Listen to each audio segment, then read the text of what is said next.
Lee Howe is a core maintainer of Svelte, so he is a great person to teach this massive Svelte course for beginners.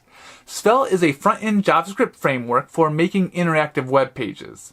Lee starts at the absolute beginning with creating your first Svelte component and continues on to teach every component you need to know to develop applications using Svelte.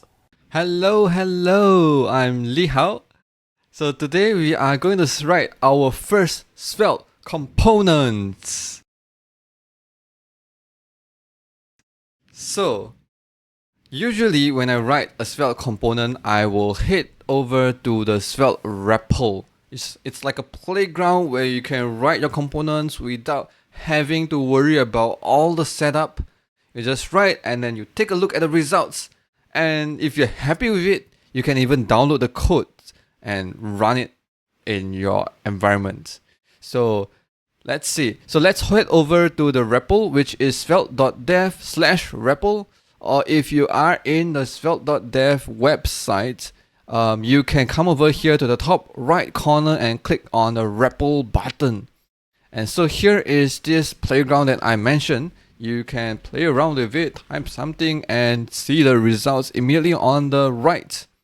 And you can download, as I said, which you can run your code. So we'll take a look at that later on. But first, let's zoom this up and let's start with our first component. So I'm going to name this first component, Svelte component. So first thing first, a Svelte component is written in one file, and the file extension have to be end with .svelte, .svelte. So a Svelte component is a file that ends with a .svelte extension. And the syntax of what you're going to write in here is going to be similar as HTML. So a Svelte syntax is actually a superset of the HTML syntax. So if you're familiar with writing HTML, you can just write it over here. For example, I'm going to write h1, my first Svelte component. Whoops. And I'm going to have a few paragraphs. Let's see. Paragraphs. Hello world. And I can have style text like how you would in your HTML file, where you can have style tag and style your elements as you like. So I'm going to make my h1 be color Rebecca purple. This is the purple color that Rebecca loves the most, and Rebecca's favorite color. And you can change p tag to maybe a different font size 44 pixels, right? So you can add styles. You can have HTML just like you would in HTML, right? So you can add some attributes. So I'm going to come over here and say add an anchor tag. So link to my YouTube, and I can add attributes just like how you would in HTML. So I'm come over here and say, okay, this is my YouTube channel. Hopefully you come up. Okay, this is my link to my YouTube channel. So you can click over here.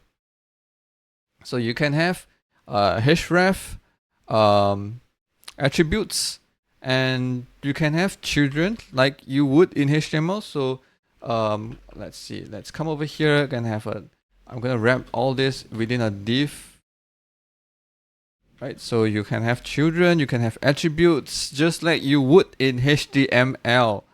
And lastly, code, the logics for your components will be in a script tag, right? So we will explore how you would write your logic for your components, but just for you know, anything within script tags will be like JavaScript. So you can have something like let's name equals to Lee Howe, right? This is JavaScript. You can write any JavaScript you like over here.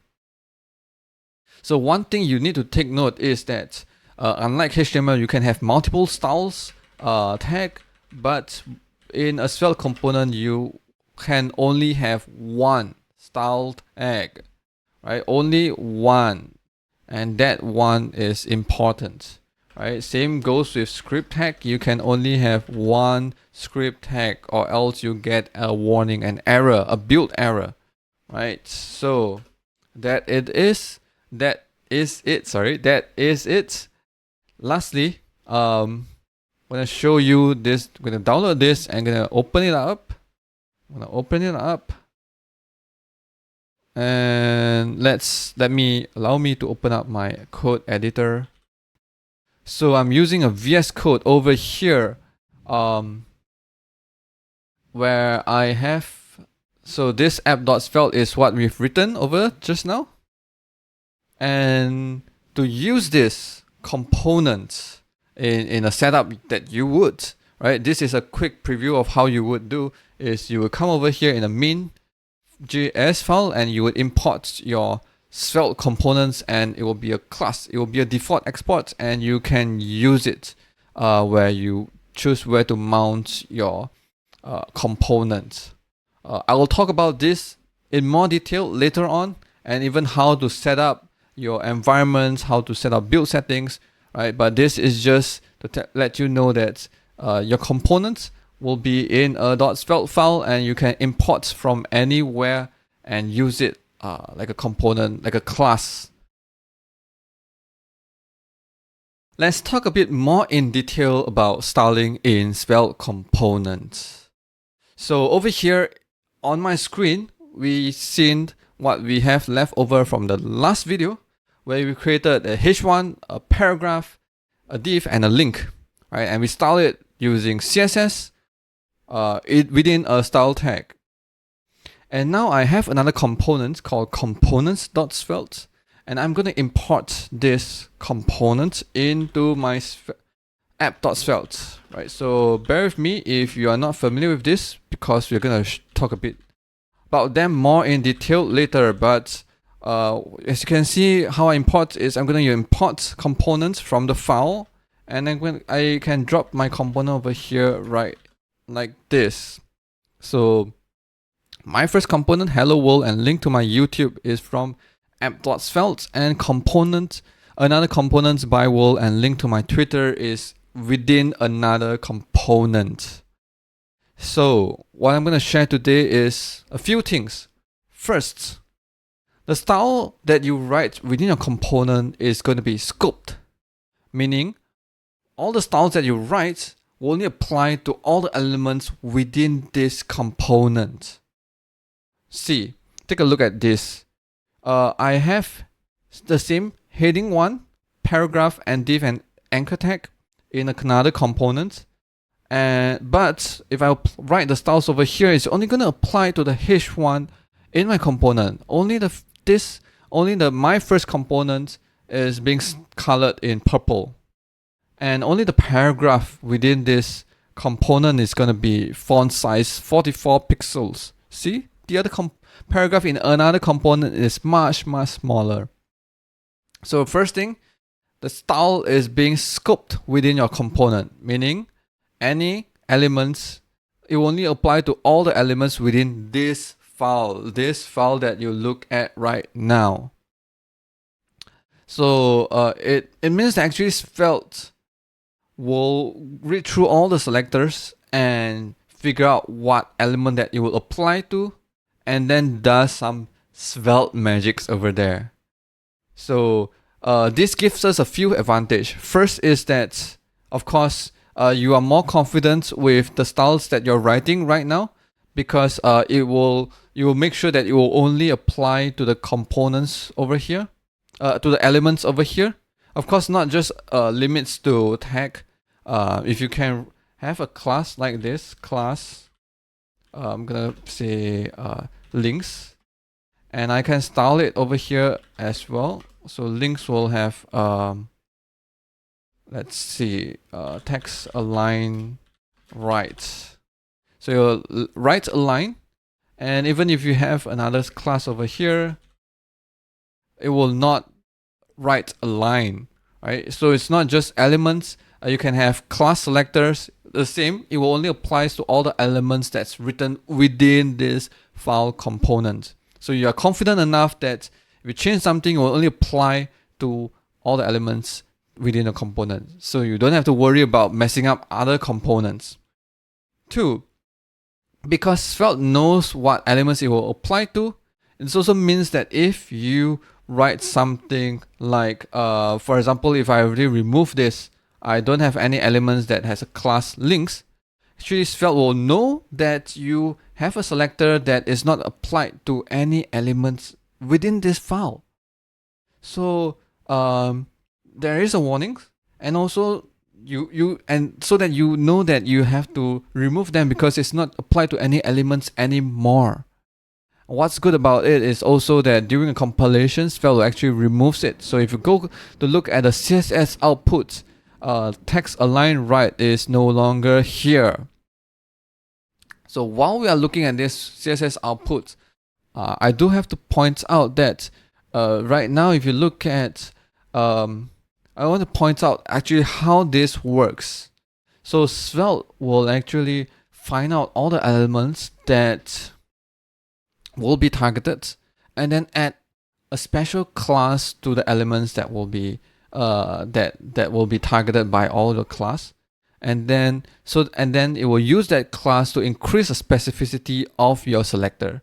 Of course, your selector will be more specific right now, but it will make sure that they will increase the specificity the same way for all the selectors, so that if you have selectors over here, make sure that the specificity, the relative specificity among these selectors is still the same, right? So that it does not just add like a class over here and then make this slightly higher specificity than the links. You will not do that. Like, it will make sure that relative specificity is still maintained. So if I come over here and inspect the elements, you will see that because I'm targeting H1 and P over here, if you take a look, only H1 and P will have that special class applied. Let me zoom. Hopefully it's not too small. All right, so let's me zoom and let's scroll. So only the H1 and the P tag will get that special class applied, but the div and anchor tag, because you are not, you don't have any selectors that applying to this element, so that so the special class will not be added to these two elements. Right? So Svelte will do what is the most optimized thing. It will not just apply blindly to all the elements. So look again at the CSS output. You have H1 and P being increased with this class, special class. Right? So just let me demonstrate the case where I'm saying that if I have class over here, say links, you'll make sure that if you come over here, links.svelte and p.svelte, so relative specificity is still the same, is still one up in the class specificity. Yep. So this is scope styling, and this is not just applied to selectors. It also applies to keyframes, animation frames. So if I come over here and say keyframes, I'm gonna write a zoom animation. So bear with me. Let me type that out. Transform scale 3, and maybe 50% time I'm gonna transform scale 0.5. Okay, I'm gonna apply this zoom animation for my header. Come over here, animation, and then I will say zoom 5 seconds, infinite. So you see that I'm applying an animation to this H1 for 5 seconds with this zoom. And my point is, this zoom is being scoped to this component only. Meaning, if I come over here, I'm going to copy this, and I want to apply to my H1 as well. Sorry, I should write style H1 animation style. You'll see that zoom is not applied to these elements, right? Or rather, you applied the zoom animation to these elements, but zoom is not defined. because this keyframes that you write is only limited available to your element over here. It will not pollute any other zoom animations out there. So look again at the CSS output. You will see that animation, although it's modified, but you can still vaguely figure out that this keyframe name has been changed. You will add Svelte-zoom special, hopefully it will be unique animation name, and then you also apply that to your animation. So this animation that you write over here is scoped within your component. So you may ask me like, yeah, that's great, but what if I want my styles, I want my selectors to be not just applied to the components over here. I want it to apply to all the H1s out there as well. Yes, so if you want to do this and you are very sure that you are going to do this, we have a backdoor hatch that you can work around, right? This is like an escape door to use if you are sure enough that you want these selectors to be available globally. And how you would do it is you will add a pseudo selector called global and wrap it with your H1. So immediately if you take a look at, let's come over here and inspect first, immediately you can see that your your H1, immediately you can see your H1 no longer has that special class because it's not going to target this H1 only, right? So it does not need to have that special class anymore. And if you come over to look at the CSS output, H1 is no longer having that special class. So this H1 will have effect to all the H1s out there, right? So if you look at here, you can see immediately this component is also a purple color as well, right? So if I come over here for p tag global, you see that by wall, by wall will be 44 pixels as well. So this selector will become a global selector as well. And lastly, you would ask me, how about my animation frames? I want to have a zoom over here. If I want to use zoom out elsewhere, say I want to come over here and say H1 and P to apply the zoom animation. How do I make this animation keyframe to be globally available? Well, you would have to prefix it with a global dash. So you have to prefix your animation name with this prefix, and there you go, it will be available globally, right? So if you take a look at the CSS output again, your keyframes will be named zoom, and it will roll everywhere.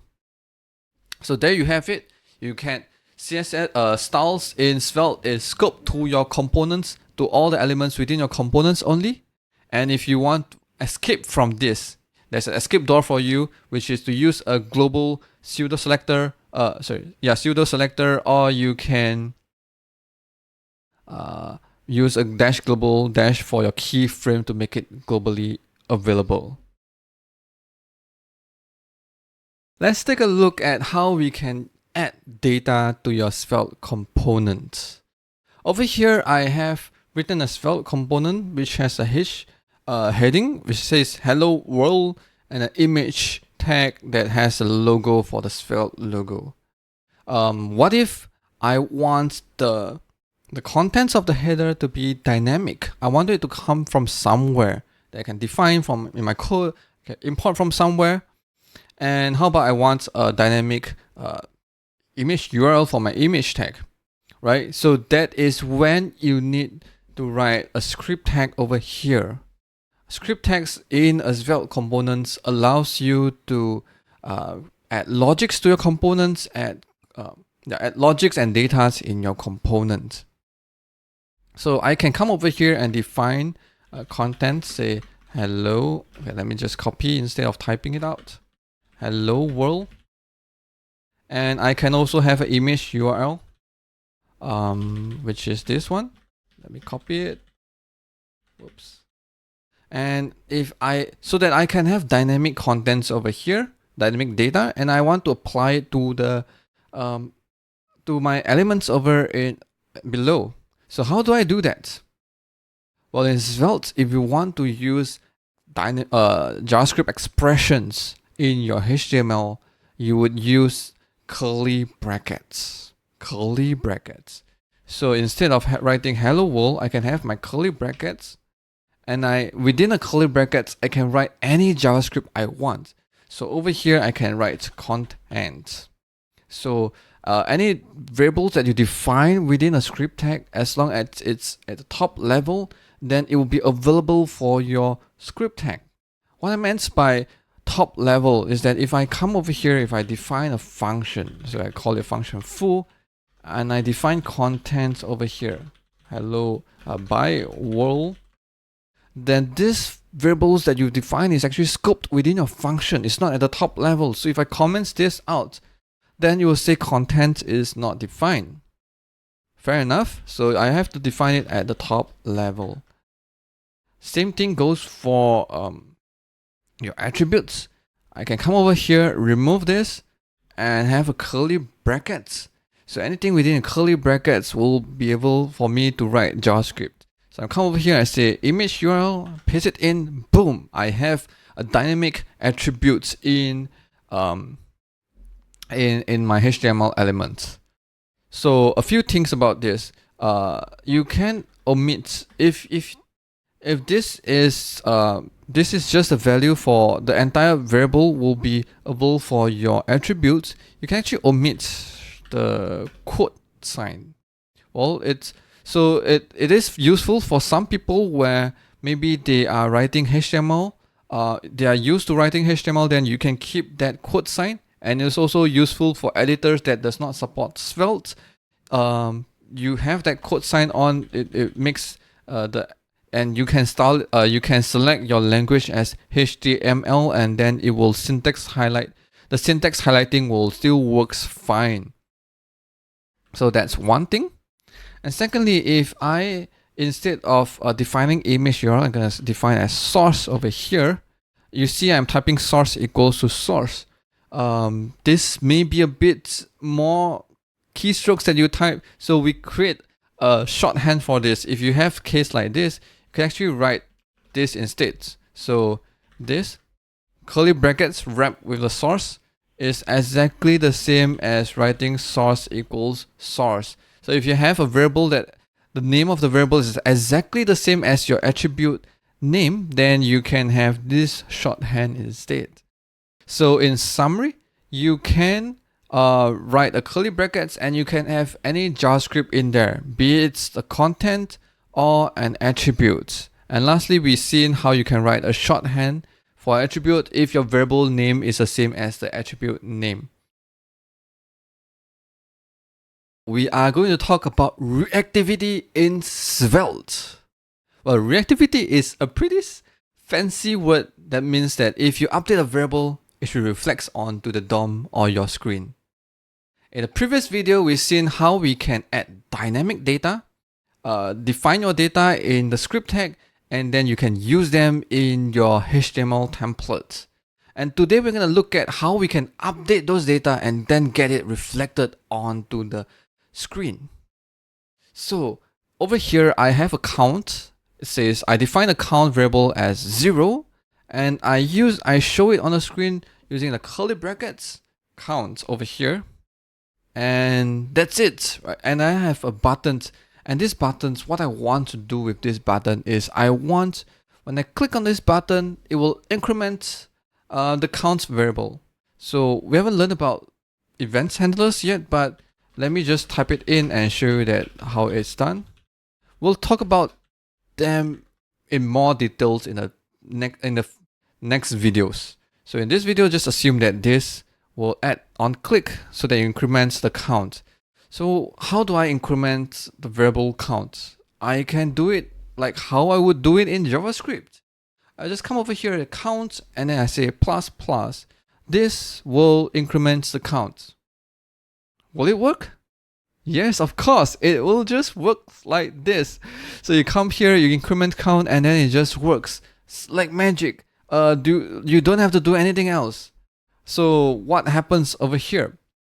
Well, actually, Svelte will analyze the code, read through all the code, and it will has a sense of what are the variables being used in a template.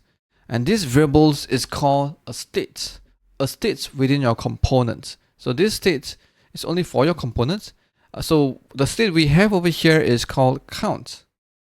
And whenever we try to update the state, Svelte will know as well.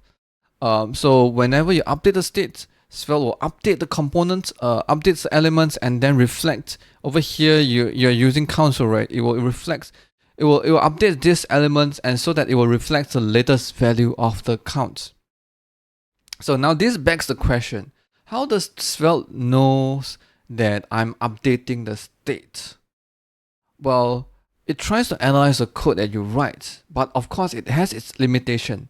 So there's a few things that Svelte looks at, and Svelte knows that it's updating the states. So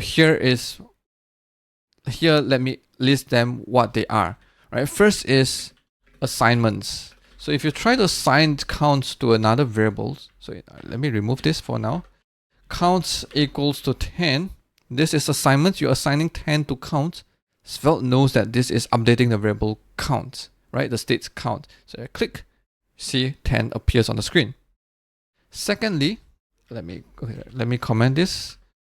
Secondly, you can have update statements. So what are update statements? Update statements are like this. This is like updating.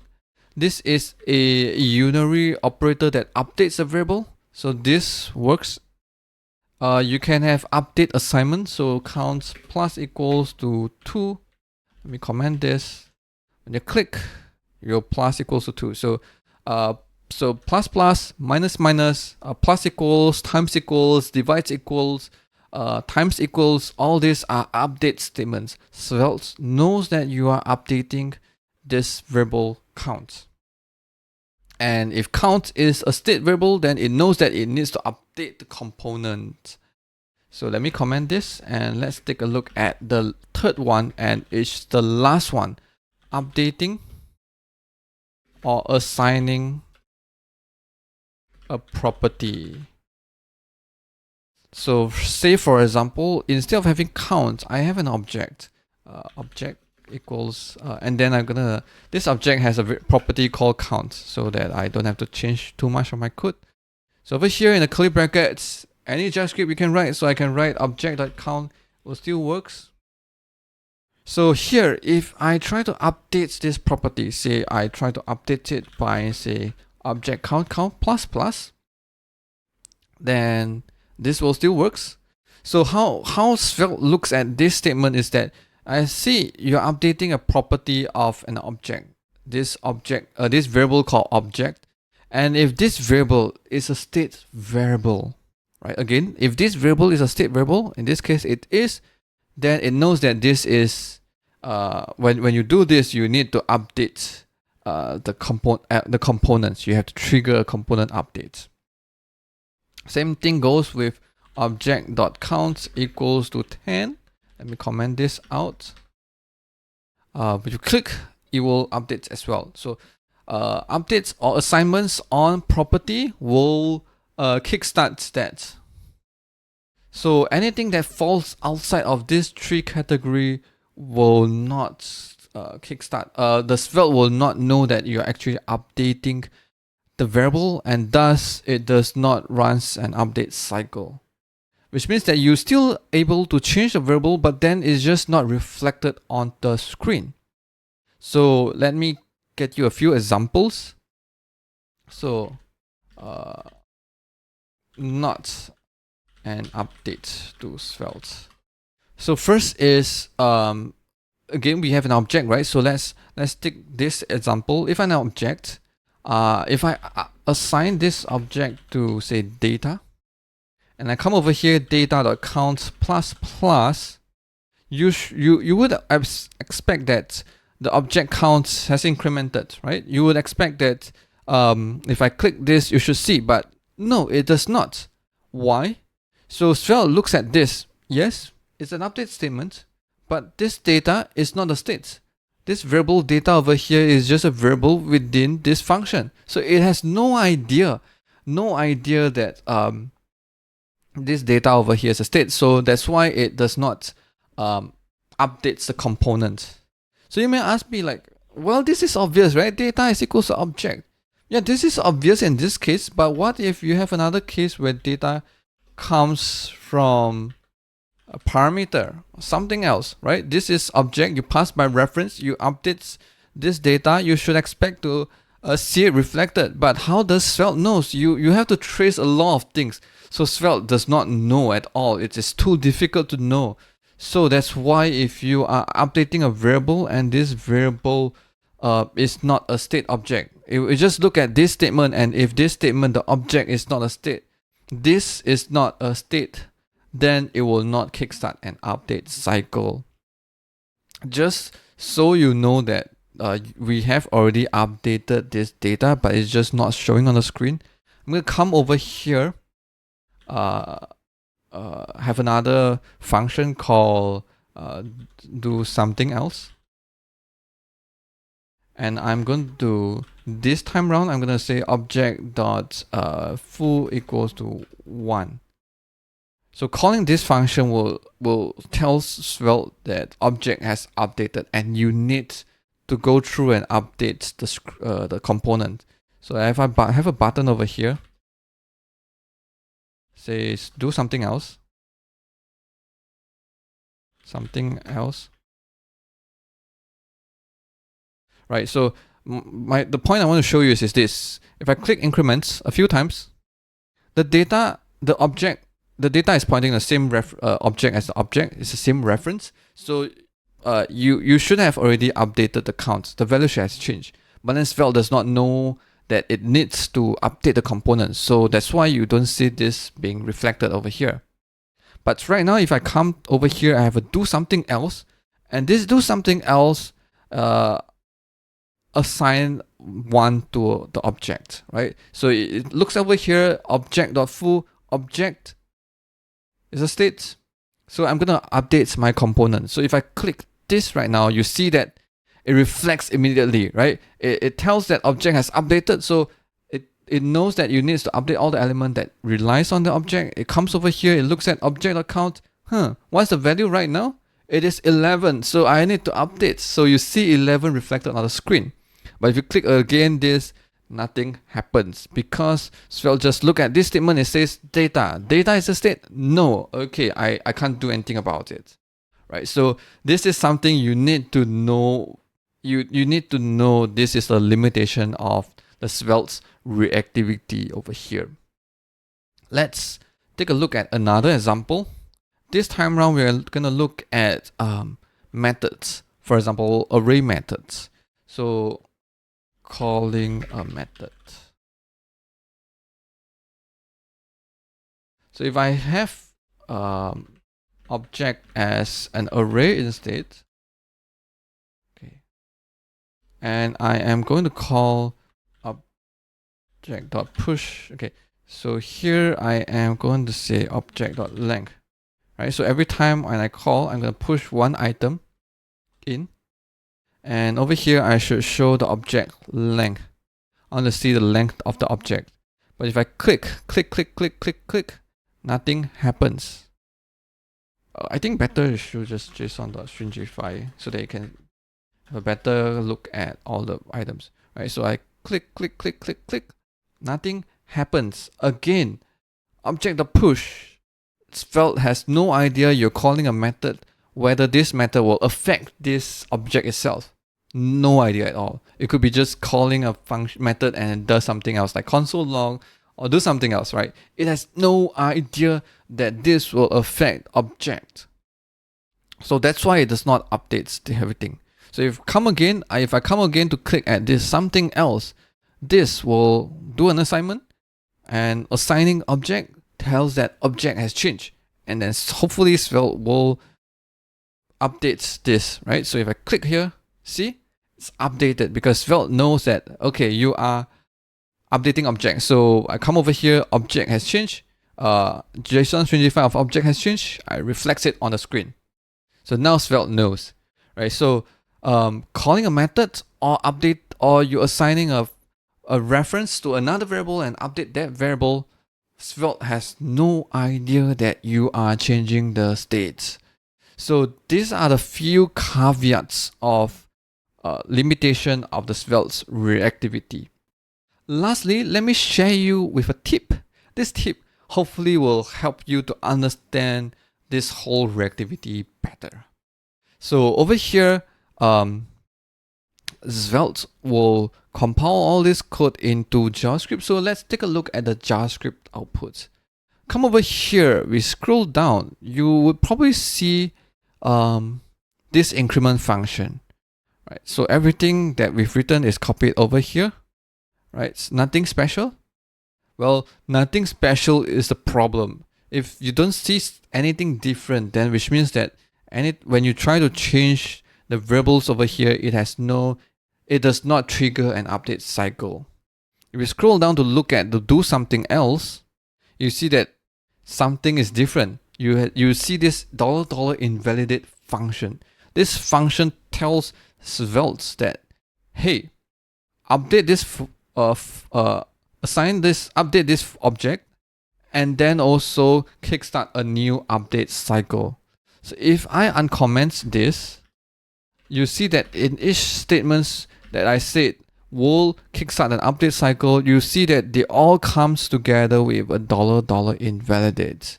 Well, count does not. Okay, that's because count is no longer a state, right? So if I define count over here, you probably will see that. And to use it to show this count over here, you'll see that all of them will have the $invalidate function being called alongside with them, because it knows that you are updating a state and this state is being used in your template. So go update, right? So all this has invalidate, but the case that I say, the caveat, the limitation does not have. So hopefully these little tips will help you to better understanding how Svelte reactivity works. So try to write something on the left and take a look at the right and see whether Svelte picks it up at this $invalidate function, and you know that whether this will kickstart an update cycle. Let's talk about event listeners on Svelte. So you probably have seen me done it before, how I add click event listeners to increment the buttons. But in this video, we are going to dive deeper and explain all the things you need to know about adding event listeners on your elements in your Svelte component.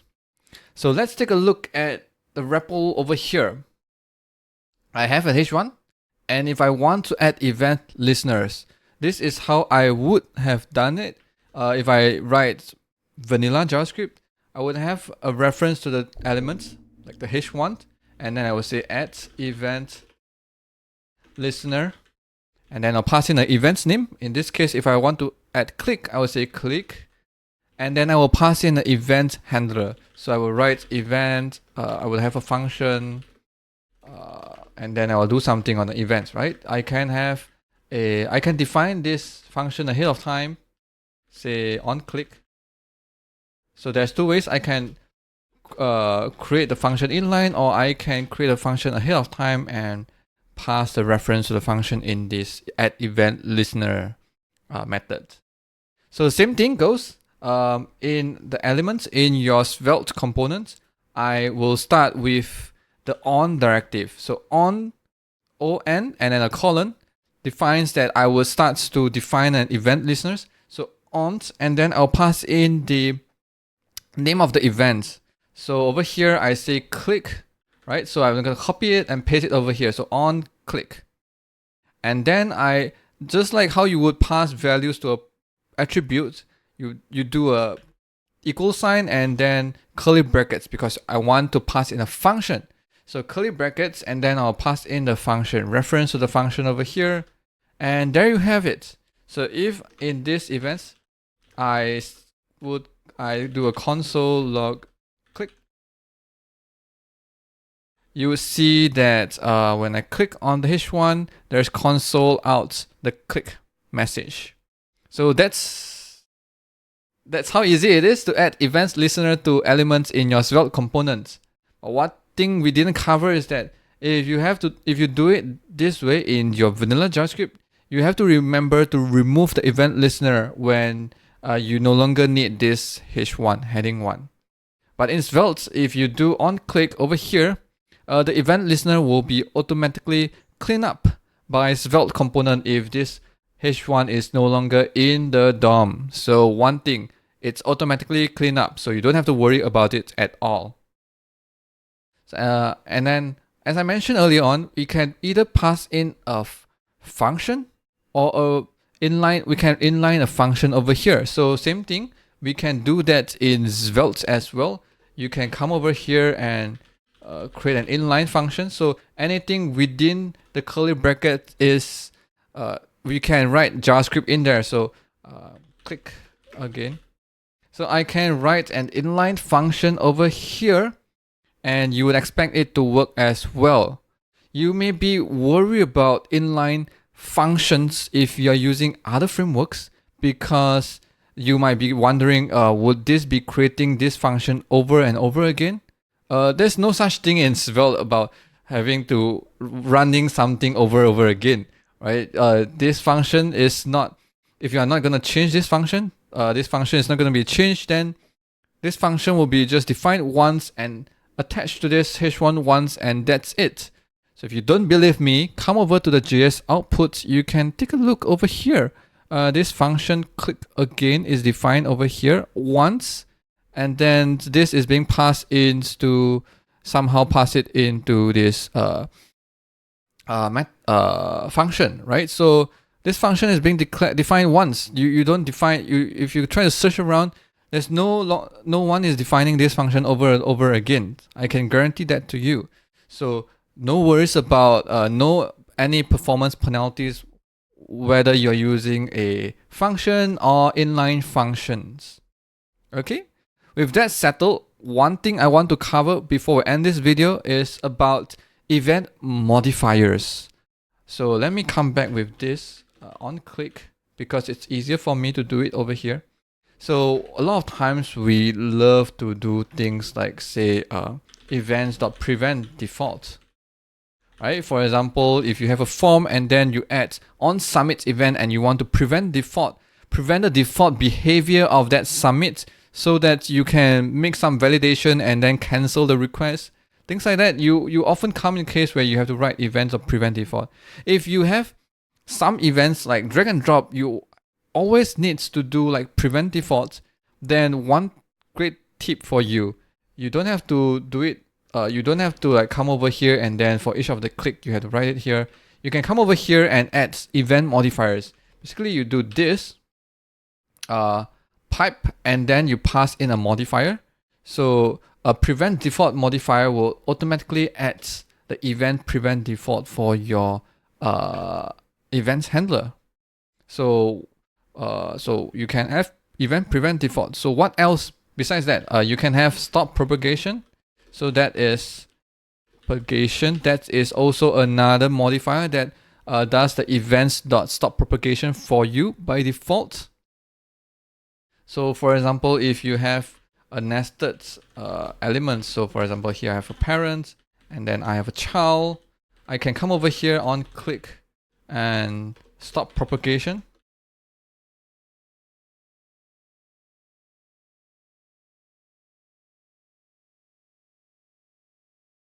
And come over here on click on parent. You would assume that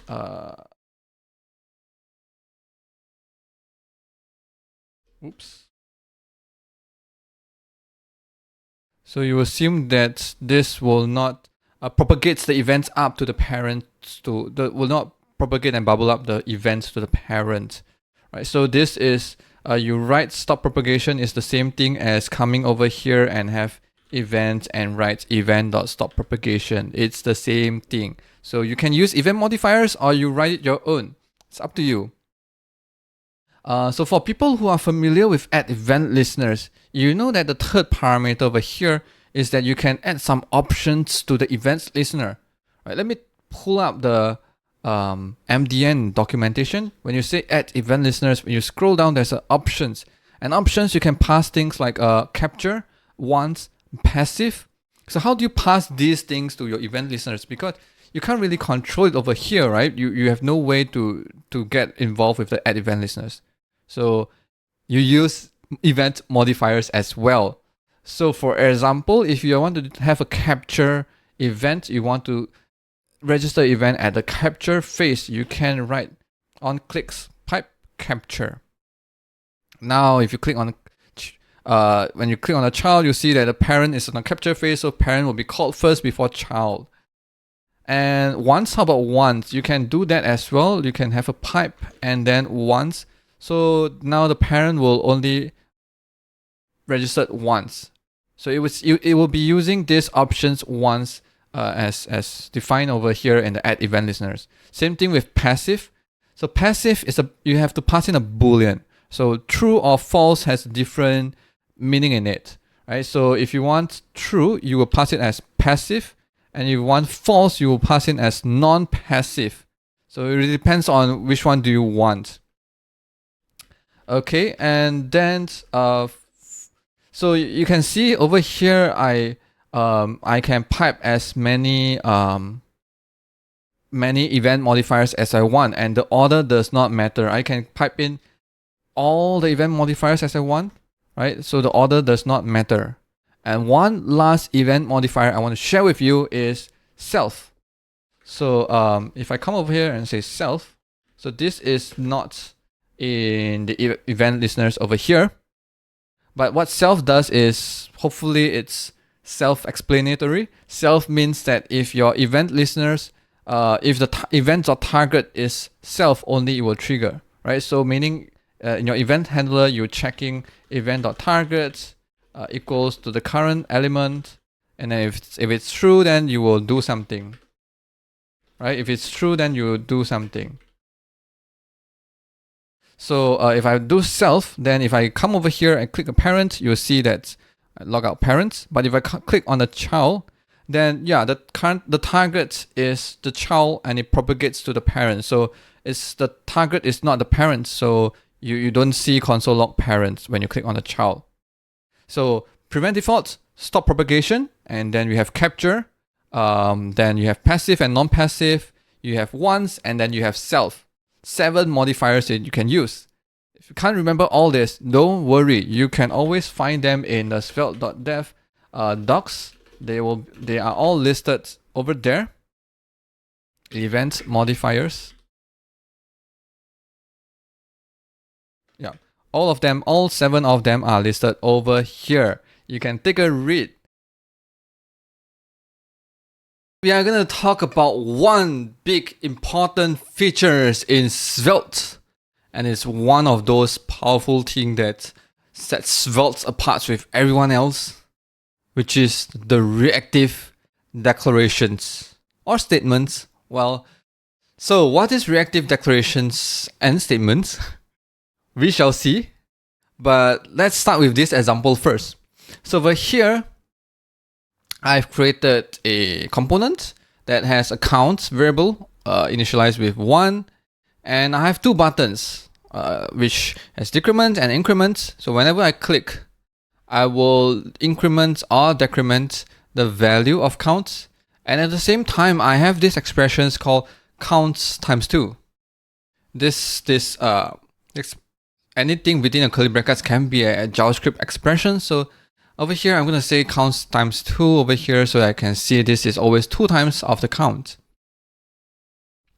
So this is okay, right? Nothing's wrong with this. But what if I have another button over here and but I'm going to call it do something because I'm not sure what I'm going to do yet. I'm going to say click me. Okay. And in this function, I'm going to define this. Okay, now I know what I'm going to do. I want to console out the value 2 times of count.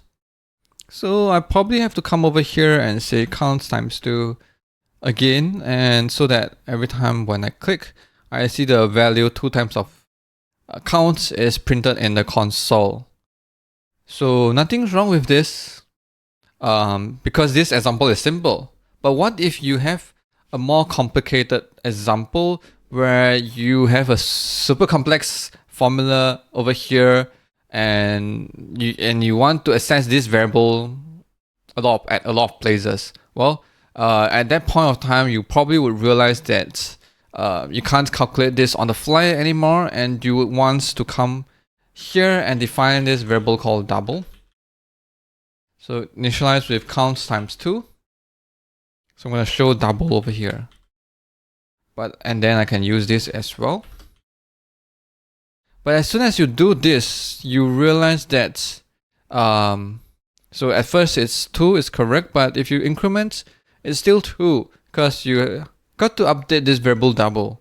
So you come over here and look at all the places that you do count plus plus, that you or count minus minus, anywhere that you make changes to counts, you have to say updates the value of double as well. And this does not scale. It works, but this does not scale because what if you have another button? I'm gonna call e scale because it does not scale. All right. Okay, I'm gonna say multiply. All right, so I come over here, I have a function called multiply, and what it does is that counts equals counts times count. Always multiply by itself. So now again, I need this is out of sync again because I need to come over here and do double equals counts times 2. I need to remember to do that every time I add a way to update count. So this is error prone. Every time you update counts, you need to remember to update double. And this does not scale. So what should we do? Well, this is where reactive declarations comes in. So this statement itself. So a declaration is a type of statement, and this statement itself is a declaration statement. Because over here we actually declare this variable double. So reactive declaration is a declaration statement that instead of you call let's double equal something, you start with a label dollar. So this dollar label over here, if you have, so you use a dollar label over here and you write double equals counts times 2, right? So you replace the good old declaration and with this reactive declaration.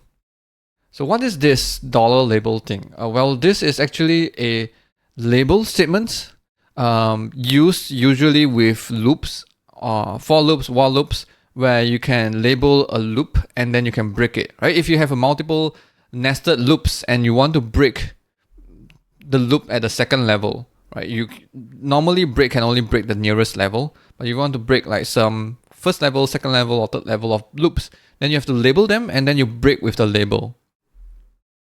So this is actually a label. And if you know that this is a label, which means that actually I need to define this variable double, right? But then you don't have to come over here and let's double, right? In normal JavaScript, you would have to do this, but in Svelte, what we do is that we call this reactive declarations, and we will inject the let's double for you, so you don't have to declare it, right? You don't have to define it. So you write this, and then there's this magic of reactive declaration. What this does is that it will always execute every time when you change count. So which means I can save my time not to do this. My code is cleaner as well. I don't have to come over here and manage the double whenever I change count. And you can see this double value changes instantly when I change count. So this is reactive declaration. So let's talk a bit more on this reactive declaration. So you've seen like why we need this, because every time when you change a variable, you have to manually, painstakingly update a new value that derives from this, right? So you see the why, but let's talk about like how it works in more detail. So over here, the title I say reactive declarations and statements. So this is not just declarations. This can be any statements. So any statements that start with a $: will be a reactive statement. So I can come over here and say console log count. This is again a reactive statement. So reactive statement, reactive declarations. The only difference is that declaration is to declare something. And if you declare something, means that you don't have to define let's double yourself, right? It's being declared together with this statement. And sometimes, of course, you if you write this, it does not. It is still okay, right? You can still define it, but the point is you can omit it if you want to. So these two, okay, reactive declarations and reactive statements. And how does they work? How do they work? How they works is that actually, they will actually look at what I call a dependency of the statement. So what dependency means is that if something, so these statements, these reactive declarations or statements depends on something. And what is that something? That something is variables, states variables that is being used within this statement itself. Okay, so what are they? So for declarations, it will always be all the variables on the right of the equal sign, right? You depends on these variables to update the value of double, right? So anytime when you see assignments in a reactive statements or declarations, the one on the right are the dependencies. So this double depends on count, right? 2 is not a variable. So for statements, you don't have assignments, then any variables that you can see here are the dependencies, right? So if I say count, so over here, this example will have 2. The console, it depends on console and depends on count. Over here, it depends on count. So I prepared some more examples over here. Let's see them. So full name, first name, last name. So this is a declaration, or assignment. So whatever on the right, which is the first name, on the last name is the dependent. So anytime first name or last name change, this whole thing will be evaluated. But here for this case will be A, B, and C. Anytime A or B or C changes, this whole statement will be evaluated. But here is num1, num2, and calculate, because it's still an assignment. And over here, this is a statement, so whatever is a count. Actually, this is the same example, so I'm gonna remove this. Right. Copy this down over here. Right, over here, do something, A and B. So anytime any of these changes, you will have to reevaluate these statements, right? So when we reevaluate, say in our previous example, we reevaluate, meaning we have reevaluate this, which means that we're gonna reassign a new value to the variable double. So why this is important? Well, this is important because if, say for example, if you have do something,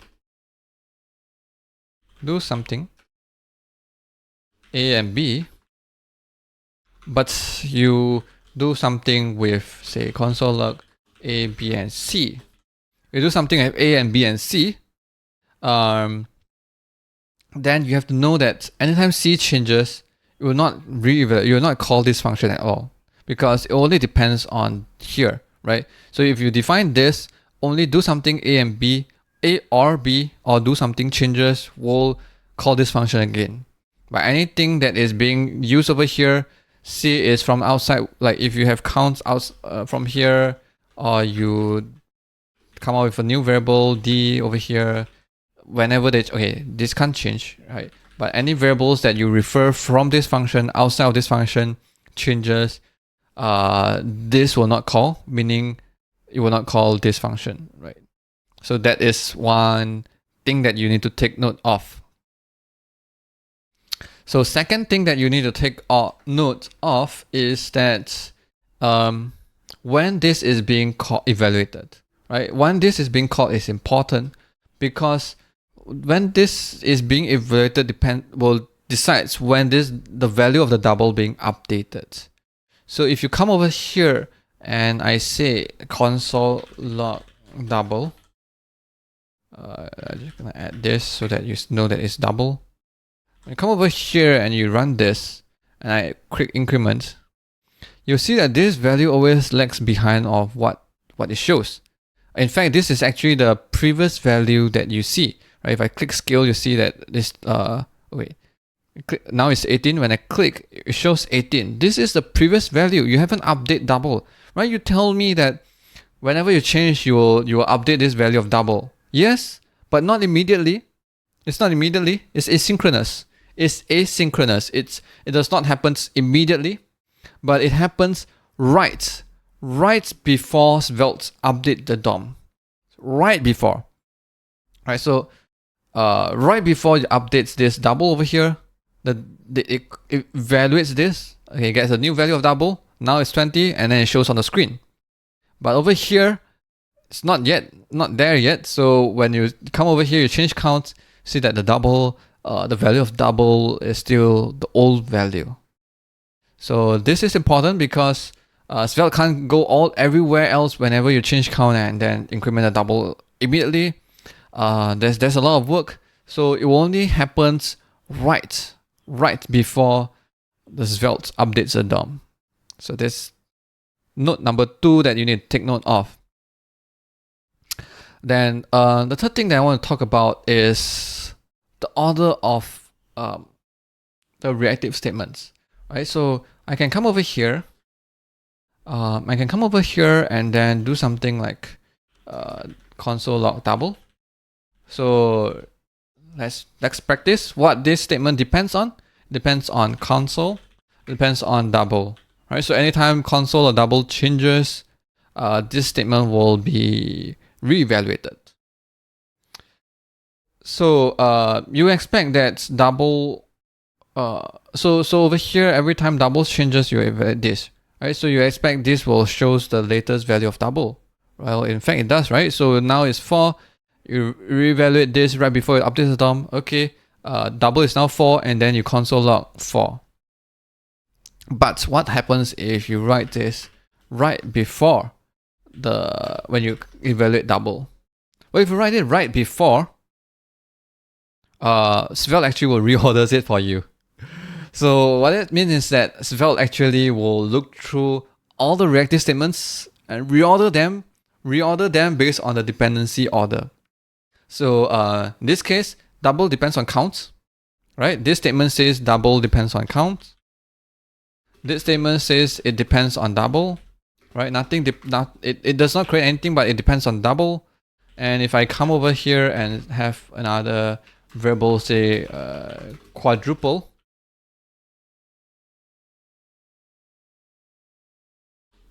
equals to double times 2. So this quadruple depends on double. So you would expect that okay, you can't see quadruple. Okay, let me show it here. Quadruple. Right. So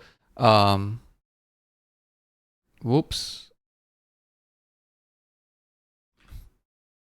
Yes, quadruple is written before the double equals to count times 2, but the dependency has order itself. So you have to reorder Svelte. Not you have to, but Svelte will reorder this for you.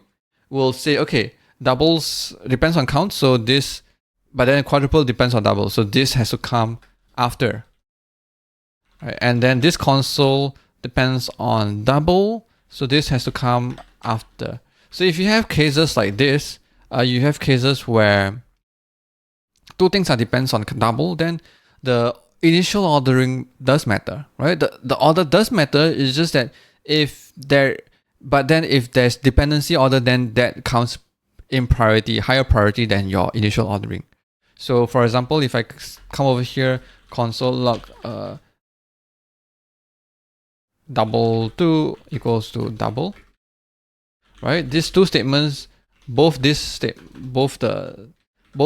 statements depends on double, but the initial order does matter. So if you write double 2 first, then you see double 2 and double. But if you reorder this, reshuffle, come over here, you'll see double first before double 2, right? The order does matter, but the dependency order comes first. So that is notes number 3. The dependency, the order of reactivity, the order of your reactive statement will be reordered based on the dependency order. So hopefully these 3 nodes, the dependency order, and then what is the dependency, and and then they will be evaluated asynchronously. These 3 things, if you remember it carefully, you can avoid a lot of pitfalls involved with reactive statements or declarations. Lastly, a few other things that probably you also need to take note of is that reactive declarations or statements only happens at the top level, so only here. If you come over here and define something like this, double equals counts plus 2 or something, it has no effect outside of the top level. It already shows you this warning, right? So yeah, that is something else, a small thing that you need to take note of. We talk about reactivity, as well as we talk about reactive declarations and statements. And I think it's time for us to talk about the tick function. So what is tick? Well, tick is a built-in function from Svelte that returns a promise, and this promise will be resolved when the update is finished, right after, as soon as any pending updates that is already applied to the DOM, then the promise returns from the tick function will be resolved. Enough with this definition. Let's take a look exactly what it is. So over here, I prepared an example. Over here, you can see that this is what we left off from the reactive declarations video. If you haven't watched that, links in the description. So over here, we talk about, if you remember, I talk about reactive declarations are evaluated asynchronously. They are evaluated right before Svelte applies the changes to the DOM, right before. So over here, if you have an increment, right over here, you have a double reactive declared double that is always 2 times of count.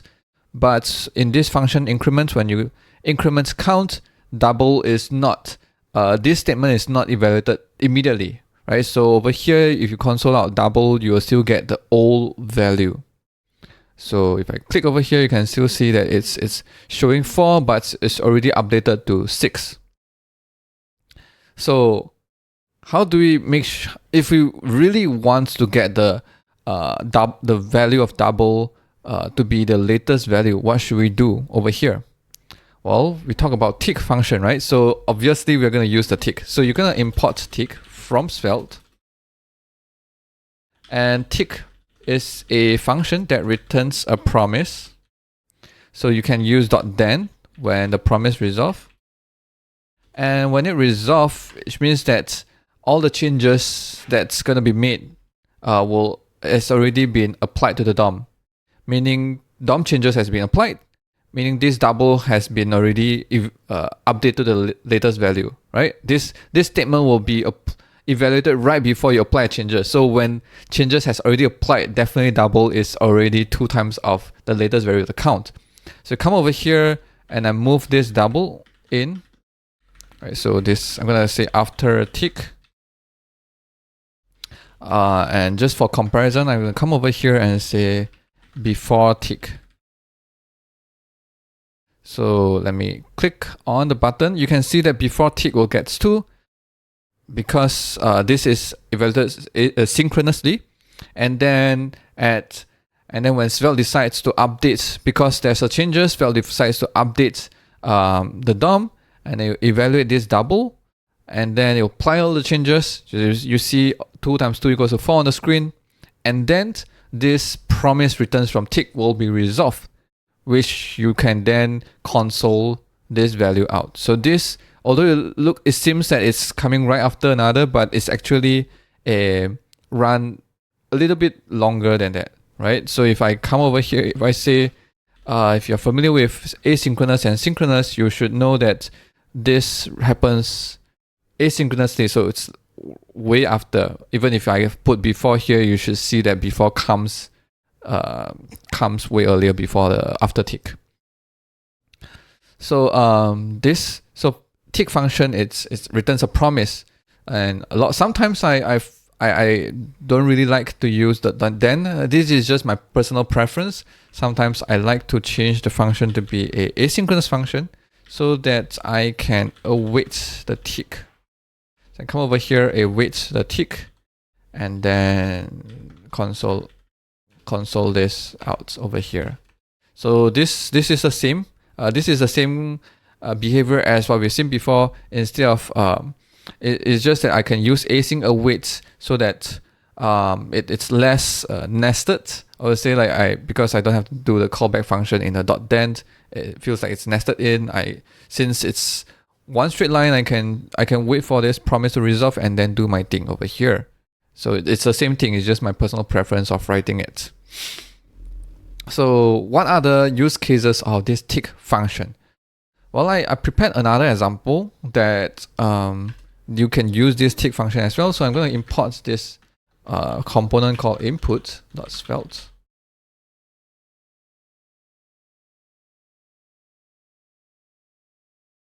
So let me comment out everything and just show the inputs.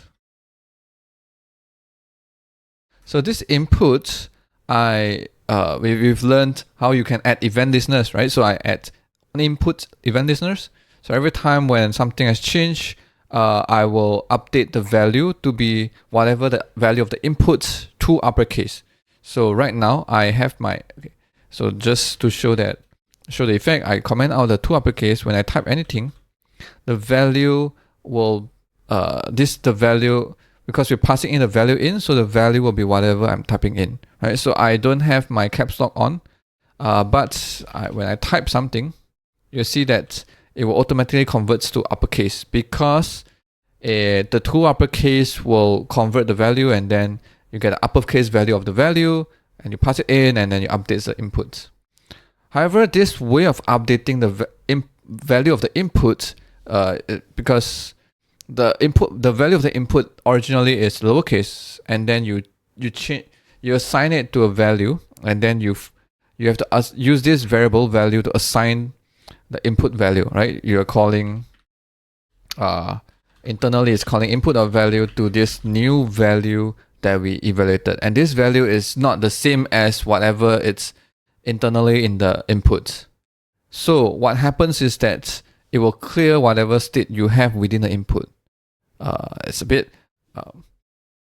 I'm not sure whether I describe it well enough, but what it means is that if I come over here, I type something, and I try to highlight something, and when I try to highlight something, there's an internal state of this input. So if at this point of time I try to change the input value programmatically, right? If I don't do anything and I change the value programmatically, it will lose its state. It will clear all the text and then replace with a new text. And what happens is that right now, if I manually type some, let's come over here. I have a button, right? Just to demonstrate this.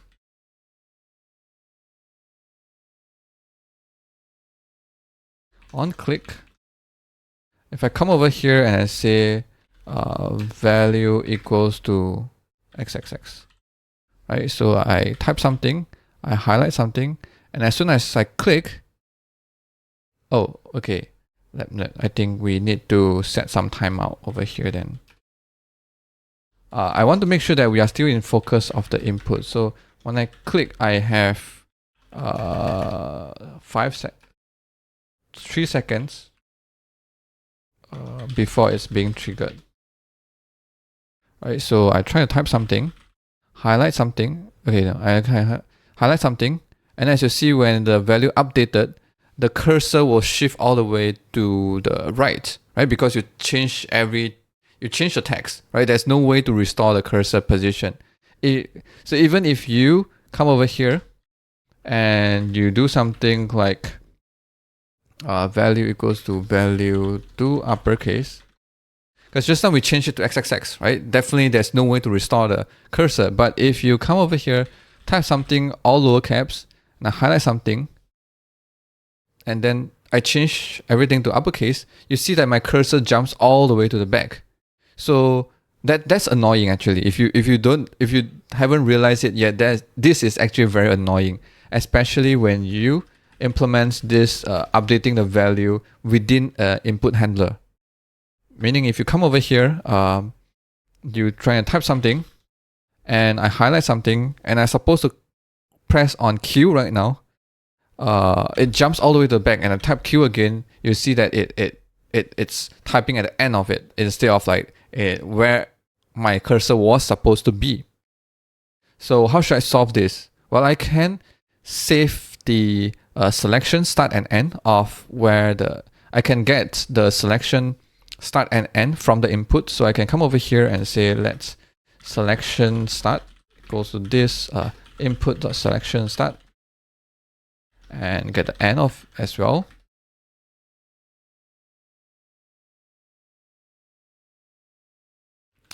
And once I change this value, I want to restore the selection, right? Input.selection starts equals to selection start.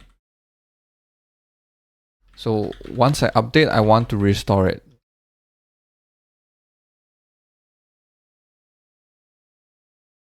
So let's try and see. So if I type, okay, right now I'm going to type Q, I'm going to press Q, but it still jumps all the way to the back. Well, at this point of time, you probably should realize that, yes, you change the value, but then the updates happens far later on, right? Asynchronously. As we have seen, if you want to have a reactive statements and you console out immediately, it does not update immediately because you haven't updated the DOM. So any changes happening right now, the DOM hasn't updated yet. So we haven't really actually called input.value equals value internally within Svelte yet. So the only way to wait for it to happen before we restore back the selection is to use tick. So we come over here, import tick, and I'm gonna come over here and I want to await for the tick. So I can't use await unless I make my function async. So I come over async function, I wait for the tick. So wait for it to update the DOM. So internally this will be called to update the DOM value, and then we restore the input selection and start and end.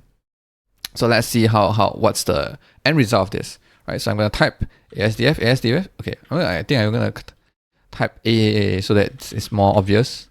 I'm gonna highlight this 3A and I'm gonna press Q right now. Q. You see the cursor is still maintained at where I was. And I press Q.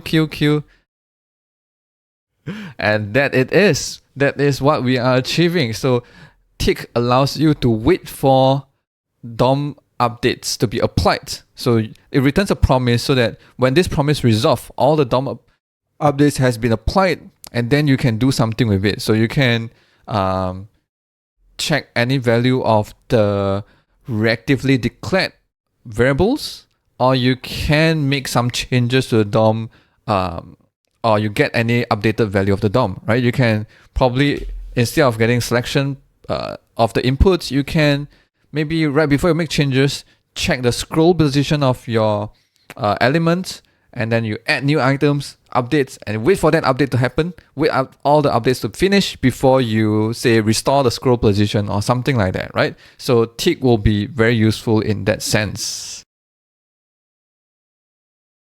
I'm going to talk about components and props. You probably have seen me done this. You have seen me adding a component into another Svelte components. And I promised you back then that I would make another video to talk about this in more detail. So the time is now. I'm going to talk about components in more detail.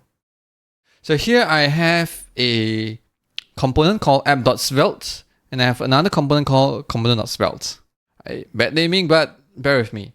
So here, to use this component, what I do is I need to import from this file. right? This REPL allows us to create multiple tabs, and this is actually multiple files in your file system if you are developing locally. So each of them are named .svelte. So you have to import it to use in your component. So you can come here and say import component from component.svelte. Svelte. So one thing to take note is that you're importing from a default export. So this is one key thing about a .svelte file, is that your component itself will be a class, and then it will be in an export default. So you import it from the default exports. And to use it, you use it like any other elements. Angle brackets, and then say component. So one thing to differentiate between what is a component and what is an element, because you could write something like this, and how does Svelte knows that whether this is a component or an element? So the differentiator is that component starts with a capital letter, and element starts with a lower case letter. So I believe this is quite prevalent in other frameworks as well. Anything that starts with a capital letter is always a component. Anything that starts with a lowercase will be a element. So this is how I use my components, and I'm not sure you're paying attention to me speaking, or you actually are looking at the screen, because at the screen right now you already see a component, right? This is the components that I've written over here. If I change it, say hello, then yeah, you can see that over here, reflected over here, this is the components. And I can create multiple components if I want. They will be created this way. And there's no limit in your components where how many top levels elements, right? There's no such thing, right? You can have multiple divs as you want. Come over here, I have like 2 divs, 3 divs. Okay, I don't think we can see a difference. So let's say 1, 2, 3. You can have as many divs, as many top level elements in one component as you want. There's no limit at all. What's the point, right? So here you have components, 4 components, and I create this.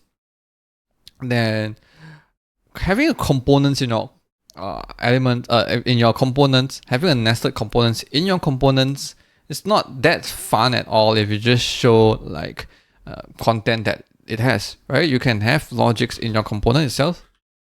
But what's great about what's more interesting is what if you can pass the data from I will call this the parent components to the child components. Right? I call this a parent, and this component is a child because parents bear a child, right? So anything that is used inside is considered a child component by this current component, which is called the parent. So you can pass data from parent to the child. How? Pass it by we call it props. So same thing as how you will pass things, attributes to elements, you can pass attributes to components, and we call it props, right? We don't call it attributes, we call it props. So you can pass something like over here I have name, right? So I can pass name to the component as props. And same thing that you need to remember as well is that same as how you can write attribute shorthand, you can have shorthand for props as well. So this and this are the same. If the attribute name and the value variable name is the same, you can do it this way. So how do I receive it within the child component? Well, of course, probably I have something like a variable, right? I need to receive it into a variable. And how do I make this variable a props? Well, you use exports. So use exports let name. Then this way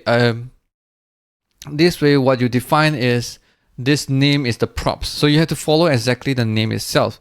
Right? If you come over here and say Nami, then this is not the props that you're passing in. You're passing in something else. So you can only pass. You have to make sure that this name and this is the same. Okay. And once I do that, I can come over here and use it. Right? I'm gonna say component. I'm gonna put it a div so that you can see clearly. right? So I said div component and a name. So I passed wool for the first two cases. And over here, I didn't pass it because I call it Nami. Nami is something else. I don't know what it is. And this, I didn't pass anything, so I get undefined as well. Right? It does not have to be a variable. You can pass it with like a string. Right? This works as well.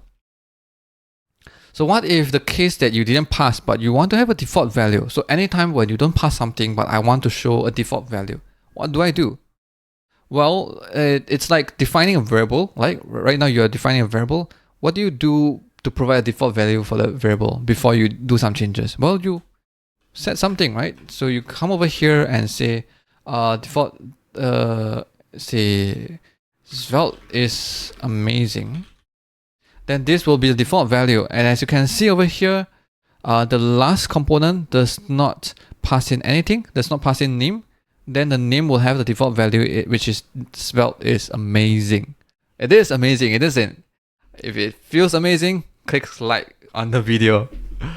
So we've seen how you can create props. You can have default value of the props.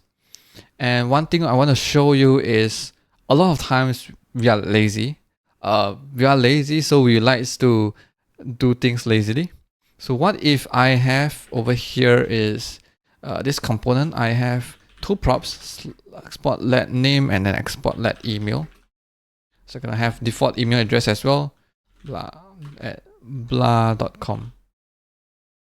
And I'm gonna say email, right? And I'm lazy in a sense where what if I have an object that has name Li Hao and email Li Hao at lihao.com. This is not a real email. Don't email me to this address. So what if you have this object and you want to add it to your component? You would have to basically come over here and say object.name email equals to object.email, right? This is what you have learned so far. This is what you have to do. But humans are lazy, and lazy humans come up with lazy ways to work around things. If you remember cases where if you have an object and you want to copy some of the properties to a target object, you can spread the values, the properties of the object over, right? So if I have a target and I want to copy everything from here, I can do a spread. Right, so same idea goes. I can come over here and can copy this because I'm going to prove it's the same thing. I can come over, copy this, and I'm going to paste it in over here. So this spreads the object into the props. As you can see, let me comment this out. This is the one that we already spread the objects into the props. And so it has name and email, so it's spread and you get name and email over here. Of course, you don't, I think this is a bit ugly to me. It's hurting my eyes. Usually I write it within just one line so that it looks concise and compact. So I can come over here and write this. You can spread props. So what we have learned so far: components, imports components, default exports. You write props. How do you create props? Exports. Syntax allows you to create props. And then default props. As long as you define the props with a value, that is the default value if the props is not passed in. And we have seen how you can be lazy, spread your props into the component using this syntax where you spread like an object, right? Like how you would spread an object, you come over here and do the same thing. 3 dots and it's spreaded. So we have learned about how we can use elements by passing in attributes, as well as how to add event listeners to your elements. And in our last video, we learned about components. We learned about components can be used almost as the same way as elements, and you can pass in props almost as the same way as you can pass in attributes to the elements. So, can an component attach any event listeners? Well, we'll take a look in this video. So over here, I've prepared an example. I've created a component called profile. and I pass in props, just like how we pass in attributes. I pass in props. I have a name called Li Hao, which is me, and then I have a status, which is status that I'm currently learning Svelte. Okay, so in my components, I declared two props, name and status. That's how I pass that in. And I also have this button called skill points. It's a local state skill point, and I have buttons that I can increment or decrement my skill point. So if I click, you can see my skill point is increasing or decreasing. Not quite sure what to do with the skill points yet, but that is how this component works. So if I want to know when my skill point has changed, what should I do? If I want to know my skill point, whether when my skill point has changed from this parent component, from the app.svelte, what should I do? Well, one way is I can, firstly, of course I need a callback function so that I can do something when that change. So I can define on skill point change. And hopefully this is some sort of event, right? Maybe like skill point, the new skill point. And what I want to do over here is just to console it out so that you can see that it's being called. So I'm gonna say on skill point change, and then my new skill point. So how do I pass this function into my component? Well, you can pass anything through the attribute, through the props. So it could be string, it could be numbers, and it could be functions as well. No one says that you can't pass in a function as a props. So I can come over here and say maybe on skill point change and pass in my props. And because the props name and the variable name is the same, I can actually use this prop shorthand or the attribute shorthand. So of course I need to define these props or else I can't receive it. So I'm going to define this on skill point change, and I need to use it as well. I need to come over here and call this with the updated skill point value. So I'm going to come here and say skill point, and I need to do it for my skill point over here as well. Okay, looks good. So let's come over here and take a look at the console. So if I change something, you can see that this function is being called, right? That's good. Because if you take a look at this, you say, okay, this has to be called every time skill point change. Actually, we can use a reactive statements, right? No one says you can't do that. So I can come over here and say on skill point change skill point. So this statement, let's take a look. When will this be called? Whenever on skill point has changed or whenever skill point has changed. That's exactly what we want. So we can come over here, click, click, click, click. You can see that this is being logged out whenever any of it has changed. Okay, so far so good. Yep. But what if I come over here? Okay, I'm not sure whether you like the buts, but but is how I segue into what I want to share next. So if I come over here, I have another profile called me again, and learning component events. Okay, but this time around for this profile, I don't want to know about when the skill point change. Right? I can know and I can just don't care about it. Right? Not all the events I want, not everything I want to know, right? So for this case, I don't want to know. But then because we kind of assumed that on skill point change is a function, because we call it no matter what, then that is a problem to us, and we kind of have to.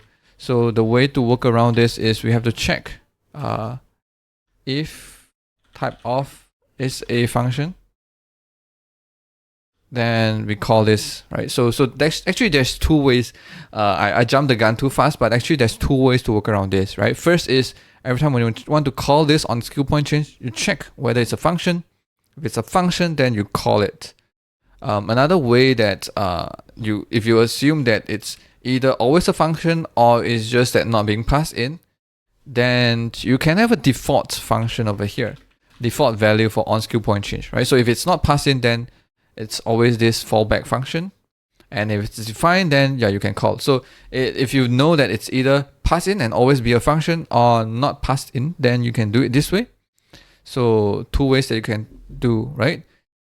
Every time when you call, you check if it's a function. Or secondly, it's you provide default fallback function so that if it's not provided, you can still call it. It's fallback to a function so that you can always trust that it's always a function. Yeah, so nothing wrong about this, but as you can see, we kind of coupled strongly about assumptions of skill point change has to be a function, right? Or else we have to provide a fallback function.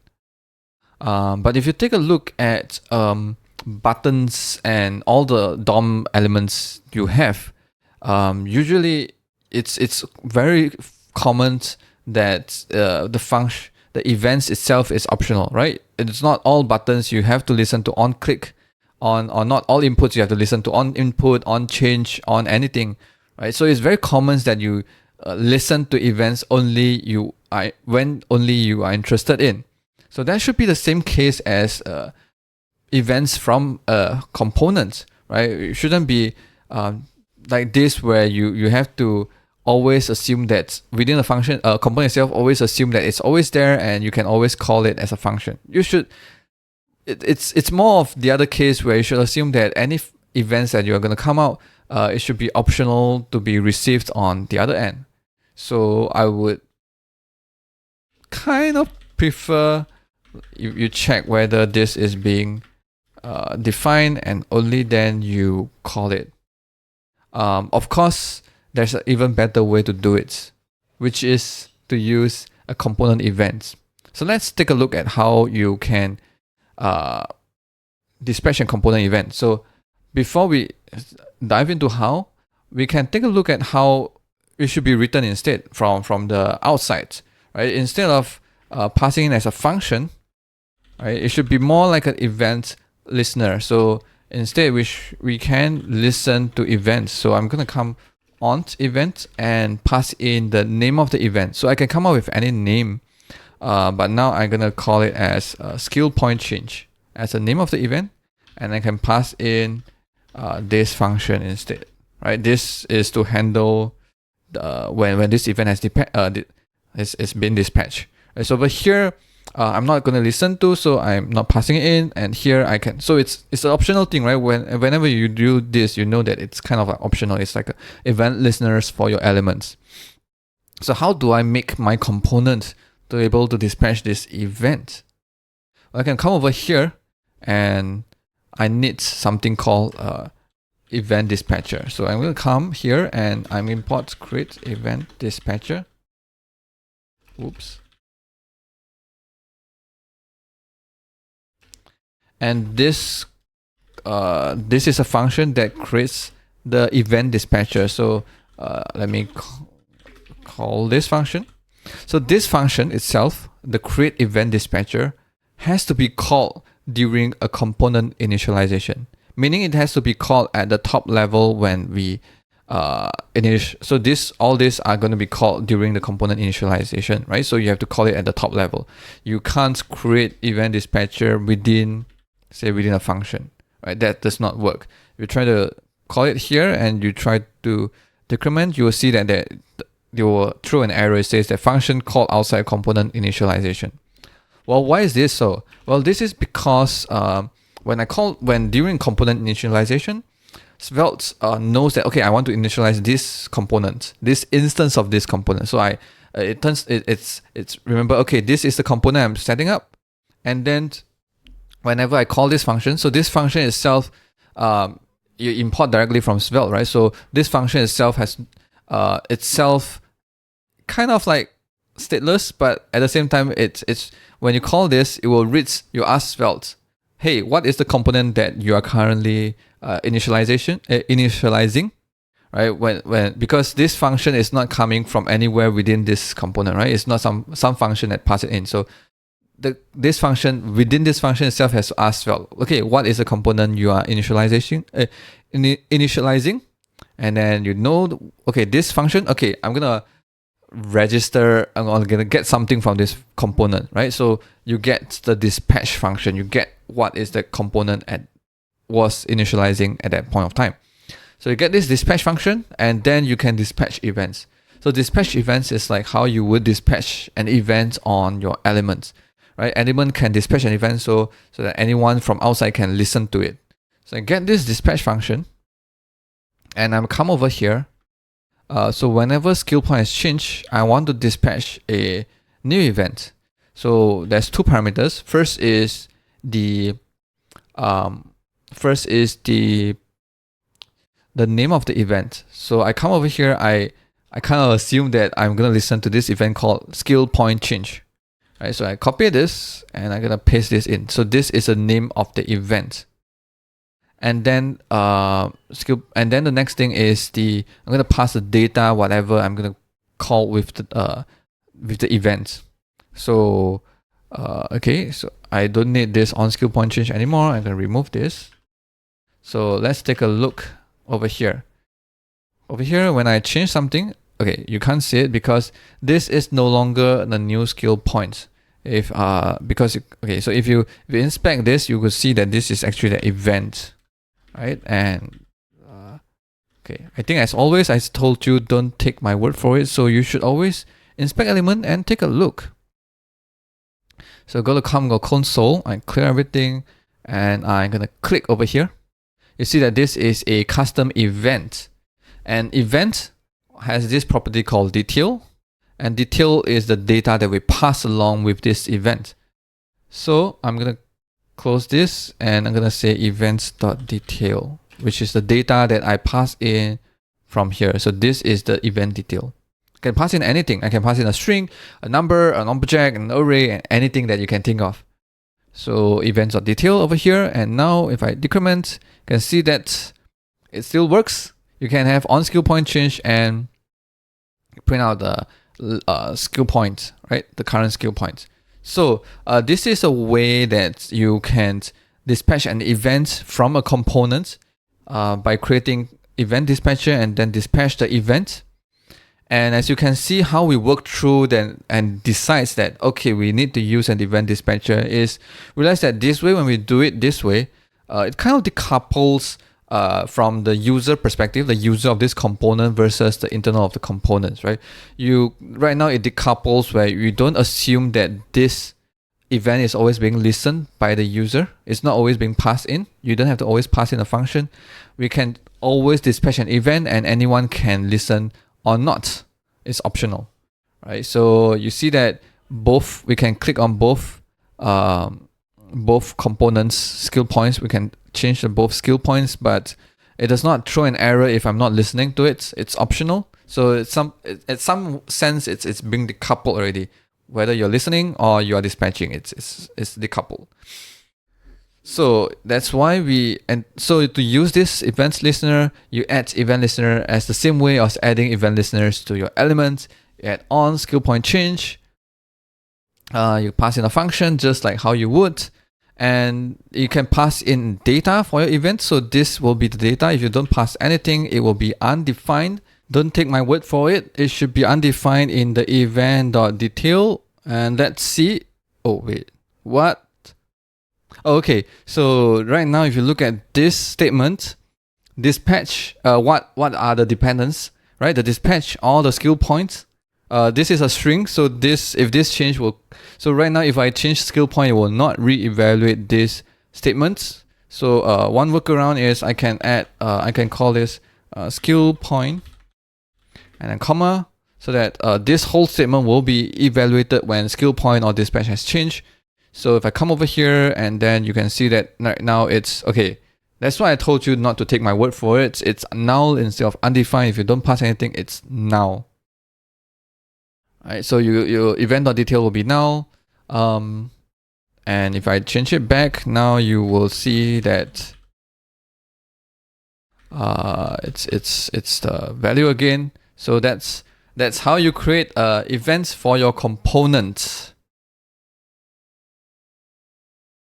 In the last video, we talked about component events, and in this video, we are still going to talk about component events, because there's one thing that I didn't mention about in the last video, which is I feel it's important and you should know about component events, which is about event bubbling.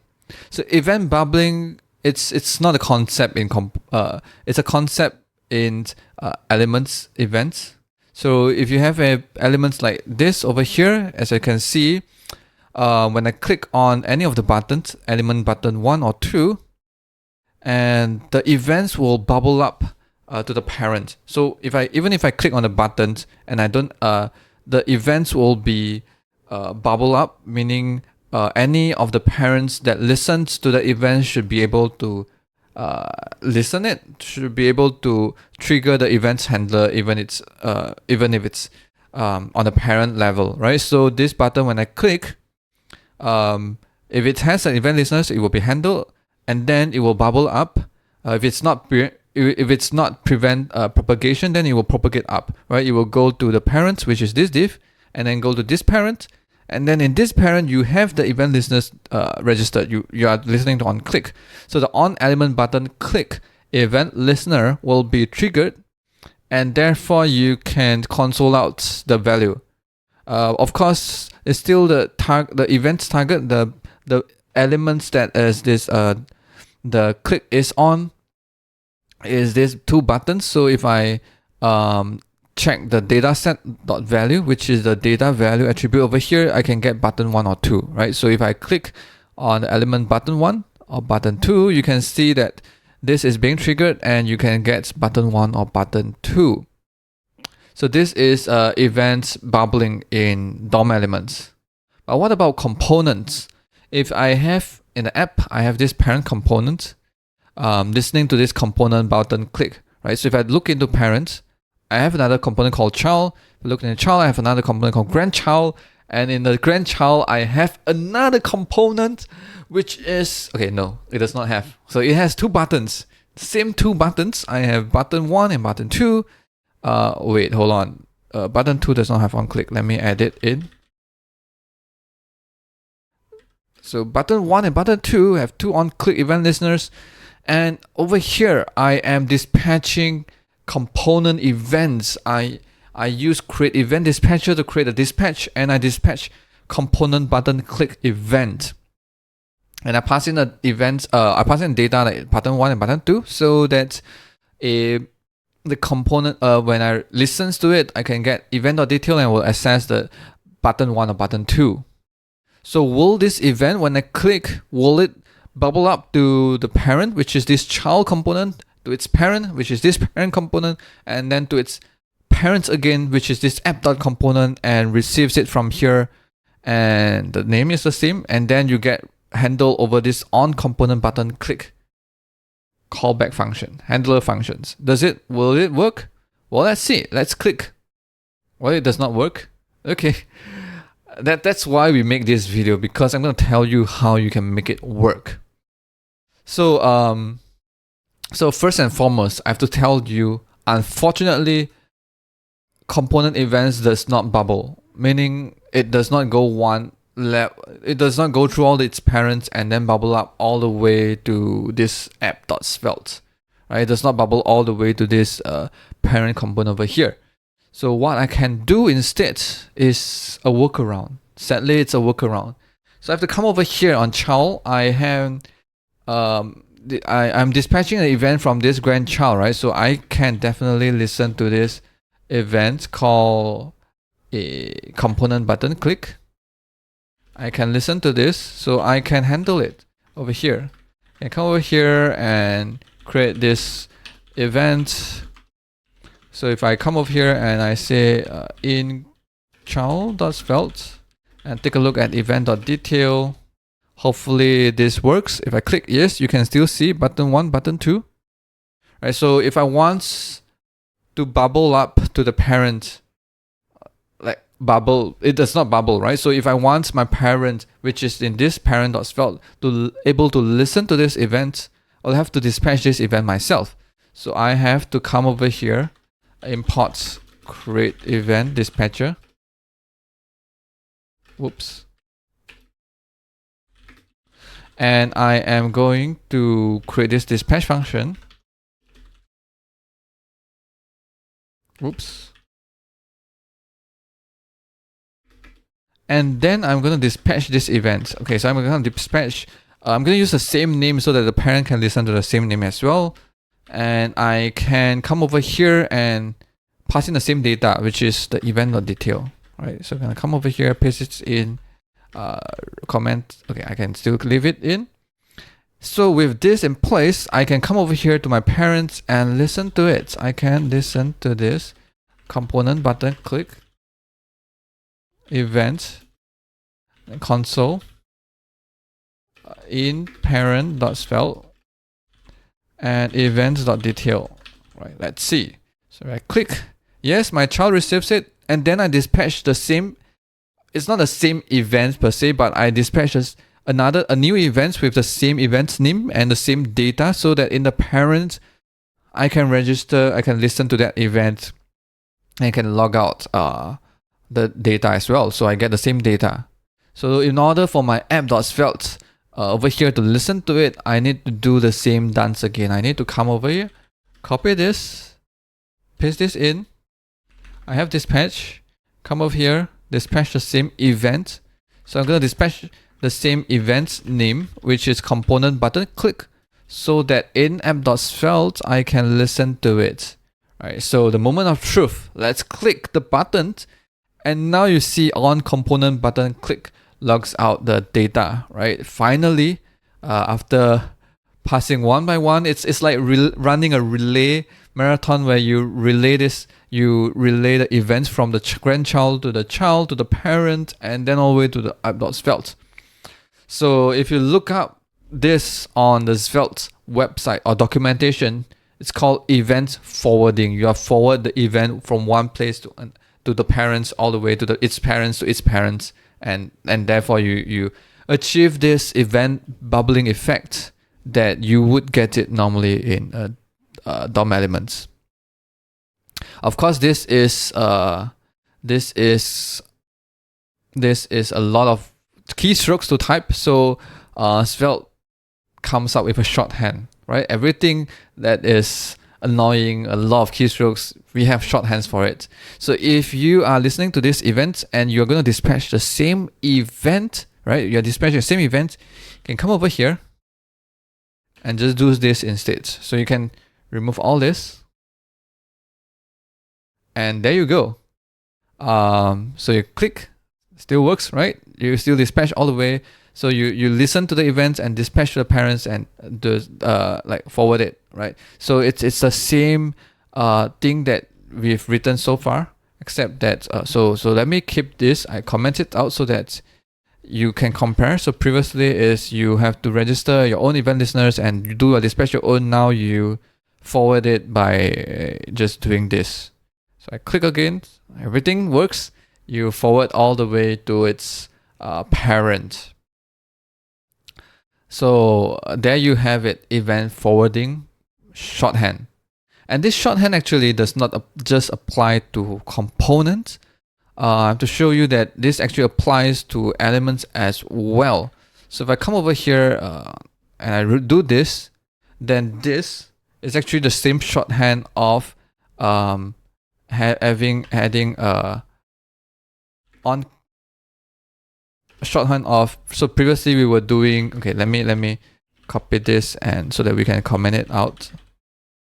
Right, so previously we were adding event listeners to on-click one and then dispatch this event. So if you do this, then this is the same as dispatching the event of the same name, right? Of this name. So this is the same as doing this on click on the button. So you can listen to. So if we want to forward all the way to the top, we do this. Copy this, forward it up, and then come over here at those fields and let's listen to this. So whoops, what's going on? So I have my inline event handlers. Okay, it's a bit hard to read, so I'm gonna just tap in. So I have my inline event handlers, and I'm gonna come over here and console log on click in at .svelte, and I have, yeah, and there you go. And let's click on the click me to, right, on component button, click, and click me one, which is on click in app.svelte. So you can use this shorthand on elements as well, on element events as well, DOM events as well. It will be the same as how writing this, right? So this code over here, it's not evaluated. We are not passing on click one to anywhere, right? So this is just to demonstrate that if you write this instead and dispatch click, then it will be exactly the same as using on :click shorthand. So when would you use this on DOM elements?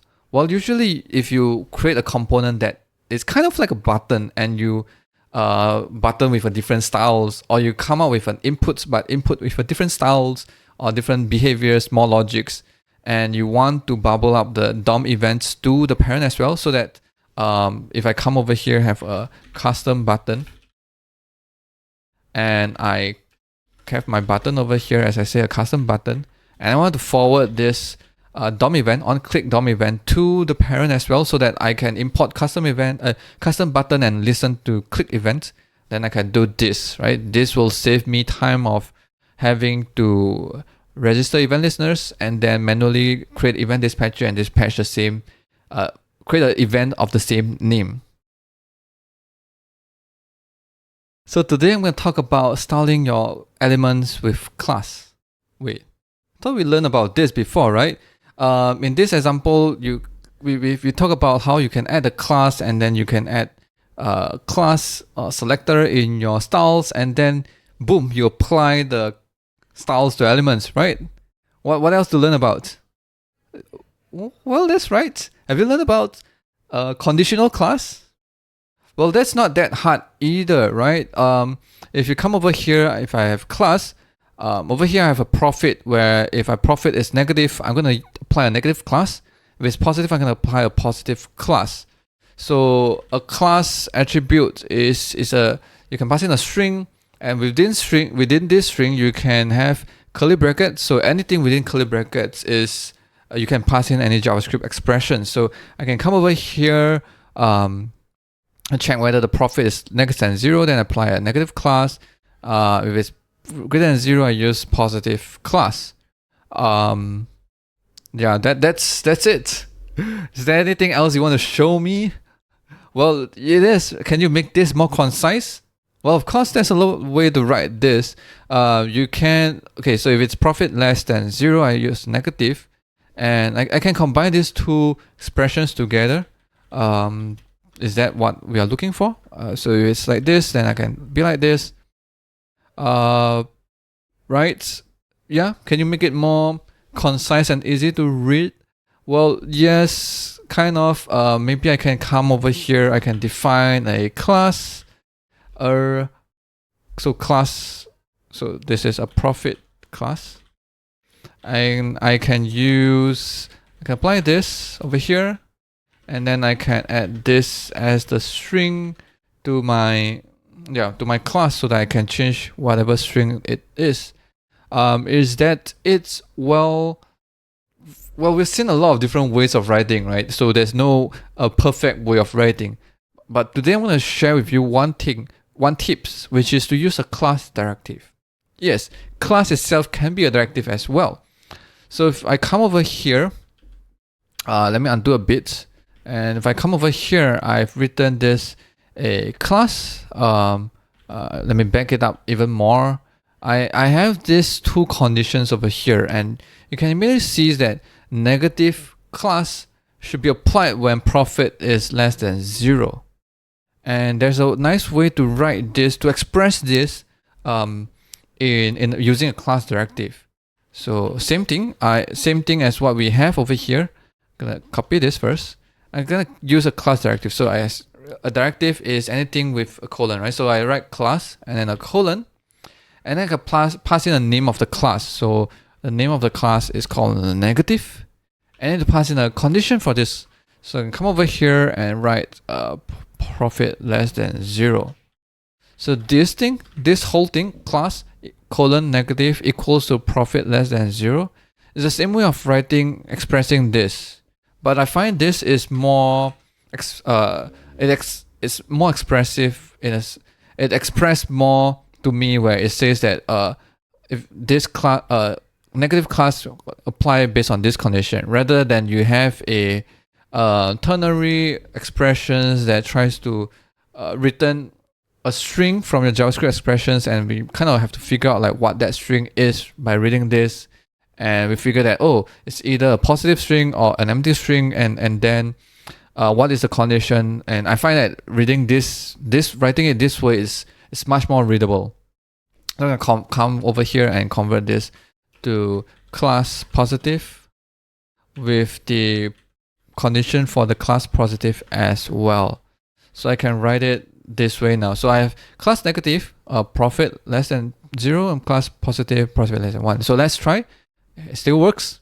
I always try. Don't take my word for it. Always try whether it works or not. Okay, so I have one more thing for you to try. As everything goes where we likes to have shorthand, class directive also has its own shorthand, and hopefully you can guess what it is. It's like this. If this condition, so this condition can be any JavaScript expressions, right? What if this condition is a variable? If I write negative over here as a variable, and I declare negative as a reactively declared variable, so the value of negative always change whenever I change the profit. Then I would end up writing this, right? Class :negative equals negative. And since this class name and the variable name, the condition variable name is the same, I can omit this. I can write this. So class :negative, it's equals to, let me copy the previous one and then comment it out so that you can do your comparison you want. Okay, I should paste it over here. So this is equals to this. It's the same thing. So let's try it out. Right? It works. So if you have a same condition name as a class name, then you can do this shorthand. And there you go. A class directive. Hopefully it adds a new way for you to specify what's the class of the element. Instead of just having to concat strings to form your class names. So hopefully you learned something new, and I like to see you applying this in your Svelte components. We are going to talk about bindings. What is binding? Well, we shall see. Let's take a look at one example that I prepared for you. So over here we have an input and a variable called value. So this is a state where we can change the value of the value variable, and we show that value variable on the screen over here. So we add input events on the input so that we know whenever we type something like this, this will be called, and then we update the value of the value. So this will pass this value into the input itself so that it's updated, and also will show it over here on the screen. So every time when you want to add event listeners from that input, and then update a value of a variable, and then if you want to somehow change the value and then get it reflected onto the input. So when I say get it reflected is, what if over here I have a button, and whenever I click on the button, I want to change the value to say ASDF, right? So I can type over here. Every time I come over here, I change a variable called value and get it reflected. And I can do the other way around, which is I click me, update the value of the variable of the value of the variable value, and then get it reflected on the input. So I click, you see it's updated to ASDF instead. So there's two ways of updating this variable value. One from the input event, or two is by just changing it directly. And this is a very common pattern that you would come out to control your inputs. And so Svelte comes up with a directive that handles this, so that you don't have to come over here, define an event listeners, define a variable. I mean, you have to define a variable, but like you can save time typing all this and just do this one thing instead, which is bind. The bind directive. That's why the title of this video, bindings, bind, and then I need to bind what? I need to bind the value of the input, right? So inputs.value is the value of the input. Over here we read this value from here in this event, and then we pass this value in this variable. So so this two-way we want to read and write also, right? So we want the value property of this input, and bind with what? We're gonna bind it with a variable called value. So I'm gonna copy this variable and pass it in here. So I can remove all this at once. So this and this is the same. Binding is to receive an event listeners to get the value of this input and assign it to this variable called value. And also this is also doing this where whenever the value of the variable value has changed, we're going to update the value property of this input. It's a bit mouthful, so let's try to change this. I'm going to call this a foo instead, so that it's so that you can differentiate where this is, right? Okay, come up here, right? So inputs, you read a property called value. Okay, you can't do this now. You read a property called value, and then over here you want into foo, and then you want to set foo into the value, the property called value. It's the same. This is the property name. This is a value. You read it to the variable called foo, and if we've changed foo, we want to update it back to the property called value. So I come over here. I can type. As you can see, this is this. Okay, I should comment this out. So only have this input that has bind. So when I type, it will get the value of the input. So this is no longer in use, right? Just so you know. Type value of the input. Value of the input comes to a variable called foo. And so you see foo reflected over here. And if I click, okay, let me type more. If I click on this button, I change the value of foo, it should update. So this foo variable should update the property called value. So there you go. So binding, we bind a variable, a property called value to the variable called foo, and it works two ways. It's a two-way data binding. Changing in the property will update the variable. Change in the variable will update the property.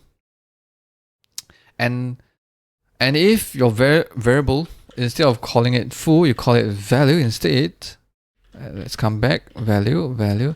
Call it value instead. Then you can have a shorthand, right? The property and the variable name is the same.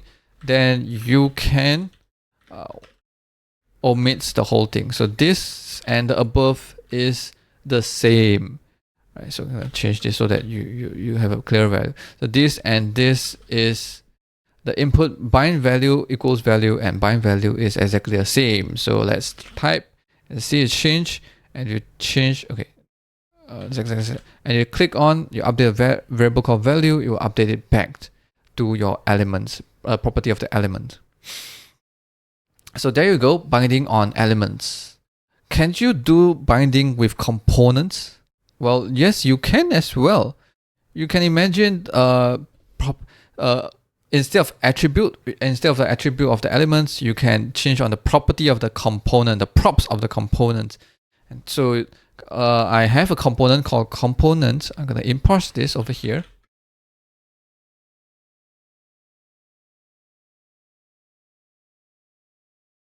And in this component, I am going to use it over here and comment out everything that I'm not in use.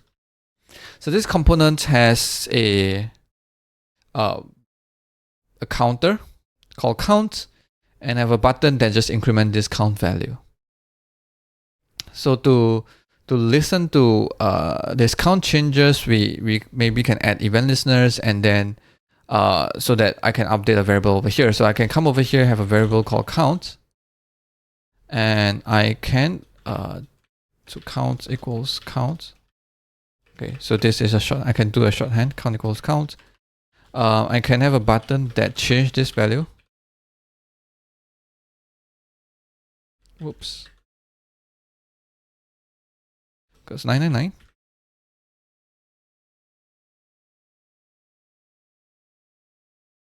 So I can have a button that updates the count value. And whenever I change, okay, I need to also have a event, right? So I come over here, dispatch count change.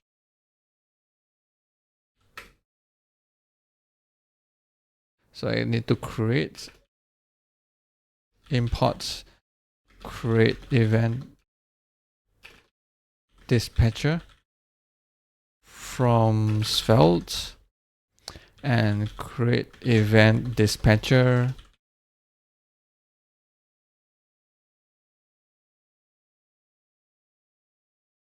so every time count change, I'll dispatch this count change event. Come over here on wait, it should be on a component.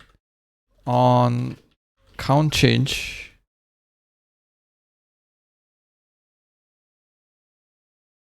whoops, I receive an event. Let me get it to a new line so that you can read it clearer. Right, on count change, you have event, and the count will equal to event.detail. So over here, you guys two things. Whenever we change inside, click me, increment. I'm gonna name it differently. So if every time when you increment, this will be called, this event will be called, and I need to come over here and show you that this value is updated. So every time it's called, I will get the latest value of the count, and it will be reflected on the screen over here, right? And anytime, and when I click on this button, I want to update this value count to 999. So when I click this, it'll be 999, and this value will be passed in, so this count will be updated. Right? So if I increment, yeah, and you get receive over here. So it's kind of the same as your inputs, where you events happening, you update the value, and if the value changes, you update the property of the attributes of the element. So I can do the binding for any props, in fact any props. So this props is called count, so I can come over here and bind count to count. So I can comment, okay, so this, whoops, let me comment this and just leave this for you. So bind count to count is again exactly the same as listen to the event, update the variable count, and whenever count change, update the props called count. Right, so this is the same as above. So I try over here, you see it's the same behavior. And in fact, since this variable and this property of the component is the same as the variable that we're going to assign to, we can use the binding shorthand. You can just write this increment and click me, increment, click me. So here you go, bindings for elements as well as components.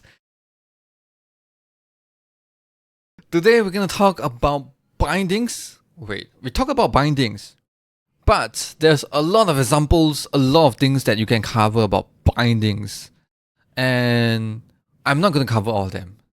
To be honest, you should learn yourself, and I'm going to show you where you can read about them. So over here, I am at this Svelte tutorials. So Svelte in the main official docs, it prepared a very amazing tutorials, step by step. You can come over here, start from the day one. Most of the things we have covered. And what I'm going to show you now is you come over here and you look for bindings, and you see text inputs. This is where it starts. And from this drop down, you probably have seen that. You probably will see that there's a lot of things that you can do bindings with, right? Text inputs, numeric inputs, checkbox, group inputs, text area, select, content editable, media, dimension, this, components, a lot of them. Some of them I'll cover. For example, component bindings and like text input element bindings. I have covered some of them, but some of them I would not cover. You can explore yourself. So I'm going to show you how you can explore yourself. So you choose one of it. Say I'm going to come over here and numeric inputs, and it will show you that it will tell you things that you need to know about. For example, if you have a numeric inputs then you set type equals number or type equals range, then you will make it into a numeric input, which means that the value will become a number before assign it to a variable. So bind value takes care of that for you. So it will show you, for example, in this example over here, some example that has prepared, but I believe we don't have bindings here. And if you click show me, you replace the code with bindings, and then you see that everything works now. So you can compare the before and after. You can reset and show me to compare yourself, quickly toggle and see what's the difference, and then play with it, right? Change this. This is a REPL, the same REPL that I have been using all the while.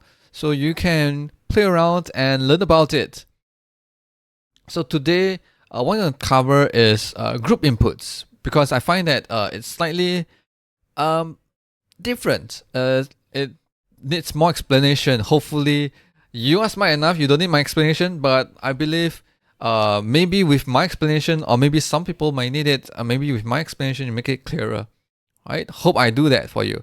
If you feel that I have make it very clear, thumbs up, comments, share this video out to everyone else. Right? So I'm gonna come over here with a REPL that I have prepared. So what is group inputs? Right? So group inputs it actually means that you can bind a group of inputs with a bind group. So this binding is called bind group, and what you do is you can bind two kinds of inputs with this. Only two kinds. It's either a radio button or a checkbox button. Right? So radio button is one that you usually see with a circle where you have to choose single option, and checkbox is usually when you see that it's a square boxes where you check and uncheck, you can have multiple choices. So what this bind group does is that instead of making your own group of checkbox by setting them the same name, you should set them the same name, but besides just setting the same name, what else you can do to say collect all the values from these inputs together and assign it to a variable. What you can do with is you use bind group. So say for example, if I come over here, I have already 3 checkboxes, value 1, 2, and 3. What you usually do is I should remove this, sorry. Let me remove this first. What you usually do is you should come over here and name it, say, foo. Sorry, I'm better naming. Let's come up foo, and I'm going to use radio for now. Radio. So with the same name, you expect that you can only choose one of them, right? If I create one more you expect them to only choose one. And how do you bind the value of this group to a variable, right? I want to bind it to a value. You can't say because radio usually you have a property called checked. So do you do like bind checked? But this will only bind the checked to a variable and bind the value of the checked of like this one input. How do you bind a group of inputs? Because they work together, you want to say this group of input, I want to know which value is being selected. So what you do is use bind group instead. So I can bind it to a variable. Over here, I'm going to say, create a variable called options. I'm going to come over here, say options, selected option. So if it's radio, then you can only choose one option. And so I'm going to come over here and bind it to option. So 1, so it should be, naming is important. I'm gonna use a singular noun. Right, I'm gonna use a singular noun, and I'm gonna paste this bind group over here. Bind group, bind group. Now this variable now becomes, let me, I have my camera just block my view, so I'm going to resize this a bit so that I can see it clearly.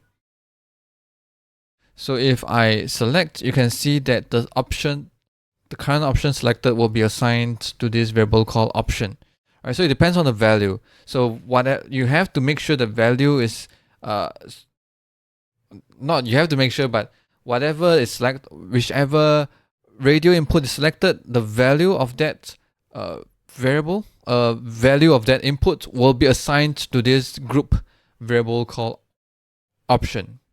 Right, so the option variable will be assigned to whatever input radio button that is being selected at the moment.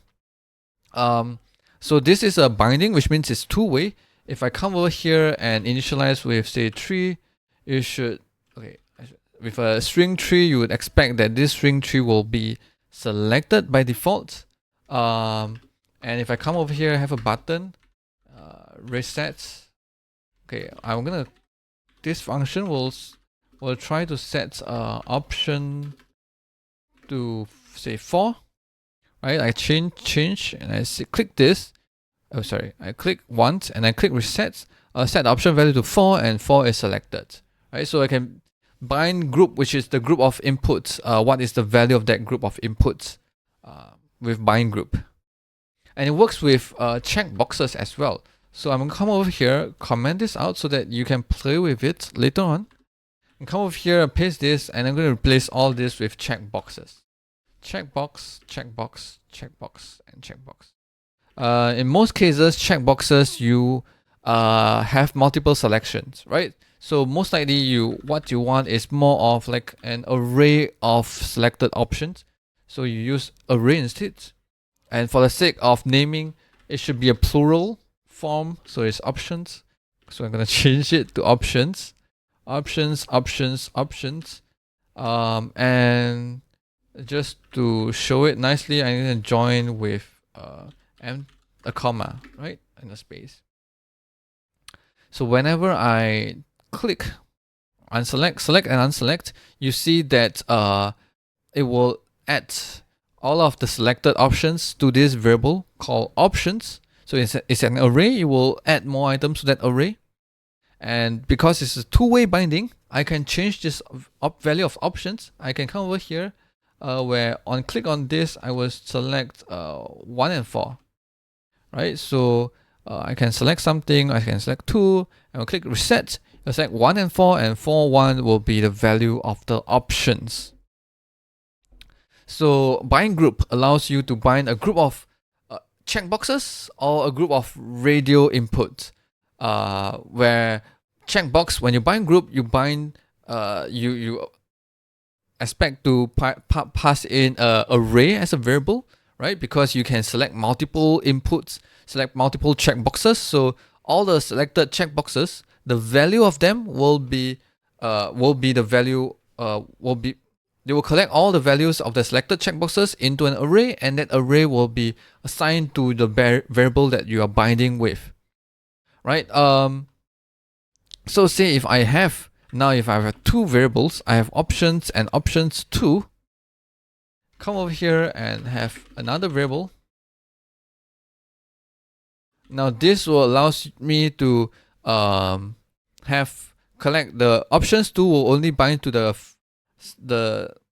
checkbox 3 and 4. So anytime when I change the value, I check and uncheck the value of 3 or 4, it will collect them and then assign it to this options 2 variable, and then you will see whether options 2 what are the inputs that is selected by options 2, right? And it works two ways. So whenever you change this variable programmatically, then you will get reflected by all the inputs boxes that binds the group on that input. So that's all. Hopefully that is useful for you when you want to have a group of radio boxes or checkboxes. Reminds you of using bind group to bind them. Today we're going to talk about another type of binding, which is bind this. So what is bind this? Well, we shall see in this example over here. Over here, I have prepared a component which has an input and a button. So over here, if I type something in my input, yeah, you got that something from the input. Oftentimes when we write this, we assume that Svelte will understand this component, go through some compilation into JavaScript, and what the JavaScript do is to create that input element and insert it into the DOM. Yeah, and most of the time you don't have to care about that element itself. You don't need to know like what you don't need to get the reference of the elements, because if you want to manipulate, say, the value of that input, you use the bind value to bind the value of the input and you control from there. And most of the times you just want to control the value of the input, or maybe some validation which you can pass in via other attributes. But if for some circumstances you want to get the reference of the element, then you probably would want to use this, which is the bind this. So bind this allows you to bind variable. So let's say I'm gonna get I'm creating a variable called element, and I want to bind this input. So this stands for this reference of this input to this variable. So bind this is actually one-way binding. You do this, you will bind the reference of the input to this variable, but it does not go the other way around. You can't go the way where you say update the value of this variable and hopes that it will somehow reflect on this element. No, it does not work that way. You can't say I have this element now and I want to create say a button element and hope that with this bind this I'll make this input into button. No, it does not work that way. It works only one way. Input, when it's on the screen, when Svelte creates it and add it onto the screen, then bind this will bind the reference of that input element to this variable called element. So hope that you hear the keyword over there. When the Svelte mounts this element, then you will get this, right? So which means that if you want to access the variable right now, if you console log element right now at this point of time, you probably will get undefined. And when does it being defined? Well, it's being defined when Svelte creates this element and mount it onto the DOM. So if you come over here on mount, so onMount is a lifecycle that allows you to register a lifecycle event when element is mounted, when the component is mounted. Then I can call at that point of time the element should be available. You don't have to worry about onMount. We'll talk about it later. But as you can see over here, I can say type of element, and you can see it's something, it's object, right? So the Svelte REPL does not allow me to print out element reference. But if I come over here and open up the elements tab, you would see that it is console out as an input, right? The reference of the input. So what can you do with it? So let me comment this out. What can you do with it? Well, you can do something. Since you access the reference of the elements, now you can do anything with it. You can say reset the value of the input, which conveniently we have this function called reset, and this is what I'm going to do. I'm going to say reset. I'm going to reset it to just an empty string.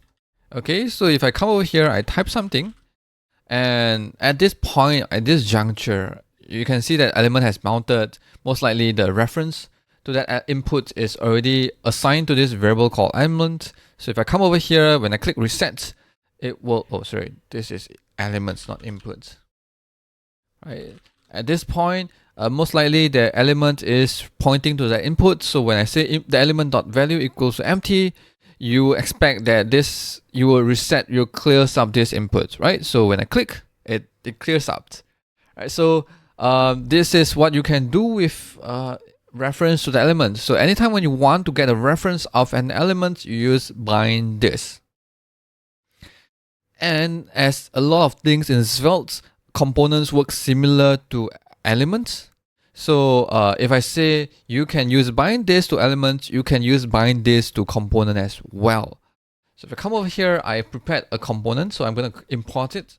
let's say import component from component.svelte, and then I'm gonna create this component over here.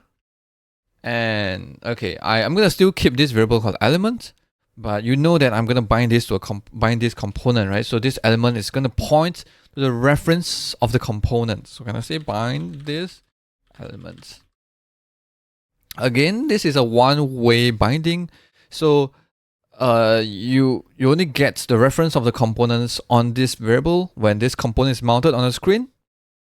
You can't say the other way around where changing this variable in hopes that change something on the component itself. But of course, this component over here that I'm going to show you now have variables, right? A state called count.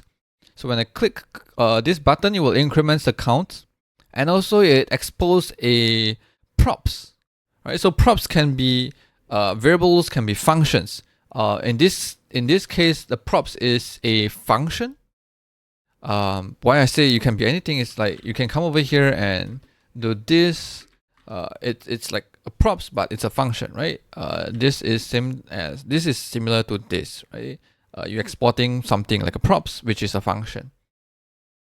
So you can come over here and get the reference of this component, which means you also you get the reference of this component, which means that you can access all the props from this instance of this component. So anything that's exported can be accessed. Say for example, if I export the count as a props, and if I come over here and I say console log elements.count, okay, so 2 right now, you click, you expect that, oh, what shit.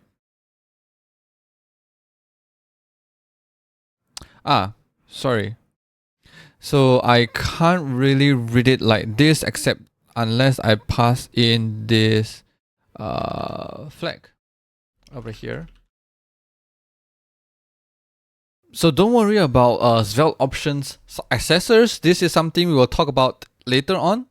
But as the warning shows, it's clear enough, you just copy paste this thing in, and now you can see that we can get we can console out this count over here, right? A basic explanation of what this is that it allows us to compile this component in a way that you can access props with this directly with these accessors using like getter function to get the props value, right? Of course, however, if you look at functions, you don't need that. You don't use accessors like getters to get the value of the props.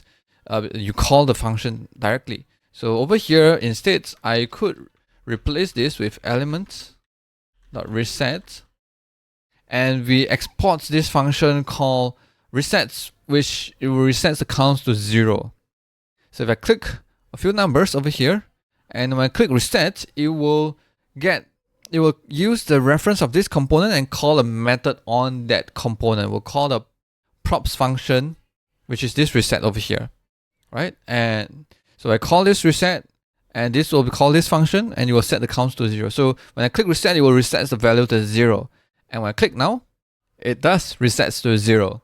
And there you have it. Why, if you ask me why you need a reference of a component, this is the reason. You can access to any methods of the components, then you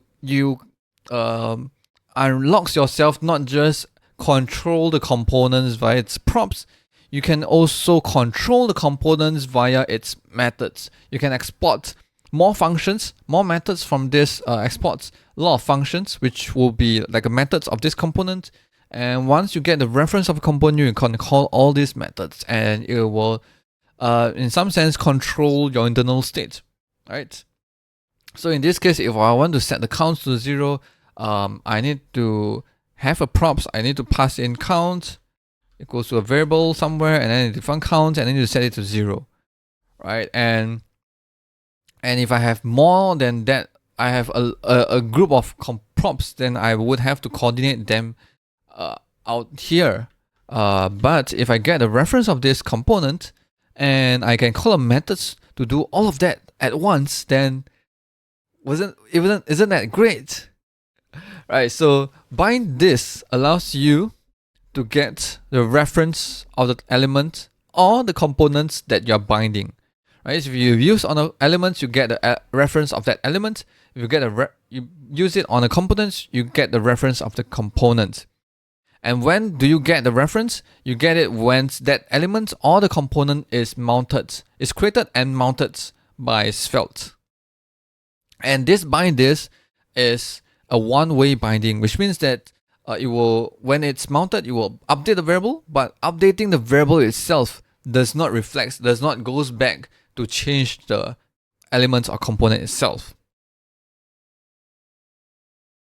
Let's talk about component lifecycle events. There's 4 lifecycle events. There's a onMount and onDestroy, and then there's a before update and after update. So let's take a look at some examples on how you can use them. So over here, I've prepared app.svelte and I have a component. So in this component, I have import onMount, onDestroy, before updates and after updates from Svelte.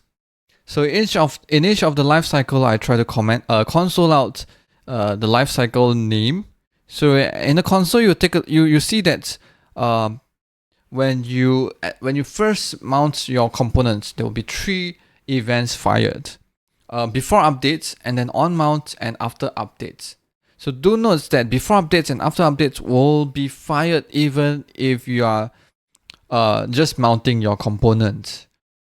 And onMount will be fired when you try to mount your component, right after all the elements, like the buttons over here, is being mounted, then onMount will fire, and then after updates will fire as well. So if I come over here in the components and I try to add a if statement, if condition, and if I try to have a checkbox that I can toggle on and off the condition,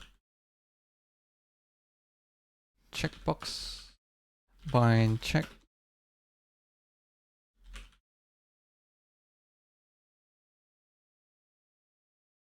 then if I turn it on, you'll see that it's called mount, and if I turn it off, you'll see onDestroy being called.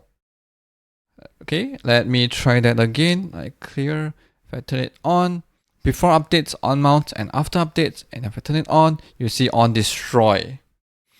And within the component itself, I have prepared a button which will update the count over here. So if I click on the button right now, then I will update the count and it should kick in an update cycle. So if I click here, you'll see that before updates and after updates. Although you can't really see the timing that when this is being called, but according to the Svelte documentation, it says that before updates fires right before you update the DOM, and then after update fires right after the DOM has updated. And in the docs, it says that it will, after update, will fire once right after the DOM is updated. So it has this word once, and I was curious, like, why is it so? And it's because if you come over here in after updates, you could possibly go and update the state again. And if this happens, this actually kicks in another round of updates on your component. And this could lead to an infinite loop if it's not carefully handled. And somehow apparently Svelte handles it by making sure that after update only called once throughout the whole update, right? So if you kicks in another update cycle in the after updates, you will go updates again, but then after update will not be called again. So I'm not quite sure whether this makes sense to you, but for as far as I can see, this does help prevent infinite loop, recursive calls. So the Svelte version that I'm using right now is 3.35. So this behavior stays at this current version. So if I click on over here, you can see that before updates, onMount, after updates, and this kicks in another round of updates. So you see that before update being fired. So if I click me again, you'll see that before update, after update, and before updates being called. So this is something weird, but of course I wouldn't expect you to actually change the state in after updates. That is, you shouldn't do that, right? So that is one edge case that I want to point out over here. And you can see that I'm calling this component, calling all these lifecycle methods to register the event, to register a callback. So you call this onMount or any of this, and you pass in a function. So this function will be called at the right point of time. And you can only do this registration during the component initialization. What that means is that you have to be written at the top, when at the top level when you're trying to execute this whole script over here. So if you do it something like do it slightly later, for example, if I say set timeout and call it at the next timeout, then what you have actually is an error. It will say that function called outside component initialization. You have to call it during the component initialization. But that does not stop us if we come up with a function over here, foo,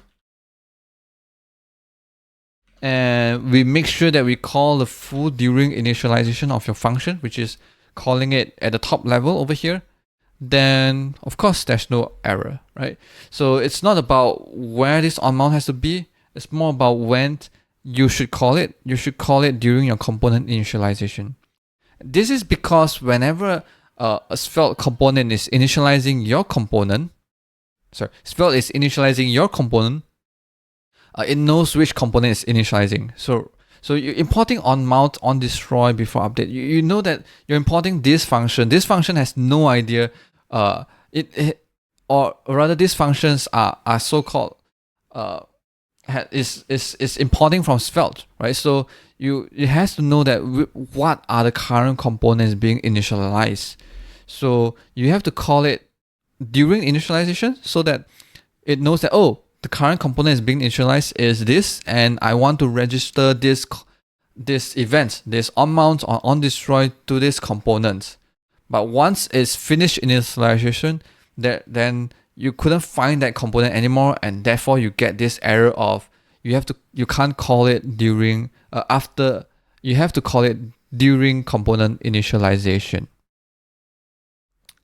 So one last thing that I want to share is that one great use case that you could use when it stems out from this, where you can actually call this somewhere else. Meaning, actually, you can have a function, say foo, right, in this case, and save it somewhere else, some foo.js, and you export this function. And so for each of the component that wants to do something during onMount, for example, calling onMount, you can import foo for all of these components. So there's ways that you can reuse lifecycle logic. So you call foo from here. You can have multiple components and import foo, and when you have to call it during component initialization. But then this will make that any component that you call this will have one callback registered for onMount, and which is to print out the onMount during onMount. Right? Sorry, it's a bit mouthful, but yeah. So one example I can think of is to have this function called mark updates. Let me show you how I can use this. I can import. Let's remove this. I can import mark update.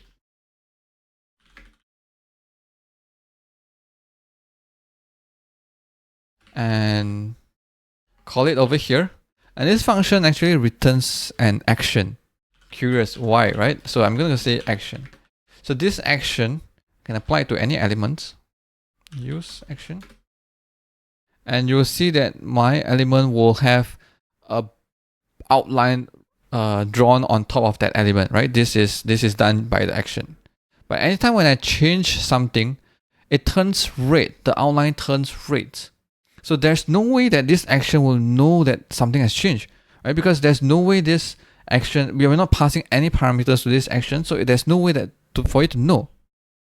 But one curious point is we are actually creating this action on the fly over here, this mark updates. So over here, mark updates, I actually call the before update. For any component that I call this, I'm actually registering something in the before update so that actually I know that this component is updating. And what I do for the action is actually just add this element that I apply the action to a set, so that every time when something has updates, I draw a red outline to that element, to all these elements.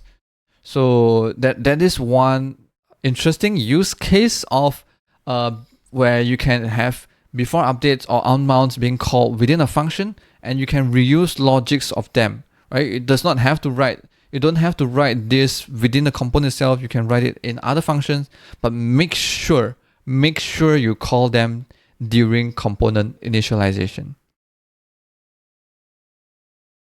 In the last video, we talked about how we register component lifecycle events such as onMount, onDestroy, before updates, and after updates. We talk about some of the do's and don'ts about registering them. For example, you have to call them during the component initialization. We briefly touch about when they will be called. But today in this video, I want to dive slightly deeper into the onMount component lifecycle. So let's take a look at the two examples that I prepared for you for onMount. So over here, I have my app.svelte that renders two examples if the show is true. So I use a checkbox to turn that on and off. So what are the use case of a good example use case of using onMount? Well, I can think of two, but of course there's a lot more. So the first one is I use onMount to set an interval, right? So you wouldn't want to kick off this interval of like some events that you're doing during interval. This should be only started when your component is mounted onto the DOM. Right over here, I set an interval on every second so that I can see the counter increase by 1 every second.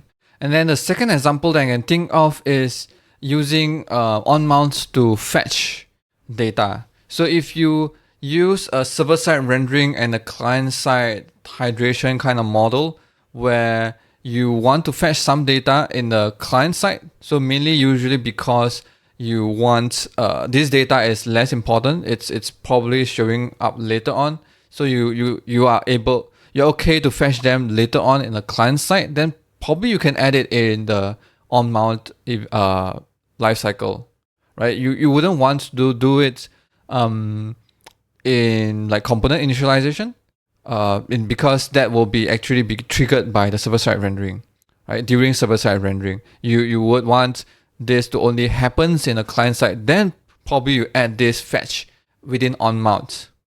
If it's purely client-side rendering, you don't have any server-side rendering, then you can fetch this during component initialization because the time difference isn't that much, and then probably you can even like fetch. Make a network call way before your component is mounted so that when it's mounted, the data maybe it's already there. So onMount, so remember, you don't take my word for it that I say that onMount will not be fired during server-side rendering. Remind me, later on I will show you, we have to try everything so that you don't take any word from anyone. Right? But let's take a look at these two examples. So when I turn on this flag, you should be able to see the counter is incrementing, and also I fetch this data. And then also because I added a console log, so on every interval you see that the console is logging in the log. But if I turn it off, you see that this is still running. It's still running 33, 24, 25. Because we didn't clear the interval. This is another source of memory leak. We set an interval to run onMount and then we didn't clear it out. And the next time when we mount this component again, we set off another timer and we turn this off. See that there's two timers running at the same time now.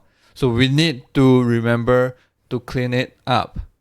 So how do you do that in onMount? Maybe we can take this interval instead of setting it over here. We define the interval ID on top so that on destroy we have to remember to clear interval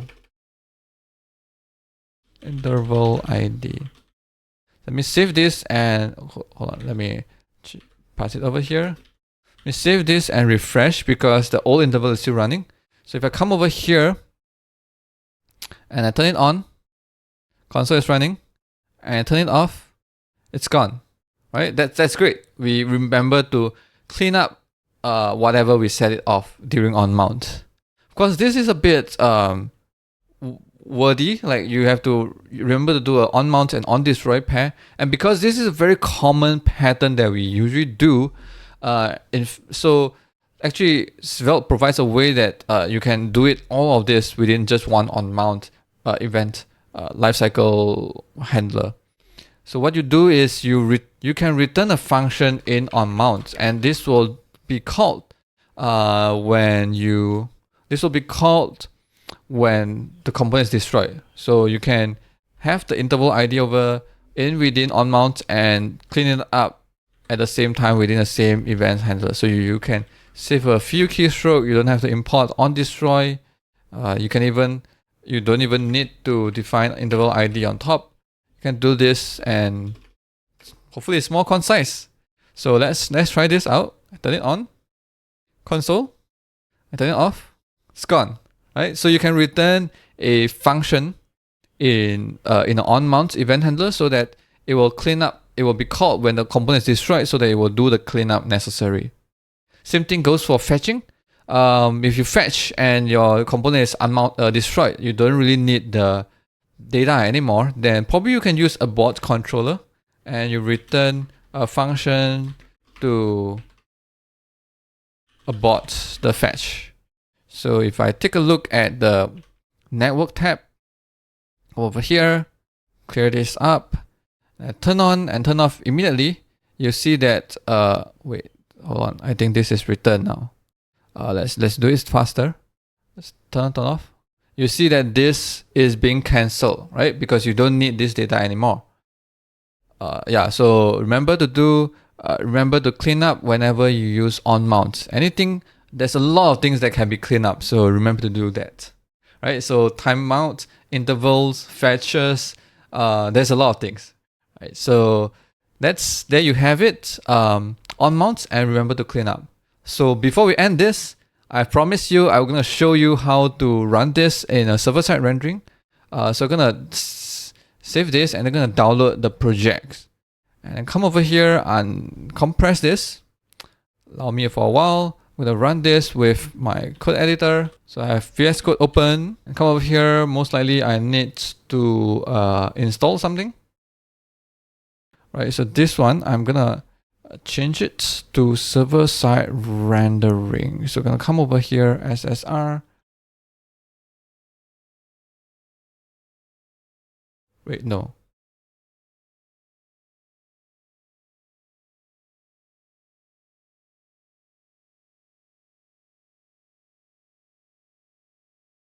Right, I think it's generate. It's called generate.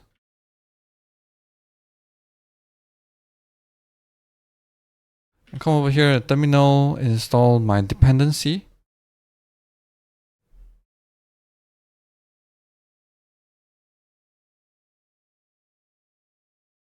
And build my code.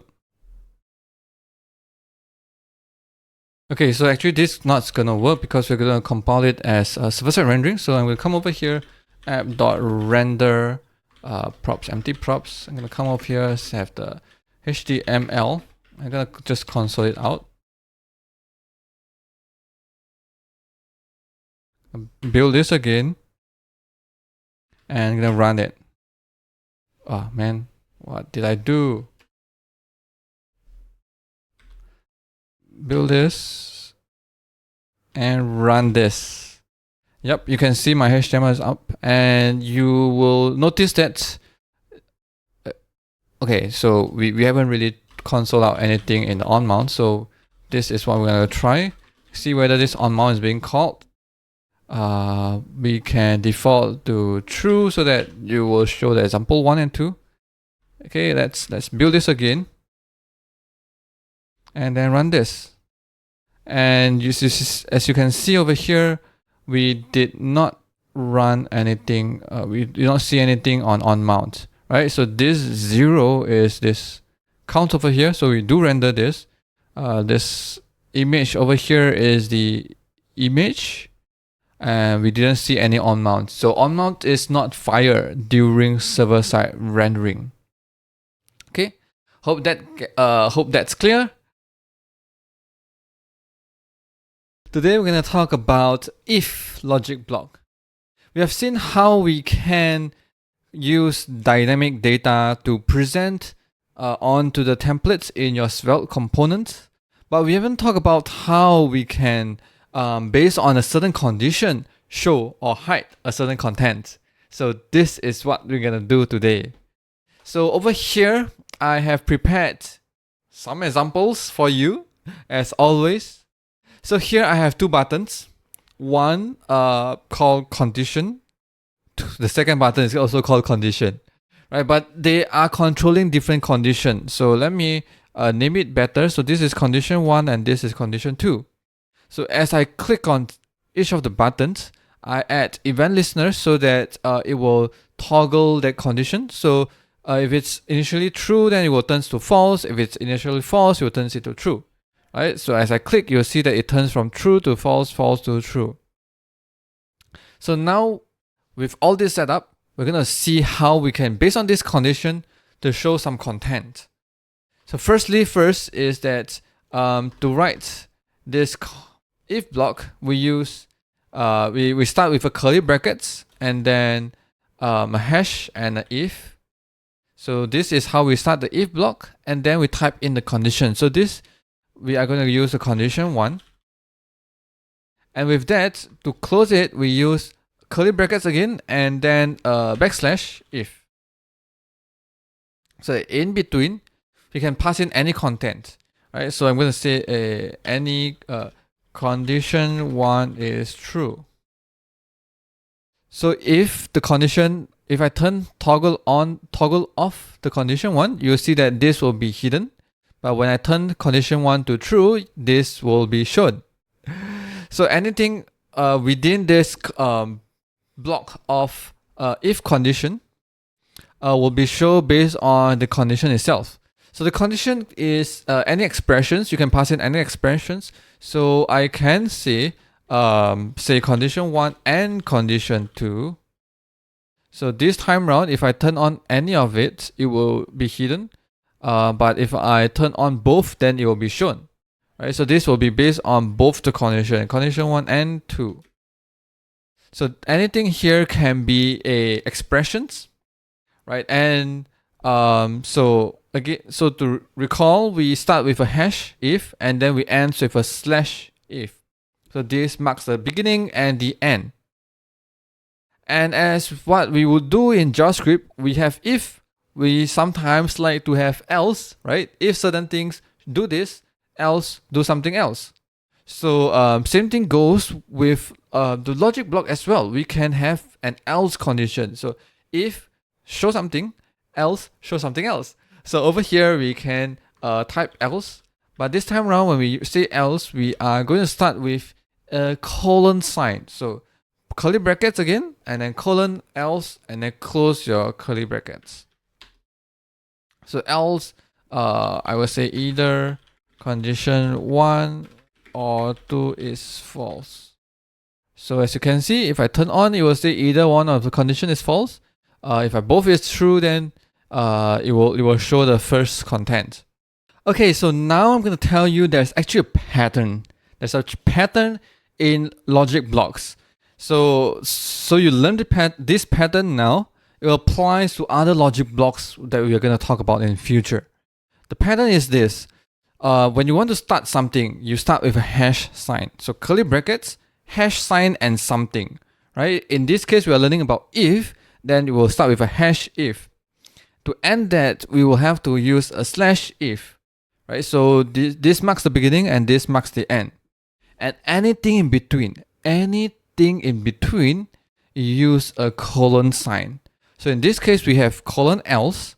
We can have colon else if as well, right? In JavaScript, you have if, else, and then you end, right? You can have if, else if, another condition, else if another condition, and else and end, or without else, as you can see, right? You can have as many else if or else in between.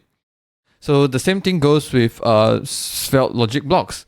You can have else if, so anything in between of the if, you use a colon, right? So else if, and then you can type anything you like. So in this case, I want to say condition 1 or condition 2. So again, this is whatever you type over here can be any JavaScript expressions. It could be condition 1 or condition 2. It could be a function call, right? Maybe I'm going to say check condition 1, 2, and I'm going to define this function on the top. So I'm going to say check condition 1, condition 2, and return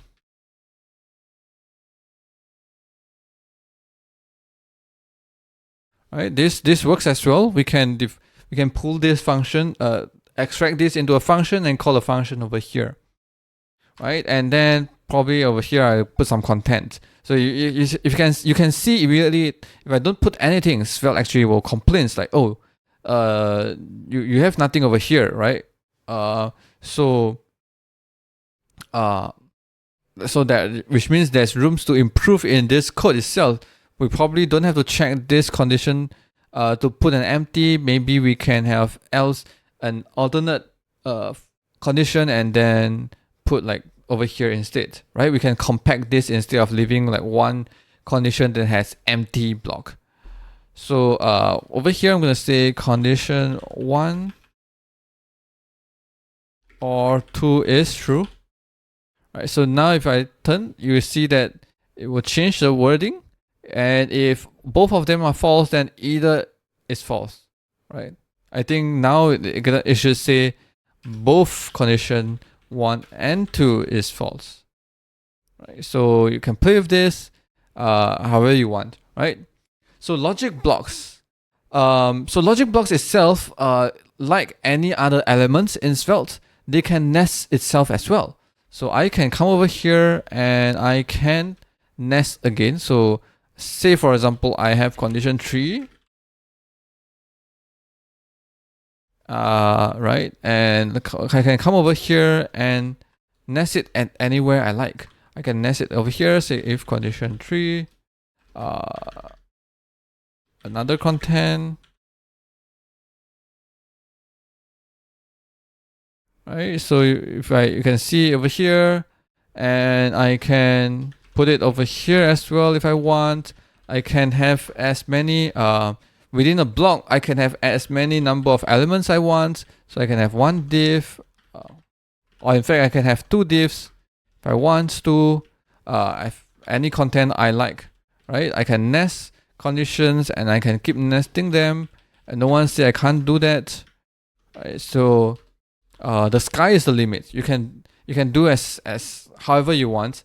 The sky is the limit. You can just treat a logic block itself like an element which can have children, and so you can nest have like logic blocks and then element and then maybe logic blocks again and then element and all the way down to nowhere, right? So there you go. Here you have if logic blocks for you to show or hide content based on the condition, right? Based on certain logics, which is if the condition is true, then you will show something. If it's false, you'll hide it. And we've seen how we can start and end a block. And we see the pattern over here where to start a block, you use curly brackets and then a hash sign. And to end it, you use the same name, right? So if you start with a curly, you used to start with if, then you have to end with an if block. And this time around when you end, you use a slash. And anything in between, say else if, else, you start with a curly brackets and then a colon sign. Today we're going to talk about each logic block. In this example, I have a list of colors and I want to show all the colors in a list. So what I do is I come over here, I create one list item by one by one. So I show like the colors, I use index to get the first color, the second color, and the third color.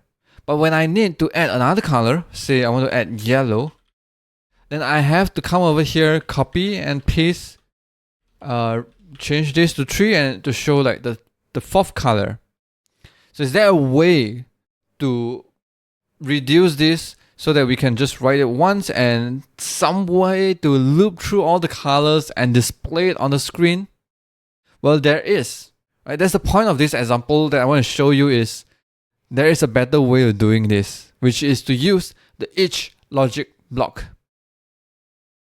So before we go dive into the each block, I'm going to draw a comparison from JavaScript on how you would loop through a list of colors and do something with it.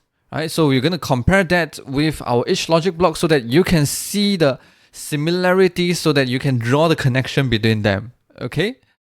So over here, if I'm going to loop through the colors, usually there's a few ways. I can use arrays.forEach. Right? I can use arrays.forEach.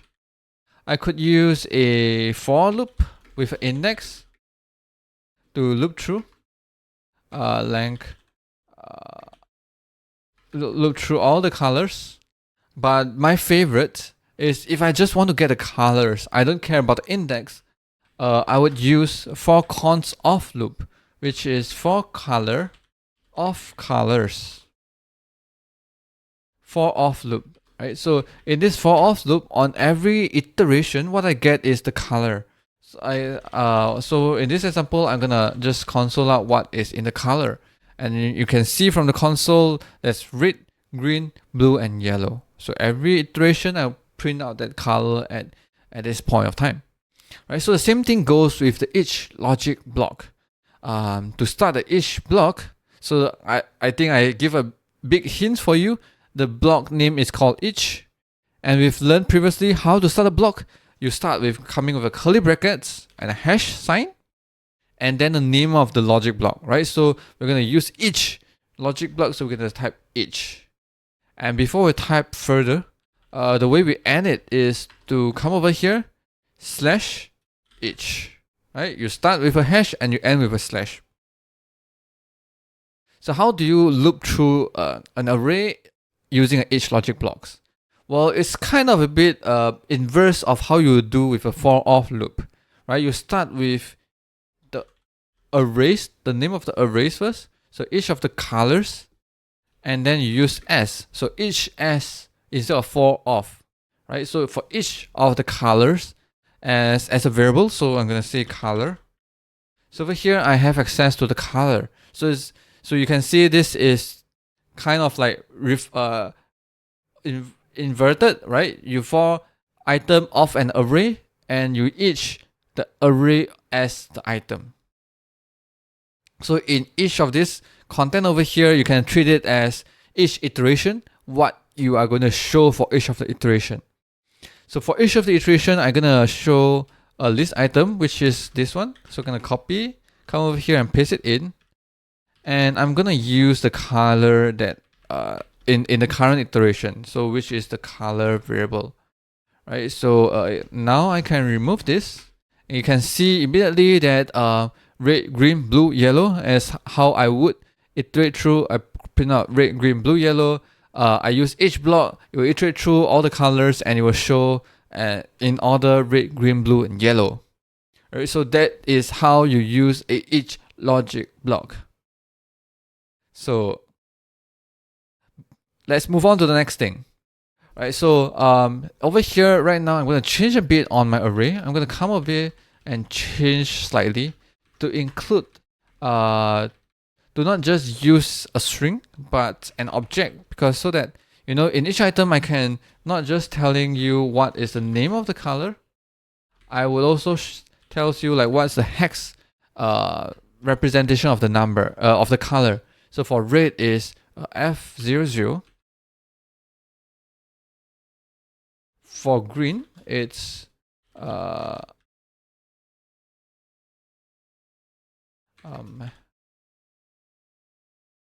0. Green blue F0. For blue, it's gonna be red green blue, so 00F. And for yellow, this is a tricky one. I don't really know the hex of a yellow color. I'm guessing it's gonna be red green blue. Green and blue 0FF. I'm just gonna guess, but let's see how it is. Right, so you have a list of colors, which is object, and you have a name and a hex. Right, as you can see here, we are consoling our object, and if we show an object directly on the screen, you're just gonna see the string representation of it. Right, you just cast it into a string. Right, it will be similar as you call string with the color. This is the same thing, but what we want instead is maybe for now we're just gonna show the color, the object itself. So I'm gonna use JSON.stringify so that you can see the resemblance of this in the console and this in the screen. So with a for loop, sometimes I'm gonna cheat a bit. Instead of let's not do the cheat first. Right, so if I want to access the name of the color, I will come here and say color.name. Right, immediately again I get all the colors, and I can get color.hex. I get all the hex representation of color. So the same thing goes. I can come over here and say color.name. Right, again I go see red, green, blue, yellow, and I'm gonna add a style by color the item with the hex. Right, so I'm gonna say color and then color.hex. Okay, so this is definitely not yellow. I can't remember what's the yellow. Oh yeah, okay, FF0. FF0 will be yellow. So this I will style the item with the hex of the using color.hex and color.name. Right, same way how you would access it using a for loop. But sometimes I'm getting lazy, right? Getting lazy. That's why I'm going for, because sometimes I am lazy and I know that I don't really need the color. I want to destructure immediately of this array. So how do you do destructuring? Right? Destructuring, you can destructure it like this, and you can name out the properties of the item. Right? So previously we have color. Right, color has two properties, name and hex. So I'm going to say name and hex, so I can use it directly from here. Right, as you can see, again in the console, you console out red and the hex value in each iteration. So can I do destructuring over here as well? Well, yes, you can. So I'm going to destructure. So I am lazy to type. I'm just going to copy this and paste it over here. So now I have name and hex. To use it, I will replace this with a hex, and this is name. And again, nothing's changed, but we have changed our code. So this shows that what we've written previously and what we're writing now is the same, right? You can do this. You can destructure directly in each logic block, and it will work. So if I come over here, again, if I want to add another color, name equals black. This color itself does not have any hex value. So you can see if you print out, it's called undefined because you don't have any hex value. So if you inspect over here, you probably will see that the style color will be undefined. So sometimes you have that. What happens is that you want to have fallback, right? You fall back to some other things. Over here, I'm gonna just say a purple, just so that it's obvious, right? So the fallback for this is you can do it this way, right? You fall back to a purple color. But this is falling back on the usage of hex, right? When you want to use the hexadecimal representation, you want to use it, you say, okay, if it's defined, yes, show me this value. If not, fall back to purple.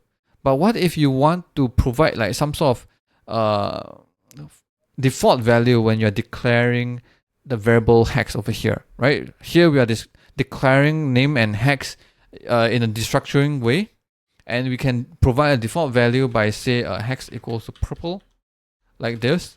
So what it means is that if I remove this, if hex is not defined, it will be purple, right? So black, you have a hex called purple. So how do you do this over here? You can do it the same way. So I'm gonna just copy.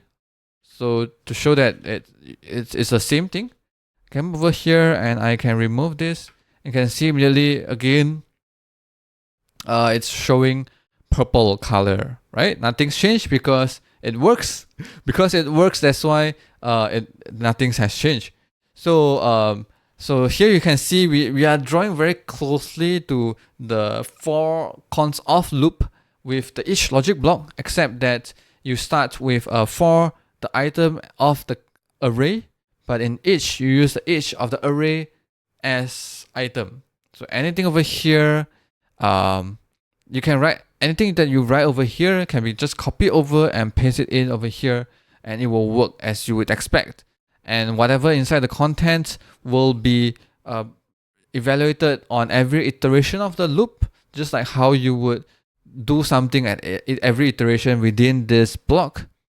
So you have access to name and hex the same way as here as the for loop, right? So and as of the for loop, you can nest it, right? So I'm gonna come over here, and because I'm lazy to come up with arrays, I'm gonna loop through the hex string itself. So I'm gonna say a character of hex. So if I console log, you'll see that it will loop through all the characters of the hex.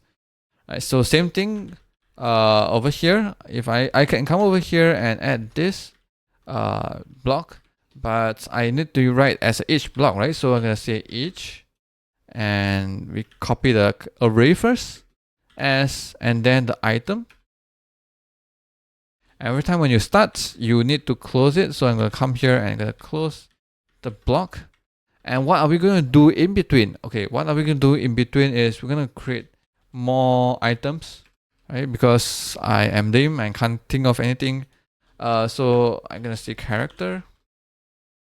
And you can see you are looping through all the characters of the hexadecimal representation of the color. So you can see we draw a very close comparison with the for of loop with the Svelte logic, each logic block. We are going to continue to talk about the each logic block. In the last video, I've drawn comparison with the each logic block with the for cons of loop.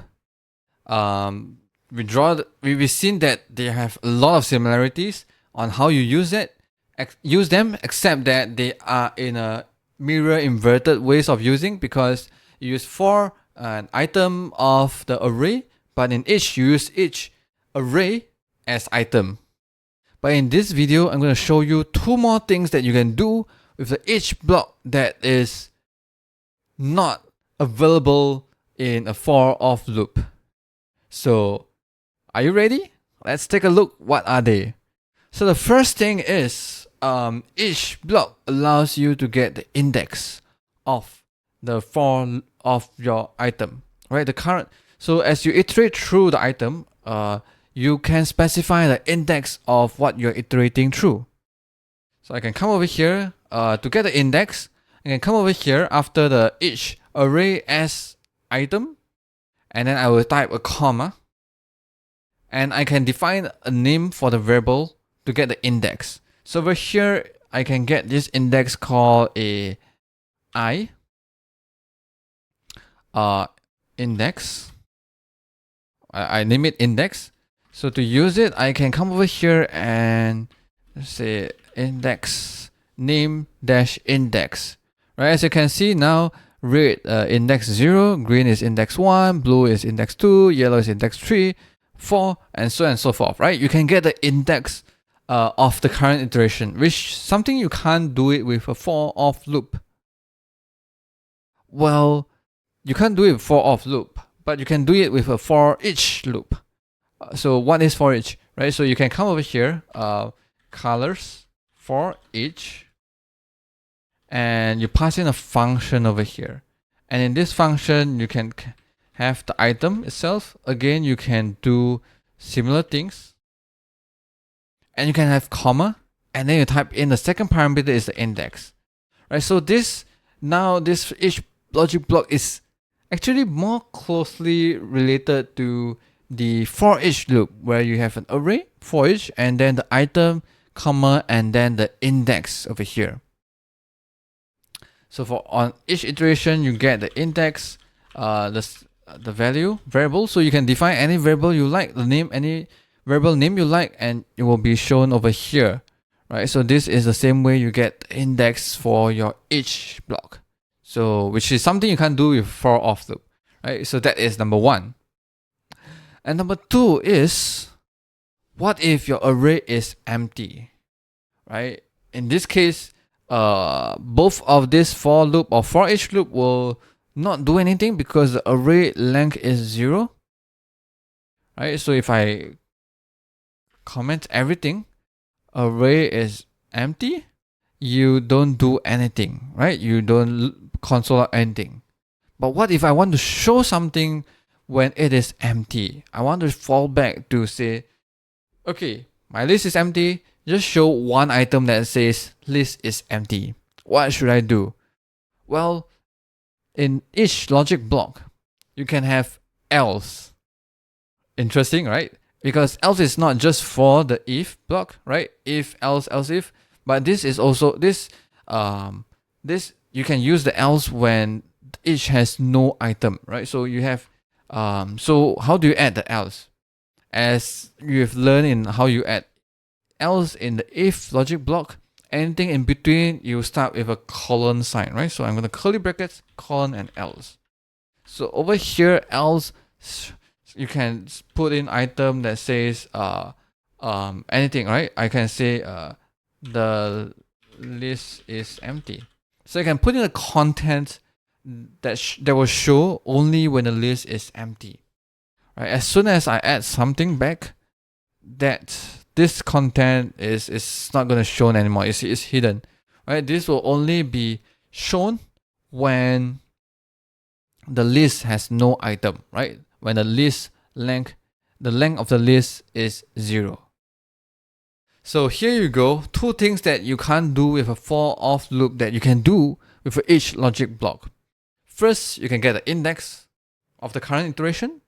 Second, you can show something when the list is empty using else. Today we're going to talk about key each block. What is key each block? Well, it's like a each block but with key. But what does that key do? Well, we're going to learn about it in this video. Before that, let's take a look at one example. So over here, I've prepared an example which, again, we loop through a list of colors. So I have 3 colors, red, green, blue, and I have a button to add a new color. So when I click on the button, I'll push in a yellow, and hopefully you'll see yellow added to the list. So under here, I loop through the colors with the list color, and then I show what's the color what's the color right now, right? So when I click, you'll see one new color added at the end of the list. So what happens here? If we investigate this, what happens is that Svelte will actually loop through the list, right? So previously the list only have 3 items, now you have 4 items. So you will loop through a list and compare one by one the color and the index. Well, it does not really compare the color and the index. It compares what is being shown on the screen and what is going to show. What is showing and what is going to show, right? So right now, the first item is showing red, and we're going to show red as well, so nothing to do. And second item is showing green, and we're going to show green as well, so nothing to do. Third item is blue, and we're gonna show blue as well. So nothing to do over there. And then we don't have any items left, but we still want to show one more item, which is the fourth item is yellow.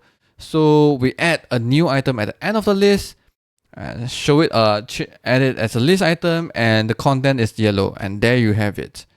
Right. So if I come over here and I inspect elements, we're gonna see closer, a little bit closer, and what is happening. Right. So I'm gonna reset this. I'm gonna inspect again. So before we inspect, I am going to use the developer tools to save the reference of the list item so that you can know that whether what I say is true, right? What I say is that you will compare the first 3 items, and then the 4th item is newly inserted, right? So I compare a reference and see whether do I remove any of the elements, or are they the same reference. So I'm gonna save it over here. So I'm gonna say A. Okay, I'm gonna name it better, right? So the first item equals to the current element I'm selecting. So this one, the rate, and I highlight the second one, and the second item is 0, and third item. So first, second, and third. Okay, and now I'm going to click the button to insert yellow into the list.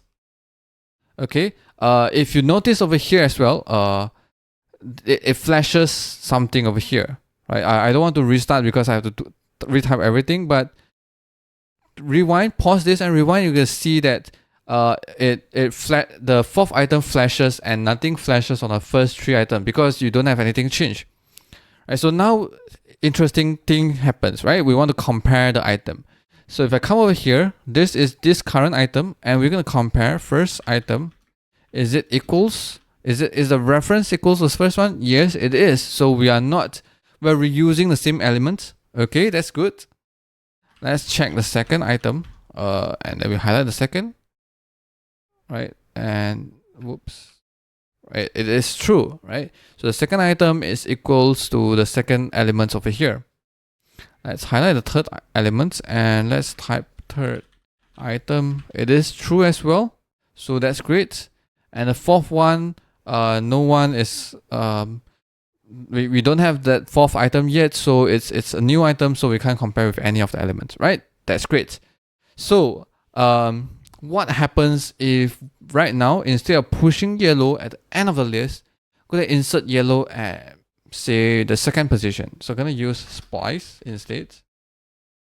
0. So the index, I'm going to insert it in the second index. Remove nothing and then insert yellow, right? So if I, splice. So I click, you will see yellow inserted at the second position. Well, it's third in second index, so it's a third item, right? Okay, so let's come over here, and before we do that, let's restart again. Before we do that, we're gonna keep all the reference of the elements, and let's guess what's gonna happen right now. Right, so before we do that, I'm gonna say first item. Oops, highlight the second item. And then highlight the third item. Right, so first, second, third. You can see it's also hover. When I hover, it's also highlighted on the left on the REPL over here. Right, so as I click, what happens? Right, so this is what I'm going to explain what happens, and we're going to see whether it matches what I explained. Right, so I have red, green, blue, 3 elements, and right now I'm going to render 4 items, right? And I'm going to insert yellow at the third position, so you're going to have red, green, yellow, blue. So I compare the first element and the first thing I'm going to render, right? First thing I'm going to show, it's red and red. Okay, I'm not going to do anything. Then I'm going to see next thing, right? The next thing I have on the screen is the green, and what I'm going to show is green as well. So nothing's changed. Okay, that's good. Third thing that I have on the screen is blue, but what I'm going to show is yellow. So instead of inserting yellow, I'm going to change the blue color to yellow, right? Blue to yellow, because that's the third item I'm going to show. And then fourth item, I don't have anything. I don't have fourth item element on the screen. So I create one new element called blue, and then I insert it on the screen, right? So that's what happened, right? Of course, in your mind, when I do this, you're gonna say like, shouldn't the better way, or what I want is more like keep these three elements and insert yellow, a new element as yellow in the third position, rather than change the blue to yellow and then insert one at the last. Shouldn't that be the way? Well, it's not really. And trust me, what I say is what's actually happening, and I'm gonna prove it to you right now. So click on the buttons and you'll see yellow on the screen now. And again, if you haven't noticed over here on the right, you can backward a bit and you will notice that both of these elements flashes. Right? Flashes means that something has changed, right? The Chrome developer tools will flash on elements when it's changed. So I'm gonna come over here and do the element reference comparison, right? So I come over here and say, is the first item equals to the current element? Well, it's true, yes. And the second element is the green color one. And I'm gonna come over here and compare, is the second item equals to the current? Yes, it is. And I'm gonna highlight on the third one and say, is this the third element equals to this? It is true again, right? But previously, remember, third item shows the color blue, but now it's showing color yellow. So it's reusing the same elements, but then change the text. And for the blue itself, we recreate a new one. This one is not equal to anything else. So it happens as what I said, right? It will compare one by one, and if it's different, you will update it. And if you have more items at the bottom, you will add it in, right? So in general, whenever the length of the array changes, in general, what happens is that Svelte will go through the list one by one and compare what is on the screen and what is going to show. Even if you rearrange the things, it will still go one by one in order and update the text or the content according to what is going to show, right? It does not have no idea whatsoever about how you rearrange the item, right? You just go one by one, compare and update, and at the end of the list, if you have more items, then they will be created and inserted into the DOM. Or if you have less items, then the extra items will be removed, right? That is what happened. So again, to prove this, to show you this is what actually happens, I have another component over here. This way, I can show you that the component will actually tells you that when it's being mounted, and it will console out the color of the element that is provided to this component itself. Alright, so I can come over here, import this component.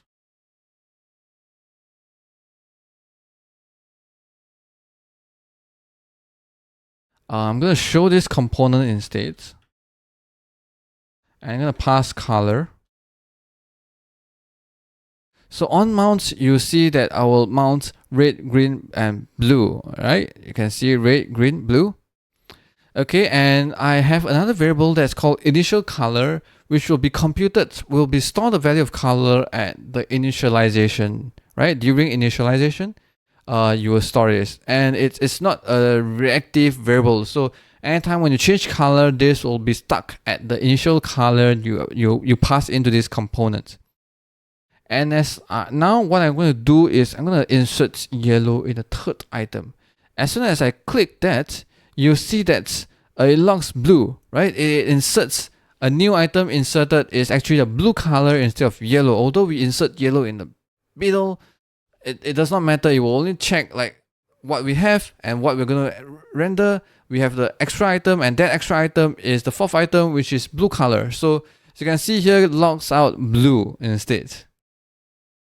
And then one thing you can see here is that the third item, although the color right now is yellow, but the initial color is blue, right? This tells you that previously this is blue, and we change the color property to yellow, right? To show on the screen. But this is purposely designed such a way that you still show you that what was the initial color, right? So Svelte will go through the list, updates every element in order, and then anything that is extra, it will be inserted, or anything less, then it will be extraneous elements will be removed, right? Svelte has no idea whether you insert something in between or rearrange the order.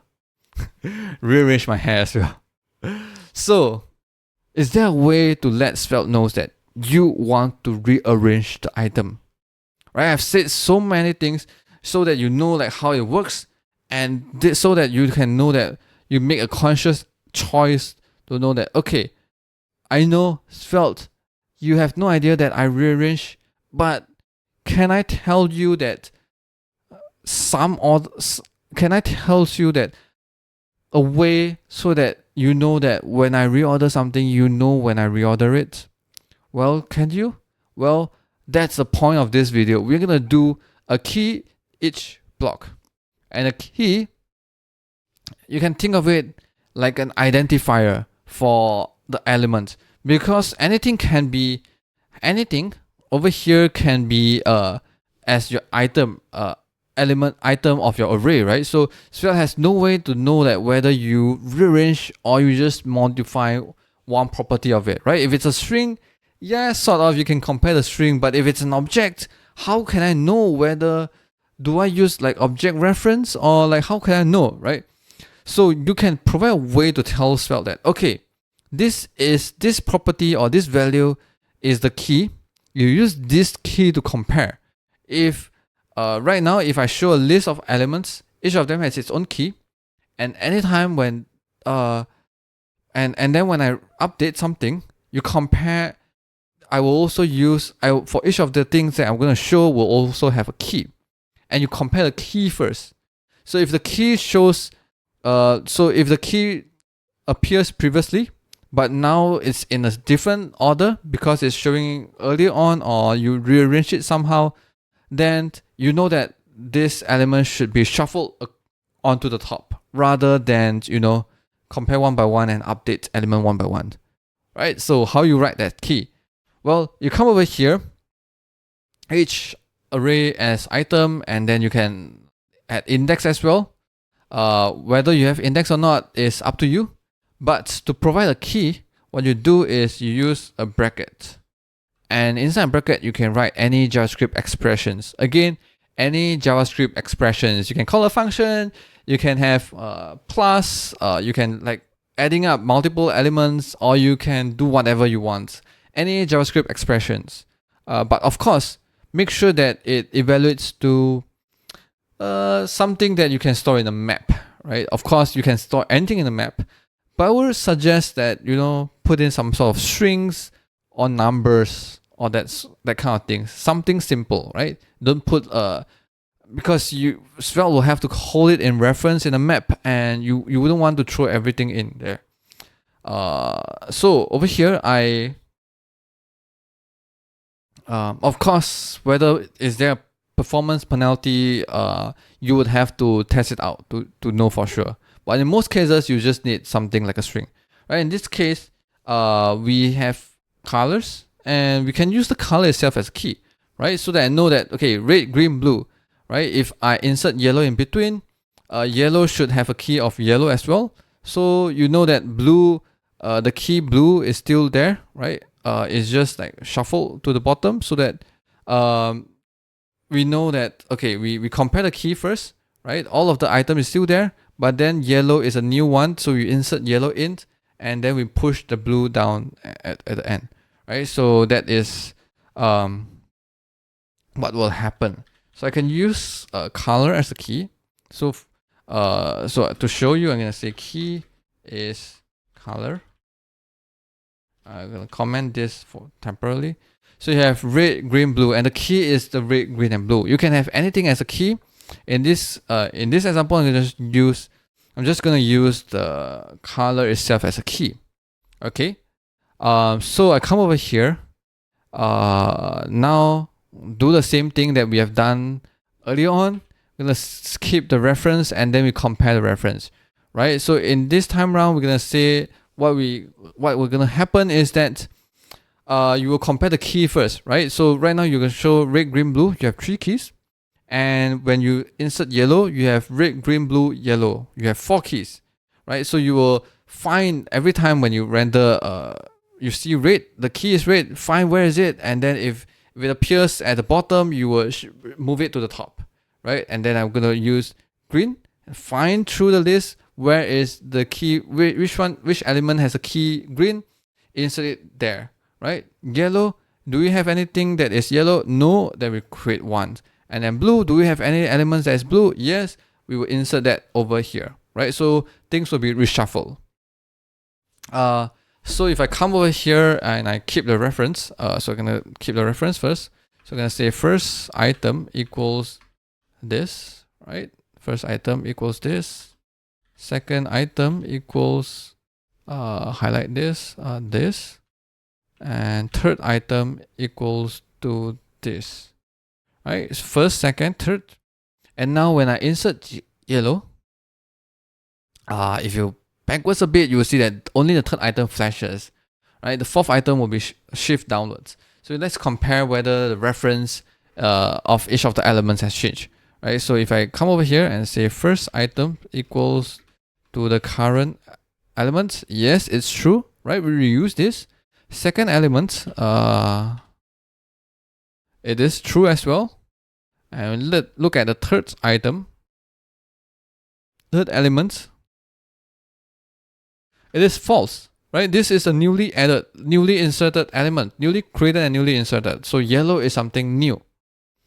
And then, but you compare the fourth one and you see it's true, right? We reuse this, right? We reuse blue. So blue is shifted downwards and we insert yellow inside, right? So if I come over here and use the component instead, you see that, okay, initially we are say red, green, and blue, right? We are mounting red, green, and blue.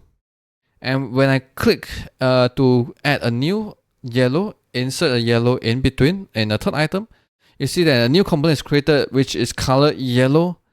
And now as you can see also, the initial color of that is also yellow, right? This is a newly created component inserted into the list, right? So if you instead come over here, if we do something like a reverse colors.reverse,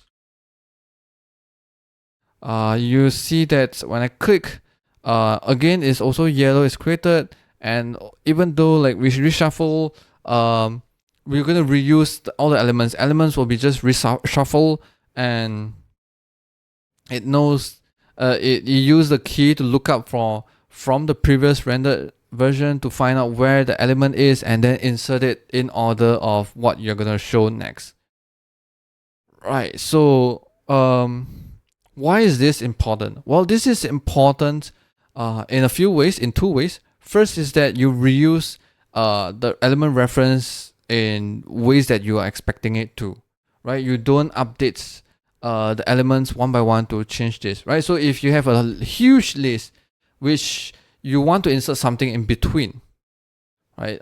So if you don't have a keyed edge map, what will happen is that you compare, and from that item onwards, you always have off by one error where all the elements have to update to a new value because you know something has inserted below, and you shift down. So you compare the for example, you insert at the second position, then the third item is equals the old second item is equals to the third item, and you know third is equal to fourth equals to fifth. It always have to update itself because you know the value is different, right? So having KH allows you to insert anything in between but still keep a reference, keep using the same reference instead of updating.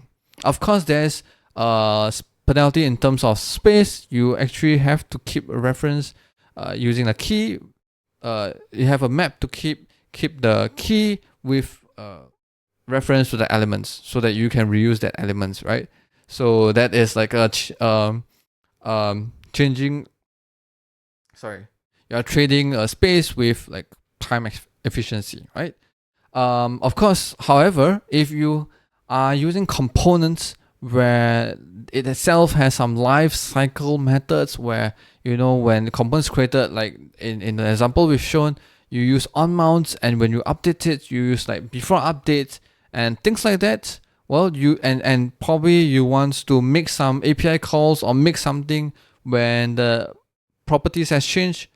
Well, in a list, in a context where you use it in a list, most likely you want to, if the item is not changed, you most likely will want to use the same item. Is like if something is inserted in front or reshuffled, you most likely want to reuse the same data for the component rather than update the data for each of them so that it matches the new order, right? In that case, you want to use a key each block. And lastly, there's also one reason you want to use a key each block is when you add transitions or animations when you reshuffle the items. This is something we're going to learn later on how to add transitions or animations when you add something to the list. But here is how it will work with them, right? You need to know, you need to keep the reference of where it was, and you have to move it up instead of just updating the value, right? If you update the value, then there's nothing to transition or animate about, right? So you need to keep the reference. You need to know that, okay, I'm going to reuse the same element, but previously it's at the 4th position. Now you have to shift to the 1st position. And while you move it over, you need to add some animation. That's how animation or transition will work with a key each block. There you have it, a key each block. And I hope that I explained it clearly with you. And if you're not clear enough, watch it again, watch this video again, and play around with the reference or lifecycle so that you can clearly see the effect of, whether you're updating an element or reusing an element or create a new element, right? Especially when you insert something, should it be created or should it be updated on existing elements? In the video, I share with you the differences between an each block and a key each block, in particular how they updates. Right, so in the video, I try to explain to you with a lot of hand gestures, and I'm not sure whether you get it or not. So in this video, we're gonna see how key each block is different than each block through visualization. Right, so this video is gonna be visualized. I have prepared a very simple example with a very nice slides. So let's take a look. So here is my slides, key each visualization. So let's first talk about how each block updates.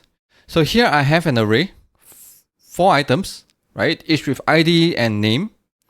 And here is my code where I use the each block, where I each array as person. And in each iteration, I will render, I will have like a list item which inside that will have a person.name as a content, as a text content. Right, so what you get is like this: Alfred, Bob, Danny, and Elliot. Right, so we look through all the persons within an array, and then there we have 4 list item. So what happens if I add a new item? So here I add the 3rd item in between the first 2. So right, I insert 1 item at the 3rd position, and see what happens. So the first thing that's gonna happen is internally. So what I'm gonna show you next is it's gonna happen within Svelte conceptually, right? It does not happen one for one because Svelte may optimize the implementation, but conceptually it happens like this, right? So that if you get this idea clearly, then probably most likely or not, it will not change, right? The concept behind will not change. So what happens when you have this is what we need to prepare is what the end result would look like, right? So this is like the target result. This is what we want to end up with. So what happens is then we actually iterate through the target result, and so right now we are looking at the first item, which is Alfred, and then we compare with the first item of the current DOM, right? What we have currently on the screen versus what we're gonna end up with. So if compare the first item with for the target and first item for the what we have currently, right? They looks the same. The text content is the same as well. So we move on to the next one. So the second item, second iteration, we have person or name, which is Bob. And it's exactly the same of what we have on the screen. So we move on to the next one. So the next person or name is actually Charlie, right? In our array, the third item is actually Charlie. But what we have on the screen is Danny. So Charlie is not equal to Danny, so we change Danny to Charlie. So over here, after the third iteration, after we update, it looks the same now. So we move on to the next one. Next one, we have Danny, because the fourth item is Danny right now. And what we have on the screen is Elliot. Danny is not equal to Elliot, so we update Elliot to Danny, and then we'll move on to the next one.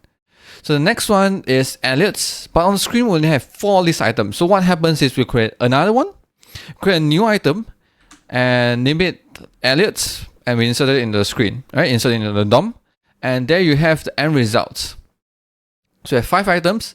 As you can see over here in the process, we update 2 list items and insert 1 at the very end, right? Although we conceptually we know that when we look at the array, we know actually we added only 1 item and there's no change, right? We insert 1 in the center. But in terms of operations that Svelte does to update the DOM to match up what we want to render in the end, we actually end up with 2 operations, 2 updates operations, and 1 insert operation at the end of the list.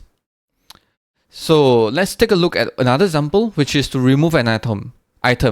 Right now, if you haven't noticed, we remove the second item, right? Second item is Bob, but we remove it now. So this on the top or the bottom right corner is what is the target, what will end up to look like, what we want to end up to look like. So once we have the target, we do the same operation, which is we compare item by item. Right? So the first item is Alfred. First item is Alfred in the screen. The same. We move on to the next one. Next one, what we have on what we want to render is Charlie. But on the screen we have Bob. So we're gonna rename that. We're gonna update that list item to show Charlie instead. And then we'll move on to the next item. Next item, what we want to render, what we want to see on the screen is Danny. The third item is Danny, but what we have, the third item is showing Charlie. So we update the list item, change it to Danny. And we'll move on. We have Elliot, but Danny is not Elliot. We update to Elliot and move on. Now we reach the end of the list of what we want to render, but we have some extra list items in the screen on the DOM.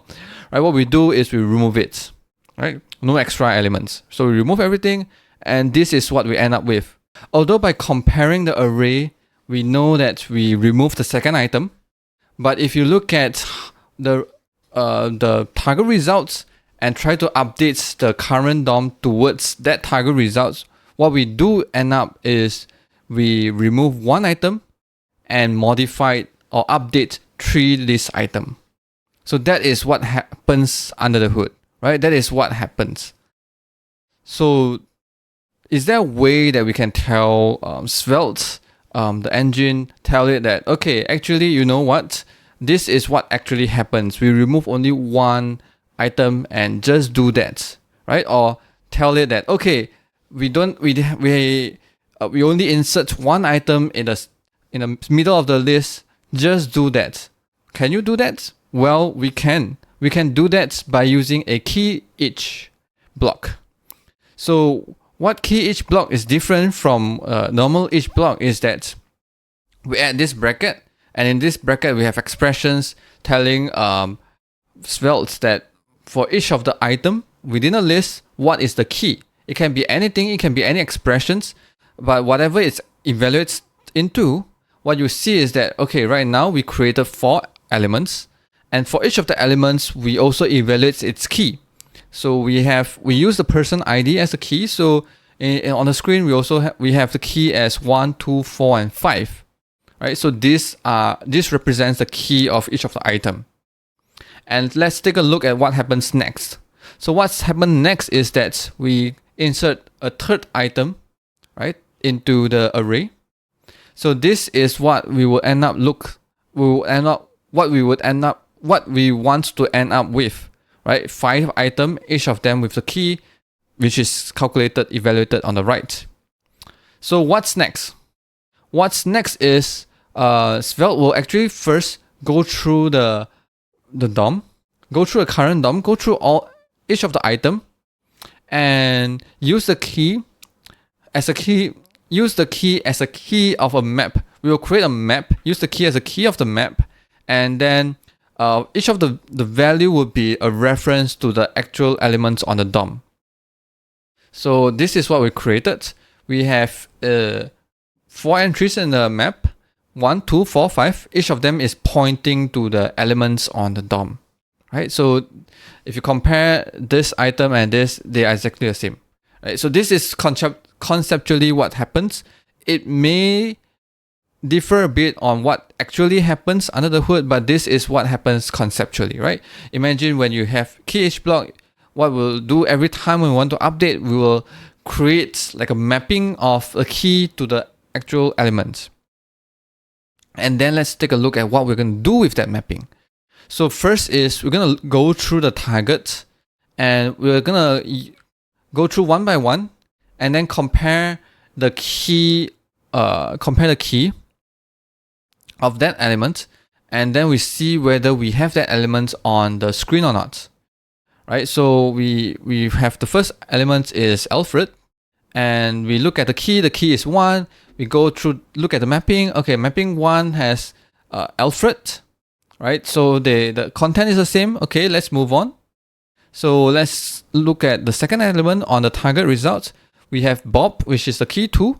Let's take a look. Do we have key 2? Yes, we have, and the content is the same, so we don't do anything.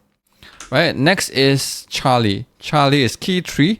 Do you have a key that's number 3 in the map? No, we don't.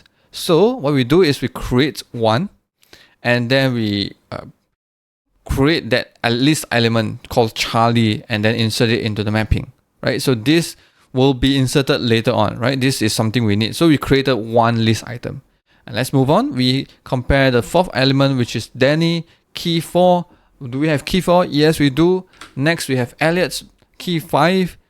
So do we have key number 5 and Elliot? Yes, we do. In the mapping? Yes, we do. Okay, so we are done with the targets, and let's take a look. Let's go through the target again, which compares to the results. Right? This time around, we just look at the key. Right? We have created all the elements for all the keys that will end up to be, right, in the target result. We have already created all of them in the target, in the mapping, right? Things that are keys that already exist will also be in the mapping. So we already have all the elements we need. So now it's just go through the list. For example, we look at the key 1, compare key 1, okay. And then we and since it's already there, so we remove from the mapping, right? We don't need it anymore. Let's go for key 2. Key 2 on the results. Okay, that's correct. Now key 3, right? The target 1 is key number 3. It exists at this position right now. But what we have at the position right now is not key 3, is 4, right? So what we do is we insert the key number 3 inside this results. And then we move on, right? Next is key number 4. We have right now we are also seeing key number 4 in the results in the current DOM, which is correct. Then we move on. Key number 5, we look at the DOM. Key number 5, which is correct. Okay, and then that's all. And we take a look at the mapping. We have almost every element, all the elements is being used up, so which is good. And we can call it a day. So hopefully you can see that what we have go through so far is we only create 1 list element, and then we insert it into the right position and left the rest of the elements untouched. Right? This is by doing the way we do this is by marking each of the element with a key, and then we use the key to compare whether that element exists or not. Only we create elements that if the key does not exist. Right? And when we want to update, we also compare elements based on the key. So if the current existing element, if the same key, has the same contents, then we don't have to update them. Let's take a look at another example when we try to remove an item, right? So over here we have remove Bob, just like how we did when we remove Bob, the second item in the each array, each logic block in a previous example. So let's do the same thing again. Let's go through. Right now on the screen we have 5 elements with 5 different keys, and what we want to end up is only 4 elements with 4 different keys. So first thing first is we go through all the elements on the current DOM and then build this mapping, right? So we have 5 elements and 5 different keys, 1, 2, 3, 4, 5.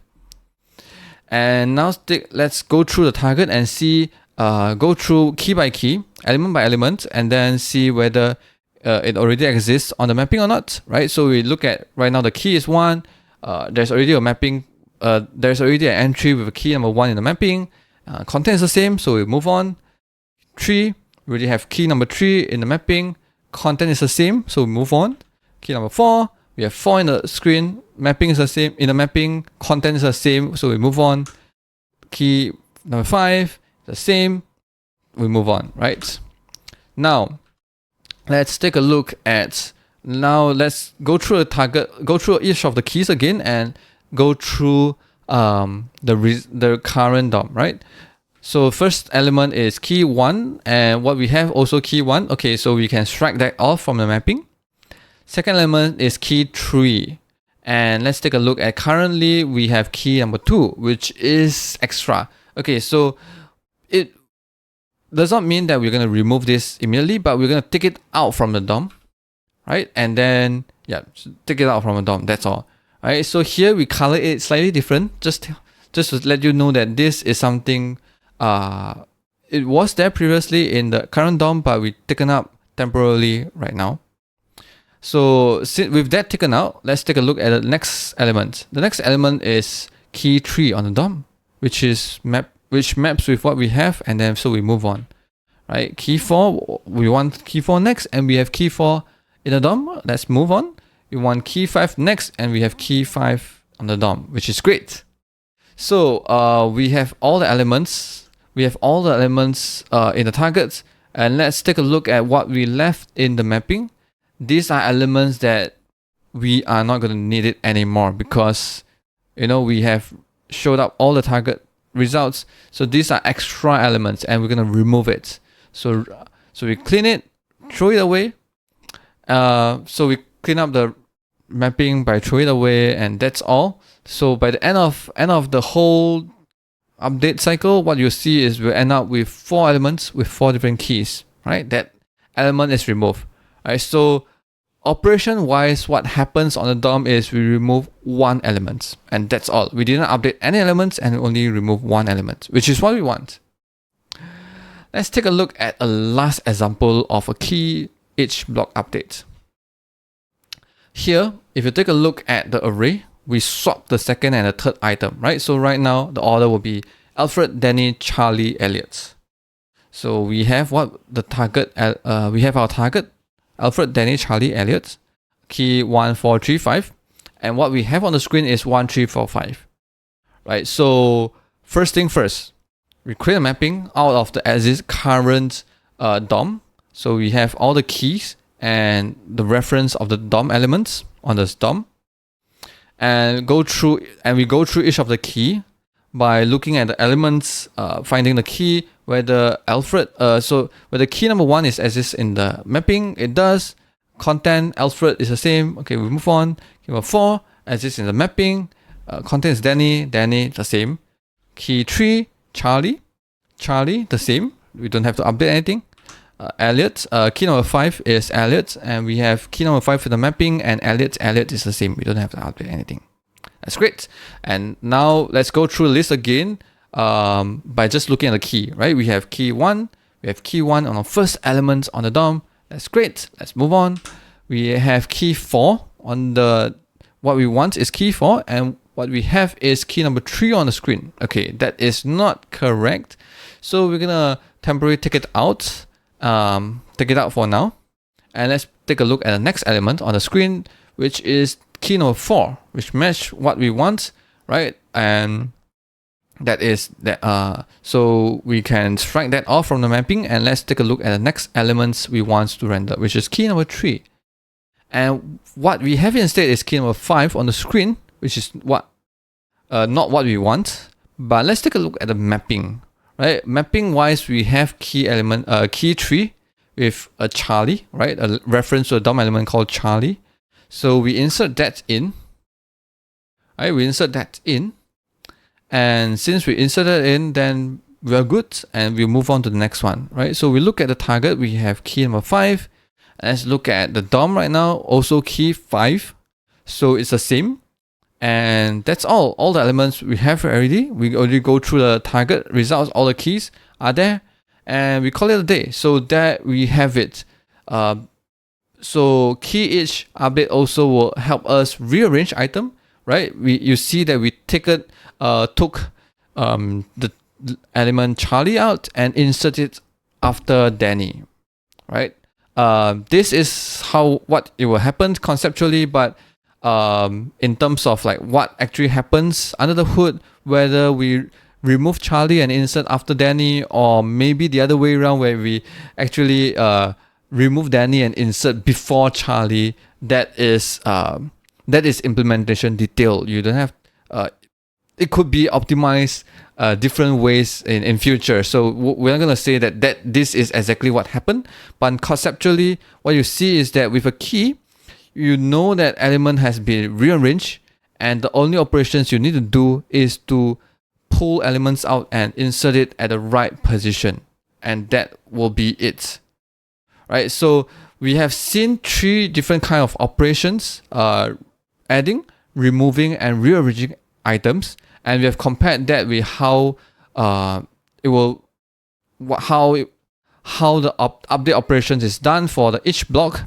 We see that there's a lot of updates if you don't have a key, and we see that if we have a key each block, the update operations will be slightly more so-called optimized. Of course, in terms of less updates on the elements, but of course you trade it off with having more memory consumed, because you have to have a mapping of all the keys versus the elements and go through a slightly longer operations of comparing elements with the key and the mapping and rearrange items, right? So there you have it.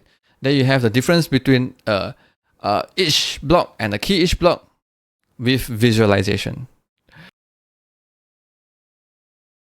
So today we are going to talk about how you can fetch data in Svelte's component, and how you can use a wait block to make your life easier.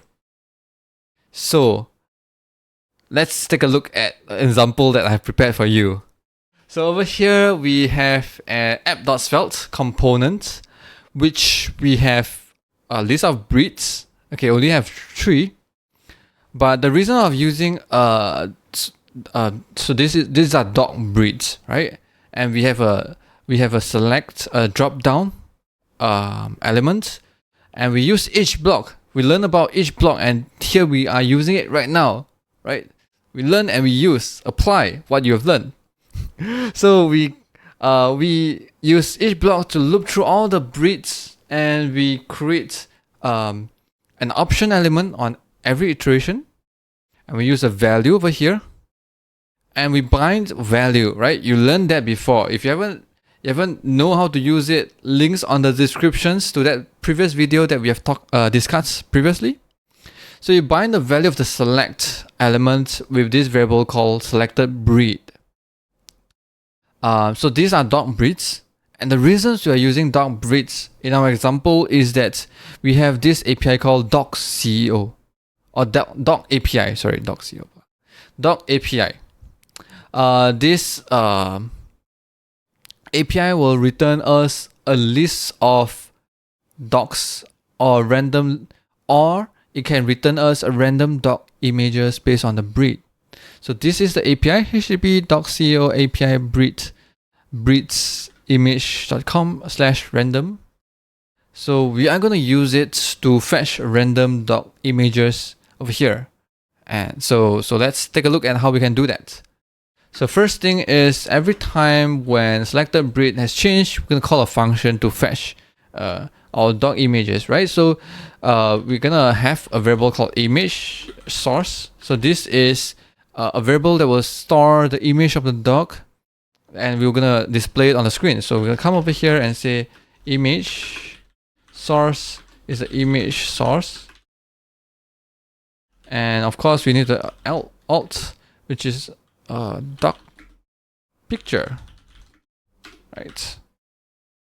Sorry, doc. I'm gonna say doc, and now we need a function to update this variable. So we're gonna create fetch doc image, and we're gonna pass in the breed, and we're gonna call the API over here. So I'm gonna say fetch. I'm gonna use the window.fetch API. Pass in the breed over here, breed slash images at random. Oops. Whoa, hold on. Fetch. Okay.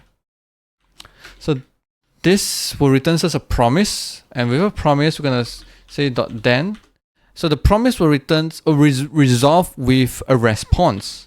So the response itself will have some methods, and one of the methods that we're going to use is called JSON. So this will parse the body of the response and as if it's a JSON object, and then will return us another promise, and this promise itself will have the body, right? So if you take a look at a doc API, let's see the documentation, it says that the API will return an object which contains two fields, right? The message and the status, which it says whether it's success or not. So message, we're gonna come over here and say, so this will be an object, right? And object.message is gonna be the image URL. So we're gonna assign it to image source equals to this, and we're good. Of course, what if the API fails? Then, or any of the steps that above fails, then you will need to cache them, right? So to cache a promise, you use .catch, and this will give us an error object. And what should we do with an error, right? For now, what we're gonna do is we're gonna have a variable called has error, and initialize with false. So every time we have it, we're gonna say has error is true, right? So we can show some generic error message. So every time when we start fetching, we'll reset this to false. So this will be resetted every time we fetch a new doc image. So come over here and we say if has error, then we're gonna show like, oops, something wrong. Right. And we only show image if there's no error, right? So if else there's no error, then we're gonna show the image. But then you see that before we fetch anything, the image is we haven't have any image yet, right? So in this case, okay, we need to call the fetch, right? So we want to call this fetch doc image every time when the breeds change. So we're gonna use a reactive statement. If you haven't know what reactive statement is, again, videos on the description. We have done that previously, so we're gonna cover this in this video. We're gonna say fetch doc image with a breed, selected breed.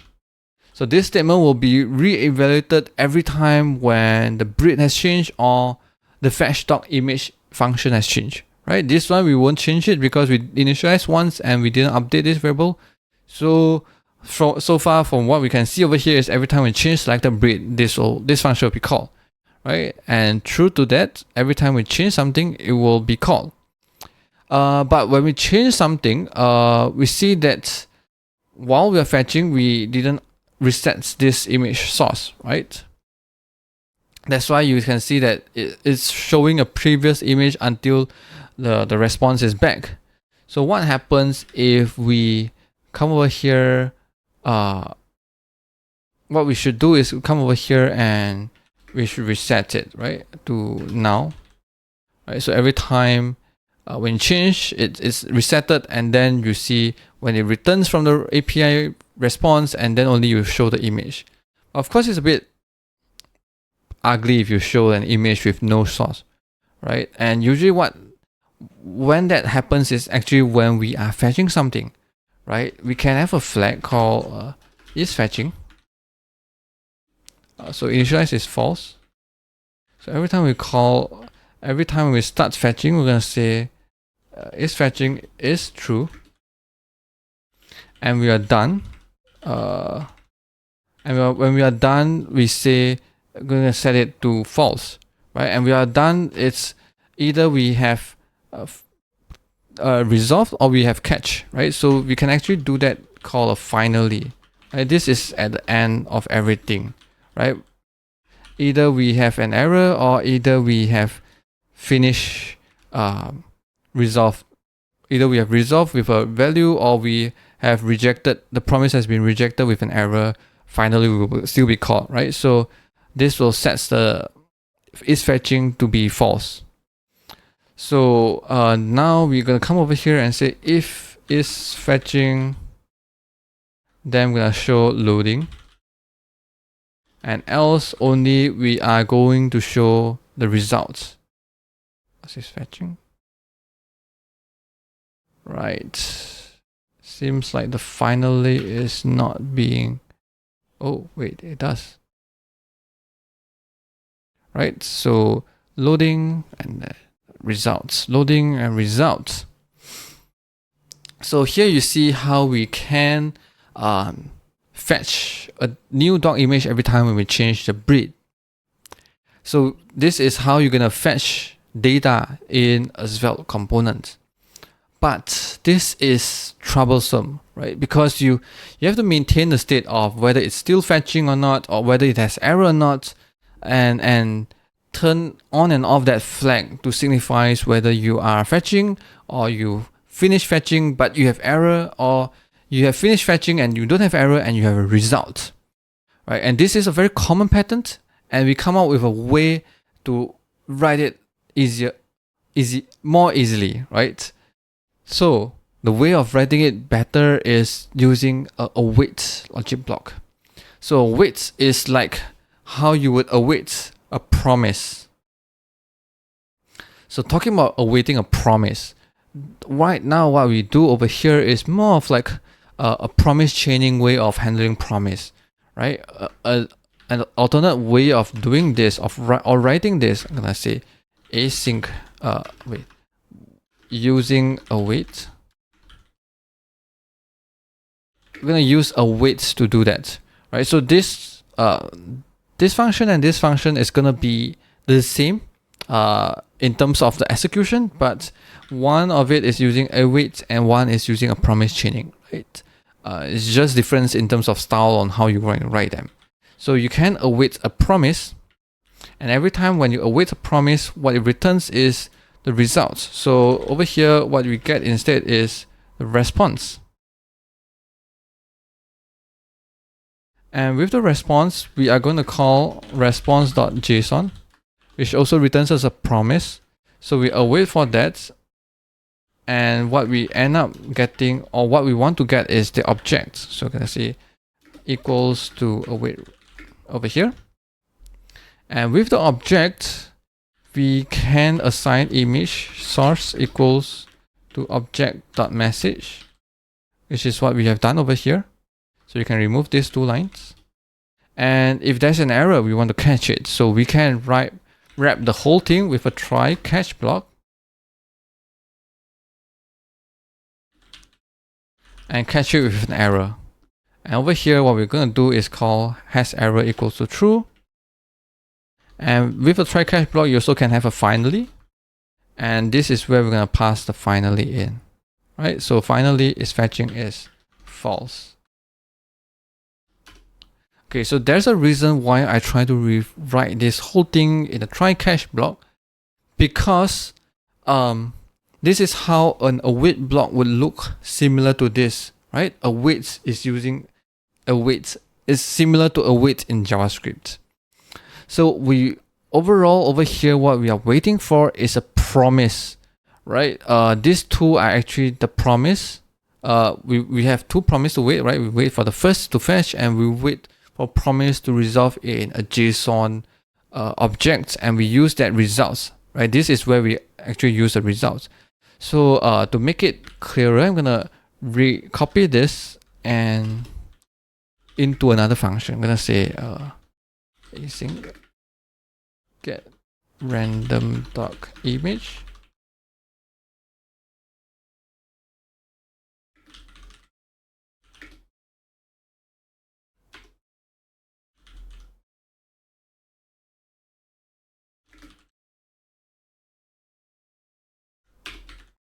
Okay, so here I can rewrite the whole thing with this breed. So await get random doc image breed, give me a response. Okay, so you should give me an object, and object.message is the image source. Okay, so now we are closer to what we want to write in the end in an await block, right? So let me collapse some of the code that we are not going to use right now. Right, so the first thing of how you write an await block is you start with a hash sign and you start with await. And whatever you do, you also have to remember to end it with a slash and await. So over here, the first thing we're going to pass is the promise. And the promise is this. This is the promise that we're going to wait for. And this is the results, right? So we're going to wait for this promise. Come over here, wait for this promise. And we're not calling breed, we're going to select breed, okay. And we wait for this promise, and then we have a then, which is when this promise resolve, what we get over here is the object. So we're going to copy object over here. And with the object, what we're going to show is we're going to use object.message as the image source. Right, so we're going to copy this, paste it over here, and we also have our image. So I can copy the image, come over here, replace this with the image source. Okay. And over here, we also do a catch, right? If there's an error. So catch is also one of the thing that you can have in an await block. So you can catch an error. And the way of handling it is so when this is true, we're going to show an error message, right? So we're going to copy this and paste it over here. Oops, something is wrong. And now when we are waiting, we show a loading, right? So this is what we're going to show instead. So when we are waiting, we have loading, and when we have results, we're going to show the image, and when there's an error, we show, oops, something is wrong. So now as we change, you'll see that we have loading. Okay, let me comment this out so that you know we are not looking at this. We have loading, and we change, we have loading, and then we have a new image. Right, and if we come over here and if we purposely change something, right, typo, and what you get is, oops, something is wrong. So uncomment this, we have our doc image back. Right, so you can rewrite this using a wait block, and what we end up is we can throw all of this away. We don't need all of this anymore, right? We don't need this until this. All of them is we don't need to write them anymore. Just need a function that returns us a promise, and we can call that function over here. If you don't want, you can come over here. You can have a variable called promise or any variable name you like, right? So this will get evaluated every time when selected breed has changed, and we can use this promise variable to replace this as well. So now it is the same. So which means that await can have any expressions you want, as long as that expression itself is a promise, and and you go, right? And every time this expression, this promise changes, or any expressions we even here changes, that returns a different promise, then we will have to revalidate the whole logic block where we will show loading, and then when resolve, we'll show the results, or if there's an error, we show the catch block. So let's come back and take another look at the code over here that when we use an await block, right? So over here, we, instead of getting object or message over here like this, using a property reference, we could have destructure it, right? We could have destructure message out of it using object destructuring and just assign the variable directly, right? You could do this as well. In await block, you can come over here and destructure it if you want.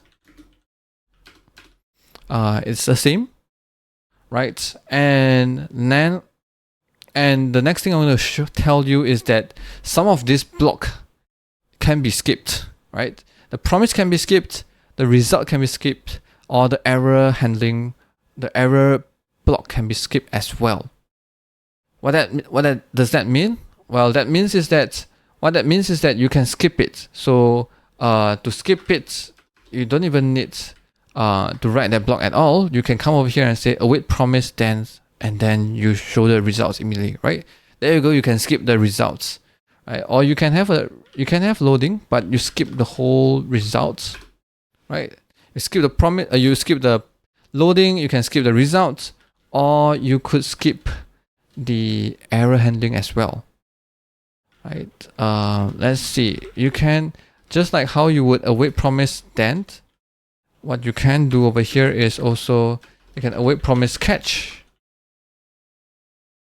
and do it this way as well, right? So in this case, our promise has no error, has no loading state. You see nothing, right?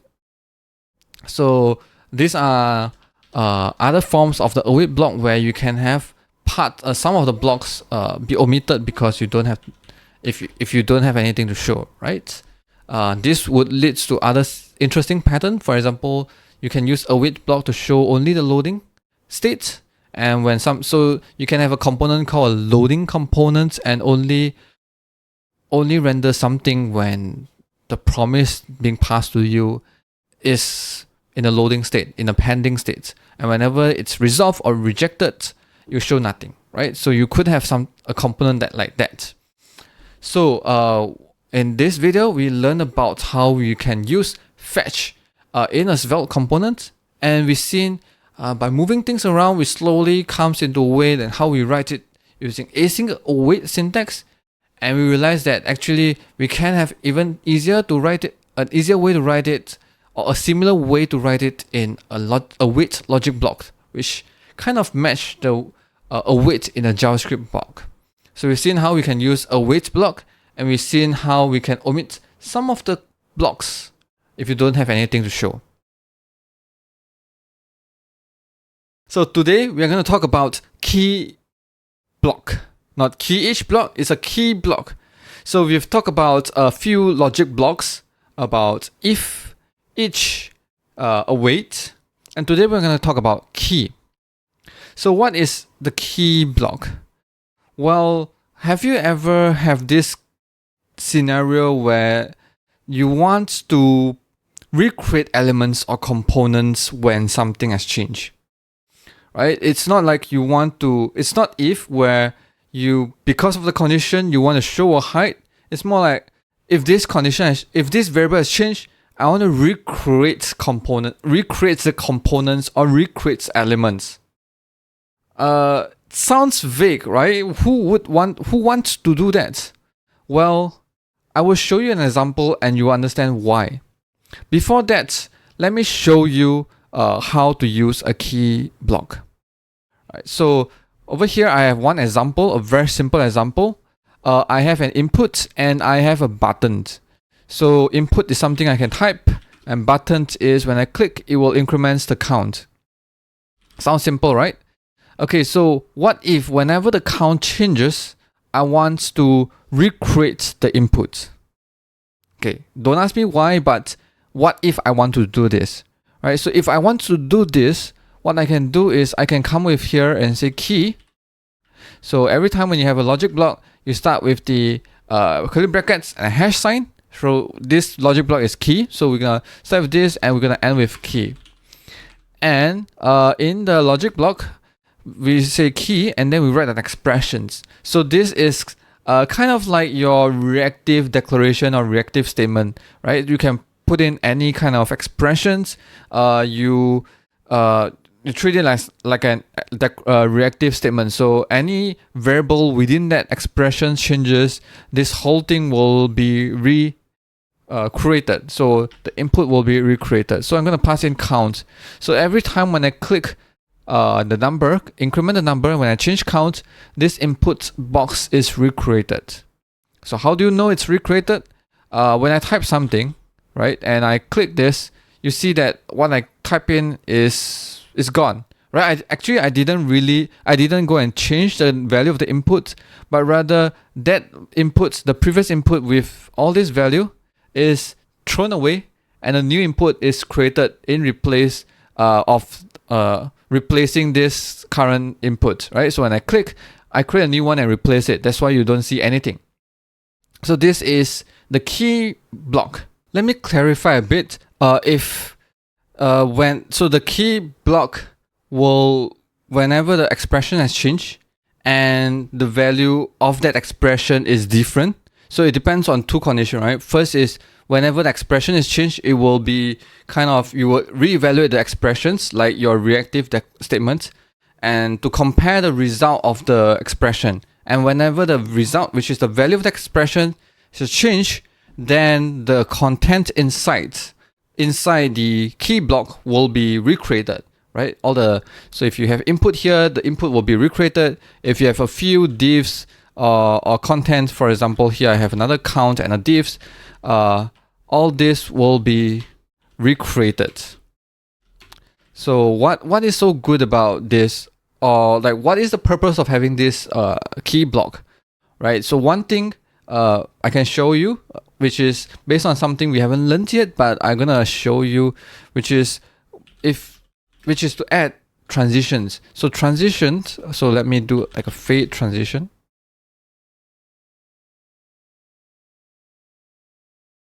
So for transition is like an animation where it applies to an element when it is created and added to the DOM, or when it is destroyed or removed from the DOM, right? So this animation will play when it comes in, or it will play when it goes out. So I can add an animation to fade in when this div is created. So now whenever I increase the number over here, you see that this div is destroyed and created, right? Because this count value of count has changed. So this div will be recreated every time. And therefore you see that every time when it recreates, you replay this fade transition. That's why you can see that it's fading in every time when you change the value. So this is probably one of the use cases that you would want to use with key. But there's another case where I feel it's even it's not just about animations. There are cases where you want to recreate components. So over here I prepared another example where over here you can see that this looks like a chat app where you can click on different users and you can type message, try to chat with the person, right? Right now you're talking to Charlie or Ben or Dawson, right? So of course you see, but over here you see that does not really work over here. Although we have a list of names, and whenever we click on one of it, we will change the selected friend. Right? I use each block. I use a radio box to bind group. We've learned that before. And right over here we pass the selected friend to this component called chat. So in a chat component, what we have over here is a we have a props called friend, and we read out the name. We have chats, and we try to load the chat. What we didn't do over here is that whenever a friend change, we actually have to reactively update all the different inner states.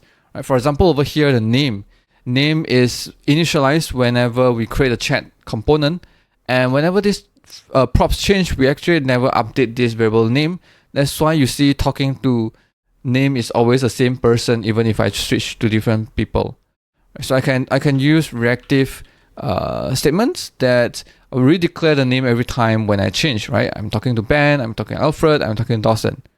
Right? Same thing goes with messages over here. When I type something, what you expect is whenever I switch to different users, you want to clear this input over here, right? So this input uses a bind value to bind the value of the input to the variable called messages, which is initialized to be empty string. Makes sense? Fair enough.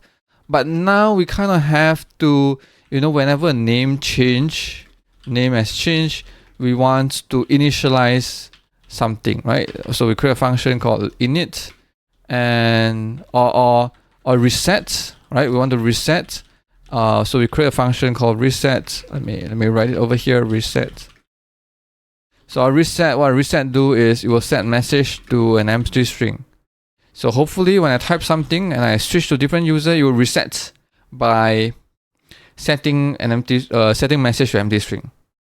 Right, and as you can see over here, also one thing that is important is the chat message. Where whenever I switch to different users, I need to load a different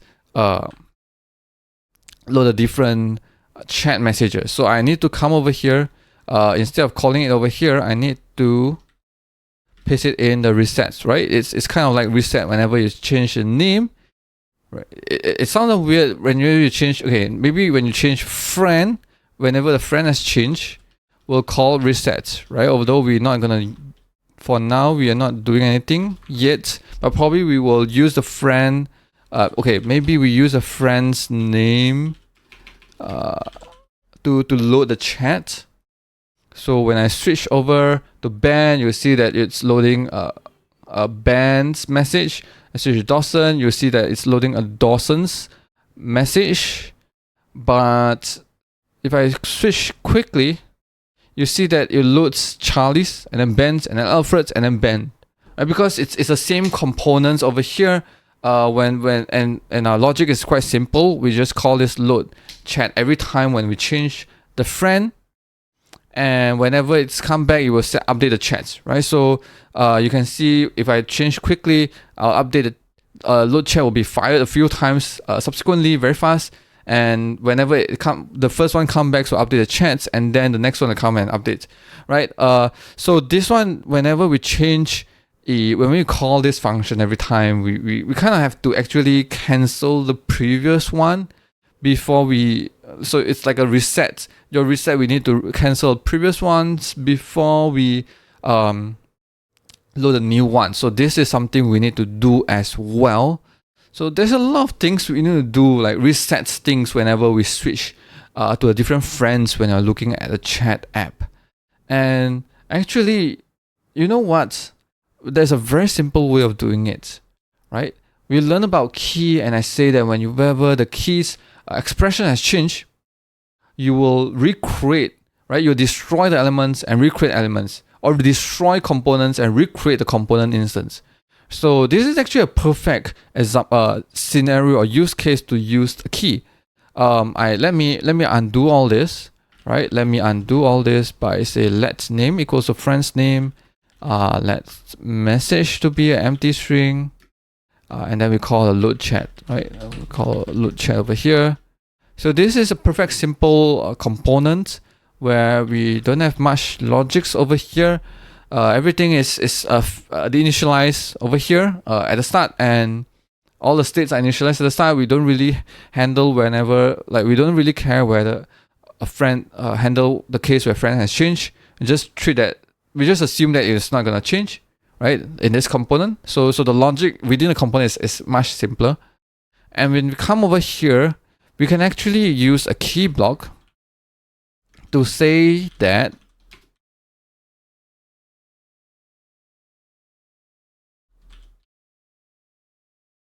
whenever the friend has changed, we want to recreate this chat component, right? Whenever it's changed, we recreate. So things that you initialize, whenever it will be kind of reinitialized, because you destroy this component and create a new one, right? Definitely you will have a brand new component with everything initialized at the initial states. right? So your code over here is much simpler. You don't have to care about whenever friends change, you want to do something, you can initialize all the things you want, and the thing that you need to do is just throw it away and recreate a new one, right? So the state over here that we in this example is fairly simple, right? Only a message, fetching some data, and that's all. But if you have slightly more complex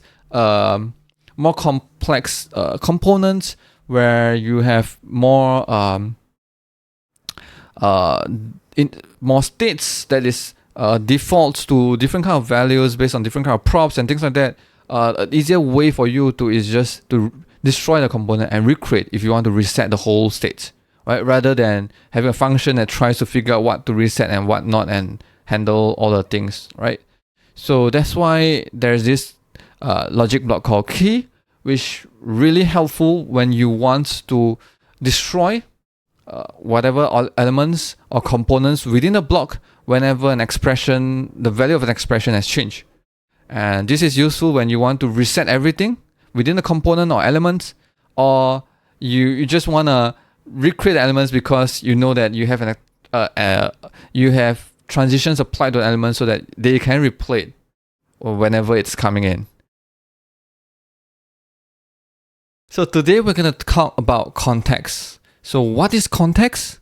Well, context is a way for a component to pass data to all its children components, all its child components, all its grandchildren in plural, grandchildren, children, any component that is within this parent component will get the data, right? It's a way for you to pass the data to all of them.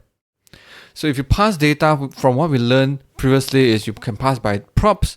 Basically, you have to pass one by one, but context is a way that you can set up and all its children components, all its grandchildren components will receive the data. So to see how we're going to do this, how we're going to use this context, let's take a look at an example that I've prepared for you. So over here, I have app.svelte, which shows a parent component. So this parent component is what we're going to focus on, right? This parent component has a child, one child, and this parent component shows the child and pass a color called red, right? So now we have a child component which has two grandchild, and to pass the data down, we have to pass this color to grandchild A and grandchild B, because we need the color in both of the components, right? Grandchild A uses the color to change the color of the text, so you see red. Grandchild B uses the color to show data, right? Show the color as a text. So you can have as many components as you want over here, right? Say I'm gonna have another child 2, which I'm gonna create right now. Let's color, and I'm gonna say child 2 with a color,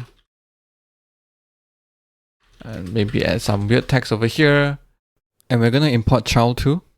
So I'm come over here and say import child 2 from child 2, and I'm gonna use child 2, and also need to pass in the color red, right? Invalid tag name child.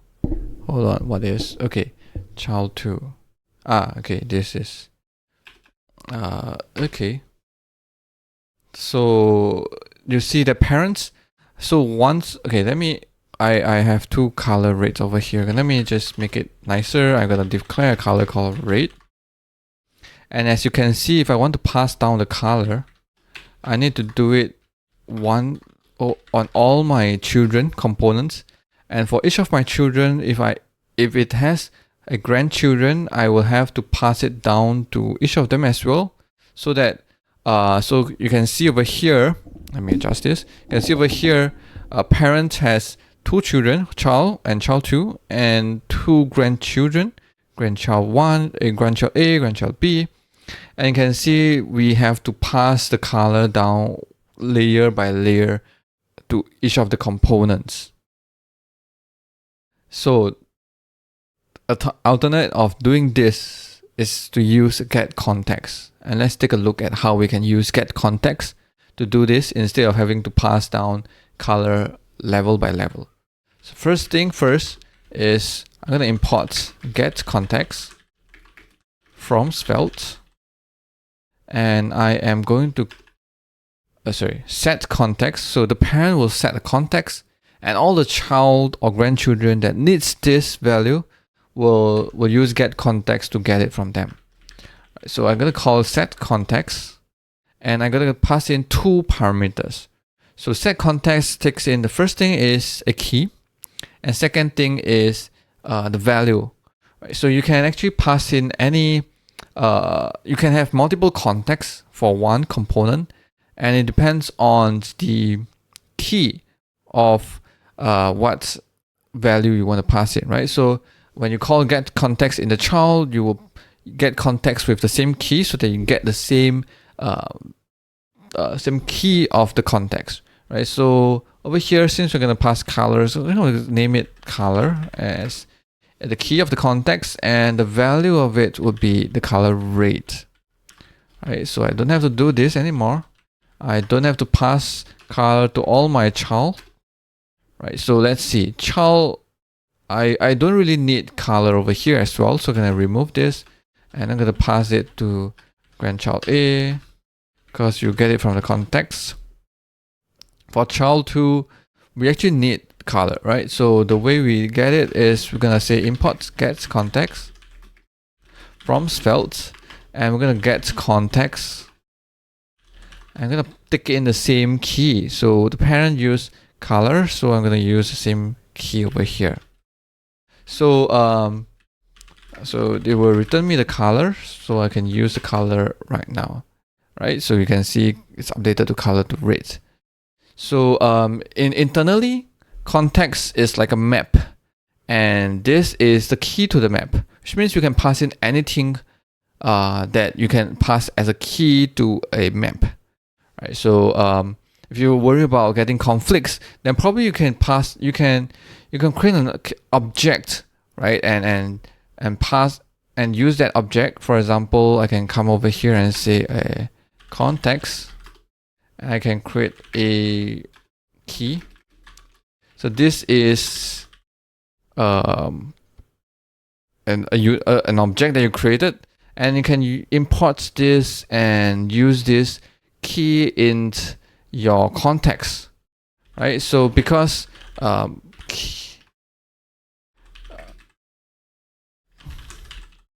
because the data itself is the key itself is by reference, because it's a map, it depends on the reference of the key. Then you can instead of worry that maybe what if someone else have this context name color, will I get conflict? And this way you kind of can ensure that this key will always be unique, right? Because this because unless you get a hold of the reference of this object, you'll never create an object that has the same reference as this key over here.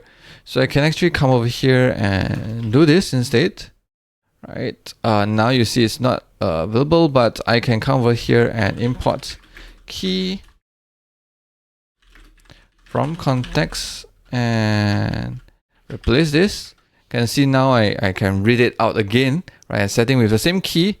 And this key is an object reference, and I'm gonna get it from there. So I can, and as long as I ensure that the key reference is unique, then I can make sure I'm sure that I don't get conflicts with naming keys with your context, right? So let's finish this. Let's come over here, grandchild A, and import get from the context. So actually I can copy these few lines, which is to get context, import get context from Svelte, and then import the key, and then I use get context with the key to get the color. Right, let me copy this over for grandchild B as well. Replace this. You can see now grandchild B is also get the value rate. Right, so all the grandchildren components will get the same value from the context. Right now I'm going to create another component called a parent2.svelte, And in this parent2 component, I'm actually gonna import just a grandchild A from grandchild, and I'm gonna show you why in a moment. But I'm gonna come over here and do this, and I am going to import parent2 in the apt.svelte.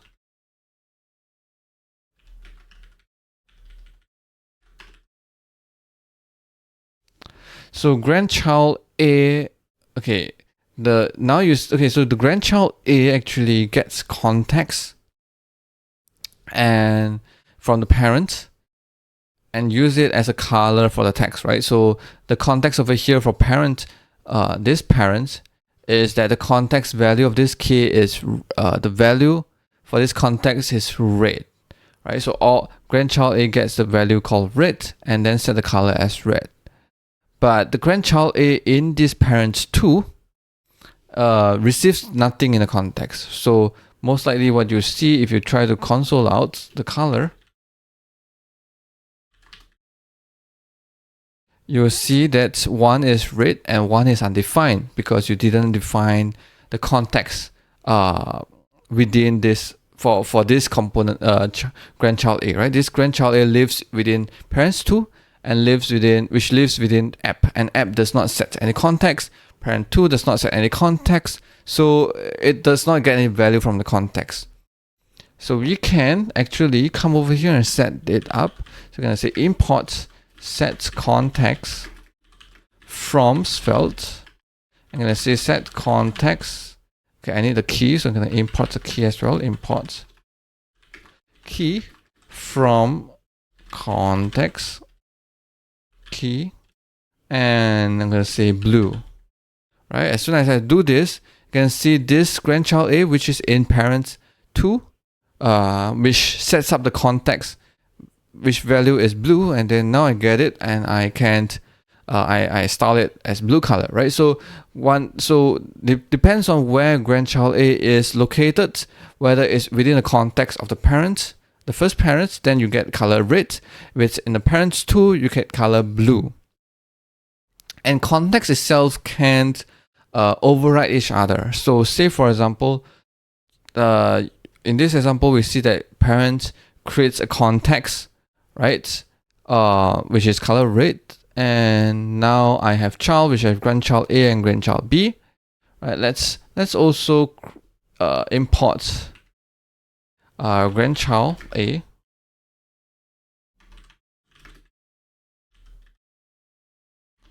in the child2, and I'm going to use it over here. So this is still within the context of the parent, which has the color red, right? But what if in the child2, I'm going to set a new context here. I'm going to import this. Okay, I'm going to set a new context with the same key, right? So although this grandchild, this child2 receives a context from the parent, which is the red color, but from this child2 on below, it will set a new context for all the children and grandchildren, and this context is gonna have a value called green. Right? As soon as you do this, right? Let's right. It does not matter the order, but as soon as you do this, you can see that actually the order matters. Okay, as soon as you do this, you see that everything below color is gonna be green. Right, grandchild A is green, although it's within parent B. Parent, the first parent, right? It sets red, but then parent inside have a child2. Child2 sets a context called green, which overrides it. Right. So how do you think about this? Is actually you try to it matters on where grandchild A is being created. So it looks up to the parents, right? So the parent has one child2. Child2 has context. Then you will use that one, right? If it does not, you go up again one level and see parents. Parents has context, yes, and then you use the parent one, right? So as soon as it finds the value, then it will be overridden, right? And apparently the order of set context and get context matter, right? So I think in terms of implementation, it's a very simple map, right? So if you set the value first for this context, then any time later on when you try to get context from this mapping, it's actually being overlapped, overridden, right? So now you get context is the value called green rather than red. But if you get first and then you set it later on, then you get this still gets the one from the parent, which is red, and then this will override it and it become green, right? But this will only override for all its children, right? It does not matter if you come over here and say grandchild, sorry, I think it should be come over here and the order of child 1 or 2, it does not matter, right? Because this will only override for itself and it's all its children, right? So whether it's sibling, whether the siblings, whether you override the context first for yourself and then whether does it affect a sibling, well, it does not. So here you go, having a context where you set up a way to pass data to all your children and grandchildren, right? There's a few rules on how you use this. Basically, first is that set context and get context has to be called during component initialization, meaning right here, right? You can't call it later on. For example, set timeout. You can't do it like this, right? So this is similar to a component lifecycle methods. You can't call it outside component initialization because this function itself needs to know what is the component that is initializing right now and then set a context to that component. So you can't do it inside set timeout. Same thing goes with get context, right? So that is rule number 1. And rule number 2 is that it's not really a rule, but it's if you take a look at here, get context, this function will be only called during initialization, meaning this value will only be read out during initializing this component, right? Meaning if this value is like a state where you change it dynamically, it won't reflect over here, right? This you reads up once, so it won't change later on if you change the value or the variable in the parent. Today we're going to talk about how you can communicate through the context. In the previous videos, we talked about how we can use context to sort of pass the data to all your descendants, all your children's, all your grandchildren's components. And today in this video, we're going to talk about more in depth about how to use context to communicate between the ancestor, the parents, and all its descendants. Right? So today we're going to focus on 2 directions of the communication. First is how you can send data from the parent to all its descendants. And of course, we're going to talk about how you can, from all its children and descendants, send data or update the parent, right? So we focus on 2 ways. Of course, the first way, from parent to all its descendant, we kind of have seen how we can do that in the last video when we talk about context. But there are some more things I want to add on. So let's take a look at this example over here. Let me adjust my mic. So in this example, we have an app component. And within the app component, we have a parent component which shows 2 children component, child 1 and child 2. In terms of code, they are pretty much the same. It's just that, just want to create more children over here. I could have, actually on the hindsight, I could have just used the same component and that does not matter actually. Nonetheless, just leave it here. Nonetheless, what we can see over here is we want to pass the color which is red. We set context over here. We pass down the color from the app. And you see that we don't pass it through the parent, so the parent does not know about the color at all. It does not pass like from children to all its grandchildren, but rather we set this context in app.svelte and all its descendants. For example, in child 1 and 2, we can actually get the color by calling get context. Over here, we can get the color color, and now we can see that the color is red, so you see the red color, right? So all this set context and get context is called during the component initialization.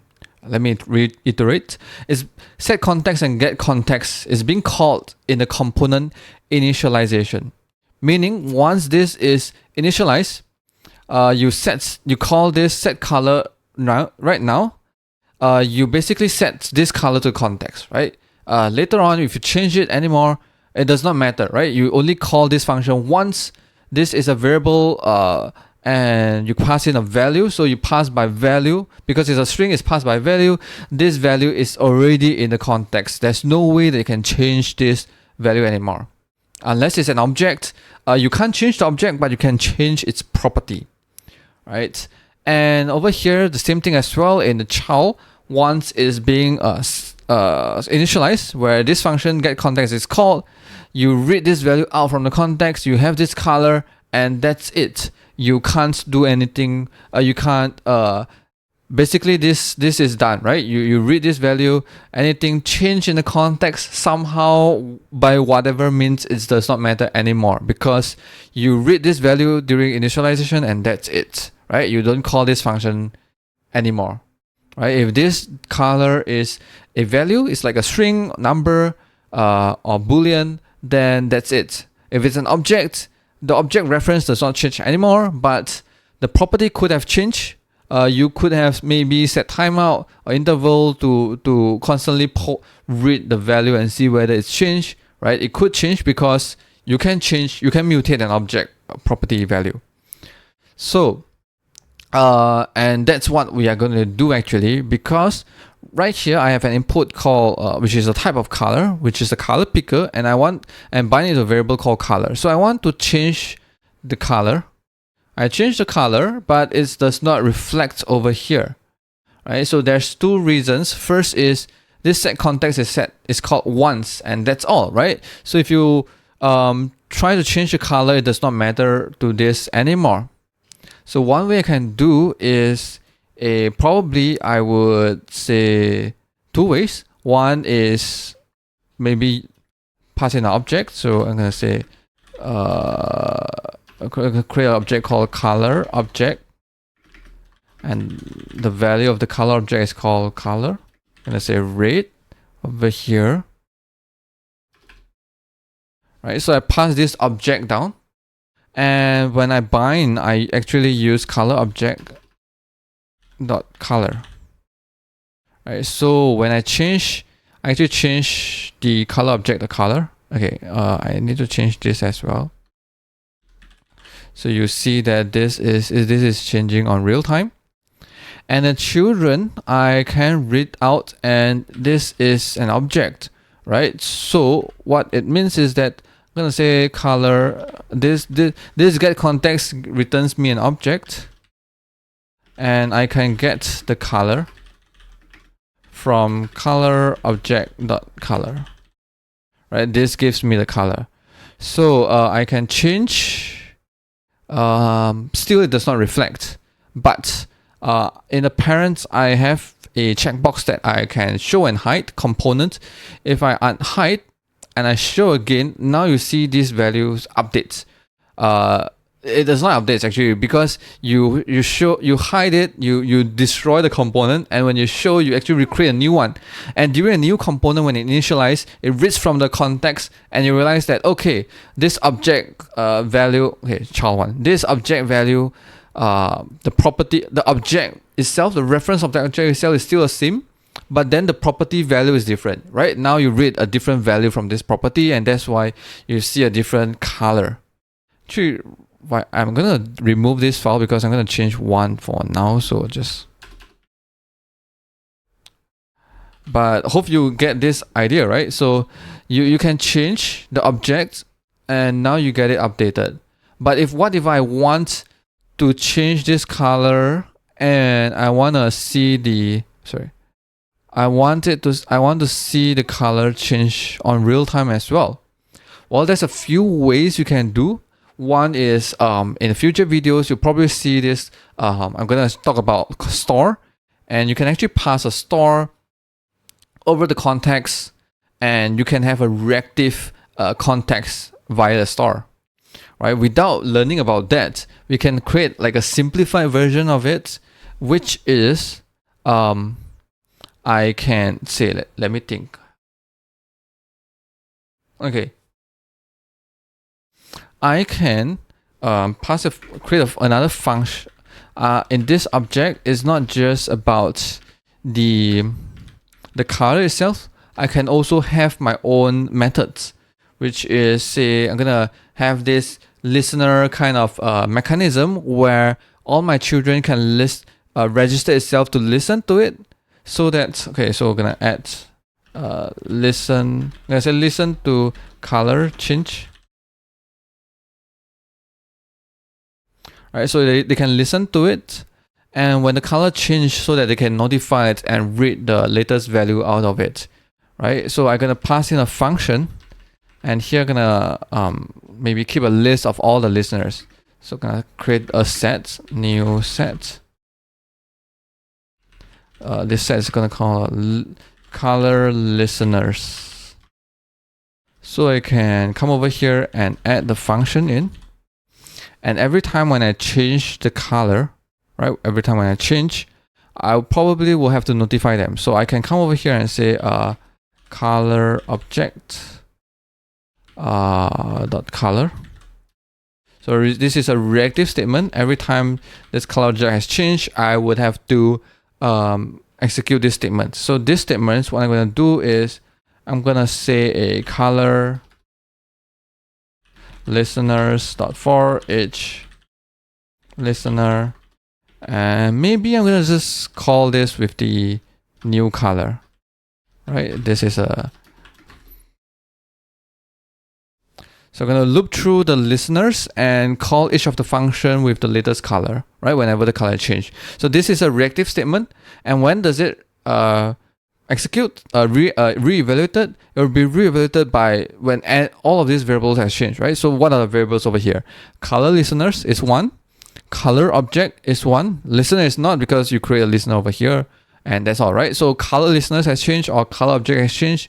We will re-evaluate this statement. But because over here we only call add method, so add method does not cause add method is neither like assignments or updates expression. So basically this statement over here will not trigger a re-render or re-evaluate this statement, right?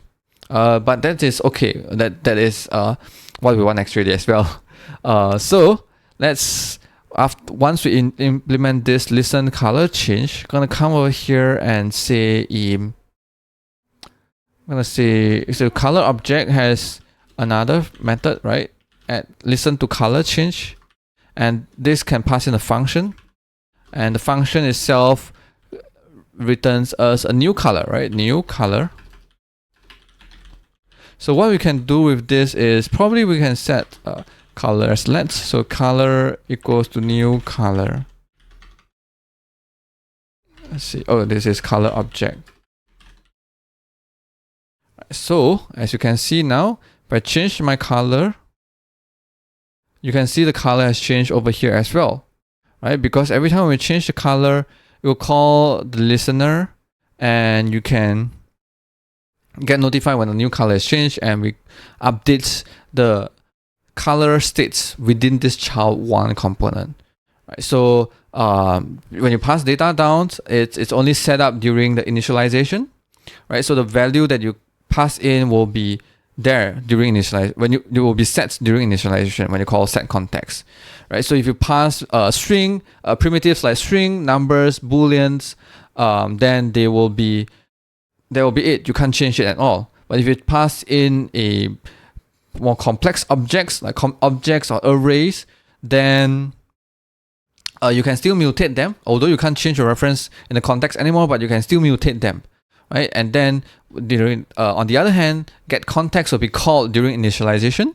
So if you destroy and recreate, you will call this function again. So if you pass in objects during from the context, then if you mutate the object, when you reinitialize the object component again, you probably read the latest value of the object, right? But you still read the same object reference, right? That you can't change that anymore. So if you want to so-called reactively updating the context value and get it updated from the child, then you probably have to set some sort of a pub sub mechanism where you have a publisher of changes and listeners, subscribers or listeners to subscribe to the changes, right? Over here, we kind of manually implement this, and there's a lot of things that we didn't handle. For example, we didn't actually do a cleanup. So this listener, we only listen a function and we didn't clean up, right? If we hide and hide a few times, actually create a multiple of child one's functions over here, and we actually didn't, which are added to this set, and we didn't really remove them at all. And this causes some issues like memory leaks, which can be easily handled if we are using store, which will be covered in future videos, right? Stay tuned for that. So we've seen how we can use get context, set context to pass data from the parents to the child. Right now, we're gonna take a look at a different direction from children, all the grandchildren and children from descendants, to send data all the way to the parents. And usually, when you want to send data from a child to parents, in normal way, what you do is you use a callback, or you event listeners or callback functions. Right, that is how you pass data up. If the parents want to know something from you, want to pull something from you, maybe they can use like a binding to bind one of your props to a variable, to the parent's variable, so that you can read, so that you can update this parent's state from the props, from your props. But the other way, where you want to actively pushing data from the children to any children to parents, usually you take in a function where, of course, you still have to get the parents to pass in a function, but then you can call this function anytime you want to notify the parents that, hey, I have something has changed. So this is what I did for the count. So in child 1, I have a button, which I use a component event, and also about forwarding events. If you don't know about forwarding events from components, probably you can watch my previous videos. So links in the descriptions as well. So this is to forward the event. I forward a click event to the parents, and parents forwards click event to its parent, which is the app, which listens to this event and registers these events to onClick. So every time when click happens, I'll increment the count. So when I click any of this button, it will increment the count. So this is a lot of things to set up, right? Child have to dispatch a component events to the parents to listen to it and dispatch, and to the app has to do it, has to register it, right? If you add a few more layers to the parents, each of them have to kind of forward the events upwards, which is a bit tedious. It's not like it's a bad idea. Maybe you want it that way. There is reasons where you want to do a component event forwarding, but in this case, we actually don't want it. In this case, we want a very simple setup where I want all my children to tell me if they want to click something, right? So what I can do is I can set up a context as well. I can set up a context called click, and I can pass in this onClick function over here, right? So what this means is that any children within me can read this function called onClick via this context called click, and they can call this function anytime they want. So with that, I'm gonna come over here in the child, and I'm gonna say I'm gonna come over here and get that function, right? So onClick get context click, and I pass this function to my onClick. Okay, and now I can actually remove the parents component for event forwarding. Can also remove the event listeners from over here, and let's take a look at what we have, right? So we get the click function for a context and we call it, right? And lo and behold, it still works. Right now, you don't have to care about how many layers in between. All the children or grandchildren, all your descendants can actually read these functions that you want to call back and call them at any time they want. And you can actually pass data up if you want to, right? So for example, if over here I say on click, if I say I want to maybe like a delta, and so that I can increment my counts by a certain delta, right? I can increment by 1, increment by 2, or any numbers, right? Then I can come over here and do that if I want to, right? So this is click me plus 1, and I can have a button called click me plus 2, which increment by 2.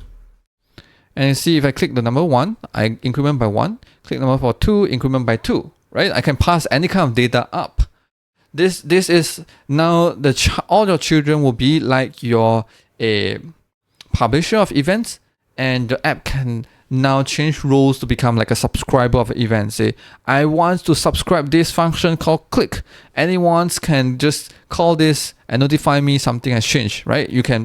Any of my children can let me know when something has changed. This is the function to call, right? I have set this context, just read it. And by design of context, what's so amazing is that your child 1 can be in different parents, right? It could be with under this app.svelte, it could be maybe under app2.svelte, as long as they provide this function called click, this context called click, but have a different implementation of it. It does not really matter for child 1, right? Where you are under if you're under, okay, which component you're under, then you will call which context you're under with, then you'll call which function that context is set to, right? So that's all for today. So we have learned about how we can communicate from parents to children via context, where you see a parents to children by how we pass data down, and we also see how we can pass data from a child all the way to the parent. Today I'm going to share with y'all a concept in Svelte, which is the store. In particular, what is a store? And also, why do we need a store in Svelte? So to explain this, it's easier to look at an example. And so let's take a look at this example that I've prepared for y'all.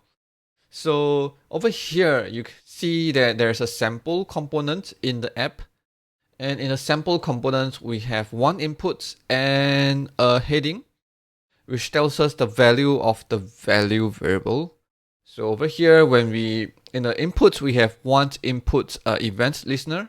So every time when we type, it will trigger an input event, and then we will use the value of that input to update the value variable over here. So if I type something, you will see that the value changes immediately. Right, so within a Svelte component, when any variables is like a state within a component, right? When you change it, the reference of that variable will be updated immediately. So you can see that changes on the screen immediately, right? But what happens if we are going to break this input and the heading one into two components? And how do we share variables or states across components, right? So firstly, let's do that first. I'm gonna say inputs component, and I'm gonna have heading component. So in the inputs, what I will have is just the inputs, right, over here. And in the heading, I will have just the heading, right? So there's no callback function. So just the heading. So how do I share this value with this value in the input over here? How do I bridge them together so that I can share the same variables or states across the components? Right. So if you know about props, probably you can pass it in as a props from one component to another component. But what if in our case the components are side by side like a sibling? How do I pass one state inner state within one component to another, to its sibling component. Probably you might think of, maybe we can lift the state up. We can define a variable called value over here in the common parent component, and we can pass this value down to the output. So the input will change this value and you pass that value to the output. Yeah, you can do that, but what if I have a few other components? And in this case, I want to contrive example to show that this may not seem as easy as you think. For example, if I have a parent component that renders the output, and then have another grandparent component that renders the parent, and finally you use the grandparent component in the common parent, right? So this app right now, app.svelte component, is actually a common ancestor, right? They are not exactly the input, the output and input is not exactly siblings right now. It's like a niece or nephew's grandchildren, right? Yeah, so how do you pass the states? Do you pass one by one, level by level? Or you create a context over here and share it across? Well, you can do all that, but you might think one question is that does the should the app.svelte knows about the variable value, right? Because over here it acts like a mediator or ancestor that tries to mediate all the different states across all the children or grandchildren's, like a hub that controls all of them, right? Is that does this app.svelte component, should the app.svelte component knows all of this? Should it control all of this? Or is there another way or an alternative that you can do? Well, we do not have to share the states in across like the component hierarchy. We can have it as a separate file. So maybe I'm going to call this as data.js. I'm going to move this to the front because this is the thing that we're going to focus right now. So why not we have this data.js that exports a variable called value, as well as a function that we can update it, right? Exports a function that we can update the value, right? And in this case, what we can do here now is that we can come over the input and we can import update from data.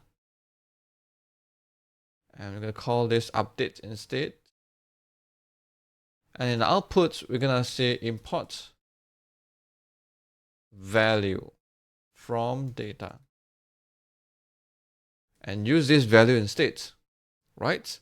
So now we can still share across, we can have a common file that is beyond the app component hierarchy. And all these components, any components, whether it's your sibling, your grandchildren, your niece, nephew, or your grandparents, all of them can just import this file. And you can share the states within this file across all the different components that scatter across your application. Right. So here I import the updates from the data in the input so that we can update that variable. And over here in the output, we can import the value and hopefully it's changed. Right. So let's try it out. Type the value. Oh, so the value does not update. Well, why? Well, that's because this data.js is a JavaScript file. It's not any Svelte component. So the variable, when you update, it is not reactive. When you try to change the value over here, yeah, it's changed, it's updated, but it's not reactive. Over here in this output of Svelte, does not know that the value has changed. It will not re-render or update the value over here. It does not know that it's updated. So what can we do? Well, again, we can use like a subscription model like an event listener kind of style where we can subscribe to the changes that's happening within the data.js. And then when there's a new changes, we try to re-render ourselves, right? So what we're gonna do here is we're gonna have a function called subscribe, and we can take in a function that let us know that what are the functions that you need to trigger or call when something has changed. So right now I'm gonna have a variable called subscribers, and a subscribe method is nothing but pushing this function burst.push into this subscribers list. And when we have an update, what we're gonna do is we are going to notify all the subscribers that, hey, this value has changed. So subscribers.for each function we'll call function.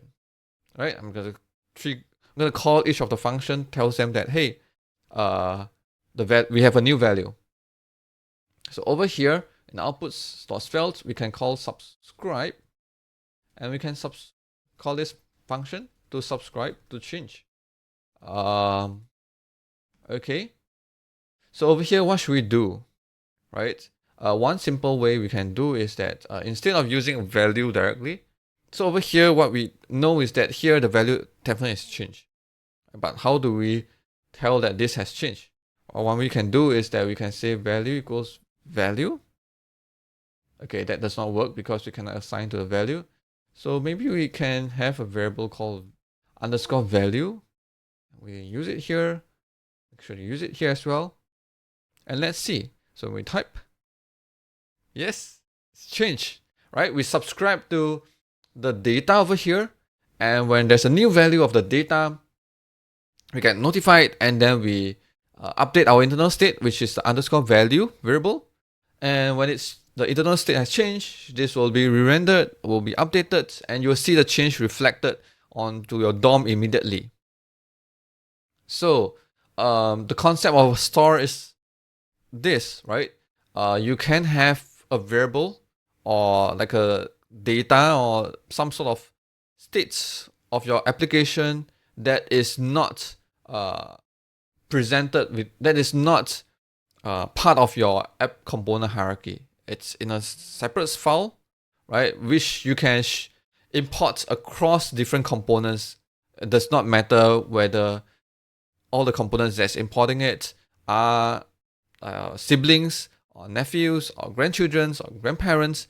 It's not matter of how the importee hierarchy within the app component hierarchy, right? And then you provide a way to change that value, and then to know that when the value is updated, provide ways to subscribe to it to know that the data has changed, so that you get notified, right? So one thing we need to do over here as well is that when we subscribe, we also need to unsubscribe, right? So there's two ways. One is you export another function called unsubscribe, right?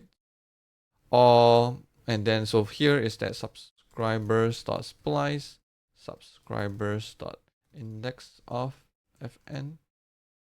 Okay, we can remove it. Or an easier way of doing this is that instead of create another API, we return this function immediately from the subscribe method, right? So here, what we can do over here now in output.svelte, we can import onMount from Svelte, which we can subscribe during onMount. And one cool thing about onMount is that you can return a function in the onMount, which will be called when this component is unmount, right? So, or when the component is destroyed. So here we can return this immediately, which is to return the unsubscribed method, so that this function will be removed from the subscription list. Or else if you still being subscribed to it, then this will always be called whenever the value is changed, although this component is no longer on the screen, and then it tries to update some sort of component, or it will create some sort of a memory leak because you're still trying to update a component that is no longer being used, right? So it has to be retained in the memory. So one way you can do it is doing like this, right? onMount and then return a subscribe. So in essence, this is a concept called store in Svelte. You can implement a store like this yourself, or you can use some built-in store creator function that is provided by Svelte. Let's talk about built-in Svelte store function, right? These are built-in functions provided by Svelte, allows you to create store easily, right? In the last video, you've seen me create like a subscribe function, a method, and update methods, and then we manage our subscribers manually. You don't have to do it your own. There is a built-in Svelte functions that you can do. So how you use it is that you import them from Svelte store. So there's two APIs. One is the Writable and another is Readable. Right? As the name suggests, a Writable store is read and write that allows you to read and write, and Readable store only allows readable only. Right? So both of the store has a method called subscribed, which is pretty similar than what we have over here. That allows you to subscribe if the store itself has changed. So to create it, what you can do here is that let's value store. Value store equals to writable, and then can provide a default value. So over here, I'm gonna mimic this. So I'm gonna say empty string. Okay, and I'm gonna export this, right? And actually, I don't need all of this. I'm gonna comment out. And when I come over here in the input, so I'm gonna import the value store, right? Okay, value store over here.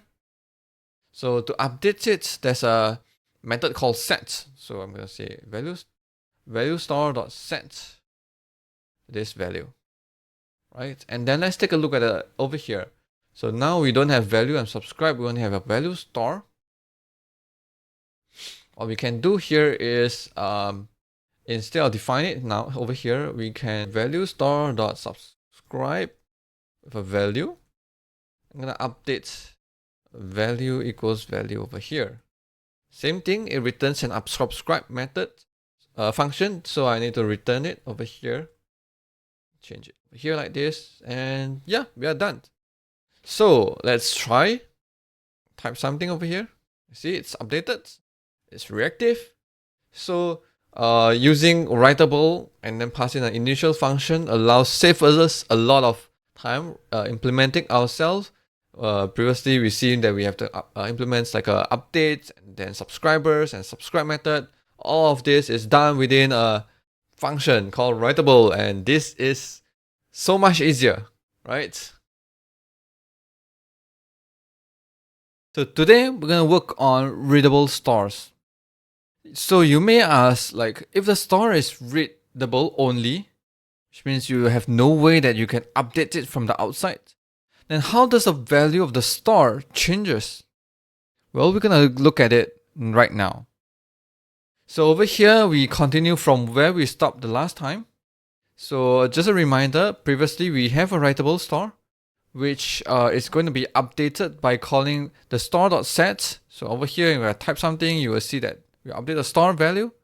And then to listen to what, when the store has changes, we use the subscribe method to subscribe for the store changes. And the callback function will be called with a value that, the latest value of the store. So right now, instead of writable, we are going to change it to a readable store. And with a readable store, there is no way you can call the set, right? It is undefined, it's not a function. So over here, what we're gonna do is gonna remove this input components for now, right? Because there's no way they can update the store from the outside. So with a readable store, the first argument, the same as writable store, is the initial value. So over here, if I change the initial value to hello, then you can see initial value is hello right now. And then one thing that is slightly different or with the writable store is that the second argument is actually something that you need to do, because without that, you have no way that you can update the readable store. No way that you can update the value of the store. So the second argument, which is optional for writable store, is mandatory. I mean, there's no error, but it does not make any sense if you don't provide it, right? So this function is called a start-stop notifier. What does it mean? It means that this function will only be called when there is someone subscribing to the store, right? So imagine you have 5 people that's going to subscribe to the store from 0 to 1. From no one subscribing to someone subscribe, then this function will be called. But then if you subscribe it multiple times, this function will not be called anymore. So it's only at the edge of no one subscribing to someone subscribing. And this function, within the function, you can return a function. So imagine this function is like your cleanup function. You want to clean something up. So this function will only be called when from some subscribers, maybe like 1, to become 0 subscriber, then this function will be called. So it's just a cleanup. So when it reaches no one is subscribing, then this return function will be called. Right? Later on, we're gonna look at we're gonna console out and prove this works as I explained, right? So this function takes in one parameter, which is set. And this set is the same set where you see in your writable store. Basically, in a writable store, you have a way that to set the value of the store. This is exactly the same one, right? So if I come over here and I say set world, you can see that initial value is hello, and then you set it to world, right? Maybe it's too fast, your eyes cannot catch it. It's okay. We set a timeout over here for 1 second. I'm gonna call set from here. So 1 second later, it turns to world, right? Hello, world. So now you see it, right? So as anything goes, when you try to set something up, like set timeout, you need to clean up, right? What if right before you even like trying to set the world, everyone subscribes from your store. No one cares about whether your timeout triggers, right? So you need to clean up. So when you set a timeout, you need to clean up. So I'm going to say timeout ID over here. And I'm going to say clear timeout over here. So now I want to show you the point that I was trying to make. So over here, I'm going to console out. I'm going to say start. Right, so you only see one start. Right, because we only have 1 subscribers over here. But what if I remove this? Then this never started, right? The store itself has no subscriber, then it will not start at all.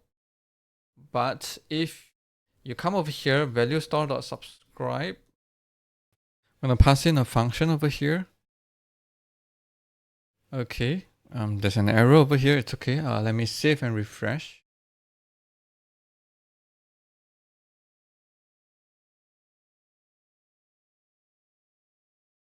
Yep, I think the error is gone.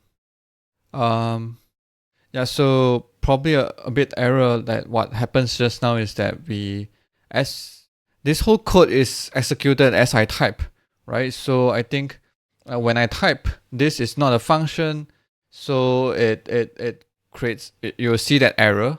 And because as every time we start, every stroke that we type in, we create a new timeout. That's why that error keeps popping out. So now I clear it, it should be gone. So as you can see, it says start. And if I paste this multiple times, you can only see one start. But if I remove all of them, no start, right? Comment, only one start, right? So no matter how many times you subscribed, it only have, the start will only call once. So this, you can think of it as you only need to set it up only once. So that creates the value of the star. And if you subscribe then, unsubscribe them, unsub, right? 1, 2, let's see, 3, 4. If I call all the unsubscribe, 1. Okay, so this function I'm gonna say console log stop. And if I call unsubscribe once, it's not gonna call. 2, it's not gonna call. 3, it's still there. And let's remove the last unsubscriber, then you can see the stop. If I comment one of it, you only see start, right? So this tells you that this function is like setting up the store, and only will be called when there's there is at least one subscribers, and then the subsequent subscribers, you will not see this being called.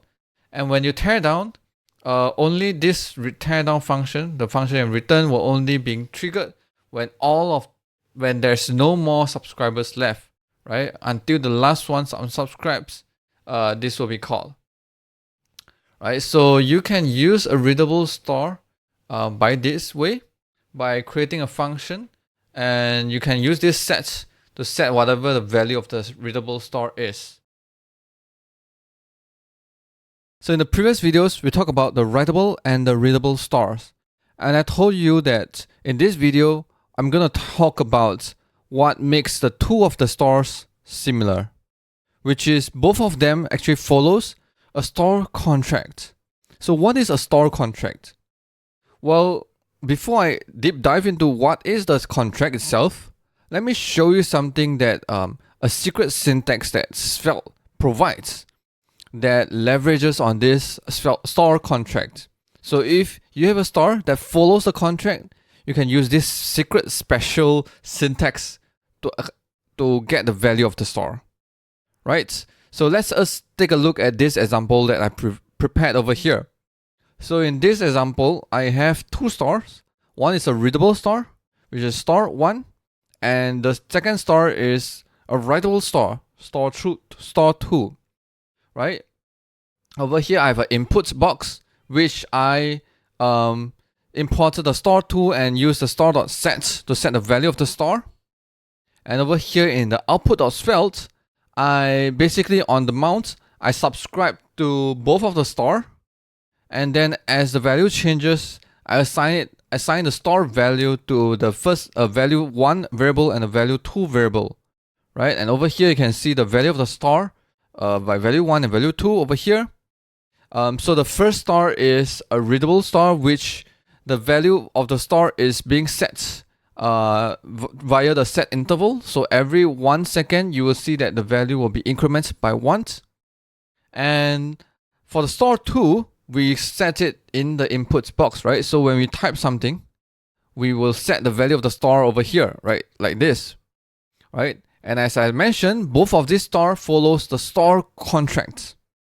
And because of that, we can use this secret special syntax that Svelte provides, which is a $prefix variable name, right? So what does that mean? So if, for example, if this store 2 follows a store contract, instead of just using a store2.set and a value, we can use a $prefix of that store value, and we can assign variable to its the value to the variable directly, right? So $prefix of the store variable. So this is a special variable that you can't define anywhere. So if you have a variable like this, basically you are referring to the store, but the value of the store, and you can assign value, right? Treat it as a normal variable. You can assign value to that store like this. So let's us try it out, right? So over here, when I try to type something, So you can see this behaves the same as store2.sets the value, right? So instead of sets value, we use a dollar prefix of the variable equals, and you assign value to it, to that variable, and it behaves the same, right? So is that all that a store that follows a store contract can do? Of course not, right? Over here, this is only when we are trying to set a value, right? How about over here when we're trying to subscribe to a value, subscribe a value of the store, right? If the store 1 or store 2 follows the store contract, we can directly access the value of the store using a dollar prefix variable of that store, right? So for example, over here, I'm gonna say store 1. So this will get the value of the store 1 and use a dollar prefix, right? So this is a shorthand for a lot of things, right? First thing is subscribes to the store. So it does this, it subscribes to the store, and then this variable dollar prefix store 1 will always have will always be the updated value of the store. And also when you unmount it, it will also unsubscribe from the store, right? So it also does this thing where you return the unsubscribe function where you unmount, right? So it does three things: subscribe to the store, and then this variable, the value of this variable is always updated as the value of the store.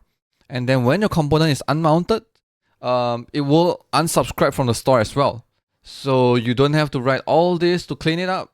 You can directly use a dollar prefix store 1 to access the value of the store. Right, over here, let's do this as well. Store 2. And as we type, you can see the value of the store is updated and reflected immediately. Right, so now we can say goodbye to subscribing to the store onMount. We can even remove the onMount, and yeah, everything still works fine.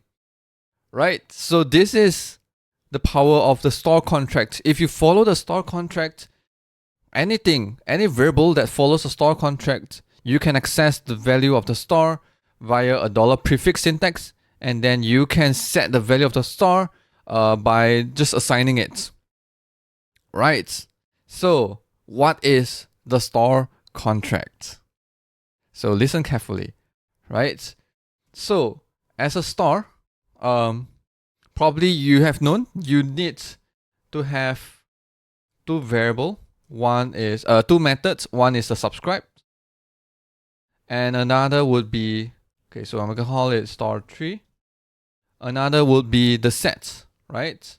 So set is for you to set the value of the store, and then subscribe is to subscribe from it, right? And as we create as we use the store, probably when you call subscribe, you probably will want to pass in a function, right? A function that a subscriber function, and this subscribe method should call this function immediately, synchronously, right? You need to call this function with the value of the store immediately, right? So right now I call it immediately, right? You cannot say set timeout and then call it later in the next tick or next timeout and things like that. No, you can't. You need to call it immediately, right? You need to call it with the current value of the store, or maybe your initial value, or all these things. You need to call it immediately. And then this subscribe method should also return a function that unsubscribes this function from the subscriber list, right? So one way you can implement it is probably create an array called subscribers. And then whenever you have a function, you're going to push it in to the subscribers list. And then the return function probably will have to remove it. So subscribers.splice subscribers.index of fn 1. Right? So your subscriber method, again, let me recap, takes in a function, and you need to call the function immediately, synchronously. And then this subscribe method should return a function that unsubscribes this function, right? And then when are you calling these subscribers? When are you notifying them? It's up to you, right? It can be Maybe like you have a timer, for example, over here. Maybe you say set interval, and maybe say set interval for 1 second again. And for every 1 second, you're gonna loop through the subscriber list, subscriber of subscribers, and call them with the value of the star, right? So over here, I'm gonna call let's see, probably let's create a variable called okay, let's just create use the time. So this is the time right now, right? So I'm gonna call this. So so this star tree follows a store contract, which we right now kind of define the store contract for the subscribe method, which is sufficient enough that we can call store tree with a dollar syntax. And as you can see over here, this store tree values is updated on every second, right? This makes your store tree, as your store tree variable follows a store contract, now you can access the value of the store via dollar store tree, right? And what is the value of the star? Well, that will be whatever value you are going to call with the subscribers, right? This function is a subscriber, you call it with empty string, then the value of the star is the empty string. If you call it with the current timestamp, then the current timestamp would be the store value, right? And if you're trying to set the value of the star using dollar star tree equals something, then the sets method will be called with the value, right? So yeah, depends on what you want to do with it, right? You can set a value of the star and then notify all the subscribers. That is one way. So for example, let me show you. For example, if I set, let's say subscribers, let's copy this for over here. For each of the subscribers, you're gonna notify with the new value, right? And okay, let's see. Paper button on click. Click me. So over here, I'm gonna say star tree equals hello, right? So whenever I'm click on it, the set method will be called, and it will notify all the subscribers telling that, okay, the value of the star has changed to this value, whatever you are passing in, which in this case will be hello, right? So when I click hello, right, it's updated reflected back immediately because this set interval is still happening, right? If I remove this, no longer see anything, it's not gonna update as a timestamp. So when I click me, it will turn into hello and it will stay there, right? So let me recap on the store contract. Mandatory as a store, if you want to follow a store contract, you would need to implement is an object that you need to have a method called subscribe, which takes in a function, and you have to call that function immediately. And then that function is your subscribers, right? So you can return a function to remove that subscriber. And to notify whatever the value of the star is, you have to tell the subscribers, right? So you have to notify all the subscribers that a value has changed.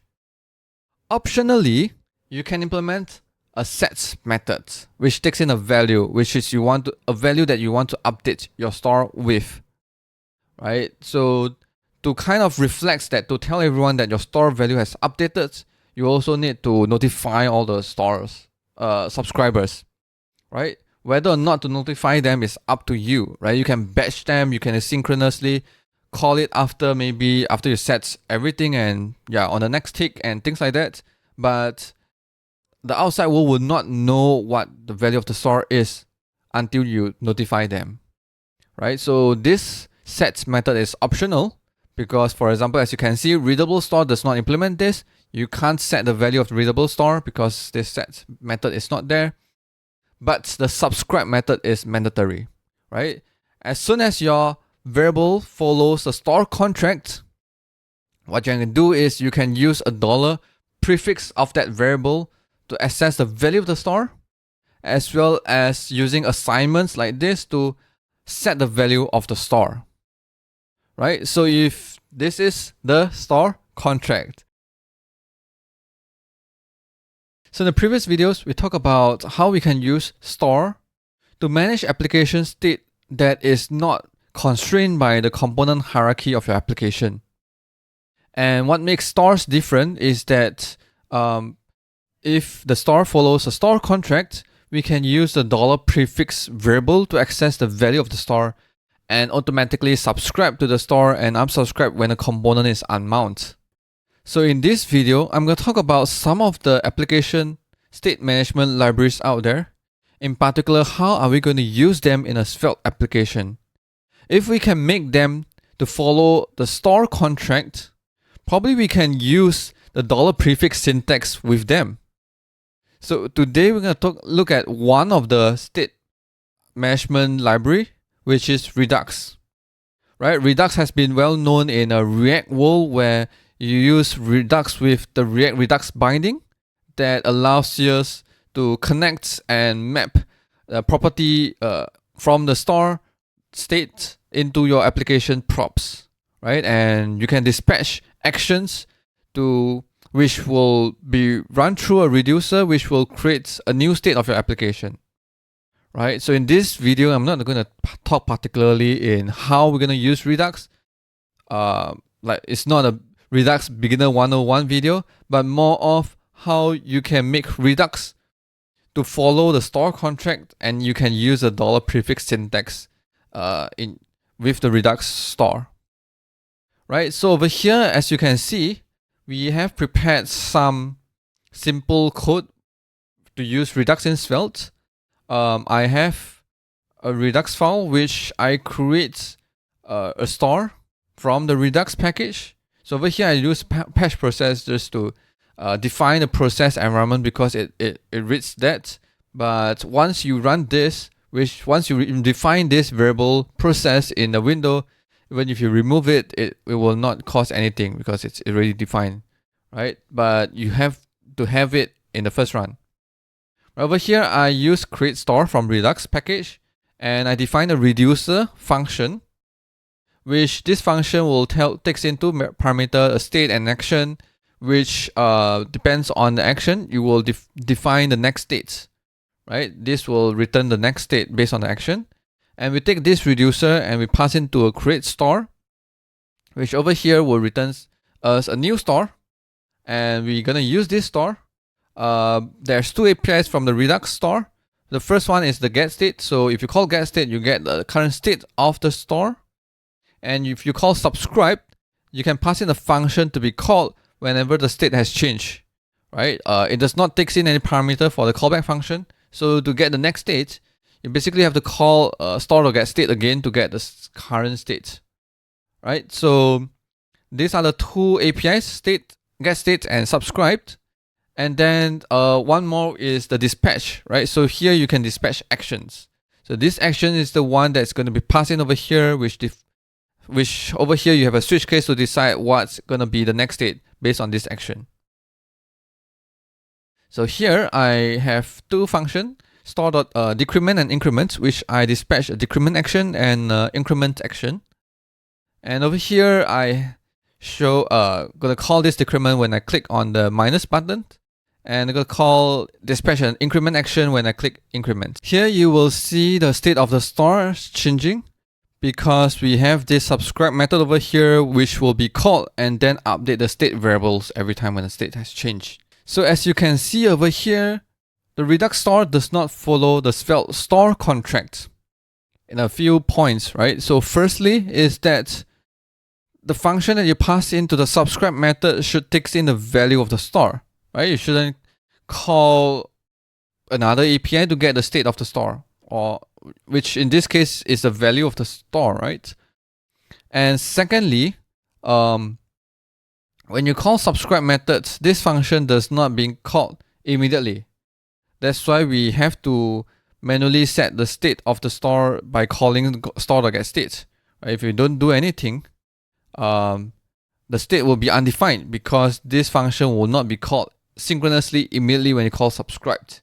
That is required for the store contract.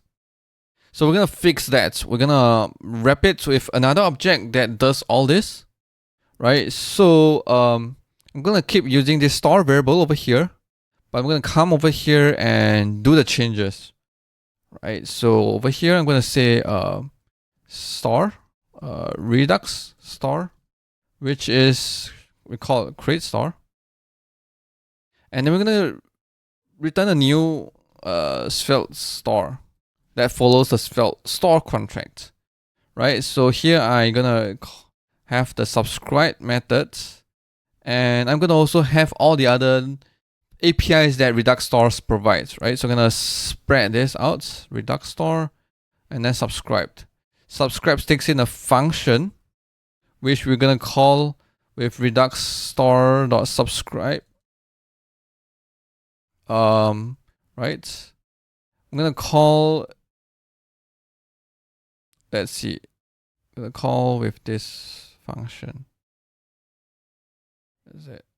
No, we're gonna call this, and then for each of them, we're gonna call function within this new function that we're gonna create, right? Over here, I'm gonna call this function with the store.getState, so that the function itself right now is being called with the state of the star.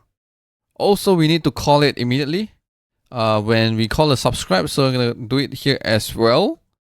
And similarly, Redux store.subscribe returns us an unsubscribe method, which is good because we can return it immediately so that we can unsubscribe from the store. And now this more or less follows the Svelte store contract. So I can return this.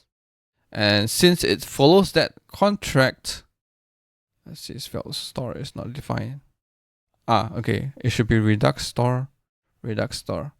Since it's follow the Svelte store contract, what we can do here now, instead of calling state and all this, I'm gonna say, comment this out, I'm gonna say $star.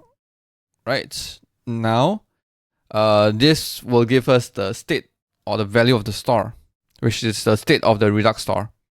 Right, so when you click increment, decrement, as you can see, it works immediately, right? And good thing about this is that if you unmount this component, we will unsubscribe it as well, because if you follow Svelte store contract, we will do that for you.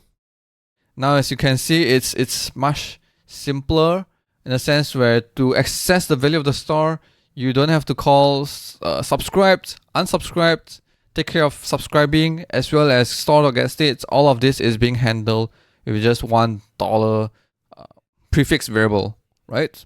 Of course, you may think, or you may ask me, all this complexity is being hidden, but it's still being done somewhere, which is being done over here, which is like a wrapper to make your Redux store to a Svelte store, right? Yeah, maybe. You're right. But we can, I mean, this is pretty standard. We can make it like a function, and we can call it like make Redux store Svelte into Svelte store. And I'm gonna pass in Redux store over here. And I'm gonna copy all this in. I'm gonna call return, right? This will return me a new Svelte store, right? So I can call this over here like this.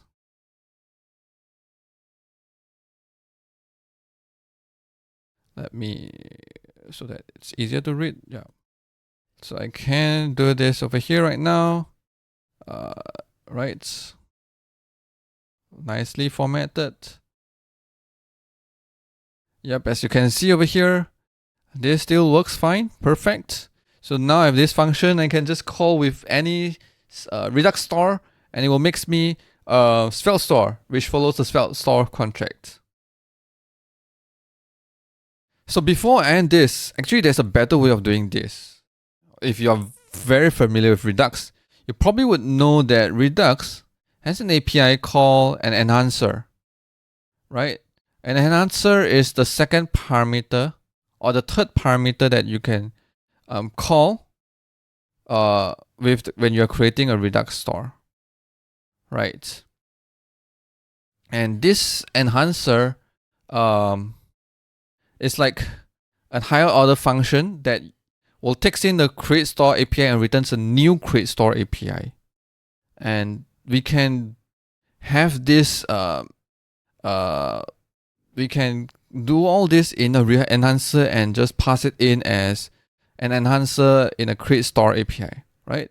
Idea is similar. It's just using a different using a Redux API to do it instead of having to wrap this make Redux store with your new store, right? So let me show you how you're gonna do this. So we're gonna say Svelte store enhancer, which takes in a create store API, right? And then you need to return a new create store API, which is takes in a reducer and initial state. So create store API takes in reducer and initial state, right? So over here we're gonna call store equals to create store API with the reducer and initial state, and then we can return this, which is return this. So this is a new store we're going to create that enhances the existing Redux store. So this is a Redux store. I'm going to enter, format this nicely. Here, yep, this is the Svelte store enhancer. And we can use this over here by calling create store with the enhancer, right? And yeah, and when we try to do this, it still works fine as you would expect, except that right now we're going to use an enhancer instead of wrapping the create store with another store, right? All this this is I would prefer doing this because it follows more of like a Redux API style where it already supports, so why not use it, right? So if you want to take a read on this REPL, the links is in the description. I've talked about how Svelte store allows us to share application state across components without having to worry about the component hierarchy. And this actually is a problem that is trying to be solved with all those application state management libraries out there. For example, Redux, Veltios, and many, many more. If a store follows a store contract, we can use $prefix variable to access the value of the store. This saves us time in terms of having to set up boilerplates to subscribe and unsubscribe from the store. If you can make the application state libraries that we want to use follows the store contract, then we can have a very seamless experience using them in Svelte application, right? So in the last videos, we had talked about how we can make Redux store a Svelte store, which if you haven't watched it, please click on the link on the top right corner. And in this video, we're going to take a look at a different application state library, which is Veltio, right? So Veltio is a proxy-based state library that allows you to wrap an object into a self-aware proxy, according to them, which you can subscribe to any changes made to that object, right? So you can have a subscribe method that listens to any changes, and when that change, you can get a snapshot of the object at that point of time, right? So subscribe, unsubscribe, pretty much the same of the store. So let's see how we can use it in a Svelte application. So over here, I have set up an example in Code Sandbox. Because of some package issue, it's a bit hard to set up on the Svelte REPL, so I do it on the Code Sandbox, right? So over here, I have my app.svelte and the data.js. So in the data.js, I create a proxy state using proxy from Veltio Vanilla. So this, let me zoom in a bit. Hopefully that you guys can see it clearer. So proxy will take in an object and create a proxy state, which allows you from this data, where we import from app.svelte, allows you to change the data like this immediately, right? You can change this data any way you like. Count minus minus, count data.count equals to something, however you like. And to know that when this data has changed, use a subscribe method from Veltio Vanilla. So I use a vanilla version because by default Veltio supports React. But this is like the core of the Veltio, which is just subscribe and snapshot and proxy. Right? So subscribe allows you to subscribe a data state, proxy state. So we pass in the data, and then it will have a callback function. So when this function is being called, we know that the data has changed. So to get the snapshot of the state, we use a snapshot. So we pass in the proxy state and then gives us a snapshot. So every time when it change, call snapshot, it gives us the snapshot. So a very simple way of understanding is that snapshot shows the exact point of like what is the value of the state. So we use snapshot to read the data from the states. So we use snapshot.count over here or snapshot.text over here, right? And whenever we want to manipulate data, we just manipulate data directly, right? So over here, we have a button that on click, we say data.count minus minus, decrement it, and data.count increment it, and snapshot.count over here. And then we can also bind data.text, because using bind, we are going to set the value of data.text directly. And then, and read the data.text value from it. So this makes the binding works as well. So if we type something, the snapshot will always get updated because of this subscribe method. And you'll see the snapshot.text reflect over here. Same thing goes with count, increment, and decrement. Right? So if you take a look at the subscribe method of the data, well, it does not follow the store contract, right? So 3 points about the subscribing, right? So first thing is that subscribe is an API, so it's not an object. Data does not have .subscribe method, so probably we have to create an object that has this subscribe method. So point 2, the callback function does not calls with the state of the store, right? You have to call an API to get the state, right? And then point 3 is that this thing does not call this callback function immediately, right? It calls, so you have to initialize the data of the snapshot over here yourself, right? So because of all these 3 points, we kind of have to turn this data into a Svelte store following the store contract. So over here, let's see what we can do over here. So I'm gonna define a function, a util function. I'm gonna export a function to Svelte store, right? And then gonna take in the proxy state, and we're gonna return an object. So over here, we are not gonna change the store, so we just make it readable, which means we only need to implement the subscribe method. Subscribed takes in a function,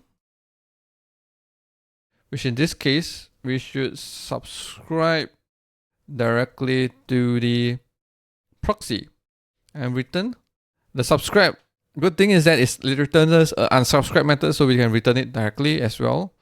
So over here, I'm gonna take a value, then fn, and I'm gonna get the snapshot of the store. So snapshot, let's say subscribe to the proxy state,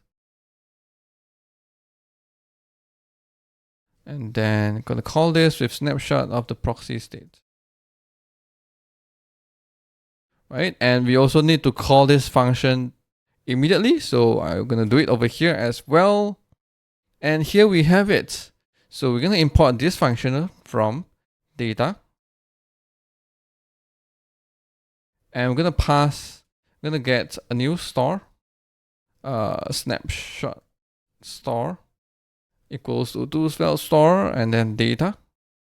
And then since this store follows the store contract, we can use $prefix to access the value of the store.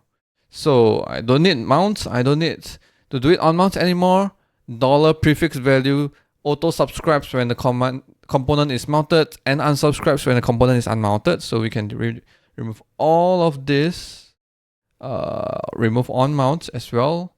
And remove all the subscribe, snapshot, everything. So now I can use $prefix over here. Snapshot.count, snapshot.text. Right, and let's see, it still works, right? It works fine as it's supposed to, right? So this is how you can convert a Veltio proxy state into a Svelte store following the store contract. So one great thing about Veltio store is that you can any sub property or nested objects of the Veltio store is also of a Veltio proxy state is another proxy state, right? So which means that you can actually subscribe to parts of the Veltio store and ignore the rest of the things, right? What I mean is that, for example, over here, say for example, I have a $prefix, which is a reactive statement where I'm going to console out every time the snapshot store has changed. I'm going to say, let's say this, change. So every time the snapshot store values changes, I'm going to call this console log over here.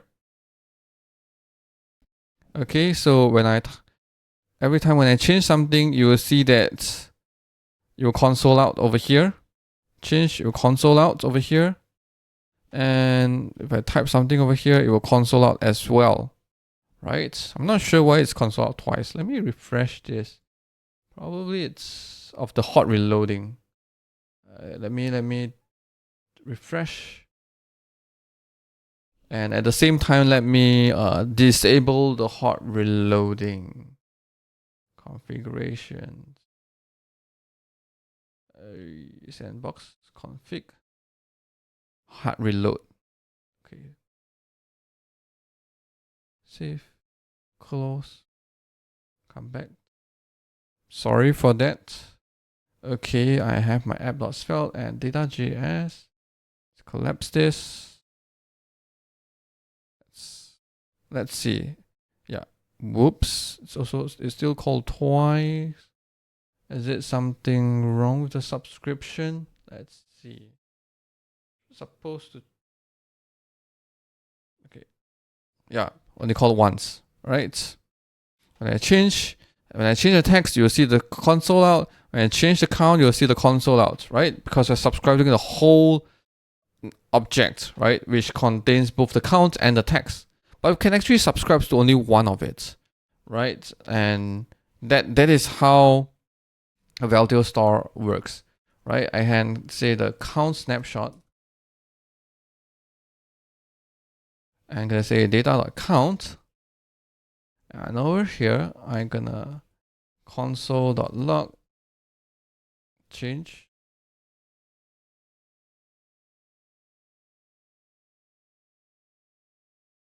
Right, because of hard reload, it has to refresh itself every time.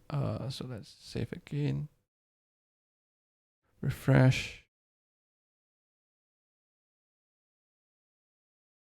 Oh, proxy object. I think I know why. Okay, so I'm gonna change because this is a primitive, so it can't do well with this.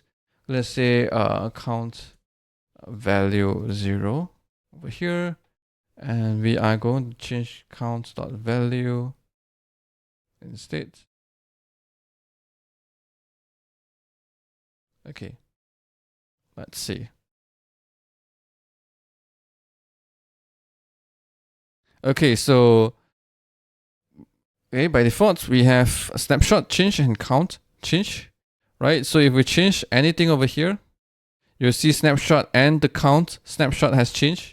So we kind of monitor that anytime when this, when we change the count of value, this two will be executed because the whole proxy state has changed, right? But if we type over here, you see that only the snapshot store has changed, but not the count snapshot because you just subscribes to a part of it, which is only the count sub object, right? So whenever the text is changed, we don't care about it. So this is one great thing about Veltio. You can subscribe to a partial object of the whole entire proxy store, because the proxy state is made up of smaller proxy states. So sub object is another proxy state, right? So one great thing about using Veltio. So would you consider using Veltio with Svelte? Comments down below. I would love to hear your thoughts about it. Svelte store allows us to have a state that does not bind to the hierarchy, component hierarchy of your application.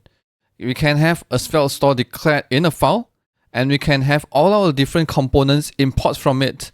So different components, irrelevant on the hierarchy within that application, can share the same states, right? But Svelte store itself is very flexible. It does not care about how you update it or use it, right? It's a very simple construct that allows us to subscribe to the changes of the store itself and get updates from it. And because of the store follows a store contract, we can have a very simple $prefix variable syntax to access the value of the store and auto-subscribing to the store itself, so that whenever it's changed, the value of the variable will get updated itself. So if you are coming up with a more complex application and you are thinking about using some other libraries like state management libraries or state machines to control your states, then you might think that maybe if that's the case, then are we losing out, not able to leech on using the $prefix variable syntax? Well, maybe not.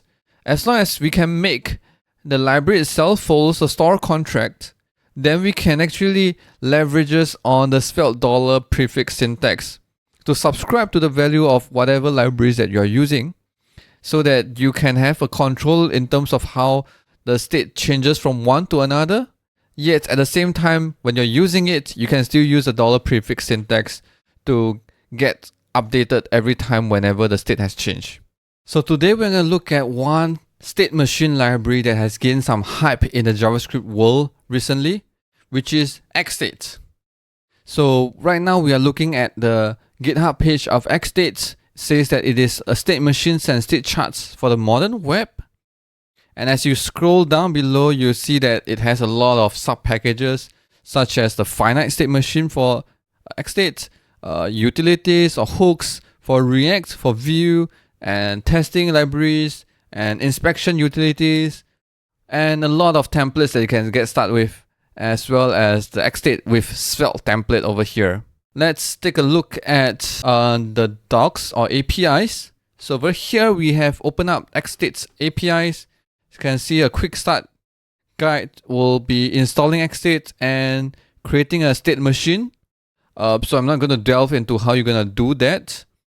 But so we can start with defining the state machines, and then we interpret the machines, which when you run stats, it will give you a service where you can send actions to transition from one state to another, and then this service, you can, based on the service value, you can know which state are you at currently right now, right? So I have started this. I've copied all over this into a Svelte code.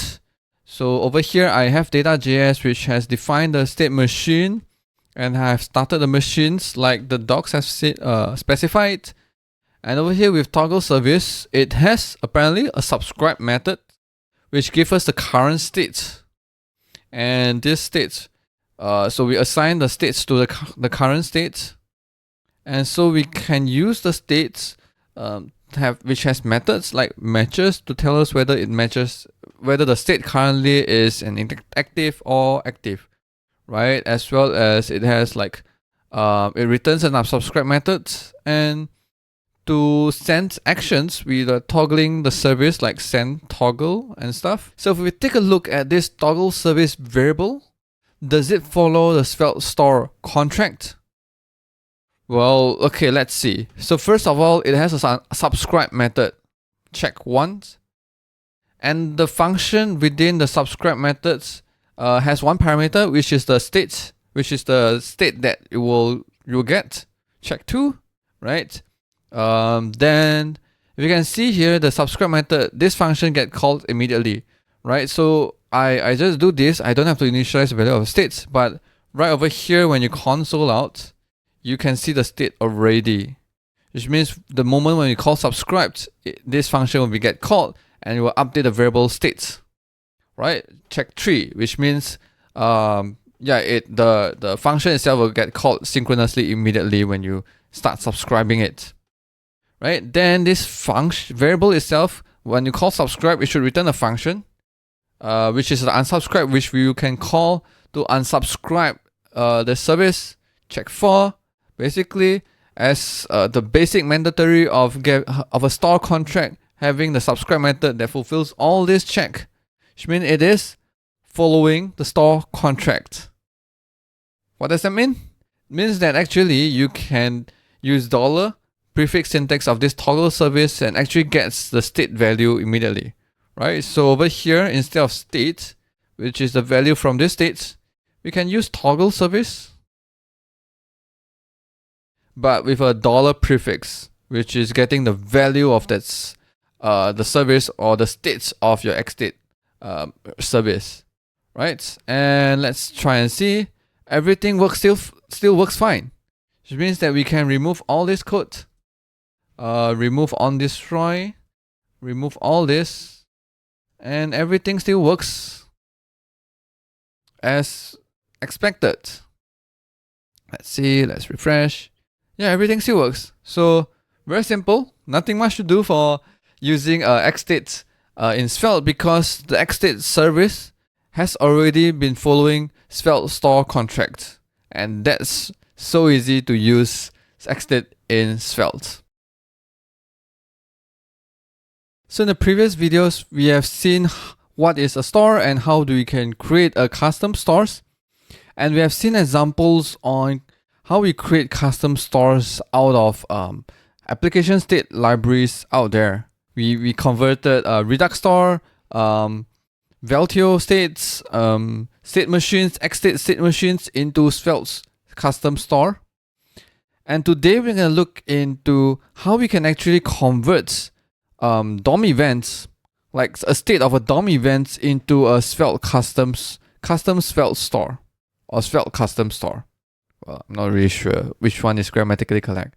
But anyway, in this example, I'm going to show you is we're going to use mouse events. So every time when you move your mouse, you probably want to record the mouse X position and Y position, right? So you probably would have an event listeners. As we can see over here, we use a mouse move event listeners, and we use a client X and client Y value, and we'll assign it to a variable X and Y over here, right? And we use these two variables over here where we trying to say show it on the screen, or you can, in the other hand, maybe use like reactive statements where you do something with the X and Y position, right? So in this example, we're going to look at how we can, instead of having to have like X and Y variables, we try to extract out all this into a Svelte store. Because as you can see over here, it behaves pretty much similar as Svelte store. For example, when the component is mounting, we listen to something, right? It's akin to Svelte store, we start to subscribe to something. And as we unmount, we unsubscribe, unlisten. Oops, this should be remove event listener. So we remove event listeners, which akin to unsubscribing from a Svelte store, right? And over here, whenever there's something change, we update the variable X and Y. So it could be like a value of your store, which probably have X and Y properties. So your store is like an object which have X and Y properties. So every time something has changed, like a mouse move, then the X and Y value should update. And you should know about it, right? So that is pretty much like a Svelte store where the value is updating every time something has happened. So we can encapsulate this logic over here into a Svelte store so that you can reuse this. You don't have to always like declare X and Y variable and then write all this thing over here and hopefully it updates X and Y variables and do all this stuff. We can take all this and convert it into a Svelte store. So that's what I'm going to do over here right now. So I'm going to create a new file called mouseposition.js. And I am going to copy all this over here right now. So we don't have an onMount, but we have a move event listener. And yeah, we have all this remove. So we're gonna take care of when to call this remove event listeners right now. And I think we can start with creating a store, right? A store is an object that follows the store contract. You can have subscribe method as well as the sets method. In our case, we don't have to set anything, right? The set is, we don't allow anyone else to set the value of the store, which is the X and Y position of our mouse. No one sets that. You only updates it, so you only reads from it. So we don't implement the sets, we only do the subscribe. So we're gonna pass in a function, and we need to call this function immediately with like the value. So value over here, I'm gonna say mouse position, but we're gonna define this over here right now. So I'm gonna say mouse position. Whoops. So I'm gonna initialize it with x equals to 0 and y is 0 at first. Right, and then something happen, and when that happens, okay, I think we can add event listeners over here. Mouse move, and then move. So move, it's gonna copy over here. Move. Right, and then we should return a function to unsubscribed. Right, so return a function. So this function should unsubscribe from, yeah, the doc body. So I'm gonna say remove event listener. Over here, whenever we have X and Y position, we are going to call the function again to update. Right, I'm gonna say X is the event client X. And Y is the event client Y. Right, let me remove all this, clean this up. I think actually we might not need this variable over here. I'm gonna copy all this over here right now. Remove this. Remove this as well. And I'm gonna call this with the default. Maybe initial is the X and Y is 0, right? Okay, and I think that's done. So let's export default, the store. And let's import this store. So let's say mouse position from mouse position. And let's remove all this. Don't need any more. And since this is a store, it follows a store contract. We can use $ prefix of this to access the value of the mouse position. So you can see here the value has changed. Can move around. Yeah, you can see it works, right? So and good thing about it is that we can have another component. Say over here, I'm gonna say chow from chow.svelte. I'm gonna render this component over here. Create a chow.svelte. And we can also subscribe to this mouse position store over here. I'm gonna say children.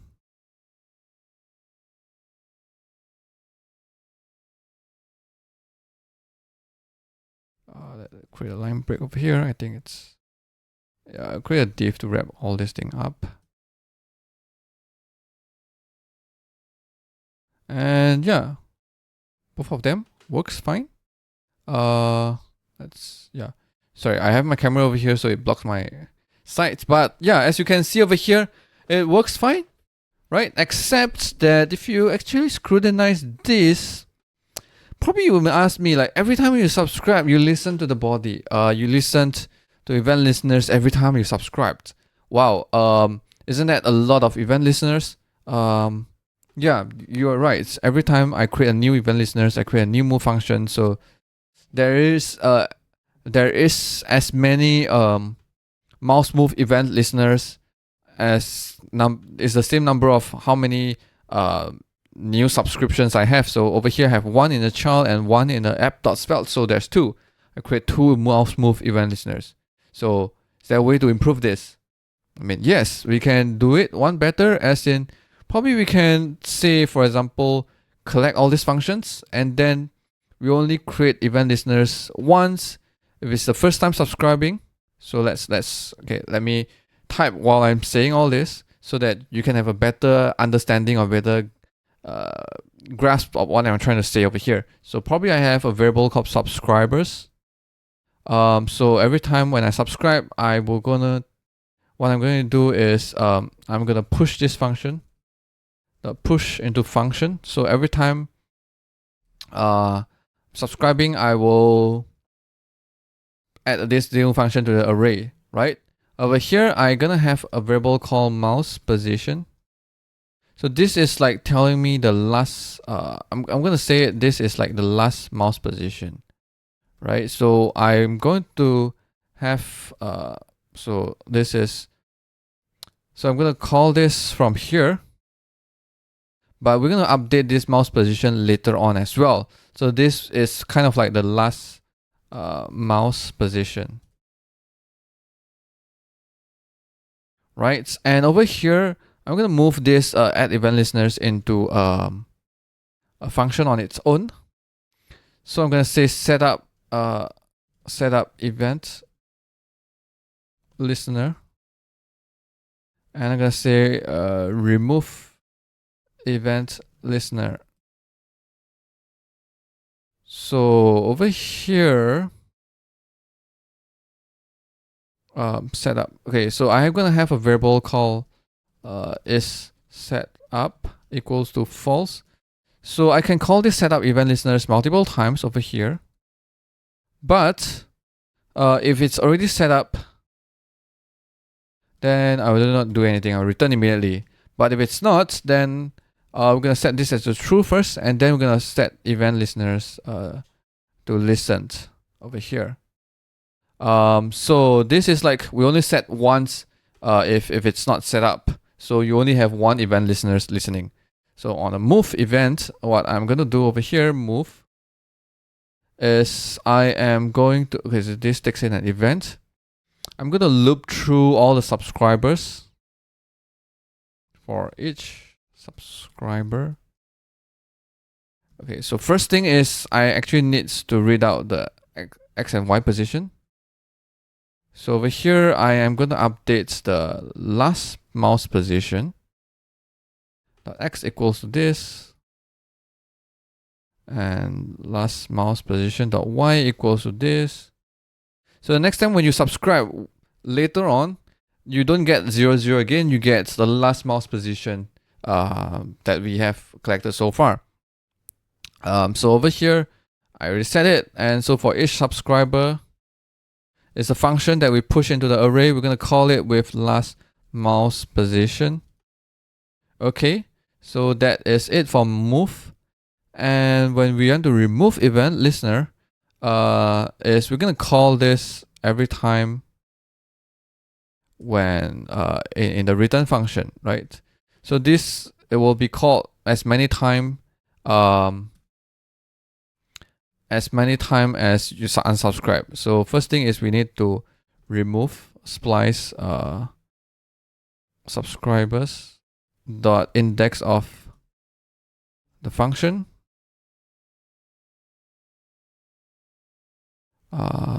One item, we remove that one item. And then if only when we have no more subscribers, then we remove the event listener. Right, so in this case, remove event listener will be document body dot remove event listener mouse move. Right, so now if you look at this code, now again, we are subscribing, we're only setting up if once it's set up, we are not going to set up anymore. I think we need to also, okay, over here, we're going to say setup is false since we already tear it down. So we're going to set it up only once. So how many times when you call this setup in event listener, doesn't matter. We only do it once. We only add event listener once, right? And tear down, we're going to check only if the last one is removed. We don't have any subscribers left. Only we remove event listeners. So we are going to tear it down and then we say the setup is false. So that next time, whenever we have a new subscribers, we're going to set it up again, add event listeners, right? So over here now, mouse move still works, but mouse move will only have one mouse move event for this entire store.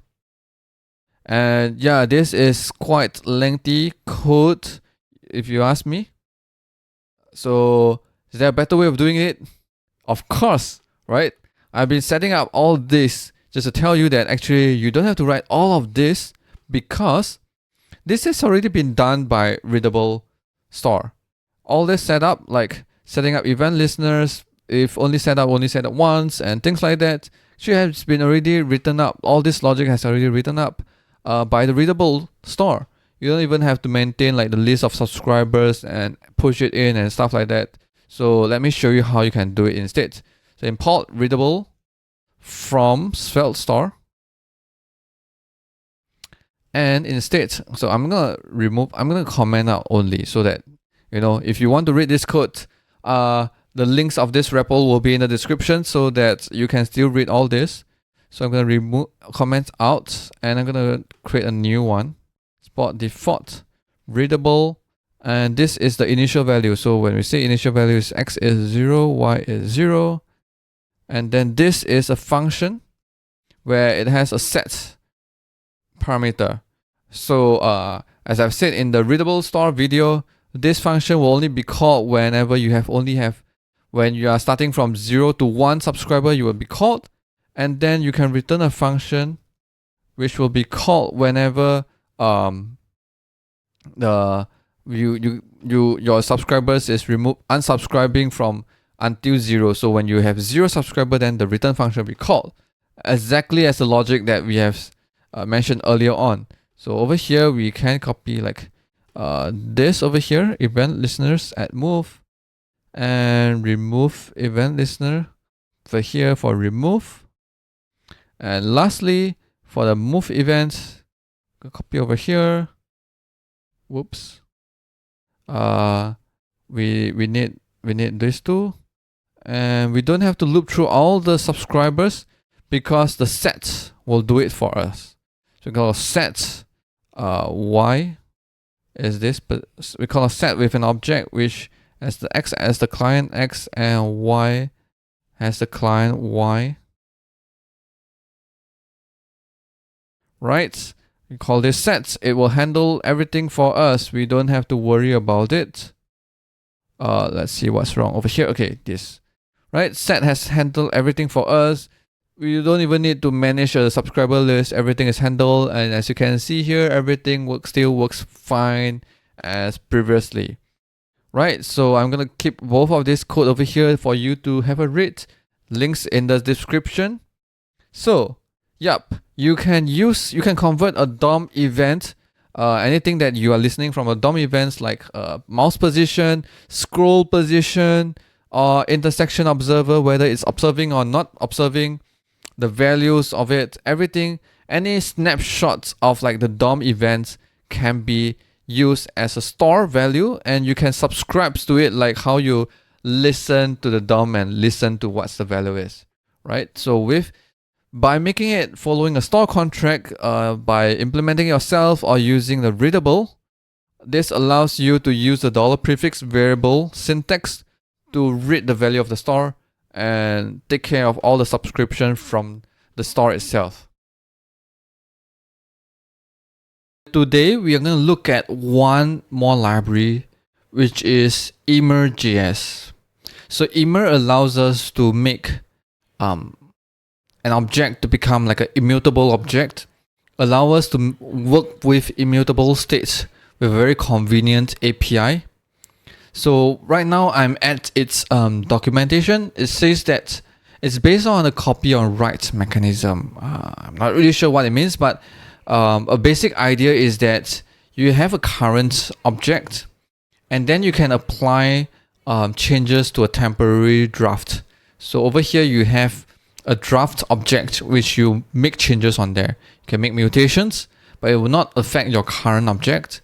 And then once all the mutations are complete, you can apply all of them and create and gives you a next state.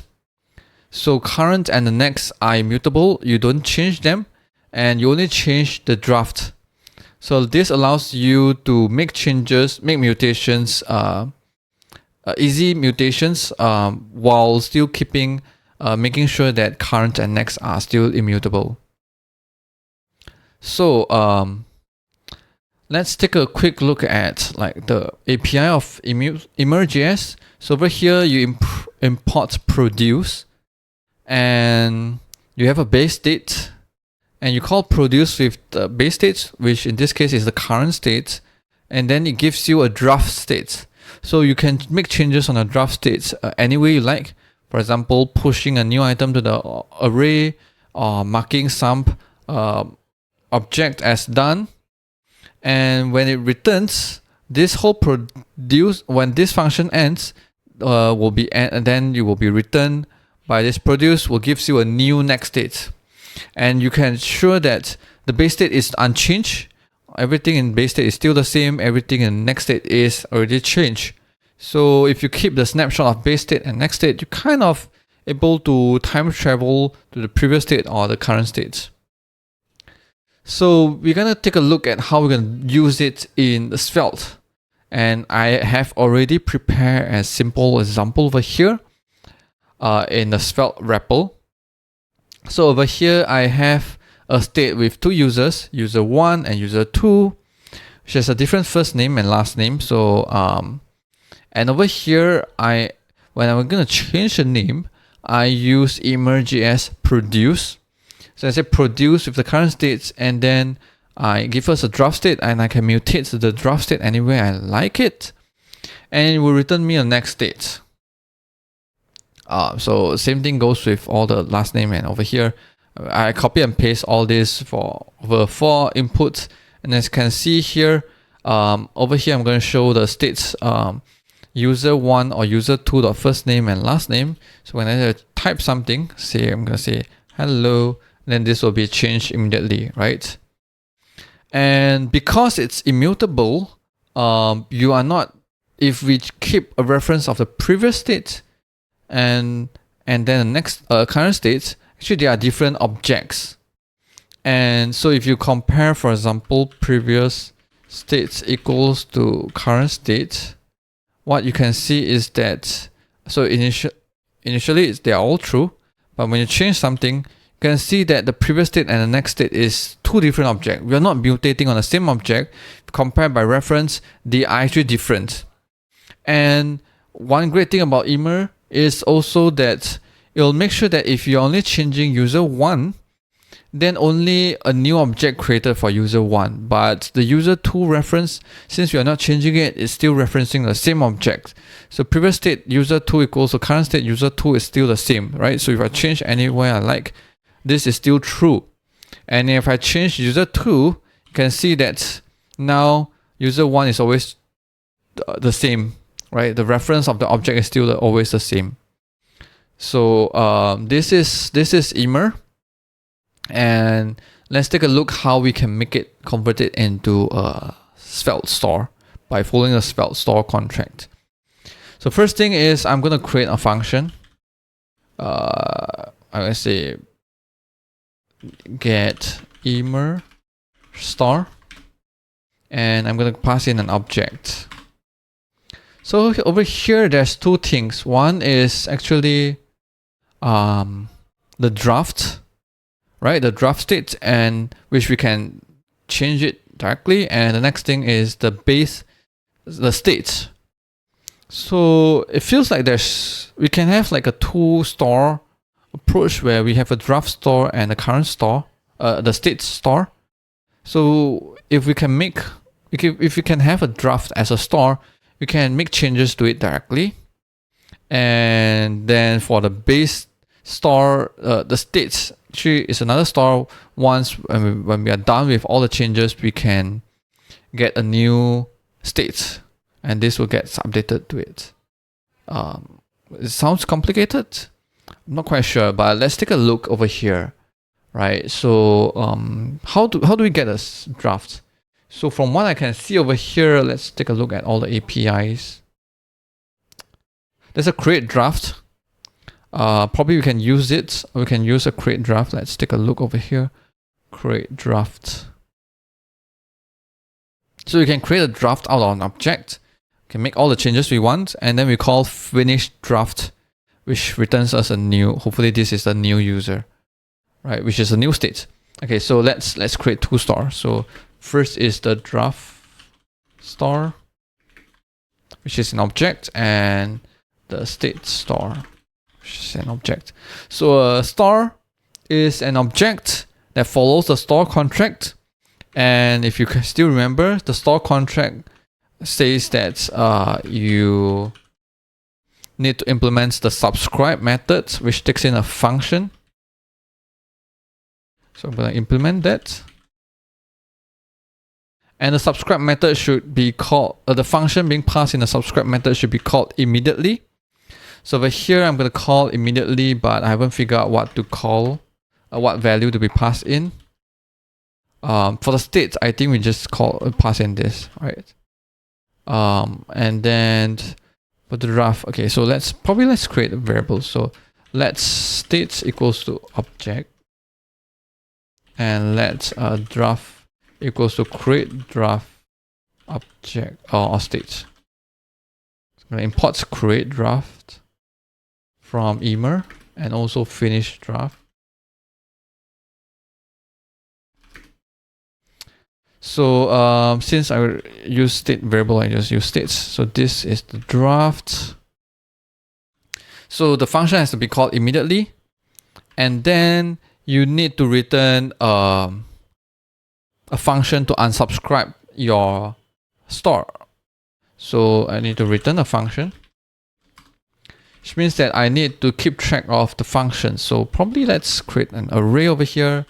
So draft subscribers. We make it a set so that it's easier to take in and remove. So same thing for the state subscribers. So I'm gonna say add function, and over here I'm gonna say delete function. So same thing goes. Come over here. Whoops. State subscribers. Then return a function that I delete the function. Right. So okay. So we have a subscribe method. Taking a function, call a function synchronously, return an unsubscribe method. Everything looks fine. And then optionally, you can have a set method. So I'm going to implement it for the draft because we can set something on the draft. So value. So hopefully this is like the new value, but I'm not quite sure. So a new draft, right? Not quite sure how we're going to use it. For now, I'm going to say to do. But we're going to not allow to set anything on a state because it's meant to be immutable. It's meant to be readable only. So okay, we are done with here, and I'm gonna return this to. Gonna return an array of states star and the draft star. So outside over here, I am gonna since over here, I'm gonna call this states and draft. Let's say create emer star.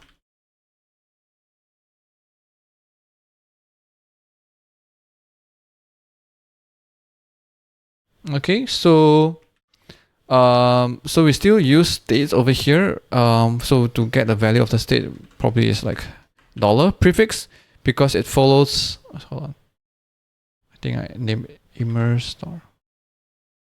Because it follows a store contract, we can use a dollar prefix variable to access the value of the store. So over here, we can access it with dollar state. Same thing goes from here and here. And over here, what we want to do, okay, here I think state as well.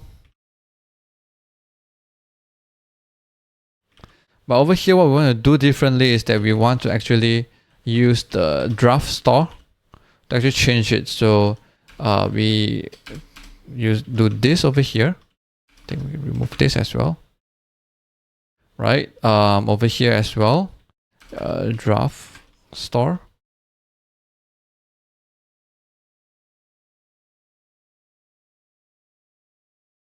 Over here.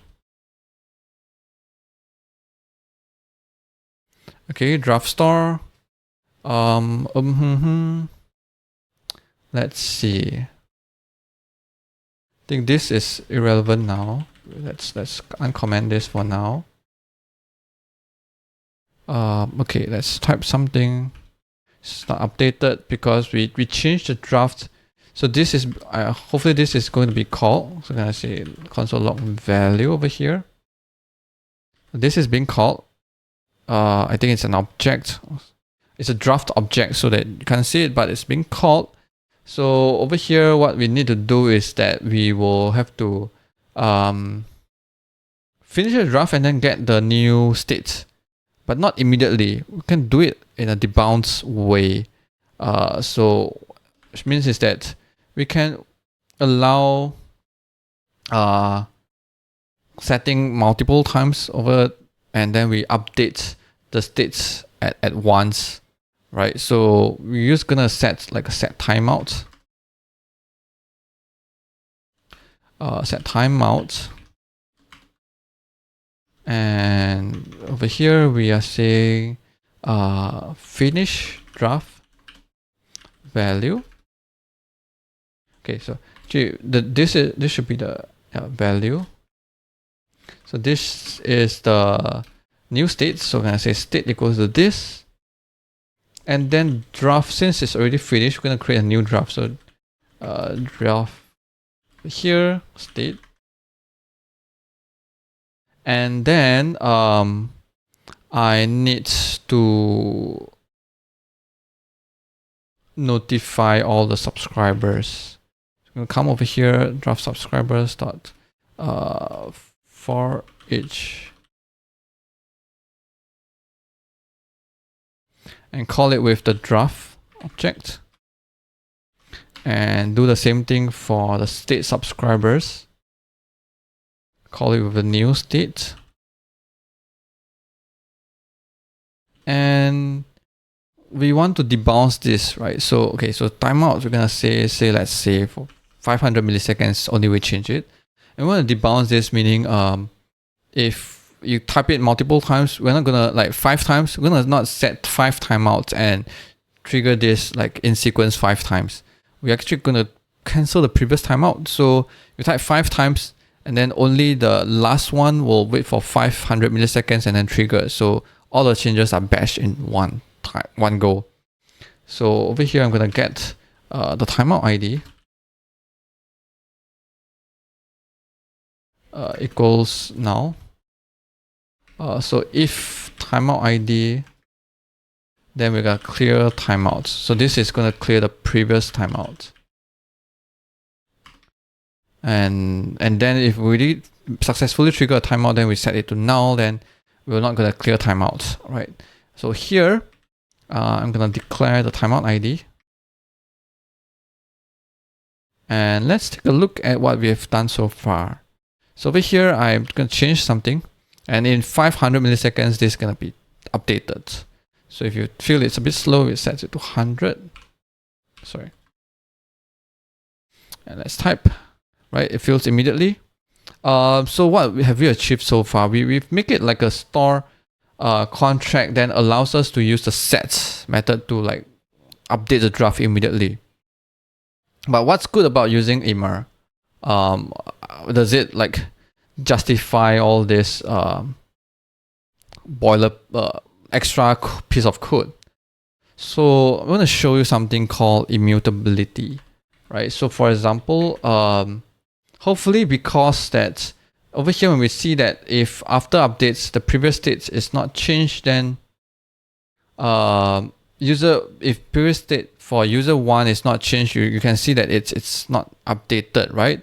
So over here, what we want to do something similar as well. I'm gonna say previous state is equals to the value of the state, and come over here. We can compare it again.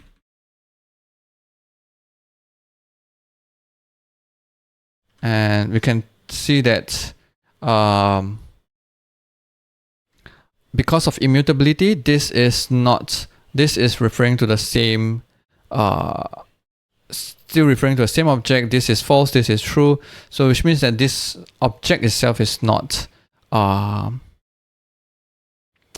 created a new object, right? The reference of the object is still the same. But because of how Svelte works, if you have a reactive declaration and if you try to console out, say state user 1, this is gonna be called every time, even if you're not updating it, right? You kind of expect that this, since it's the same, you shouldn't console out anymore, right? But because of how Svelte works is that as long as the state is the same, is different, then this will be called. So because this is always going to be false, if we're going to update something, then then it's too bad for us. So we can use something called derive from Svelte star, which we can try to derive a new star out of the current star. So for example, I'm going to come here. This is a lot of boilerplate code. It's meant for just for your example education purpose. You don't have to do this for a very simple application, but just bear with me. Let me show you like what this will leads us to. Right. So over here I can create two derived stars. So one is the user 1. I'm deriving from the star, the states, and then can return the value, which is state.user1. So this gives us a new star, which is the user 1 is a derived star. So this is giving us a new star by creating like deriving from another star, which is the whole state, and give us the state.user1. Right, and so this user 1 is another star, and we can create another star called user 2. And over here, let's try console out again. So in this time round, you kind of hope that this shouldn't be, user 1 shouldn't be called again if we are updating user 2, and user 2 shouldn't be called when we're trying to update user 1. So let's see if that holds true. So I'm going to type something over here. But too bad, user 1 and user 2 is still being called. So it's kind of like, what's the point? Like, even if you know that user 1 is still the same object, you like by using immer, we make sure that it's exactly the same object. We don't change it, we don't mutate it, but it's still that it's still telling us that user 1 has changed. Well, that's because by default, Svelte allows you to mutate objects directly. It does not know that you are trying to do something immutable. So any changes to an object, anything that they assume that has changes to an object is a change, and you will try to console this out, right? Meaning even if it does not actually check whether it's a strict referential equality, it just says that, oh, if this is an object, then I assume that it has changed, because you can mutate it and the object reference is still the same, and we have no way to know that whether it's a change or not. So any object, when you kind of feel that it's changed, And because in user 1 we feel that it has changed because state has changed, so user 1 probably has changed. And because of that, we're gonna re-execute this statement. And we do it for this as well. And I have said that this is because you can Svelte assumes that you are trying to make things, you're gonna try to mutate an object. And if you can tell Svelte that we're not gonna mutate any object, whatever we do over here, we're gonna make any state changes over here are gonna be immutable, then you can use a strict equality, referential equality to compare an object. If it's exactly the same, then you can assume that no changes has been made. Don't have to assume that, you can assume that no changes has been made. You don't have to do that weird stuff that assumes that as long as an object, you kind of assume something has changed. So what that means is that you can use, you try to tell Svelte it is immutable. And how do we do that? We can use a Svelte option called immutable true. This tells Svelte that any changes made in any state is going to be immutable. So you use, so if user 1, if they are referring to the, like, and every changes when you see on user 1, if they are still the same exact object, triple equals the same, then it has no changes, because if you're going to make a changes, it's going to be a new object. So let's come back over here and let's try to type something. Immediately you can see something is different now. When you change on user 1, user 2 is no longer console log anymore. If we change on user 2, we don't see any console log on user 1 anymore, right? So Immer.js has helped us to create a new immutable object over here.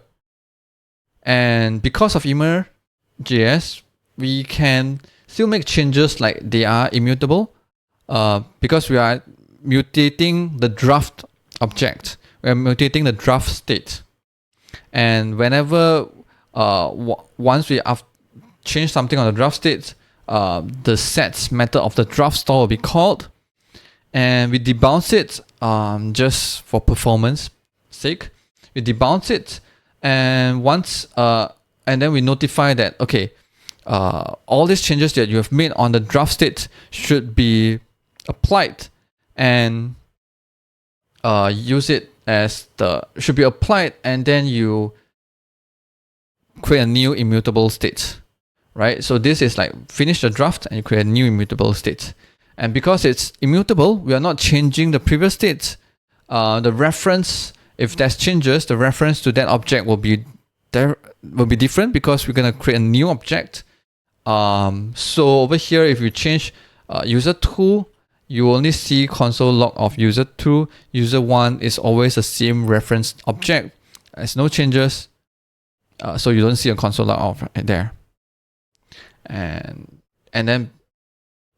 we also have to tell Svelte that when we make changes, we actually make changes immutably. So by passing in an options called immutable equals to true. So before we end this, let me show you one more thing that you can do with Immer, which is in Immer, you can have patches. So to enable patches, we need to enable it first. I'm gonna come over here and paste these 2 lines over here. So we enable patches, and with patches, we can we can apply patches, right? What that means is that I think in the finish draft method, we actually can pass in a callback, and there's 2 parameters. One is the changes, one is the inverse changes. So changes is that the changes that you can apply to, which is the changes that is going to be applied to, and inverse changes is changes that you can unapply onto the states. So we can apply patch on the next state with the inverse change will give us the previous state. So this can actually helps us to create a undo and redo kind of interaction. So I'm just gonna save just the inverse changes, and I'm gonna come over here and push this into undo list.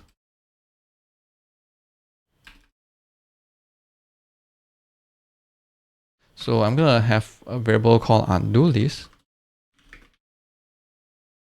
an array, and in the draft you can provide more methods, right? So you as long as you fulfill a store contract, you can actually implement more methods. It's up to you. As long as the subscribe is there, follows the store contract, and optionally set method is there and follows the store contract, that's good about that's good enough. So we can have an undo method, and this undo method, I'm gonna check if undo list.length, which means there's something to undo. I'm gonna call undo.pop, undo list.pop, and I'm gonna apply the patch. So apply patches onto the state with the undo. This should give me a new state which is still immutable. So I'm gonna say state equals to this, and I'm gonna say draft equals to create draft from the state, and I notify all the subscribers. So I'm gonna paste this over here. Okay, and let's try to use this undo method. So I'm gonna come over here, have a button on click undo, and I'm gonna come here and say draft.undo. This time around, I'm gonna call it on the draft store itself, right? If the dollar prefix is getting you the state of the draft, but we're not gonna get the value of the draft store, we're gonna use the draft store itself. We're gonna call undo. So over here we have an undo button now. So if we type something, the changes has been made. Type something, changes has been made, and then we undo. Oh wait, undo is not working. Hold on. Apply patches is not defined. Sorry. Let's come back over here and import it. Okay, so make some changes. Applied. Make changes. Applied. Undo. Undo.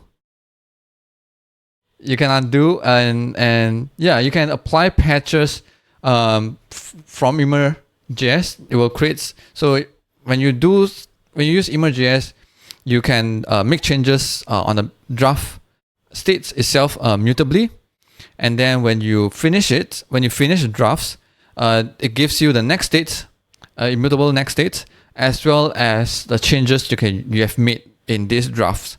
And you can apply the changes again, or you can inverse the changes, right? There's a lot of more advanced stuff that you can do with Immer, which is probably very advanced where you when you are dealing with some sort of a complex kind of state. So I don't recommend you to immediately jump and use this in a very simple application. But as your application grows, you have a very big object and you want some immutability in your states, then probably you can take a look at Immer.js and take a look at how we can use Immer, make it like a store contract and use it in Svelte using the dollar prefix variable syntax. And today we're going to take a look at one built-in method from Svelte that allows us to quickly create another store from existing stores. So it's a way for us to derive stores from existing stores that you have. So Svelte provides us with this method called derive, and we're going to take a look at how we can use this method. So let's take a look at an example that I've prepared for you. So over here, I have a Writable store, and I create a Writable store with initialized with a value 10, and I've bind the value of the store with an input with a type number. So over here, if I move the number along, you can see that it's updating the value of the store using the dollar prefix syntax, because the Writable stores method from Svelte implements the store contract. So we can access the value of the store using dollar prefix variable of the store variable name. and we can do it over here as well. And bind will set the value. So the writable store also follows the store contract for the set method. So we can set the value of the store directly from this bind, so that we can update the value of the store like this, right? So if you change the value of the store, you can see that it's updated immediately. So right now, I'm gonna show how you can use the derived method from Svelte. So same thing as Svelte Writable. You import it from Svelte store. So the name is called derived. And over here, how we use derived is you can write, for example, new num equals derived, and we pass in the store, which is, in this case, is num is the store, and we can pass in a function. So in this function, we will have the value of num. So this is the value of the store. So if you can see here the variable over here, we kind of prefix it with $, but it's just any name. So any name you would like. It's easier for us to think about value of the store is prefixed with $, and store itself is without the $sign, right? But this itself can actually be any variable name. So just to demonstrate, I can say haha, okay? And over here, I'm going to return a value for this derived store. So this derived store will subscribe to the store, and every time when the store value has changed, this callback function will be called, and the value of the store will be here, called haha variable, and then we're gonna return a new value for this derived store. It's gonna say return haha times 2. So this is always 2 times of the value of the store of num. So if I come over here and because derived follows a store contract, whatever returns from derived follows a store contract, we can get the value of the store using a $, prefix variable as well. So you can see over here, this right now has a value of 20. So I'm going to say num times 2 equals to this. And when I change the value of the num store, you can see the value of the derived new num store is also updated immediately. So where can I read from the APIs for derived? So you can find the APIs for derives over here in the Svelte docs. You can see over here derived. So there, as you can see over here, there's actually a lot of different kind of let me zoom it in, and yeah, if you take a look at the docs, there's actually a lot of ways that you can define derived. And at first glance, you may seem it's a bit overwhelming. So let me break it down to you so that it's easier for you to understand all this. All right. So you can think of it as 2x2 variants. I'm gonna write it all of the variants over here so that it's easier for you to think about it. So first is whether you derive from one store versus derived from multiple stores. And then in either case, you can get the derived value synchronously, or get the derived value asynchronously. Okay, so what does that mean? So let's take a look at the first two combinations. So derive from one store. So in this case, actually derive from one store, right? So we only have one store called num, and then we derive from just one store. And then it says derive multiple stores, which means that actually we can derive from multiple stores. So let's do that. So let's create another store called num2 in this case. Initial value is 42. And we are going to have another input that binds to num2. And now I can derive from the num and num2 stores. So instead of taking it as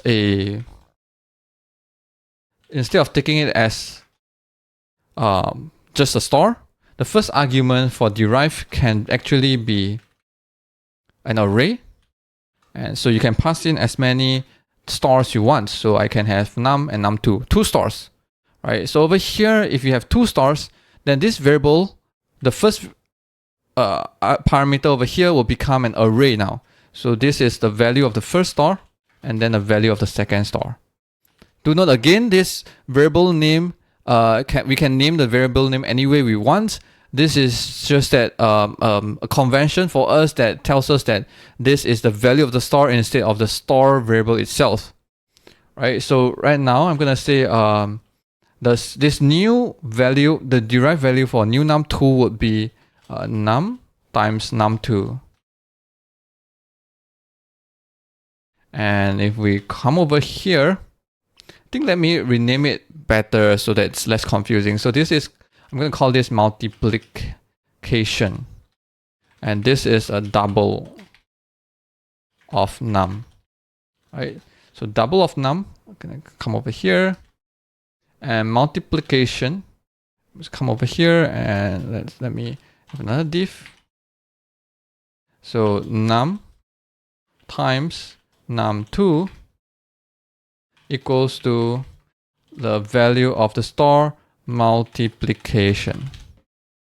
As you can see here, whenever I change this value of star, this derived star value will get updated immediately, right? I change this, the second star value also get changed, updated immediately, right? So you can derive from 1 star or you can derive from multiple stars. So from all the examples we've seen over here so far, is we return a value immediately from the call from the second parameter, right? But then there's a case where probably you may want to do something asynchronously and then set the value of the derived star later on. For example, over here I'm gonna have this call this new star called delayed num. So this delayed num is special in a sense where every time when the num star value has changed, we were gonna update this delayed num, the value of the delayed num star, but it will be updated in 1 second later. So how you're gonna do it is it's the same thing. We have a function, and then the first parameter is the value of the num star, and then if okay, so let me show you.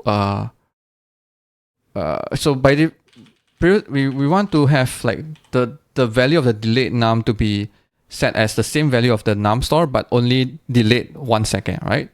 So if I come over here, okay, delayed. I come over here, if you see right now we return this num directly, right? So if we change the value, you see the value is updated immediately.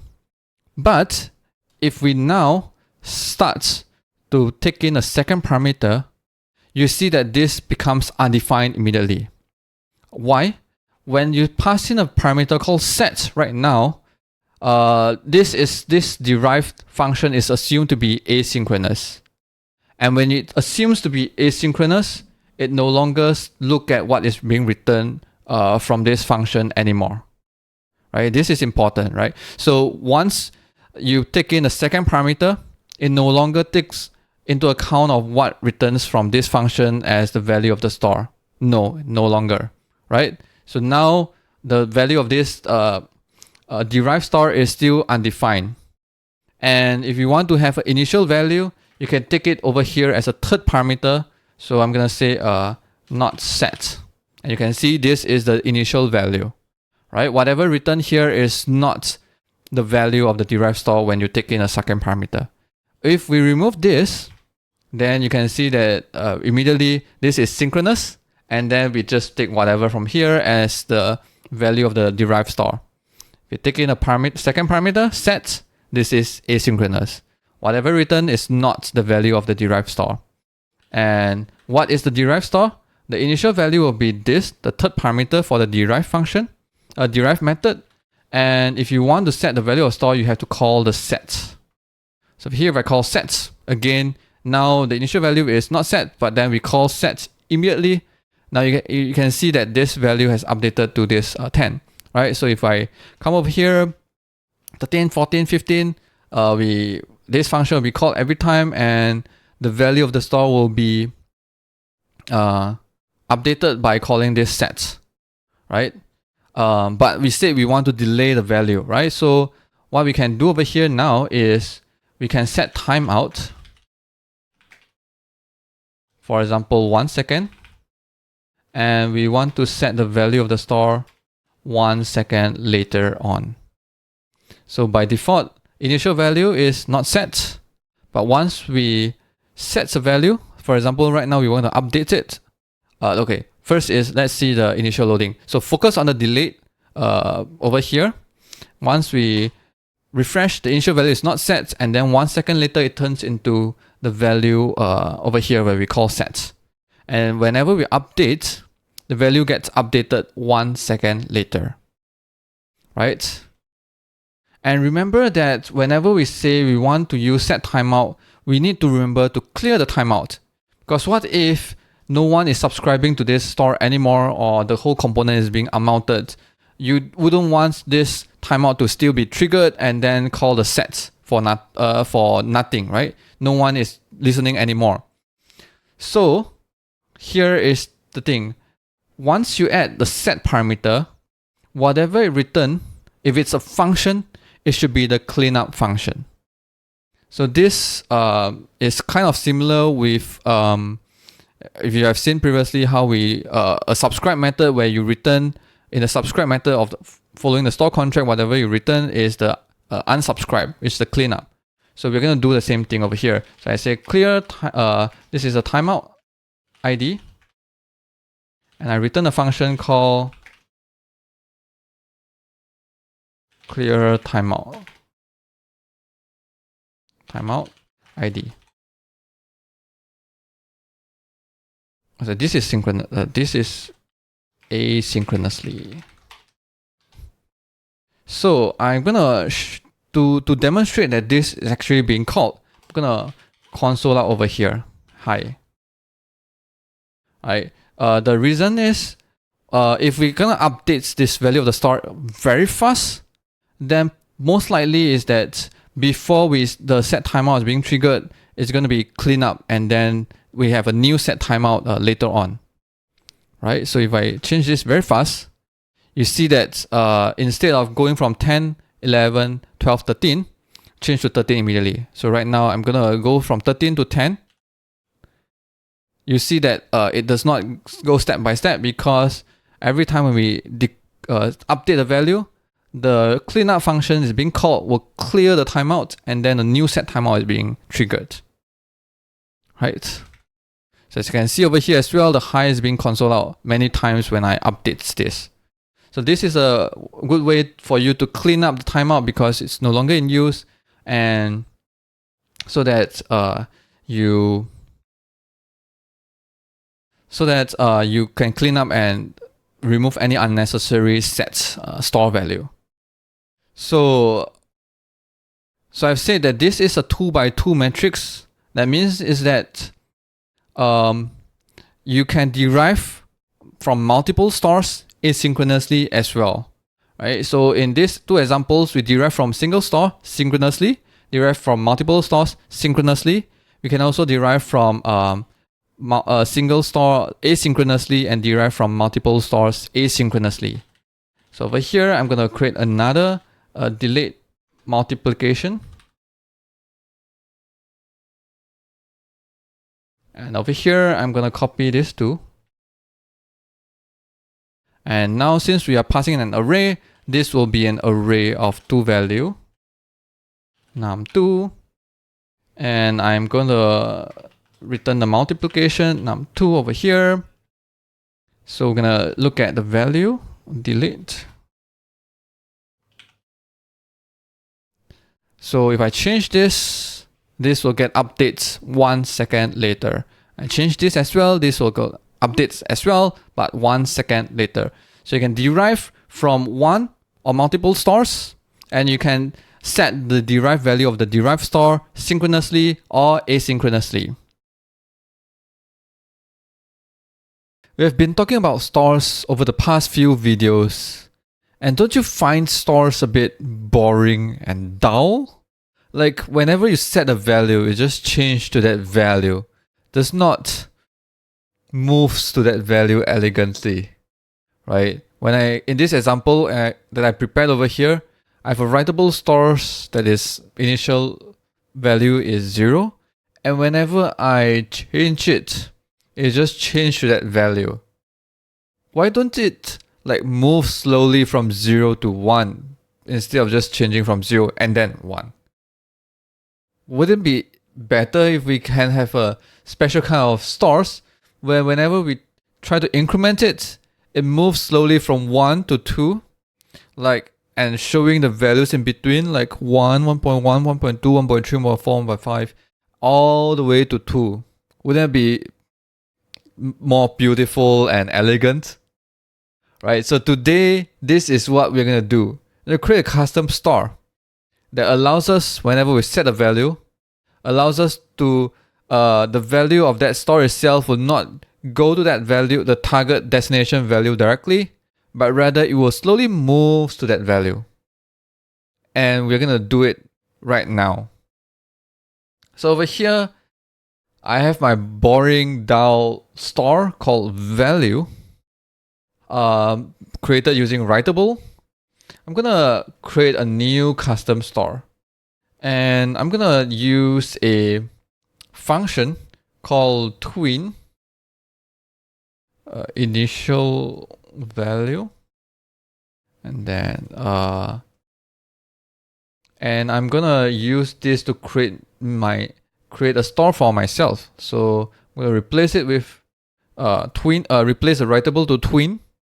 But over here I'm returning nothing. So nothing is not a store.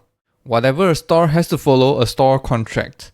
And a store contract dictates that it has to be an object, and that object has to have a function or method called subscribe, which takes in a function, and you kind of have to call the function immediately, like say fn and then call some value, right? So I'm going to call the initial value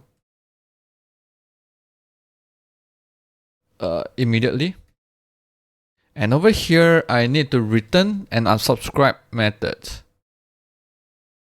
right? So that I can unsubscribe from this custom store. So over here, as I've shown you many times in the previous videos, where I need to push this function into an array, we have to keep track of the all the list of subscribers and then remove it from that list in this function. So today I'm gonna be a bit lazy and actually a bit more efficient, which is actually you don't have to manually write this subscribe method to maintain a subscriber list. We can create, say, I'm gonna create a store called using Writable with the initial value, and then we can cheat a bit by using the store's subscribe method instead. So subscribe will equal to the store.subscribe. So this way you can delegate all that responsibility of maintaining a list of subscribers, returning an unsubscribe method and everything to this store. And if you want to notify all the subscribers that a new value that you have, then what you need to do is to call store.sets a value, and this will notify all the subscribers the new value. So today we're gonna cheat a bit, right? So over here, I have a subscribe method and I also need a set method. And I'm not gonna use a store.set directly because we want to do something different over here for the set method of our custom store. So I'm going to call set and a new value. So over here, I need to slowly move my value from the value of my of my store slowly to the new value, and it takes time, takes some sort of duration. Probably we can make it like a parameter over here, say duration, And let's give it a default value. So here I'm gonna say 1 second. So at least I don't have to pass it in. The default is 1000 milliseconds. And over here, what we can do is we can use something like maybe like set interval. So on interval, maybe we can have an interval of say 100 millisecond. So on every 100 millisecond, we do something. So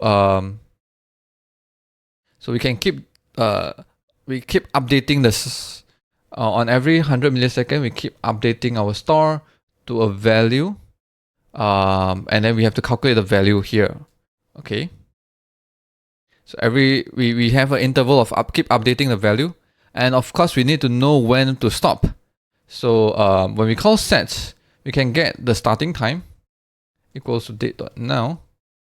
And we can get an ending time equals, okay, start time and end time. So this will be the start time plus duration. So in the set interval, we can check that maybe let's get the current time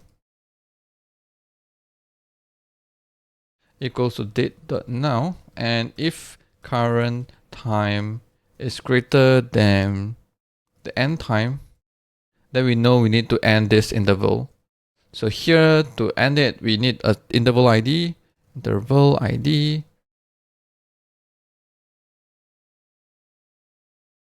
So copy it and clear time interval, the interval ID, and I need to return. So I don't need to do whatever I'm going to do next. So over here, if it's not ending, if we are still looping, we need to know what is the new value, what is the value, like the intermediate value that we need to set to our store. So let's do the calculation. So we need to use something like a ratio. We compare, for example, the current time minus the starting time divide by the ending time minus start time. So end time minus start time is actually the duration, so I'm going to do it by duration. So how long we elapse from the starting point over the whole duration will have to be equals to how long equals to the value that we want to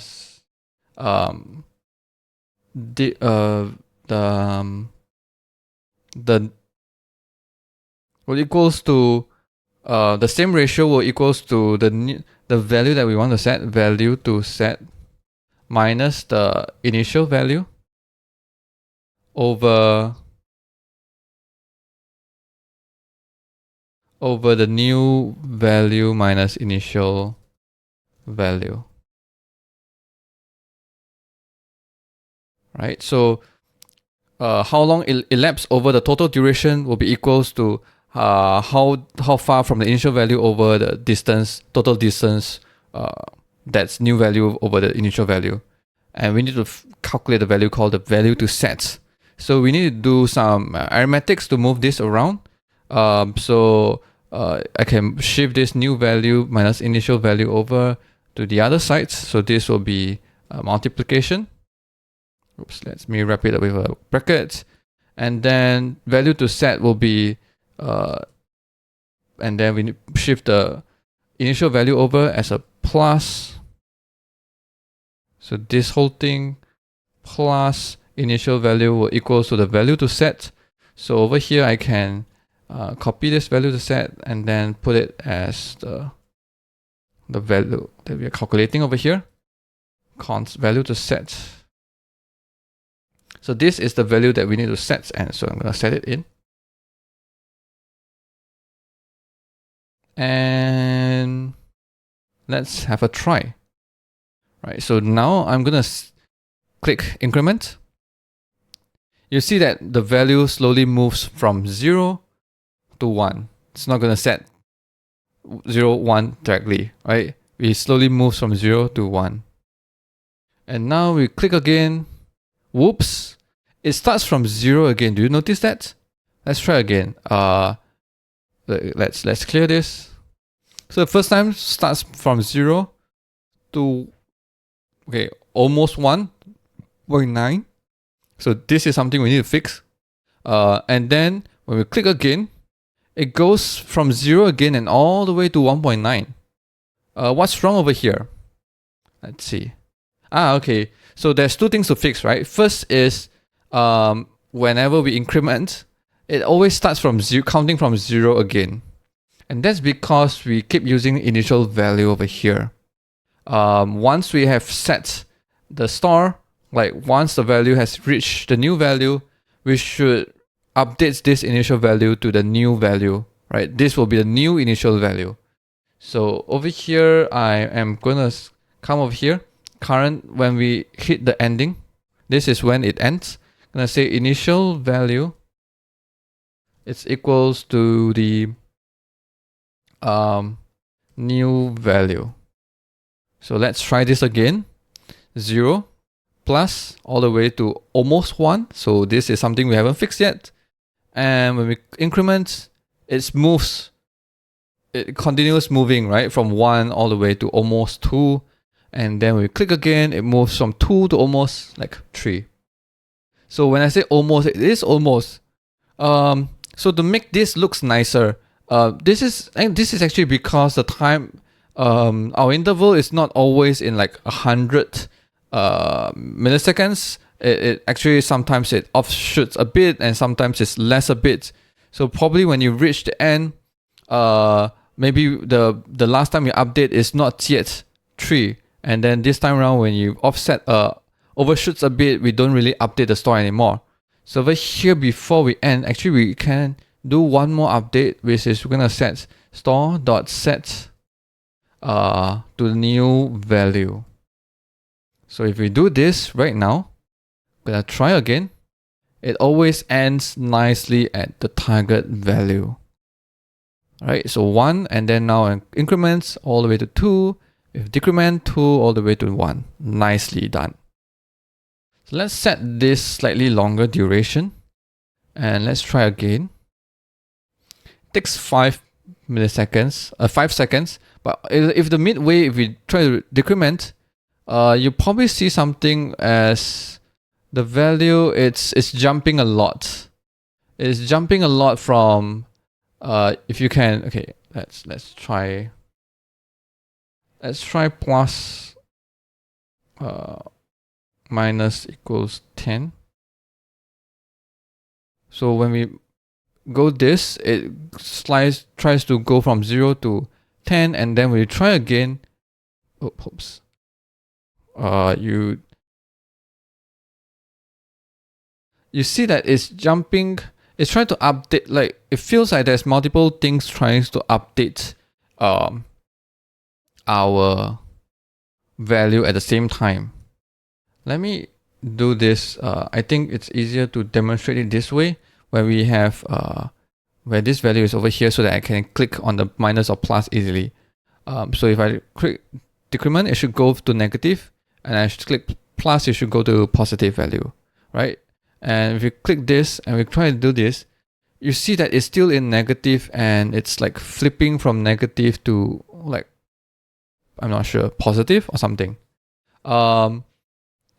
So what's my point? Okay, so my point is, whenever we change halfway, we have to actually cancel this interval and then moves to the new target value from there on.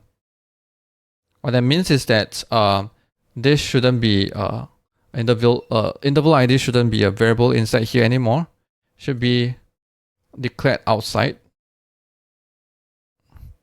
And when we have a new set, we should actually, if interval ID, we need to clear interval ID and then start from there. So I do clear. Over here, I also need to just to clean up, I just set interval ID with null and then return. So let's see, minus and I plus, Now it seems like the new one does not take in effect at all.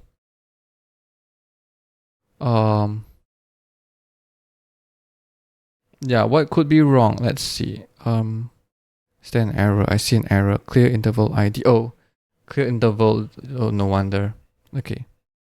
So plus, minus, plus, and then minus. You can see that the number jumps. If I do minus now, it jumps to 0 and then slowly moves down. And it does not continue from where the current number is. Actually, you could kind of feel that we're starting from -10 to 20, right? And if I plus immediately, it feels like it's trying to move from -10 to some other numbers instead. It does not hold on. To be fair, this should be +10. Okay. So for example, what I'm trying to say is right now it's 0. And I try to click decrement -10. It slowly moves from 0 to -10. But in midway, if I click plus, it should be moving from 0 to...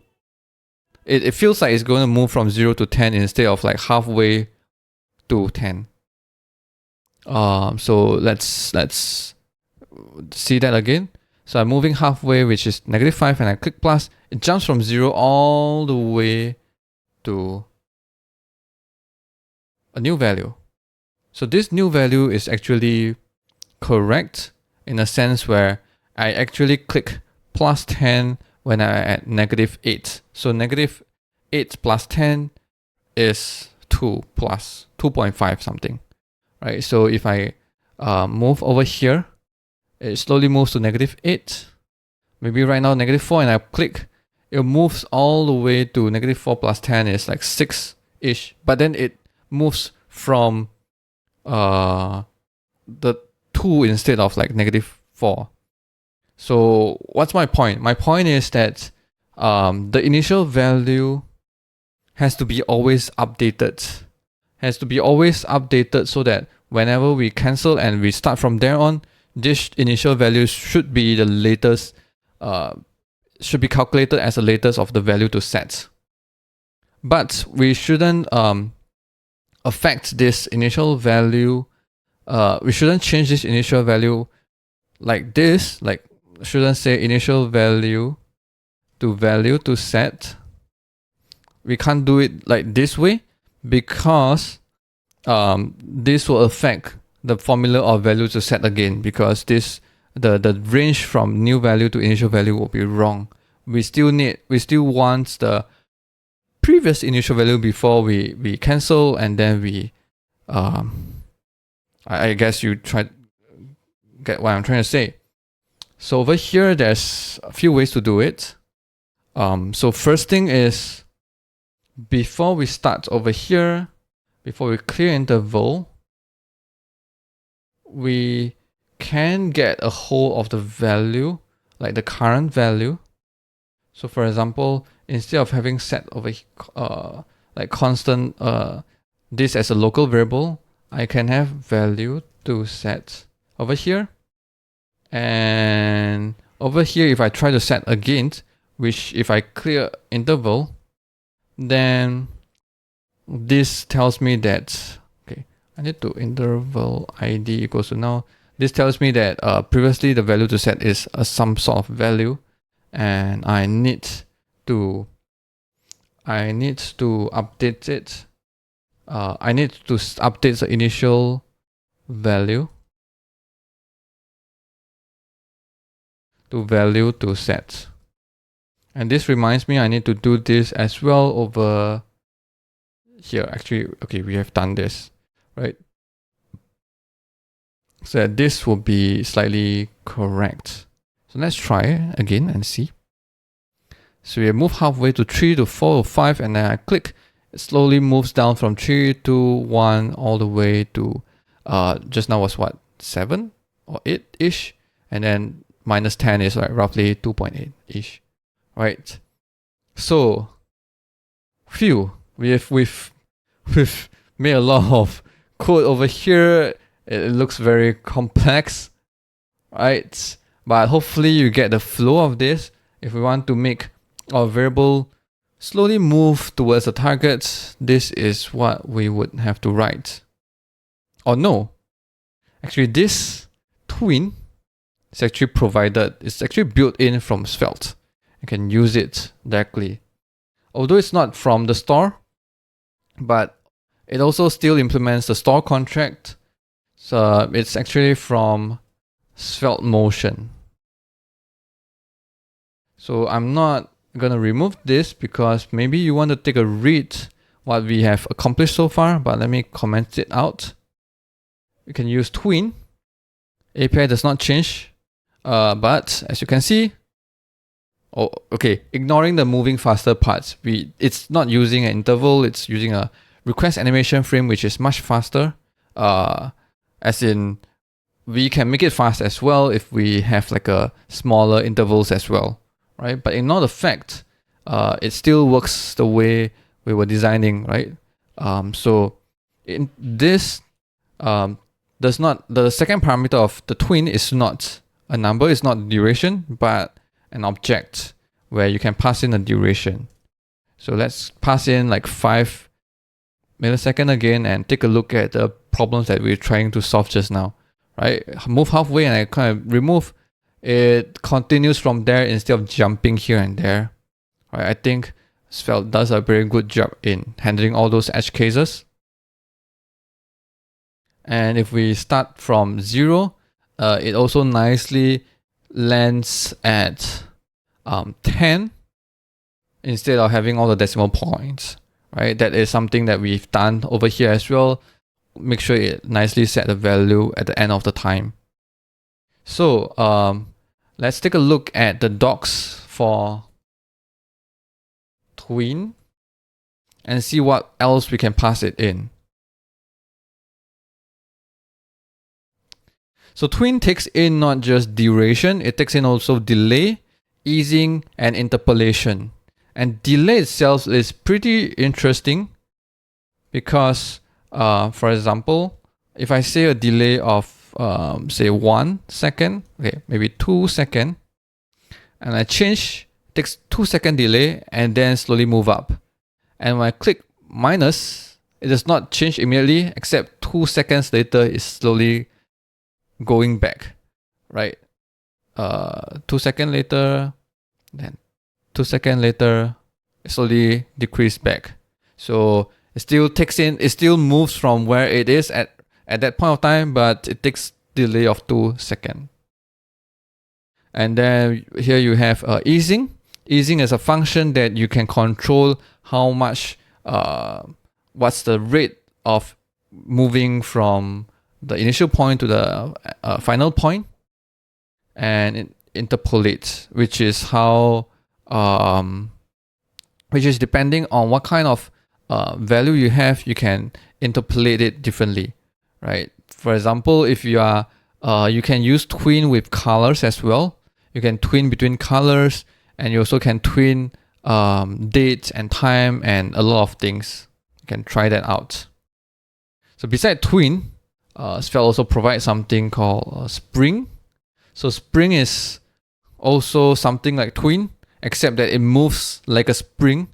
It has like so let's replace this and let's take a look at the value. So let's increment. You can see the value is incrementing a bit like a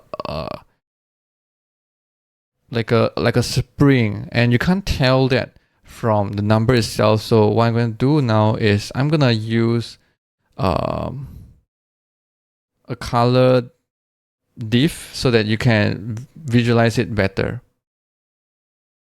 So style equals to, say, background rate, and then width 1 px, height 5 px, and okay, this is a bit short. That's 10 px, okay, 20 px. Okay, this is more like it. And then transform, scale, and I'm going to use the spring value. You can see it does not move directly. It has some kind of springy feeling to it. And if you can pass in values like stiffness to control the spring itself. So over here, if I say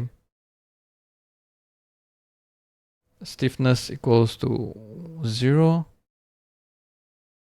oops, let's see, it's 0 to 1, right?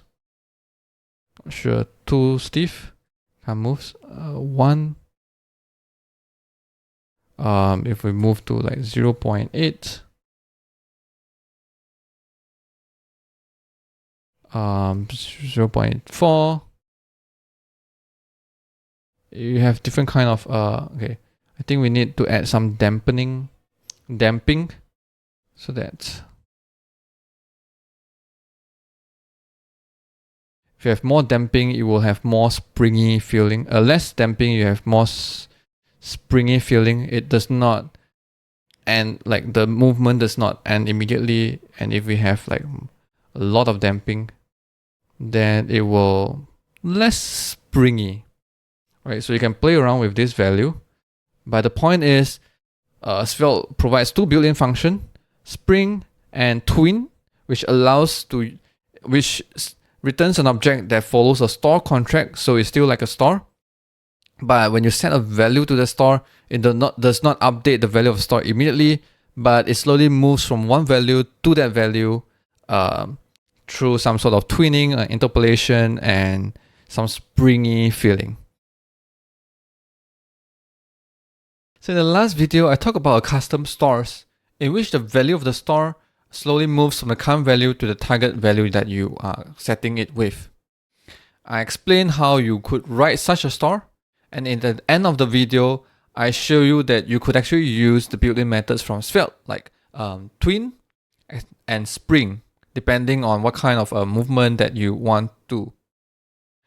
In that video, I didn't explain in depth about how what are the possible ways that you can use tween and spring, in which it does not do them justice. So in this video, what I'm going to do is I'm going to show you how you can use tween and spring and make full use of them.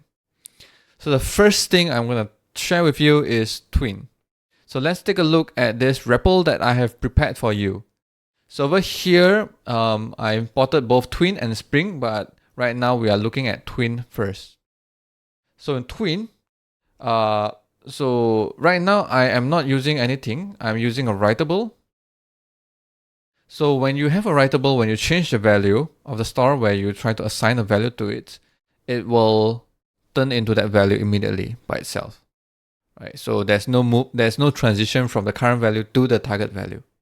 But if I import tween from Svelte Motion and I use that instead of Writable, now as I change the value, you see that it slowly moves towards 20, right? And I change to 0, it will turn to 0 slowly. So here is, so the second parameter of tween is actually options that you can adjust the tweening.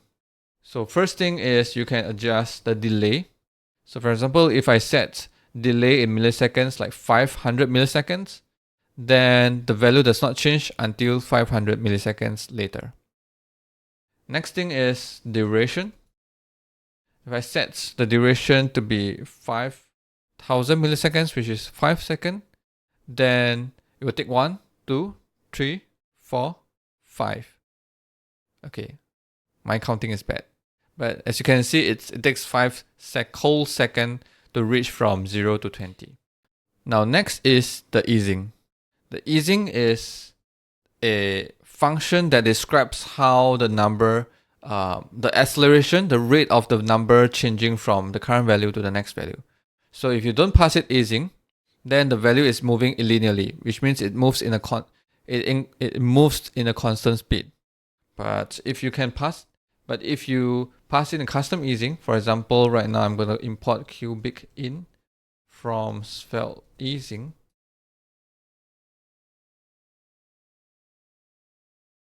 Now you may not notice, but the number actually increase in an increasing speed, right? It stays at, for example, right now I am at 20. You'll see that it will stays at 20. Okay, let me remove the delay, but you'll notice that for example, from 1 to 20, you'll see that the number stays at 1 to 2 for a long time, and then it starts to accelerate and moves faster and increase faster, and all the way it shoots up like a curve over here, and it reached 20, probably a very short time from 15 to 20, right? So pay attention, right? It stays at 1 for a very long time, and then suddenly it shoots up and then it hits 20. So you can control all these different kind of easing using a different easing function. So the next option we have is called the interpolate. Before we move into interpolate, let's take a look at what are the type of values that you can pass in to tween store. Right now, in most of my examples, you see what I've done is I tween from a number to another number. So I start with an initial value which is a number, and then I set it to another number. But it does not have to be just a number. It can be other data types. For example, it could be an array of numbers. So I have say 1, 0, 50, and I want to interpolate I want to set the target value to be say 100 and then maybe 0, right? 100, 0. If I click this, you can see that both numbers will change together at its own speed, right? So 0 will move to 100 and 50 will move to 0. So if I remove the easing and delay, let me just comment them out. You can see that it's both numbers are moving right towards their target number in 5 seconds. So you can have a number, you can have an array of numbers, and then the next thing is what you can have is actually object where the values are numbers. So for example, I can have an object say A is 0, B is 50, A is 100, B is 0. So all the property value has to be an oops sorry.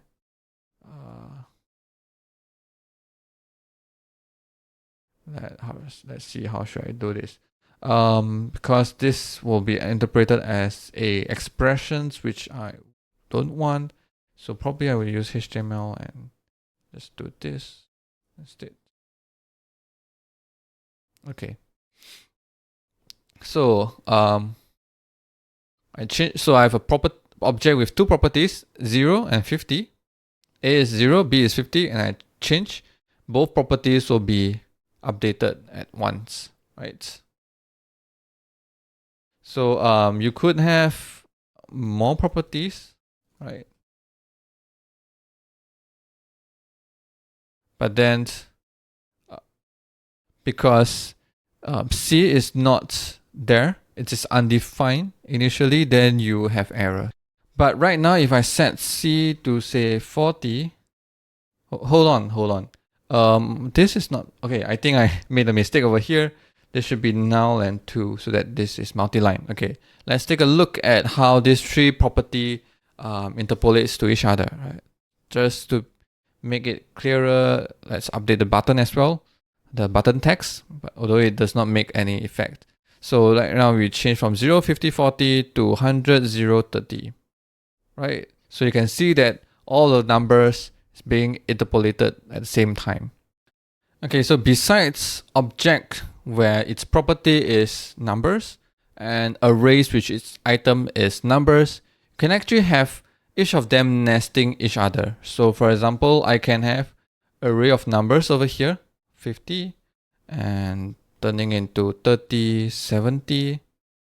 See, it still works. All the numbers still changing. Or I can have array of objects over here instead. And maybe another item, A equals to 40, and Here is a equals to 30. I change. All the numbers are still interpolating correctly. So as long as the number of items matches, the number of properties is the same, and each of the property has the same type. For example, number matches with number, array matches with array. The built-in twin function will able to handle all of them nicely, right? And lastly, it's not just about numbers. It can be about time. So if I have new date over here and new date, say 0, right? And I change, you can see the time will move, will be twin as well.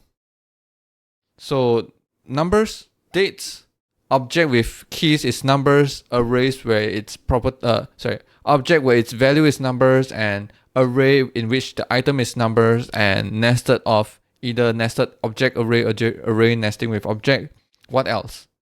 Basically, I think that's all. So if you try to change it to string and try to interpolate, you can't interpolate string.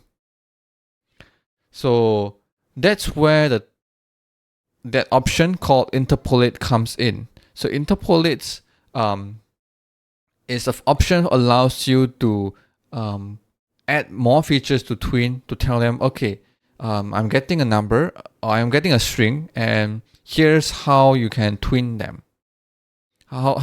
Here's how you can interpolate them. So for example, let's make our example simple. I start with a string which is A, and I want to set it to Z, right? I want to set A to Z. So I change, I can't interpolate string value. So over here, I can implement a function called interpolate, which is a function that takes in A and B and returns another function that takes in a T and then returns something that you need to implement over here. So what's A, B, and T? So let's print this out and take a look. So A, B, T. So A is actually the starting point, B is the target point, and T is the value from 0 to 1. So as you can see here, A is Z because you start with A, and then B is actually Z itself, and then the T is the time from 0 to 1, so which is the position where like you are currently at from 0 to 1. So it will start moving from 0 and all the way to 1. Right. So for example, right now I want to twin from A to Z, then what should I do? Well, probably I can do something like this, where I can maybe interpolate in terms of the characters. So for example, A's char code at 0 is a number, right? A code. And B code is b.char code at 0. And then I can interpolate between these two numbers. So I will say the result code equals to A code plus B code. Alright, sorry, it's a B code minus A code times T plus A code. So we get the difference between A and B, and then we type. So if it's 0, and then we plus times T and then plus A code. So A code, if T is 0, then what you get will be just the value of A code, right? But if T is 1, which is the target value, then this will be B code minus A code plus A code will release you to B code, right? So this is standard format of how you would write interpolation. So with the char code, we are going to convert it back to its own character. So the char code has to be an integer, so we are going to round it. So math.round result code, and to convert it to a character, I'm going to say a string.from char code. I'm going to return this whole thing. And let's see. change from A all the way to Z, right? So if I change this Z to A, okay, so change A to Z and then change it back to A. Cool, right? So you can write your own interpolation as long as you follow this function. So let's summarize what we have learned so far. We have seen how to use the twin method to create a twin store. So the first parameter is the initial value and second parameter is the options, in which you can control the delay, duration, easing, as well as interpolation. We have seen what can be supported by the built-in twin, what can be interpolated by them, and we also seen how we can write a custom interpolation function. So next, let's move on to the Spring methods. So allow me to copy this. And let's take a look at the Spring store. So again, Spring is like a writable in which you can change its value. But by default, when you change a value, it changes the value directly. So if you use Spring instead, then your value the value moves like a spring. And a spring has actually properties like how stiff the spring is and how much resistance the spring has. So these two values is being summarized by stiffness and damping. So for example, if my spring is very stiff, which means that it will snap back to the target value very quickly.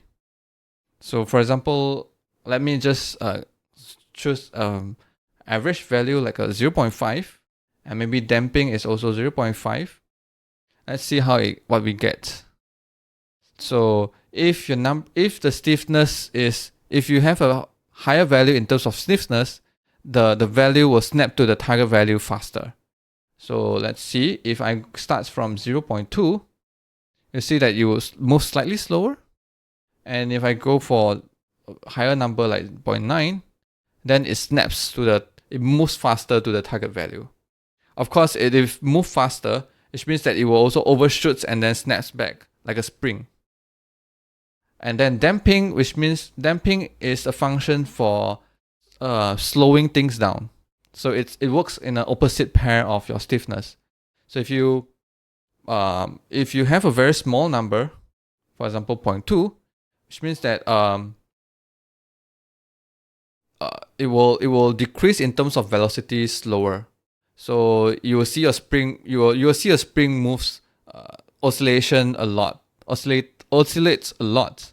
But if you have a higher number, for example 0.8, then your spring will not oscillate that much and then settle down faster.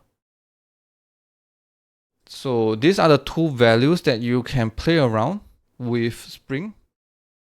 And over here, we set the value, right? So when you set the value, it will move to that target value. But sometimes you want to move to that value, but without springing to that target value. So how would you do that? So you can do that by coming back to the sets method. So value.set. So if you write $value variable over here, where you assign value to 20, it actually means value.set 20. But you can't, in this way of writing, you can't actually specify the second option arguments if you have. So here we fall back to value.sets because we want to pass in a second argument. And the second argument that you can pass to a Spring store is first is an object, and the first is you can have a property called heart, goes to true. This heart indicates that you want to move to that target value immediately without making like a spring where springs to that value. For example, if I move to 60, it's like a spring, 80, and then at 40, it's like hard jump to that value. And opposite of hard, what you get is soft. So value.set 60 soft. So you might ask, like, if you already like if you assign a value, it's already moving like a spring to that target value, right? Then what's the point of having to pass in soft? Well, I'm not able to show you particular in this example. We can't really see the difference, but then the difference is this: when you set soft, you actually tries to maintain the speed of the moving value. For example, if I'm moving from 0 to 100 and then I quickly click 60, it will maintain the speed you will maintain the speed, and instead of setting 60 as a target value and try to snaps to 60. And how long do you want to maintain the speed will be this value that you pass into soft. So this soft actually tells you 0 to 1. You can pass a value from 0 to 1, indicates like how many seconds it takes to recover to turn back to become a spring. I know it's a bit abstract, and personally I also can't tell the difference visually, but that is how it works. So for example, if I say I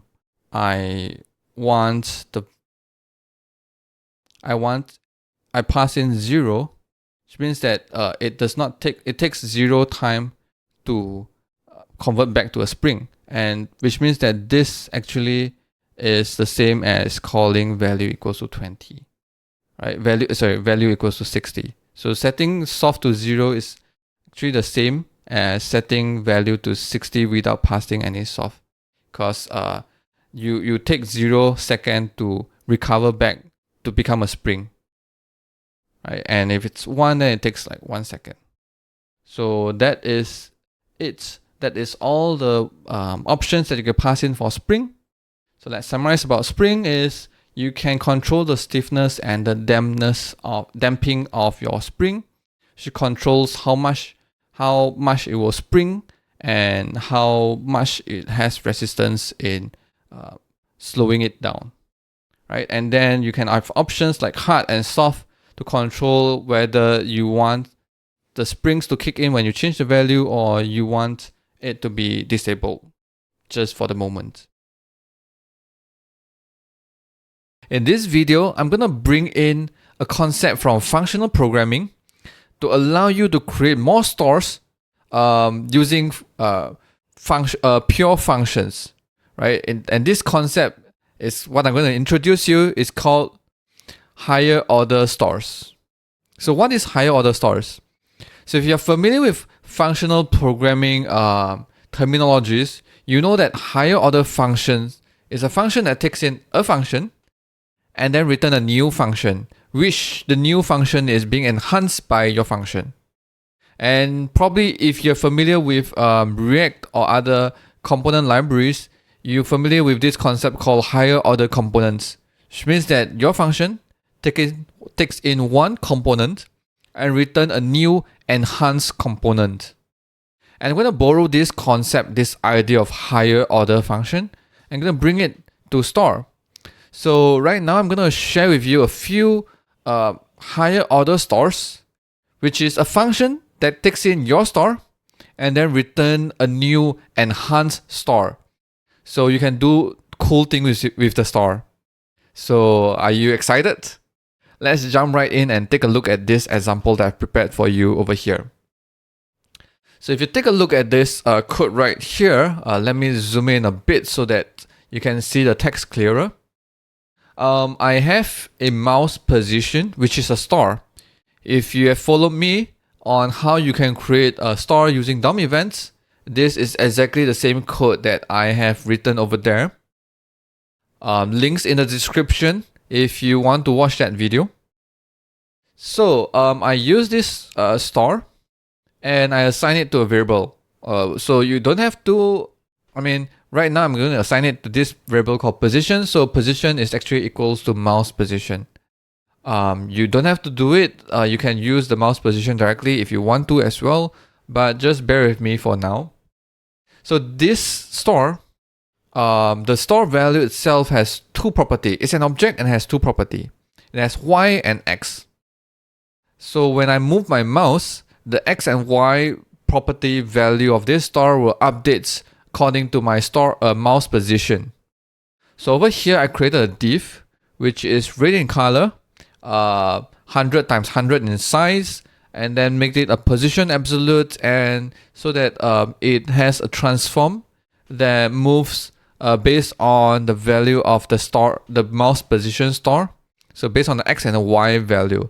So right now, if I move my mouse, you can see that this box is following me around with my mouse. So so as I move my mouse, the value of the store is updated, and the code over here subscribes to the value of the store so that it always gets updated. So over here, you always get updated value of the x and the y position, and you can also see it over here where I print that both value out in the box over here. So so let me introduce a few higher order store that I've prepared ahead of time. So the first one is called debounce. So debounce is a function and takes in a store, and it's going to return a new store. So over here, I use derive to do that. So I use a function called derive and takes in a store, and derive method will return me a new store, right? But then this debounce itself is a higher order store. It takes in a store and return me a new store.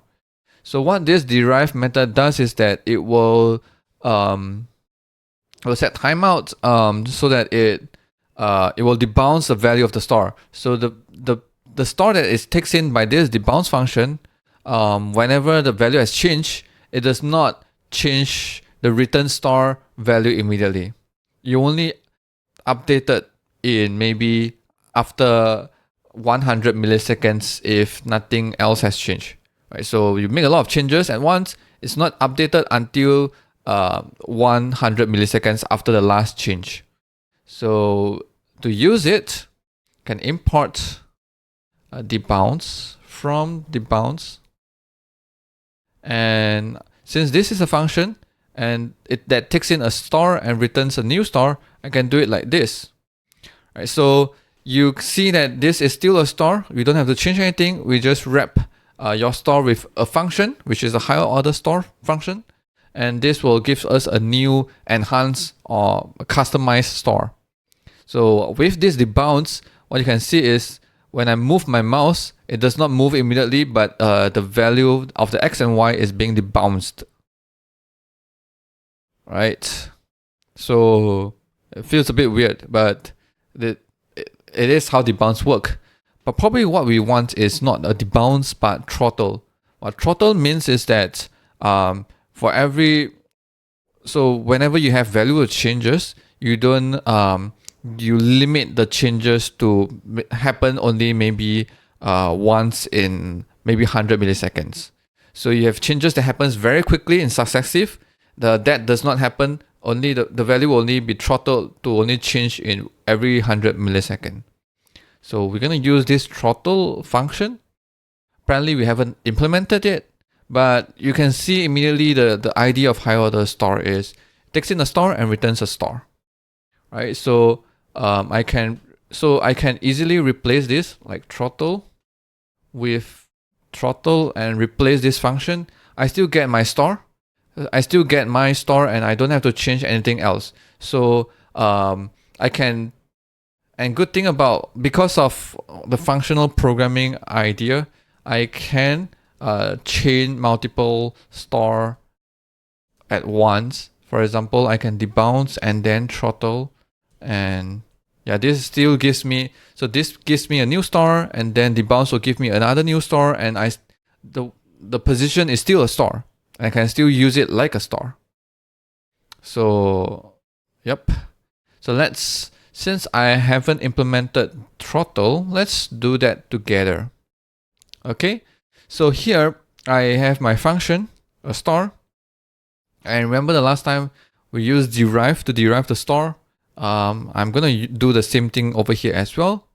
So I am going to import derive. I find that derive is a very a great way to create a new store out of an existing store. So that is what I'm gonna do it over here as well. So derive from the store, and it takes in the value and the sets method.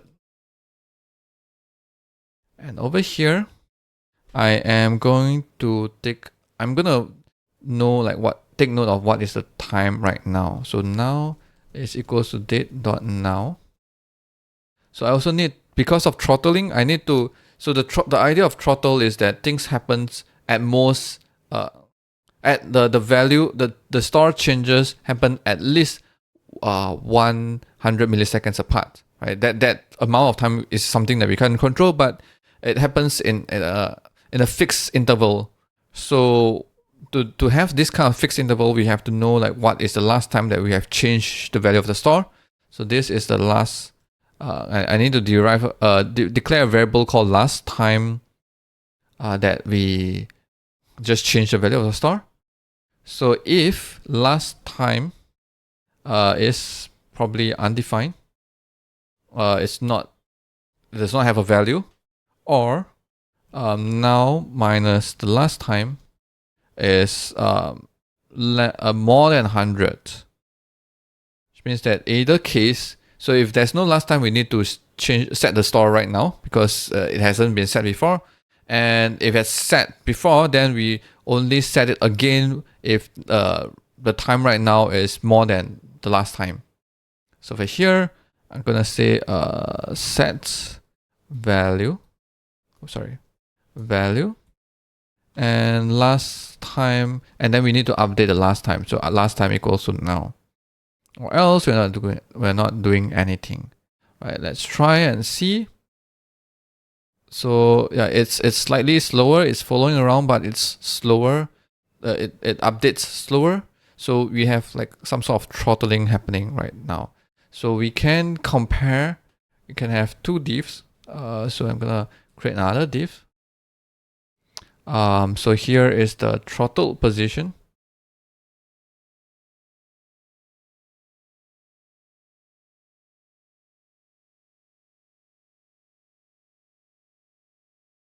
Which has the color of maybe blue.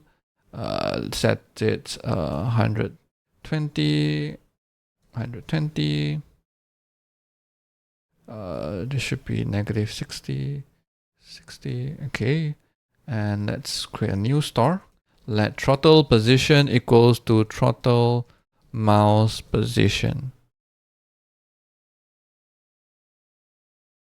So we can remove this for now. And let's see. So with throttle, you can see that it does not update immediately. Right?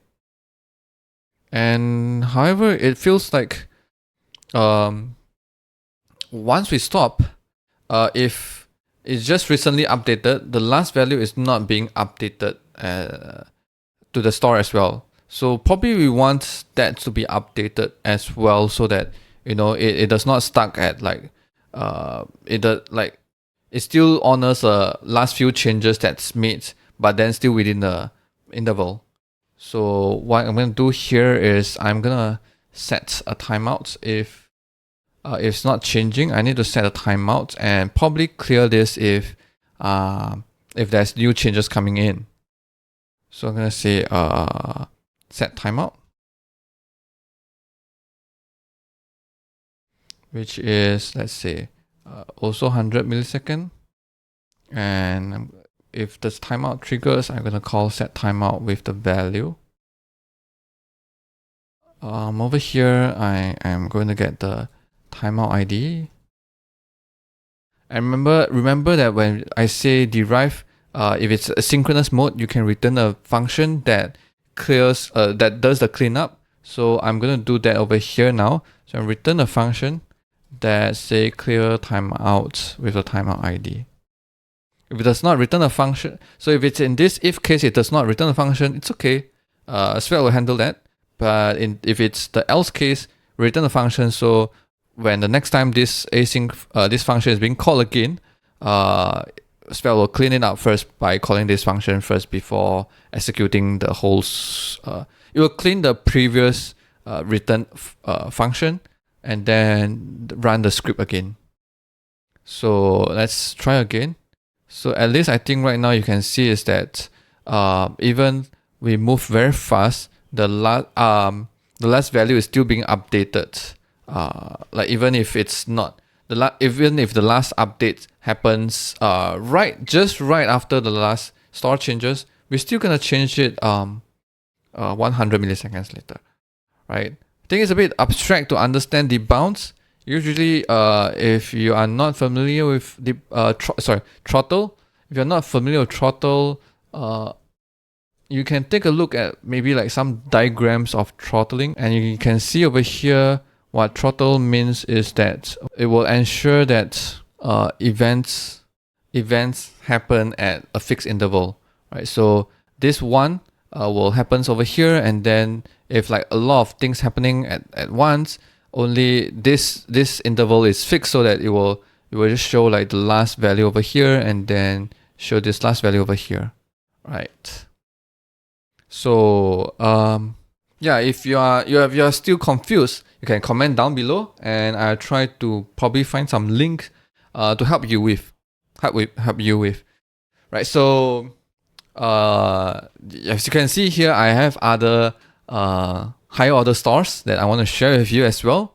So another one I can think of is actually called a read-only higher order store. So for example, if you have a store that you can change the value with, for example, right now I'm gonna create like an input box, bind value with a value store, and you want to create a new store which is called read-only value, but somehow the user of this store does not know and still binds it to an input, and you want to actually warn them like, no, don't do that, right? So let's see. So for example, right now I have a Writable store. So I'm gonna say Writable Svelte store and declare like value equals to Writable. Let's read only value equals to value.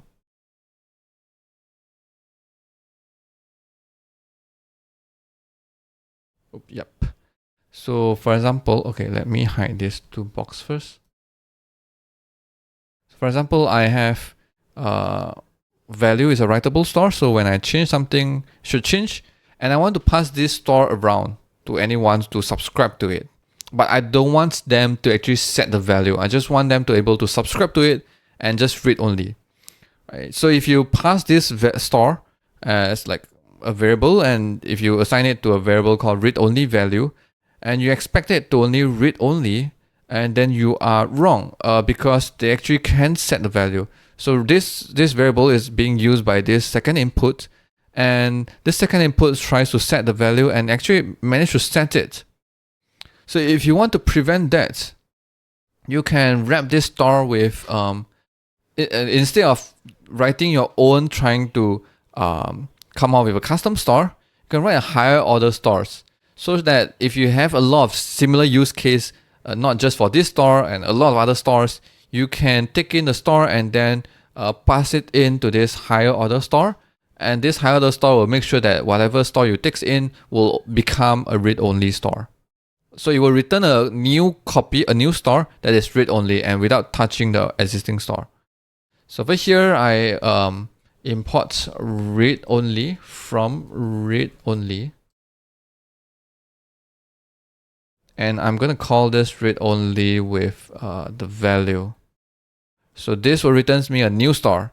So I can, it's still able to subscribe to the value store. But if I try to change over here, although you don't see it immediately, but you can see that there's already console errors that tells you that the value, you're unable to set a value of a read-only store. The binding still works, is just because the we don't really do a because an error has already thrown out. So right now you are changing the value of the input, but after that the input will try to set the value of the store, and there's an error and it does not come back again to reset the value of the input. That's why you still see the value is there, but actually an error has already thrown and error has already happened. Right, so read-only star. And how you implement it, you don't always have to use a derive to create a higher order star or custom star. You can create your own. For example, in this case, I only need the subscribe method from the star. So I say subscribe equals to the star subscribe. But to give out a nicer error, I also implement the set method that it throws an error whenever you call it. So without it, it is still a read-only star. For example, when I set something, it is still a read-only star, except the error is slightly different. It says read-only value.set is not a function. So to give a meaningful error, I say I still implement it and say it will throw in an error so that you know that you have done something that you shouldn't have done. So lastly, I want to show you is called a Spring higher order star. So you've seen that we're able to throttle the value of the position. So let me comment this out and let's come back to this toolbox thing. Right, you see that we are able to pass in a throttle and then throttle the position. Right, we does not have to limit ourselves with like things like debounce, throttle, or delay. We can do something like a spring. And in this example, I'm going to show you particularly, and we can write it out together because I find that it's a bit interesting to think about this. So I want to implement a spring higher order star, so such that I can call spring with the value of the to pass in a star to the spring higher order star and returns me a new star that is hopefully the value of the star will be springy. So over here, I'm going to use the built-in spring method from the Svelte motion. So hopefully you have watched my previous video about spring and tween. I leave the links to that video in the description. So over here, I'm gonna import spring from Svelte motion. And over here, I want to implement a spring star. I want to return a new spring star. I want to return a new spring star. So I need to create a spring star first. Spring star equals to spring. And the initial value of this spring should come from this star. But we can set it later on. So for now, I'm going to say undefined. So if it's undefined on null, it will be now undefined. And when you set a value, it will not like spring to that value. Like the first value that is not null or undefined will be set it directly. So there's no springing from undefined to like your number. So over here, I say I'm gonna define some like properties of the spring. For example, stiffness. Probably I'm going to go for 0.6. Damping maybe on like 0.2. Thing so that it's more springy so that you can see the effect. And over here, if I return spring star directly,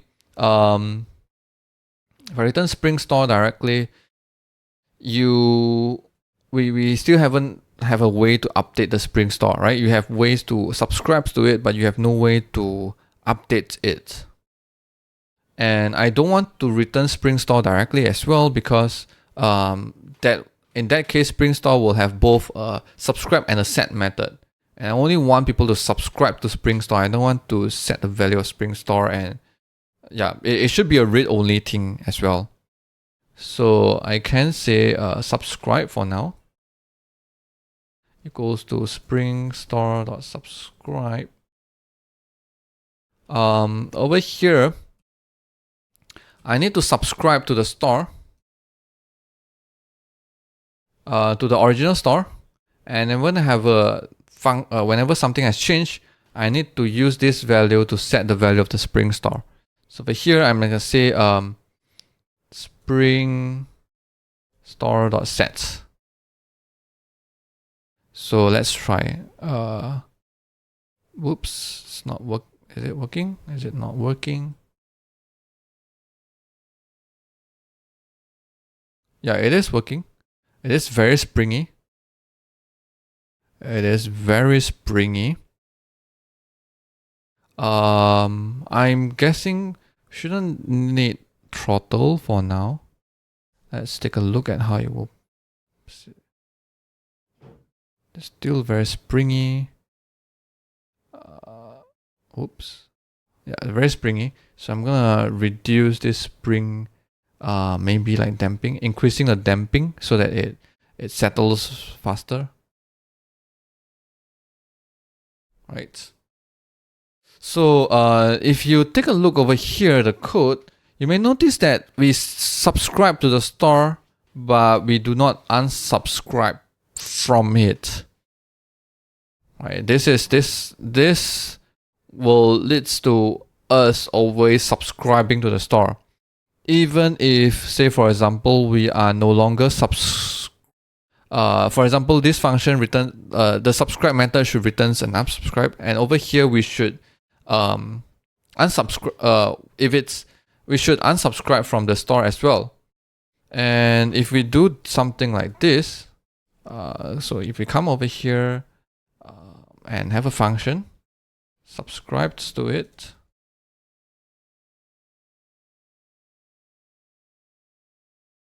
and this one also have to be unsubscribed from store. We can do something like this, right? So that we unsubscribe from both, subscribe from store and unsubscribe from Spring.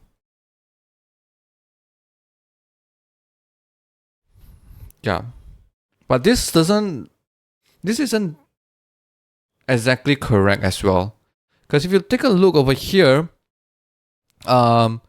this unsubscribes is just unsubscribe from like once instance of unsubscribing. So if you have multiple people subscribe, like multiple cases to subscribes to the return store, for example, you have 5 cases of subscribing to it. As long as one of it unsubscribing from this store, we are immediately unsubscribing from this the initial position store. You can unsubscribe from this Spring store, is okay, right? Because you still have 4 other people subscribing to it and receiving it. But you shouldn't unsubscribe immediately from this original store. So we can't really do this. If we want to do this, we have to maybe keep a memory of reference counts of how many functions that we have, and only unsubscribe from the store if all of them is being unsubscribed. Which means we have to come again to manage the number of functions that is being subscribed to our store. And yeah, so that is something we should probably change to. But I have an idea over here. We can define a readable store. So if I say, okay, so let me type it out first. I can use readable from Svelte store. Readable. I can have undefined first and a set. So over here, this function of the readable store will be called only once when someone is subscribing to it, and you can return a function if that will be called only if all of the subscribers unsubscribe from it. So probably we can set up the subscription of the store over here instead, and unsubscribe it from here only in here. Right? We only subscribe once when there's someone subscribing from this readable store, and unsubscribes immediately. Unsubscribes when, not immediately, but only when everyone has unsubscribed from this readable store, which is great, right? And which we probably should return this readable store instead. So yeah, but then how about over here? So when we subscribe to the store, and we should also have this in here as well, right? We should also subscribe from the Spring store subscribe. So we should also subscribe to the Spring store. And since whenever the Spring store has changed, should update the value of the Readable store as well. So instead of function, this is actually sets. So this sets will notify all the subscribers that the Spring store has changed, and then notify all the subscribers of the Readable store. Right, so over here, I copy this over. And I think this is much better implementation than the previous one. So I'm going to remove this and I'm going to clean up over here a bit. And here we have Readable and Spring, right? So if I move along, it still works pretty much the same. We haven't really tested out the unsubscribing part, but based on the logic that I've walked you through, I hope that you understand where I'm coming from and why is it so. Right? If you're not sure, comments down below. You can ask questions and I love to answer them. Okay? So finally, we have seen various kind of higher order stores like throttle, debounce, read only, Spring. And if you being inspired by this video and you think that you also want or you already have some sort of some higher order stores that you want to share, comments down below. I want to see them, and if they are good, I'm gonna share them to the world on my Twitter account, and probably I will want to also make a video out of it, right? I want to learn from you as well. So you've seen how we can create custom stores in Svelte out of popular state management libraries such as Redux, State Machine Xstate, Veltio, and you've seen how we can create immutable store using Emer.js. And there's one library, although it's not entirely like a state management library, but it has helped us with a lot of event streaming, which is RxJS. So today I'm going to take a look at how we can use RxJS as a store in Svelte application. So I'm actually very new to RxJS, and in fact, I haven't really used RxJS before. Prior to this recording this video, I have done my research solely because of this video, because I know some of you have been using RxJS and wanted to see how you can use RxJS with Svelte. So if I do anything wrong, please comment down below and let me know about it. Okay? Thank you. So RxJS. So RxJS provides us like observables that you can subscribe to and get the value of the observables. And that actually, the concept of that's actually very similar to Svelte store, where you can subscribe to the store and get the value of the store, and you can subscribe from it. So if you take a look at observable and the store contract, you'll notice that observable actually kind of follows the Svelte store contract. So what that means is that if you have an observable, you can use the $prefix value variable syntax to access the value of all the values that's being generated out of the observable. So let me show you an example. Over here, I have a REPL. So now I want to create an observable using from event. So from event allows us to create observable from an event listener.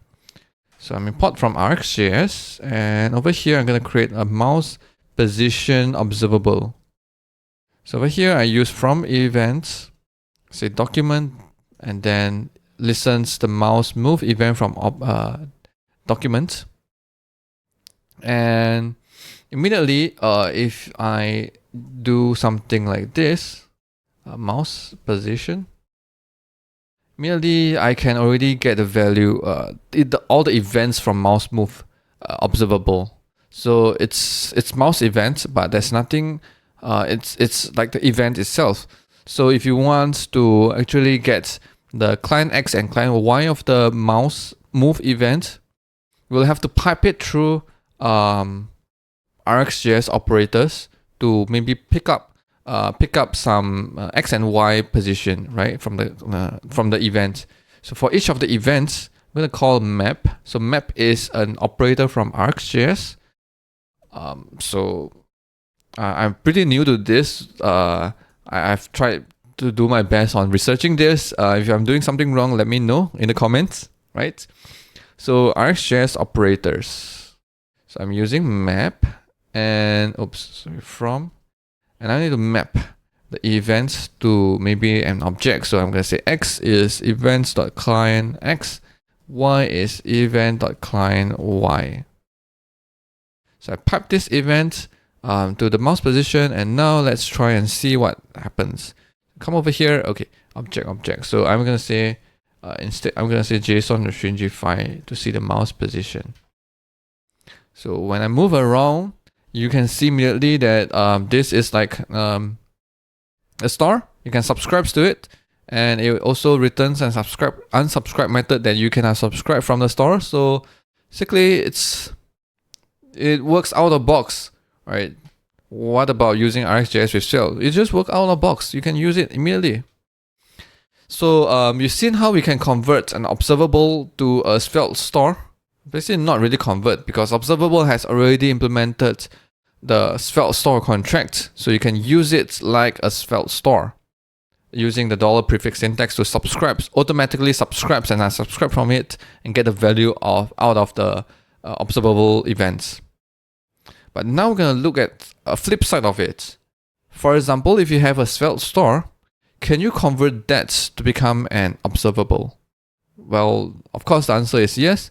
I'm going to roughly show you how I would do it. Again, disclaimer, this is my first time doing this. If you have a better way of doing it or better API that I don't know of, let me know, comments down below. Right, so here I'm going to say from, I have a defined function called toObservable, and it should take in a store, and I'm going to return return an observable. So I can create a new observable using the constructor observable, and for each of the observer, we need to subscribe from the store, and for each of the value coming out from the store, we are going to call observer.next with the value. So I think I need to return this unsubscribe method. So the observable can be unsubscribed from it as well. Should return an unsubscribe method if you can for each of the observer. So I can convert a store to observable. Right. So here I've created a store using a mouse position. It's the same event, but it's creating a new readable store, which is a custom. So we can create a custom Svelte store out of the mouse position. You should watch the video on how I created this. Links in the description below. So over here, I'm going to import that mouse position store.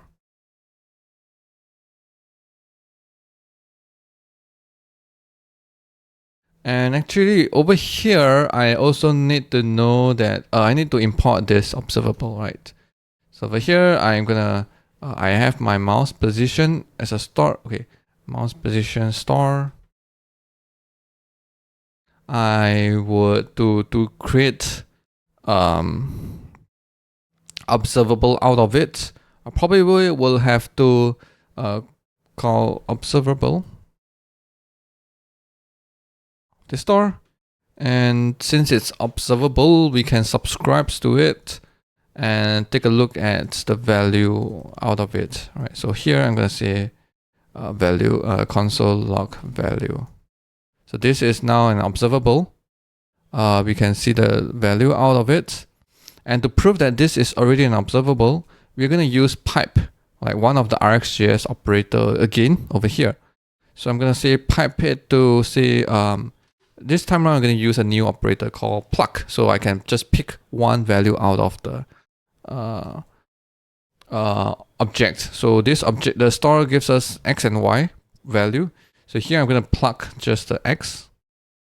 So if I move around, you'll see that only the X value. Oh, I think I forgot to unsubscribe. That's why you can see the console log again. So let me refresh this.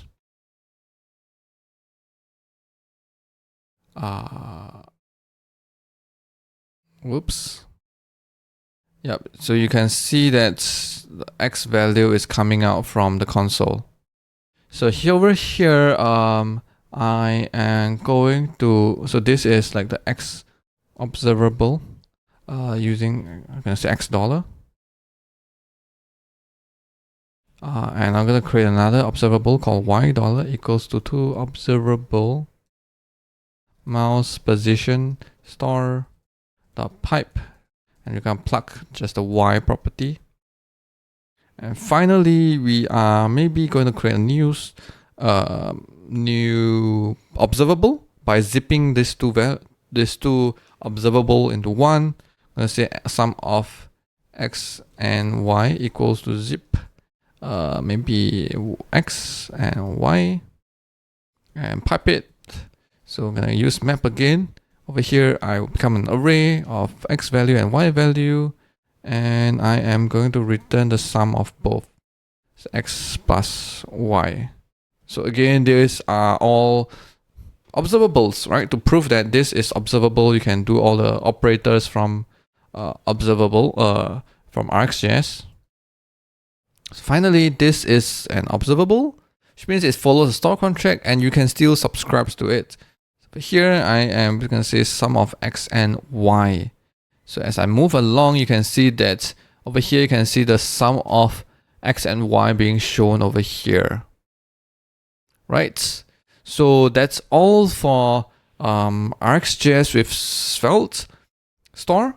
You can this RxJS observable is already following the Svelte store contract, which means that you can already subscribe, automatically subscribe from it using a dollar prefix variable syntax.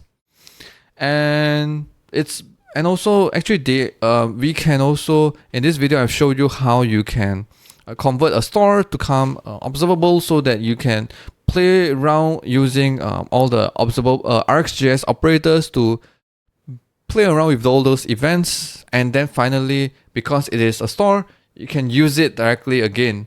So instead of coming out with your own derive and deriving like custom store, deriving a store from your existing store, you can convert it to RxJS. Maybe it's easier for you to play around with it using all the RxJS operators. And then finally, it is still following a store contract. So although essentially it's observable, but you can still subscribe it like a store. So today I have a challenge for you. How to make a class property to be like a store. So the question is like this. I have a scenario where I have a class called clock, which has a property called time. So this time right now is the current time, but I have a function called tick that will update this property every tick. So I can call this tick method every time, every second, or every few minutes. That does not matter, but every time when I call this method, I'm gonna change this property called time. And what I want is that I want to subscribe to this class property I have. So over here, I'm using this clock. I'm creating a new instance of this clock, and every interval I'm calling a tick method, right? Every 1 second for now. And over here, I want to always show this clock time. I want to show that it's so I have two places. One is in a reactive statement where I'm assigning this clock time to a variable, and hopefully this variable can hopefully these statements will be re-evaluated every time when the clock time is changed. Of course, right now it does not. Because if I uncomment this, you notice that actually we are calling a tick method every second, but you only see one console over here, which means that to Svelte, not all the variables over here say this is a assignment. So all the variables on the right, which is the clock, has not changed so far, right? Which is true because we haven't changed the clock variable.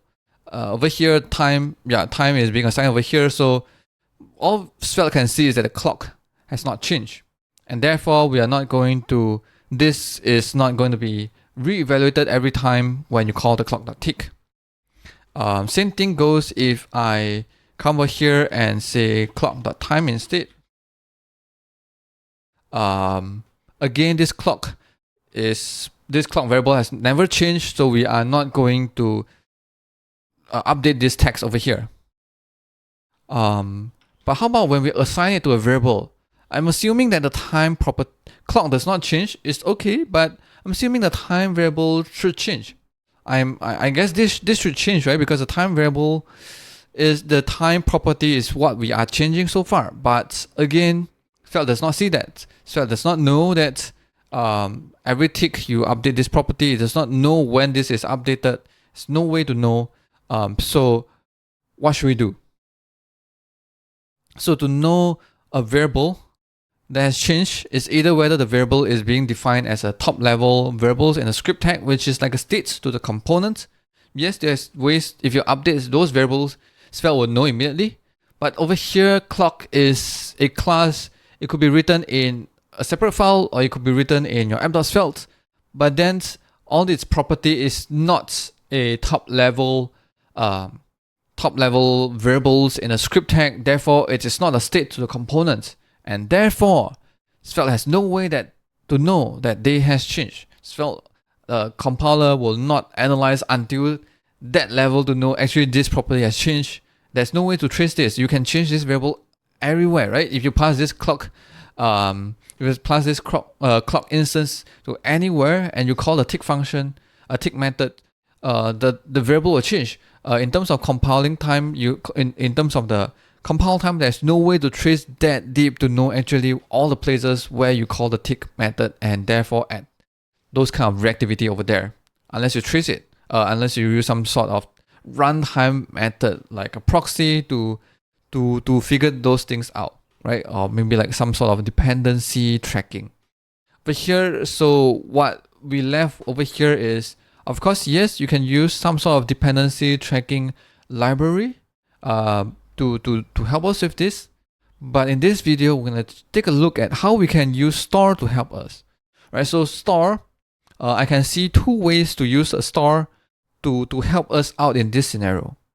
So first is take a look at, so to come up with that two ideas that I have, it stems up with this statement: time equals clock.time. And as I explained earlier, clock has never changed, so Svelte does not treat this as something that will ever be re-evaluated anymore. So there's only two methods that you can do over here, right? First is that, how about we let Svelte knows that clock actually is a store. Clock is something that you need to subscribe to, right? That is possible, right? So one is you make the clock like a store, and a store with a property that has like a time. So over here, you kind of subscribe to the clock, right? That is one way, way number one. And don't worry, we're going to explore both of them. We're going to try both of the idea that I can think of for now. So first is you treat clock as a store, okay? Second way that I can think of is, how about we treat time as a store? So what I mean is that, say for example, let's come up with another reactive statement, or not. Maybe we have like a time store variable equals to clock dot time. Okay, and what you have here instead is you are consoling the time store. So this is you can even do const, right? This is a variable, but this is a store variable, which means that this can be subscribed and the value can change. So if you do this over here, we are telling Svelte that, okay, this is a store, subscribes to it. If the store value changes, then you have to run this again. So the way you probably would want to use is come over here and do this, right? You come over here and write time store. So this is method number 2. Right, time store. So let's write the method number 1 as well. Here is the clock.time. Right. So if you take a look at how I come out with this, you notice that the initial code that we have, time equals to clock.time, I'm looking at this statement, time equals clock on time. And this, if you want this to be reactive, to be something like a store that you can subscribe to, then there's only two possibilities, right? One is the clock itself is a store, or secondly is that the clock.time, the time is a store. So that's why first one is we treat the clock as a store, and we do this so that we can subscribe to the clock.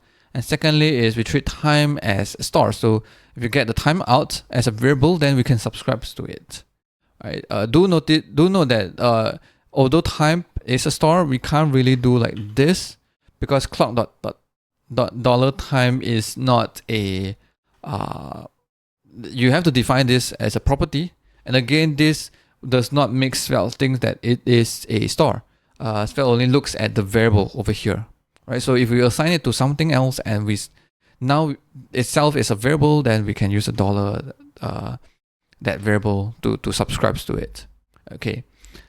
So let's start with the first idea, right? Clock as a store. So what is a store? Store is a contract where store says that any variable that you can treat it as a store when it implements this method called subscribe. And of course, if you want it to be writable, you want the store to be able to be updated, then you implement the set method, right? And the subscribe method itself takes in a function which is like a listener, a subscriber, and you have to notify that function every time that you something has changed. So and then that function, when you call subscribe method, you should return also a function to unsubscribe to the store, right? So this is the store contract. We've explored that. You can find this video in the link in the description or even in my channel. Say what is a store contract, and you will find that. So let's start with implementing the clock itself, the class itself as a store, right? So this clock is a class, right? And all these are the methods. So what we can do actually, very simply, is to implement this subscribe methods. Once you implement this subscribe method, clock is not a subscribe. You can already treat the clock as a store, right? So if I come over here and comment other things away, clock is not a store with a wait, I do write subscribe. Right now you see that this is a subscribe, and you need to return a function. Return a function to unsubscribe. Now you implement this. Immediately you are making this clock instance, this clock class instance, a store. So what do we notify? What do we send to this clock? Right? So we can come over here and record down all these functions, subscriber function, function, and we need to tell them the value, right? I need to tell like a value, for example, time. Okay, I can do it two ways. One is I pass it with everything I have for this class. So every time this class has something change, I would have to notify the subscriber with the entire thing. So whatever I get from this, whatever is treated as a store value from this store variable is the whole class instance. Okay, so if I do this, then I can get anything I have. So it's not about time. It also have this tick. If you do this, hold on, what's wrong again? Subscriber. Okay. Yeah, you can also call tick over here. It will still work, right? So the store value itself is the class itself, right? Everything you see there is a value. So that is one way. Of course, if you want to limit whatever you can subscribe to, like you limit only the properties that you can get, then maybe you can create an object instead and just pass down properties that you want to be accessible from the store as a store value. So I'm going to pass just the time, this dot time. And now you see that clock.tick is not a function. It complains because whatever is treated as the store value is whatever you pass it over here. So it only has the time, right? So it kind of, I'm not sure about you. It really depends on what you want, right? So this may make it a bit less intuitive because clock itself has all this time and tick method, but once you treat it like a store, then the store value only have time property. So it's up to you, right? So for simplicity, I'm just gonna pass everything like I just pass this over here so that I don't have to write so many things over here. And now I also need to record the subscriber down so that every time when I call tick, I also have to call the subscriber this, right? I have to come over here to get this reference and call this, right? So probably I would have to do things like maintain a list of subscribers, and over here I'm gonna push this dot subscribers dot push subscriber, and over here I'm gonna loop through this dot subscribers dot push dot for each of them. I'm gonna call this, right? Every time I tick, I will have to come over here and notify with a new value. And immediately you can see now this is updating. Even here, even here it's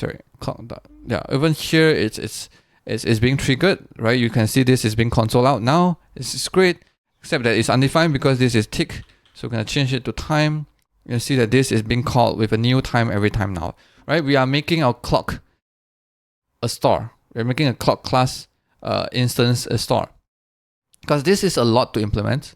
Although it does not seem that way many, and we even forget how to implement the unsubscribe, which is we have to subscribers and splice and gets the instance to remove it, subscribers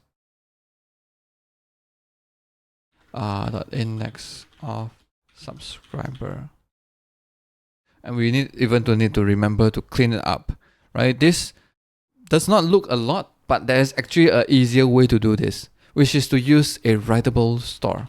So we can use inbuilt stores, Writable, for example, and we can rely on them to handle all the subscribers for us. So what we need to do now is just create a store first upfront. So I'm gonna say this is the store, okay, Writable. So what you pass in is the value of this store, right? We're gonna pass in this, and over here in the subscribe method, we can do is we can call it store, and then we say a subscribe. We can call this subscribe.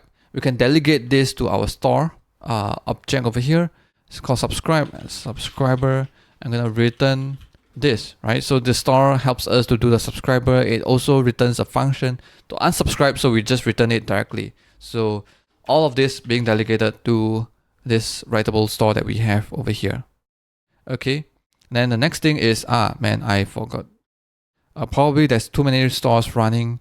That's why, because we forgot to do a cleanup. So I'm going to refresh this page now so that it stops consoling, right? Okay, now and it stops because we haven't notified our store that something has changed. I'm gonna come over here. Now we don't need subscribers, so we come over here and we notify our store. So I'm gonna say this store and sets this, right? So we're gonna set whatever is the updated value, right? So now if we are using this as the value of the store, then we use this. If you were thinking of doing this like the time, then you have to write this over here like this, right?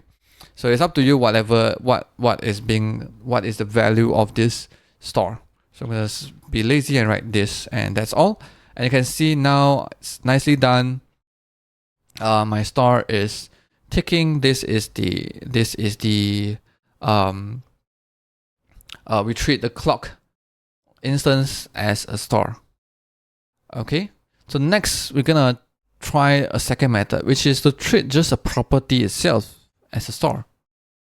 So over here, I am gonna pause it for now. I'm gonna let's see, not pause it. I'm gonna copy all this and create another file, clock, so that the link of this REPL will be in the description, and so that you can compare these two implementation, right? clock2.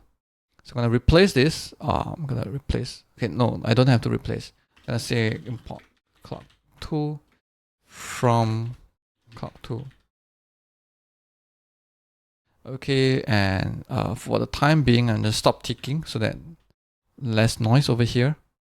And then I'm gonna use my clock2. Create a clock2.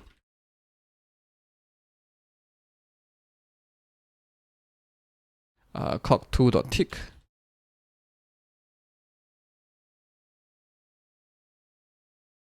And now we want to figure out how to do this, which is get a property and treat it as a store.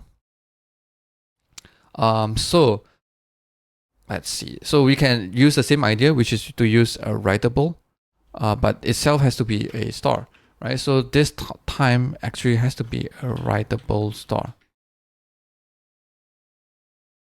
And now every time when we tick, we're gonna say this dot time dot sets. Right? So every time we tick, gonna update this writable store over here. So over here, clock dot time store. Oh, hold on, clock dot time. Oh, this should be clock2 dot time is a store. And now if I uncomment this, you see that this number is updating every tick. And over here you can see this is being console out on every tick, because yeah, this itself is a store now. So what does that mean? What that means is that if I clock2.time, if I get this is no longer a value. I can't read this value now. I have to treat it as a store, and I have to either do this to get the value of the store, or I have to import the get from Svelte store to get the value out of this time variable over here. Like I have to get dot time to actually read out the value, because it's no longer it is no longer a property, no longer a primitive. It is an object, right? Even you can't see it over here. So that's great. Depends on your use case, but to me, I feel like we kind of gain something and lose something at the same time. I want this property to be a just a primitive number, but maybe we can have some sort of convention to tell to kind of tell the user that maybe this is a very primitive value, which is a number, but if you do something like this, right, this should give you the store that you need, or maybe even like this should give you the store that you need, right? So what that means is that actually this has no special meaning until we give it to them, right? So what this means is that we can actually have time as a normal variable, but we also define another property called maybe time dollar is equal to writable this dot time. So every time when we change the time, maybe we can come over here and say this dot time equals to the time date now, and we also update this store over here and say this dot time. So now this is not something you can subscribe to, but rather this is something that you can subscribe to. So I kind of have so it kind of allows us to have flexibility of, just use it as a normal value or have it specially, right? Have some sort of special thing that is like a special property that is like a store that you can subscribe to. So user can use both of them if they want to. So here I can still console log time primitive, I can have still console it as a number, and if I want to subscribe, then I use a subscribable property.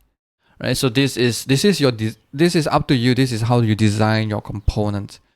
So before I end this, I'm gonna say that this store is created every time when we create a clock, even no one is subscribing to it.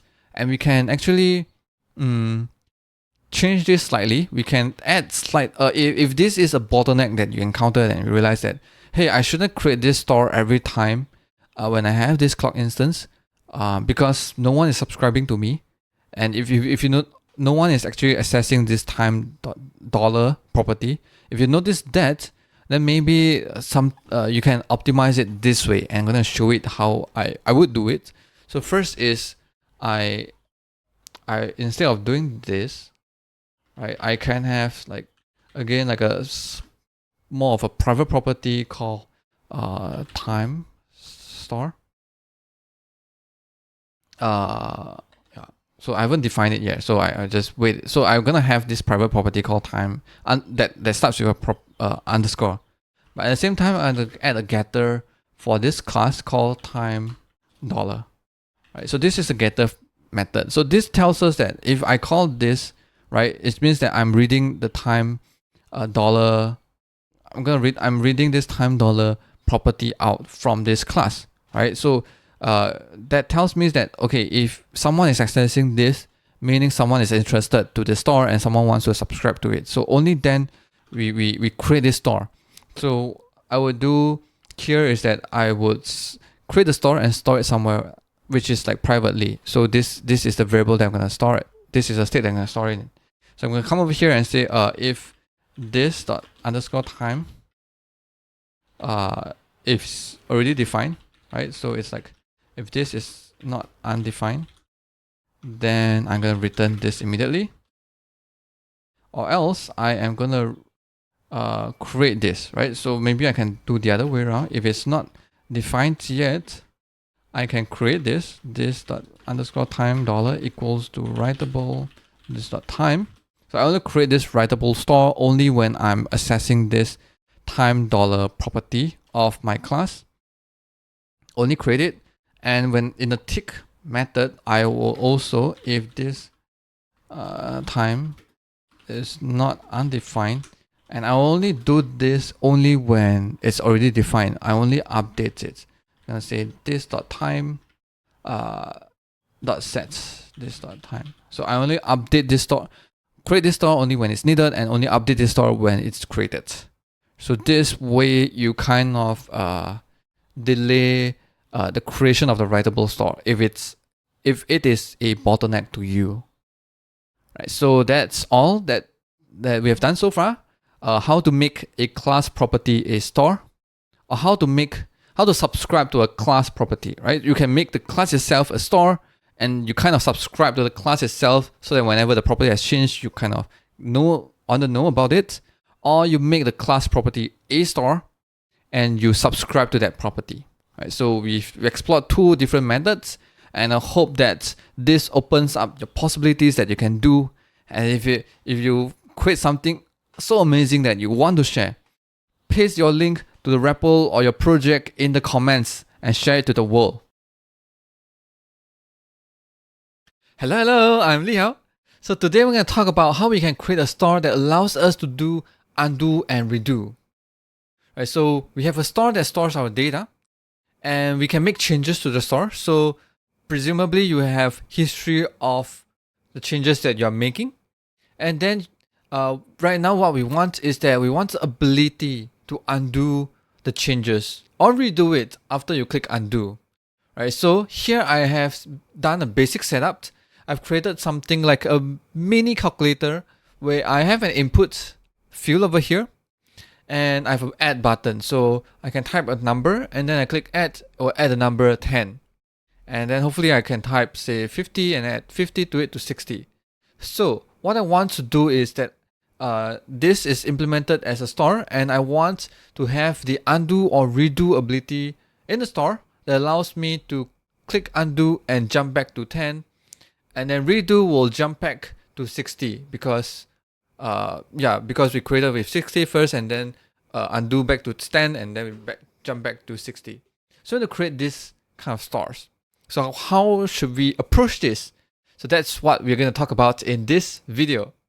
So the thing about how we can create an undo redo store, right? We want to think about the undo redo mechanism, right? So most likely you will have an array that stores a history, and that history could be of two kinds, right? So that determines the two different approaches that we can look at for this video, for this problem, right? So the two approaches will be, first is that we have a history, we have an array of actions. So that the history array records every action that you are making, right? So hopefully, when you do undo, it means that you are reverting that actions, right? So the action will probably have two different kind of methods, or maybe the action itself is designed in a way that can make changes to the store in one way, as well as reversing the changes, right? Advancing, like applying the changes and reversing the changes, right? So you have a array of that record, then doing undo or redo will be as straightforward as applying the changes or reversing those changes, right? So that is one approach, and we shall explore that later. But let me explain like a second approach. Right, the second approach will be the history array stores a snapshots of the value at every changes. Right, so every time when you make changes, you store the snapshot of the value that you're storing. Right, so when you make new changes, you store again a new snapshot. So you have a history of snapshots of your value, the store value, and doing undo or redo will be reverting to that snapshot, right? So you'll be kind of like setting back the value of the store to a previous value, a previous snapshot, and then redo will be setting it to a new snapshot. But of course, the act of undo or redo shouldn't like affect the history itself, right? So setting, like doing an undo will be setting the store value to a previous snapshot, but that shouldn't set the store value in a sense where it's like setting a new snapshot, right? That is like just reverting snapshots. That's all. It doesn't touch the history of it at all. Right, so we're gonna explore these two approaches. This will most likely will be like a live coding kind of way of explaining things. So you will see like my thought process along the way on how I'm gonna tackle this. So I've laid down my two general approaches, two way of thinking of it, and we shall take a look at both of them, right? So this video may be long, so I will try to put in some landmark in the YouTube video, so you will have like sections if you want to jump on the first approach or the second approach. Right, so before I get started, if you like this video or you think that this video is going to help you a lot, please consider to like my video as well as share it if you are at the end of the video if you think it's great, right? So liking my video will definitely help me as well as you, because anyone who likes my video will give YouTube an idea that this video is great, and it will share and recommend to more people like you. And more people like you will able to see this kind of video and help them, right? And in return may help you, right? So let's see the first approach. So the first approach we're gonna do is so here we have a simple store where every time when I add something, we are actually changing the value of store, right? We say store plus equals value where we change the store, right? So what we want to do here is we want to add an array called a history. Okay, so remember this approach number one. I'm gonna create a new file called approach1.js. So this approach number one is we're gonna store a history of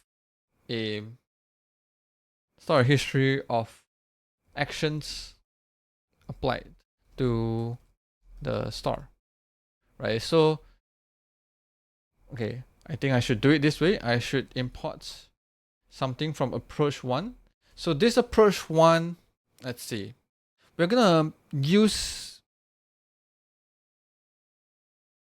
let me think, how should I do this? Okay, so I'm gonna use a concept that I introduced previously. It's called a higher order store. So it's a function that sticks in a store and create a new store. So this store hopefully will gives you a an enhanced ability to the existing store, right? So much like you learn about in JavaScript, where you have higher order functions, which is a function that returns a new function.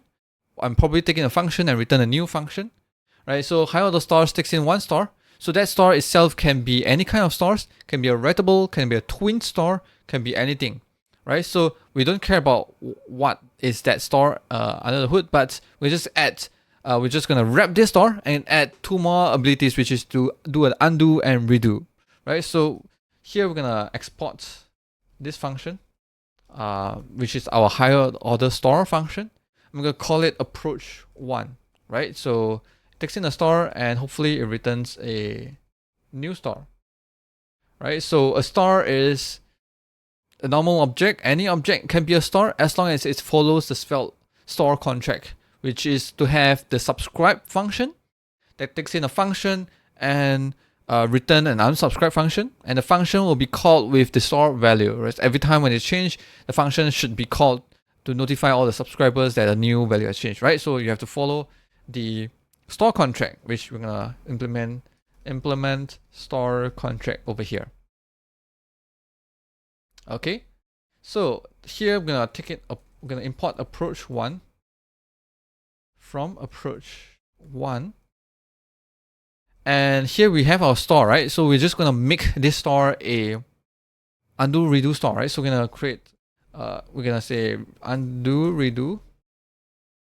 redo store. It's gonna be approach 1 wrap around with our existing store, and hopefully this function will return us a new store with the same store ability, but with 2 more functions, which is to do undo and redo. So we're gonna use this undo redo store instead. So everywhere here we're gonna just use undo redo store, and over here on click for undo and redo, we're gonna call undo from the undo redo store and redo, right? So we haven't implemented the store contract. That's why it says that undo redo store is not a store with a subscribe method, and we're gonna implement that. Right. So first thing first, we can still use the underlying store subscriber method over here. So subscribe can still be the store subscribe. Okay, and set is something that we're gonna override, right? Set value. Okay, and then we have the undo function method and the redo method over here. Okay, so first is we need to have a history to store, a history of actions that is gonna be applied to the store. Right, so I'm gonna create this history array. Okay, so now we are doing a history of actions applied to the store. So which means that we right now, because of this design, we can't do this undo redo store plus equals value anymore, right? Because if we just do this, we're setting a new value to the store, but we didn't tell the store that how we are going to do a reverse action of it, right? So of course there's a lot of ways to so we can't really do, we want to we can't write this straight away, but we're gonna write it in a way where, say, I'm gonna say undo redo store, and then I'm gonna call, let me think of okay, I'm gonna call it do action. So I'm gonna define a function called do action, which we're gonna have 2 methods, right? As I said, it's either you apply the action or you reverse the action, right? So it's apply or reverse.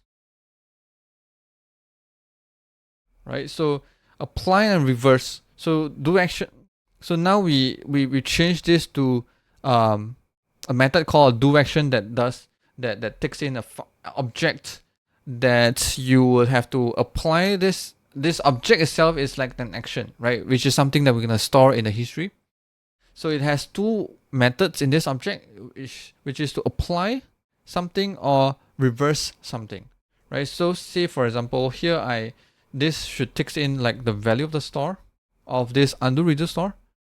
So apply meaning we want to, here we are adding, right? So apply is to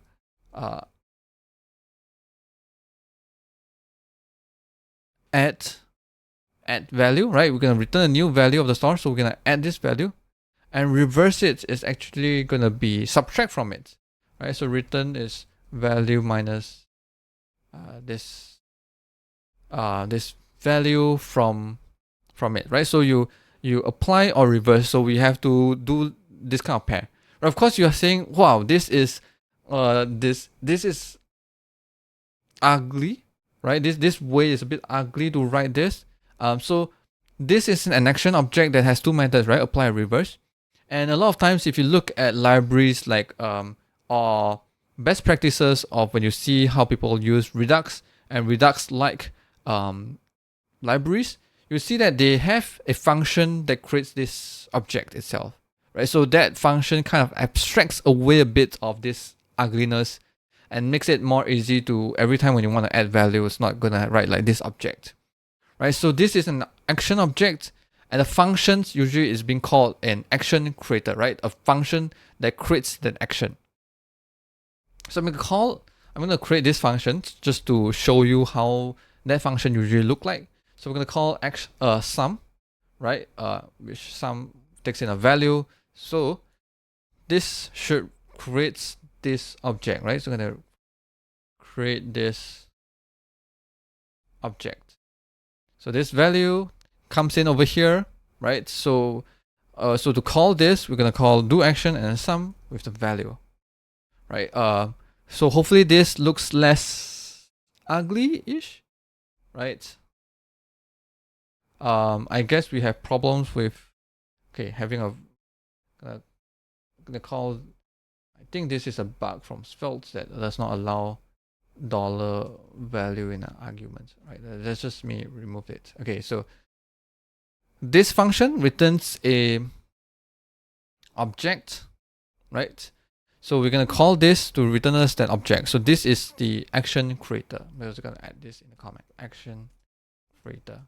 You probably will see this kind of action creators a lot. People think it's a boilerplate kind of ish, I think. But here we want to, because we want to have like two methods where we will apply changes and reverse the changes. Probably we're gonna have to create this kind of object that we're gonna push it into the history. So this is something that we kind of have to do, right? History of actions, right? That's what we're gonna have.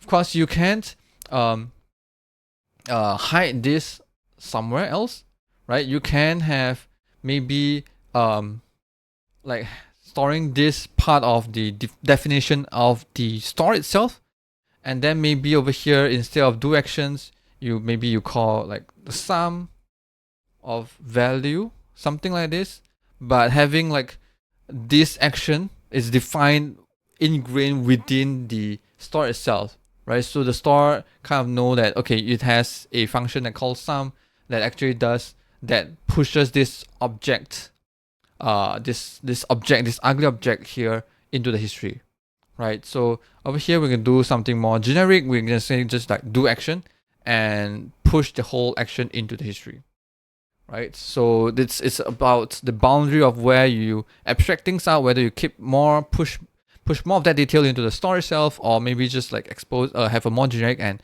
expose that option to the user, right? So here we are calling do actions. So maybe do action meaning we are going to have a do action method instead of value, and this is not value anymore. This is actually action, right? We're gonna do this action.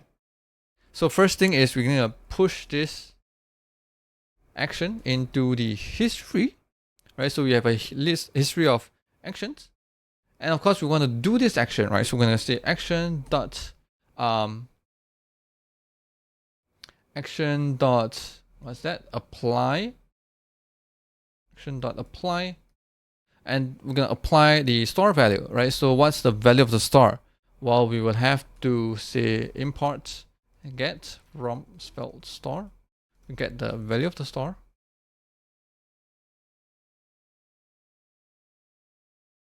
Right?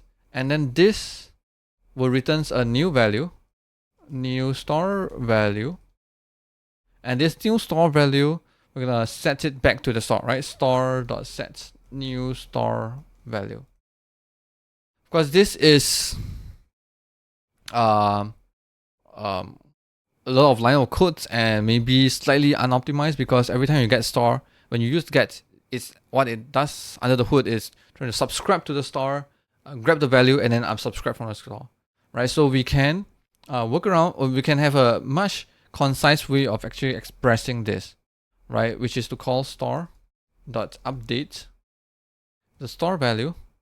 Okay, so this is the value, and over here we are calling action.apply with that value, and we are returning immediately. So returning immediately, which is to set this return value as a store value, right? So this replaces these two lines, right? So we don't even need to do the get over here, right? So we have history.push, and now undo is nothing but history.pop to pop up the action. Okay, and we have this. So we pop up the action. We're gonna do is action dot reverse, right? So we're gonna copy do this line, store the update, by using store reverse instead of store apply. So I'm gonna copy this. Okay, so let's try this out.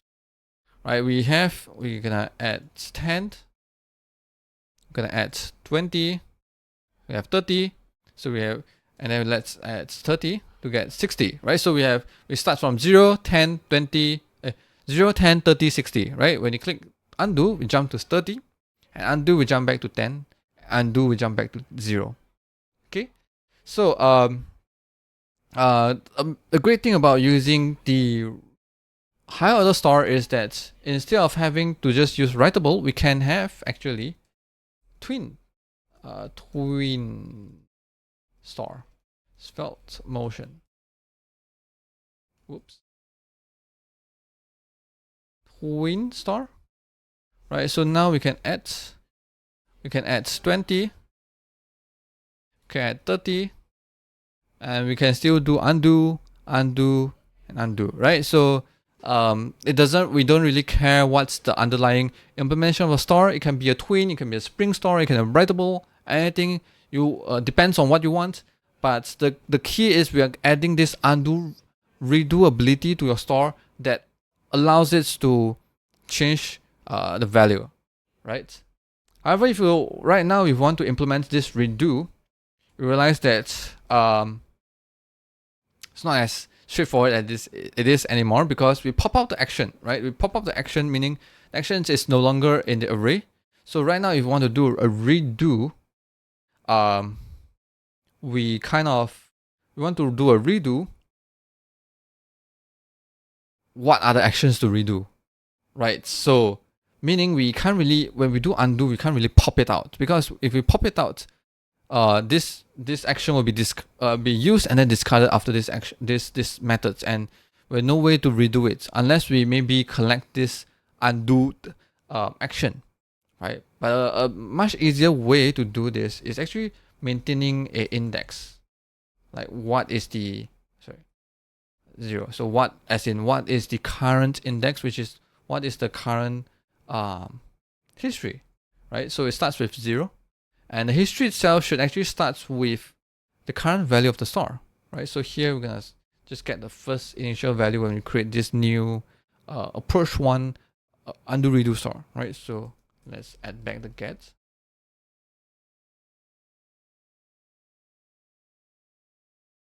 Okay, so here, when we do action, what we want is that we want to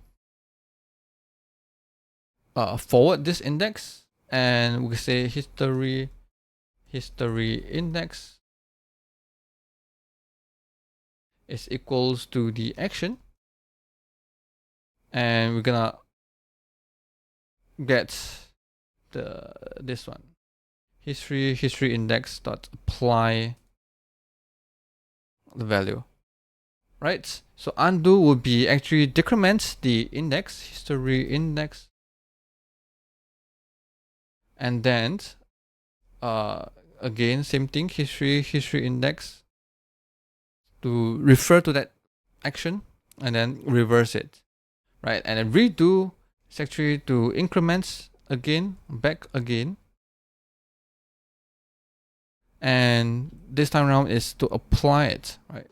Apply that action. Of course, there's one thing we kind of need to take care of here, right? So when you do undo a few times, and then you do when you want to make a new changes, you actually want to discard the rest of the undo, whatever is undone. You can't do a redo anymore, right? You want to remove all the undone actions, right? So that is what we need to implement it. But before that, let's just try this out first, right? So we add 10, we add 20, we add 50, right? We undo back to 60, undo back to so something is wrong over here. Let's see what's wrong. So okay, reverse is not a function. So I think we need to check if we greater than 0,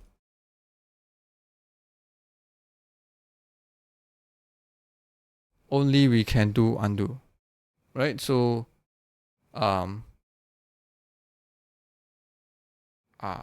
I think this is this is not a start. We need an action, right? So sorry, I have no idea why I wrote that line. Okay, so while we still have it, we just keep increasing. Hey, this one should just start with -1, right? So index 0 and then an action. Okay, so greater than 0, while we still have something on the history array, we just decrement and then apply that. Okay, so let's start with 10, reach 10, and then it starts with 20, reach 30, and then 30, reach 60, right? Undo will, okay, undo should bring us back to 30, and then undo should bring us back to, something is wrong over here, right? So let's take a look again. 10, and okay, I think let me change back to a writable. So let's start with 10, and then 20, and then 30, right? Undo should be, okay. So we should, okay, I think I got the logic messed up. Okay, so here we are, while we still have history, right? Greater than 0, right? Greater or equal to 0, we apply the current action, right? Because the current action is the one that is pointing at the history index. We could apply the current action as the reverse, and then decrement the history index, right? So yeah, so if you are at 0, you apply that 0 actions reverse methods, and then you decrement to -1, and then therefore you can't do undo anymore, right? So you have 10, 20, 30, undo is 30, undo is 10, undo is 0. Okay, that's right, correct. So if we do redo, again we should apply the current, let's see. No. So redo is, because undo will move the index back, right? So redo is we're going to move forward and then apply that action. So we're going to say, move forward and apply that action. But we have to make sure that if history index is less than history.length -1, right? So because the last index that you can get is history length but -1, right? So if the most you can increment is to that place, right? So if you're less than that, you still can increment.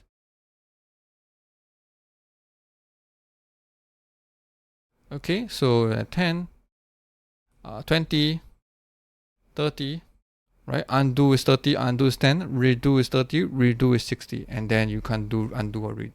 Yeah, can't redo anymore unless you undo, right? So what I said before that, before we trying out and fix things around, is that when we do action, we also make sure that if we have undo previously, we want to remove all this undo history if we do a new action, right? So what I mean is that, say we redo is 60, right? So you undo 30, but right now if we add, say 40, we should not allow any more redos, right? All the redos should be nullified, right? So in this case, what we're gonna do is, once we increment or apply an action, we should also add another check, which is to remove everything, all the history index above, all the history beyond history index, right? We remove all the past histories, right? Of course we can override this, but then whatever is beyond that is going to be nullified, and thus we don't allow any redos anymore, right? So say for example, if I do add 10, 20, 30, and we do undo, and then we apply say 20, right? So now if you do redo, it jumps to 60, which doesn't really make sense, right? Because 60 was like the undo, redo, right? That the last redo, but then we undo, and then we apply a new action, then we shouldn't be a redo again. So here we're gonna remove them, right? So we're gonna do for loop, a very simple for loop to go through everything and remove everything.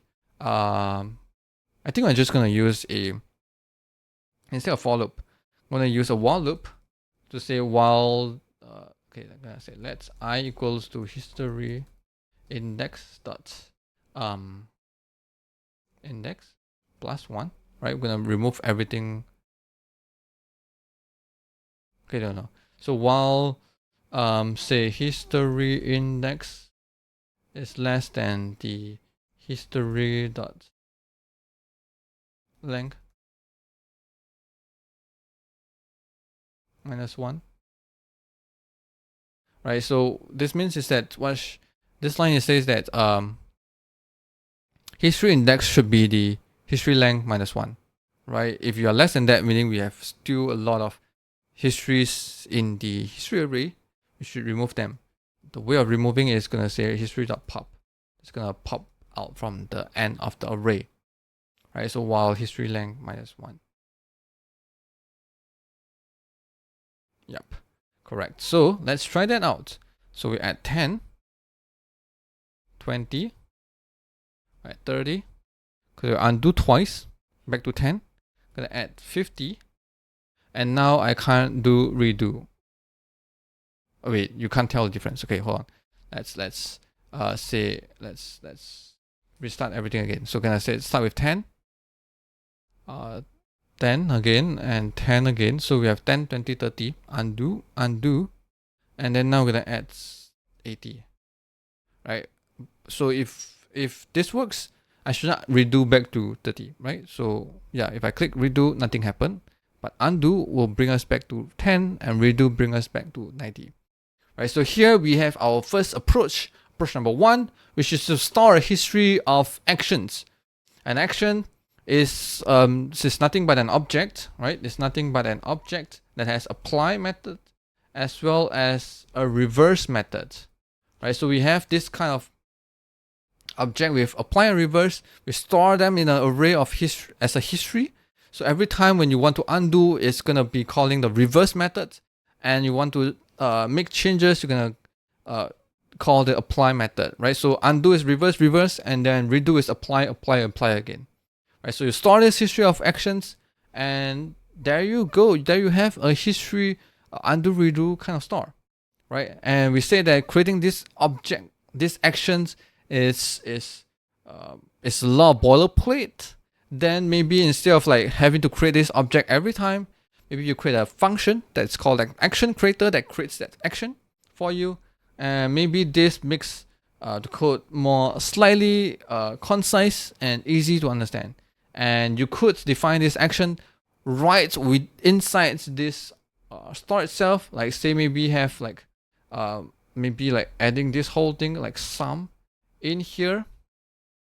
We're calling sum is to pushing history, which is to do like this dot do action, like to do this action itself, right? You can have this built into the store, then you'll be able to just like calling the sum itself instead of having to call like the do action, right? You can do that. You can do that.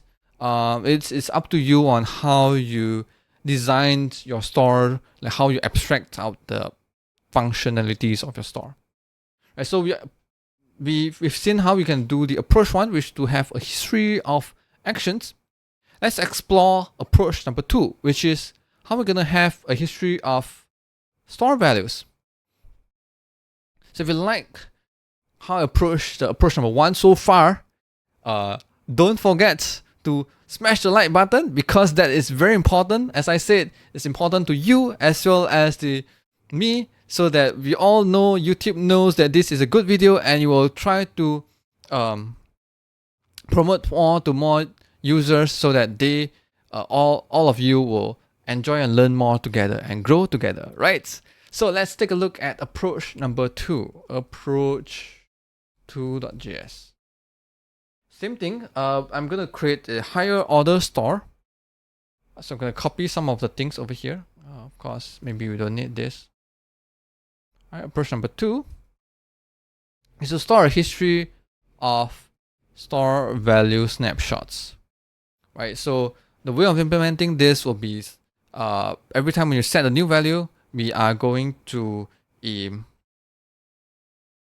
store a new value into the history. And every time we do undo is to reset, set the store with the previous history value, or whatever is the value inside that you store in the history stack. All right. So here, first is we're gonna again create this. Gonna have the similar concept over here: history index. Here we're gonna store snapshots of the store, right? So we're gonna, I think the first item we can have in the store is the value of the store, the current value of the store. So history index right now is 0. Okay. The next thing is gonna have same thing. This is gonna be a store.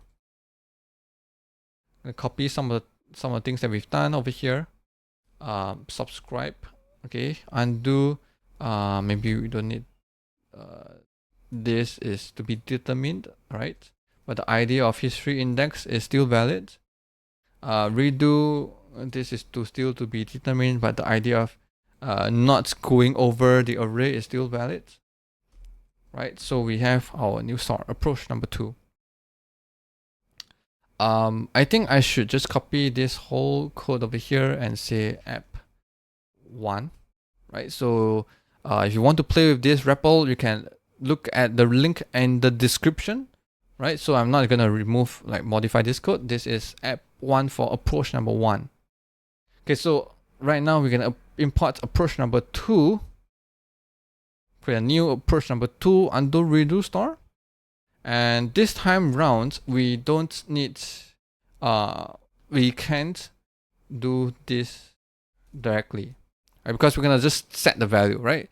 Doing this is to call undo redo store with a .sets method to set a new value to the undo redo store. So the magic itself will lies within the set function, right? So here we have set. So let's write set. Okay, set will be called with a value.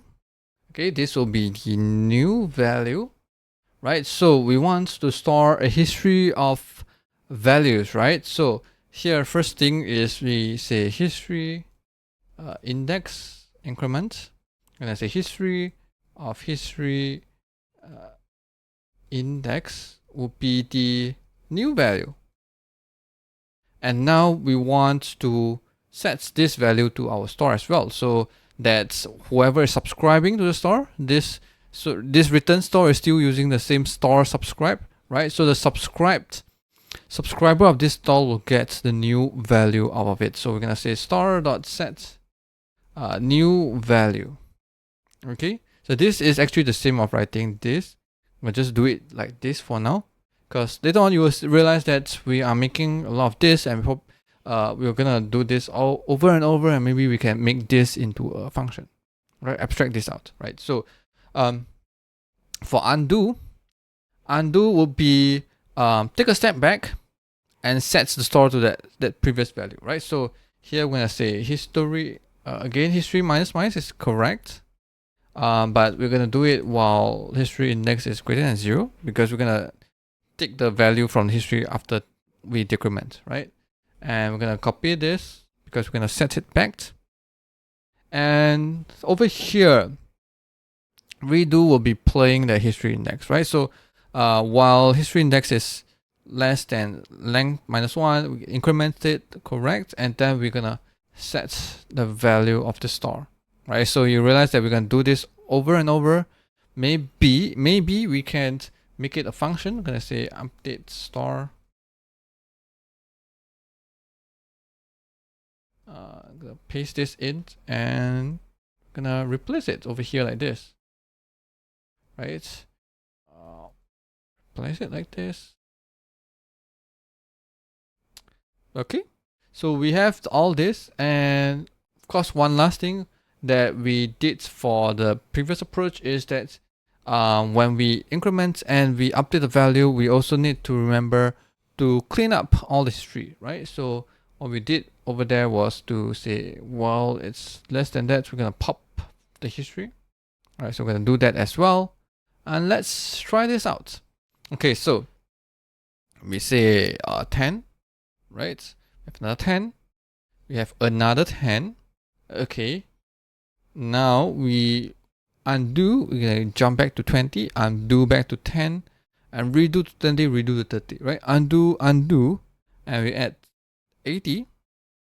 And now we can't redo anymore, but we can still undo, or redo. Right? So there you go. Have a history of values, like the snapshots of the values of the store. So before we end this, there's a catch on this approach, or there's a catch on both approaches depending on how you design the action of approach number 1, which is that what if we want to store, instead of storing numbers, primitive values like numbers or strings, we want to have a store that stores an object, right? What if we want to store an object? Why does that matter? Well, because object itself is mutable, right? You can mutate object, right? And oftentimes we are so used to in Svelte, we assign a value to the property of the object, right? To the store, right? That actually mutates the store, right? So so if you're storing a snapshot, I think that will mainly affects approach number 2, which is if you store a snapshots of the store, actually storing a reference to the store itself, right? And if you mutate that store object, the store value object every time when you changing it, storing a reference is actually storing the same reference over and over and over again. And in the end, you are not when you want to try to redo it or undo it, you realize that there's no effect because you're still storing the same object reference, right? Because all along when you make changes, you are actually mutating the object, right? So to demonstrate this, let me show you what I meant, right? Let me change a bit on the code itself, right? Just make a very simple change. Let's just say Writable is it's an object with a value property, value 0, right? So here we gonna have two ways of displaying the value. So first is we're gonna stringify the undo redo store. So this shows us what is in the store itself right now, and here we are getting the value itself, right? So okay, so now we have the store value, right? So every time we increment, we need to +1 of the value, right? So technically, this is the changes that we just need to do, right? Because this line itself will still call the set method of the undo redo store to set the new value of the store. Of course, in this case, the store itself is the value of the store is not changed. The reference itself is not changed. The value inside it has changed, right? The store value dot value has updated, right? So let's see, right? So when we add this has changed. We add 10. You see that it counts 11. We add 20. It turns into 31. And when you want to undo it, you realize that it's not possible. It's not possible at all.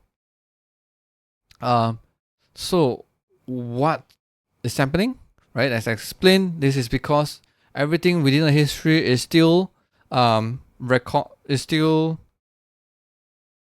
everything within the history is referencing to the same object. To just show you one more step that this is itself is true, I'm gonna expose the history out. I'm gonna say this is a writable import writable from Svelte store, right? And so I'm gonna make history a writable store as well. I'm just gonna create a new history writable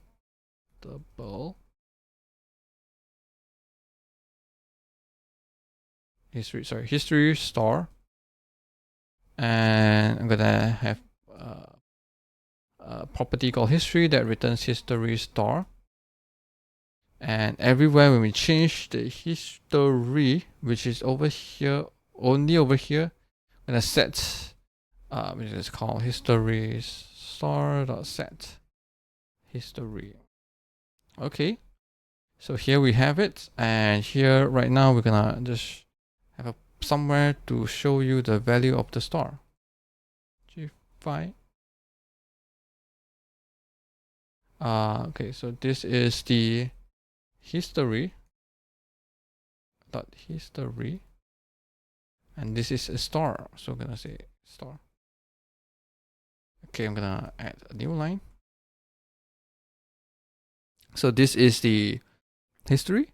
When I add 10, realize that I'm pushing a new value to the history, but then because both of them are referencing the same store, the same object, both of them, the value has updated, right? If I do this, you realize that we are pushing another same reference into history. So undoing itself does not have any changes. It does not have any effect at all, right? So yeah.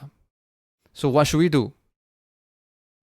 So one way is, I said we're gonna save the snapshots of the objects inside the history array, right? So getting a snapshot itself can be a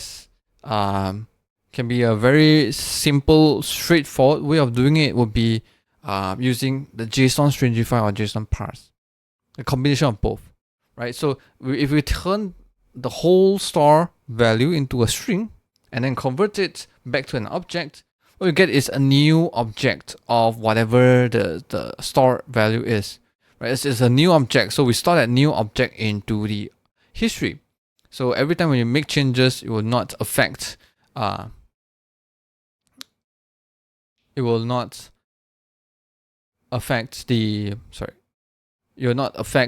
reference in the array, right? So so what we're gonna do here is we're gonna say JSON.stringify. Okay, I'm gonna create a new function instead.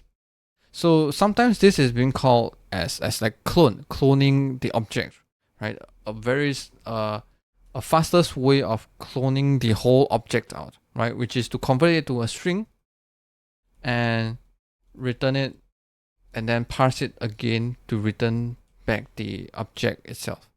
Of course, this has its drawback. For example, there's a catch on this clone function, which is it only works with object that has no cyclical reference. Because if you have a cyclical reference, stringify will not work. It will break, and also it will works if the object itself just a plain JSON object, because if you stringify, you can't stringify functions. All of them, functions, null, undefined, things like that will be gone, right? So you have your own drawback over here. And then lastly, of course, about performance, whether the performance is good if you just like, if you have a very huge complex store, you want to stringify it and parse it again. Is the performance okay? Well, it depends. It's dependable, right? So I'm going to just show you like a simple, straightforward way of doing a cloning first, and then later on I will suggest some alternative of using the idea of immutability to reduce this cost. Right? Of course, immutability itself introduces some sort of cost, but then if you have a far more complex, big object that you want to get a that you want to not mutate it, then immutability will come in handy in that case, right? So firstly, we just do a simple cloning because our object itself is so simple, right? It's a value, right? It only have one property called value, and it's number, right? So here I'm just going to call clone the value of the star, and every time I push something into the history, I'm going to clone it as well. Right. Stringify is not a function. Oh, sorry, my spelling. Stringify. Okay. Let's clear this. Okay, so let's try this out. So now I add a number, right? You see here, this is not mutated, right? Because we actually clone a new copy and store it into the array. And if we make changes again, hold on. Okay. I think this is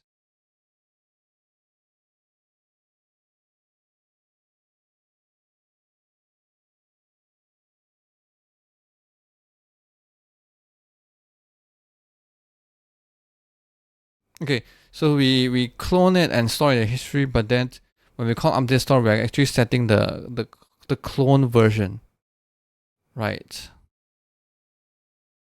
Which is not what I and then if you mutate that clone of the clone version of it, you are still changing it, mutating it, right? So I think over here, let's see, store in history.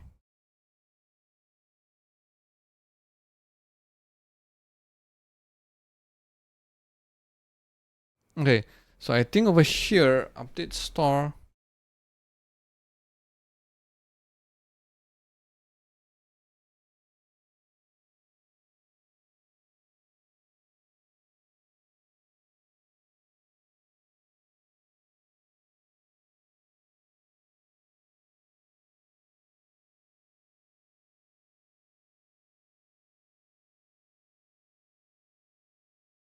Okay, so the update store actually, okay, we don't have to, we don't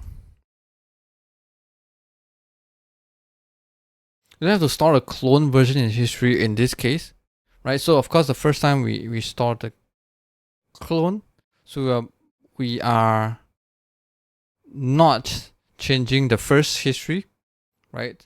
But then after that, we are going to, every time when we store something, we are not storing a clone, we just store the change version, but we calling this the clone, right? So this is just not taking care of the place where we just call set, also taking care of the place where we do undo and redo, right? So every time we undo, redo, we are pointing back to the previous snapshots, but then we are giving the new clone to the store, the underlying store, so that whenever you change from the history again, you're not changing whatever is stored in the history. You're changing from the clone of the history, right? So let's try that out again. So let's say that's at 10, at 20, right? And let's add 30. So we have history of four items in the history. And to undo, we're going back to 30, undo back to 10, and we can even redo, undo, and we can even like change the value at 20. Sorry, add 20. Undo and then add 80. right? So this this does not change the state that I was changing, right? It does not change this value 10 like just now, but it's created a new, it's actually modifying a new clone and then updates and then push that new value into the history, right? So cloning an object allows us to create new snapshots of objects, that because object is mutable and you can't if you change the object, if you want to store snapshots of objects within the history, you have to make sure that each of them are a different reference so that you don't mutate the snapshots that you are storing in the history. So finally, as I said about cloning, I mentioned about the drawback in terms of performance, things like and I suggested that we are going to talk about immutability, right? Because immutability itself will allows us to immutably change the object. Meaning, when you make changes, you're actually creating a new reference of the object. You're creating a new object, and then we're going to store that object into the store and state, right? So in that case, we don't have to do cloning, right? Every time when you make changes, you actually create a new reference of the object, and you just store that reference into the store, right? So so you don't need to do a cloning, right? So the immutability part of the algorithm of the library, whatever you are using, will help solve that problem, right? So a very simple way of doing the immutability is to, instead of assigning a value directly, we're gonna spread it out, right? So we're gonna create a new object reference, and then value equals to the new value, right? Actually, the new value will be the value plus value, right?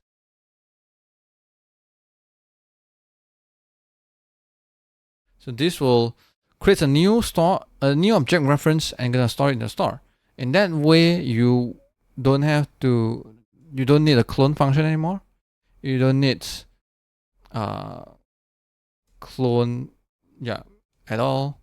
And if you try to run this, right, at 10, at 20, they are all different. You will always create a new object before you calling a set to the store, right? So here you will allows you to having a array of snapshots without mutably changing the store value of in the history. Of course, you may ask me like, okay, how about using libraries like Emerge.js and things like that, where because writing this sounds easy if you have a very simple object, but it may get hairy if the object itself is humongous, right? If you have like a very nested object itself, then you have to keep doing this, and then maybe like a foo, and then you have to spread undo redo store.foo, and then you add, because you want to add a new value to the foo, and then if foo.bar, and then you have to spread it again and things like that. And in the end, it just makes the whole thing very messy. And you will just like to use Emerge.js because that allows you to assign, make changes more intuitively, to just make changes. Because Emerge.js will give you the library itself will give you like a draft state where you can make changes to the draft states directly, and then you can commit stat and then apply and then return a new object reference, right? So we shall take a quick look at how you would pair this with, say, Emerge.js.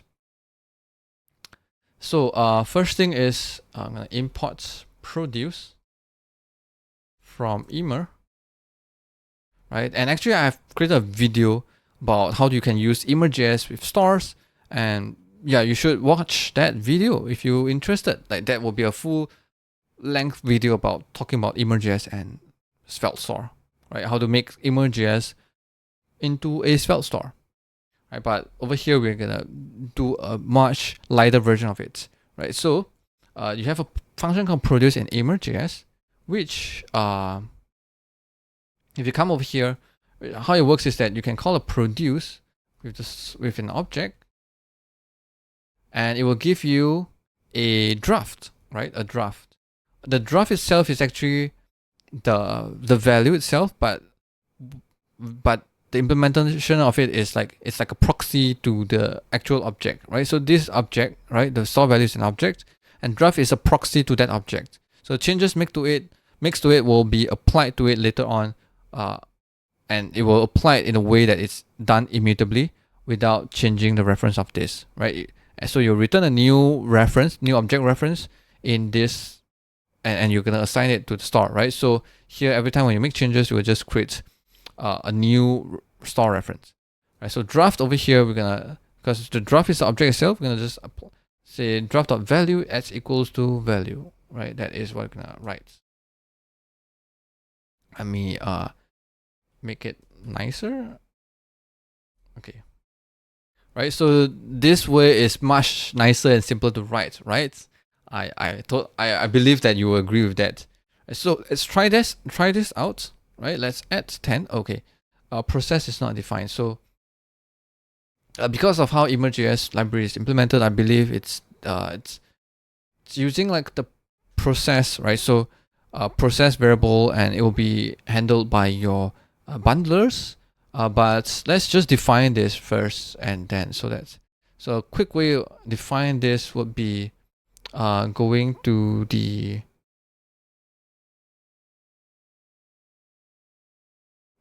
iframe that we are running this. I'm gonna just define this window.process equals to env, which is an object, I believe. Node env should be, maybe I'm just gonna say production. And this just need to do once. Process is not. Oh, sorry. Hold on. I'm not. Okay. Let's just not play around with that. Let's just define it ourselves. Import patch. I call this patch. Window.process equals to env. Node env equals to production. Okay, yep, I believe we fixed it, and let's try. Okay, find a full error. Okay, there's some errors while using with the draft, I believe. Let's see, let's try again. Okay, it works. Okay, I believe we shouldn't return any value from that, so I'll just make it a void. So here you see we just make it this way, and now it's very simple. We just add something, always give us a new reference from this produce function, and now we can undo, make changes, and redo, undo, redo, things like that, and it just works, right? So if you want to store a history of objects, of snapshots of the store values, then if your store value itself is primitive, then it's simple for you because you always store the primitive value.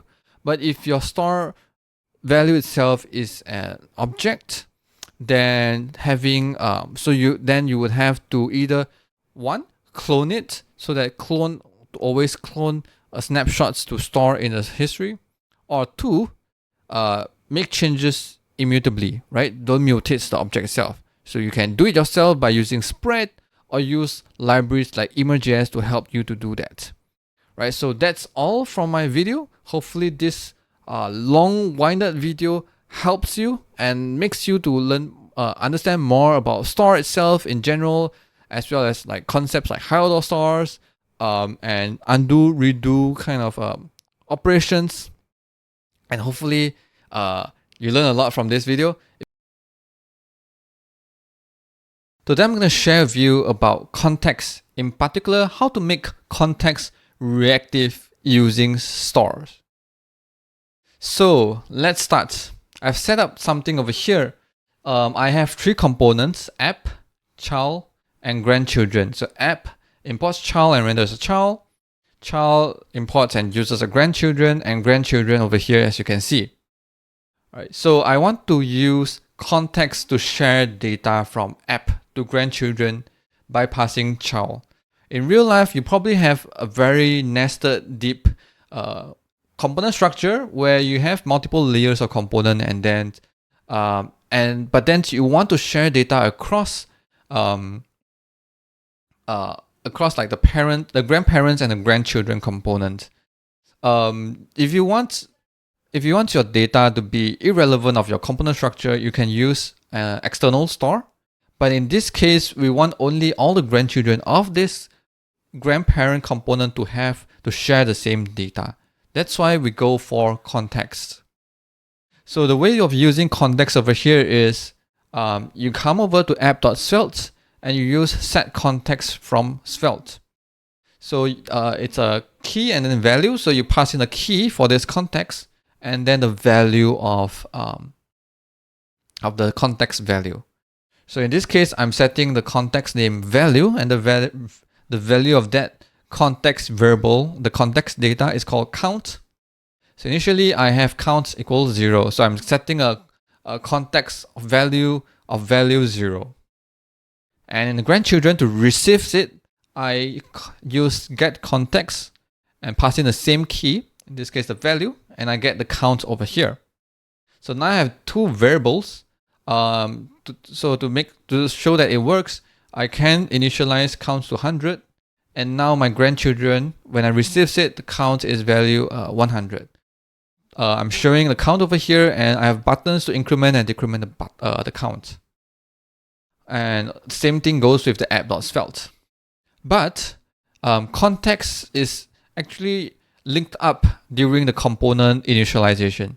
Meaning when the component grandchildren is mounted, initialized, the link from the app and the grandchildren is being linked up. And that is when you get the context. So get context will get the initial value of the count, which is 100. And that is being linked up during initialization. So the value of the count is that variable. But then this count is a number.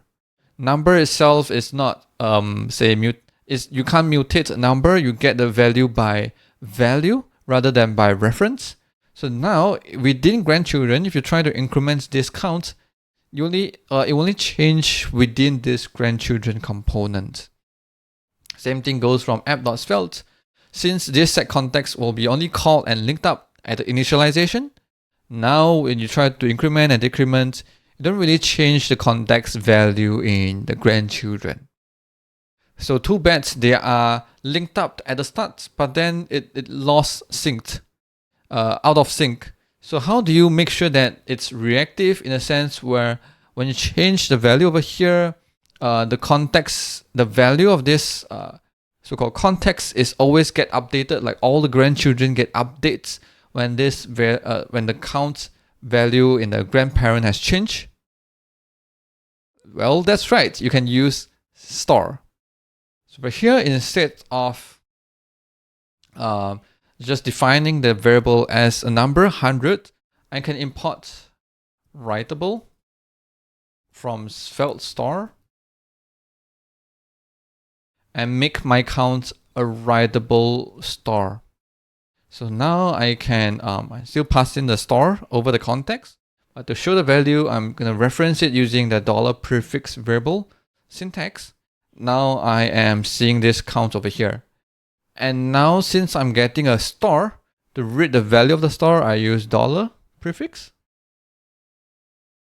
And now, although it's being linked up at the initialization of both components, but because it's a store, any changes to the store, both app and grandchildren is subscribing to it, so both of them will know that whenever this store has changed. The parent in the app, when I increment it, it's being notified on the grandchildren because it's subscribing to the store, and that's why the value of the store is being being showed over here. The latest value of it is being shown. Right? Same thing goes with the grandchildren. When you click over here, it's being updated right on the start. So, summary. Context is being set up during initialization, and therefore value, if you change the value, is not being the updated value will not be reflected at the grandchildren. To make it reactive in a sense where whenever you change the the variable in the context in the grandparent, if you change the value and you want it to be reflected to all your grandchildren, then you should use a store instead. You can pass the store over the context just like passing any variables, and hopefully your grandchildren will subscribe to it and get notified whenever you change it in a grandparent. I'm going to share with you tips and tricks to manage stores, complex stores in your Svelte application.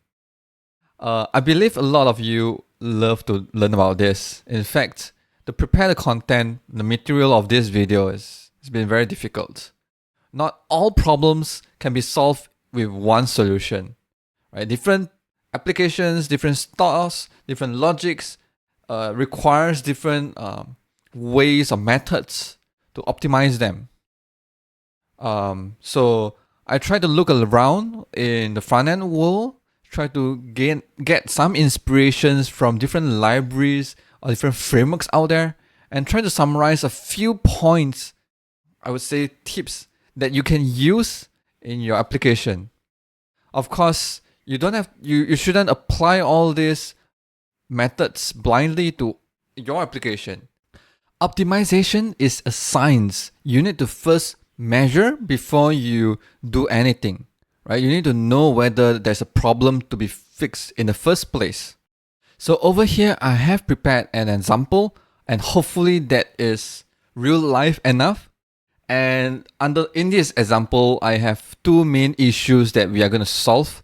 So let's dive in and take a look at the example that I prepared for you. So over here, I have an app that is like a to-do list. So you can come in and type to-do. You type a checklist, say record a video. You can click add, can add more, edit my video, and let's say publish to YouTube. And oh, what? Okay, so something must be wrong in the logic over here, which we will take a look at what it is. But at the same time, take a look at here, there's a nav bar, and this is like a notification that shows you what has happened so far. And over here I have my username. So when I click, I can change my username over here. So Lee House is the best. Oh no, the worst. Okay, have fun. So let's take a look at, in terms of code, how this works. So over here I have a nav bar. In the nav bar I have a notification component that shows the notification. And then I have my username, and then I have my profile. So this edit profile is a buttons that will pop up, and then you make changes.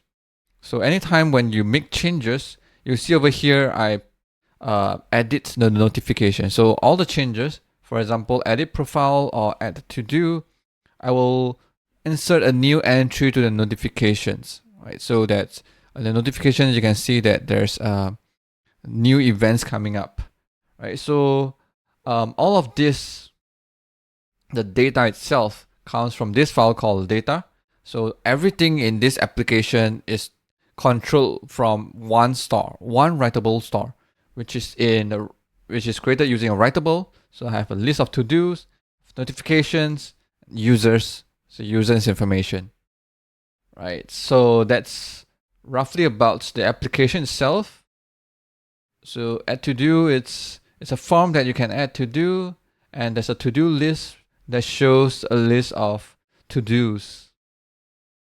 Okay, so if you want to follow along, I am going to share the link of this REPL will be in the description so that you can follow along with me. Right, so the problem that we faced just now, right, when I type something and type something again, okay, this time around it seems like it's nothing wrong, but somehow in the first time when I create some to-dos, it's like gone immediately. So this is a problem with having a writable stores like this. You have a writable stores with a to-do, and basically you allow people to change the to-dos anywhere, right? Anyone who imports this will be able to change it.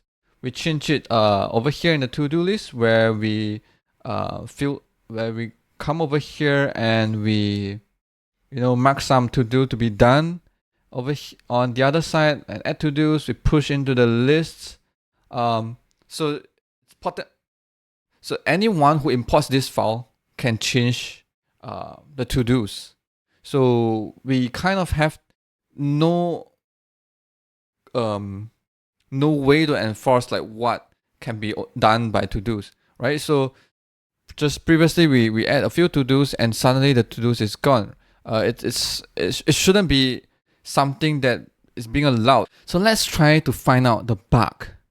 Over here, let's say, okay, so whenever we want to change the to-dos, probably we'll access to data.todos, right? So let's search for this. There's only one place that makes this change. Access to data.todos. Okay, so let's not change in this file. Let's try to search over here, edit profile. No. Okay, how about navbar? Okay, we check if the to-dos length, and then this will show the to-dos length. Okay, so this is filter, this is length. Okay, everything looks okay, normal. How about notifications? Nothing. Okay, to-do list. Okay, you filter the to-do. This is showing the count, and then we loop through to-dos. This is okay. We are removing something, splice, but this is in a delete button, so it's supposed to just slice off one item.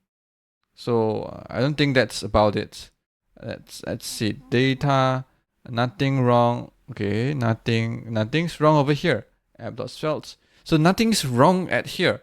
So but then something is wrong, right? If I try to add again, it's all gone. Something is wrong, but I can't find where it is.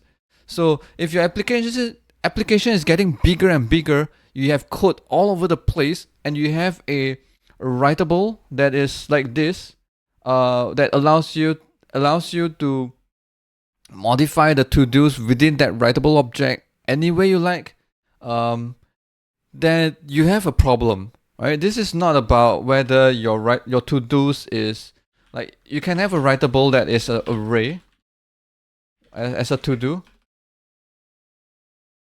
but if you pass this to-do store anywhere, anyone can change it, anyone can modify it as they want, and it's very hard to track that. It's not just searching for to-dos. To-dos can be renamed. You can change, assign it to another variable, and then do something about it and subscribe to the store and stuff like that. You can't really find out where it's going wrong. So, and this is not a new problem. When you have a big state, this is bound to happen because anyone around, anywhere in your code can change that state. In fact, a few years ago, I think many years ago, Facebook has come up with an architecture to handle states, which is called the Flux architecture. And you can take a look at this. The links will be in the description. But basically, the idea is this: the way that they want to design is that they want to design a single directional flow of the data, right? So you have your store, and then store changes will go to your view. That is okay, but then anyone can change the store, which is not so okay. So we want to draw the boundary. We want to create one more abstraction, which is called action.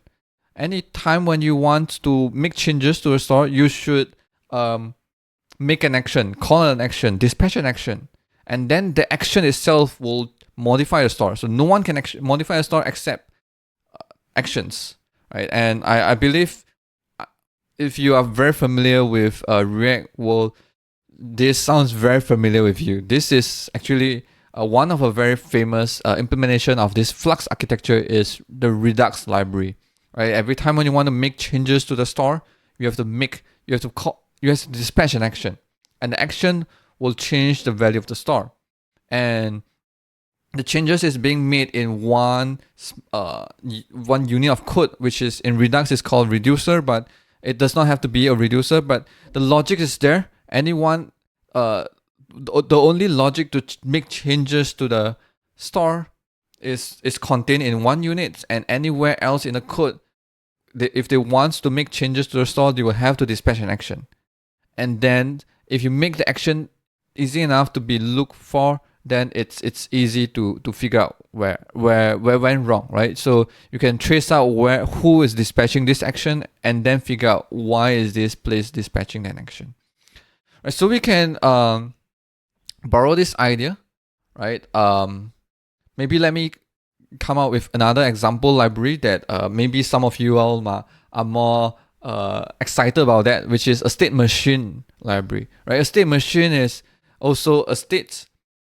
No one can change the state except actions that's being done onto the machine itself, right? Every time when you make some changes, you have to say, okay, based on this state that I am at right now, and these are the actions that I can receive, and only when on these actions coming into my state, I will derive a new state, and then again, right? So no one is modifying the state directly. They all make changes through actions, and that is how you can control your data flow from your application. You can control who make changes, right? By controlling who making the actions.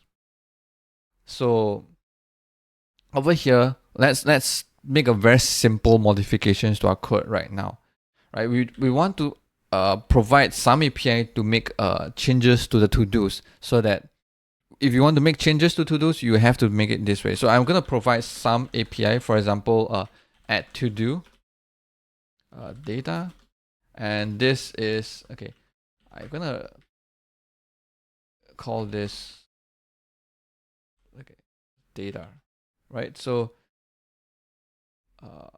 new to-do. Whenever I have a new to-do, I need to come over here and update data. So data.todos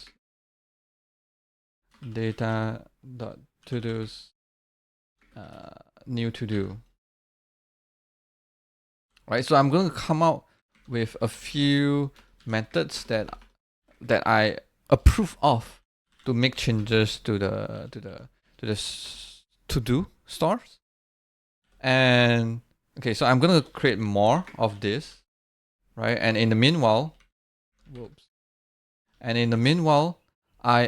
I'm gonna do is I'm gonna freeze the to-do. I'm gonna freeze it so that this is just for demonstration only, right? I'm gonna freeze the to-do such that whenever I make changes, I can't, right? So you have to call add to do in this case.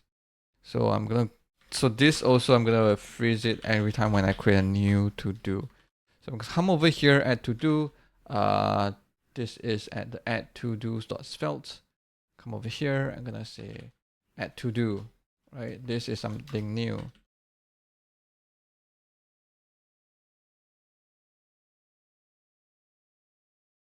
Okay, and let's see, add to do.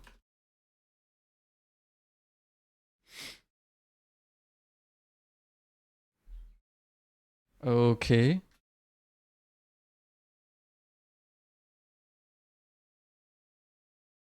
Okay, this is working. Okay, so we are going to handle the done and delete as well. But I think the rough idea is clear for you. We are going to we should have methods that allows us to modify the to-dos directly, and then only call this methods from outside, from your view, so that you know that we have one file that has we have every functions that modify the state of the store in one place, and everyone else just call these functions, right? So that you have a clearer control, better control of your states of your application.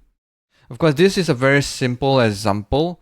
If you have slightly more complex stores, more complex logics, I would definitely recommend you to look at state management libraries and then see how you can incorporate them using stores. And in fact, I've created some videos, links on the description on, say, how you can use a state machine library, xstate, as a store, or how you can use Redux as a store, right? The ideas are the same.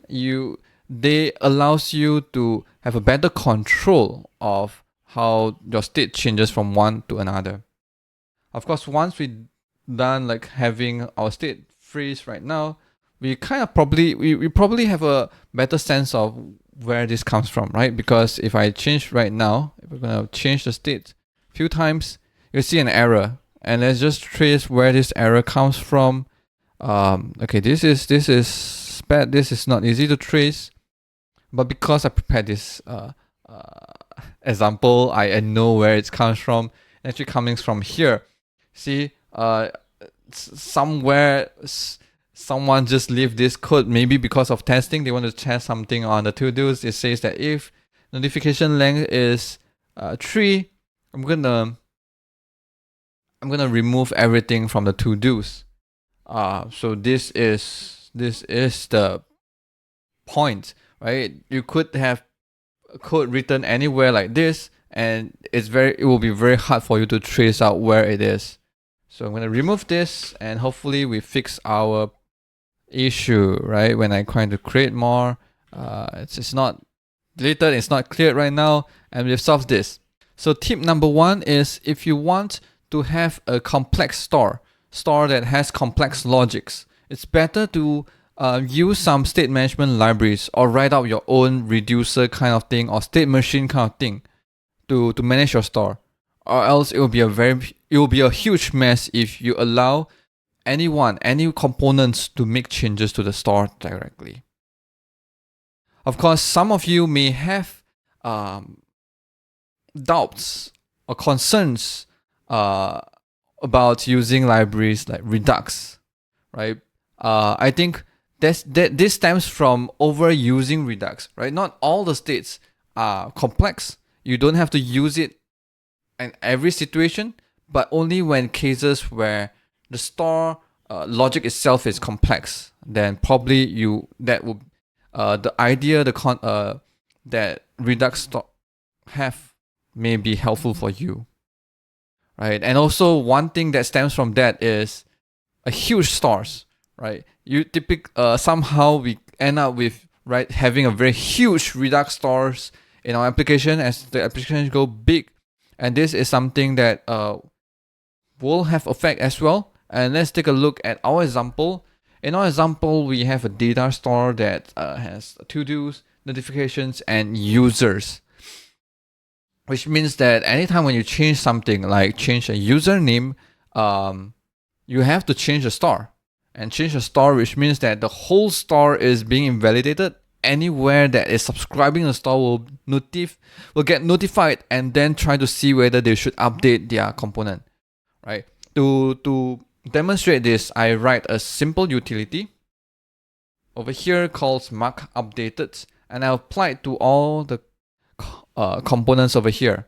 So I've applied this mark update for each of the components, like the navbar, the add to do, the to do list, and also notifications and edit profile. So every time we make changes to the states, you see that it will turn red, right? It will turn red every time I add a to do. It will turn red on places that has updates, meaning places that because add to do changes the data, right? And anywhere that subscribes to the data store get notified and try to update its content, and that's where you see it will turn red outline. So if as you can see here, if I turn on this profile, you only see that this turns red because this is controlled using a locals state, right? Show, so only the local component will get updated. And if you come over here, you want to update your username. So this username is over here. This input, we binds this to the data.user.name, meaning that anytime when we change username, we have to update the data, and the whole data will be updated, and anywhere that subscribes to this data will get updated, right? So if I type something, you see everywhere turns red. Type again, all the places has a red outline. So that is bad, right? If you imagine that you have a lot of components then it is just dragging you down. And it doesn't have to be this way, right? So let's try to break this down. Let's try to make user and a separate store. Because user itself, the logic of user does not got to do with the to-dos and notifications. You change notifications or to-dos independent of your users. You don't have to know them together to make changes. So I'm gonna take out the users in its own store and come out export constant user equals to this writable.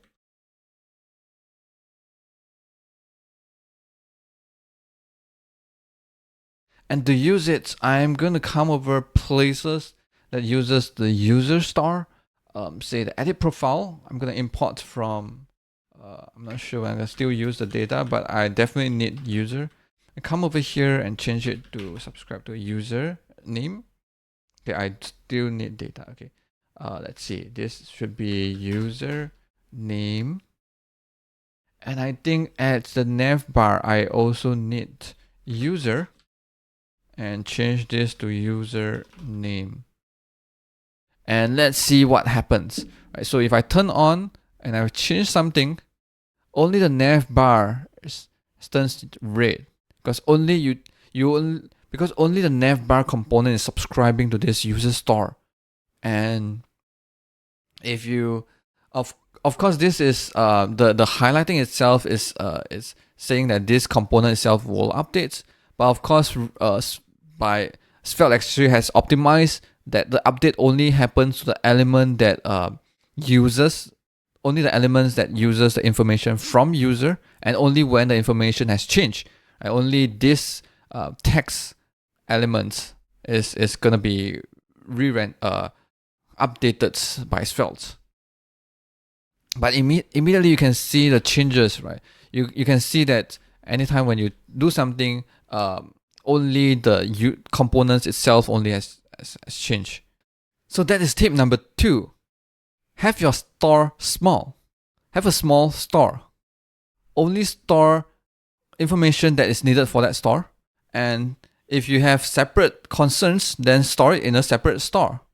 So that your component that subscribes to that store only concerns to the data that is needed for that store. Right? In our example, we've seen users. You don't need to know about user has changed anywhere else in the component. Then you can have user separately as a separate store. However, if unfortunate circumstances that you have to have a big complex store. For example, in this case, our to-do list is big and complex. You have an array of objects, and an object can contain a lot of information. And if, for example, in this case, in our nav bar, take a look at our nav bar. Whenever we add a to-do, it will have to be updated because it updates the count. Right? Every time we mark something as done, it will have to update itself as well. So that is an unfortunate circumstances. But there's something else we can do as to help this, to alleviate this, which is to use a derived store. So for example, if I come over here, I'm gonna import derive.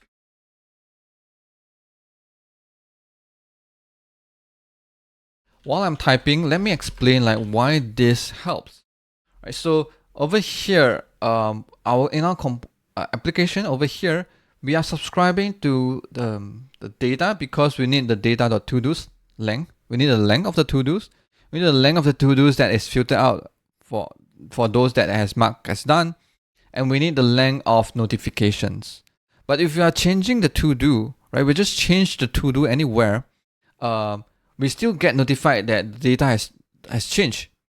And when we check the length and filter out everything and check the length, it's actually the same number, right? Of course, Svelte will not do any updates to your component over here. It will see that, oh, if it's the same text value, it will not update it. But then there's still an update cycle happening in your component, which means that if you have lifecycle events, for example, if you register before updates or after updates in your component, they'll still be triggered and run.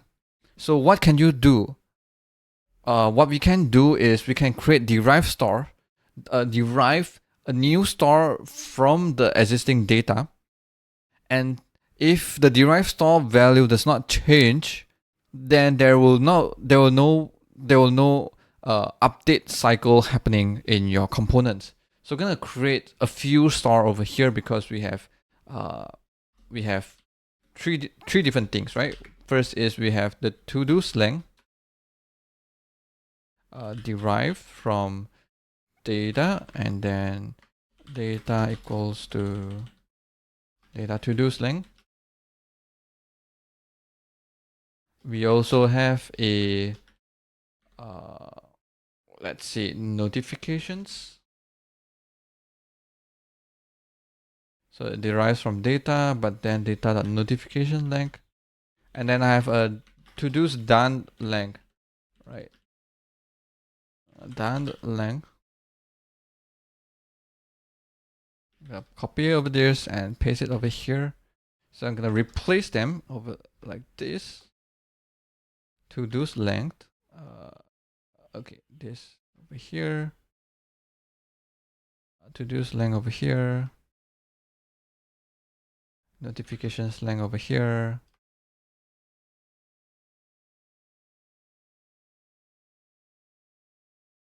Now, okay, let's see what it's missing.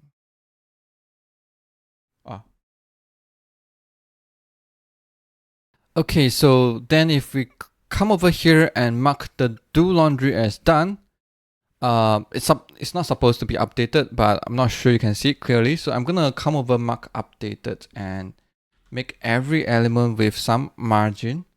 Let's see, 8 pixels of margin. Right, so then let's try this again. If I come over and click done, you see that this whole nav bar is does not go through an update cycle. Right, if I try to add a few to do, come over here, mark as done. This does not go through the update cycle because we are not updating to data, the data store. We're only subscribing to 3 stores: the to-do length, to-do's done length, and notifications length. And when you click on the done button, the length does not change yet. So in that sense, nothing has changed yet. They are subscribing to the data and they are updating the store value, but then the value is not changed yet. So in this component, when we are subscribing to these stores, we are not getting notified. Therefore, that we are not going through an update cycle. Of course, this may be contrived. I think in some sense it may be over optimizing, but of course you have to look at it by case basis. And in this example, definitely is a contrived example where we check about the length. Sometimes we want to know about certain to-do item, that is whether it is certain to-do in this list. So sometimes you have a store that is an array, and then you want to check a certain item within that array, a certain property of it, whether it has changed. Things like that, right? And if you can create a derived store out of it and only subscribe to that derived store, then although the derived store gets we'll keep evaluating to get that new value out of it, but if the value itself is a primitive and it does not change, then the component that subscribes to that derived store will not go through an update cycle, right? So when I say update cycle, is a cycle that goes through like checking, running through before updates, update after update lifecycle, and also checking through like what are the values, that any expressions over here, and check their values, see whether they have changed or not. Right, so it does not go through that. Of course, you can also come out this. I'm not sure whether it rings a bell to you, but you can also have your store that is immutable based store. So I've done a video, links in the description as well, on how you can make your store to be immutable. So an immutable store allows you to know what are the things that will change, right? So if you have a big complex store that has unfortunate situation, you have to have a big complex store. Immutable store allows you that if you change one place, then only part of that store has changed. The identity has changed, right? It changed the reference of the object. So the rest of the store, you can still subscribe and still does not get notified because that part of the store has not changed yet, right? Or you can come up with a proxy-based store. Proxy allows you to change part of the state object, and you can subscribe to part of the state object and get notified only that part of the things that you subscribe has changed, right? So I've done another video about using Svelte. Svelte is a proxy-based state management library. So you can use Svelte to create your store so that only if that part of the states that you're interested has changed, you get you get notified and go through the update cycles if only necessary, right? So that is tips number 3. Use some immutable store or proxy-based store, or you can come up with your own derived store that only subscribes to a small part of the store that you are concerning about, so that your component does not have to go through update cycles to updates everything when the things that you're concerning is not updating at all. It's not updated at all, right? So I have 3 tips for you, and hopefully that is useful for serve as a good guide for you to think about how you can manage your store in a Svelte application and how you can optimize your application. Today I'm going to share with you how you can get store value outside a Svelte component. You may ask, like, why? What's the problem with getting a store value outside of Svelte component? Is that hard? Well, let's see at this example. So over here, this is a disclaimer. This is a very contrived example just to demonstrate to you how difficult it is to get the store value outside of Svelte component. Right. So over here, I have a store created using a Writable store. And in here, to get the store value within a Svelte component, what I can do is I use a $prefix variable to get the value of the store, right? This automatically subscribes to the store and gets the value. So this variable represents the value of the store. But then I also have a function called calculate double value. I pass in my store, and so this function, I define it within a JavaScript file, so it's outside the Svelte component. So in this function, I want to get the value of the store and then calculate the double of the value of the store. But then how do I get the value of the store? If I do something like this, this does not work because it says $store is not defined. You can't do this over here. You can't subscribe to this store value and get this variable defined over here because this is outside of Svelte component. So how do you get the value of the store then? Well, one way is we can define this variable. Just for the sake of telling you that this variable is going to be the value of the store, I'm going to define a prefix with $, but this got nothing to do with the $prefix variable in a Svelte component where it automatically subscribes to the store.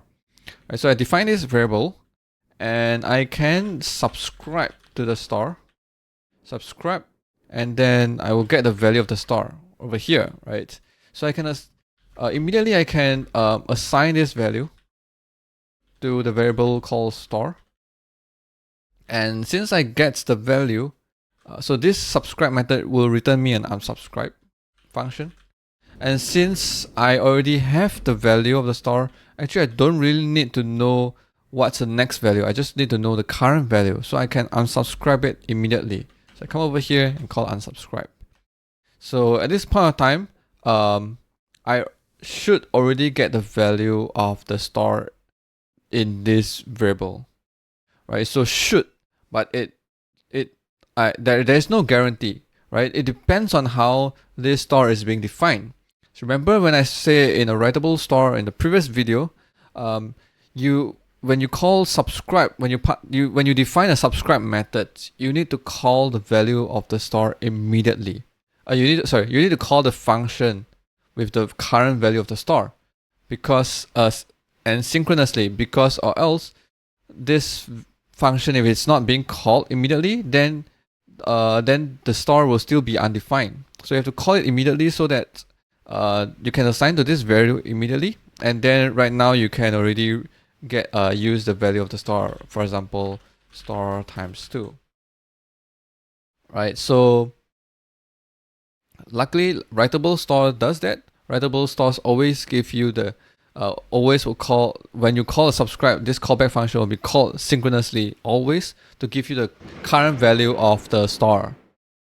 So this is how you would get the value of the star at that moment. You subscribes it and then immediately unsubscribes from it, and then you get the value of the star.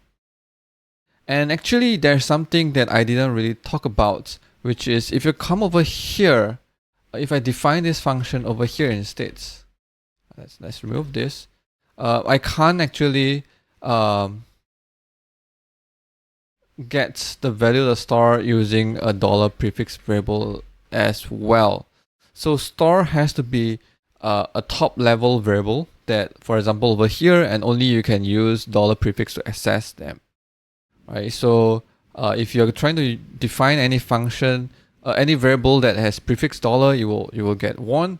And if you try to access any variable that is any star variable that is not defined at the top level, you will complain as well, because a Svelte component can't really automatically subscribes to this value and then updates it, because you may just call this function once, and yeah, things like that, right? There's no like automatically subscribes and clean up that ties to the component lifecycle, because you can call this function at any point of time and however many times you want, right? And every time when you call the star variable actually is a different value. So over here, this warnings just tells us that we probably have to call it a different variable name. So I'm gonna say just underscore instead of dollar prefix, and this will give us the same value as well. And finally, let me comment this out and come back to the previous code. So finally, one thing I want to share is that this piece of code, actually we already have a util built in from Svelte that does this whole thing over here, and it's called a get. So get will do exactly what we are doing over here, so we don't have to write it ourselves every time. So we can do this instead, and it will still works, right? So get will do the same thing. It will subscribe to a star and then get the value immediately and unsubscribes immediately. So here you go. Here is how you can get a value of a star outside of a Svelte component. Let's talk about the difference between star and context. Well, you know that I've made a video about how you can pass star over context to make a reactive context, right? And some of you may ask me, like, what is the difference between a star and context, right? If you have a star, why do you need context? Or if you have context, why do you use star, for example? So let's take a look at one example over here. Over here, I have a app which has 2 parents, right? Parents 1 and parents 2. These 2 components actually are the same. Yeah, actually they are the same, right? I just create two of them for no reason. But anywho, parent one imports the children, and this child component reads a context from the parents, right? The parents set a context over here called data, which is the context data, and the child reads from it, right? Get the context data. We pass the data that we pass in is actually a store.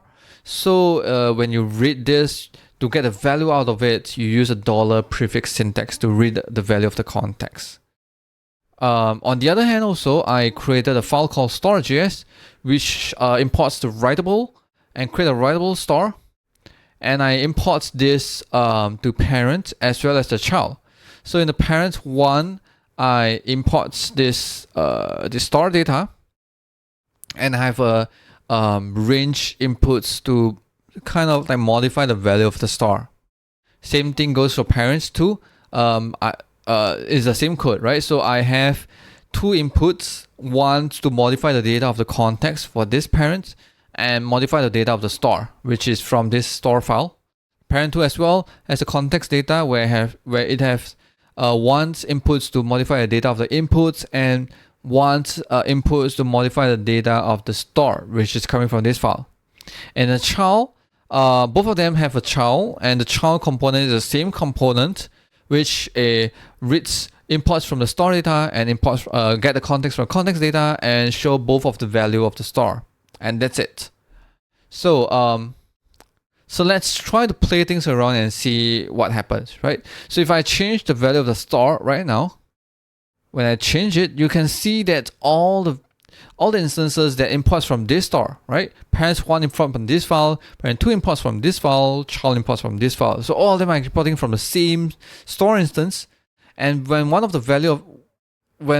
this instance change the value, all the other instances actually get notified and update the value itself as well. So you can see that the store, when I change from the parent 1, the child within parent 1 is updates as well, and the parent 2 updates as well. Updates as well, and the child within parent 2 updates as well. If I change from parent 2, same things happens, right? All of them are importing from the same store. Therefore, all of them get notified or get updated at the same time. They are all in sync. Now take a look at context, right? So for context wise, I actually create two stores, right? I create one store for the parents want and send it to the context. I create another store for parent 2 and send it to the context. So they are actually different store.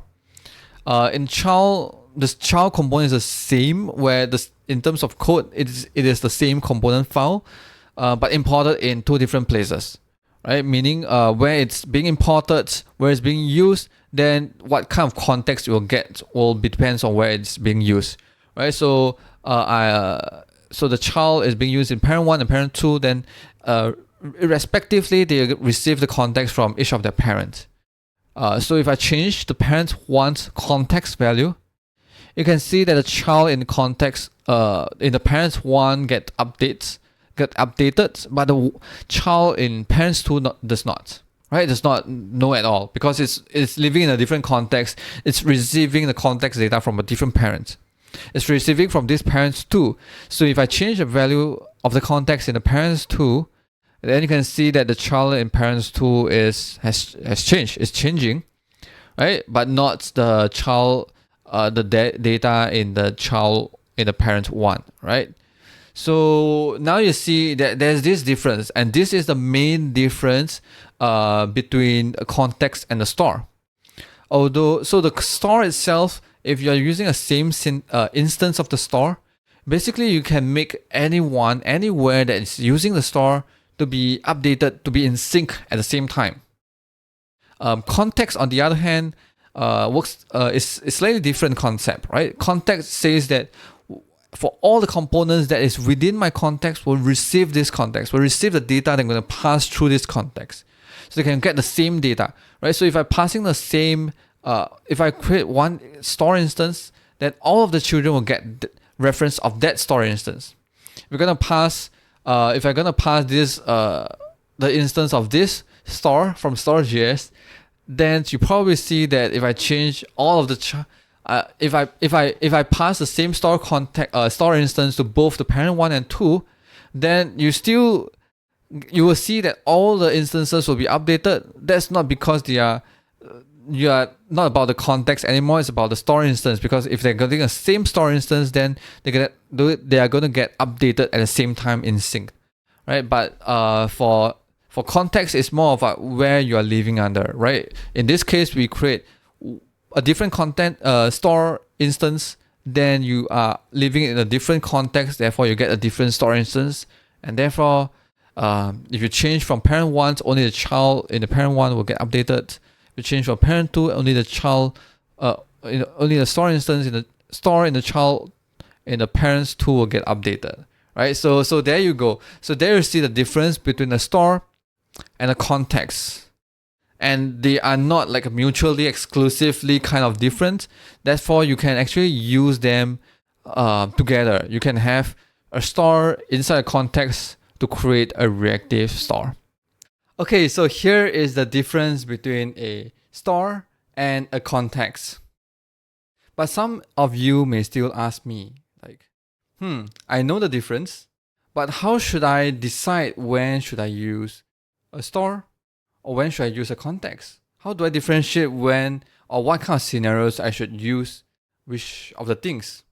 I know how it behaves, I know how it works, but which one should I use?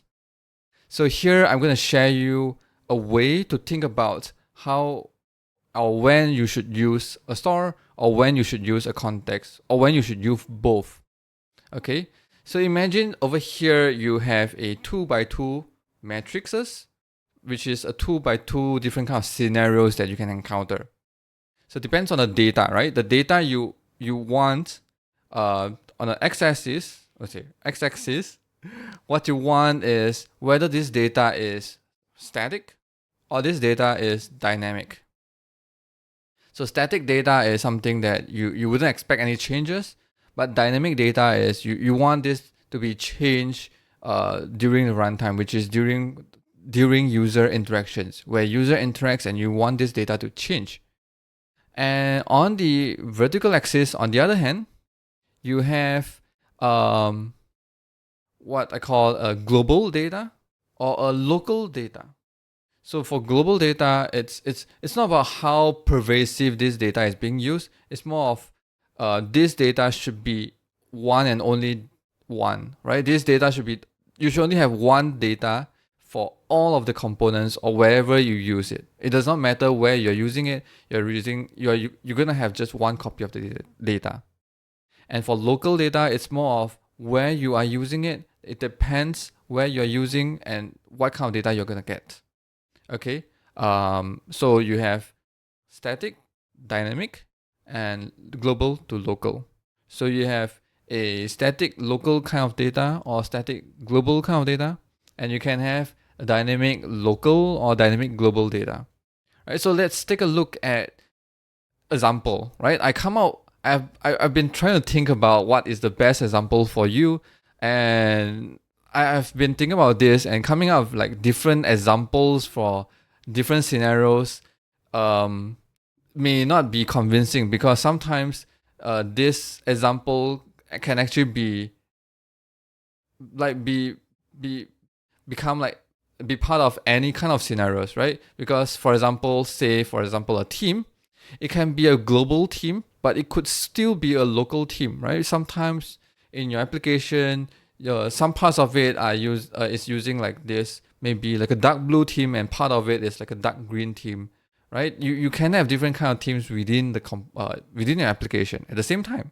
So team can be a global thing, it could be a local thing, and team itself can be fairly static. For example, you don't expect user to change the team, but it could be fairly dynamic as well. Sometimes you allow your user to change the team from maybe a light team to a dark team to a different kind of team, right? So it really depends on your use case. It really depends on what your requirement is. Determine it rather than say team should always be like a dynamic thing or team should always be a static thing, right? So this is exactly the example that we'll come up with. I'm gonna have a data called color. over here, let's take a look at the first scenario, a static and a global data. Right? In this data.js, I have a color. So this color, I'm not going to use a star because it's static. Right? So for static data, you're going to just define this variable as it is. Define it as a variable so that you can use this variable across components. So I'm using this data in a button. So in a button, I import this color and I can use it. And I also have this over here. I have like a game controller thing. So in the controller, I also, let's see, right? Oh, I think it's a game. Okay. I didn't do that. So in the controller, I also import the color.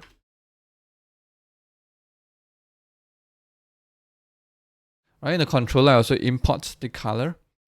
So this color is static. I can import in multiple components and just use it, right? And it's because it is a global thing, so I can define it in maybe like a one file, and everyone can just import this file and use this data, right? So static and global, right? Static means that you would not use store, and global means you don't have to use context.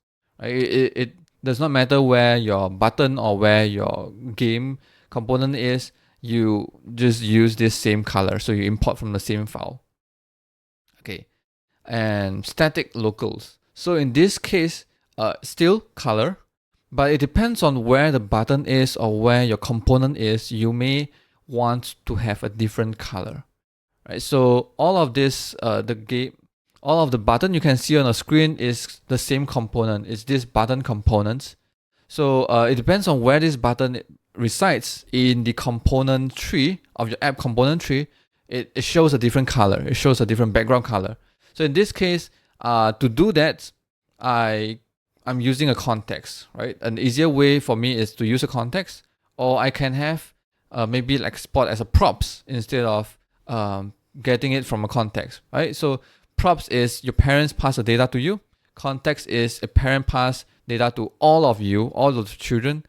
In this case, I'm going to use a context instead of a props because the place that sets the color is actually very high up in the component tree. In this case, it's in the app.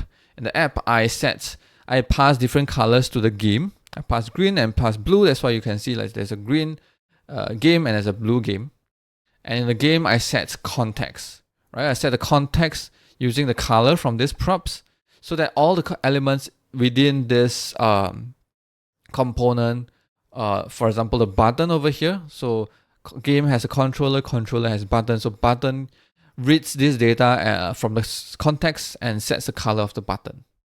And one thing you can see here also is that actually in the top of this component, we have the app, which already sets the color, which is already sets the orange color. But then because of context, you can also override whatever is being set in the parent, right? So you just look at the most immediate parents to determine what context color you're getting. So here I don't use a star because the color itself is determined by the component tree and it's static. I'm not going to change. I'm not allowing user to change the color, right? This color can be coming from maybe say some configuration files or maybe change of requirements or coming from API. But once you get this data is fixed. You don't change this data by user interaction. Then this can be a very static data. You don't need a store for this. And but in our case, we want this data to be local, right? Where you resides determines what color you're getting. So you are using a context to handle it, right? So static means no store, and local means we're going to use a context. Now, last two example. Right now we have a dynamic and a global component example, right? So this scenario, I have a color picker. So when I come over here, color picker, I change color. You can still pick that on the right? You see that whenever I change, these colors are changing. Right? So the data itself is dynamic. Although the color wise is global. Every buttons, every controller are changing at the same time. So because if it's global, I can define it in the external file. I can define it in a separate file. But because it's dynamic, I'm going to use a star so that I can change the value of the star, and all the components that's using the same star will get reflected immediately, right? Getting the data updated dynamically. Lastly, I have dynamic and locals. So in this case, let's take a look at the example I have. I have 3 different kind of colors, right? Different components, different buttons are getting a different colors, and they are dynamic. I can change the color anytime I want, right? I change this to be dark green or maybe purple. I can change this to be blue, darker blue. I can change it any color I want, right? So this is dynamic data and local data. So because of its dynamic behavior, I will need a star. And because it's local, I need a context. And therefore, I need to use context to pass down the star. So here you can see that I am now passing down stars, and I'm using the context to pass down star, and I'm using a writable star, right? So all this 3 color picker is changing this value of star, and all the components that is using this star value, it gets updated dynamically, right? And I pass the data through the star, through context. So depends on where my button is, it will be reading from a different context, therefore reading from a different star, and therefore gets a different color updates, right? So this player 1 color will not be updated if I change the first color picker and vice versa, right? So here you can see 4 different kind of scenarios by splitting by 2x2 quadrant. Again, static or dynamic, no star or with a star, and global or local. So not using a context or using a context. So I hope this can answer your question well. So today I'm going to show you what is Svelte actions. Well, Svelte actions is essentially a lifecycle functions for your elements, right? So it's a very powerful feature if you know how to use them. But before we learn about what are the use cases that you can use actions, let's take a look at how you can write actions. Right, so it's over here, I have a REPL over here. So actions is nothing but a function. So I can name my functions any name like I want. So I can call it Li Hao action, right? And I can use an action on an element, so any elements in a screen. So I have like a h1 over here, I probably have another h2 over here, but if I want to add an action on this element, I will use a directive use and then a name of the action, right? So this name itself has to be defined, right? It can be functions that you define in a script, in a function you define in the global scope. As long as it's a function that you define it somewhere, the name, then you can use it, right? So this function, now we are using this action, right? So this action itself takes in a couple of parameters, and the first one that we're going to look at is called a node, right? So if you console log over here right now, what you will see is that you get the node itself in this action, right? So whatever elements that you apply with the action, you will get it over here, right? Like this, right? And remember that say that it's like a lifecycle event for an action? Well, that's because when this element, h1, is mounted onto the screen, onto the DOM, then this function is being called immediately, right? So you have the access to this DOM, this node that you are adding action to. You can also access to like the parents and everything else, right? So it's like a lifecycle. You know that this will be called when this element is added to the DOM, right? And to know that when it's removed, you can return a method called, so you can return an object in action, and you can return something called, and within an object, it's expecting to have a method called destroy. So this is optional. You can return this or not. As you can see earlier, we didn't return anything, still works, right? So over here, you can console log something where it's destroyed, which means that which means that this node itself is being removed from the DOM, right? So this will be called when it's being removed. So let's take a look at an example of how this is being used, right? So over here, I have a checkbox, which I check and uncheck will show, I use with an if block. So check and uncheck will show this div over here, right? So in this div, I use an action called action. So this high should be called when this div is added to the DOM, and this destroy should be called when it's being removed, right? So let's see. I'm gonna zoom a bit on the console and I'm gonna click. So once I click, it's on the DOM, you'll see that it's called high with the node itself. And when I unchecked, it will removed and it will call the by function, right? So this way you can know when the element is being added and being removed, right? So earlier on, I mentioned that action itself has a couple of parameters. So the first one is a node, which is the element itself.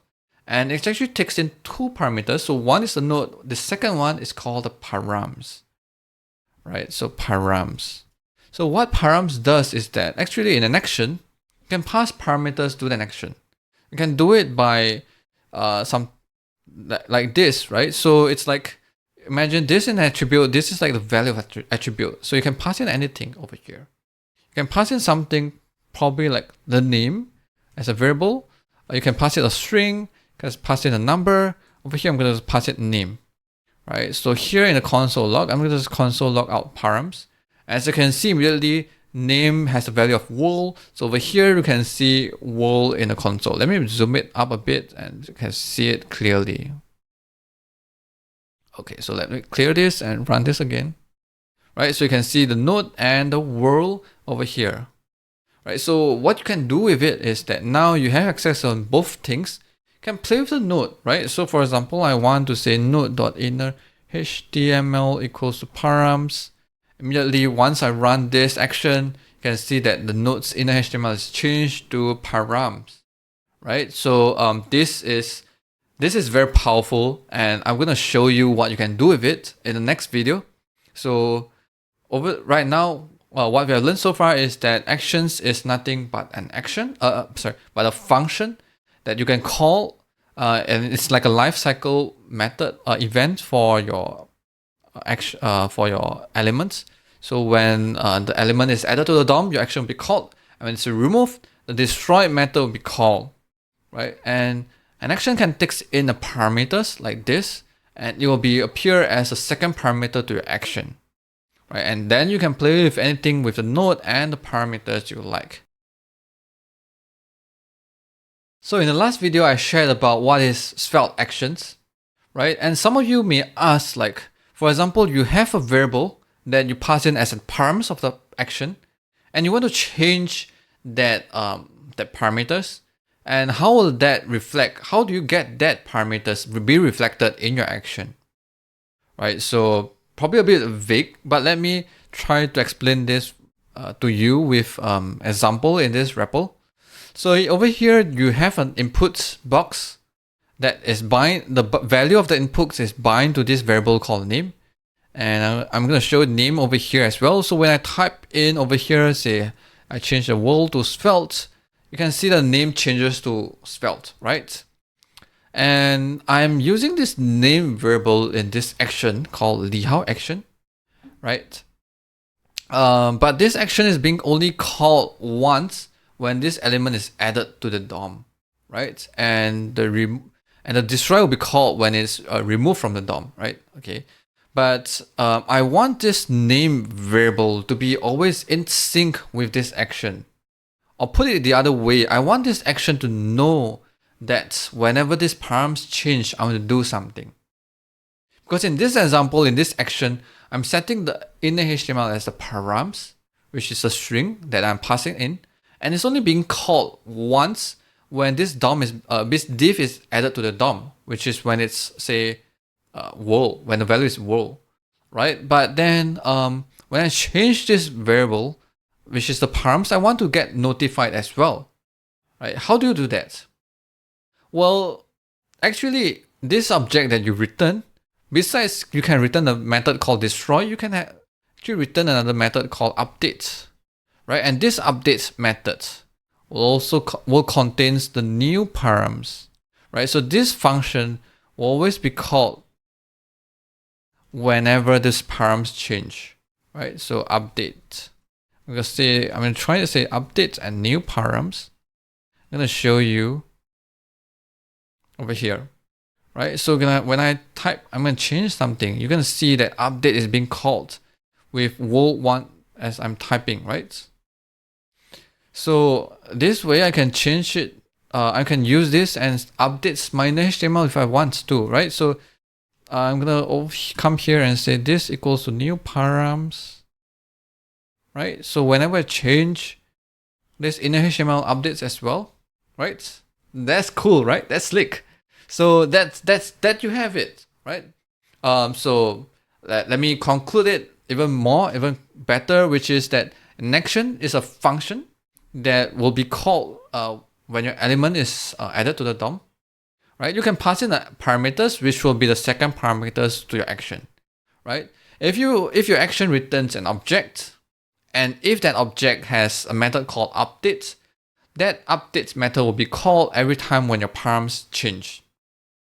And if that return object contains a method called destroy, that destroy method will be called when your element is removed from the DOM, right? So any of updates or destroy or return object is optional, right? Once if you have it, it'll be called, right? So it's very simple. To use an action, you call a use directive. So use colon and the action name equals to parameter, right? A parameter can be numbers, objects, and strings, and so on and so forth. Today I'm going to answer a hypothetical question. What happens if Svelte does not have a feature called Svelte Actions?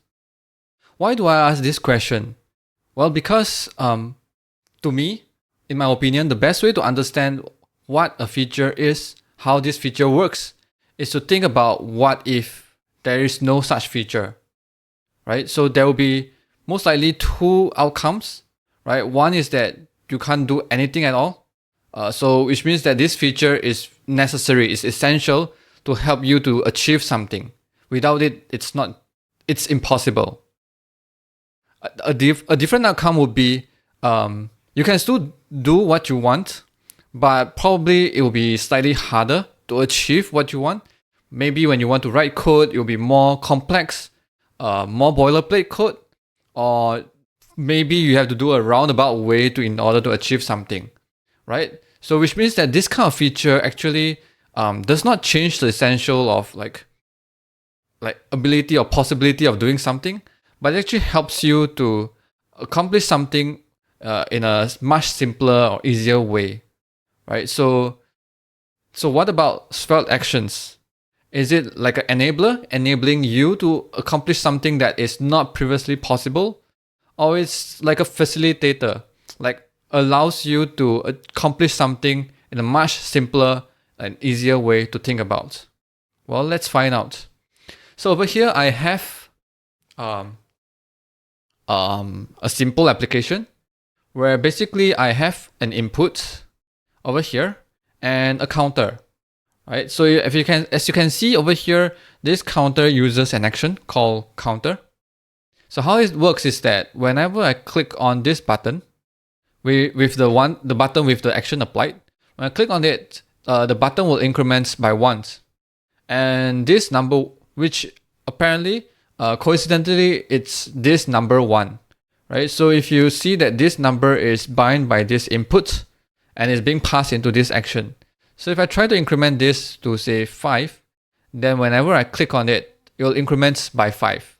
So if I change it to 10, then increment by 10. Right? So this is so all this is the doing of the action, right? So your action over here, let's take a quick look at how this action is being defined. So this counter action itself defines a variable called count, and it will update the text, which is to set the button's inner HTML to be the count, the value of the count, right? And then it adds an event listener. So whenever you click, you'll increment the count and then update the text. Over here, it returns an object which has two methods. One is updates, which is to update whenever the increment is changed, you will update to that new increment. So this, if you remember in the last video, this is this parameter that we pass in. So we pass in this number, so that will be our increment. So whenever this change, this update function will be called, which means that your increment, the value of increments will update as well. And the destroy will remove the event listeners, right? So take a look again at this function. I mean, the behavior of this action isn't that complex, right? So it's like once you have this button, you probably would want to add an event listener, and then probably you keep knowing that what is the value of the counter, and then probably with it you whenever you increment, you increment with a new number, right? So I probably want to do now is to rewrite this without actions, right? Because we are trying to answer like, what if there's no action? So what would we have to write? So if we don't have an action, then probably we have other things that is available to us, right? We can use bind this to get the instance of the button, and we can use that to add event listeners, or we can also use on click to register for event listener, and then do the job, right? So what I'm trying to do now is instead use bind this to button. That I have a reason of doing this, but probably it will be more obvious later on. Right, so if I use, okay, so here I'm going to define a button variable. So whenever bind this, when this button is on the screen, you will make sure this variable will be updated with the reference of that button, right? Which means that over here, when we have like onMount, we will have access to the instance of the button, right? So over here, we can do the things that we have done over here, which is register an on-click listener on the button, and then we can return a function which is will be called when this component is being destroyed with this remove event listener, right? And we're going to define onClick, which is over here. We can copy it over here. So onClick will update the count. So we need to define count as well. We're going to define it here. And you're going to update text. So we need to define update text as well. So we're going to change this to button. And then lastly, we will import onMount, which is from Svelte. Right. And lastly, we also need to call update text to set the text to 1. So count is starting with 0. Right. So now we are not using this counter at all. Let me collapse this. This is not being used anywhere. And supposed to work. Let's see. What is missing? Okay, increment is not defined. Oh, sorry. So we need to define a variable increment as well. Right, so increment should be equal to number. Okay, so now we need to update the value of increment, right? So increment is actually the value num over here. So probably we can maybe do something like this. Increment equals number, num, sorry. Now when we click, we can increment. When it updates, it works, right? So no big deal, right? You can achieve this without using action. So what's so cool about action, right? Well, how about this?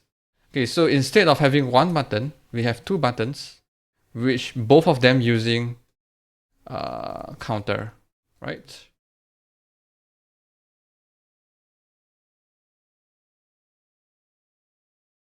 So I'm just use counter on both buttons. So let me comment out this first. Oh, never mind. Let me keep this so that this button still works.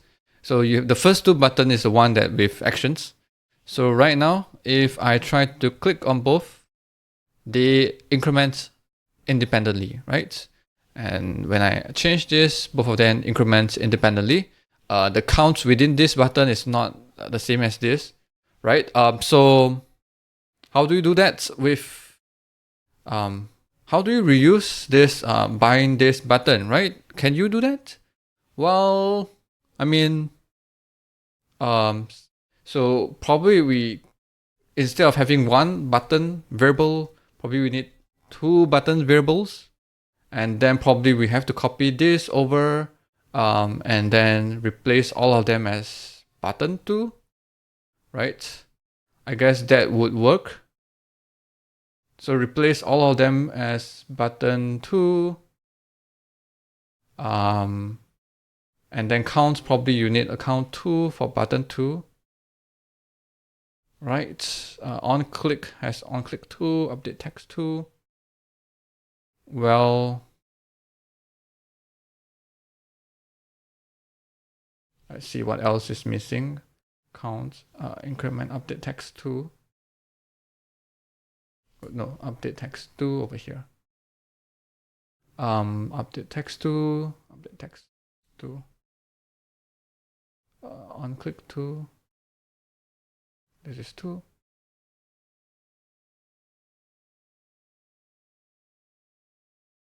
And I'm gonna have 2 buttons. Right. What else is missing? Let's see. Button 2, counts 2. Okay, I think we are missing button 1. Not really. Oh, okay.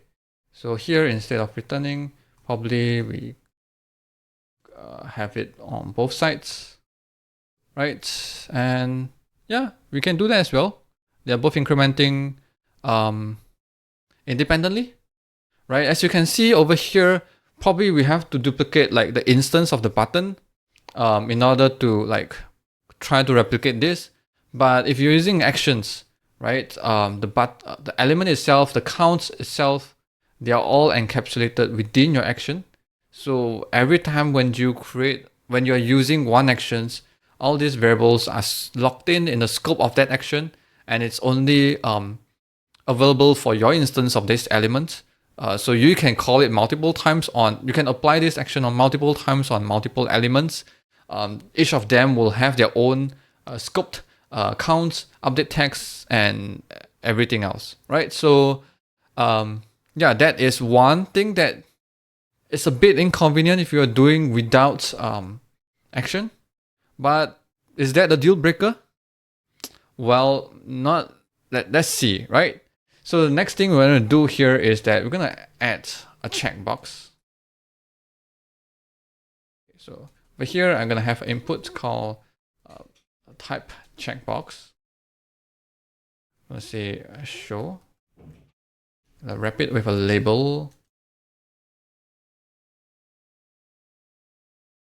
Show buttons. And over here, I'm going to bind this checked with a variable called checked, which I'm going to define it over here. Let checked equals true. Right, and I'm going to say if checked, I'm going to show this. Right, if checked is true, then I'm going to show the buttons. If not, I'm going to hide the buttons. Show, and hide. Right, immediately you can see if I checked and unchecked a few times, because this is only being executed on mount. Therefore, as you can see here, once we recreate this button, because we create the button without inner content, the button is now without any content, right? So probably something we can change over here is to use on to use after updates instead. Right, probably that would work. Not really, right? So what happened, right? So once you hide the buttons, so after update will be called every time when there is a new, when there's an update, right? So when you, when you show the buttons, you run after update. When you hide it, you'll run again. And when you run again, you are trying to execute this thing, right? Which is button 2 add event listener. And button 2 now is undefined because the button is removed from the DOM, right? So yeah, that is something that we probably will have to take note of, right? So we're gonna say if button 2 only we add event listener, right? And if not, so which means that button 2 is hidden, then we are going to remove event listener for the button 2, right? And same thing goes for button 1 and 2. Button 1, right? So over here, button. And as probably at this point of time, probably you might have already noticed, is that returning this previously during an onMount is not that accurate, right? Because this button is actually created and removed on change, which is right now when we are changing something, which means that if we hide this button, we should also remove event listener from the button. But if we are using it inside an onMount, it will only be called when the whole component is being removed.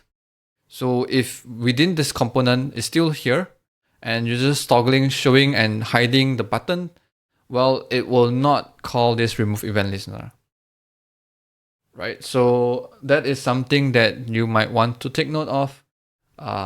Probably you have already noticed, so can I remove this now?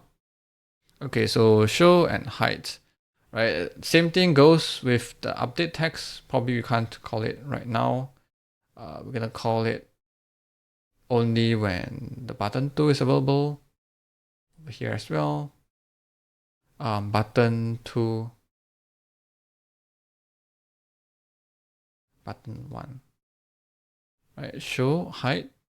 Hold on, remove elements of now. Okay, so now is something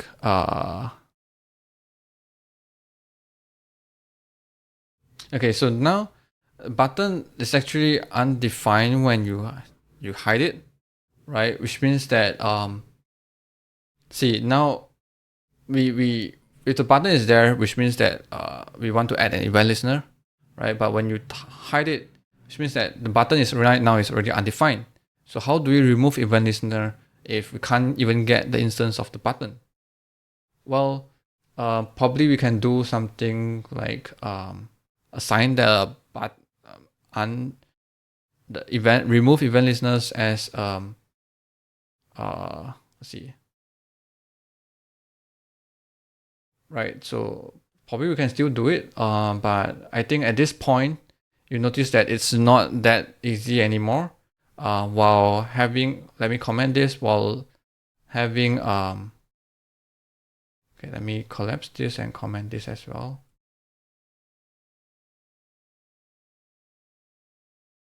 While having actions, everything still works pretty much the same. If I change this, they are still incremented individually. If I change this, they still works, right? Still works perfectly fine. Right, so let's see, should we continue on fixing this? I think we can still try a bit. So let's get back to just with one button. And with that one button, I am going to resurrect this part of the code. So probably, maybe let's don't do it with after update. Maybe that's not the right, let's see whether it's the right way of doing it. Okay, so imagine we don't have this, right? Just without this, probably we can go away with a lot of things. Let's see, remove event listener. Update counts, button.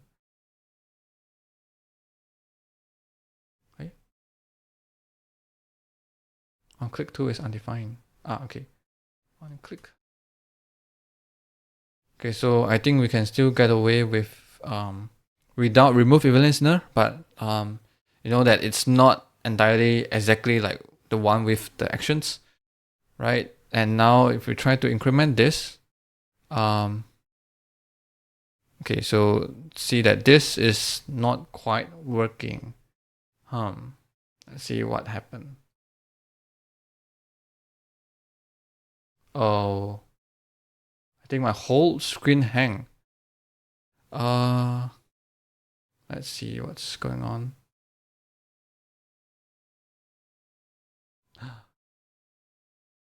Probably it runs into some sort of infinite loop somewhere.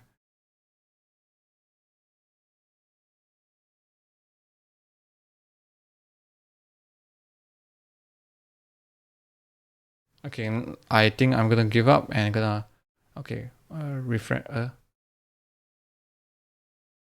Okay, what? It just come back. Let's try again. No, it died. So gonna give up on this one. Let's just refresh again and hope for the best. Well, as you can see over here, it's not that simple to do this without an action, right? So probably it's for the best that you have an action to help you achieve like something such simple as adding an event listener and exit page. Having an event listener and then increments whenever that this is incremented, right? So shall we just try one more time? This time around, let's do something different.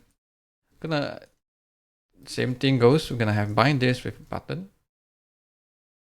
This time around, I'm probably trying to probe it in a different approach, which is to use reactive declaration. Right. So if button is this will execute when any time when if I'm using a button variable in here, which means that this whole statement will be executed anytime when this button variable change. So if button is available, then we are going to add event listener. Right, click and call onClick.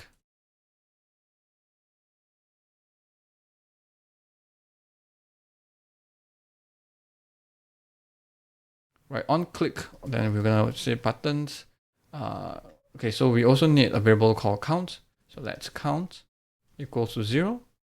And count should add plus num. And then we need to set the HTML of the button equals to count. Right, so now we also need to do the same thing over here. So now when we click, it will work, right? As we increment this and we click again, it will continue to work. Then again, the deal breaker, which is what if we have a checkbox? Was it true initially?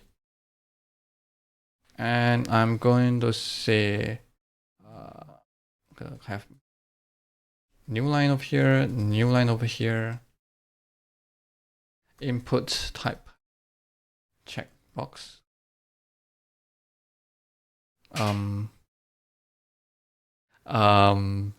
Bind checked. Also checked. Okay, so now I'm gonna have an if statement, if check. Hide this, show this. And I see whether I can still increment.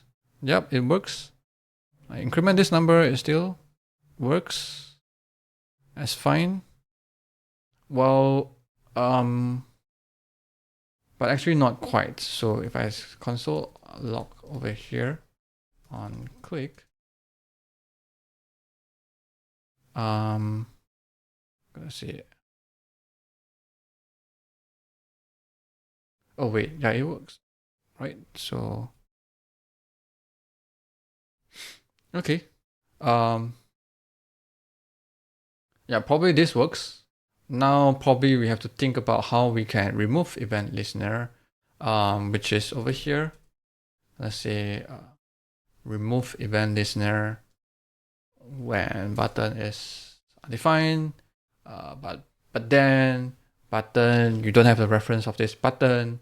So what we're gonna do is that we gonna use before. Okay, I'm gonna stop here because there's no straight easy way. If you have followed with me so far, you may realize that there's no straight easy way of doing it without going even more detail.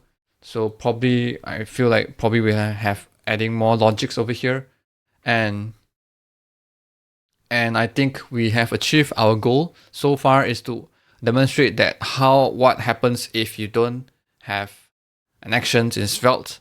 Probably you have to write all this codes just to achieve something where I think it's much easier to reason about and read about if you have an action.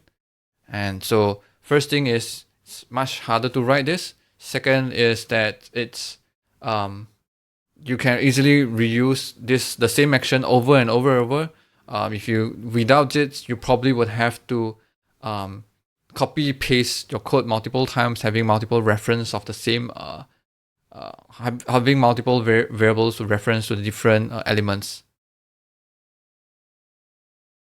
Today I'm going to talk about how you can use Svelte actions to integrate with a UI library.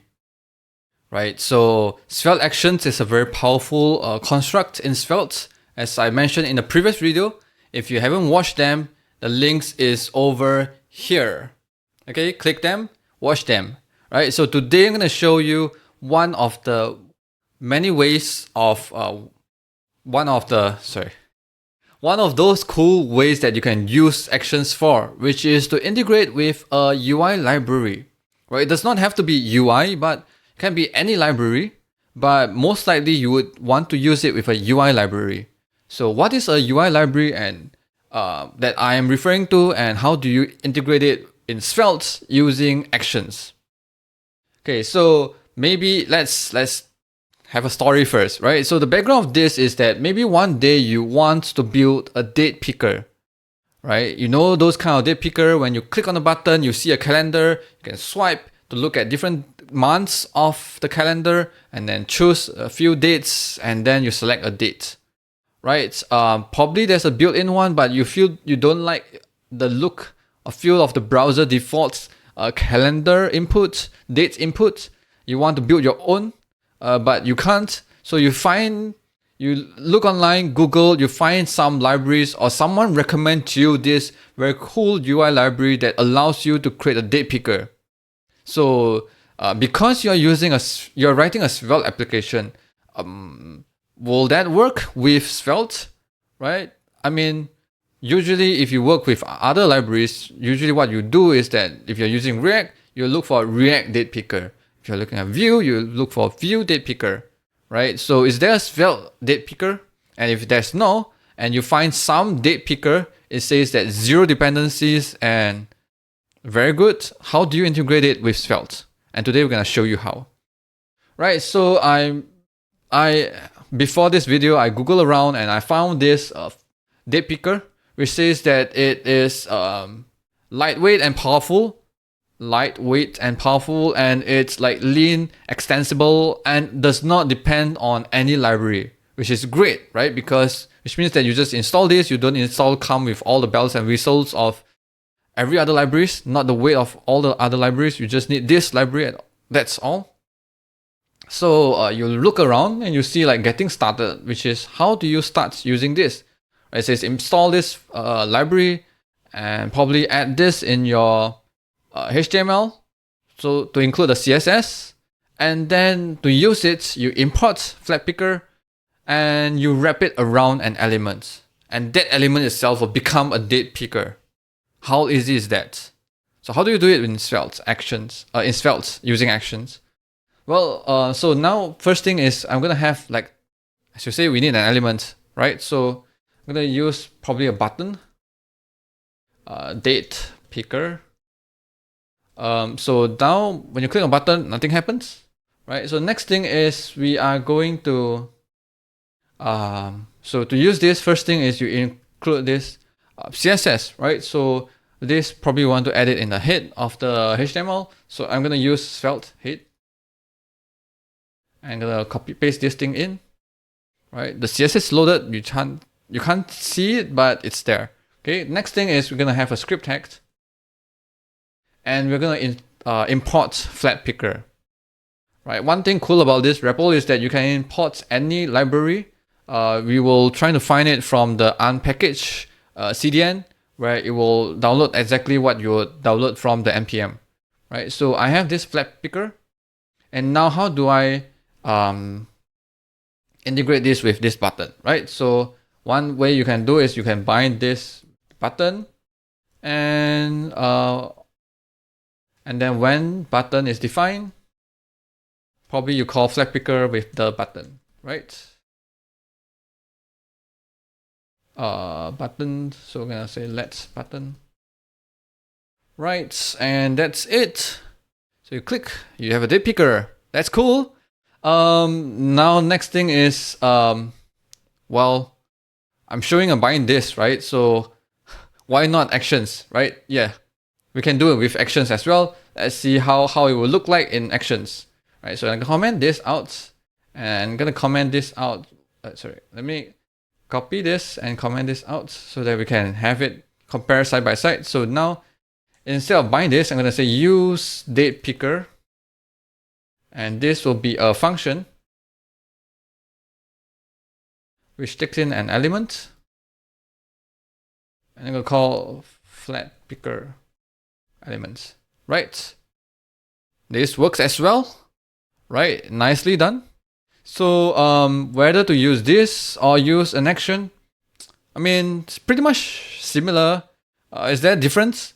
Well, if you are thinking about this question, you should watch my other video over here. The link will be over here, which is what happens if we don't have a feature in Svelte called Svelte Actions. How would you have to go about it? Right, it talks about how you have to work around it. And let me show you one thing that it's not easily done if you don't have action, is that I can copy this, paste this in. I have two buttons with date picker. Each of them can pick individual dates. While having this, I will have to define two buttons and then bind it to a different button variable and do it this way, right? It's much hassle. So I'm not going to do it anymore, right? So I'm going to remove this, forget about it, and focus on this, right? So next thing is, let's see. So let's look at the examples and see how we can use with this flat picker. And as you read through it, you realize that you can pass in some sort of options, right? Some sort of configurations. So let's look at what is the configurations. So one of those configurations would be, say, let's see, the previous arrow, right? Wait, let's see, maybe show months, number of months to be shown at the same time, right? Show months. So how cool is if you can just pass in an object in here instead and say show months is 3. And how cool is that if you can do it this way? So this is config, and you can call it like this way. So the first button has show months of 3 months. Second button has none. So probably by default is 1. So over here you can see you have 3 months. This one you have only 1. Right? 3 months, 1. Right? It's that easy. Right? And this month itself can be a variable. Right? So if I say inputs bind value equals to show months, type number, and show months is say let's equals to 3. Use it over here. So if I change this, I want to able to change number of months to be shown. So I'm going to change to say 1. Well, it's not working because you need to implement update as well, because you know this variable is this parameter is going to be updated all the time when you change it, right? So I'm going to say return an object with an update method. So it's the new config over here now. And what should we do with the new config? Right. So let's see. Flatpicker instance probably have some methods that you can call, say, to set options. Is there a setting? There is a configurations. Set option, sets option, right? So I'm gonna say this is the calendar and calendar.set, right? So probably you have to read about it in your UI library that you're using and see what are the APIs that can be used to that can be changed and things like that, and you can update it on demand using the update method, right? So now if it's 2, then you only show 2 months. If it's 1, then only show 1 month, right? It only show 1 month.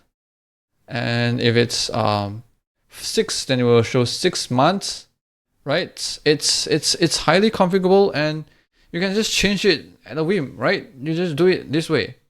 So one thing I noticed just now is that probably there's this parameter called open and close, right? So let's try to call methods instead in an update function.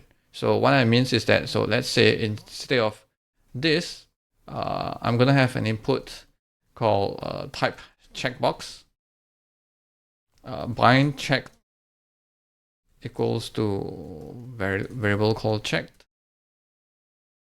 So so I'm going to pass in this as a parameter instead, right? So this is like open, right? So now this is also like this value opened. So if you change this variable, if open, then I'm just going to say calendar.open. So this method is something I read from here, where you can call open or close in the API documentation.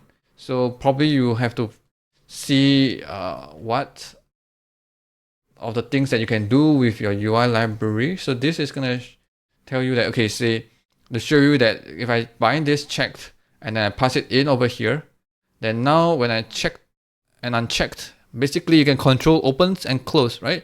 Changing this will changing this parameter, and in terms will be called this update function, a method, and over here we can call methods of your library instance, right? And in most cases, you probably would have to remember to implement the destroy method, because in most libraries, when you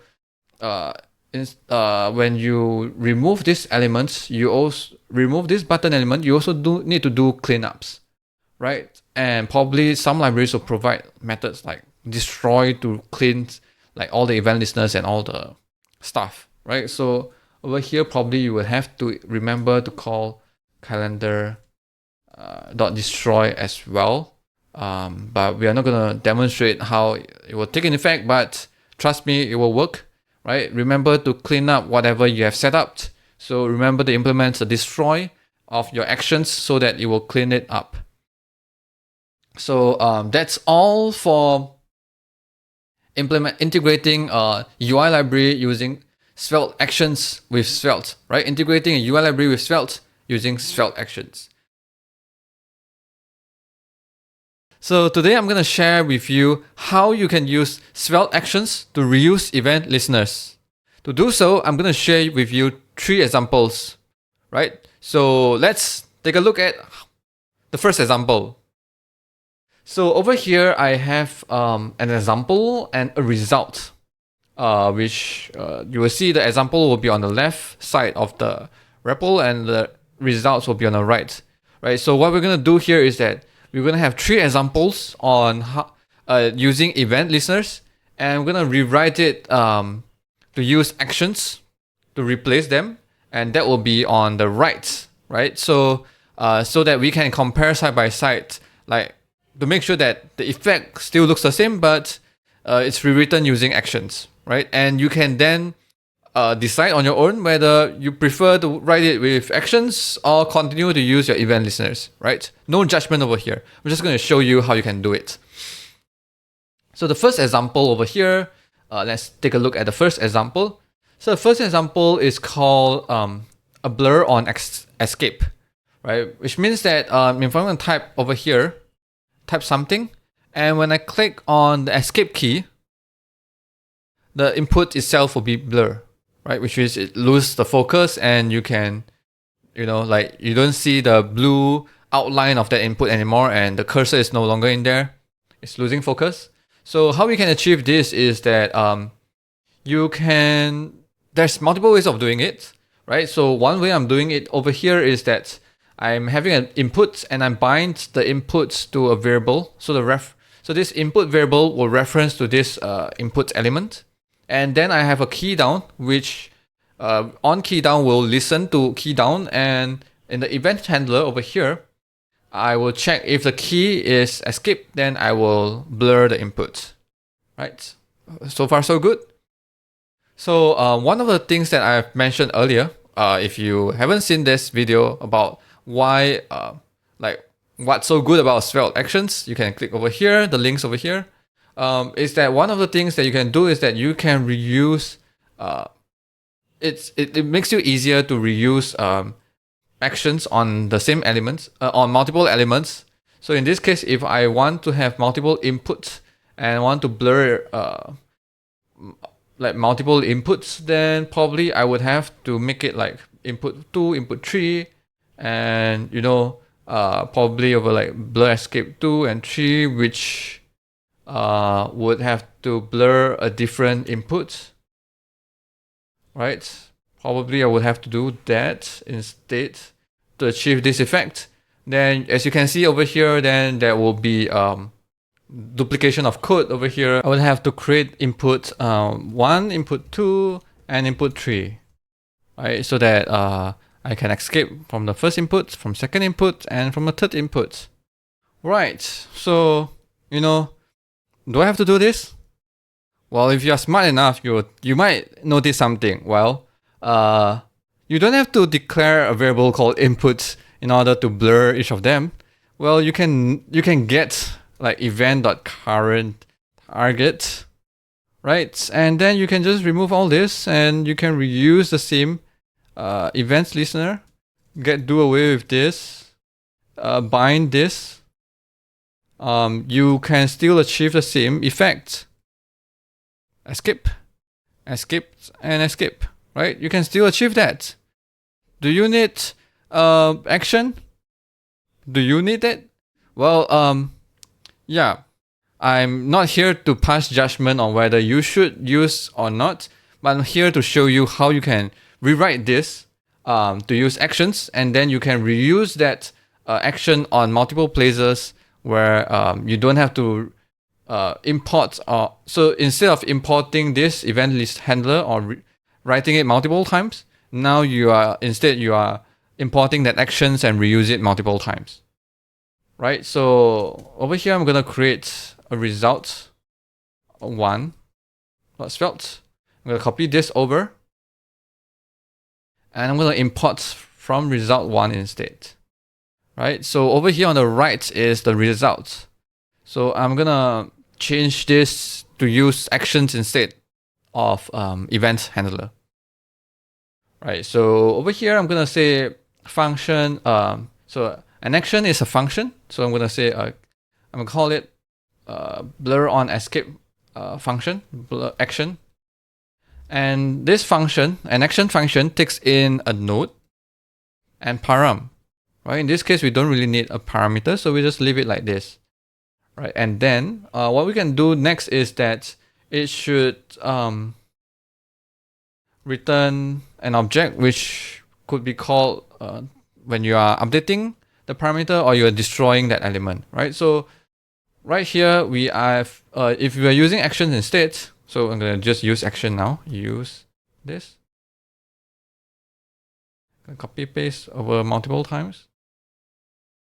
So if you use an action instead of event listener, then you will have to add event listeners yourself, right? Which means that I will probably have to say node.add event listener key down, and then I'm gonna have the same events over here. So I'm gonna copy this over and have it here instead.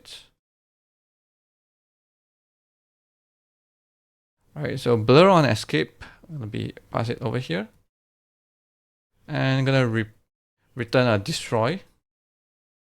I'm gonna remove event listener instead.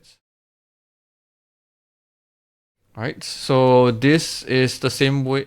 This will achieve the same effect of using an event listener instead, right? So let's see whether it still works. I'll click escape, type, escape, type, escape, right? So, yeah, so over here, example, if you're using an event handler, now you're using an action instead, and you have to register and unlisten the event listener. Right, so let's move on to see example 2, right? So I'm gonna change this to example 2, and let's see what we have for example 2. So the second example over here is that we have same thing goes, we bind inputs to the 3 inputs element, and on key down, I'm gonna call next on enter, meaning when I type something, when I click on the enter key, it should go to the next input. I click on the next inputs. Right, so how it works is that I bind this 3 variable, input 1, 2, 3, and then on each of the event handler, when I click enter, I'm gonna focus on the next inputs. Right, so over here, I have to do this multiple times. Is there a way that we can, instead of, so in the previous example, we see that if we don't have to create multiple event handler when we can somehow access like the current target of the event, so that we don't have to reference any elements that we assign outside of this event handler, then we can reuse this event handler, right? So in this case, we are referencing input 2, input 3 in this event handler, and input 3 on this event handler, right? So the second one is to focus, and the third one is that when I click enter, because there's no next event input, then I'll have to blur myself, right? So is there a way that you can somehow pass this inputs as an parameter of this event handler or something like that, right? Is there a way?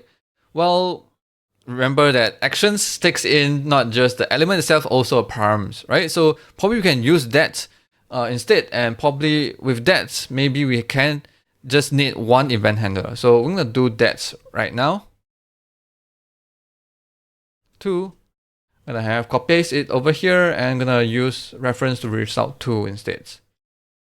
Right, so over here, I'm gonna create is called next on enter action that takes in the element and a param. So similar things, we're gonna copy one of the event handler, and we're gonna say elements that add event listener. So copy this event's name, key down, and I'm gonna call next on enter. So I'm gonna rename this to next on enter. And also I need to remember to remove event listener, because now we are adding on ourselves, then we have to do the cleanup ourselves as well. Let's say return, and then call it destroy.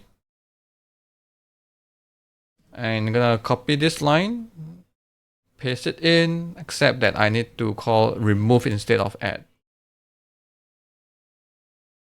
Okay, so with this, I'm gonna say, okay, so now we're gonna change this, right? We can pass in as a param. What it means is that now, instead of on key down, I'm gonna say use this. I'm gonna pass in as, I'm gonna say, over here, use this.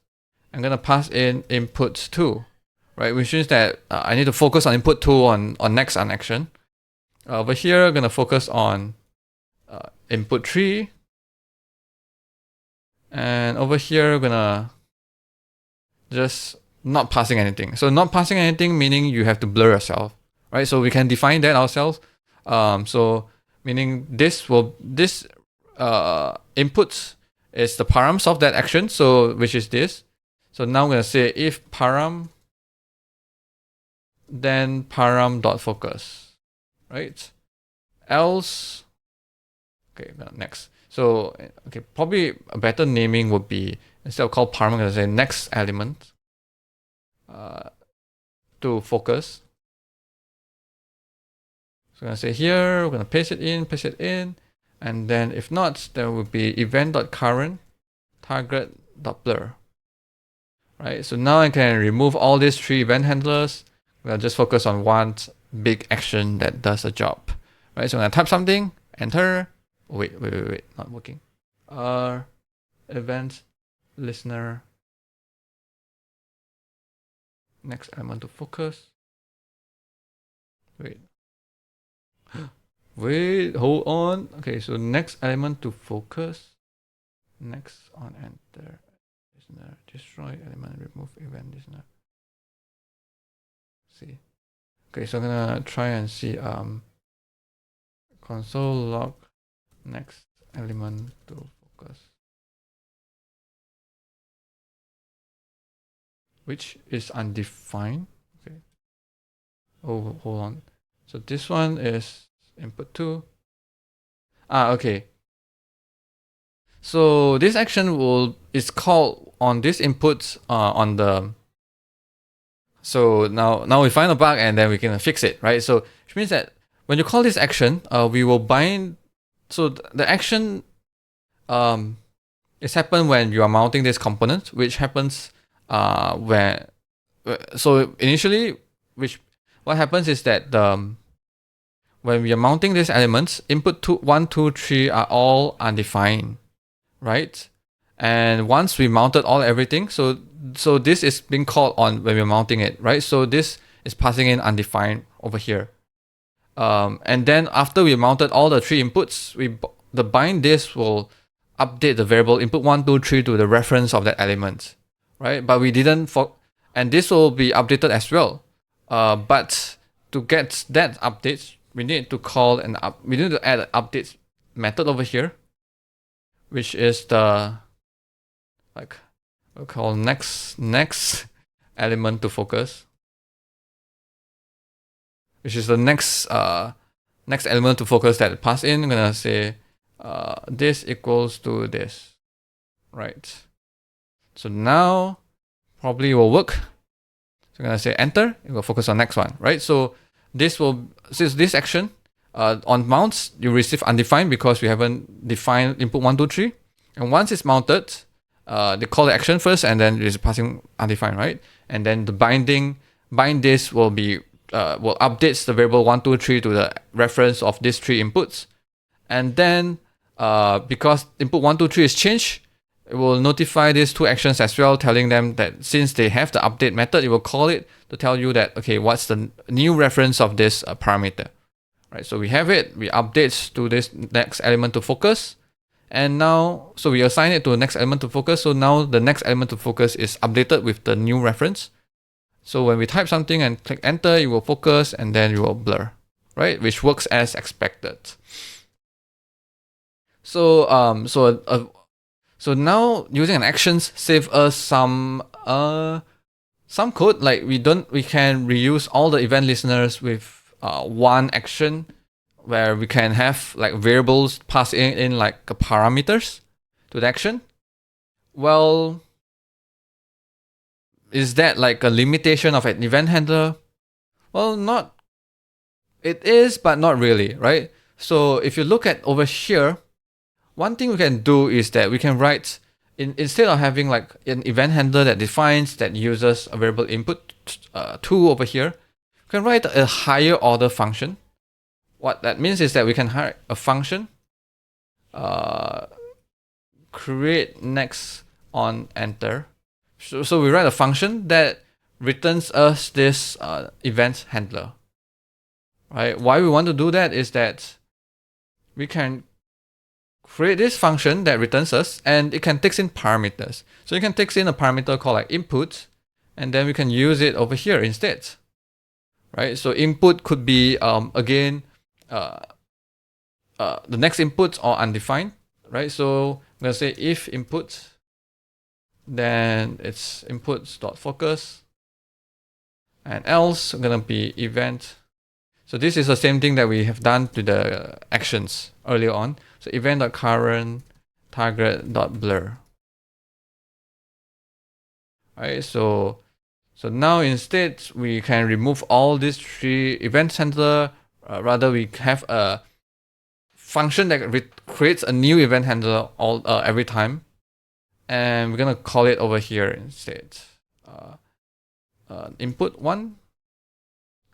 Input 2, and this will be input 3, and this will be no inputs. Right. So once again, we can try. Still works. Right.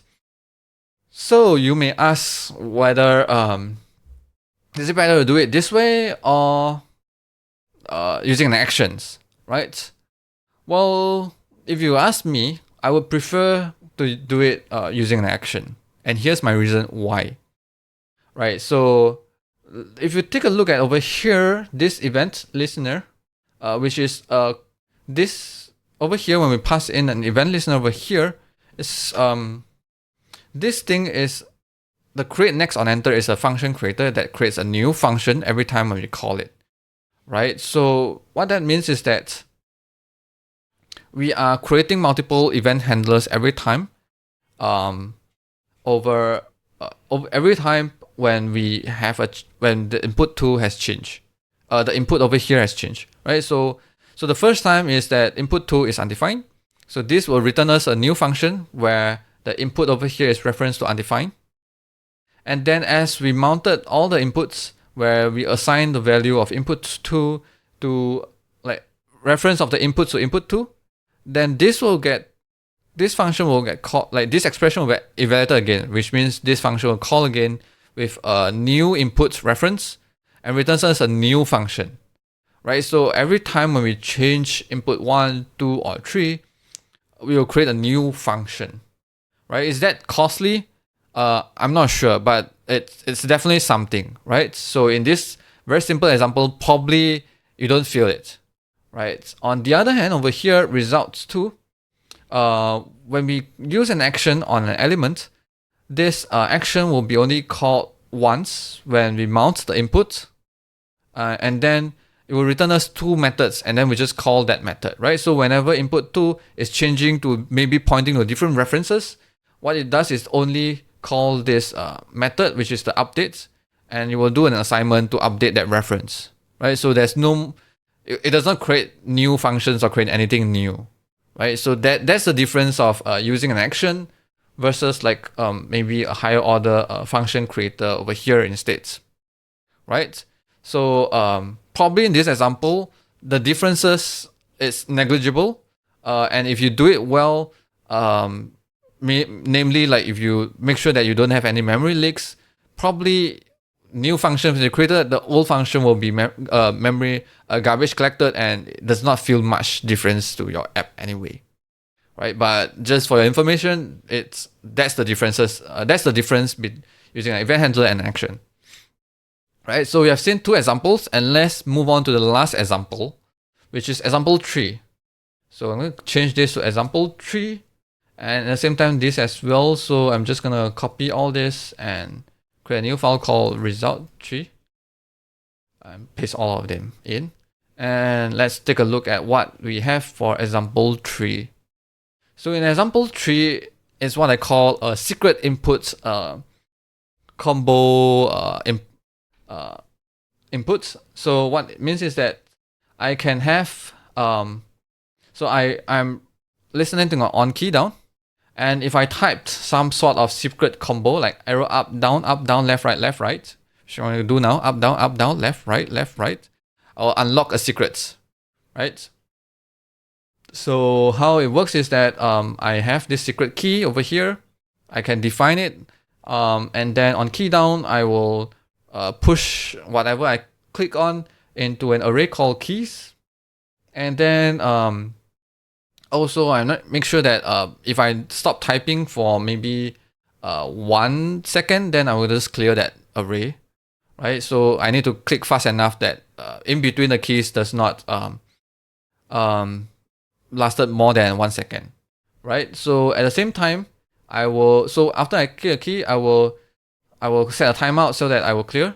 But at the same time, if I type another key, then I will clear that timeout, meaning which means that the timeouts will be cleared, and then it will not, this callback will not be called, it will not clear a key, and then it will register a new timeout to clear another in the next 1 second, right? So once we type in enough keys that it matches the secrets, which we'll just simply do like a array.join with a comma. So all the items in the array will be joined with a comma, and if it matches the secret, then we will unlock the unlock, right? So that's how the code works, right? I think I need to do something over here, which is I need to make sure that once I set timer over here and ID equals to null, and then I'm only clearing if there's a timeout ID over here instead. Okay, so let's rewrite this. I'm not gonna explain like how you would do it otherwise, but I'm gonna show you how I would rewrite this using action, and you can judge yourself whether it's better writing and using an action or writing using like event handler, like we've shown earlier, right? So first thing is we're gonna call this a secret use secret combo action. By the way, you don't have to always name your action with ending with an action. It's just to let you know that it is an action, that's all. I don't usually add that suffix of action, right? So I will call, so the action will take in an element and probably take in a params, which I would see. Let me see what I can do. So I will take in the secrets as the param, as well as maybe something like a callback function, right? So if I want to pass in a secret as well as a callback, like I want to pass in multiple things, then an easier way of doing it is to pass in as a function, as an object, so I can pass multiple things within the same object, right? So an action will only have 2 parameters. So the second parameters, if you want to pass in not just more than one thing, then probably you have to pass in as an object that collects all the things. It could be an array as well. So anything like object and an array that is like a collection of multiple things, that's all, right? So I'm going to say secrets and a callback. And over here, what I'm going to do here, secret combo action is I'm going to add event listener, and event listener key down. Okay, and then I'm going to copy all this thing over here. Format nicely, key downs are on, key down. Right, and then I'm going to return an object where I will have update as well as the destroy. So on destroy, I need to remember most important thing of all is to remember to remove event listener if you are adding an event listener in an action, right? Remember to clean things up. You wouldn't want, if you do not do that, it will memory leak because it will still listen. So your elements itself still listen to some event listeners, and probably you couldn't, and key down is probably referenced somewhere and you just couldn't garbage collect your elements, right? So over here, let's see. So I'm going to clear, I can remove this. So the way of using it will be, instead, I'm going to say use. I'm going to say use secret combo action. And I'm going to pass in param. So I can pass in an object. So I'm going to say, I'm going to create an object over here. So the outer brackets is like whatever you put in a param, and then inside I want to pass in an object. So I create another curly brackets, right? So over here, I have gonna pass in secrets, which is a small key, lower key, pass in as a secret, and then a callback function, which is a function. And this function will be setting the unlock to true. Right? So now let's update the code over here. So this is the secret. And this, if it matches, I'm going to call the callback. Right. And now all these things can be defined inside. So it's locked within the scope, inner scope. It's not leaked outside. You can still define keys and timeout ID for other users. Right. So now let's see what we have. Come over here, which is the results. Up, down, left, right, left, right. It's not working. Hold on, let's see. Secrets. Unlock callback. Okay, let's see what we have over here. Console log keys dot join, comma. Type in something. Up, down, left, right. Oh, okay, it works. Well, it works. So there you have it. Write it using actions. Right, so we can have multiple inputs over here. We can have a different kind of secrets. Maybe over here we want to just up down 3 times. Up down. Then this one will be up down. Unlock the secret. Right, so callback. Yeah, so you have it using a secret and a callback. Today I'm going to share with you how to create events using Svelte actions. So you may ask me, why do I need to create events? What do you mean by creating events? Well, you know, the last video we talked about how to reuse event listeners using Svelte actions. And there's this one example that we use actions to allow us to create like a custom secret unlock input, which we're going to see over here. So just a recap. So if you haven't seen this, you can click on the videos link over here on the top right corner. And so here's a recap on the examples that we've created.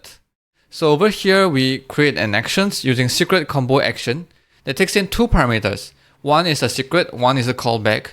So in this example, we call use secret combo action, where we pass in a secret, which is a secret combo key, and then a callback, which is whenever we successfully call this key, like press that secret combo keys, the callback function should be called, which will do things that we want to do when it's called.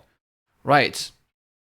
So nothing wrong about doing it this way, but so let me copy this over and go to the results. But what if we can have an event listener that listens to a custom event, which tells us that the secret is unlocked, right? So probably we can have like a custom events listener over here, which is like, so it's a custom event listener, right? So we listen to this custom event. So we can use on directive to listen to it. And the event name, so for example, like input, you can on key down, key press, or you can have on value, events listener change. But over here, we can have our custom event name that we can define ourselves, right? So this name probably would be something like, since we are using a secret combo action, would be like secret combo achieve. And since this is an event listener, we can pass in an event function. So over here, we'll say unlock equals true, right? So which means that we don't need a callback function, right? We can have our secret combo action that looks like this, and by adding this action, probably we have a custom event that's called secret combo achieve. When that event happens, the triggers, we'll call this callback function, which is to set our unlock to be true, right? If you write it this way, you find it slightly more elegant than what we have done earlier, where we have passed in a callback. Right now, we can have like event listener, right? So this is what I meant by creating an event. So an action can create events. I mean, you can create events yourself, but we can use actions to create a custom event that is being triggered by a custom trigger, right? So for example, in this case is when the combo action, when you type in a combo in your input, right? So how do we do that? So over here, in the existing code, we pass in a callback, which is being called over here. So over here is where we successfully press down the combo keys, which is a callback, which we will call the callback. So now we don't want to get the callback from the action. Instead, we want to dispatch a custom event. So I'm going to say element dot dispatch event new custom event, right? And the custom event can have a custom event name, which in this case is the secret combo achieved, right? And that's about it. So instead of passing a callback where you pass in the callback function that we call, we just dispatch events, and you can decide whether you want to listen to it or not, right? So having a callback function pass in, you probably have to check whether this callback is passed in is a function, and then you call it, right? Doing it this way, it decouples with like whether you the need of having to pass in the function, where you just dispatch events whenever you feel like it. And in this case, and then the user itself will be deciding on its own whether to pass in this. And then we dispatch an action. It's whether there's event listener or not, it's optional. So one great thing about it, right? In this case, we change it this way, and yeah, let's try it out. So, like the last video, we have in the apps Svelte, we have the example and the result, which is the example would be the original code that does not create an event, and the result is the one that creates an event, right? So this is REPL will be shared down the link in the description so that you can play around with it, right? So on the left is the example, and on the right is the results, which we use to create custom event. So let's see whether it works. So I'm gonna press in the custom combo key, which is up, down, left, right, right? So up, down, left, right. Secret unlocked, right? So that's so easy, right? Yeah, so let's take a look at another example. And so just to like drill you in this like way of creating custom events using actions, right? In this example 2, we're gonna change to example 2 and result 2, which in the same, I'm gonna create a file called result2.svelte, right? And over here, example 2, it's what I call a triple click event, right? So over here, I can open up the console. So I send an on-click event listener, and when I click, and I have to record a count. So when I click, I'll clip increments a count, right? So when I click 3 times in quick succession, then it will be triggered, like it will call like console triple click, right? So how do you know that it's being clicked fast enough in succession? Basically, we set a timeout. So I'm just like arbitrary time. In this case, it's 800 milliseconds. So within 8 milliseconds, if you haven't triggered another click, then you will reset the counts back to 0, right? So what I do is I record this timeout ID. So whenever the next time I click on it, I'll clear this timeout, so it won't reset my count. And at the same time, I create a new timeout so that I can see whether the next timeout, next click, and the next subsequent click, whether they are within 800 milliseconds as well.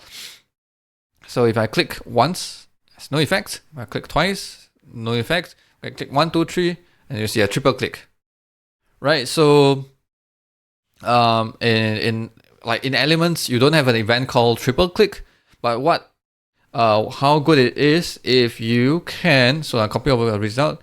If you can you can write something like on triple click, right? How good is it that you can do this, and you can console log triple click, right?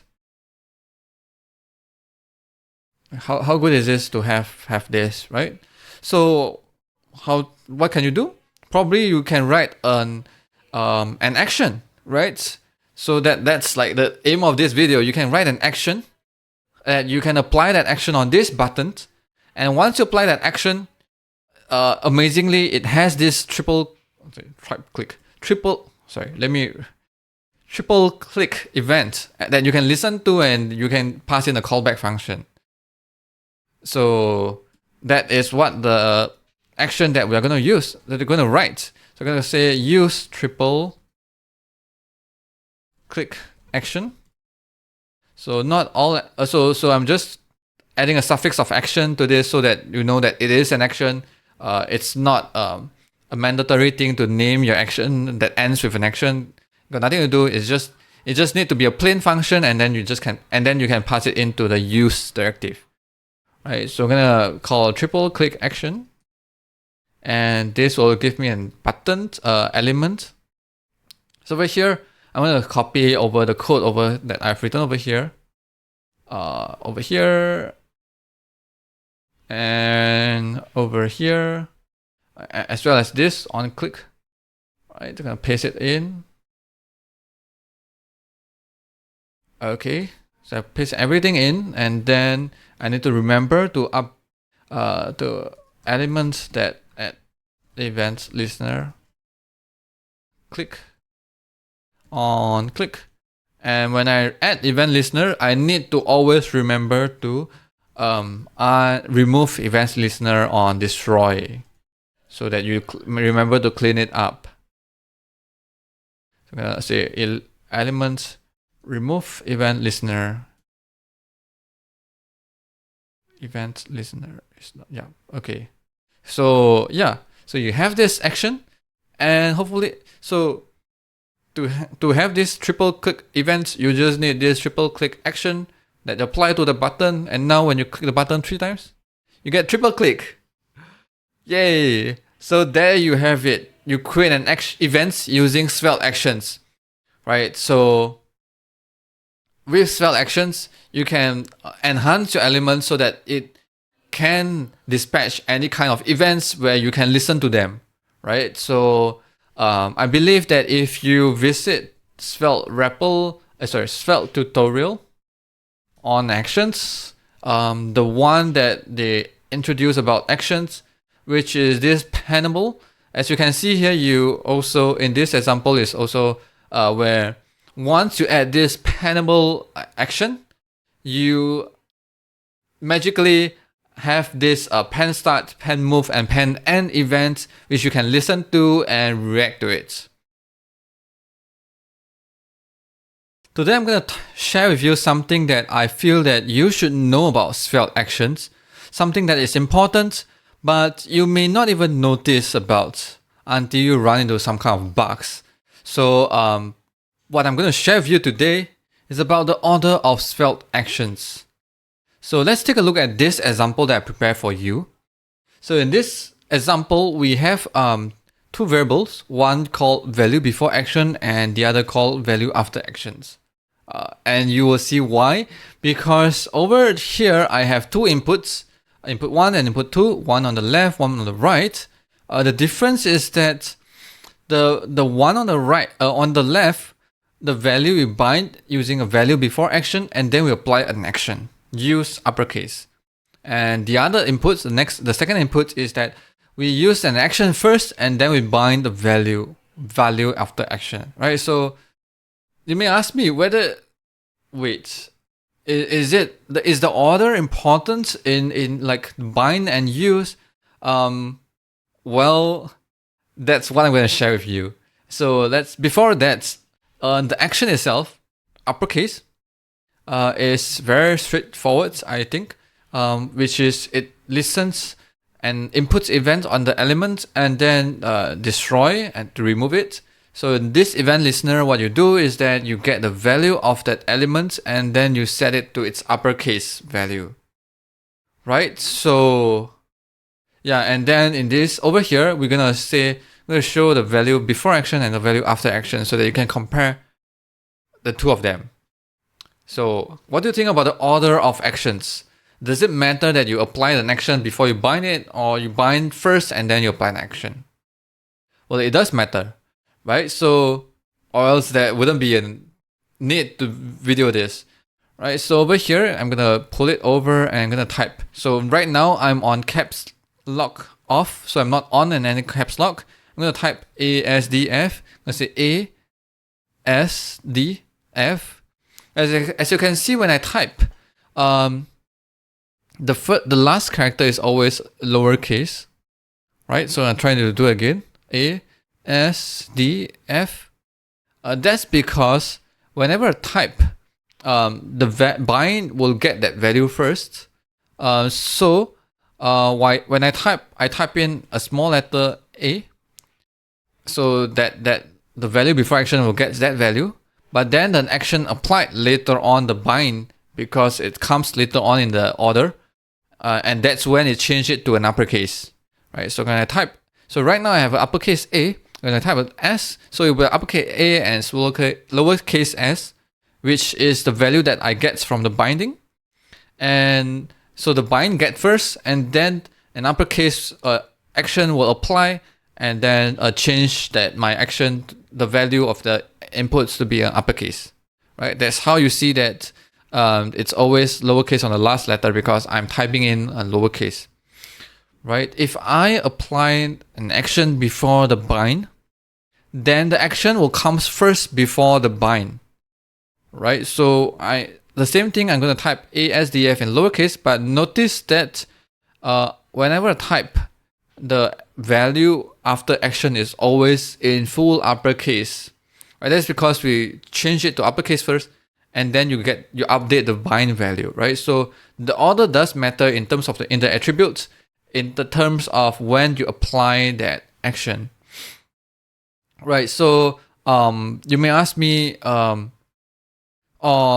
there a catch on this, right? So that so first thing is that yes, the order is always applied in the order of the binding. In the order of how you declare it in the attribute list, right? And to make this example works is that I know that bind value actually listens to an event listener on input. So you listen. So an event listener, the input event listener always adds always being triggered in the first come first serve or first in first out order, or first come first serve order. So the bind applies first, so the event listener for the bind gets added first, and then the event listener for the actions to apply later on, because it's applied later on, right? So and then when you trigger the inputs, the bind event listeners get called first, and then the actions event listeners get called later on, right? So to demonstrate this, if I add event dot stop immediate propagation, basically what it does is that it will stop the propagation of that event to other event listeners that listening to the same element. What happens is that you will notice that this bind will no longer get the value of the inputs, because it's listening to inputs events listener, but then it's what the uppercase will register first and then stop from it to be propagated to the other event listeners, right? So if I'm going to try over here, everything still works like normal. But you want to try over here, you'll see that the bind value no longer gets its value, right? So I'm not sure when you need this, but this is something very important. And your actions order within the attribute list is important. So it works the same thing as applying the on's event listener as well. So all on, use, and bind, the orders are important. Which comes first and which comes later are important, so that if you're listening to the same event listeners or changing the elements at the same time, probably the one that registers earlier will have effect earlier before the one that registers later on. Let's talk about some examples of using Svelte actions. And today we're going to look at one example, which is use click outside. So you may have seen some applications that has models or pop-up, and when you click outside of the model, it may do a few things. One is maybe prompt you that, are you sure you want to quit? Or it just close that pop-up itself. So we are going to achieve that using an actions in Svelte. So as you can see over here, we have a div that is called a class model, which we just add like some paddings and border. So you can see that that is like the region of the model. And we're gonna add an action called click outside. And we can decide to do something that we want about it, right? So, but first let's have the action. So action is nothing but a function that takes in two parameters. One is the element, which is this elements that we call the actions with, as well as some parameters, right? So if we pass in some parameters over here, this will be available as the params. So a few ways we can do this. So usually before we start anything, we probably want to decide or design how the actions will behave, right? So on use click outside, we can maybe a few ways of we can do this. One is probably we pass in callback. So when you click outside, this is a callback function that will be called, right? So click outside, right? So this params will be a function that you just pass in. Or you can use click outside and then probably, pass in something like where we can once we use click outside, probably we have a new event that we can listen to, right? For example, on click outside. So this is if you're not sure about what is this, probably you can take a look at my previous videos over here on the top right corner, where I basically talk about how you can use actions to create events, right? So like once we add these actions, then this element itself will have a new event that we can listen to, probably called click outside. I mean, we can name anything we want, right? But in this case, I guess, click outside will only needs one parameter. So probably instead of having it as like kind of decoupled using an event, probably in this case, I just want to pass that function is as a parameter. Right, so now let's go down to how we're going to implement this action. Right, action is a function and it also returns which will be called when this div is mounted, where the element is the div that is being passed in and the parameters is that function. So I think I'll just rename this to be callback function. Right, and over here it can return an object with two methods. One is the update. The other one would be called destroy. This is when the element itself is being removed, right? Update will be called whenever this like the parameter is changed, right? So I'm gonna, for the completeness sake, I'm gonna say this is the callback, the new callback function, and I'm gonna assign callback equals to new callback function, right? And now we're going to add an event listener to the elements, right? So instead of adding it to the elements, what I want to do is adding it to the document body. And when I click anywhere on the body, I would want to be called like, so this is the event handler event, right? I'm going to listen to the document body so that I can know that it's not just clicking on this element, but anywhere within like the documents, right? So document.body.add event listener, click, and on click. And every time when we add an event listener, we need to remove it in the destroy, right? Anytime when you want, repeat again, anytime when you want to add an event listeners in an action, remember to remove it in the destroy method, right? Clean it up. You wouldn't want a stray event listener registered, and that would cause memory leak. So now I've added a click event and I remove a click event. Now in the click event, I can know the event.target, which is what I'm clicking at, right? And if these things that the element that I'm clicking at is not within the model, which is the element that I'm calling with the action, then I know that it's clicking outside of this element, which I'll call the callback function. Right, so let's pull up the console and let's try to click on the model and click outside. Right, you can see as it works. Right now, so you can use this to probably pass in a function to, instead of console out, click outside, probably you can do something like, close the models and things like that. Right, so here you go, creating a click outside actions. Let's talk about examples of using Svelte actions. And today we're going to look at one Svelte actions, which is use tooltip. So let's take a look over here and let me tell you what is a use tooltip action do. Right, so you have an element over here, in this case, maybe hello world. Let me just change it over, like, make it simple, like hello world, right? No dynamic elements and whatsoever. But over here we can have title. Say this is hello world. This is a greeting, okay? Right. So what happens is that when you hover over hello world, wait for it, and then you will see a tooltip. Right. This is a built-in browser behavior. Like when you hover over on an element that has a title, it will show you that this is a greeting. The title, right? But what if you want to customize the tooltip? You want something different.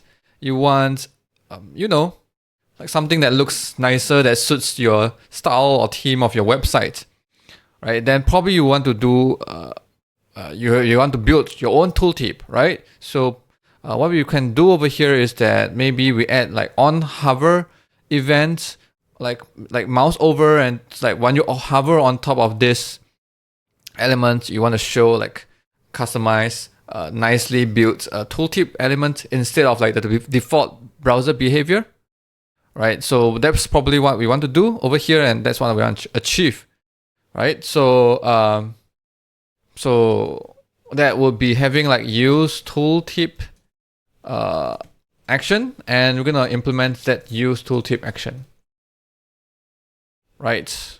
So before we actually dive in to implement this, what I want to do today, which is slightly different, let's approach this differently, right?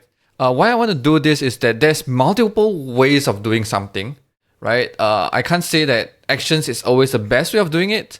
Some other ways may be better than using actions, right? So you would never know which one is better, right? It comes with probably a bit of experience and probably a bit of like gut feeling, as well as like what kind of stylistic kind of way that you prefer to write instead of the other.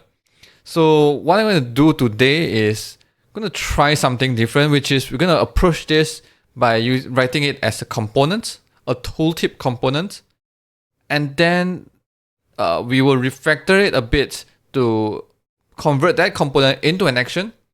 And then hopefully by the end of it, you will see like side by side two different kind of two codes side by side, and you compare yourself whether you prefer the way of writing it as a component or do it as an action.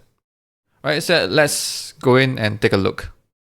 Okay, to start writing as a component, I will start with a tooltip component. Whoops, sorry. Tooltip.svelte.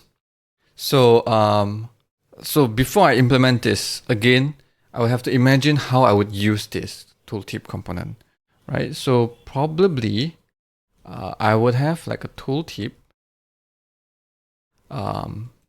that wraps around the inner content, right? So probably I have over here a tooltip component, and within it is like the hello world. And in the tooltip component, probably I have a props called title, and that is like this is a greeting, right? So tooltip will wrap around this hello world, whatever it is. You can have like multiple divs, multiple like all kinds of different kind of children elements in it. It will wrap around it, And then whenever you hover on those elements, it will show you a tooltip called the title, which is this is a greeting. So to do this, I'm going to start with having a script that has a props called title. Probably I just default it to empty string. Right, so this is what we are being passing in, and then we will render whatever it is as a slot. Right, we'll call it as a default slot. So whatever is inside the tooltip component will be rendered in here. And to add event listener, probably we'll have to wrap around with a div, because you can't add a directive you can't add event listener to slots, like say on mouse over. Yeah, you can't. So if I import it, you will see the error now.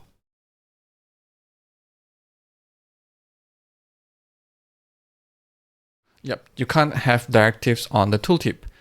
This is because, a slot over here can be this text element can have multiple divs and all the stuff, right? You wouldn't know like which of these elements needs to be applied with that action, or are you gonna apply to all of the elements, right? I mean, it's not impossible, but it's not implemented right now.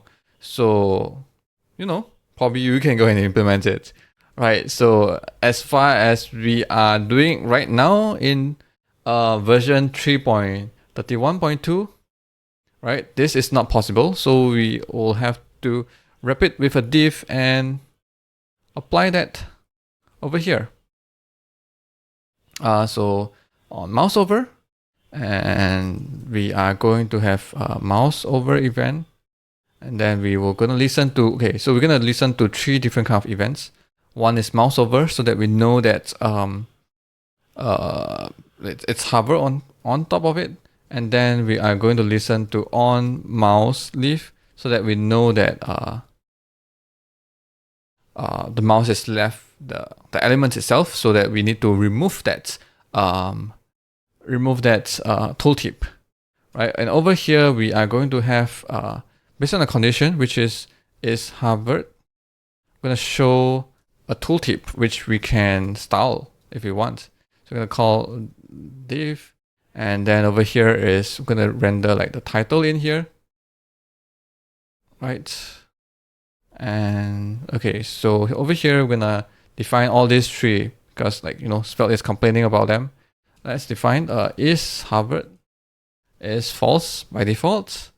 Function on mouse over, gonna set is hovered to true. Mouse leave is hovered is false. Okay, and over here we can style a bit on our this tooltip. So what I'm going to do here is I'm going to put some border so that you know that it's there. Position is going to be absolute. And I'm going to, so that, it will be placed right where your mouse is hover onto, right? Yep, I think that's for now. Probably background will be white, so that,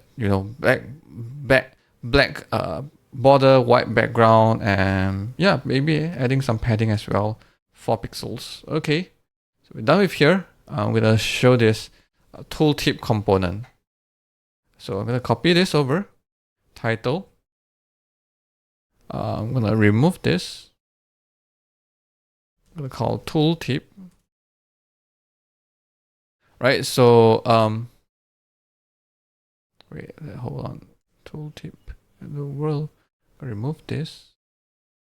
Hello world. I have 2 div over here, so let me maybe add a class for this one called tooltip. So right now the div, I have 2 divs, so it's applied the style to both of the divs. So probably to make it more specific, make this a tooltip class instead. Right. So when I hover and I hover over, you'll see that this is a greeting, and I remove my mouse. on mouse leaf, I will hide that tooltip, right? So this itself can be, as previously what we have is a h1, right?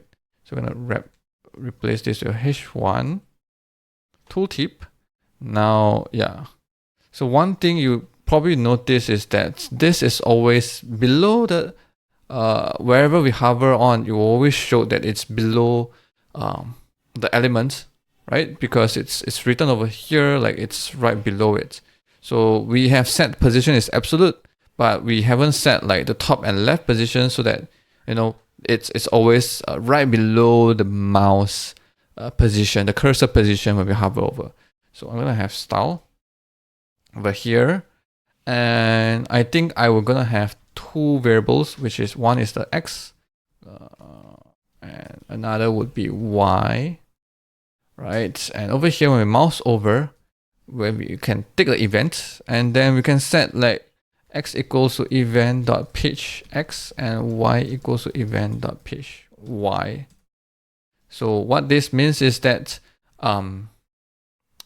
when we mouse over, that we have the event object, and it itself has like some properties like pitch x and pitch y will tell us that the x and y position within the pitch, right?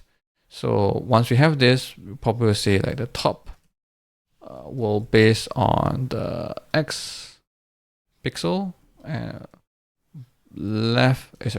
top should be y, and then left should be x pixel, right? And let's see, right? It will base on where, but once I move around, it is not showing because mouse over will only happens when we move in, right? So I move in from here, you will see it's here, but it stuck there.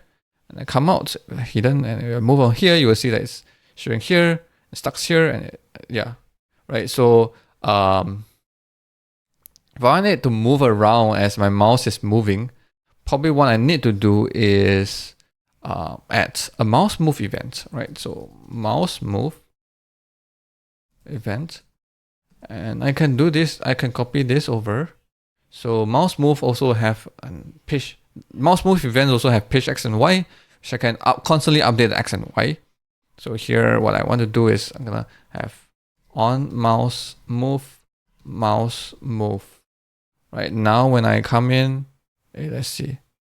It's not showing, probably because as it's constantly rendering right below my cursor, and as it's showing right below my cursor, my cursor is now hover on top of that tooltip. That's why it's like a mouse leaf, because it's leaving from my hello world element, right? So I can solve that by probably add some distance, like 5 over here, so that it's not right below my mouse. So when I come in, yeah, it's always 5 from 5 to the right and to the bottom of like my mouse cursor. So yeah, looks good, right? So probably I'm gonna say, now since we can see the tooltip, I'm gonna style it slightly nicer, right? Not like a square-ish white background, black border kind of thing. Gonna probably add some border radius, 4 pixels. Border will probably slightly grayish, maybe say 888. Let's see, looks slightly better, or not? Probably even like lighter. Say DDD, right? Slightly lighter, and yeah, looks nicer, I guess, right? So this will be okay. I think last thing I probably would like to have some box shadow, like 1 pixel, pixel, DDD. Right, some sort of shadow makes it nicer, right? It's like it stands up, right? So now we have this tooltip implemented using a component, right? Yeah, so this is how you would write it as a component. And as mentioned earlier, we were gonna write it, re-implement this whole thing as an action. And let's see how we can do it, right? So we're gonna have like a tooltip JS, which is an action. We're gonna export function tooltip. So an action is a function that takes in two parameters. Let's say one is the elements, one is the params. And again, before we even start, we're going to design how we would want to use this action, right? I think over here you have seen how I envision how I would be using it will be use tooltip. And you might ask me, like, do I need to pass in a title? I mean, like, no, because the title, I can get it from the elements attribute called title, and I don't even have to pass in, like, you know, it as a string over here as a params. Yeah, no point. Unless you're telling me that this title can be changed, right? So are you able to dynamically read the title from this attribute? And if it's not, then probably we might want to pass in dynamically over here so that, you know, when it changes, it will inform our tooltip action that it changes, then we'll update the tooltip contents in our tooltip, right? But I think for now, we just assume that it won't change. So this is good enough. We just use tooltip and we just read it from this elements attributes. So, which means that I don't even need a params, right? And I don't even need, since I don't have params, then I don't even need an update method because it will never update because there's no params. Params is always undefined. So over here, I will have to, so I have tooltip that I use 3 events, right? So I would have to do the same thing as well. I'm going to listen to these 3 events. So I'm going to say elements that add event, listener, and then mouse over, probably mouse over here. So I'm going to be quick, copy all this, come here, paste it in. Okay, and as I mentioned always, when you add an event listeners in an action, remember to remove them from destroy method. So that's what I'm going to do now first, even before I implement like mouse over, mouse leave, and mouse move, right? Remove event listener, remove event listener, remove event listener. Okay, so now I need to implement mouse over, mouse move, and mouse leave. I'm gonna have it over here. Of course, I mean, variables over here will have no effect, will not be reactive at whatsoever, right? So what mouse over is going to do is going to create a div dynamically and then append to the body.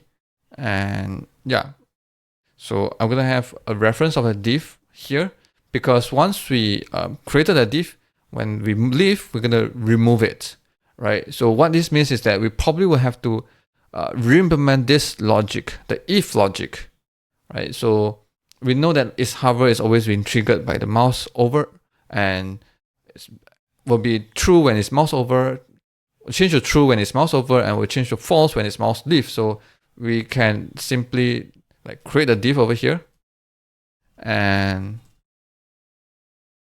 create a div and append it. And we can know that we can be safe that to remove it over here, which is document body.remove child div, which means these 2 lines and this 1 line is actually trying to implement this logic of if is hover, right? When it's hover, the if and the is hover, we are creating a div and it's false and we'll remove it. So we can remove these 2 lines now. So this div, right, we need to know what is the tooltip title. So what we can have over here now is we're gonna probably let's see. Okay, we are going to read it from here. So div.set text content. I'm gonna do it all this right before the append child. Just that, you know, we create elements and update all of it before we just append it to the body, right? It's just like there's no particular reason why this has to be this way. It's just my personal habit. So we're gonna set the text content as element.get attribute title, right? And then over here, we need the X and Y position. I think div.style will need something to do because basically we don't have this. So we're going to copy all of it over here and paste it in. And then X and Y, which is the top and left, copy these two as well and paste it right in over here. Right, so this is so X and Y, right? So probably this can move it up so that we've defined X and Y. I guess probably we just paste this whole thing in over here. Right, so now you notice that manipulating DOM yourself manually is a bit hard, isn't it? Right? If you can use components, use Svelte to handle all this for you, isn't that great? So here, I need to also style.top. I'm gonna update this as well. Top equals this plus pixel. I think better to just make it like a string literal. Oops, okay. And this as well.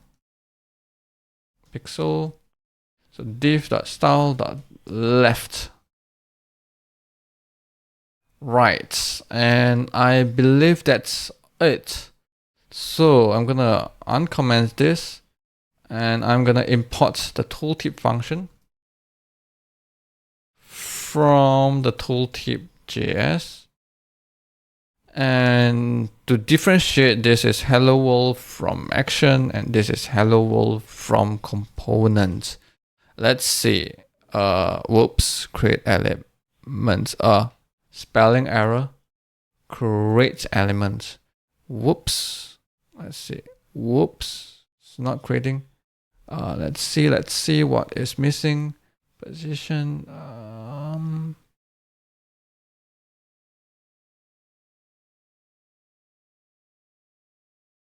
Okay, this is working. This is not. Let's see. I think we can inspect elements a bit to help us out. Let's see. I have a h1 and a div. Okay, when I hover, it's not adding something, isn't it? And does it show any error? It's not showing any error as well, isn't? Okay, I'm gonna just not doing anything on mouse leave and okay, so is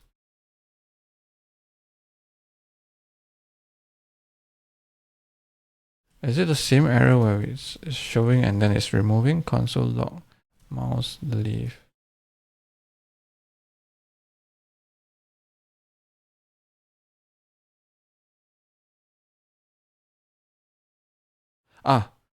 I know. Okay. So mouse leave, mouse move. This is a kindergarten mistake and I made it. So mouse leave, mouse move. Right, so let's see. This is a greeting. This is a greeting. So from actions and from components.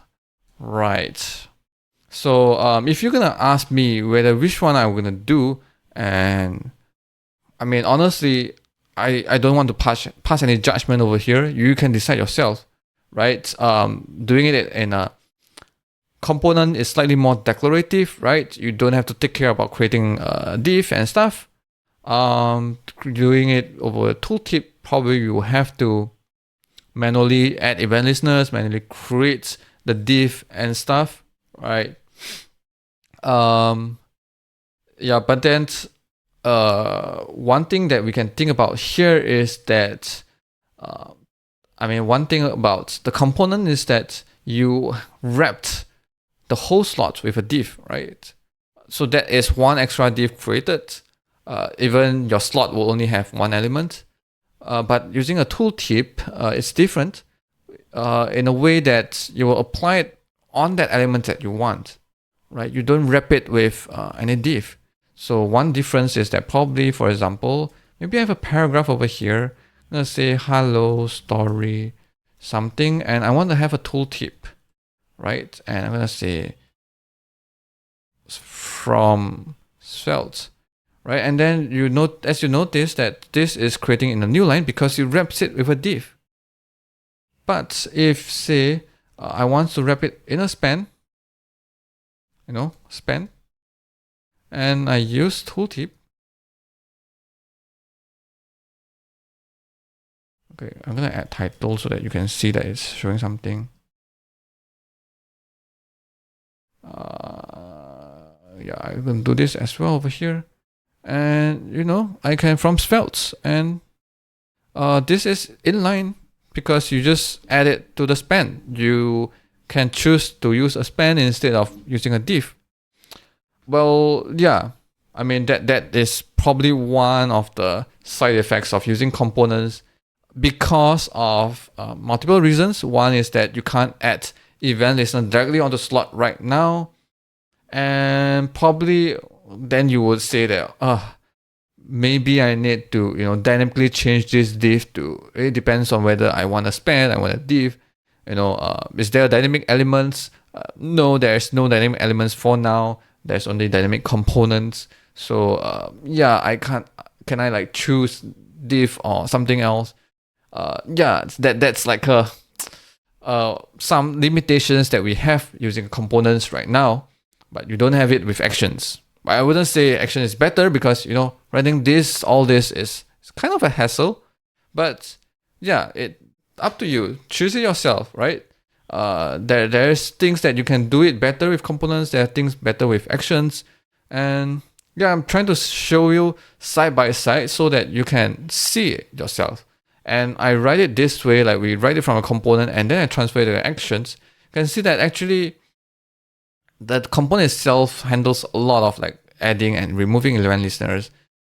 Some decorative way of writing something, and you have to manually do it yourself if you write it as an action. Right. So one last thing that I want to show you is that you can combine the both of like goods of the both worlds, which is the good of having components, writing it declaratively, as well as having actions created using actions, right? So this is one last trick that I have for you, which is now I'm gonna say tooltip from action just to differentiate it, and this thing is gonna be just the tooltip itself. So I'm gonna say script, I'm gonna export let's title, and over here I'm gonna use the title.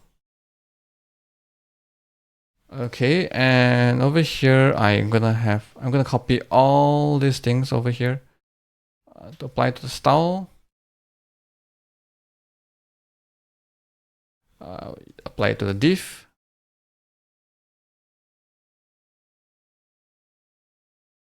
And then this one, right?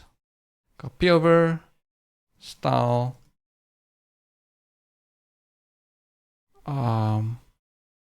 This, right? Just remove this. I can make it multiple lines so that it's easier to read. Enter. Right, and then so this should be X and Y.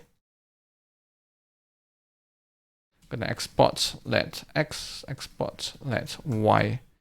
And I'm not sure whether you're guessing what I'm going for. Basically, I'm gonna import this X component tooltip from action.svelte. Right, and I'm gonna use this to render the component for me. Meaning I created a div. Let's see, where should even I create a div?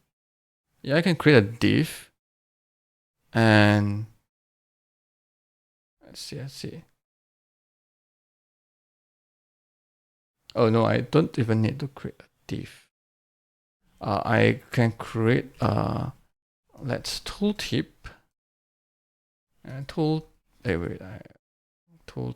component. So I'm gonna say tooltip component equals new tooltip, and then the props will be title, will be the element get title. And let's see, I am, pardon me, I'm not fairly sure right now. Svelte component API docs, create components.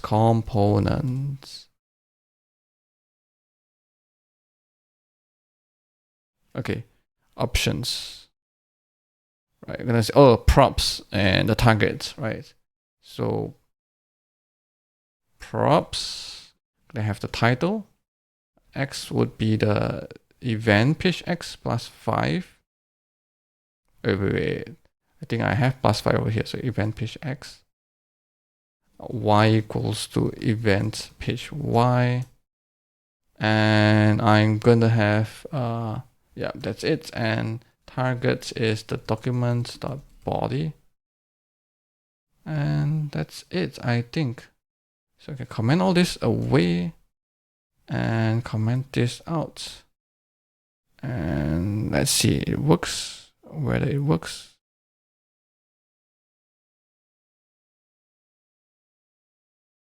It's kind of work, right? It's just that we didn't remove it. So yeah, it kind of works. Let's see. This is position absolute and everything. Okay, it's correct. So next is that we need to update whenever we mouse move, and we need to remove when it's not. So here I'm gonna say tooltip component dot destroy, right? I think it's called destroy, right? Yeah, destroy. And here I have the I call a set. Right, I can call a set, which is tooltip component dot set. Let's say left no, X and Y, right? X, Y. So X is the page X and Y is the page Y. Right, top is the Y and left is the X. Okay, so no wonder just now was placed it weirdly. Now you see it's working. It's working fine from actions. So you can use you can define it like as a component, and then you can use a Svelte component within an action, right? This way, you know what? I'm gonna copy this over and I'm gonna say tooltip using tooltip v1, right? So that this file is still around. You can, oh wait, this is JS file, right? This file is around. You can read it. I will send this REPL in the description so they can play with it. You can see the 3 different versions. So I'm gonna uncomment all this so that it's around for you to play around.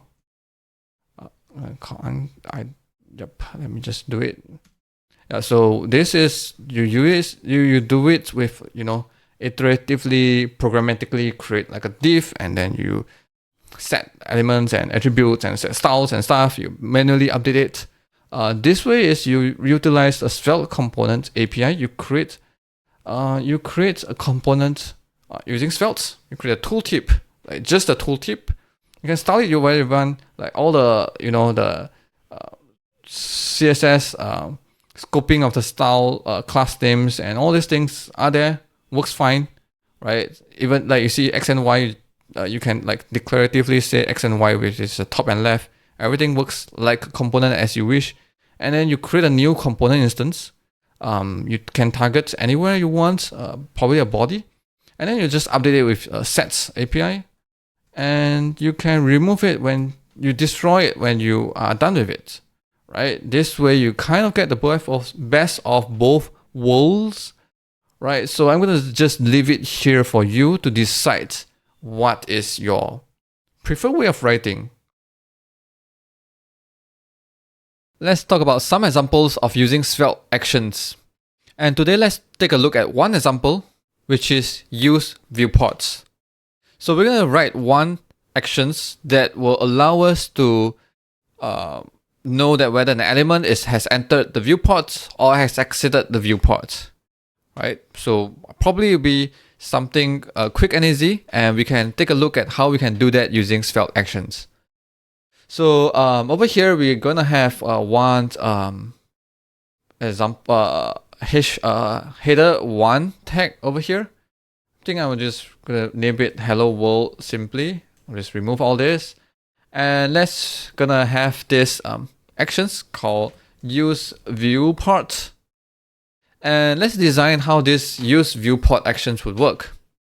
So I would want this use viewport to be just like this, but when and then by using this viewport, probably it will give me some events like on enter viewport and on exit viewport.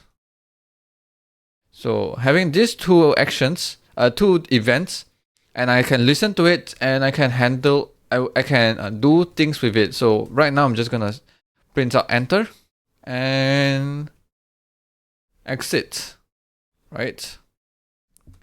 So if this is the first time you're watching my video about Svelte actions, probably you can take a look at this video on the top right corner where I talk about how you can create events using Svelte actions.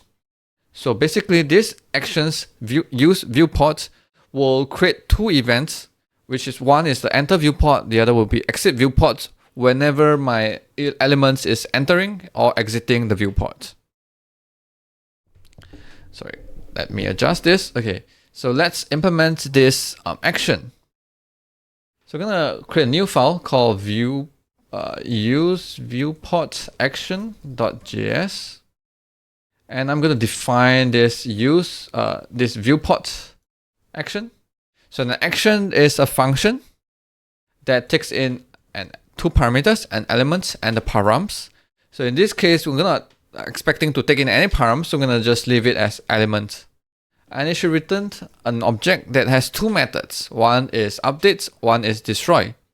If you're not taking any parameters, then you wouldn't expect that the parameters will be updated. So we can ignore the update method, but implement the destroy method. Right, so this method will be called whenever the element is destroyed. So I'm gonna just export default this action, and I'm gonna import it from here. Use viewport action.js. Right, so now we are going to implement the action. Right, so I'm gonna use an intersection observer to do it for me. So probably I can create an intersection observer, new intersection observer, and the constructor of intersection observer should give me should be taking in an callback function whenever any elements that is observing is enter or exit the viewport, right? So this is something I will have to fill up later on. And the action itself will be, this function will be called whenever this element is mounted on the screen. And at that time, we'll probably want to observe this element to see whether it's entering or exiting the viewport. And once this element is removed from the DOM, we probably will want to tell the observer to unobserve this element. Right. And now let's fill up the callback function. Right, so this intersection observer takes in a callback function that will have an entries of element where each of the elements would be either entering or exiting the viewport. Right, so what we need to do is to loop through these entries. So for each entry, and in each entry, it has two properties. One is the entry dot is intersecting, telling us that whether this element is intersecting which is true if it's within a viewport, or false, it's not within a viewport, right? And we have entry.target, which is the element that is within this entry. So what we're going to do here is that we are going to dispatch a custom event when the on the element itself, whenever it's intersecting, or depending whether it's intersecting or not, right? So I'm gonna call dispatch event over here. I'm gonna create a new custom event, right? So this event will be depending whether it's intersecting or not. So I'm gonna say I'm gonna define a variable called event name, and if it's intersecting, which means it's within a viewport, I'm gonna dispatch an event called enter viewports, which is this one, right? I'm gonna copy it over, I'm gonna paste it in here. And if it's not, which means that it's just exiting the view, I'm gonna copy this, which is exit viewport event, right? So entries will have only the elements that has just triggered the intersection observer. So it's either just entering or just exiting, right? So that's why whether to know whether it's exiting or entering based on this flag. And so that will depend on this flag, will depend on what events that we're dispatching. And I'm going to copy this event name. I'm going to paste it in the custom event. Right. And I think that's it. That's easy, right? So to test it out, what I'm going to do here is I'm going to create some placeholder elements that we can push this hello world header down, and then we can scroll up and down to see where the intersection observer is being the enter viewport, exit viewport event is being triggered. Right, so I'm gonna create div style with its maybe height of 200 pixels and background of red. I'm gonna copy a few, probably just to know that it's different. I'm gonna say blue and green.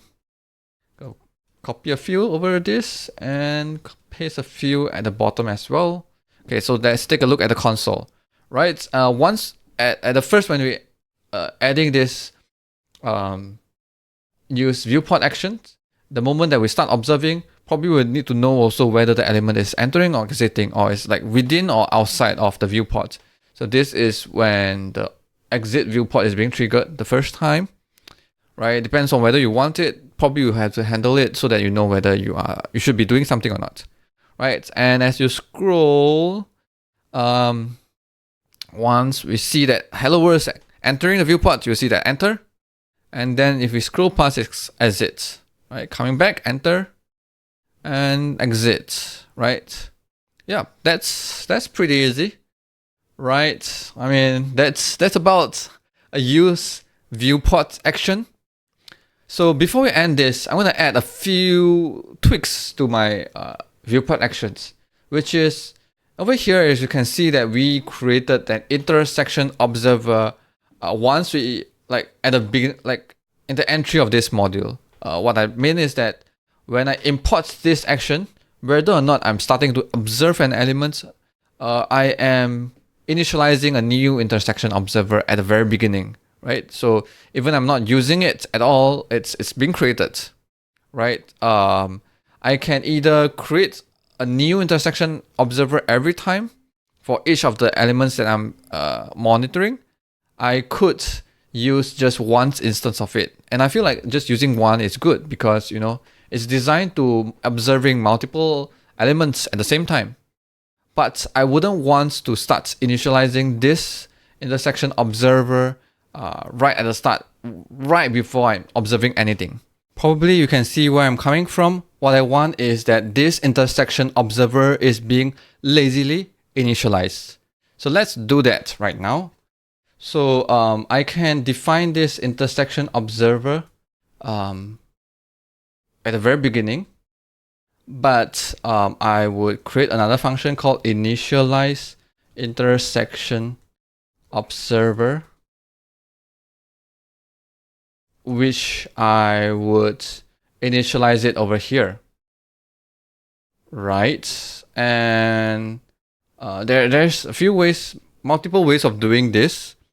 One is that I can keep calling this over here many times, but within this function, I would check that if it's defined, I'll return early, right?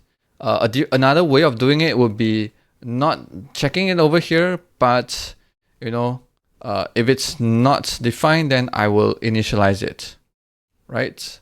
I think either way is fine. It depends on how you like to write it, right? But for me, my personal preference is that if I name my function called initialize intersection observer, then probably I will check whether it's defined first before I initialize it, right? It doesn't make sense for me to call this initialize many times because it should be called it once, right? But if I want to do it the other way where I check within itself, then in this case, right, return, then I would call it like ensure intersection observer is initialized, right? So it's just me where I'm particular about the name of the function, that because it carries some meaning about how you should use it. And yeah, this is my pet peeves about names and how it should behave, right? So either way, if it's ensure, then yeah, you can call it multiple times, and if it's initialized, then you return earlier. But probably it's not even is initialized. Just ensure that intersection observer, right? Ensure that it's there. But if I call it initialized, then I will check if it's initialized first before I call it. Right, this way we have our intersection observer being lazily initialized.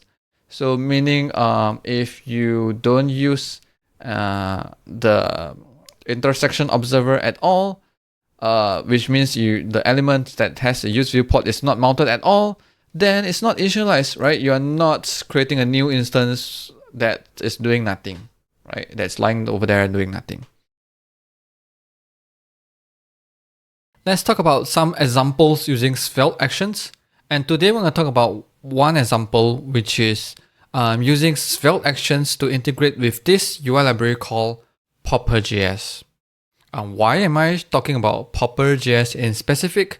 Well, the last time when I did this video about using Svelte actions to create tooltip, someone commented on Reddit about if you want to use Popper.js, which allows you to create dynamic tooltip that overflows, and I click into look at the implementation of that Svelte Popper.js by Brian Lee, and I find that it's pretty interesting. You can take a look at it if you want, but we're going to do it on ourselves. Why is it so interesting is that if you take a look at the Popper.js API, you import a create popper from Popper.js core, and you pass two elements in this Popper.js API, which is the one is the tooltip, the elements, and then the second one will be the tooltip, right? So you wrap this API, you call this API with two elements. And remember, when we use actions, we only apply it on one element. So what if you want to apply it to two elements like this Popper.js, and how would you do it? And that is what we are going to try it out in this example. Right. So over here, I have my REPL open up. Let me split it on half so that, can look it side by side.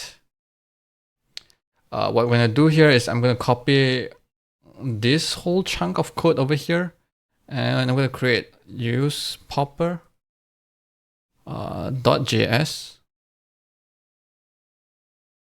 which we're going to export an action called use popper. And an action is a function that takes in an element and a params, and it returns and it could return an object that has like updates and destroy. And over here we're going to import the Popper.js, which we're going to take in if you call create popper, we need to take in two elements, right? One is the element, and the other one is the tooltip, right? And probably we also need to copy this, which is the placement on top, right? So now we have a problem, right? Where do we get tooltip, right? If you use popper with this element, how do we get the tooltip? Or whether is this element the tooltip but not the element? Yeah, so the thing is we can only apply an action to one element, and how are we going to do that if your API requires two elements, right? So this is something we're gonna explore now. But in the meantime, I'm gonna say div and then use popper, right? I'm gonna add some words over here. Hello world, right? So tooltip is undefined. So how do we do it? So let's think about how we would want our API to look like. So let's imagine our API. So if this is the element that when we hover will show a tooltip, then we probably will also have another element, which is the tooltip itself, right? And we would also want to apply some sort of actions over here, right? So that probably this is like popper tooltip and this is the popper element in such the way that, you know, this is the element that when we hover, they will show a tooltip, and this is the tooltip itself. And so that we can get two elements and then apply the action to it. So if we're going to have two actions that are in a pair, why not we create a function that returns this pair of action? What if we have a function that looks like this? Probably it returns an array of actions, array of two actions. So the array will contain two elements. First is the action for the elements, and then the next would be the action for the tooltip.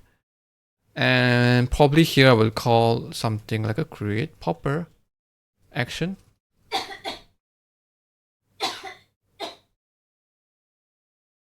Ke lah.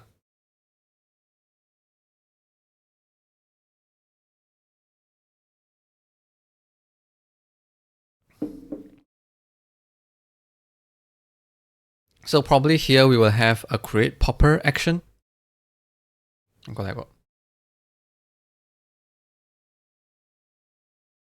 So probably here we will have the create popper action, and that will return us two actions. And these two actions should work in a pair, where once the action is applied on both elements, we get both elements only. We call this create popper API from the popper.js core. And so let's take a look how we can implement this, right? So now we have imagined our API. Let's come back over here and think about how we can write this. We will have a create popper function. So I'm going to say a function called create popper action, and it should return us an array of two action, right? The first action is called the use popper element. So use popper element. And the next action is called the use popper tooltip, right? Use popper tooltip. And these two are actions, so they both takes elements and params, which in our case probably we're just gonna ignore the params for now, and you're gonna return these two action over here. So these two should work like a pair. And we'll take a look at how we're gonna implement this. Right, so this we're gonna make it as our default export. So we're gonna remove whatever is here, and we're gonna call this create popper action for the use popper. Right, so now let's come back to the use popper. Let's open up a bit over here. We are going to call this function action. This action will be called when the popper element is mounted, but at that time the tooltip element may not be mounted. Right, so we want to have like a reference somewhere, like the popper element and the popper tooltip, and we're gonna assign this element whenever the element itself is mounted. So we're gonna say this is this and this is this element. And because doing so, we will now probably want to have a function that is the actual create popper. I'm gonna say initialize popper. So because create popper is here already. So initialize popper. So this function will be called in both actions. So we don't care about which order of like popper element is defined or popper tooltip is defined, but we're gonna call it on both sides, and we only do our thing when both popper element and popper tooltip is ready, right? So if this function is called first, then popper element may be ready, but popper tooltip may not. Or if this is called first, then popper tooltip is ready, but popper element is not. So only the second time when we call initialize popper in both actions where the popper both element and the tooltip is ready. So I'm gonna say popper element and popper tooltip is ready. What I call the create popper API. Right. Let's see here. Let's see. Process is not defined. I believe this popper.js core itself is using some process environment. What I can do, I have a hack here, is that define process JS. I'm gonna say window.process equals to env production. Wait, env. No. So this is, just ignore me, this is gonna be a hack. And we're gonna import this define process first.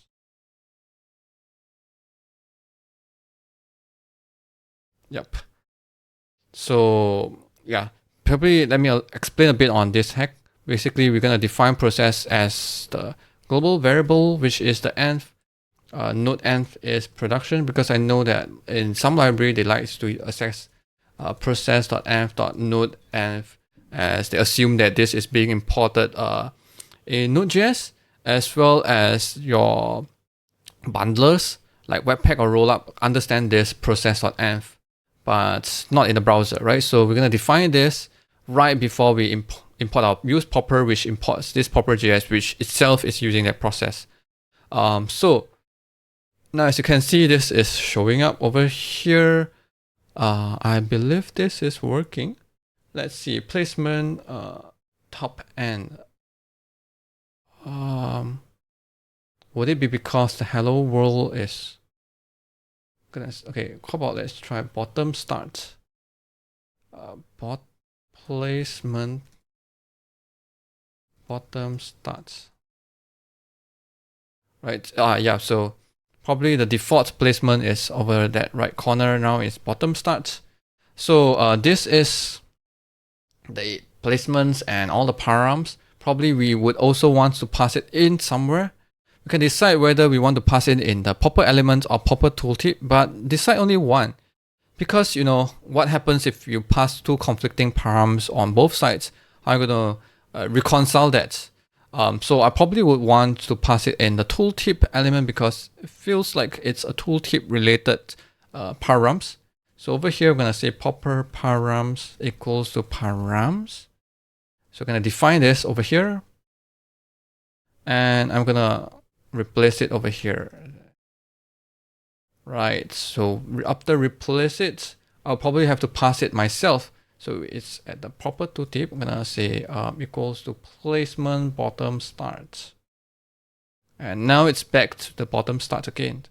Right. So if you are curious why is there two curly braces, well, the first the outermost curly brackets is just telling that this is what is within is an expression, and the one inside is just like an object. Right. So the expression is an object. So we say use popper tooltip, and we have params, and over here we do popper equals params, right? That means that we're accepting params here. We also need to prepare to be prepared that, there will be an update. Whenever you're using a params, be sure that you also define an update method, because params itself can change. Right? If you don't have it over here, then yeah, we don't have to care about. But if you are taking params here, yes, please define a new params. Let's say popper.params equals the new params. But at the same time, we would also want to, changing it, this alone wouldn't affect the popper here. So probably we'd have to look up and the proper API documentation to see how we are going to update the params. So I'm gonna say I'm gonna guess probably it's in over here, create popper, and let's see, instance, updates, set options. I would believe this is the options.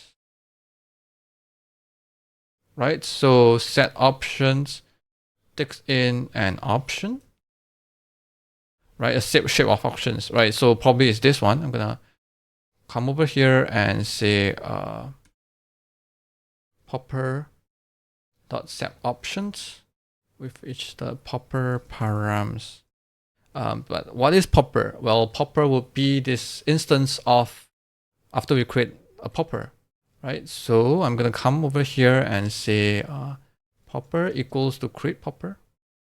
Let popper. Right, so now if you see, let's try and see. So buttons. Let's make placement variable. I'm gonna say starts. I'm gonna replace this placement over here, and I'm gonna have a button that click me, that when I click we'll change the placement to say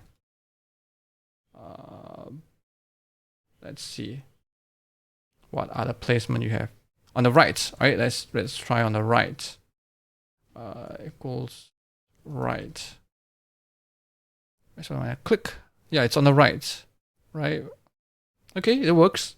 Right, so make sure when you take in the params, please be sure that you also define updates so that it feels good, where you can dynamically change whatever is inside the params and see it reflected immediately. Right, if you don't have updates defined, then it will not update itself. So as you can see over here, when we're looking at the APIs, we also see a destroy, which is to clean up the instance. Which means that whenever an API provides a way to clean up, we also need to do our own cleanup, which is over here. We will have to define the destroy to do a cleanup.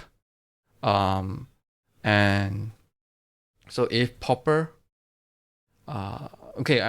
because we can destroy this tooltip as well as this popper element, so I'm gonna extract that method out. Just like how we say initialize popper, right? So I'm gonna say destroy popper. Over here, I will copy the same thing as well over here. And then also once we are destroying, then probably we'll say popper tooltip is null. And over here, we're gonna say popper element is null. So that we don't hold the same reference again. We release the reference from this action pair, and destroy popper. Let's define this function destroy popper, and I'm gonna say if we still have popper, then popper dot destroy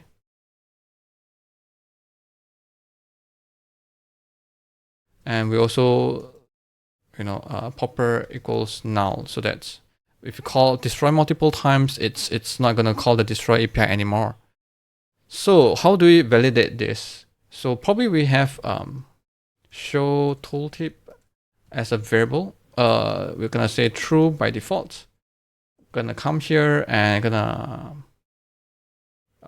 probably have the tooltip as dynamically shown whether this show tooltip is true or false, right? And the easiest way to check true false is to have a checkbox.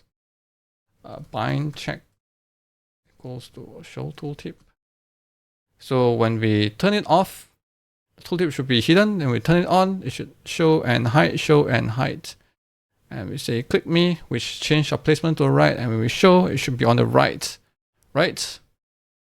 So that's about it. I've shown you how you can integrate the popper.js using action. And in this case, why is it so special is that popper.js library takes in 2 elements, and usually an actions only take in 1. So you would have to create an action pair in this case where you have 2 actions and they have to work together to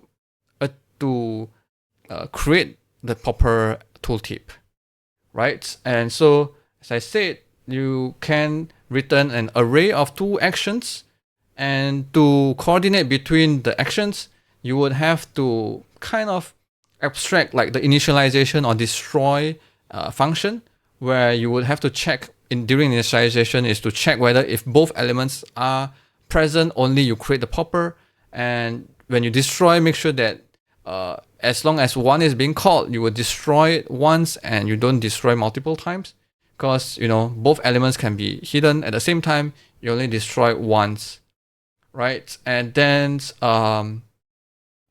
also when you have 2 actions that potentially can take in params, you have to decide which action to take in params, or you kind of like split into some params to be configured on the one action and some to the other, or you just make all params to be configured on only one action.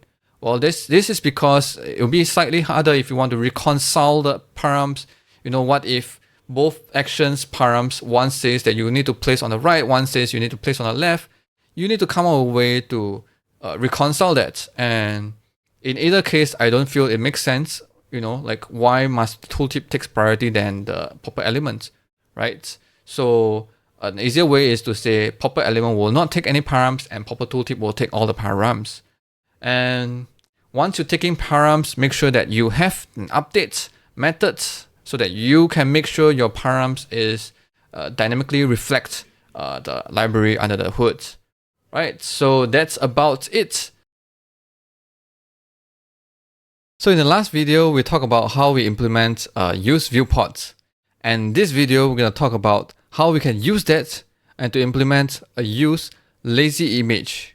Basically, it's an action that allows you to lazily load your image only when the image is within the viewport. That's why we're going to use the use viewports over here. So let's take a look at the code. So this is continuing what we had done so far. We have a h1 that has used viewports, and if you scroll, you'll see that when it's enter, it will console out enter, and when it exits, you will say exit. Right. So I'm gonna reuse this. I'm gonna firstly create an action called use lazy image action. So action is nothing but a function. I'm gonna say lazy image default that takes in parameter, which is elements, and optionally params if you're allowing people to provide parameters to the action. And okay, so this is your action, and we import this. Okay, import lazy image from lazy image over here, and we are going to use our lazy image action to replace this h1. So I'm gonna have an image tag. I'm gonna say use lazy image, and I'm gonna remove this. So now I need an image. Okay, alt tag. I'm gonna say lazy image demo. I need an image. So let's see. Let's steal this image over here. Gonna inspect, and it says, oh, hold on. It says background image. Gonna copy this over here. So let's collapse this. So I'm gonna use source equals to svelte.dev/svelte logo.horizontal.svg. Probably needs to add the HTTPS over here. So if I scroll this, you'll see that the image is already in the screen. And if I inspect the elements and take a look at the network tab, so let's clear everything. Let's collapse everything unused. Let's only focus on the image tag, filter with SVG. Let's refresh. And see that the image is loaded immediately. And if I scroll up and I refresh, you can see that the image is still loaded immediately. Right. Immediately. And what we want to do here is that we want to prevent this. We want the image to only load when we scroll until we see the image is within the viewport. So what we can do here is that instead of using the source attribute, which will let the browser to load the image immediately, what we can do is we can rename it to data source, right? So it's just like random other attributes, but over here I just use the data attributes, custom data attributes here. It can be data dash anything that you like, but I'm going to call it data source. So if I refresh this again, you'll see that the image is not loaded, which is good. And if you scroll down, you see that the image is not showing. It's not loading. So what are we going to do? So let's come back to lazy image action and let's try and implement this. So we have implemented use viewport action that uses intersection observer to know whether the element is entering or removing, leaving the screen. So why not reuse this logic over here? And reuse this, actually we can reuse the action itself. So action is nothing but a function that takes in an element and optionally and params, and it could return us an object like destroy with a destroy method or updates method. So to use an action outside of Svelte, what you can do here is you can call it yourself. So let's see, let's import viewports from use viewports action. What I mean is that you can call this viewport action. I'm gonna rename this your own. Right? You can do that. You can do this and it should work because it's nothing but a function. And it returns us I'm gonna say action methods. Viewport action methods. It returns us an object, and this object has a destroy and updates methods. So if we are going to destroy these elements, which will call the destroy method of this lazy image, we should also call the destroy of the inner action as well. So that is what I'm going to do now. I'm going to come here and destroy. I'm going to call viewport action methods dot destroy as well. Right, so this will cleanse up whatever we set up when we call the action, right? So if you have something like an update and it's relevant to your action, then probably you can also call like update with the new params, right? So probably over here you have a params and you can pass it in, and if you something updated, you can call updates method of that viewport action methods as well. But in our case, we don't have it. Our viewport actions does not take any params, does not return us any updates. So we're gonna remove this, revert this. Okay, right. So once we use the viewport action, remember what happens? You have two new custom events, right? The enter viewport and exit viewports. And what we're going to focus now is just the enter viewport. Because when we enter the viewport, we want to load the image. So we can elements.add event listener, call enter viewports, and then we're going to have an enter viewport event listener, right? And every time when you add an event listeners in your action, you need to remember to remove events listener over here.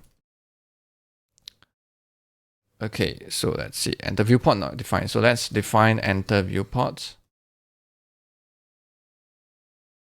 Okay, so what are we going to do when we enter the viewports, right? Over here, the element is an image tag, and we can get the source of the image that is supposed to be the actual source in the data source, right? So we can basically get elements.datasets.source, which is the value over here.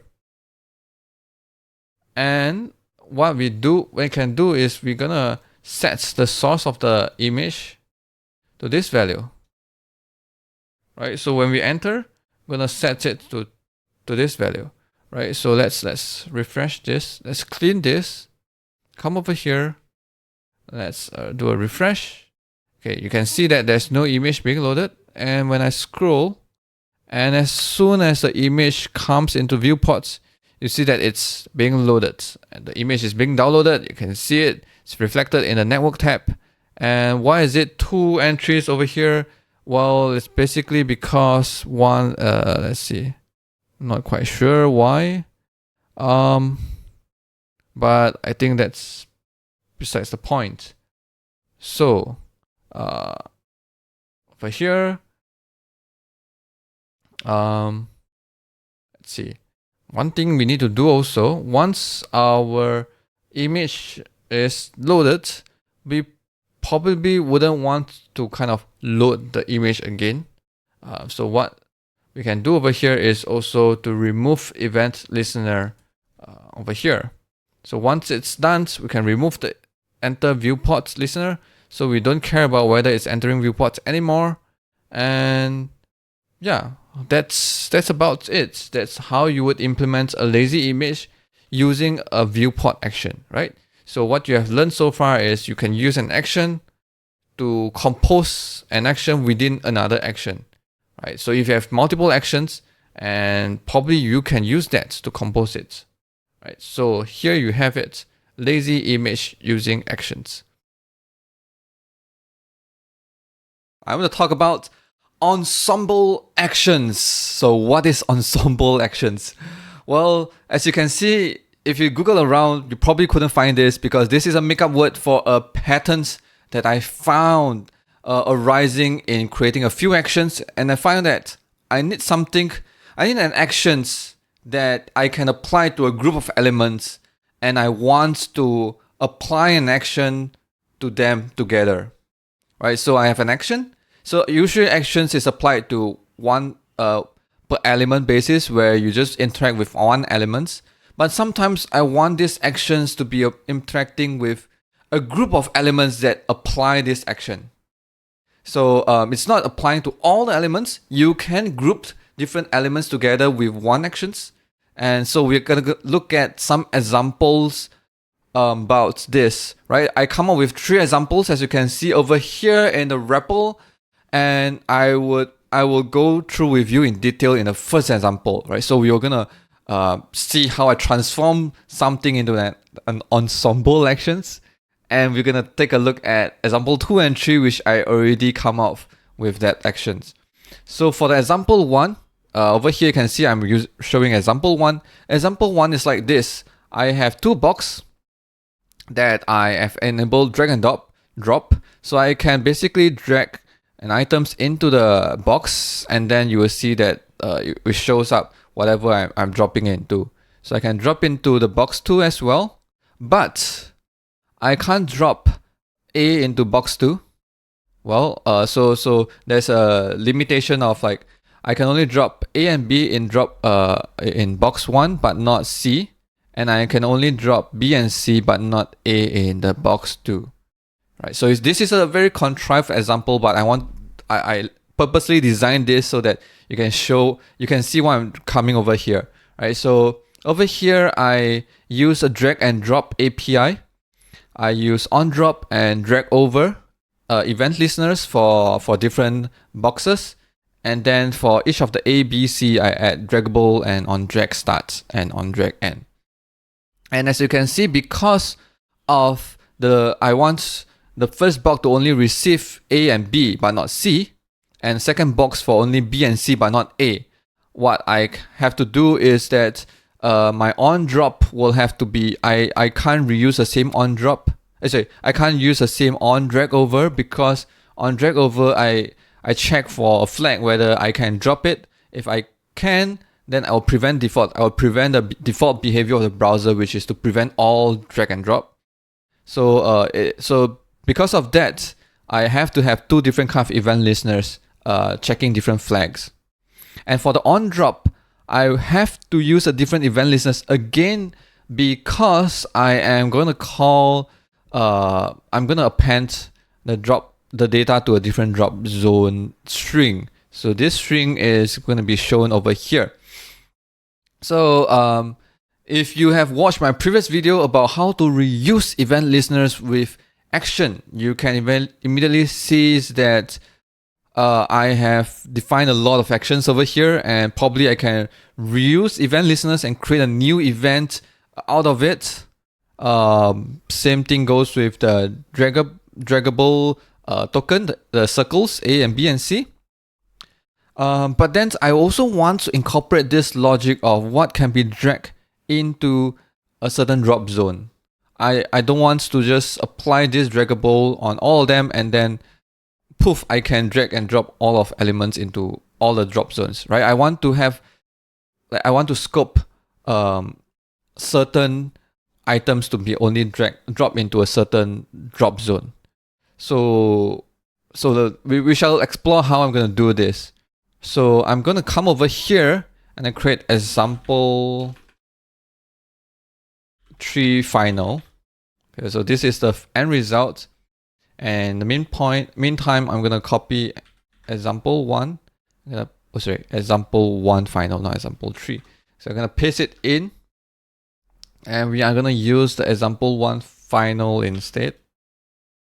And so I'm gonna keep this example 1 for you. In the meantime, I'm gonna change this example 1 final. So let's imagine how I would want the end result to look like. So let me collapse everything so that it's cleaner for us to explore our imaginations. So I'm going to come over here, and this is how I would imagine instead. I would want to have a function. I'm going to call it get, drag, and drop actions. So you see it's not an action, but it's a function that creates an action. So this function hopefully gives me a pair of drag and drop action. So hopefully these two are actions. So I can have two different pairs of this drag and drop action. So I'm going to call drag 1, drag 2, drop 1, and drop 2. So with these two pairs, I can come over here and, okay, so the first drop zone, I'm going to use drop 1. And for the second one, I would use drop 2. And now I'm going to come over here for the draggable part. I say A and B, I can drag from A and... So for the drop zone 1, I can only drag from A and B. So I'm going to use drag 1 for these two.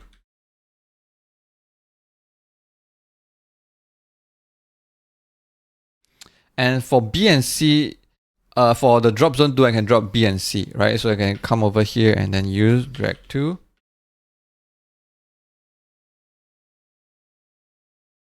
Okay, so as you can see, it's quite clean.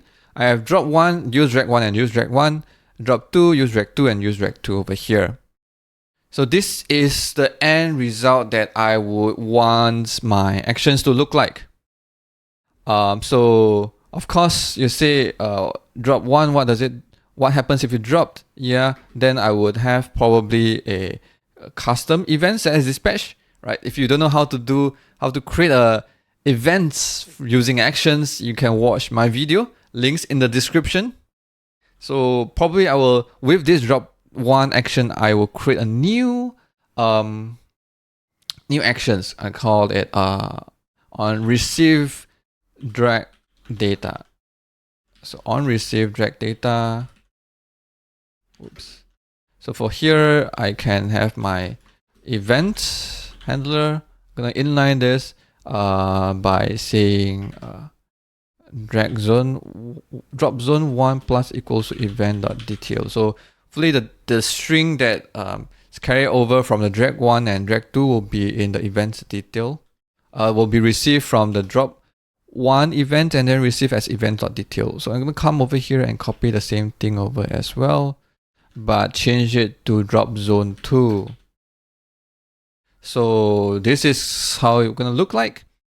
And maybe I can change this as well. So previously I'm just use a when I start dragging, I use the inner text as the data that pass into the drag and drop API, the data transfer. But over here, maybe since I'm using actions, probably I can pass this data in for my action. So then this data can be dynamic as well. If you change the data, and then I can change my params over here. Hopefully by now you should able to know how to update these params to your action. So if you are adventurous enough, you can pause over here and try to implement this pair of actions yourself. If not, I'm going to continue over here. So I'm going to define this get drag and drop actions. So I'm going to come over here, say function, get drag and drop function. So I'm going to define 2 actions, right? So the first one is called the drag action, and the second one is called the drop action. So you may ask me, like, why is it returning it as an array and you do this? I think since React comes out with the hooks pattern, hooks API, a lot of us realize that actually we can return an array of results, and then you can destructuring using array destructuring, right? We all know that, but then this is one good way that we can return something without enforcing the name of the thing that we are going to return. A lot of times, if we're going to use this multiple times, then you kind of have to think out of a name to rename it, right? So if I'm going to return drag and drop as an object, then because I'm going to use this twice, I would have to manually rename it, like come and drag 1 and drop equals to drop 1, and do the same thing for drag 2 and drop 2. But if I know by convention, by design, I say that, okay, this will only always return 2 items, or maybe 1 or 3 items. Okay, not 1, but 2 or 3, like a fixed number of items. I think the best number is 2, at most 3. Then since it's only 3 items and I design in a way that maybe for some convention there's always a pattern in terms of the position of the items I'm going to return, then I can say that I'm going to return it as an array. So you can come up with your own name without having to destructure at the same time rename it. So I don't force whatever name that you want. You can come up with drag 1, drop 1, or blah blah blah 1 and blah blah blah 2, right? So it's up to you. So here I have my functions and I'm going to return it. So these 2 are actions. So remember, actions is a function, and function that takes in a node and a params. So I'm going to come over here and do this 2 for now. And now, so I need to incorporate some of this logic. So for the drag, previously when I have drag, I have set the draggable to true and on drag start and on drag end. So I'm going to copy this and come over here and define it. Right, I'm going to define this too. So first thing is node.draggable equals to true. Okay, that's settled. And then I am going to say, hold on, let me check my notes. I'm not sure whether I can pass it as a string, but let's just try it as a boolean. And then I'm gonna add 2 event listeners, right? On drag start and on drag end. So instead of writing it, I'm gonna copy, come over here, drag start, drag end.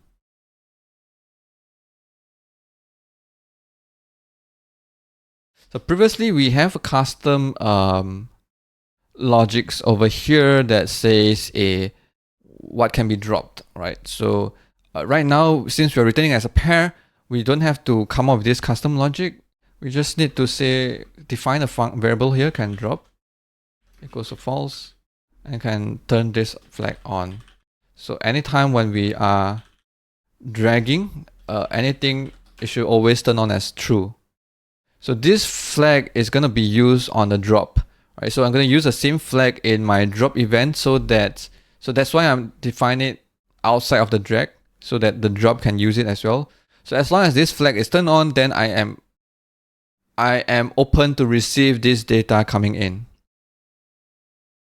So okay, then on drag end, I need to reset it back to false.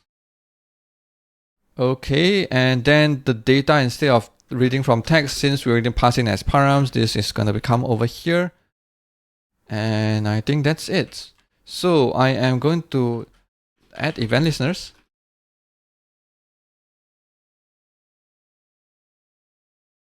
Drag start, and then on drag start, and do the same thing for on drag end as well.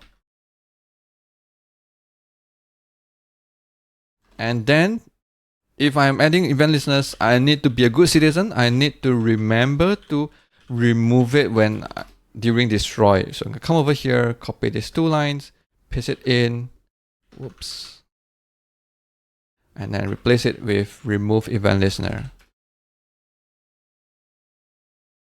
And one thing I need to do also is I need to make sure that I can update my param if it's dynamic. So this will be the new params. So I think name it to be the contents is better. So data, right? This is the data that we are passing in. So this will be the new data. And I just need to update this as the new data over here.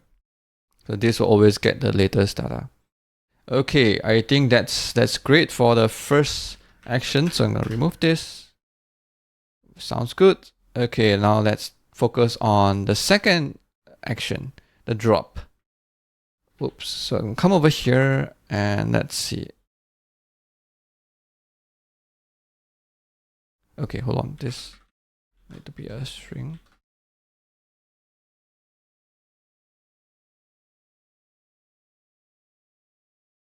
Okay, so I'm gonna come over here for the drop. I am going to copy the drop handlers over here.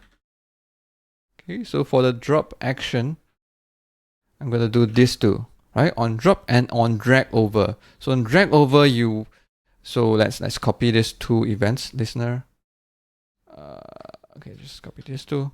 So on drop is to handle when this is being dropped, what happens, and then on drag over is to handle the time where should I prevent default, which is if I prevent defaults, which means not the browser default behavior, which means you allow people to drag over this item, right? The default behavior from browser is to prevent anything. So I come over here and I say on drop event, then I'm gonna get the data out of it. So this drop event, I don't have to do this, handle it myself. I can come over here and dispatch a new custom event, and I'm gonna call it receive drag data. And for the data that I'm gonna pass in for my custom event, we'll have this detail called the data. Okay. And on drag over, what I need to do is I need to check the flag to see whether this is turned on, which is only when I'm dragging anything that is covered by this drag action, only them can be dropped into my drop zone. And check this flag. If it's true, then I event different defaults, allow the dragging over, and I think that's it. So I'm gonna add event listeners again. So note that add event listeners drop, and then on drop, note that add event drag over, on drag over. And by now you should know what I'm gonna say. Be a good citizens. Remember, every time when you add event listener, you need to do destroy to remove them. So copy this too. Come over here, replace the add to remove. Whoops. And I think that's it. So let's remove this and let's, okay, add event listener, listener, not listeners, listener. Okay, I think it's good now, and let's try. So, okay, I can remove anything that we don't need anymore. So on drop one, all these functions can be removed. Even this flag can be removed. Okay, so we have this get drag and drop actions. Probably if you want to reuse across multiple components, you can move this into a file, and you can create it. You can call this outside of Svelte component as well, and then pass this drag one into one of the components in any components that you want to drag, and then drop the drop pair into any other components you want. So you doesn't have to use these two pairs in the same components. You can pass it to multiple components as long as they come with. So that's the beauty of coming as a pair. You can control where you can control what are the pairs, and then use it as a group. All right, so they together, these two actions, and because they come as a pair, they are sort of like linked. And then all these actions, all the elements that apply with these actions works together to achieve one effect. Therefore, I call it the ensemble actions. So does it work? Let's try it out. Come over here, and I'm gonna drag. Okay, it looks draggable. Come over and drop A, drag, drop B. Yep, I can't drop C. Okay, let's look at the second. I drag A. Okay, I can't drop it. That's good. I can drop B and I can drop C. Well, that's great. We've achieved it. I will achieve a ensemble actions, a group of actions. It can be one actions or multiple actions, but they can apply to on a list of elements, a group of elements, and these elements that apply with these actions works together in an ensemble manner. So I come up with a few other examples. It may be some contrived, but let's take a look at them. So let's take a look at example 2. So example 2 is what I call a mark update action. So this action again, it returns an action. This function returns an action, and this action I can apply to multiple elements, and they work together. So what this does is that this function over here, I call before updates within this function. Right? I can call this because I call this function immediately within the component initialization. So it still knows that I'm initializing this component, so it registers a callback function for this component. But I purposely call it inside this function so that it has a scope. It receives the same scope as the action that I'm going to create later on. So I'm going to create this action. So this action, what it does is that every time when you use this action, I'm going to add the element that is applied to into a set over here. And when I destroy it, then I'll remove it from the sets. So anytime when there's an update, I'm going to come over here and iterate through the list of elements that applies this action and add an outline color red to them. So every time I change, outline color red. And great thing about this is I can't, instead of use it over here, I can call it, I can call this function. So say, name it first, get mark updates, right? And I can call this function immediately in my get default, right? So what this means is I can, oh, hold on, I can't do it. Can't do it over here because I have to call before updates. Well, that's sad, but I can figure a way to pass this mark update function around. Right, so if I come over here and say, let's think about a workaround over here. I'm gonna pass this mark updates into, okay, and then design something very ugly, but just for the moment, just for demonstration purpose, we'll design a function called sets mark update.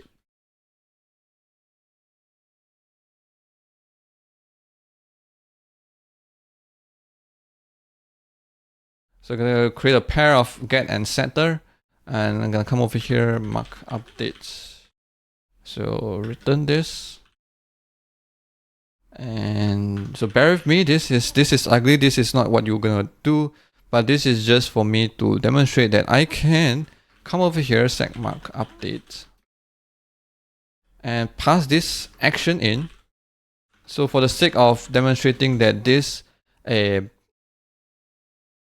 thing works, these actions that you're gonna see will work in a pair, I'm gonna come over here and okay, I'm gonna come over here and app over here, and I'm gonna import that actions, and I am going to use it. So see whether it works. Come over here, get mark updates.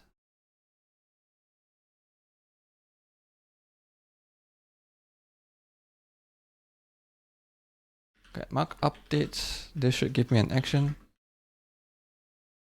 And then come over here, div use action.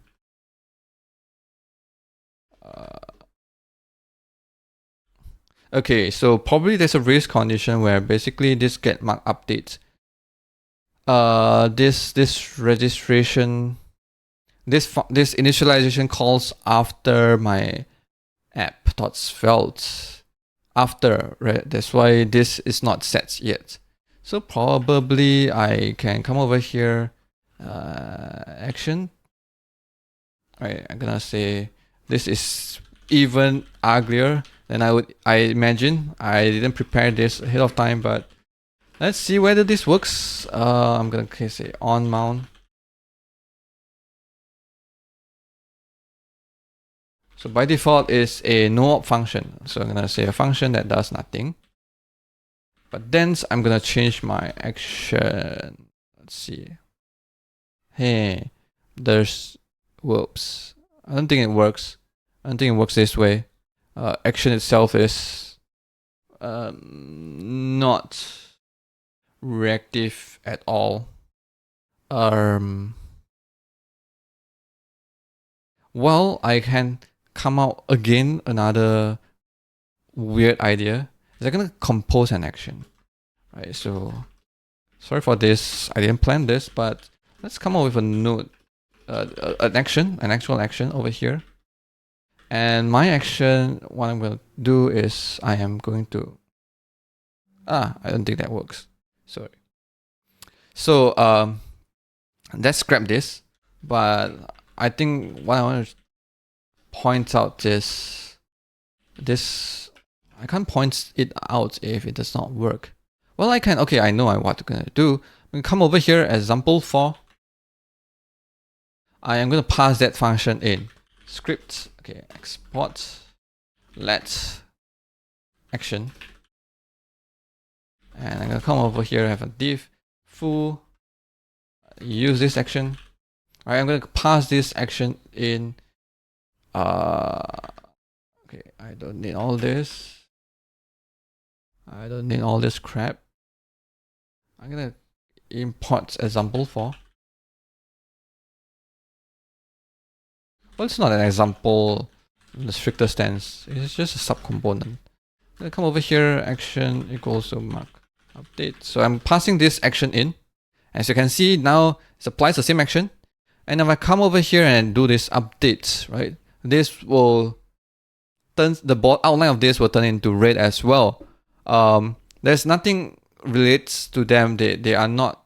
The only thing that relates to them is they are applying the same actions. So all the elements that apply the same actions will have the same behavior, or they form together to form one behavior, and therefore I'm going to call it ensemble actions. I'm going to call this name again and again so that it will be a real name when anyone tries to refer this next time. All right, so last example 3. I'm going to come over here, change it to example 3. So this example 3 is again contrived, but I want to show you something. Again, the idea is the same. I am going to I'm gonna apply this action stats. I'm gonna have a function that returns me an action. So I guess you kind of slowly see this pattern where ensemble actions you have to have a factory function that creates this action. You have to have a function that creates this action, because whatever this function is always to be created anew, and only the function. So this function itself is unique, and if you apply it to a few, like so that when you apply to these elements, they work together, right? It's slightly different where you already define a function. All the function is the same function gonna apply for all the elements. Yes, they can still work together, right? But this has slightly different sense where you always come up with a new function, and this new function, so you can apply this function to a group of elements. So you can have multiple groups of elements applied to the same action that has a similar behavior, but then they are grouped together. They are only formed in smaller groups because each groups use this one unique actions that was created for them. You can create 3. If you have 3 groups, you create 3 actions that logically they are the same, but because of the scoping that you do, because of the closure, sorry, not scoping, but because of the closure, it stores this group of elements in that closure. So the behavior happens together in that way. So over here, I create a stat actions, and this I'm gonna apply to all the item. So one thing interesting is I can actually this stats action is not an actual action, it's actually an object. So if you come over here and look at the code, I am actually returning an object, and one of the property contains that action itself, right? This is the action, and this object can also have more methods where I can use these methods to control my elements that apply this action. So I have more methods over here from this action. So I can actually apply an action this way, where I use and then colon, and then to get an action I gotta call object.actions, right? So you can actually, it doesn't have to be just a function, you can be a method, or in this case it's actually a method, right? Because you define action on the object itself. So it can be a method, so it can be and so I get passed some information to this action. And over here, whenever I change, I does something, right? I do a toggle. What it does is that it will call this object.get all the elements that has a value less than 20. I'm going to change the background to red. So if I toggle on, you see all of them turn reds. I toggle off, back to normal. I can shuffle again this way and just demonstrate that this item data can be dynamic. And again, because it can be dynamic, I'm gonna during the update, I'm gonna update what other elements that is less than 20 or something, update the sets, things like that, right? I could have done it within this function as well, instead, so I can have a set of all the elements and then only filter them out in the get less than 20, or I can do it during the update as well. So up to you. So I shuffle, and then toggle. You can see it's updating. Right. Of course, this has a glitch in this example. If you haven't spotted, let me show it to you. So I can toggle it on, and then I can shuffle. So whenever I shuffle, I am not going to call this reactive statement again, because shuffle does not change this variable nor this variable, so it's not run again, and therefore I couldn't go in and highlight the elements that is less than 20 to be red, right? So this is not highlighted red, and the rest also not being removed background color, because I only take care of the element that is less than 20, right? So if I toggle on and off, I only take care of items that is less than 20. Well, there's a bug on this, but yeah, I'm just trying to show you how you could do with an ensemble action, but I didn't really bother to fix this behavior. Well, if you're interested, you can come up with something else, refine it to be better. But so ensemble actions. You've seen 3 examples, and so ensemble actions again is an action that applies to a ensemble of elements, and because they apply to the same actions, they works together to create one behavior. So today we're going to talk about slots. So what is slots? Well, slot is a way for us to compose components. What is compose components? Well, in a HTML DOM elements, you can have other elements within your DOM elements, right? You can have a span element within a div element. And you can do the same thing for components as well. You can have other components or other elements within your components. And well, let's take a look at one example and you'll know. Okay, so here I have prepared an example where I have created a component called component, right? And I'm going to use it over here. So if I said earlier, within a div, you can have other things like text and span, right? And span element. And inside a component, you can have same thing as well. So I can come over here within a component, I can paste other things within over here.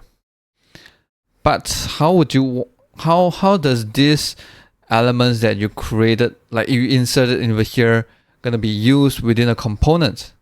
Well, over here I have a component where the content of component is like components, right? So where do I place in the hello world over here within the component?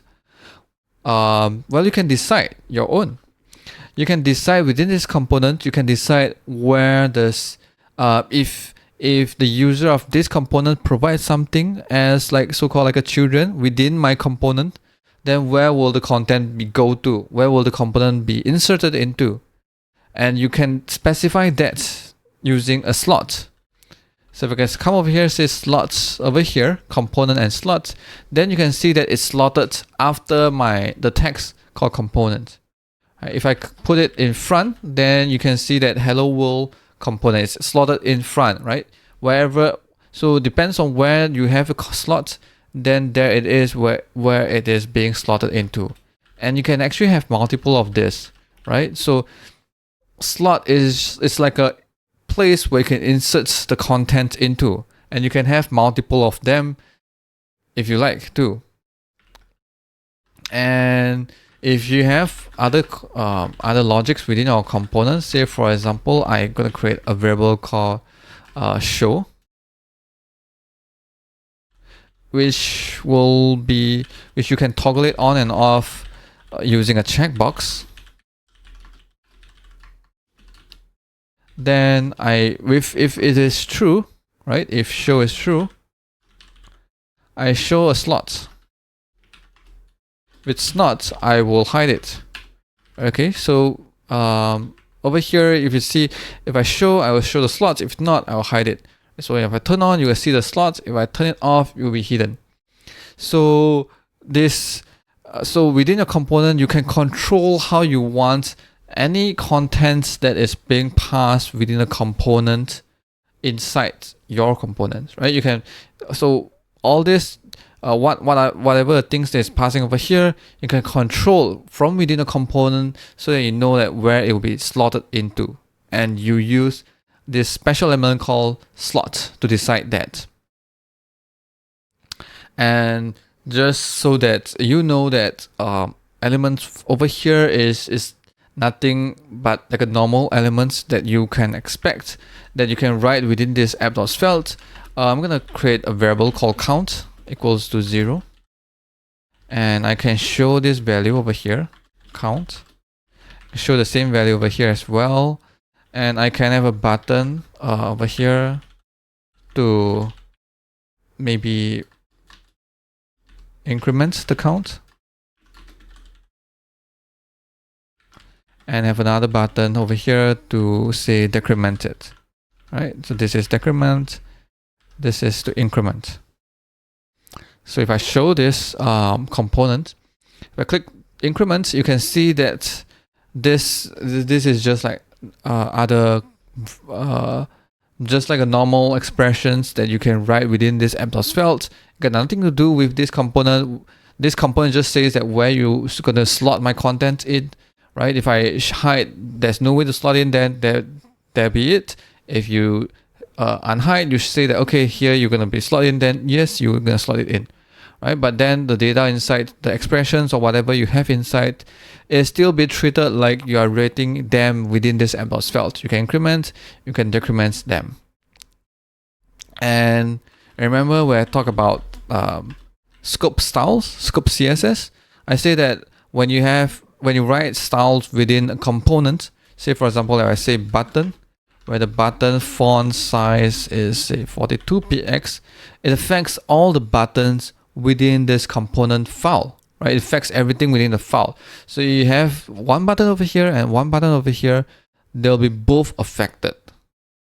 This does not depends on whether this button is, kind of like placed inside somewhere within this component. It does not matter. The only thing that matters is that this button is written within this file. Then your style, your scope style will be affected to the button itself. So now you have a slot and you have components and you can insert content inside.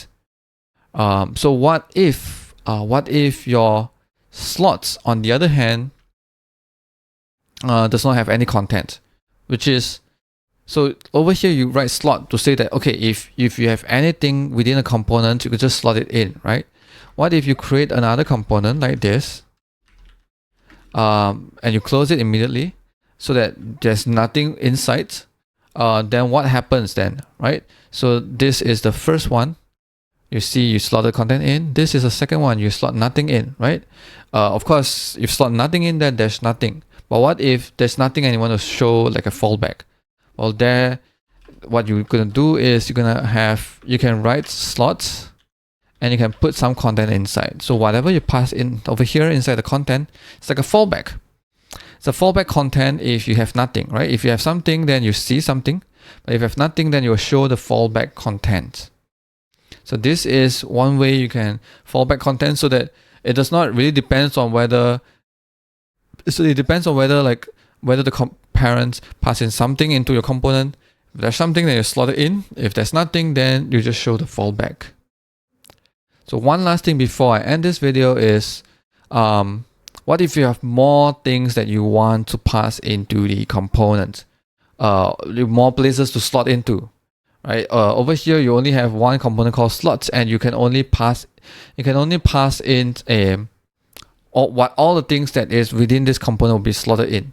Right? What if you have multiple places of so-called placeholders or slots that you want to put things in, and you want to decide where and things like that?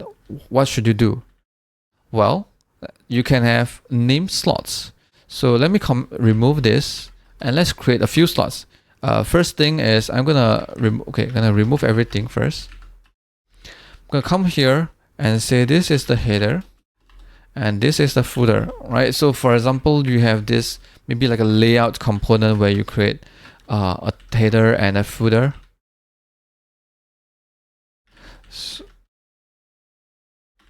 Right, and you can allow people to pass in different content for header and different content for footer.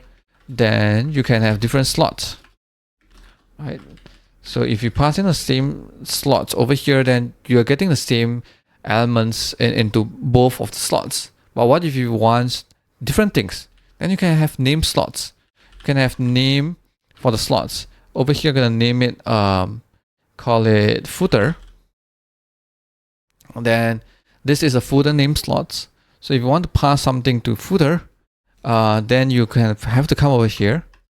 Maybe you create an element for element for footer, and what you do is you're gonna pass in an attribute named footer, and the value will be the name for that slot, right? So this is the slot attribute to determine which element should this slots to be inserted into. So this specifies that I'm gonna go into the footer slot.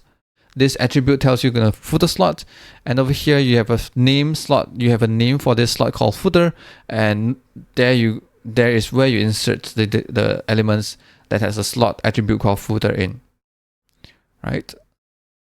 So by default, a slot without a name is actually named default, right? So you can't have a slot named default, right? This is reserved for the default slot. So yeah, one thing you have to take note about.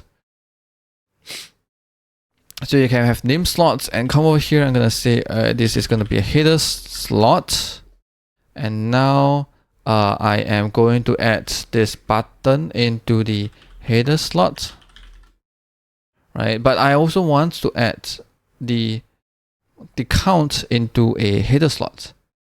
So now what we can do instead is create what I call a slots template, and this allows me to wrap over multiple elements. So I can have multiple elements wrapped within a slot template, and all the elements within here will be part of the slot header because of the attribute called slot header, and they will be inserted into the slot named header, right? So you can see slot header has 0 and minus, right? A button, and you can have element for footer over here, right? So you have name slots. So let's recap what we have gone through so far. We can have child elements for your component, right? And the way where these elements within the component will be inserted will be depends on the slot, right? Slots is where you slot the content in. You can have fallback content for the slots if you pass in like a children within your slots element. And if you want to have multiple slots, you can. But if you want to differentiate from different slots, that like this is the header content for the slot, this is a header slot for header content, and this is a footer slot for footer content, then you can have a name slot. You can provide a name for your slot, and then since you provide a name for a slot to determine where does the element goes to, which slot that will insert into, you can pass in a slot attribute to name like which slot you go into. So if you slot in only one element, then you can pass it as attribute. But if you want to group multiple elements into the same slot, then you can use a slot template, and same thing, slot attribute to determine which name slots you're going to slot into. And we also talk about styles, where if you have again, just a recap of scope styling, all if it affect button, then it will affect all the buttons within this component file, irrelevant whether this is being inserted in like a child component, right? So any button that's written in this file will be affected. So in the last video, we talked about slots. We talked about slots is a way that you can insert elements inside a component into a slot, right? Within a component, you can provide elements as like a children to a component, and they can be inserted into the slots. And in this video, we're going to talk about how you can pass data into that element, or pass data from the elements to the outside world.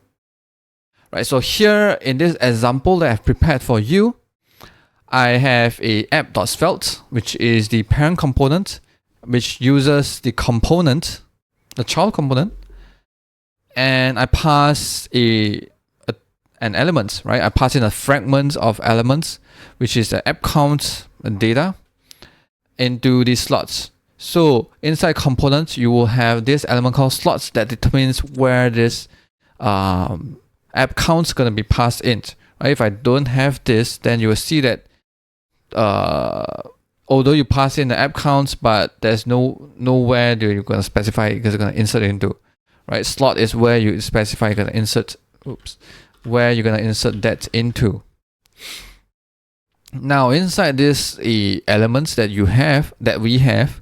we use data like app count, which comes from the app file, right? From this file, you have this variable called app count where you can increment or decrement. You see that this data updates accordingly. This is what we have shown in the last video as well. But how about the data within this inner components? I have a count minus and count plus plus.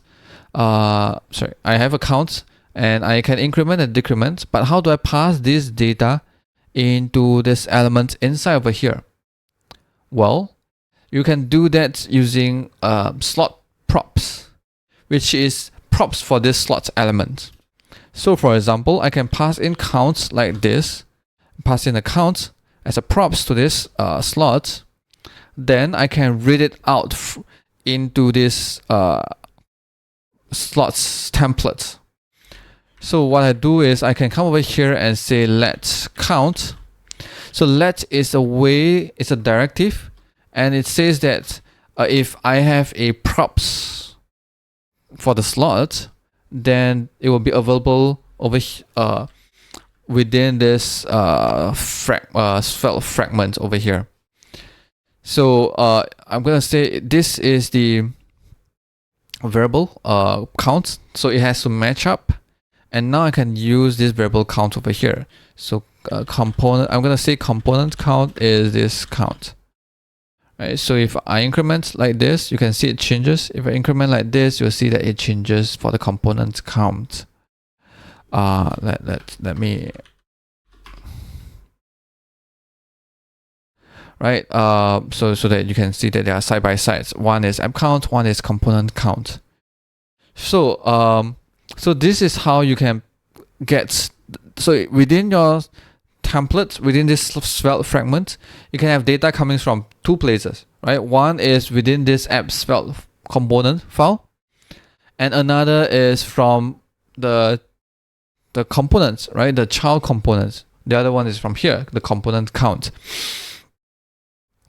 Now, so this is, I wouldn't say like pass data in or out, right? Because it's probably a bit confusing for you over here to think about that, like passing in or passing out. But you can take a look at, you can think of it this way. So all the data that's from there, if in the perspective of this Svelte fragment, think about where the data can come from and where the data can go to, right? It can come from this app.svelte. So this resides in this app component and also within the component, right? So you can have the data from here, and you can have the data from component from here. And this comes by getting it from a slot props, and you assign like let count over here. You can reassign this variable to something else. If, for example, you have like count over here instead, then you run into the issue where if you want to use count, you realize that they are both coming from this slot props, right? So you can actually rename the variable if you want to. You can rename it from here. I say I don't want to use count, I want something else. I'm gonna say a count. Then I can let a count instead and get the value over here.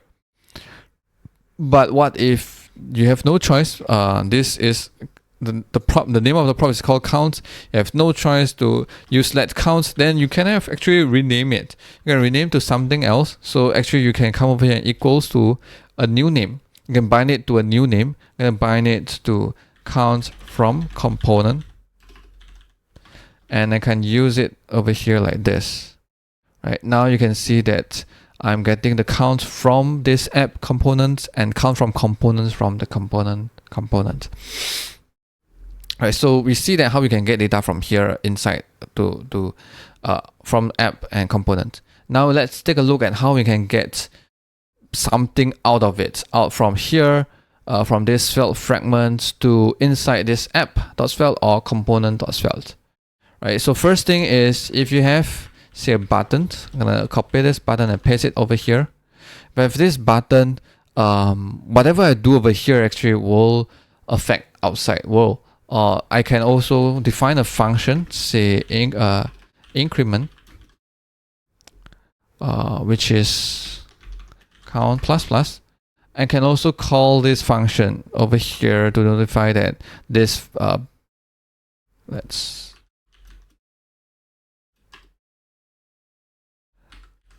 let me add this. Okay, I can also, so this button is within this Svelte fragment, right? I can have any function declared within app Svelte, and I can call it, right? I can call this function. So it's like passing data outwards, right? I can also do things like increment and say increments by 5. And then I can come over here and say delta plus equals delta. So I can also do it this way by passing different kind of data out to the app.svelte. Then how about passing data into the component svelte? Well, it will be like passing a callback function, right? I can come over here, copy this function. I can have my own increment function over here, and I can pass it in as a slot props. Now I can come over here to receive the slot props from within my template. I can come and say let's increment, and because this is using the same variables name as the function over here and I don't want to override it, then I can rename it again. I can rename it by say int from component. I can rename anything I want, right? And I can come over here and use it. So I have two buttons. One is to increment in the app svelte. One is to increment from the components. Right? So if I call this, you can see this is incrementing. If I call this, this is incrementing. So you can pass different data from this template out to the app.svelte and the component svelte. And we have seen how we can pass data from app.svelte and component svelte into this template. So things over here is you can have a combination of both worlds. You can also maybe swap this out where I'm going to call this the increment by the counts from components and increment for component with the count, right? Then if this is 3, then I can increment by 3. And if this is 12, now I can increment by 12, right? This, you can mix and you can take data from both sides and then do your own combinations and also sending data out to both of the components. So in the last videos, we talked about slots and how we can communicate data through slots. And in the previous videos, I might have misspoke about the slot template.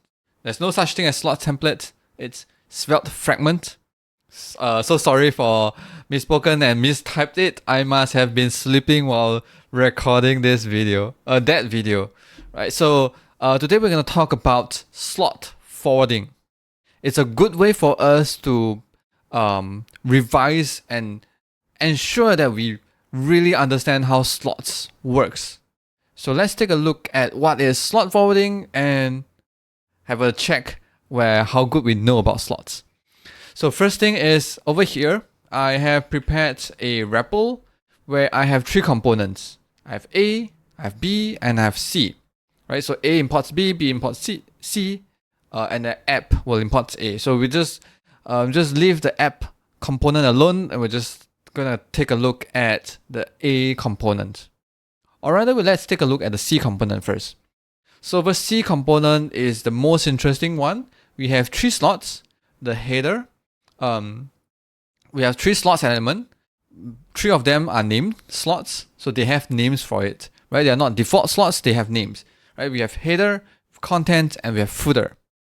Okay, so how do you pass elements into this header slot? Well, if you are in the B component and you want to do that, you would first create a component called C, and within C you can have elements. As long as your elements has the slot attribute called header, then that element and all its children will be inserted into the header slots. So for example, if I come over here, I have say a div with a slot name header. So you have to make sure that this slot attribute's value is the same as the name. Then all its content will be inserted into the header in C, right? So here I'm going to say C header, and this is C footer, right? So C header, C footer. So you see that this is being inserted into it, right? If you have a few elements, right? That is so. Only one element can have an attribute called slots with the same so you can have multiple elements within this component, but the slots attribute value has to be unique, right? You can't basically do this where you have multiple elements with a name called slots. No, elements with attribute a slot attribute value that is the same, right? You can't have two slots header. So if you want to have two siblings elements to be passed into the same slots element, then what you need is a Svelte fragment, right? This is a way for you to group your elements. You group your elements. So over here, we're gonna copy the slot attribute, and yeah, we don't need this. Copy our slot attributes and wrap these two elements, these two siblings element together, and now we insert both the div into the C header, right? Okay, so far so good. We've learned this before, right? This is just a revision. So now let's make things slightly harder. So for example, now I want to pass content from A to B. What do I do? Well, B will have to have a slot. Say for example, I come over here and define the slot. I'm gonna this name a B header. Okay, I have a slot. Okay, I just can close it directly. I don't need any fallback. So I have a B header over here. And to pass contents from A to B header, what I need is I need to come over here in A, create this component called B, and then have elements inside. So here I'm going to create div again, header from A. And I need to have a slot attribute to tell that, because this is a name slot, so this is not a default slot. This is a name, and then I need to create in A. I want to pass something into that named slots. I need to have a slot attribute with the same value with this name of the slot. So I'm going to say slot attribute value is equal to the same thing, right? So now you see that B header has the header from A over here. And then, yeah, this is the same thing as how we pass from B to C, right? Okay, so let's move on one more step. What if I want contents from A?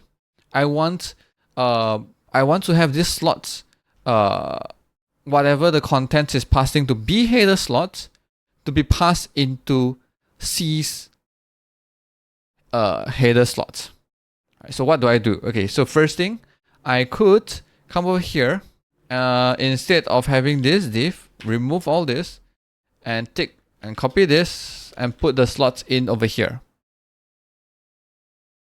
Okay, so now what you can see is I still use the same slots element, but this slots element is being placed inside a instead of being put somewhere else, you can put in here as well, right? It's how the slots element can be placed anywhere. Now what I want is I want to place it inside a C component and into this slot called header, slot attribute called header, so that it is all the contents from A will be inserted into the slot named header in C component, right? So now you can see that I can do this, and it's kind of forward like the content from A into B to be inserted into B, but then the content you insert into B is going to take and insert into the C component, right? So this is like forwarding the slots.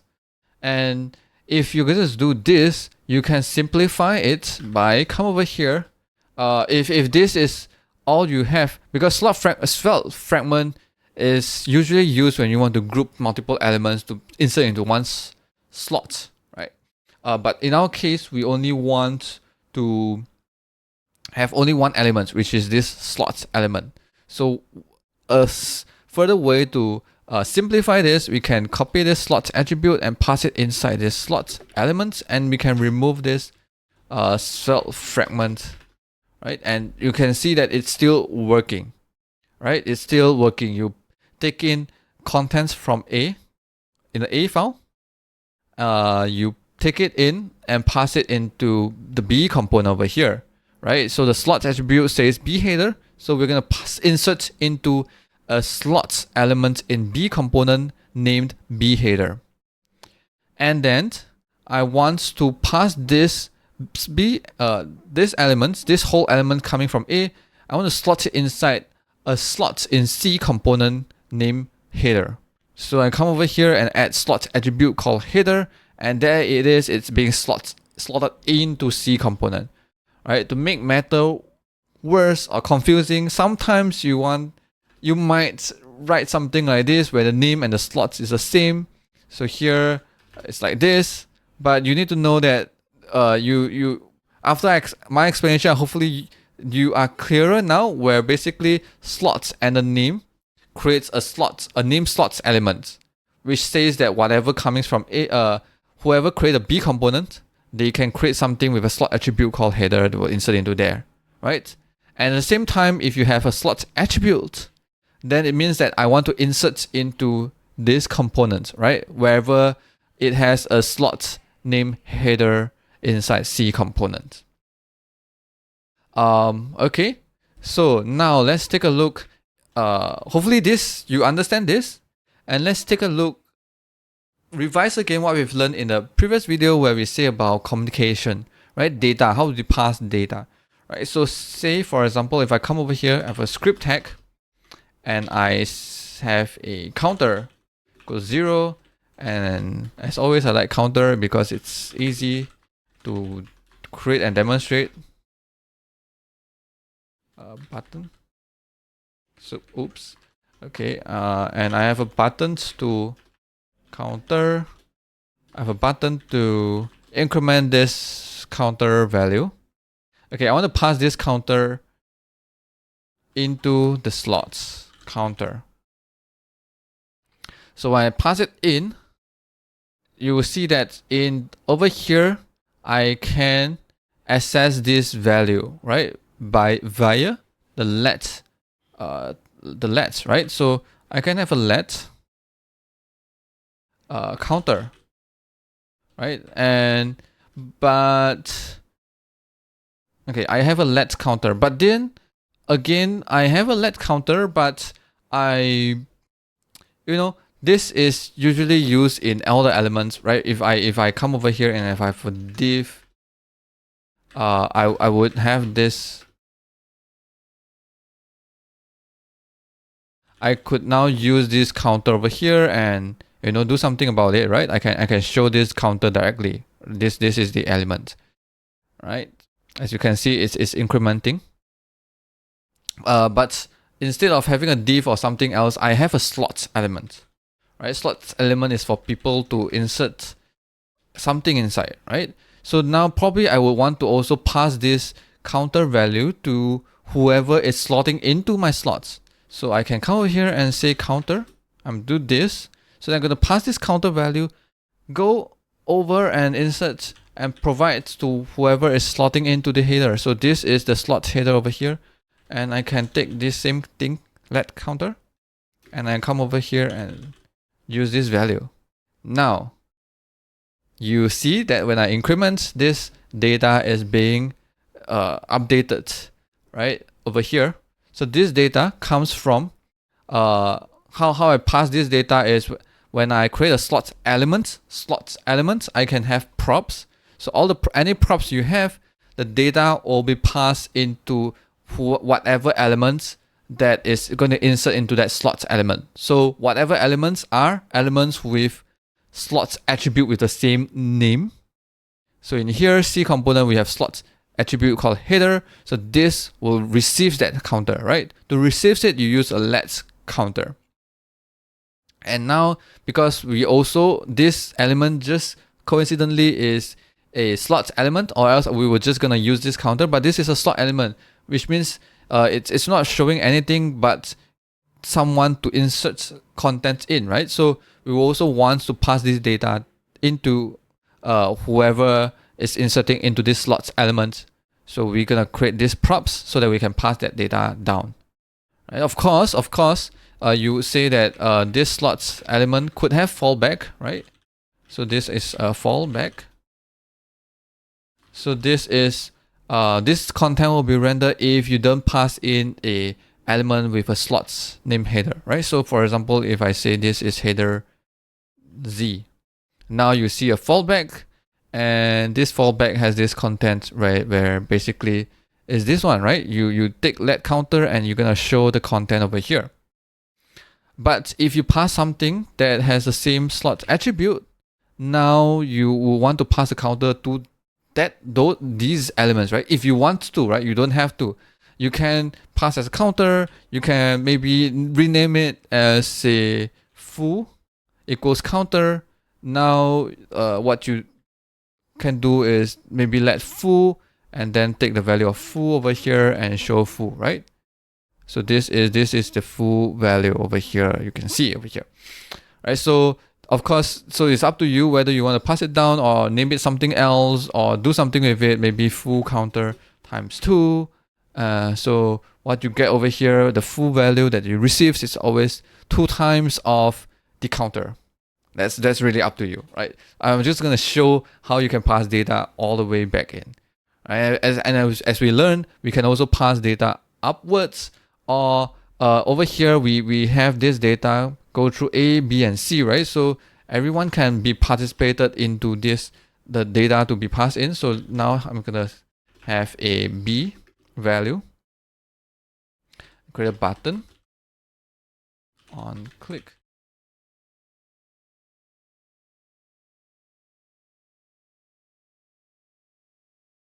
B. Okay, I have a button called B button that I'm gonna pass a props called sum now.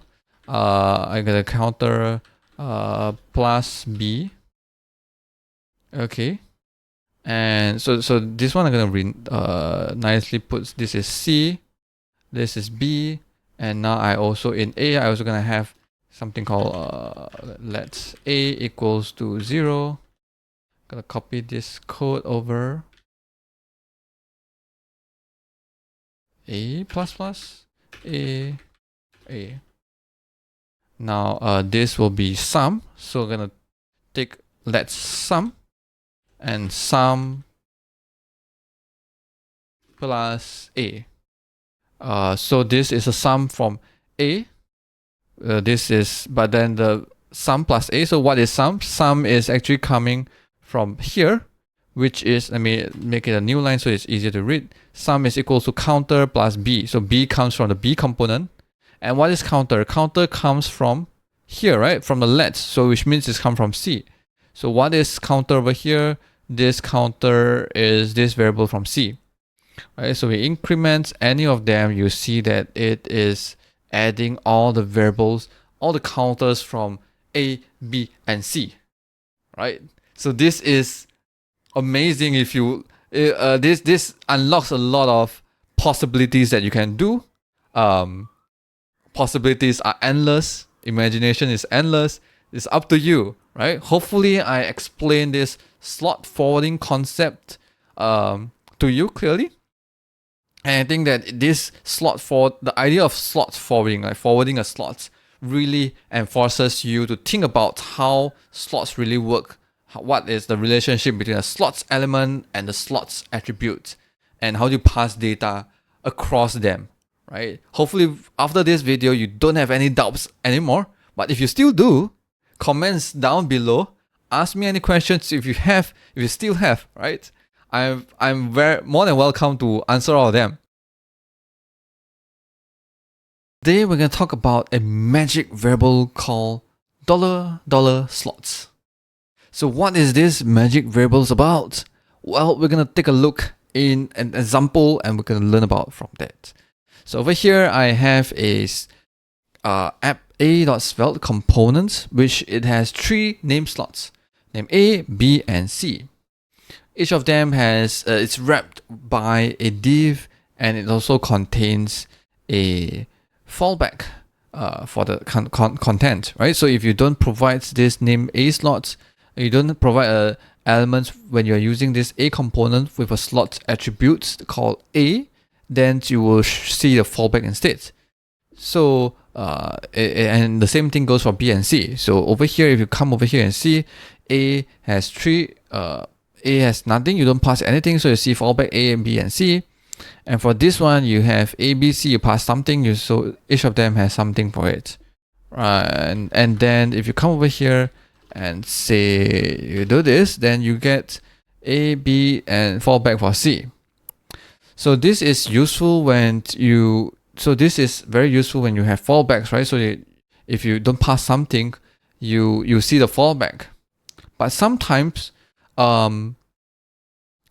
you have text like this, like the B, and you don't want fallback for B. Sometimes you don't want a fallback, right? So for B case, you don't want a fallback. So if you don't have anything, you don't want to show you don't want to show anything, right? This one you don't have fallback, you don't want to show anything. But at the same time, you also don't want to show the text called B. You don't want to even show any of this div. But this is outside of the slot element. How do you know whether the slot element itself has something? Or how do you know whether a component, whether or not it provides elements with a slot attribute called B? Well, as the name of the video suggests, we're going to use a magic variable called $slots to tell us. So this $slots is a variable, which is an object, and this object contains key for each of the slots. Attributes that is being passed into this component. So for example, in this case, I probably will see an object with A, B, and C, right? So this object, the value of the object for now is trudy, and if you take a look, it's actually true, right? But I can't say for sure what it's going about, so you shouldn't care about what is the value for now. So at the point of this recording, version 3.37, right? You just need to care about the key, whether the key exists and whether the key value is trudy. Right? As long as trudy, then you can assume that the slot is there. So over here, what we have now is we can use this $slots, right? So if B is trudy, which means I can use this in an if. I can use this in an if logic block to determine whether this is trudy or not. If it's trudy, then I'm going to show this whole thing, right? Now, if someone does not pass in anything for B, it will not see this div and B colon, right? So if you see here, I have fallback for A, I have fallback for C, but you don't see B at all. You will only see B if something for B is being passed in. Only when you have an attribute, a slot attribute named B. So over here, if I remove this, then you'll see that B is gone, right? You don't have B at all. So there, and in those scenarios, then it's probably pointless to have any fallback for here, right? Because for this slot named B, because you probably would not need, probably it will be hidden because of this if thing. So this slots, $slots is a variable. Again, it's a variable, it's an object, and it contains key for the name of the slots attribute being passed in. And if you're gonna check whether if there's A passed in, then you probably will check whether you have A, whether this is trudy or not. If you check for C, then you probably will check slots C, whether it's trudy or not. So for default slots, then it will be default. Right? So default slots are the one that slots element without name at all, right? So without name, then it would be a default slots. So at the point of this recording, version 3.37, you don't have a way to conditionally say hide or show a certain slots at an element with a slot attribute. You can't really say I want to hide this or show this, which means that it's probably the slot $slots itself is not reactive at all, right? So it will only look for elements whether you have a slots attribute, right? So if, say for example, if you do something like this, okay, so if you do something like this, yes, it seems like it's empty, but it is not. You still have an element with a slot attribute called B, so it's not hiding for this, right? Even if you say, if you come over here and select Svelte fragment, again, this is not empty, right? As in, you still have elements with a slot attribute called b. It does not care whether it's empty or not. It just care whether you have element called slot attribute called b at this point of recording, right? I'm not sure this is the best way of doing it, the best feature we have, but at this point, what we have from Svelte is that we'll check for elements with the slot attribute, right? It will not care about the content. So even if you have no content, you still, this thing is still, hold on, slots b. Yeah, if you have no content, okay, because for this, you don't have a content, right? Because it's empty at all, right? Yeah, so I also sorry. But if you have something like this, if some condition,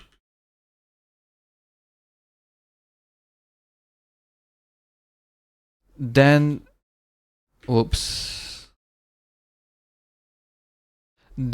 again, this is some sort of like content, right? This is content. So I correct myself. You will check for the slots, and then it will look at the so-called content. But the content itself does not have to be like actual having a content. It's really like whether anything is written inside this Svelte fragment or elements that you have, right? Even if you have an if logic block inside you, because of the condition you're rendering nothing, it's still considered as having some sort of content for your slots attribute b, and therefore this is still a truth. So it will only be falsy if it's totally empty, right? Totally empty. So I think even if you have a space, okay, space is still empty. Okay, ignore me, right? So yeah, every day we learn new things, right? We're trying to test boundaries, and I would say this is not like the. Personally, I feel that there's room to improve in Svelte, probably in the future versions. But at this point, at the point of recording, version 3.37, the double $slots.b only checks whether you write anything inside these slots. Right, so hopefully you learned something today. $slots, where you can use it to determine whether a slot attribute is being passed in.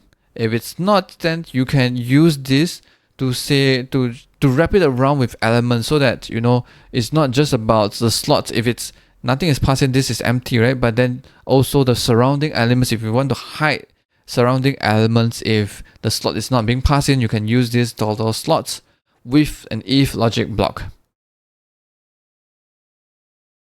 So we have learned a lot, and we have come a long way. We've learned how to use a store, how to create a store.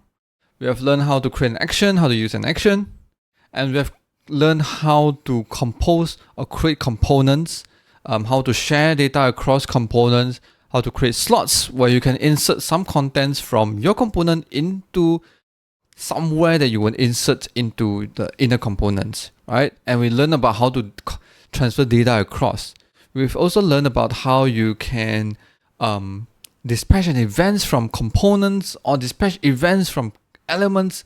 We've learned a lot, and today we're gonna try to use all of them, all of the things that I've mentioned so far, into one example, which is how are we going to create an infinite list. So what is an infinite list? You probably have seen this kind of UI where you scroll, and as you scroll, it loads more data. And then if you scroll, it loads more data, and it keeps scrolling infinitely. And we are addicted with this, especially in social media, where if you keep scrolling and keep seeing new content, where you just can't stop scrolling and scrolling and scrolling. And we're going to create this components called infinite list, whereby you can pass in different kind of data to this component, and you can decide how to render, or how does each item within the infinite list looks like. So this will involve in how we compose our components. So first thing first, let's take a look at this REPL that I have kind of prepared. Actually, Nothing much over here except that I've created a few files, the app, the list component, which we are going to do, the data.js. So this is where we're going to fetch the data, and an action, use viewport action. You probably have seen this, you probably have done this before in the previous video where I showed how I create this viewport action. So links in the description if you haven't seen that before. So over here, app.svelte.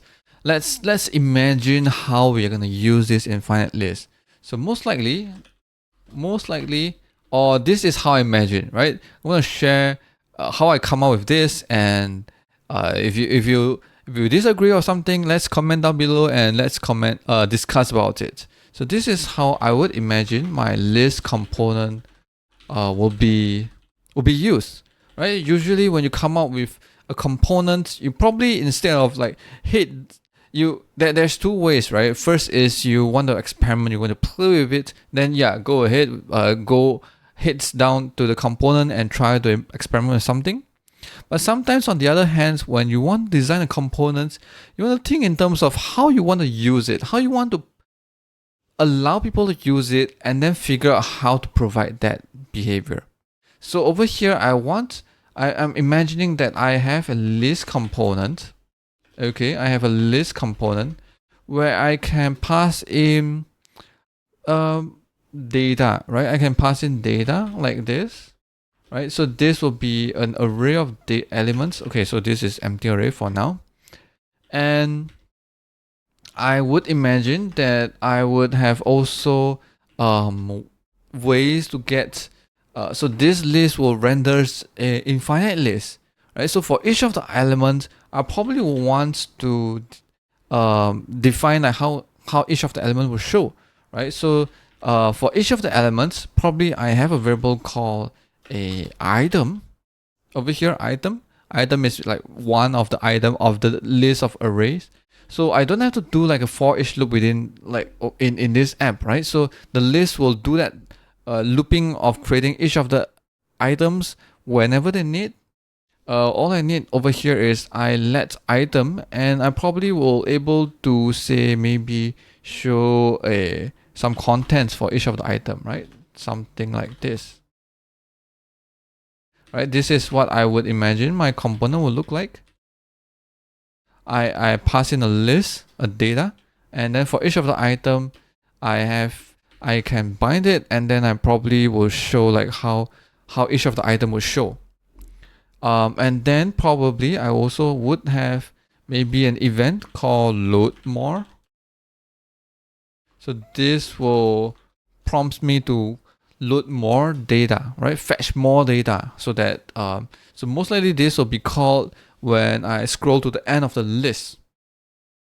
So this is roughly how I would imagine my list would look like. Of course, there may be more things, say for example, loading. You never know like whether you are loading or not, or yeah, you never know whether you are loading or not, right? So I could pass in as a props, or probably maybe like load more is maybe it's like a async function. So then maybe I don't need loading, right? So every time when I call load more, I will just wait for it, and when it's done, I would when it's pending, then I will show a loading icon indicator, and when it's done, then I don't need, right? So then in that case, I don't even need to pass in a props called loading. And probably one more thing that is maybe like no more data, right? This is helpful when you scroll to the end of list and you realize actually there's no more data to fetch, right? Maybe this can be a props, or maybe we can somehow indicate from the load more. I don't know, but this is one way, right? So the way I design it this way, which means that in this app.svelte, I would have to define what is the data and how do I load the data, right? Of course, there's a lot of different ways of designing this list, this infinite list component. It could be that your load more will always return the next items, right? Then probably you would not need this data props, because every time when you call load more, you will try to, the list itself will handle like appending, will maintain a list and appends it, right? There's another, that could be another way of doing it. But for now, I probably will keep it simple where list itself will handle that, right? So probably you'll come here, you'll call a fetch more, we will update this data and we'll pass the data down to the list component, right? Of course, you can tweak around if you want to. Feel free to grab the REPL link in the description and play around and try different ideas you have. So first thing is, so this is what we're going to do. And first thing is, let's come up with an API or what is the data they're going to show. Right? I found this lorem pixum, which gives us a lot of mock photos, and there is this link list API where I can call, where it has a page ID and a limit so that I can keep calling for get a next page. So I probably will gonna use this and use this to show images, right? So probably my item would have a, say, download URL, which is the image URL. So if I click this, this is the image URL. So I probably would have a download URL over here. So here I let item, right? I could have used item, but I can also assign it to a different variable, right? I think we've learned that, where we can say another variable and use like another variable here. We can rename the variable name, right? And actually you could also, if you don't know, you could also destructure it and use this download URL instead. So here in my list, probably I would have image source as the download URL, and probably also have like maybe the author, where I could use this author as the alt. All right, I'm gonna say taken by stunning view taken by author. Right, this is just to show that I could destructure and, you know, have a take out different properties of the let. Okay, now let's since we have this API, now let's try to implement the data, right? Okay, so first thing is I probably will use a writable data so that whenever I change, it changes, your component get notified and then you would render, right? So here I will say import writable from Svelte store. Of course, you could use a normal data, and then in the app itself you can update that variable, right? So if I put it in an external file, then most likely the best way to update and get notified is through a writable. Here I'm gonna define some variable, say maybe loading false. I have a no more data false, and then I have my page. So this will increment every time when I fetch, and then maybe I have my data over here as an empty array. So the first thing I'm going to define is the list, which is the writable. Alright, so this, I'm going to have the data itself and the no more data. Right. I think I probably would want to, this the same name, so it's easier for me to do to assign to use it later on. Okay, so this is the list writable. I could have just export this list writable, but I also I want to also add more methods to this list, to the store that I'm going to export, and also remove some of the methods, right? So here is the final store that I would have, is I'm going to have a subscribe method, right? Subscribe is a must to be considered as a store according to the store contract, but I don't want to expose the sets and the updates method, right? So I don't want the user of this data, this image list data, to update it, to modify it. I don't want to expose the sets and update. I just want to expose subscribe. But I also want to add one more method, which is called fetch more. This will allows the user of this store to call this and fetch more data, right? So in later on, I will probably come over here and load more. I will say the store.fetch more. Right? I would call this to fetch more data. Yep. So before that, let's come over here and say, okay, so now when I call this, I maybe just make some checks first. For example, if it is loading, or if there's no more data, then probably will just end immediately. So nothing happens, right? But then I would say loading to be true. And next I would come over here and actually fetch the data, right? So call fetch, copy this API, and use, so the page will be page. Okay, I'm gonna say plus, and limit, I'm gonna say just limit to 10 items every fetch. So here I'm gonna get a response from awaiting this fetch API. And I would also need to await for the response to, after I get a response, I'm gonna get the JSON format of, I'm gonna JSON data of the response body. So I'm gonna say data, okay, I don't want to use the same variable over here. Okay, I'm gonna say new data equals to await response JSON. And then, okay, so now I'm gonna update this loading. It's gonna be false now. And then no more data will be depends on how many data that I have. So this returns me an array, right? So if I go to the extreme end, say 100, then I get empty array. So which means that if the new data.length equals to 0, then it's no more data. And now my data needs to be updated. I'm going to push all the new data in. And finally, I'm going to update my store, right? So I'm going to say list.set. Here, I'm going to data and no more data. So I'm going to update my list. Okay, so there we have it. And now we're going to import from data. So this is going to call data from data. So this is not store, this is the data.fetch more. So I'm going to create an async function that calls and return fetch more. Right? This can be simplified to just pass in like this, right? Data.fetch more.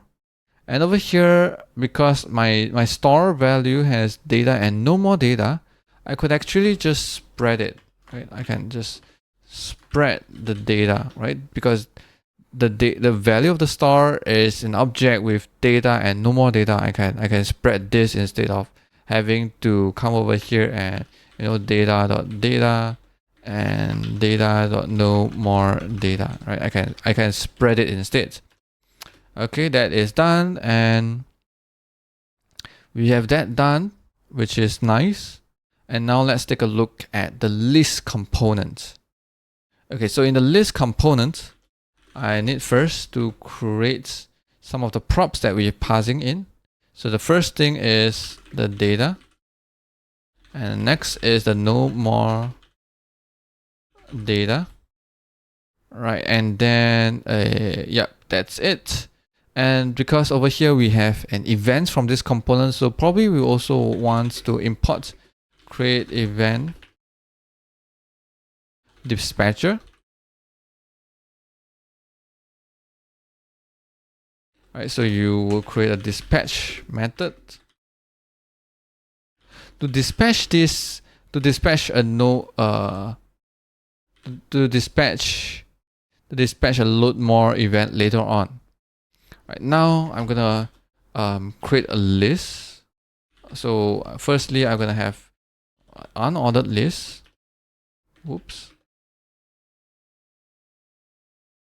And we're gonna use each to loop through the data. So each data as item, and loop through each of the data. Over here, I could use a key each block if I want to. Or okay, let me think. Yeah, we can use key each block, right? So that if we somehow reorder them, then it's useful. But let's leave it at this first. But if you want to use a key each block, you would have to decide what as the key, the attribute to treat as the key each block. And if we're gonna do that, but we have no idea in this list component to know what is the what are the attribute of this item to be treated as the key for each of the item, right? Then probably you would have to say export let key. You would have to have it as a props and ask maybe the user of it to define like, okay, so the key should be ID, right? Because we can see over here for each of the item, ID is kind of unique. So I can come over here and say item ID is the key. Item key is the key. And key in this case is a string ID. So in my each block, what I need to do now is actually to create each of the list item and have a slot. So slot is where you pass in this where we have a default slot. So whatever is being written over here, this is being inserted into the slots, right? So as we loop through, we create one list item and every list item will have its slots. And for the slots, for each of the different slots that we have that we iterate through, we can actually pass a different item data, right? We can pass a different item. So over here, maybe the first item, so the item will be the first item, the second, first image, second image, third image. And so for each of the slots elements that you create, maybe you create, because of the each block, you have 3 slots elements and each of them has a different item, right? So each of them will actually insert a different image from here because this image takes in the props of the item and takes the download URL as a source, right? Each of the download URL is different, so you have a different image. Okay. So although I'm not quite sure why is it not. Oh, okay. So the next thing is we haven't fetched the data. That's why we are seeing nothing over here. So to fetch the data, we're gonna create another list item. And this list item, I would be, let's see. I'm gonna come over here. Okay, use viewport. Gonna import the viewport.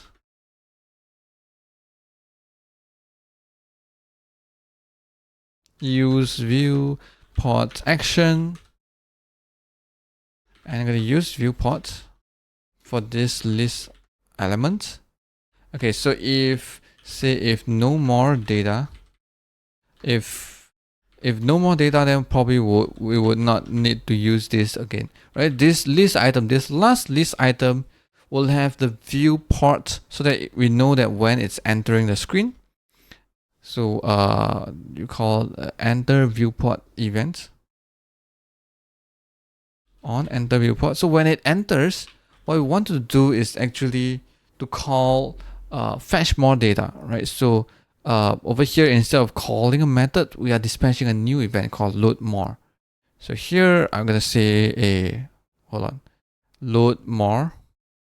Yeah, I could have was that I could have used the event forwarding by forward the enter viewport instead. So if I don't do anything, then this will actually create whenever this event happens, it will dispatch a new event from this component called this enter viewport, right? That's where you see this is being called and fetch more data. But I for the sake of better naming, because it does not make sense of list to have a enter viewport events, so I'm going to come here and dispatch action myself. I'm going to say here and dispatch enter viewport. Sorry, not enter viewport, but load more. Right. Okay, so the image is a bit too big, so I'm going to come over here and maybe have a style width equals 100%. So I have a smaller image. Right now, as you can see my scroller, if I scroll to the end, this enters and it will load more, right? The image just now is like it's trying to load the image, right? And as I scroll down, you see that it will load more image is being loaded. So every time when I scroll, this list item enters the viewport, you will see that the viewport enter viewport event will be dispatchers, and here I handle it by dispatch a new component event called load more. Over here I listens to that and fetch more data. Initially I was planning like maybe to use this to give us like the loading, but then because events, when you dispatch events, it's kind of like decoupled. You don't really get whatever is returned from this event handler. So probably I would want to pass in loading into exports. Let's loading.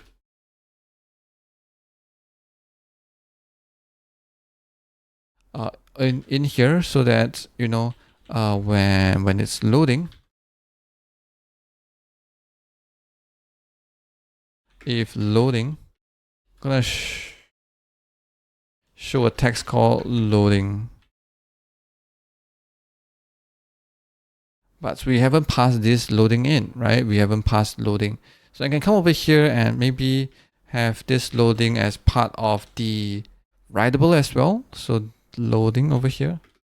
So that means when I set loading to true, I also need to update the store by set loading to true, right? I could use sets. I could also, because of Writable, I could also come over here and say update.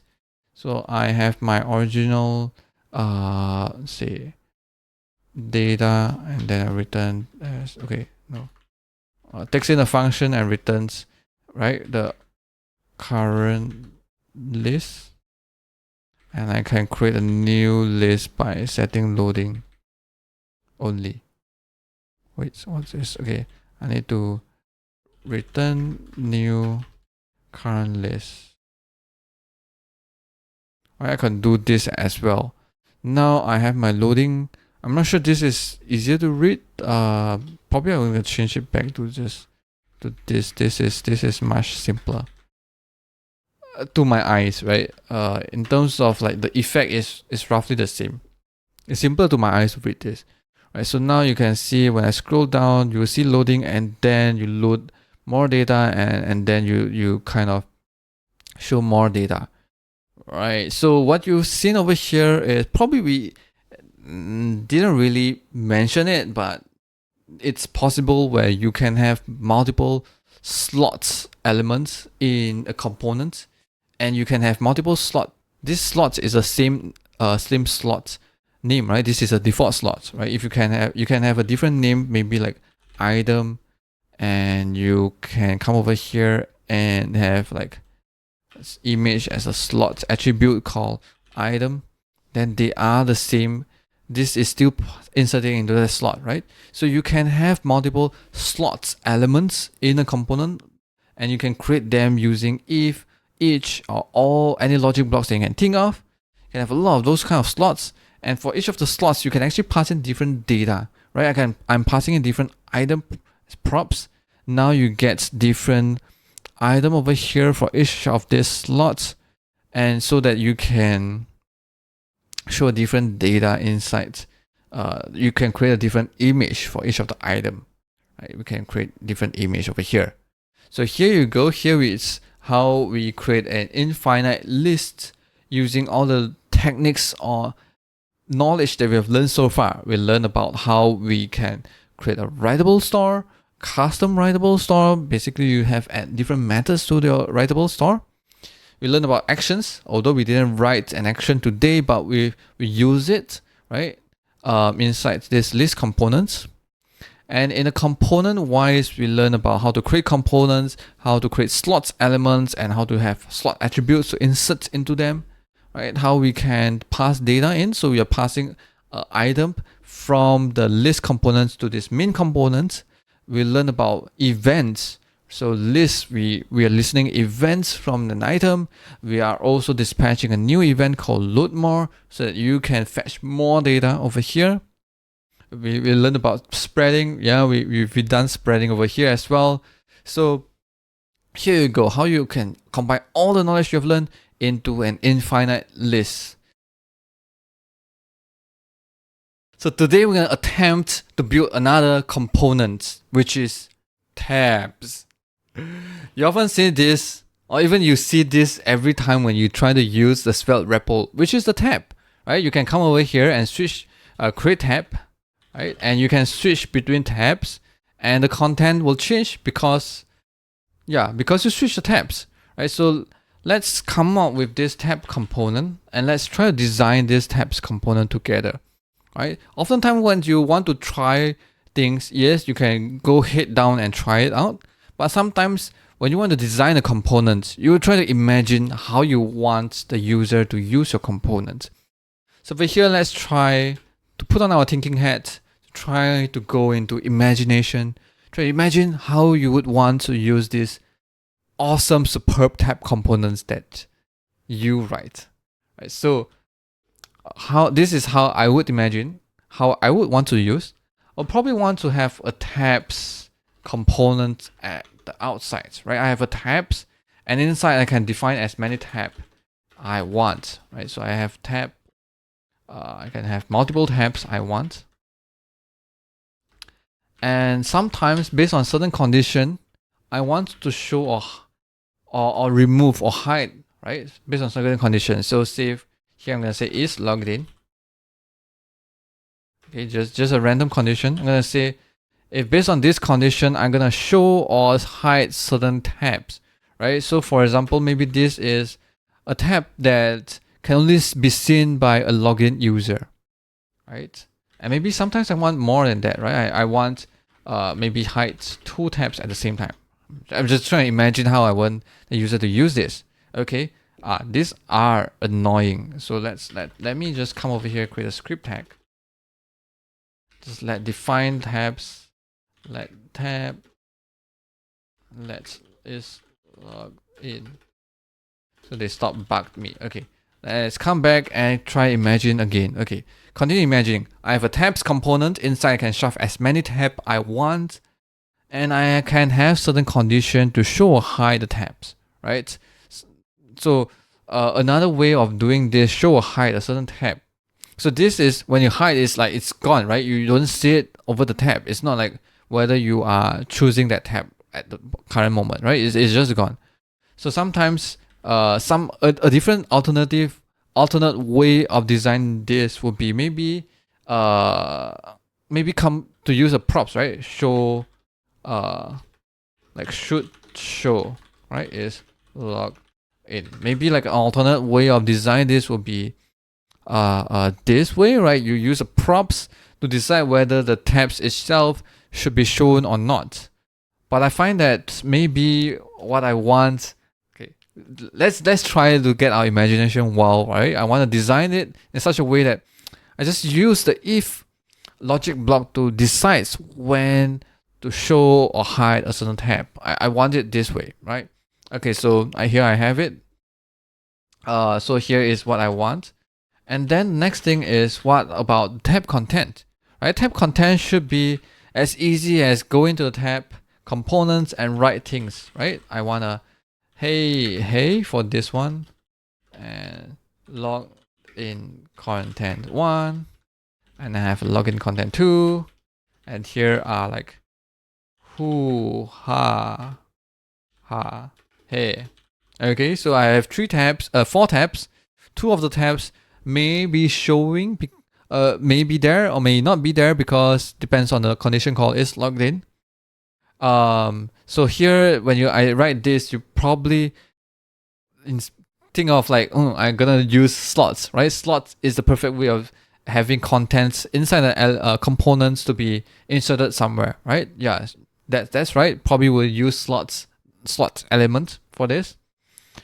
And tabs usually comes with a title, right? So title, probably I can come over here and write the title of my tab. So I'm gonna have my tab is Lack of good names. I'm gonna call this tab 1. This is gonna be a log in tab 2. Secret tab 3. Okay, I will probably just call it secret as well. Secret tab 2 and tab 3. And this is the final tab. Okay, maybe final tab will be, I want to just show that this can be dynamic. I'm going to define a name called username. And the final tab is actually based on the username, right? So who, ha, he, this is the this is the info for the user name. Okay, so this is the content itself can be dynamic as well. This is how I like it. And let's try to figure out how to implement this, right? We just come up with like all the things that we want, and then we reverse engineer about how we can implement this. Okay, so we need 2 components, right? The tabs and tab. So I need to create the tab component. So for the tab, it's quite obvious, right? You need a props called title, and whatever inside is this tab's content. So I'm going to come over here, going to create script, export let's title, and I have my slots for all the content inside a tab. Right. So for the tabs itself, yes, again, I need to use slots to basically insert all of this into somewhere, right? If you don't have a slot for this, then you shorten all this content will be nowhere to insert, and it will not be available at all, right? So I'm gonna come over here and add a slot for this tab. So here I now, instead of let's tabs, I'm gonna import tabs from the tabs.svelte. Same thing goes with tab, import tab from tab.svelte. Okay, so now I have all the tabs showing on the screen. Okay, username, I should say username is me, right? Liao. Okay. We've said we wanted it to be dynamic, right? So I'm gonna create an input bind value called username, so that I can come over here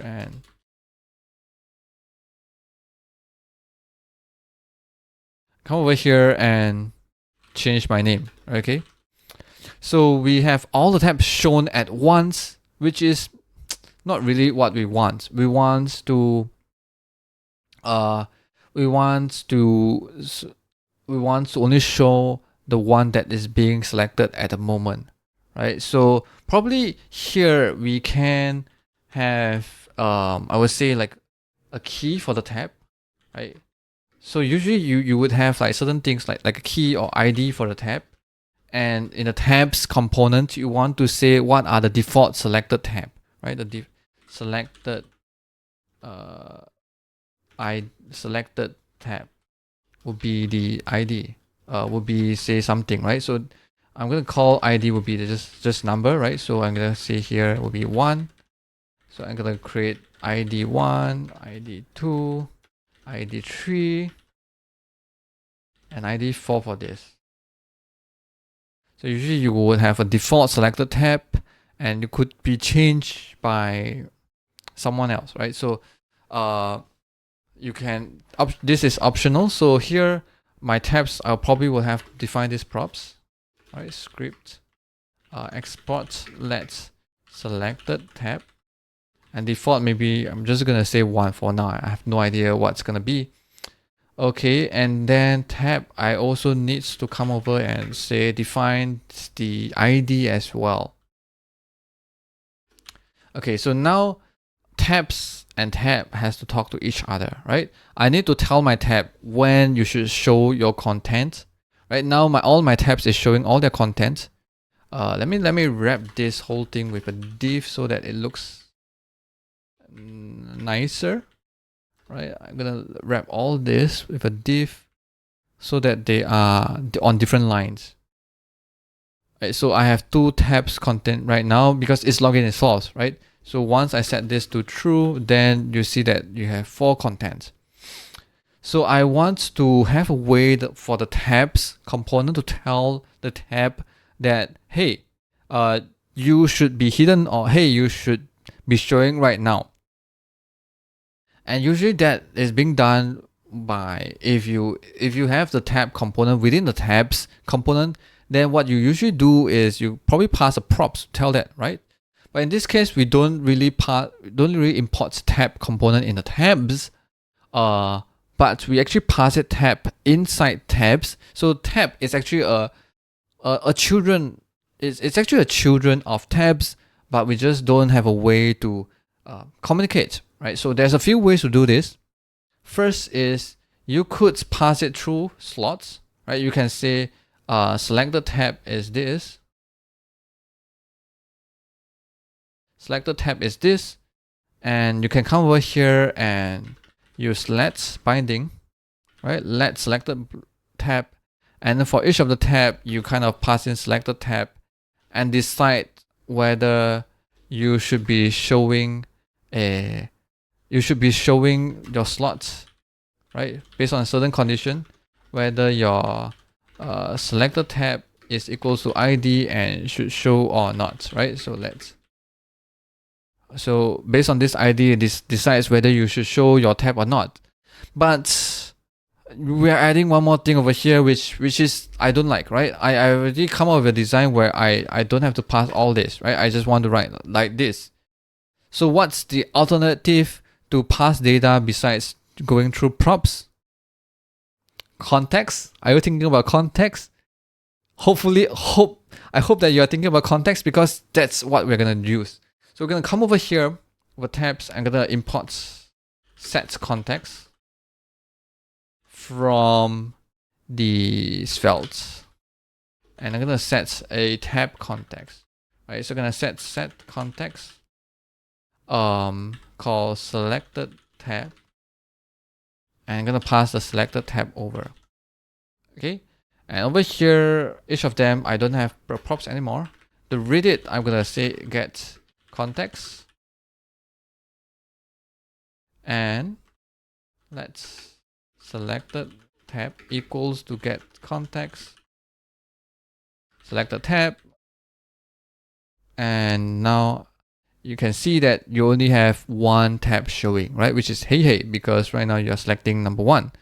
If you say number 3, then you will see login content 2, right? If you say number 2, then you'll see login content 1, right? That's great. That is exactly what we want. Now, now we have one more thing that we haven't settled, which is the title, right? There's no way to click the tab, right? Here you can choose between tabs because you can see the title and can click it, but here you can't, right? So how do you pass data from one component, from from your tab component to the parent, right? Previously we learned about props where you can do something binding to pass, but we've come to the conclusion that we should use the context to pass the selected tab to the child component, which is a tab. And we can do the same thing as well to use context to pass data from the tab all the way back to tabs, right? So here I'm going to create another context called titles. And here I'm going to pass in an object with 2 methods. One is called register tab, and one is called unregistered tab. So this is a way for me to register an unregistered tab using so I'm going to call it with an ID with a title and unregister with an ID. Okay, so here I provide these 2 methods. Let's say tab titles. Probably doesn't matter. Okay, provide 2 methods so that over here in my tabs, I can get this and I'm going to register myself. I'll come over here, get context. This is the tab titles. And I'm going to register myself. So I'm going to call here tab titles, register ID. Right? And when I am unmounted. So say for example on destroy, I need to unregister myself. I'm gonna say tab titles.unregister ID. Actually, I need to pass ID and the title. Okay, so I've registered myself and I remember to unregister myself. Of course, I need to import this from Svelte as well. Okay, hold on. Tab titles is not register. Oh, I should call register tab and unregister tab. Right, so you register yourself when you are being created, and when you are destroyed, you unregister yourself. So that is how we can achieve when certain things is on and off. You when this is false, then you are destroying this two, and we need to unregister ourselves to remove the two tabs, right? So here now I can come over here and implement an array. Okay, probably do it here. Array, which is titles that I have. Let's see. Probably I'm gonna use. Okay, I'm gonna push the title and the ID as an object into this array, right? And when I want to unregister, I need to find out index. I want to find out the titles. So I need to find out the title dot. No, I'm gonna title dot ID that matches the ID that I'm gonna remove. Right? Tab index, and I'm gonna remove it. So I'm gonna say type if tab index. If I can find it, if it's greater than -1, then I will say titles dot splice. Okay, that this have to be less than title dot splice. Type this tab index and 1. I'm gonna remove one item, and I need to make sure I update the title. So I'm gonna say titles equals titles over here. Same thing goes for here, so that Svelte knows that I am updating this variable called titles. Okay, so here I have all the titles. I'm gonna create all the tabs. So I'm just gonna use simple things like button. And I'm gonna use each to loop through all the titles. Titles as, so each of the item is an object that has ID and a title. Oops, let me come over here and each. Right, so each of the button I can show the title. Right, so I have 4 tabs right now, and upon clicking,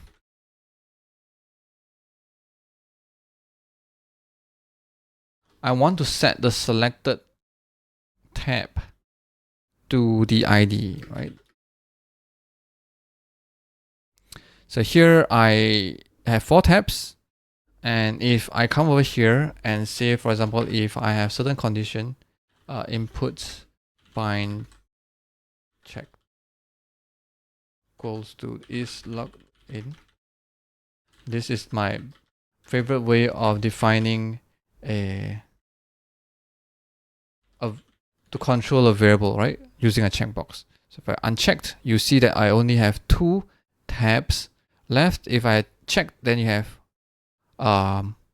4 tabs, right? Okay, the order is wrong now because this is being pushed in later on. So this probably is something that we need to think about and figure out later on. But here, let's have all my tabs. Let's switch between tabs.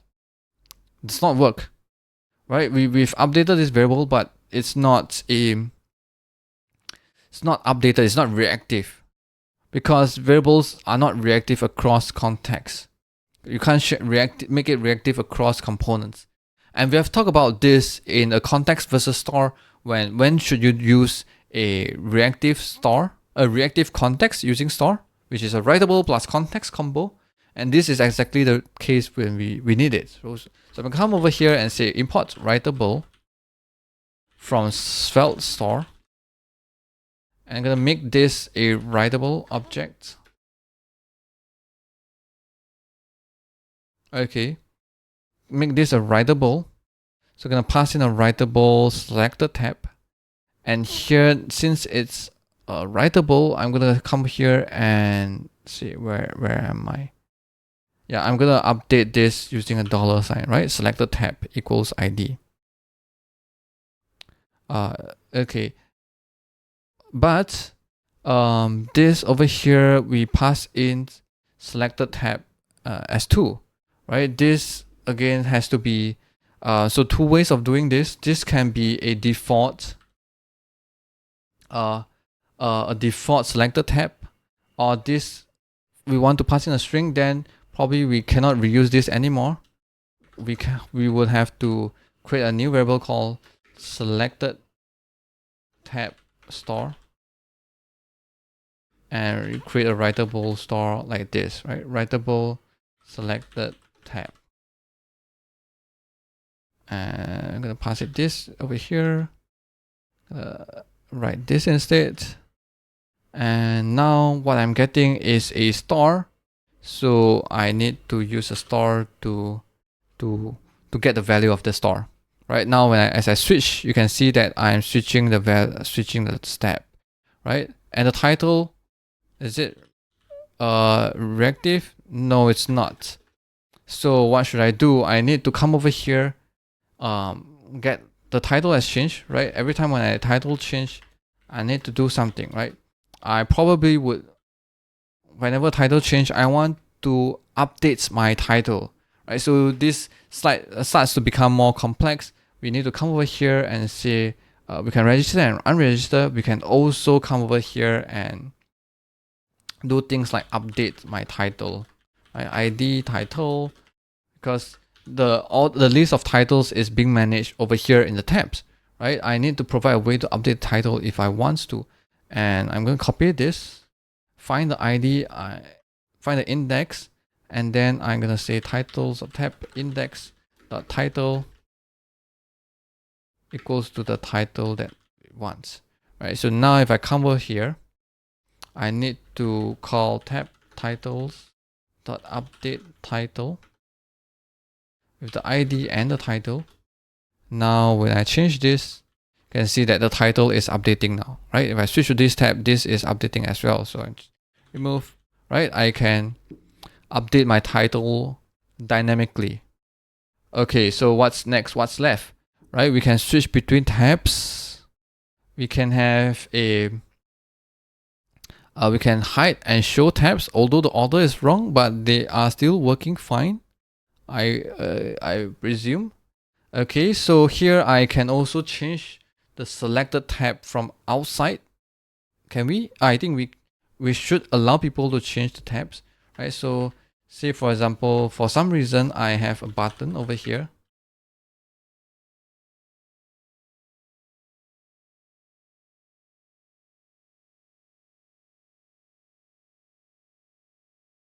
Click me. For some reason I can change the selected tab to say 4. Okay. So this now suddenly becomes a variable that I can change that is dynamic. Selected tab equals to 2. Let's see, yeah. So I can switch between tabs, and I also want to click this and switch to 4, but it's not switched to. So what should I do? Well, again, come over here. You see that this is just read once when you create a writable, and then that's it. So here probably you will wants to have a reactive statements to update this variable every time, right? Selected tab store equals to selected tab, right? So what is the dependency of this statement? Selected tab. So every time selected tab change, you want to update the value to the store, right? So if I can come here and switch my tabs, and if I click this, it should switch to this tab as well. Of course, here we can't really see what is being selected from the button. So maybe I can come over here and maybe add some style, right? So I can come here and say a button that has a class called selected. Maybe should have a background color, background of black. and color of white. So we have learned this before. How do we dynamically add class? We can, based on a certain condition, we can say class selected equals to this, right? This is the condition if the class is selected. Equals to ID. Let's see. Okay, no, this should be a dollar, right? Add a class when it's being selected. So now you can see that secret tab 2 is selected. Let's switch. You will highlight the tabs being selected, right? You can switch to last tab, come over here and hold on. Oh yeah, so this switch internally, but it does not update the variable outside, so that is something slightly wrong. So I would say we can come over here. We want to update back this variable called selected tab, right? So probably a better way is to bind it, right? To bind the value out to the variable outside. So over here you can see that selected tab is number 2, right? And I should update this variable as well. Which means I need to come over here and do the reverse of this. I should come over here and say selected tab equals to the selected tab star, right? However, it gives me a cyclical dependency detected. Okay, so let's see, what should I do?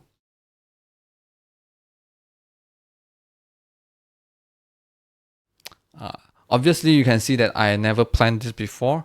I just wing it. So let's figure out how we should do this, right? So every time selected tab has changed, we need to update selected tab star. And selected tab change.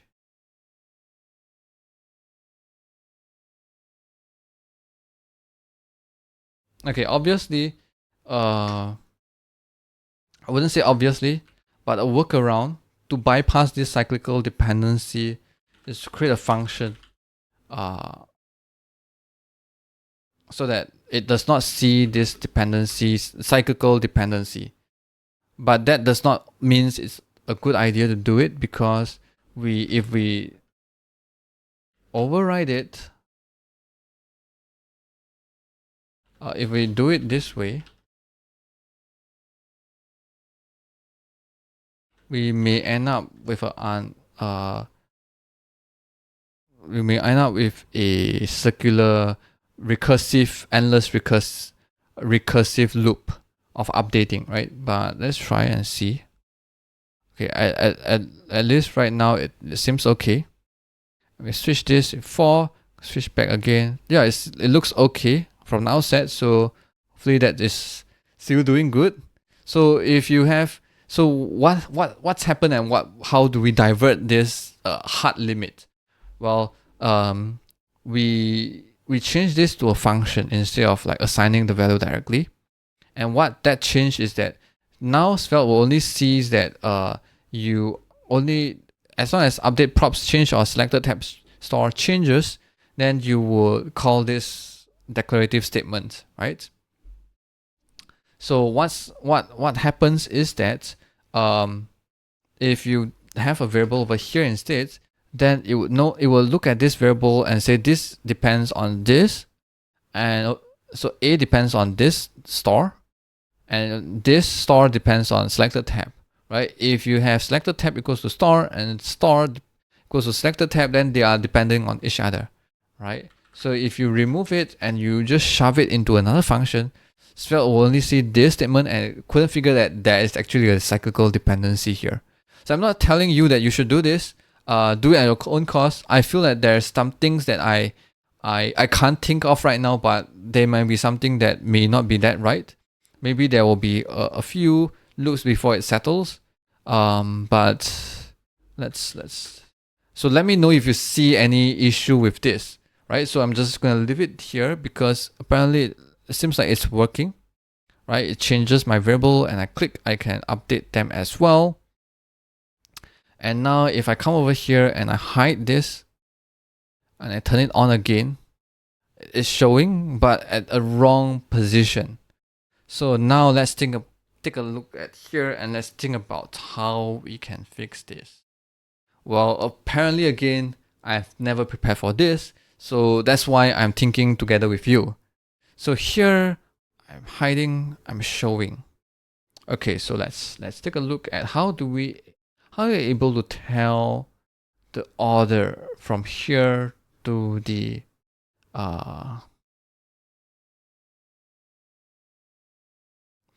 tabs, right? There's no way that we can tell. And but how do we get the order right in the first place? Well, the order was right because its login was turned on, okay, false, in the first place, right? So if it's false and you create this, then this too will definitely be pushed later on. Will be pushed later on into the array, and you never know where it was intended in the first place, right? So now let's think a bit at how is there a way for the tabs components to know their relative position amongst each other? I feel like there's no way to do that. So it means that there's no way that we can fix this.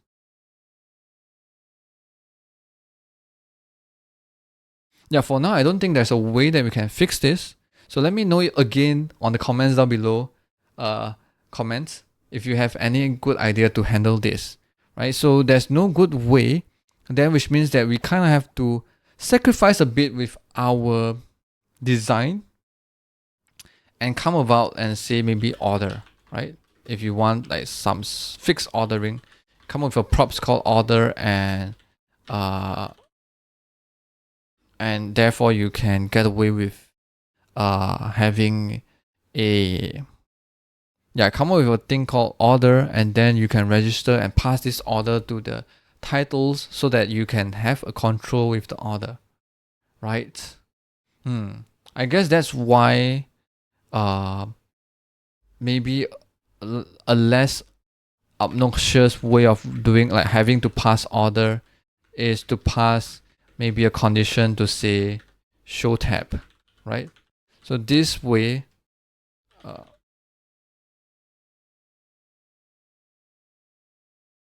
you maintain the order because the component has obviously created, but then because of show tab, you can say that, hey, you can tell over here, you can have a way to say, hey, this tab is hidden, and another method to say, hey, show this tab now, right? So you have your titles being created at the right order at the very beginning because all the components has already been there, except that you also pass in a flag to tell that which tab should be shown or should be hidden, so that when you untoggle that, you still maintain the right order.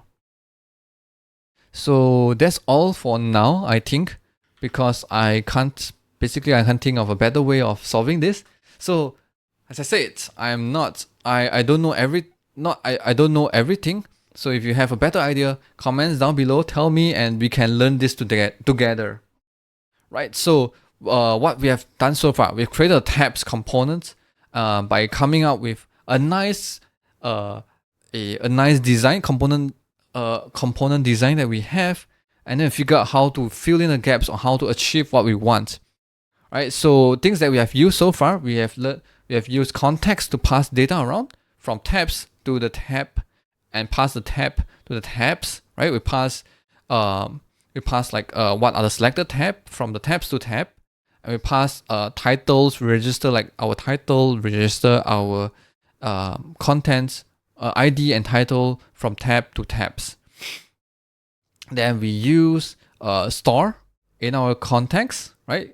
A reactive store, a reactive context, and along the way we also use things like binding, and we see how we can use reactive statements, and we have some workarounds with that. So hopefully this is useful for you to implement something more nicer than what I have over here. My tabs is hideous, right? Although it's working, but it's hideous. But I believe you can do something much better.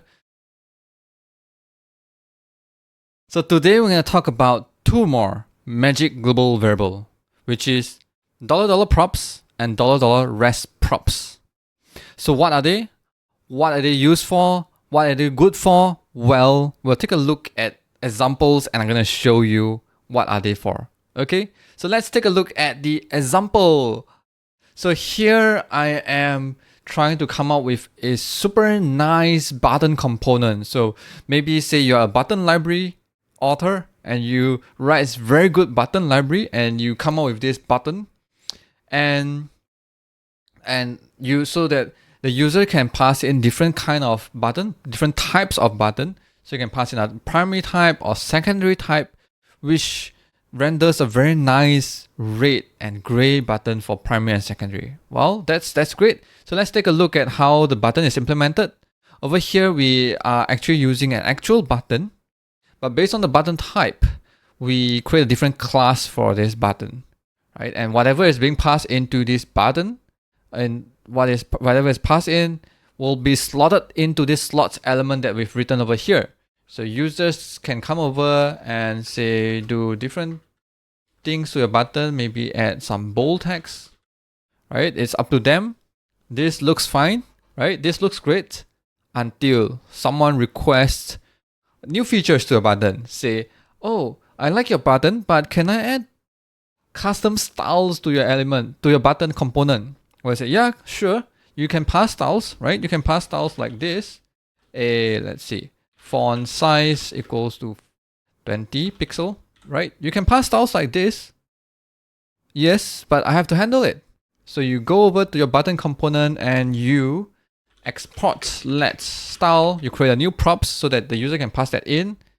And after that, you have to pass the style to your button element as well. So you pass it around to your button element. And that's it. Now your button can have custom styles. Isn't that great? And then again, more requests comes. The user was happy, but now they want more. They want to say, I read about accessibility. I want to pass in ARIA label to my button because for some reason my text is X, but it's actually a closed button. I want the speech. Sorry, what's that called again? I want a screen reader. Yes, I want a screen reader to read out this button as a closed button. I want to say ARIA label for this is closed. Does that work? It does not work. I passed this property, but it does not work. So you say, let me think about it. Okay, I'm probably gonna say, how about I can't really name my prop as ARIA props. ARIA label, can't I? I can't do that, right? I probably will have to say ARIA label. No, it does not really work that way as well. So I will say, okay, I'm going to come up with a property called ARIA label. And I'm going to come over here and say ARIA label to this ARIA label. And now you should change it to this way, right? So you go and change your code. You add more props to your component, and sometimes you have to rename your component, and so that you can pass it, you can handle it and pass it to your button element. That's great, right? Again, user wants more. They want to do more thing with this button. They want to say, is it possible to pass in like on click to your button? Is it possible to pass in other attributes that is available for HTML elements, right? On click is available for HTML elements. ARIA label is available for HTML element. Style, and there's a lot of other HTML elements, HTML attributes that you can pass to button. I want to add them. They want to add it to the button and they want you to support it. And now you have a headache every time they come up with a new attribute. Someone invented a new attribute. You kind of have to think about, I need to add it to my props and then I need to pass it to my elements. So is there a way that you can do it once and for all? All right, let me just remove this.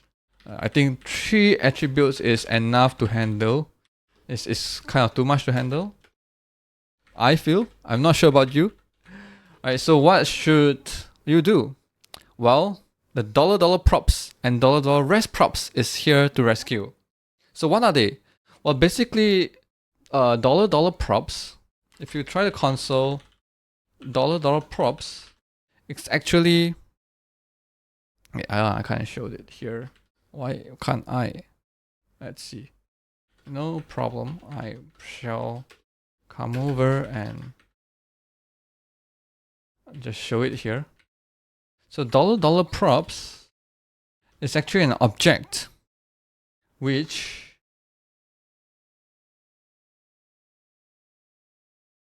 is all the properties that you're being passed into this component, all of them, right? So if you say style aria label, and maybe you add class to it, let's see, class A, B, C, all of them. You can even have like foo equals bar. All of the props that you're gonna pass in will be available as in the object called $props, and it will be reactive. So if you change your value over here, say for example, if a set timeout,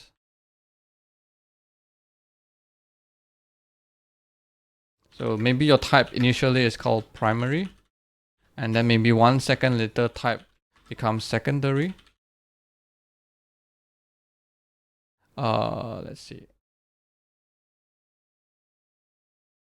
All right, then you see that it changes as well. The props itself is reactive, and that's great. So now you basically you have an object and you have an element that you want to apply an object of properties to it. What do? Well, you use a spread props. So over here, you try to spread over all the props that you have.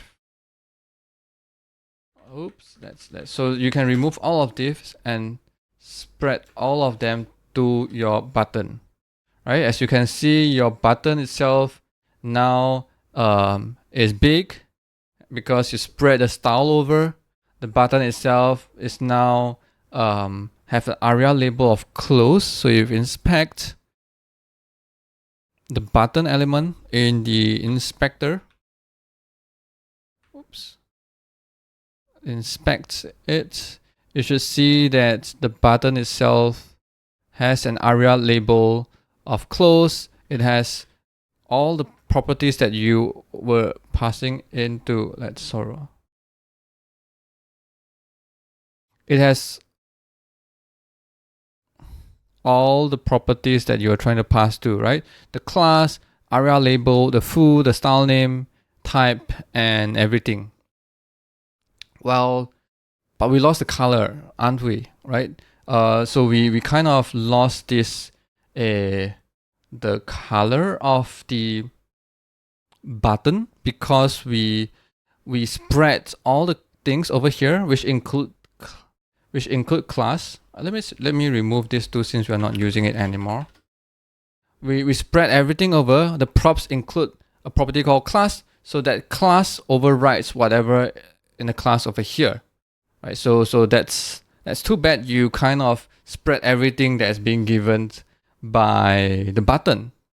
So all the props that you can see, type, style, area, label, class, foo, are all spreaded to this, which is great, but not that great because first thing, you override the class because you already spread the class over and you overwrite it.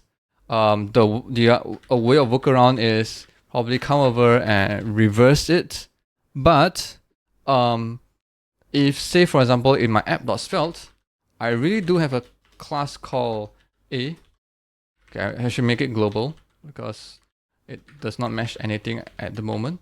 Okay, global A, gonna make the font style to be italic. Now you don't see your buttons to be italic, don't you? But if you reverse this, you see your text is italic, but then you don't see your class button primary applied, aren't you? So what should we do about this? Maybe we should take out the class. Are we supposed to come over, spread over first, and then class, and then we add props.class, right? Is that how we should do? Yeah, probably, right? But then again, if you inspect element, you also see that the type is being spreaded onto this button as well. But we don't really need type, right? Type is something that we kind of invented for our components, that is just for us to decide what kind of class that we apply to the button, and we don't really need that type to be spreaded into the attribute of the button. So what should you do? Well, here comes REST props. So REST props, on the other hand, is the rest of the properties that are not defined as the properties. Okay, so props are whatever. So $$ props are whatever being passed over here, right? All the props that you pass over here are $$ props. And REST props are all of the props. So everything of $$ props minus the one that is declared as props. So type is declared as props. So you don't, so $$ REST props itself will not have the type. Right? If I come over here and you inspect this button, you'll probably see that you probably won't see type. Whoops. Let me close this, drag it down. Yeah, you probably don't see type over here. Let me zoom in a bit so that if you can see it clearly. You don't see types over here. Right? Previously, if you use props instead, then you'll see that the type primary or secondary is being passed in. So REST props is great if you know some of the things that you don't want because you want to handle it differently. So you export them as props. At the same time, you want the rest of the things that are known, kind of like being specified to your being specified over here as a button that is unknown, but you want all of them collectively and then do something with it, then REST props is great for that case. So I use REST props, and then I can also do this. I can define class as my props as well. Okay, class is this is tricky because class, I can't really use this as the class. Okay, I can't really do that. So so I can't kind of fix it with class, but we can show how about style, right? Let's just show about style. So say for example, I have a style over here and say color equals to green, right? You have a green text, and if you come over here and say I want to add other styles like font size, you probably see that the font size is being undoed, right? And because this style comes after the REST props. But if you reorder this, you see that the text itself is now no longer green. And if you want both of them, you probably will have to, like this way, you do $$ props and .class, right, to get it. But if you say export let style over here, then you extract the style away from REST props already, because REST props is what? It's all the things that are being passed as, I shouldn't come over here. It's all the things that you're being passed as the props minus of whatever thing that you kind of declared over here. So you have type, style, area label, class foo minus type and style. So you get only area label, class and foo, right? And now you can just get this and add it over here, right? Nicely done. And you can see you get a big text and a green text as well. So here initially I was thinking of doing it for class, but then you can't really export let class. It's not a JavaScript, it's not a valid JavaScript syntax, so I'm just gonna leave it be. Right, so now you learn about REST props and props. You see, I think most of the time it's kind of useful when you want to spread all the attributes to your elements from a component props to spread all the unknown component props, known or unknown, mostly unknown, onto the component, from the component props to something else, right? For example, like the elements attributes. And let's take a look at another example so that you don't, let's try and see the different possibilities of using props or REST props. Here I'm going to create a component called joke, because I found this joke API that can create jokes for us. Okay, So this API is called joke API.dev, and I'm gonna come over here and copy it. So here I have, I'm gonna call this API with await. Okay, I probably would wanna just have a button to load, so just in case we don't hit the rate limiting. So I'm gonna create button, and I'm gonna say load joke.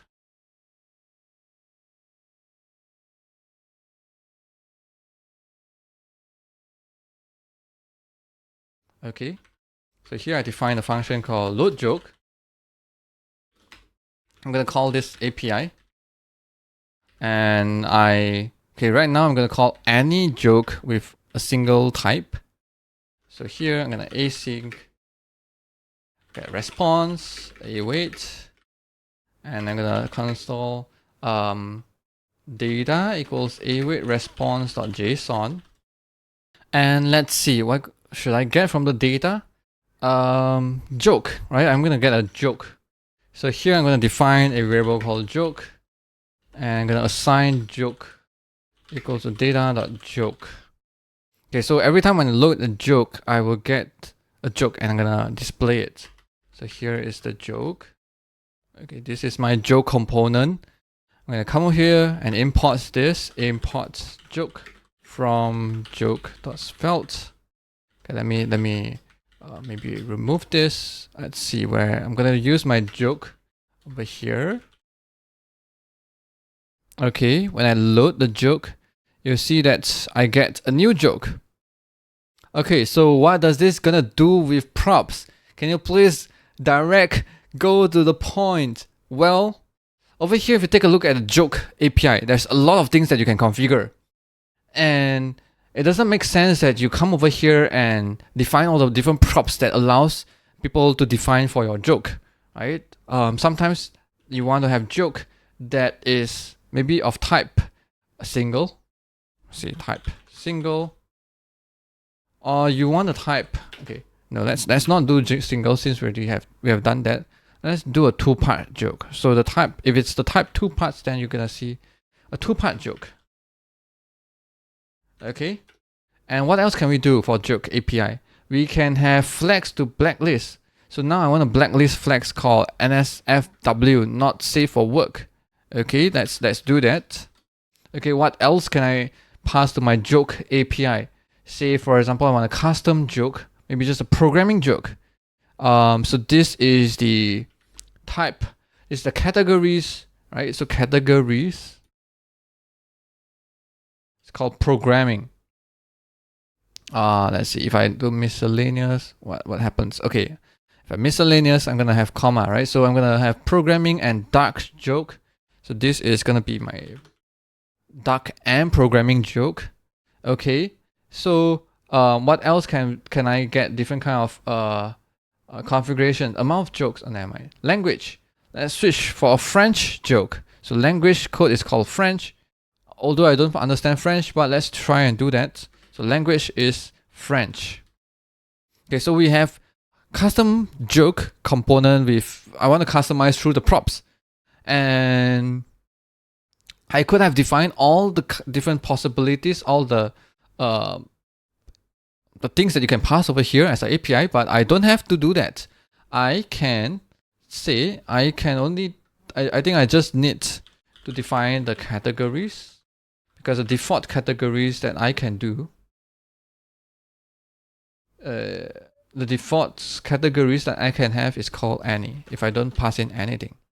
Okay, so now I can tick this, and I can use it to change my query params. So say for example, if I come over here and I'm going to create, I'm going to use, what should I use? Props or rest props? Well, rest props, right? Because categories, I don't need it anymore as my query params. I only need rest props. So I'm going to come over here and get my rest props. Okay, rest props. But I need to convert it to a URL search params. So can I say params equals to new URL search params? Do I get that correct? Not quite sure. Let me Google that for a while. Okay, yeah, URL search params. Yeah, okay, I need capitalized URL. Okay, search params, and let's insert all of them. So what I need is gonna append all the REST props. So gonna loop through my loop through the key in REST props, and I'm gonna append this append key and the data.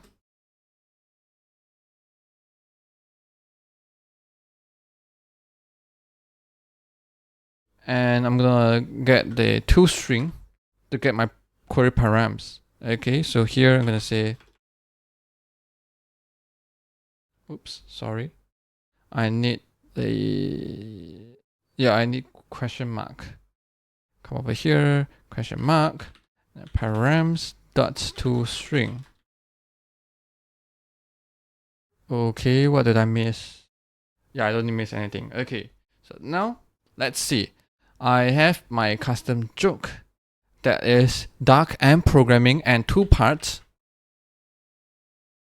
and French joke, and I have another joke that is just dark. And what other languages that I can have?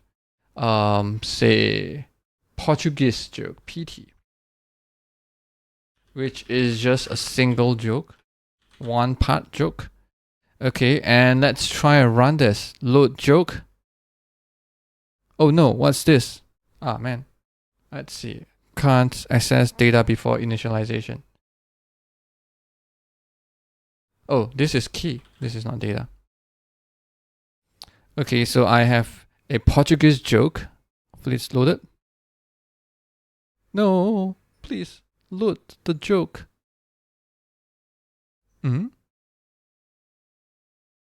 What is happening? Let's see. Params dot toString.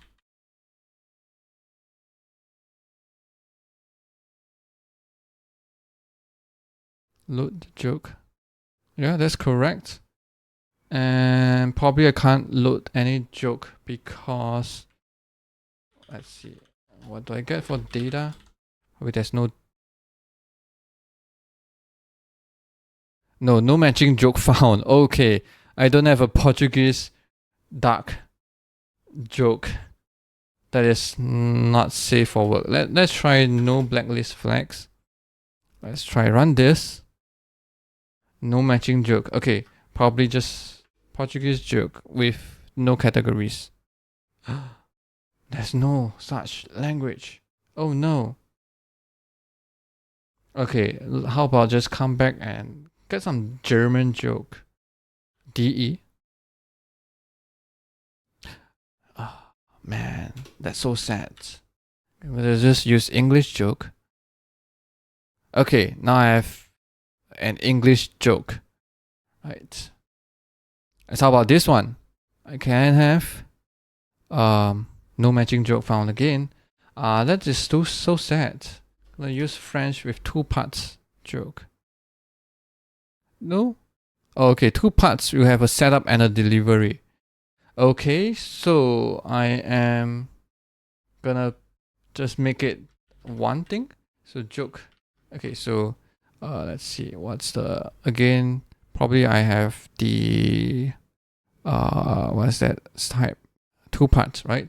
So if data.type equals to 2 part, then the joke will be data.setup plus data.delivery. Just punch it in 1 sentences. If it's a single joke, then I'm gonna just do it this way. Okay, so load joke. I have a French 2 parts joke, and I can also have an English single joke. Okay, so here you see I can use REST props in anywhere I want. It does not have to be spread over as attributes on elements. I can use REST props or props as part of data when I want to fetch something, or I want to just use it in somewhere else. I can use it any way I like. So this opens up that I don't have to define all, I don't have to declare all the props over here. I can and allow people to just define as many props as they want, and I used $$ props or rest props to access them. So today we're going to talk about lazy components. What is lazy component? Well, lazy component is like any component, but you only create them lazily, which means you only create a component only when the user can see it, or only added at a later time. What is this useful for? This is useful when you have a big, huge page, a very huge list, or a page that user may scroll to see more, and oftentimes user may or may not see more of the content. So you want to only download the necessary components or the informations you need, and only load more if the user scrolls to see them, or expands or click on certain interactions to see more content. So we're gonna use what we have learned so far, like the await block, as well as maybe the $$ props that we've just learned so far. Right, so let's take a look at example at Readable. So over here, I have app.svelte that I've written that is importing the component not lazily. So I'm going to say it's importing synchronously. So you directly import this component, and this component will be available right when you are using the app.svelte. So you import this component, and we're going to pass some props like foo and bar. So this component is just like any other components that you have seen so far. And now we want to see how we can lazily load this component. So first thing is, we're going to change how we import this component. So if you use import component from a file, you are saying that when you have this app.svelte components, this component should be ready together as well. So you will wait until this file is ready. Only you proceed with whatever in the app.svelte. And usually with a bundler, with a build tools like a Webpack or Rollup, you usually bundle these components together with the app.svelte, right? So they come together. So they are not loaded later on, or deferred to be loaded later on lazily. So what I'm going to do here is to change the way how we import this. We can use the dynamic imports to import the component file. So if I say this component.svelte,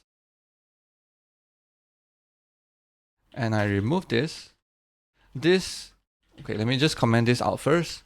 This hints the browser that, okay, we're going to fetch this file now, right? If you call this function now, you're saying we're going to fetch this file. But this does not blocks whatever app.svelte is doing right now. So you import this, and this will return you a promise. This will return you a promise that will be resolved when this component is, when this file is being fetched over the network and is ready for you to use. So this will return a promise. That's why it's not blocking. You can continue to see whatever over here, continue to have whatever in your app.svelte while waiting this later on, and when the promise resolved, then you handle it later on. So this creates a promise. And if you use build tools like Webpack and Rollup that I mentioned earlier on, what the build tool will do for you is that it will create it will not bundle the component svelte together with the app.svelte. It will create another file, right? Often in case we call it a separate chunk. So it's a separate file that will be fetched over later on. So although the bundle will try to bundle all the files together, but you'll create a separate file for this component svelte because it knows that this import statement hints the bundle that this has to be a separate file. This can be fetched later on. This can be deferred later on. This should not block whatever we are doing so far. Okay, so come back to this. Right now we are loading this. We are fetching this as a separate file. And if you take a look at the network tab, right? This is let's see.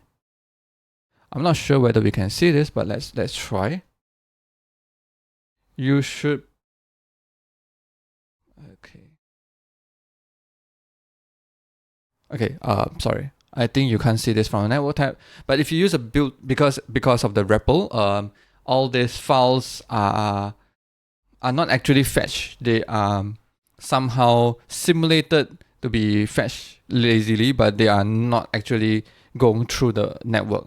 So if you use a build tool and you build, you probably will see that you have two files over here on the network tab. One is the bundle for the like the app.svelte, and another one would be the component svelte, right? So trust me when I say that this will be loaded lazily, right? So over here, when it's finished loaded, it should return me a promise, right? This is a promise. So I'm gonna say a component promise. I can wait for this promise, so I can use await block to do that for me. I can say I can wait this component promise, and I can say maybe loading, right? And when it's resolved, this will give me an object with a default property, right? So I can have my destructuring over here, but you have not familiar with it. This is like yeah, I can have a destructuring, so I can get a default property from this from the resolve object from this promise, and can use it later on. So over here, when I want to use it, so first thing I will want to rename this property, because if I can use default, but I can't really use but if I destructure it as a default, I probably can't use it like this as an element called default, because it starts with a lowercase letter, which means it should be an element rather than a component, right? Svelte just looks at the first character and say, okay, it's a lowercase, then it should be an element. It's not a component.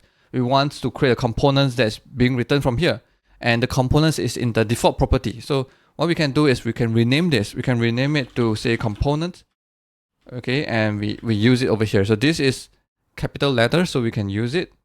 And now we have our components.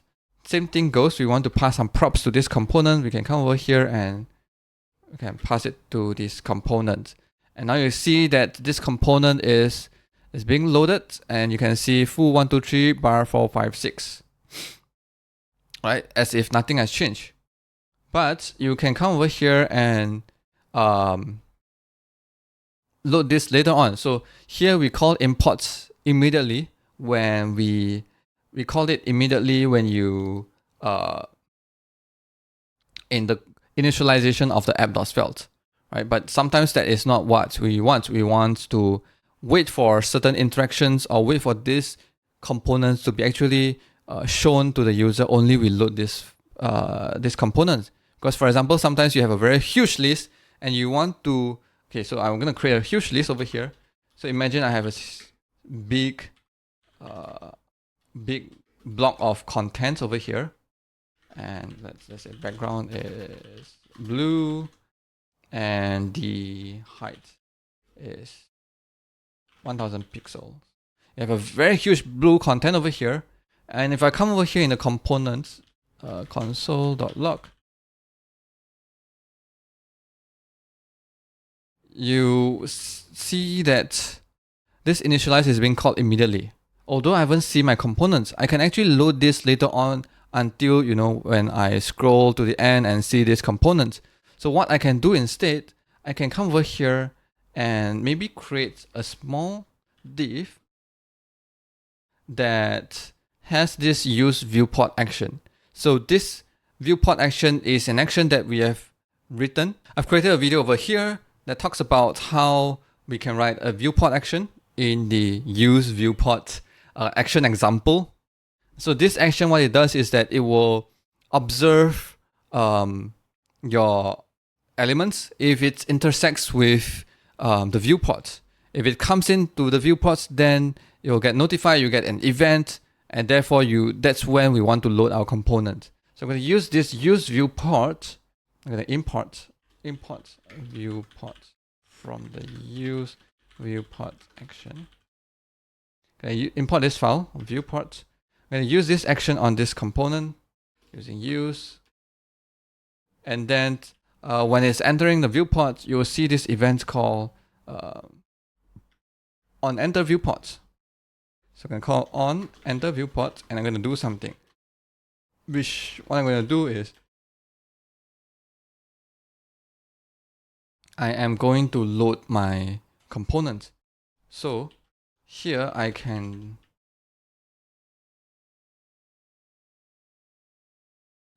have maybe a flag over here, is loaded equals to false. And here when I enter, I'm going to say is loaded to true. And I want to load my component as well. So I only want to load it once. So I say check if is loaded. If it's not loaded, then I'm going to load it, and I'm going to set is loaded to true, and therefore I will load it once. So what I'm going to do here is that I'm going to change this component promise to be let.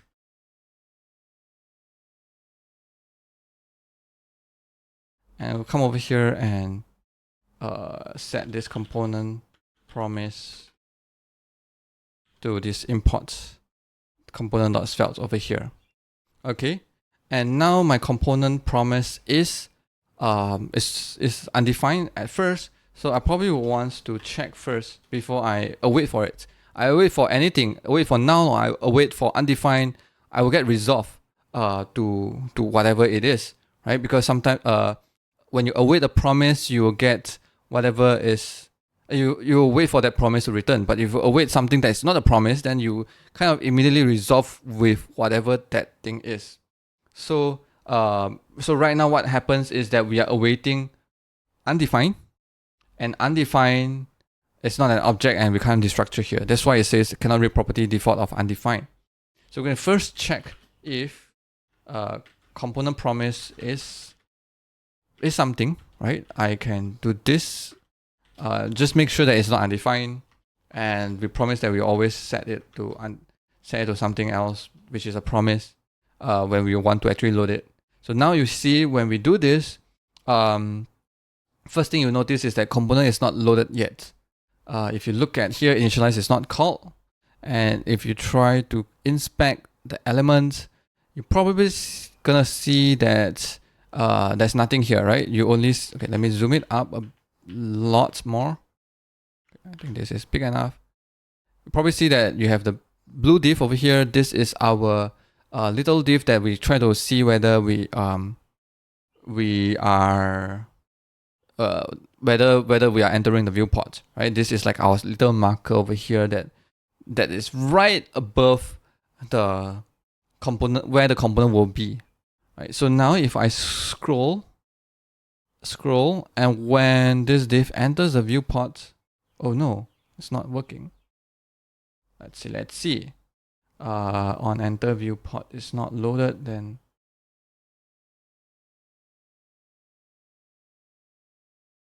okay, let me check over here whether an enter viewport.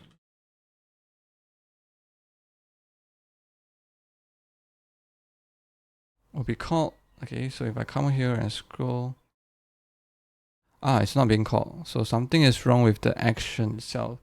Maybe it's the event name.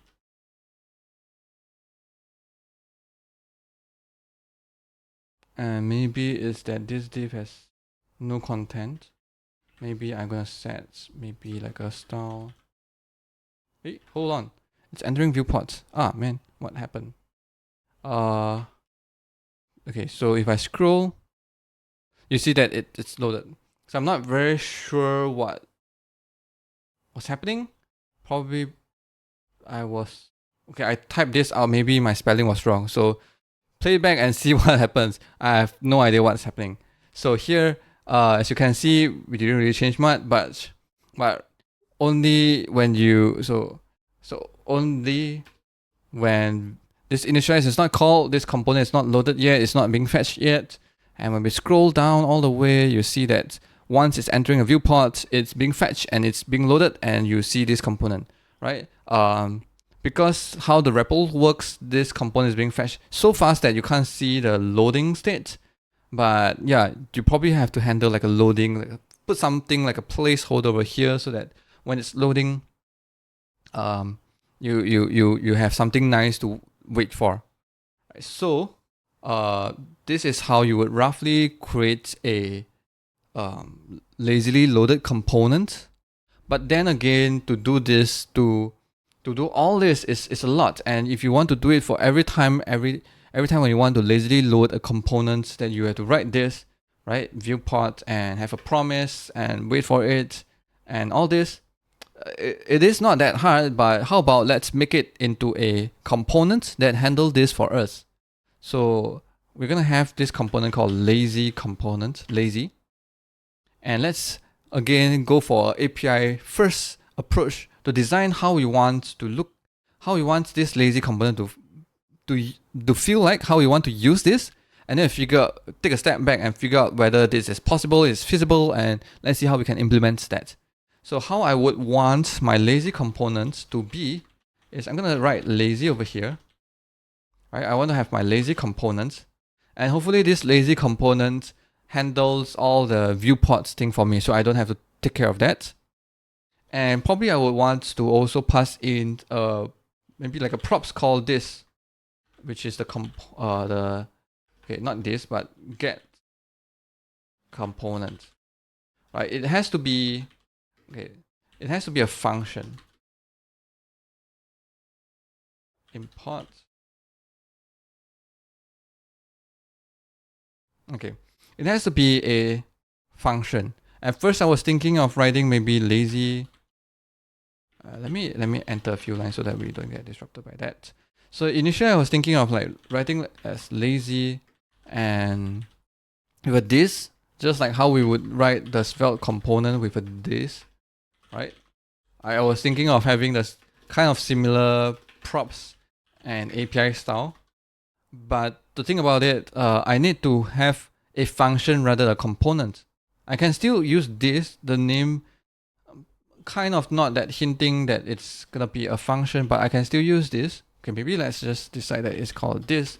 I'm gonna call import. Right? This has to be a function because this function will only be called when we want to load it, right? If it's a component, then there's no point.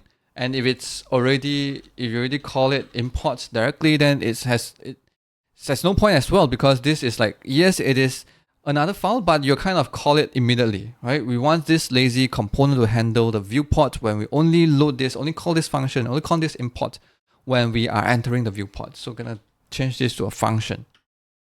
And of course, what we want to come over here and pass whatever props that we want to pass to this component. So that, we want to pass all of this to this component so that you can pass it over to this component itself. Okay, now we have this, and also maybe we want to think about loading state. We can have a fallback for a loading state that shows loading ... right? But we want also maybe a way to specify that by the user. So I'm gonna come over here and say lazy, and I can use a slot to do that for me. I can write not that different, but I'm gonna write loading, but I'm gonna style it over here so that it looks slightly different. Add style. Okay, first thing, I want to have a slot attribute first, because I don't want to use a default slot, because I may want to use that for something else. But this one, the name slots, I'm gonna name it as a loading state, right? Loading. And now I'm gonna style my div. Let's see, what I'm gonna have is div happening with all this indentation. Nothing wrong. Okay.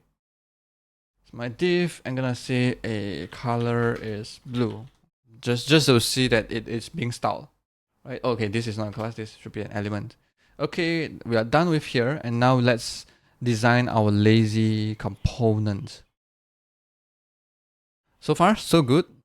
Although you can't respond, but hopefully you can see where I'm coming from. Now let's design our lazy components. So you can see over here, we can pass arbitrary numbers of properties to our lazy component. And hopefully you can see by now what we have learned so far with $props or $rest props. This is what we're going to use to pass all this to the component, to the underlying components. All right, first thing is we're going to take in a prop called this, right? This spot. Let's import lazy from.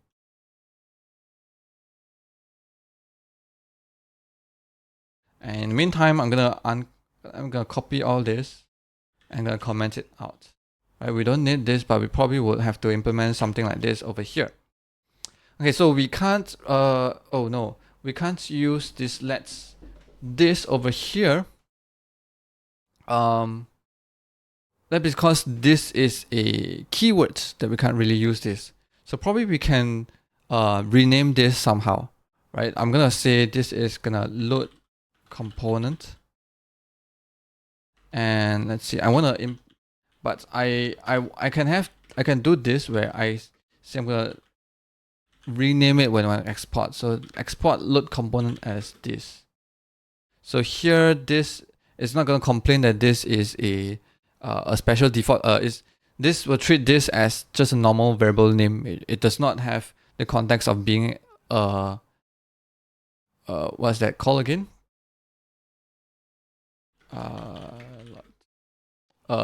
Yeah, a certain special keyword, a protected keyword. This over here, whatever you pass in can be any string or even emojis if you want. So here, let's try to import some of the stuff that we have imported previously. The viewport,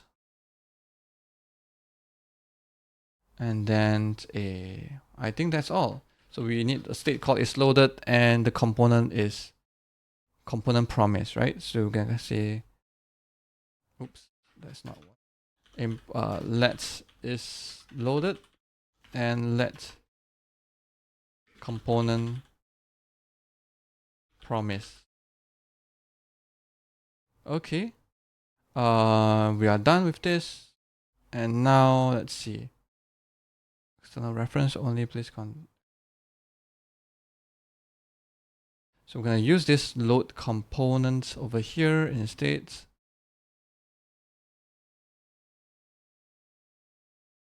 So when we enter viewport, we're gonna load.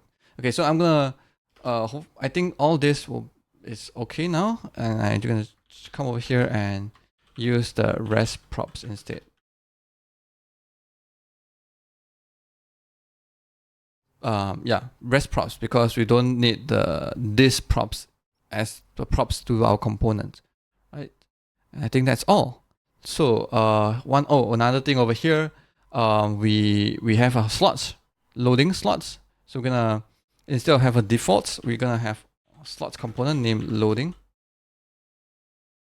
And of course, we're gonna provide some fallback called loading if it's not provided. So if I scroll down, see again, it's called initialize, and then you see the data over here, and everything is still passed through nicely because we use a rest props. So we pass everything that is being passed to our lazy component to our component, to the underlying component. So let me clean this up. We don't need this anymore. Okay, we don't need all of this anymore. And let's clean this up. So before we end, probably let me do some more cleanup, right? First thing is I don't need this div anymore once I'm entered, right? So the way I do it is I still have it and I still listening to the viewport, but every time it's entering again the next time, I'll check this flag. When this flag is false, when this flag is true, then I am not triggering anything anymore. But what I can do instead is I can have a different flag, which is I can use the same flag but only render this div when it's not loaded. So if it's loaded, if it's not loaded, I'm gonna show this div. So every time when I enter, I will load something, right? But then we also know that one is being called, this loaded is loaded will turn to true, which means that you will hide this div, and that's which means you will hide this div, and that is the only time you will see this on enter viewport events being triggered, right? So once it's called loaded, it does not mean that it's actually loaded, right? It's just that, okay, we are trying to load this component, this lazy component. So maybe I'm gonna change this name again to sound more suitable to our case. Okay, I'm just gonna leave it. I can't think of good names right now. So this is like loaded. It just tells us, okay, now we are gonna show this component, right? If you haven't show, okay, I'm gonna say showing. Okay, is showing component, right? If it's not showing, okay, by default is false. If it's not showing, then you have this div that has this viewport action that tells us whether it's entering a viewport. One is entering, we set it to true, which means we're gonna hide this if we're gonna hide this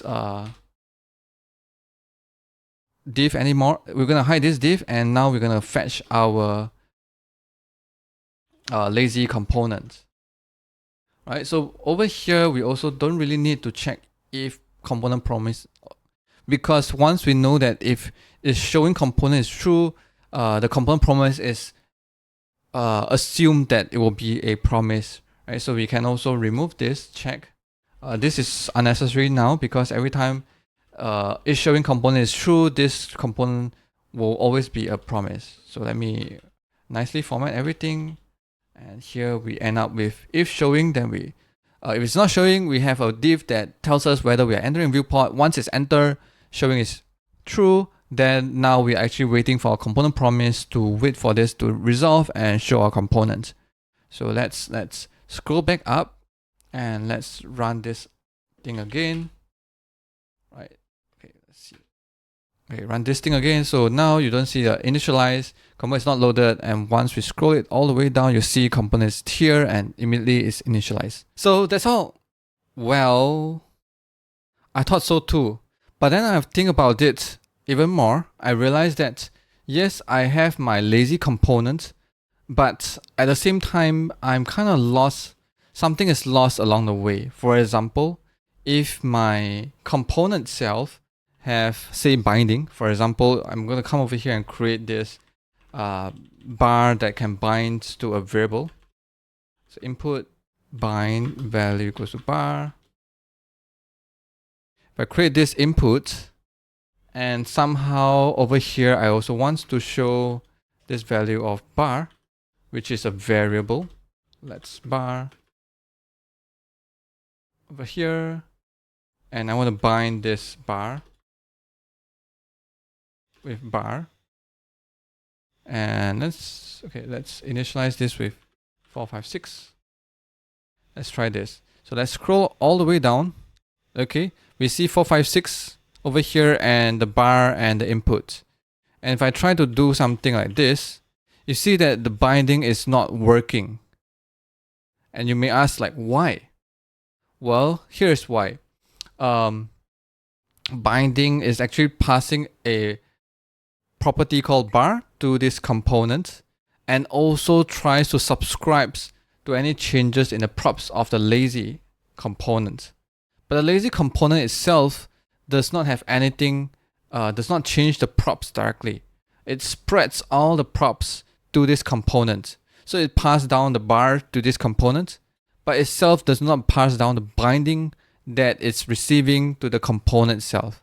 So there's no way, as in once you use this lazy component, you kind of lost the thing that you can do with these components now. You can't do events. You would have to add events, you would have to forward all the component events through the means of component event forwarding. And at the currently there's no way to forward all the events. You can only forward based on the events names that you know, right? So there's no way that you can in advance know all the events that you need to forward. So that is one issue. And also binding does not work. So you kind of lost this when you are using this lazy component that tries very hard to encapsulate the logic of lazy loading, right? Encapsulate the logic of trying to know when to load when you're entering viewport, and then showing a loading components when it's loading, and then only use your components. So I thought about that, and I realized that, hey, there's one thing we haven't utilized. There's one way they can use. Which is to use a let props. So here is how it is going to be. So imagine here I have my lazy components, and I pass all these properties and bindings and stuff to this via this lazy components, right? But how about we can also create another slot attribute. Over here, I'm going to call it Svelte fragment. Oh, sorry, hold on. This should be a closing. I'm going to use Svelte fragment so that I can wrap more things. Here as also components. Here, my let binding, I can actually use a let component. I can have, I can get this component from lazy component, right? So it will load, and here I'm going to use a slot attribute called component, right? Meaning when this component is finished loaded, it will try to have a slot element with a name called component. So this part, whatever I'm going to render within this Svelte fragment, will only be shown when the component is loaded. And what is that component? The component itself is provided through this let binding. So here I can actually create this component, and I can pass all the props I want myself. Right? So here I don't have this limit of having to event forwarding for the component, because I'm already using this component right here.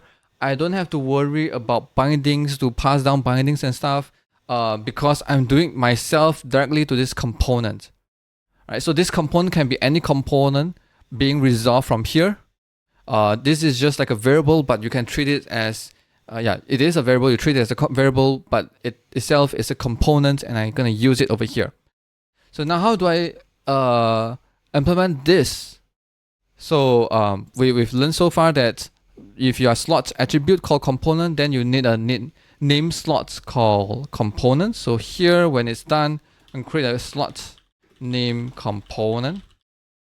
Right? And we learned that if you want to use a let binding over here, this data is being passed into the slot as props.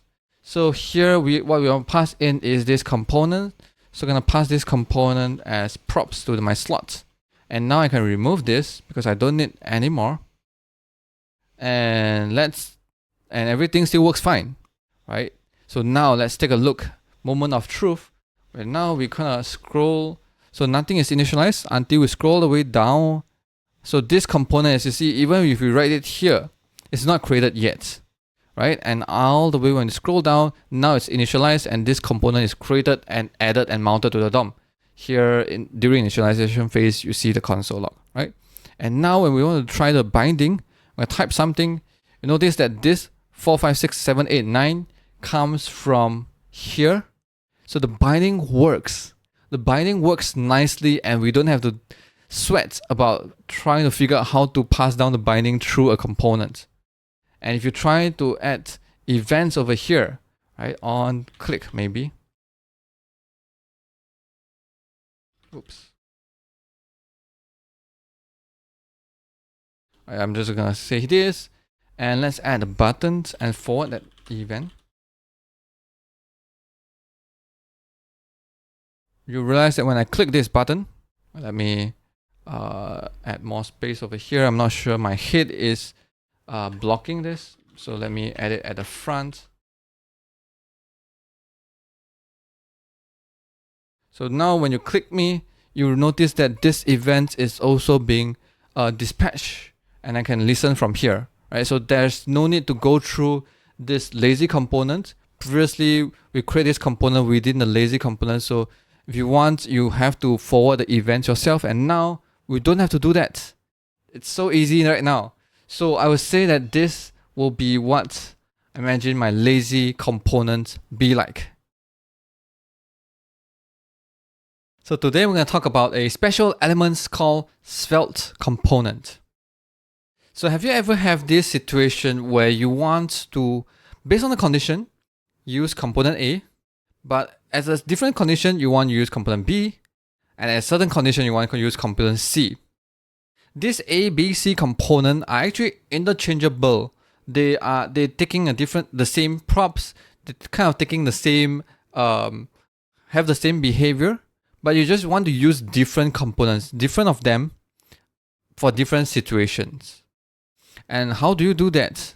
Usually, let's take a look at an example. Usually what you would do is you would have a if statement and switch between them, right? So right now I have if statement.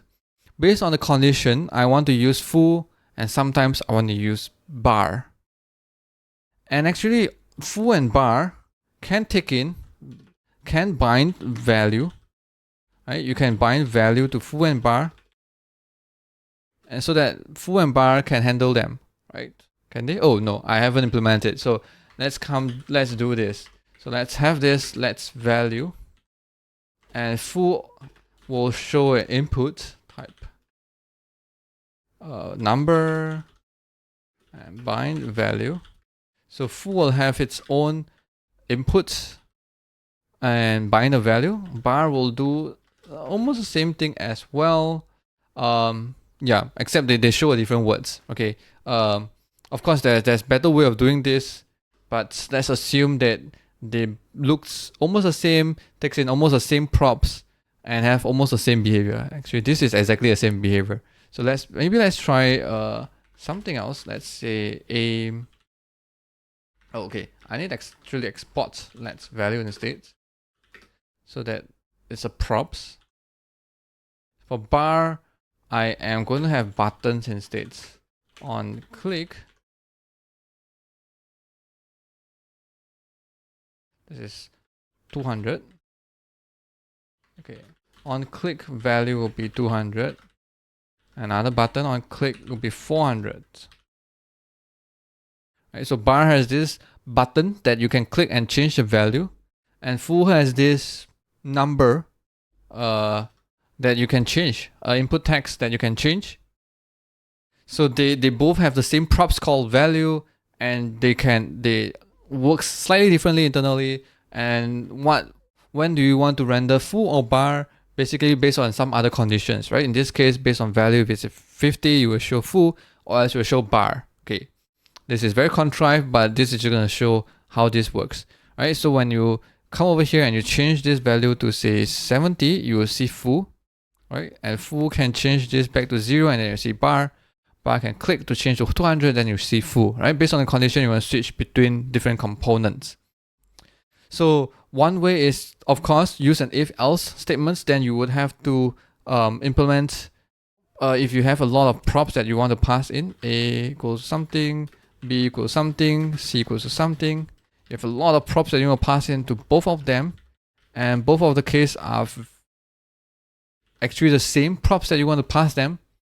Then you may start to question yourself, is there a way that I can extract all this out and switch between components? Well, if you don't have a bind value, then yes, there's of course some ways that you can do. Say for example, you can come up with a props object. So I can say A equals to A, B equals to B, C equals to C, and I can spread the props, right? I can spread the props. So I can kind of still keep them the same, try to reuse as many code as possible, but bind, you can't do that, right? If you have events like on click over here and on click over here, you can't reuse it, right? So directives you can't really reuse by using a spreadable, using a spread props. You have to write them manually. So again, you are thinking, can I have a way that dynamically change between foo and bar? Well, you're watching the right video to learn the right stuff. As the title shows, this is called Svelte component. So we are going to use Svelte component to solve this. So how does that work? Well, Svelte component over here, Svelte component is a special elements in Svelte. So usually special elements starts with a Svelte and a colon, right? So these are not normal elements, they are special elements in Svelte. Okay, so Svelte component must have a this attribute. So what this attribute do is that whatever you pass in should be a component. So for example, based on a certain scenario, I want full or I want a bar, I can say, okay, I can have a ternary over here and say I want full based on this scenario and I want bar for this scenario. Okay, so I can now come over here and copy all the rest to this special elements, and this will, I can replace whatever I've written back there with this. Right, so Svelte component, this takes in the component that I want, and then I can pass in however many props that they are sharing. Right, you can have some extra ones that just for full and not for bar. If bar does not take it, it's okay. You can have more than you need for one of them, right? But I think it's okay. So here you use this, and now let's see, does it still works? If I change to 200, now you see full, and I switch it back to 0, now you see bar. And all the binding still works, right? So if, for example, if I change it to 200 and come over here and I change it 200 to 300, 200, and I'm going to type something, all the binding still works. You can just treat this as a component that is being created with full or with bar based on this condition over here, and all the directives, different kind of directives, bindings on event listeners, and as well as props, spread props, all kind of props. They are all works. All of them will be passed to full or bar. So here you go. You have a Svelte component that allows you to quickly switch between different components, and while they can take in the same props. Right. So sometimes you don't write it this way, where you don't kind of have these expressions over here. Maybe sometimes you may want to say come over here and declare a reactive declared variable called component and do it this way. It's fine as well. This works as well. Right? If you switch between, it still works. And sometimes for some reason, right? Say for example, maybe value is greater than 200, then you actually don't want to show something. You use a null or undefined over here. Let's see, I think undefined works as well.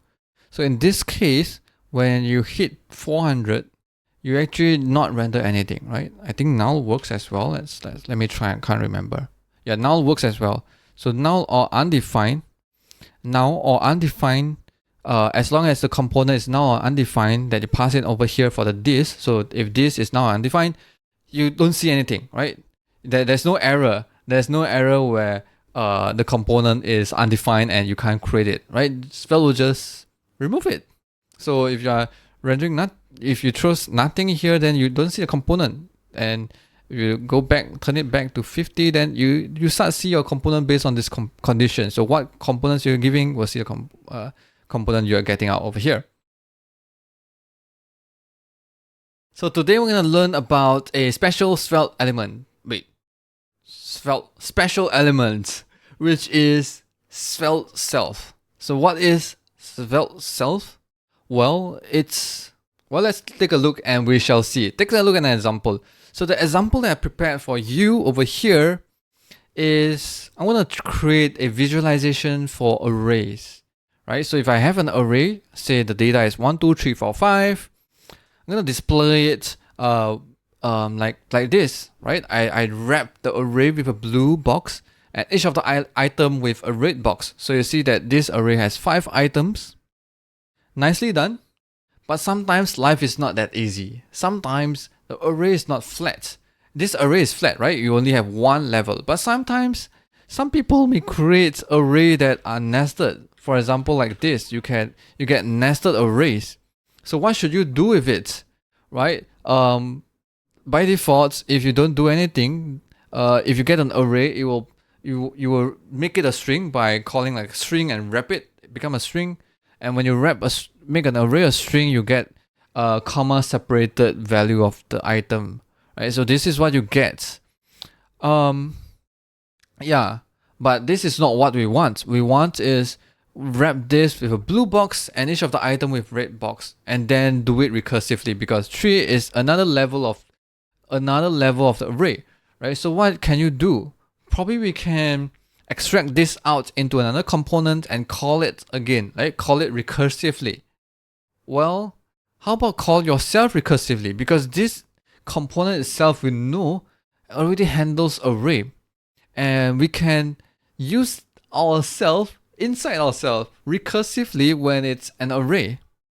And as the title suggests, you can do that with this Svelte special elements called Svelte self. So let's take a look at how we can do this, right? So over here, if we come over here, you see that item, we can check the type of the item, right? So if, say for example, if the item is an array, I use array is array,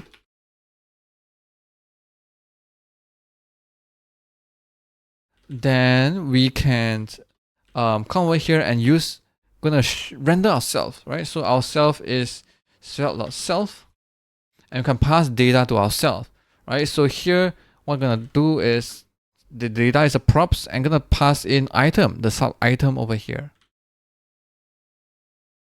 Okay, pass in data, and if it's not, okay, let me format this nicely, right? So if it's an array, then I'm gonna use myself. And if it's not, which I'm going to use a else, then I'm going to show I'm just showing myself. So over here, you see, it creates this nicely recursive pattern. So I have a blue box, which is the array itself, and I have 3 red boxes inside, right? One, and then this, two. I have three red box because I have 3 items, and within one of it, I have another blue box because it's an array, and I create 2, 3, 4, right? 3 items, and then this is a array itself, and I create this thing over here over and over again, right? So when you want to recursively render yourself over and over and over again, you can use this component called Svelte self, and you pass props to it, right? So you can choose to pass or not to pass any props to it, and you can do this recursively, right? Render yourself recursively with Svelte self. So there's a few rules that when you use Svelte self, right? To prevent yourself to unconditionally render yourself again and again and again and reach an infinite loop, you can't use Svelte self outside here, right? So it says Svelte self can only exist inside if, each, or within a slot, right? So inside if, hopefully it's because you are smart enough to not come out with condition like if true and always render myself, right? Hopefully you don't do that at the top level. Of course, this is still kind of safe in a sense where item itself is sorry, what was I trying to say? Yeah, save that this breaks because item sometimes is not an array, it's a data, right? So if you still pass something that is something that is part of yourself, then yeah, you're still okay, you're still safe, right? For example, if I come over here, and as long as I wrap it with if, right? Even if I say if always true, then I can come over here and pass like some data that probably supposedly to be lesser than itself, and no, that's not true also. So you have to have a condition to stop that recursive loop. If you have that, then you're safe, then you don't end up with a unconditionally going all the way down the rabbit hole and never ending. Right, so let me undo all this, and let's come back and enjoy and be amazed by this recursive component created using Svelte self. Let's continue with our Svelte special elements. We've talked about Svelte self and Svelte component. Today we're going to talk about Svelte window. So let's take a look at some examples on when we can use this Svelte window and what is it about. So over here, we have our application. So sometimes you want to listen to window events. For example, over here, we try to listen to resize because we want to get the window's inner width, right? So you listen to on the window and then you listen to this event listeners and then get the window inner width. So every time when you resize, you get a new value, right? So as you can see here, that the width itself is changing because I'm resizing the window. And sometimes you want to also listen to events, for example, key down in this case. So it's the same case. Previously is we listen to resize and then we get the property from the window. And this time we are listen to events and try to react to it, right? So this one, when we add event listeners like key down, for example, when you click Control F, you will want to focus on this input bar rather than having the default browser behavior, which is event prevent default, right? Prevent the default behavior from the browser, which is to do a global search like here. Let's see, like, yeah, something like this, a global search.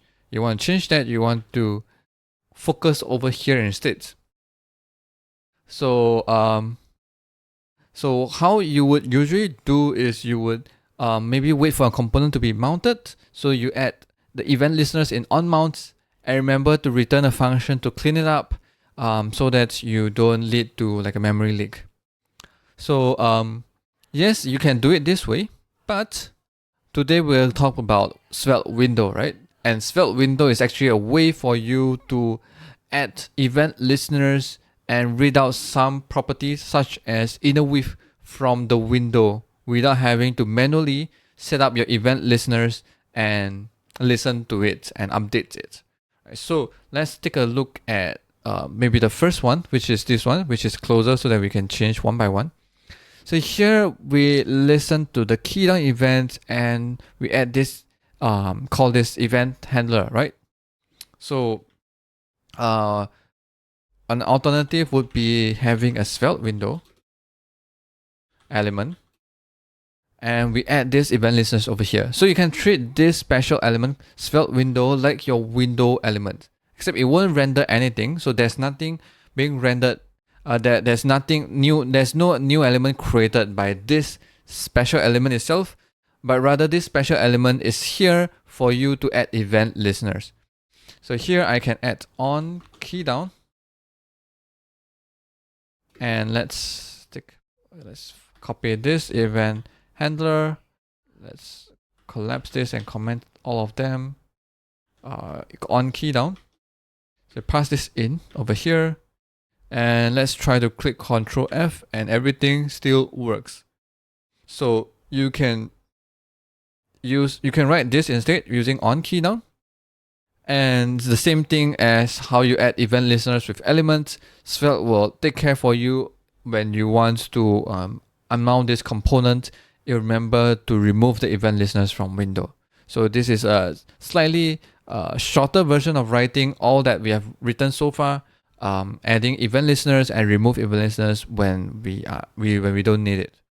Right, so Svelte window again is a special element so that you can do this on a window object. Another example that we've seen so far is to add a resize and then read this inner width. Right, so we can add also, we can come over here and add this on resize and this event listeners called on resize. I'm gonna copy all this. I wouldn't say all this, but it's just a few lines over here. On resize, copy this and pass it over here. Right, so now when we resize our width, you can see that we still updates the value.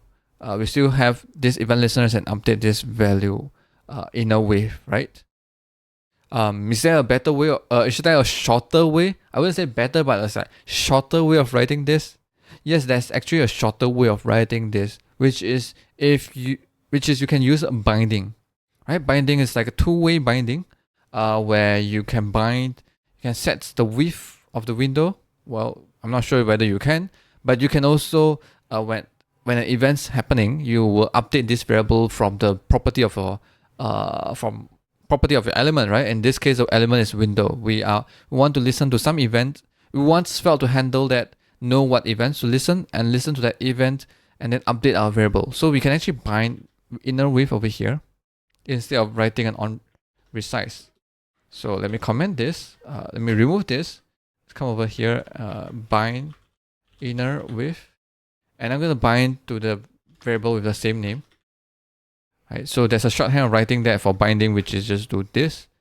And now we can even go ahead and remove this on resize handler, and everything still works fine.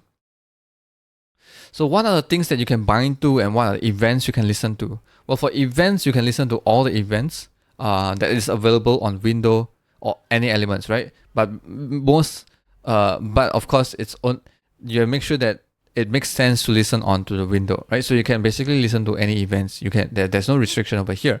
But for binding on window elements, there is some of the things that you can do. So here I'm at the tutorial for Svelte, and this chapter where it says Svelte binding, Svelte binding, you'll see that there's a few properties that you can bind to. So inner width, inner heights, outer width, outer heights, scroll X, scroll Y, and online. So you can bind all this variable. So the first four is more about the window size. And as you can see here, everything except scroll X and scroll Y are read only. Meaning, although you are using a two-way binding, the binding, but you only have one direction from it, which is from the element events and then update a variable. Instead of having a variable updates them. Right? It does not make sense that you have a variable that can change the window size, right? That is most of the case are used. That is only user draggable, like resizable height and width, right?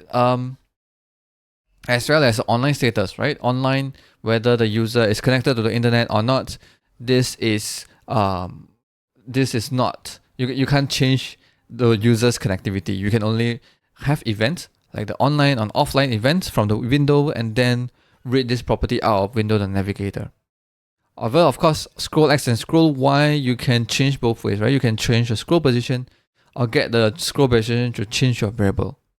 So these are things that you can bind to the window, and instead of writing your own event listeners on a window object, you can use this Svelte special element called Svelte window. Let's continue with our Svelte special elements. We've covered Svelte self, Svelte component, Svelte window, and now we're gonna conquer Svelte body. So by the name Svelte body, you kind of know that it's kind of similar with Svelte window, which allows you to add event listeners on the body. So take a look at this example that I prepared for you so far.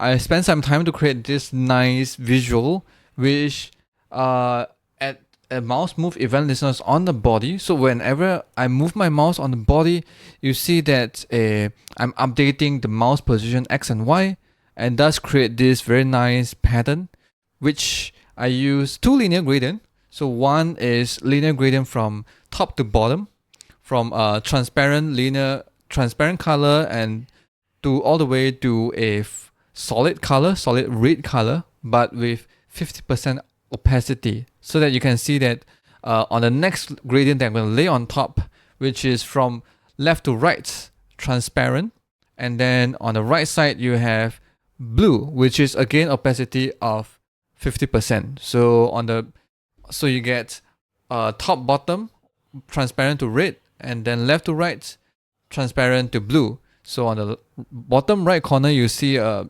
combination of both color, which is kind of a little bit of purplish color. So the gradient, we use a stop point, which is the percentage, which is calculated by the mouse position X and Y divided by the body client height and width.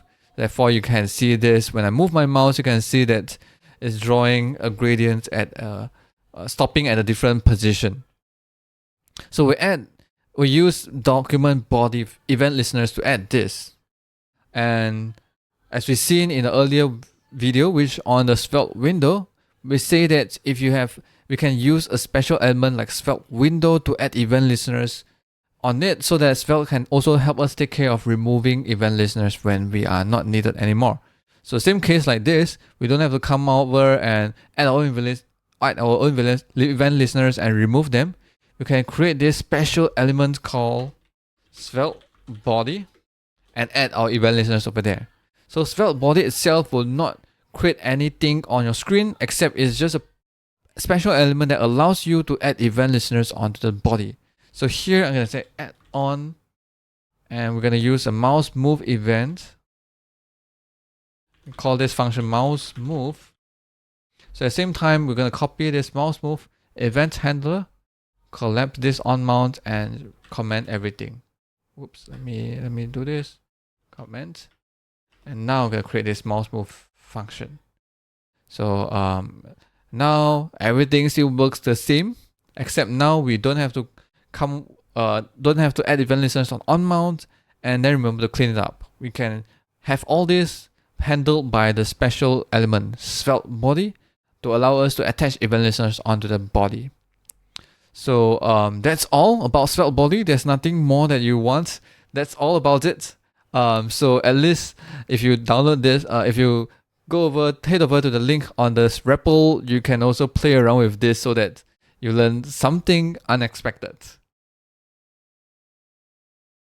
So let's continue with our Svelte special elements. We talk about Svelte self, Svelte component, Svelte window, Svelte body, and now we're going to continue with Svelte head. So what is Svelte head? Similar to Svelte window and Svelte body, it allows us to add event listeners to the window or body. Wait, but we don't add event listeners to Svelte to the head element, right? No, we don't do that. But we do use the head elements to add links, meta tags, and other stuff, right? So Svelte head is these special elements that allow you to add things to the head element in your HTML, right? You usually use a Svelte components to render something or to add elements on a specific target, which is usually within the body. But sometimes you want for some reasons you want, because of SEO reasons, you want to add some meta tags based on your content onto the title or onto the description, or you want to add external links just only when this component is loaded. You want to add some external links to the head. You want to do something, add something to the head. This is this special elements Svelte head for. So here I have an empty REPL. I haven't done anything, but just to show you that how this works, I'm gonna create Svelte head, and I'm gonna come over here and I randomly Google some meta tags for SEO, and here is the first link that I see. So I'm just gonna come over here and copy some of the stuff. Okay, so we need some title tags. So how about the title of the tag is based on the name variable. So here I'm gonna have a input bind value goes to name. So here is the world, and here I can use this variable over here like name like this. So although you don't see the title change over here, but because this REPL is within an iframe, so I'm going to inspect element and take a look at the HTML within this document, this iframe document. So here, if I zoom enough so that you can see it clearer, I have my head element and there's this title called world. So as I type over here, you see that this title is updating, right? The content of this title is changing based on is dynamic, and it's based on the variable or content over here. So that's why you want this Svelte head special element. If your head content is fairly static, you know that you want this for all your pages, then you can just write it into your HTML. You don't need this special element.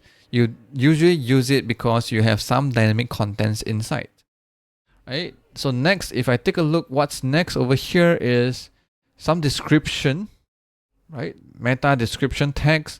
So copy again and gonna paste it in. Again, I'm just gonna use name for the content in this meta tag. and you will see that now the meta description, the content is called world, and as I type, the meta description changes as well. So here you can add as many meta tags you want, anything, as long as you wrap it within Svelte head, they will be inserted into the head. So let's take a look at another use case that sometimes I would use because of the REPL. I want to add some fonts to this REPL, and usually when I come over here on Google Fonts, when I select some of the fonts, it tells me to come over here to user on a web, use a link and add it to the head of your HTML. But on a REPL, I have no way to, in a REPL, I have no way to add HTML, to control the HTML, so I need Svelte head to do that for me. So over here, I'm going to copy these two links, over in the head, and now I can apply the style to my elements. So here I'm going to have, I'm going to add the div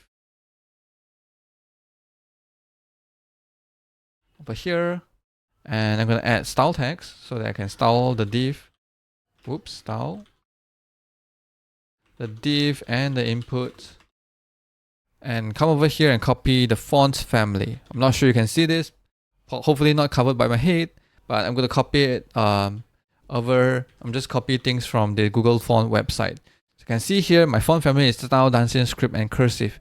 If I switch over, you can see that now I am showing a cursive script on both the input and the div. And if you take a look at the head of the HTML, you will see that besides title and some styles, this style is added. This is the style that is added for this newly created styles, and also have some meta tags, links, as we added over here in the Svelte head. Okay, so there's a lot of things. Anything is possible within Svelte head. You can even have, say, a style tag added over here, and maybe use some so anything they can write over here will be inserted to the Svelte head, right? So here maybe I want to do something like style, and then I have, what is that? I'm gonna say, okay, root. Can add some CSS custom properties. I'm gonna say roots, and then over here I'm gonna have the maybe font color equals, and then I'm use name for the value. Okay, and here I am going to use my CSS custom property. So color equals to var font color. And as I change this to say red, hold on, maybe I'm not doing it right. Let's take a look at whether this is updating correctly, because it may not be.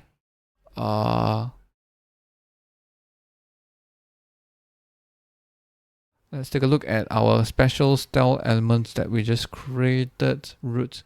Okay, this does not handle nicely. Okay, so this does not work, but we can use HTML and set the content over here instead.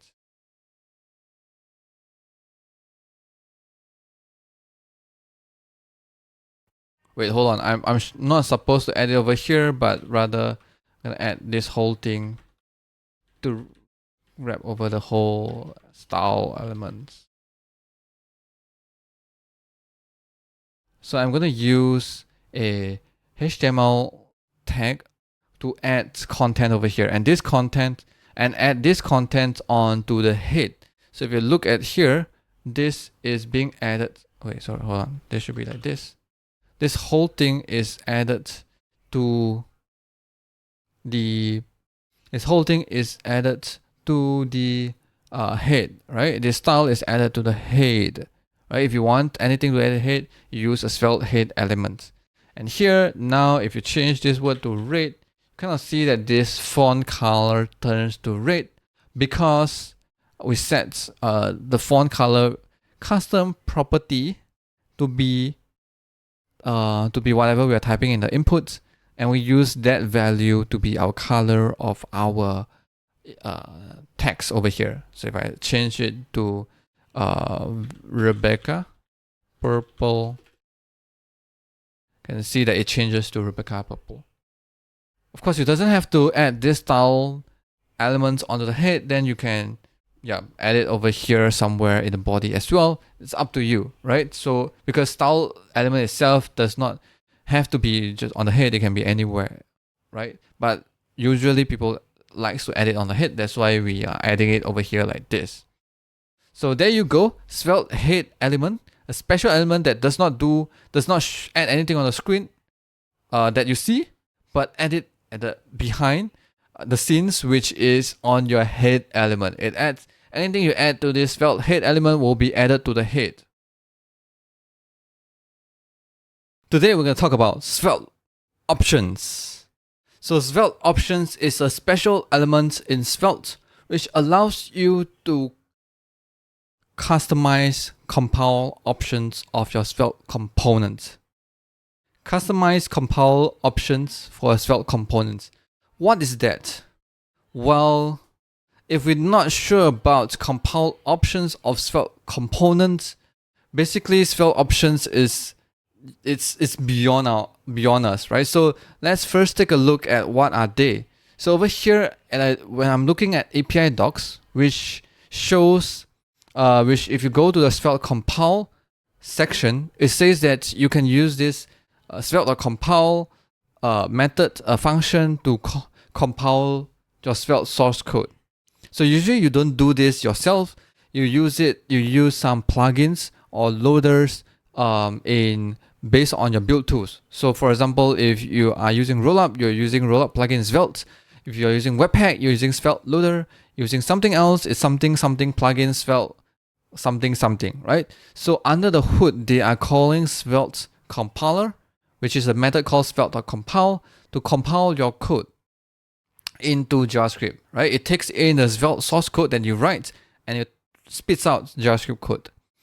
And this method itself, the first argument is the source code you write. The second argument is the options. It's actually the compile options for your Svelte component. So over here, there's a lot of things. For example, the file name.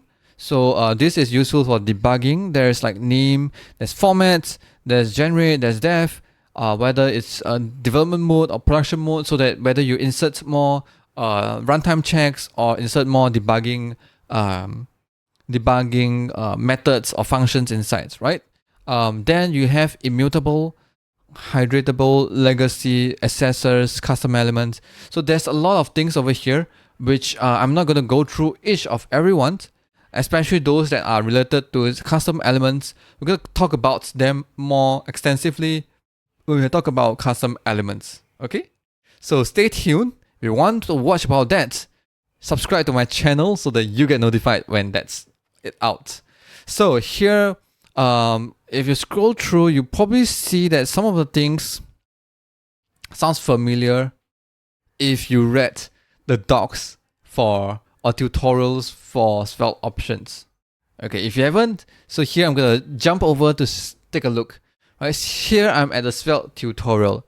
It says that you can have Svelte options to make some changes, right? So here are the options that you can set: immutable, accessors, namespace, and tags. So these are here, right? So you have tag, you have accessors, and you have immutable. So here, if I read it out, it says that blah, blah, blah, blah, blah, blah, right? So instead of reading them out, we're going to try one by one and see what that affects the source code that Svelte is generating for us. Right? So we are going to focus on these three. Rather, we're going to focus on two, which is immutable and accessors and namespace. So three. So for tag, which is related to custom elements, again, I've said we're going to talk about that extensively when we're going to talk about custom elements. Subscribe to my channel again, okay, if you want to get notified for that. So here, let's take a look at the first one, which is a more simpler one, right? We start from simpler and move our way up to something more complex. So we're going to start with namespace. So here we are back at our REPL. Over here, this is our code. And over here on the right is the output. So if you take a look when you write div, and if we write some SVG elements, for example, group element. If you go over here and look at the JS outputs, you'll realize that they end up a different code, which is one is created using a function called elements, and the other is using a function called svg elements. Why are they different? That's because the underlying API is different. One is created using document.create element, and another would be document create element namespace, right? If I'm not wrong. So, why is this difference? Well, because Svelte has how does Svelte knows that this G element is supposed to be SVG? Well, Svelte maintains a list of all the elements over here. So here I'm at the source code at compiler, where it sees that over here SVG elements are all this, right? Alt glyph, defs, animate motion, circle, color, defs, and everything that you see over here. So they are created using a different API from the DOM. That's why you need to differentiate them.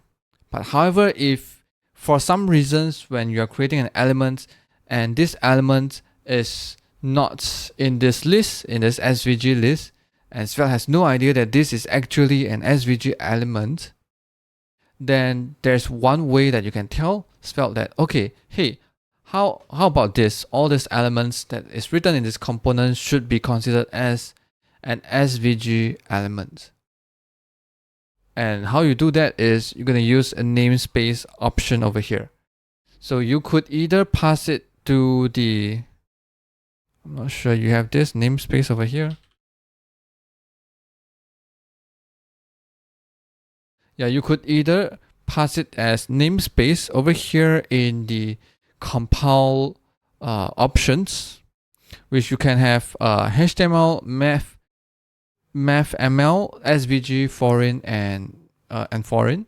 Over here, what we want is SVG, right? So you can tell that, okay, hey, you create this element using SVG element. So you say, you come over here and write Svelte options namespace equals to SVG. You can close it immediately. You can close it later on. It's okay. But here you see namespace is SVG, and you take a look at the code. Now we're creating elements. We even treat divs as SVG. Right? So if you're using other things like say Svelte natives or other elements that seems like a normal DOM elements but it's not, then you can actually pass different namespace. For example, how about instead of using document elements, maybe you create a new namespace called foreign and you use that to create an element, right? Custom namespace. So this is the namespace option. Fair enough, right? Just treat all these elements whether they are using a normal element, document create element API, because that's only for HTML. If it's SVG or it's other things, math, HTML, and other stuff, you use a different, you just tell Svelte that, okay, use a different namespace.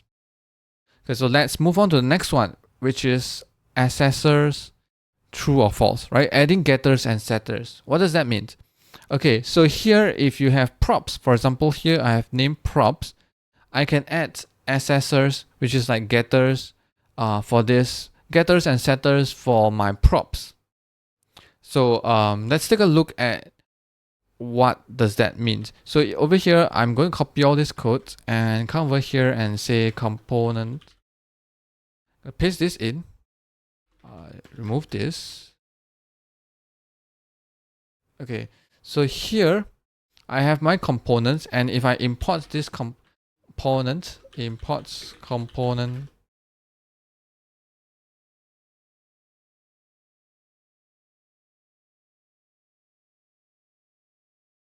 and add this in over here.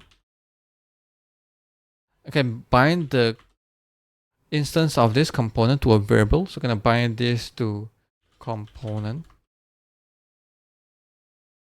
Here, I'm going to add onMount so that I know for sure this component instance is available. And onMount gonna come over here and say component. I'm gonna console log this component. So this should give us the instance of this component. So of course I need to declare this variable. So here probably you can't see anything, but if you inspect, you open the console, you should see that. Okay, let me clear this and run this again. You should see that this component have some methods to it. Most of them are private. The only thing that you kind of able to use is if you come over here to look at component API, which is this. These are the so-called slightly public methods. For example, set, on for events, and destroy to remove your components. Right, so if you come over here and use set, you can set the props. Right, so here I'm gonna say component dot set. I'm gonna pass in a object, and here I have name, right? So I'm gonna pass name to something else, name to by.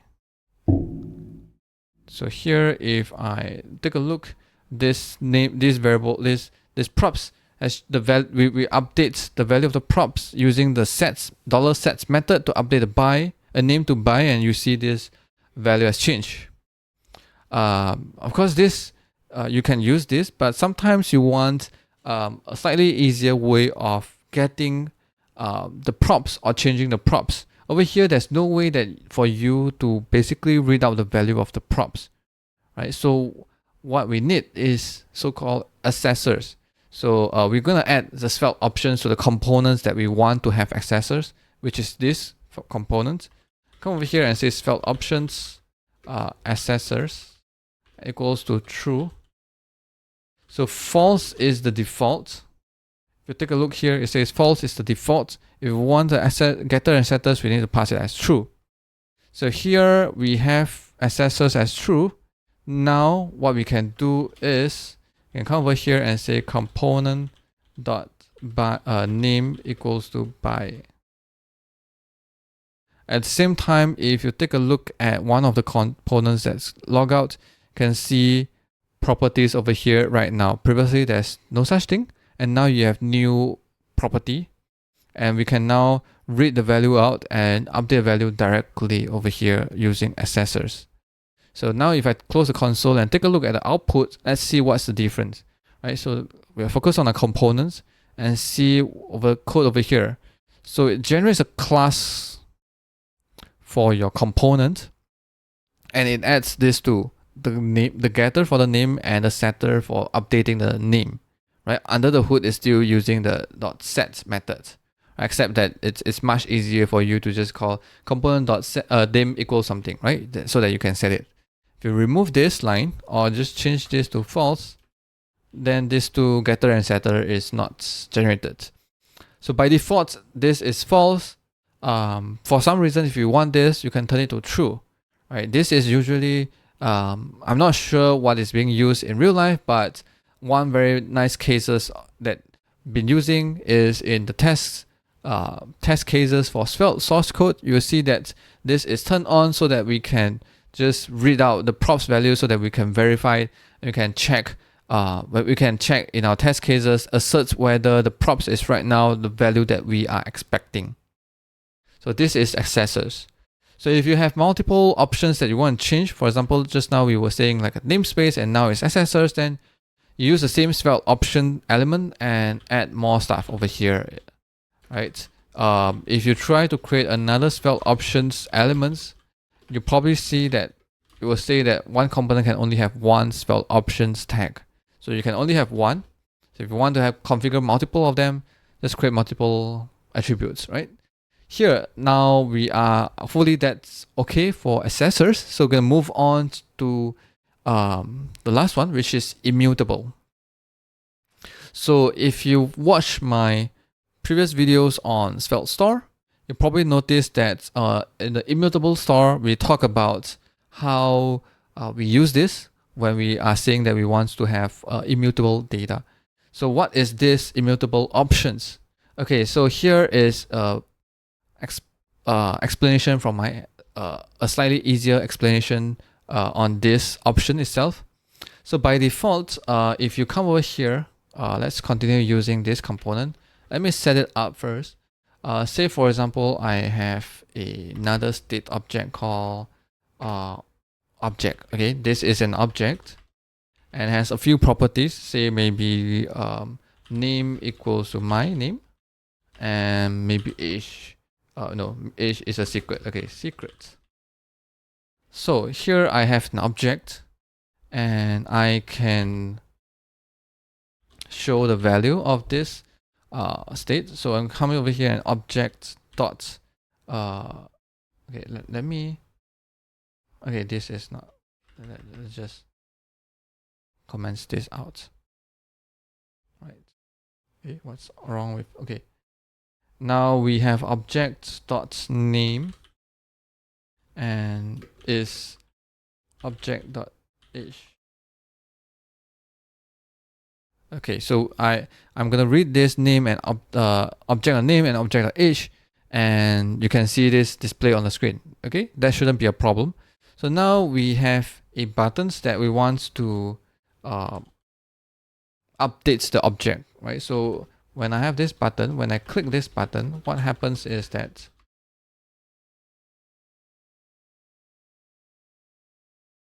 I will set maybe object.name equals to Svelte. So when I click this button, let's see, let's have this button. Where does my button go? Oh, okay. Namespace is SVG, so it's creating an SVG element. And creating elements in an SVG namespace. That's why you don't see the button over here. Let's remove this.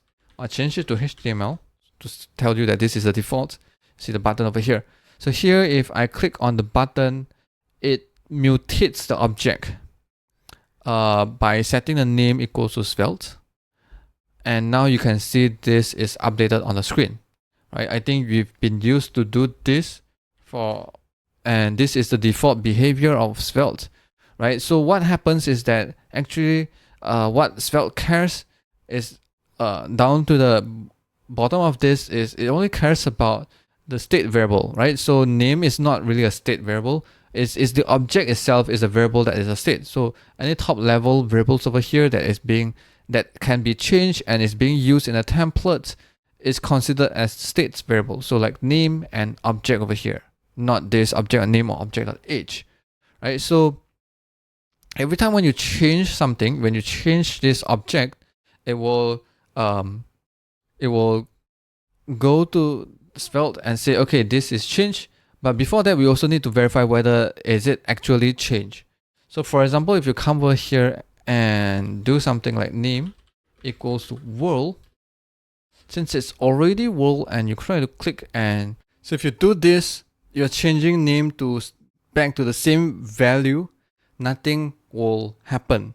When I say nothing will happen, it's not like you click and you see nothing has happened, right? Of course, it's gonna, even if something has happened, it's updating the variable world, the name to the value world, and you don't see it happen. But when I say nothing has happened, is that it's actually nothing has happened. So if you import, say before update, so technically this function should call when there's an update and right before something has updated, right? So if you come over here and register a before update, and let's just add maybe like a console log to let us know whether something is happening, like something is updating, you realize that, okay, when I click this button, nothing has happened. You don't see a before update. It's being logged out. If you change this to world 2, when you click, you see that before update is being called, right? 2 times, right? The first time is when we mount this component. Second time is when you click on the button. But you're changing back to the same value. Nothing has happened. Why? Because right before when you assign, or right after you do an assign, and before Svelte say, hey, this variable has changed, actually Svelte does one check. It checks whether the value is the same as what is being assigned to. So if the value is exactly the same, then we can just even skip this update cycle. Don't run like before updates and go and check like updates the elements and then call like after update and all those stuff. Don't do anything because nothing is gonna change. But how about object? If you do this, if you come over here and do this to object, what are you going to compare with? If you're going to compare by the object reference, nothing has changed, right? You are mutating the object reference is still the same, then technically nothing should happen. But because we've been kind of promoting mutating this object in a sense where we're saying like you can just change this object directly and it should trigger a change and updates. So this comparison, this compare method of comparing whether something has changed or not is not your typical triple equal. It's not your typical referential equal that compares and see whether something has changed. It actually has an special case for objects and function. It treats all objects or function as it's always changing, right? As long as you do this and say, oh, I guess object is changing, and you call this function to check, it will always say that, okay, if it's on the object, it should be changing, right? I don't check the value at all. And if you take a look at this generated code over here, what this function that I just described is called save not equal over here. And you can read this source of save not equal over here. Let me find it for you. It's called runtime internal util. It's called save not equal. Let me zoom it up if it's not clear enough. It says that compare this object, right? If something has changed, or as long as the object is object or function, it should be changing. Just treat it as it will change. If you assign to something else, although you're assigning it to the same object reference, as long as you are assigning to an object, it should you just treat it as it has changed, right? So this is how it is, and you can actually change this behavior, right? If you all the assignments that you're doing, even to objects, are not mutable, meaning you're not mutating this object, then you can have this flag turned on, which is called immutable. Immutable, we set it to true, then now Svelte trusts you that you say that everything, when you want to change, it's going to be an immutable change, meaning it believes you say that this is not going to happen. So whenever you try to access to something like this, you will just check the object reference. You will check your object versus the reference of the object that was currently. And if you try to click this button now, you see that nothing has happened. Before update, it's not being called. But don't forget, you are still mutating the object. Meaning, if you come over here and say, maybe we add some timeout, some interval to log out the value of the object, say here onMount, and we're gonna add this when onMount. Let me type let's interval id equals to set interval every maybe 1 second. Gonna say console log object and return clear interval id.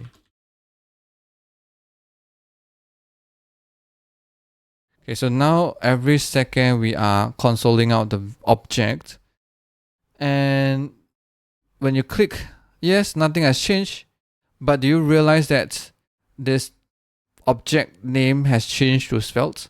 Okay, there I believe we have been running this. There's a lot of things being running because we refresh. So let me just refresh, and only it hot reloads every time when I type. That's why maybe there's a lot of things printed out at the same time, right? So now we only have one object printed once a second. So here again, when we click the button, nothing has changed, but you mutate the object, and now you see that the object name is Svelte. You mutate the object, right?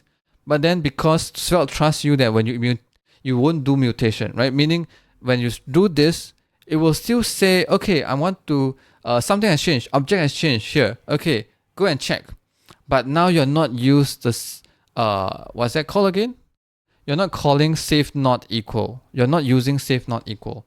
You're using not equal over here. You're using not equal, which is comparing, is a triple equal comparison to your, to the object, right? So if you take a look at the source code now, scroll all the way down, it's called not equal, right? This is a triple equal, meaning if your object reference is still the same, we are not considered it as a change, right? There's no special case for object over here. So if you do this, then yeah, you're not going to see any changes happening on the screen.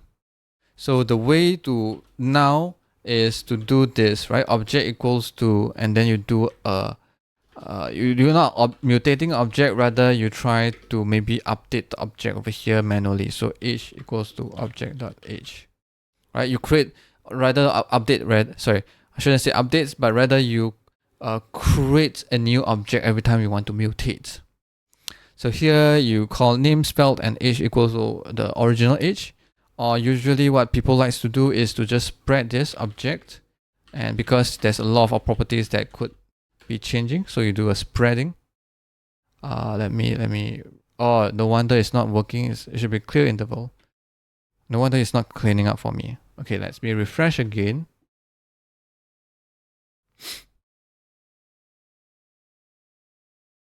Right, so here you do this, and now you look at the object. When I click, it changed to Svelte. Right now you say I'm not gonna mutate, I'm gonna create a new object for you. Right, so when is this useful? This is useful when you are using, when you update object every time immutably, right? Meaning every time when you want to update something, you create a new object. Or maybe when you're using some sort of library that promises your data, that makes your data to be immutable, right? And you can turn on this immutable flag only on that component when you're using those kind of data. You don't have to apply to all the components, right?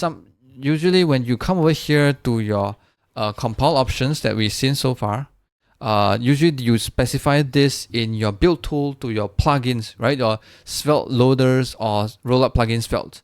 So that will apply to all the components. But here you are only turning it on for this particular component. If your other component is changing object mutably, it's still okay. It is still okay. So right now, if I look at JS output, this is still save not equal. But for component Svelte, if you scroll down, it says it's not equal, right? So this will only apply to one component only. So so the inverse of it is you're gonna say immutable to be false, but that we know is the default behavior, right? It says this is the default behavior. So there you go. We've talked about immutable options, namespace options, and accessors options. So options are like compiler options that determines what is your output, your generated code will look like, whether to add extra code or change some of the output of your generated JavaScript code from a Svelte source code, right? Usually you provide this to your plugin for your build system, but if you want to apply this only for one component only, then you can use this Svelte options element, which allows you to change only this component. So there you go, Svelte options. If you have any questions, comments down below, because I believe all these are very different from what we have used to be doing, because this is more of a meta level. You try to change the output code and tweak a bit on the behavior, which we don't usually interact every time when we're using Svelte, but it is there. So we have seen how we're able to style our elements in Svelte using the style attributes, class attributes. We've talked about how we can use the class directive that you can toggle on and off, apply certain class to your elements. And today we're going to explore another features from Svelte that allows us to pass custom properties from CSS custom properties to your component. And we're going to explore how that help us to style our components, control certain styles within our component. Well, this is actually a new feature added in Svelte in version 3.38. Based on this RFC, as you can see on the screen, RFC PR13 says passing CSS custom properties to components. And it says that there's a lot of text that you can take a read about this. I'll link this in the description. Explain the motivations and things like that. But we're not going to read all this out for you. Rather, we're going to explore how this will help us in controlling some parts of your components stylings from the outside. This feature will give us one more tool in our toolchain to help us style our components. So let's take a look at an example that I prepared over here. So here I have a button component. I create 3 buttons on the screen with the red button, the blue, and the yellow. And as you can see, how I control the style of the components is by using the props. So I'm going to pass in a props called button color, and sometimes I pass a props called text color that control the color of the text. Because if you take a look at the code in this button component, you'll see that actually allows 2 props, a button and a text, and there's some default color. So the default will be the red color, and default color for the text will be white. And as I can see, we're gonna use these 2 value in our style attribute. So the background is using the button color and the color is using the text color. So all good. I would say that this is one of a good pattern for you to allow styling your components, right? But sometimes you might want you might think that sometimes for some reasons you don't want to use props to control the style of your components, because sometimes you think that props should be more of data kind of thing, more for JavaScript side. If you want styling, maybe you want to do it on the CSS side, right? So here we have here I would like to propose an alternative to what you can do over here. I wouldn't say this is better or worse. It's just an alternative, one more tool in your toolbox that you can use and employ. So here, sometimes you want to style your elements using a CSS custom properties. So CSS custom properties are custom properties that is that are not that are not defined, that you can customly define. So properties are background and color. They are built-in properties, right? But then you also can define some custom properties. For example, the way you do it is that you come over here and you add 2 dashes and you name your custom properties over here. So here I can say maybe a custom property called button color. And then I pass in a value. So maybe I can pass in value like red.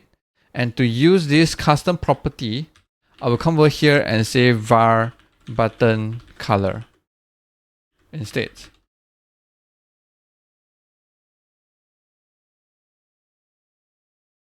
Right, so now you can see all my buttons are in red color.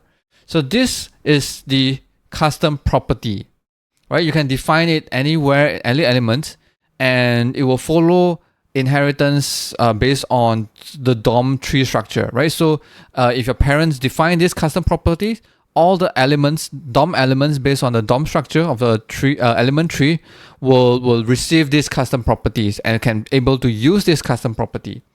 Right, so here we are defining and using it on the same elements. So you can come over here and have a span instead, and come over here and use this value if you want to. So say style background equals to over here, and it does not have to be use it in an inline style.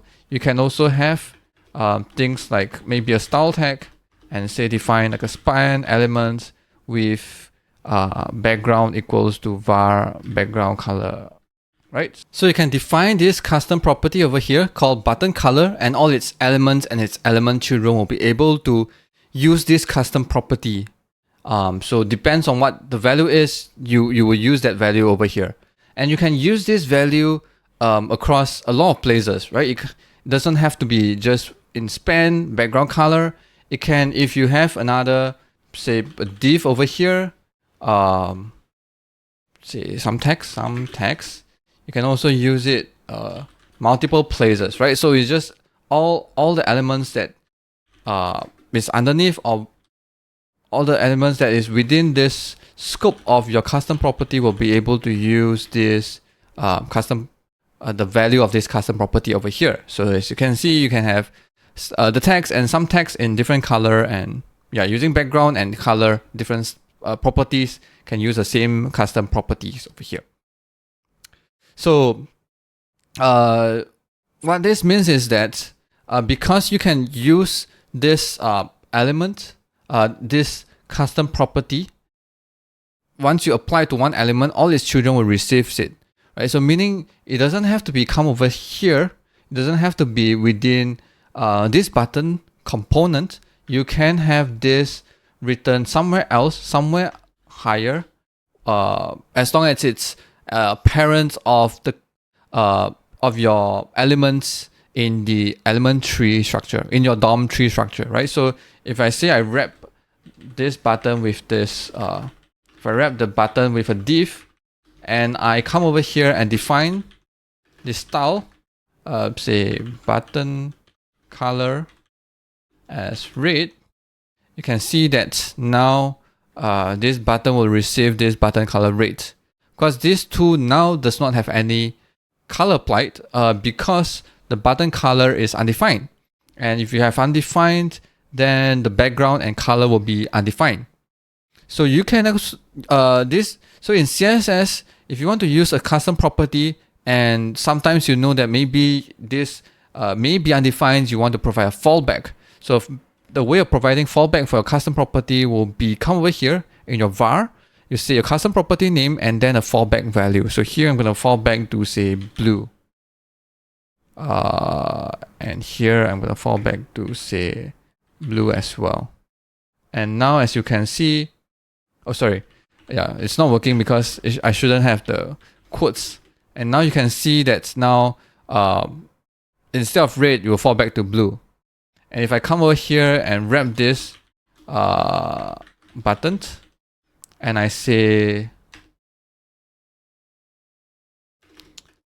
style equals to button color yellow, you'll see that now this will be in yellow color, right? And so this is all CSS, right? It has nothing to do with Svelte. And one more thing I want to point out is this itself can be there is like hierarchy, there is like some sort of like inheritance in terms of the element tree of your custom property, right? If when you are reading a custom property, you read from the nearest parent that is defining this custom property. Meaning if you come over here and define another div that has a style called button color green, you see that the yellow still applies. This is the same as how you add CSS property in your style sheet, in your elements, right? When you change the color to green and you change the color in this div to be yellow, then all the text will be in color yellow because the nearest parent rule applies, right? And it overrides whatever is set out there. Right, so if I remove this, you'll see that now it's in yellow in green color because now the nearest one will be this one that's been defined. Right, so CSS custom property is very similar as a normal property in CSS, except it's custom. You can define any name you want, and you start it with 2 dashes, and you can use it in anywhere you want, like a variable in CSS where you use var and then this custom property name. And then if you want, optionally, you can have a fallback value. Right, so all of this is about CSS. Got nothing to do with components, but now we're gonna tie it back a bit on how we can use it in our components, how we can use this to style a component. So here, instead of providing props, if we now have another way that we can, instead of providing props, now we have another way that we can allow people to affect the colors or the styles of our elements, right? Here we, instead of providing props, we say if we define in our docs somewhere, like in our component API, say that, okay, we are going to use this property called button color to style our button, then from outside here, we know that, okay, we just need to provide this style, like color green, then you affect a color yellow over here, then you affect the color inside, right? This is somewhat like a props, but it works in a element DOM element structure way, and it works using CSS. It got nothing to do with the Svelte at all. But here, once you define like, okay, I would accept CSS variable like color and CSS maybe property called text, right? Let me go back to here and say, let me revert some of our changes. I'm gonna say background color. It's gonna be var button color, and then fall back to red. And color will be using var text color and fall back to white. Okay, I forgot I shouldn't use quotes because quote does not work in CSS. Okay, if I do this, I can also remove all these things. All right, just let me just revert all the changes I've made so far. Now we don't have to take in any props, and we can allow people to come over here and style this, right? I can say text color is black. And now you can see I am styling this yellow button to be yellow color and black, and this button to be a div style button color blue, and text color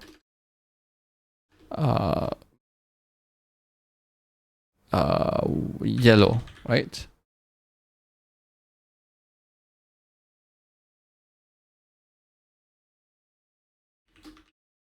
So some people will prefer using CSS to style, like everything relates to style, use CSS. Some people may have that preference, and this is one of the way that you can use, right? This is purely CSS. Got nothing to do with Svelte at all. It's just about you can pass CSS custom properties from the outside, and then you can affect styles inside of your component. One good thing about using this method is that you don't have to come over here and reach into elements inside the components. So meaning you don't have to know, like for example, previously if you don't have CSS custom properties to change the style inside using CSS, and you don't have any props to change that, the one way that you can do is to use the style to try to change it, right? Where you would write div, and then maybe you know that within a component there's a button, so you look for the button element and you want to change something inside there, right? Maybe font size 20 pixels. And because the button itself is not written, like there's in this element itself, there's no div button, and because this button is written inside the components, usually we'll write it with a global so that we can target buttons that is not within this component file, but is within some components that we are using. So we're targeting the div that is scoped to these components, all the div, and if they have a button inside, those buttons should be font size of 20 pixel. Right, so this somehow is a bit leaky in a sense where you kind of have to know what elements is rendered inside your components. Of course, you can document that. You can publicly say, okay, I will have a button element, and you can style it, right? It's up to you. but sometimes you don't want to expose that. Sometimes, sometimes you're using a button element, sometimes for some logic, you're using a span or some other elements, and you don't want to expose that as a public API for other people to know. So in that sense, you wouldn't want to do this. So here is an alternative where you can use CSS is that, okay, how about I don't tell you what kind of elements there will be, but I tell you like what kind of CSS custom properties I'll be using. For example, in this case, button color and text color, and just style them, right? You don't know how I would use them because I may have multiple elements that use the same custom properties or use a few custom properties. Say I can use this button color as a background. I can use it in my box shadow and all these things. I've just let you know.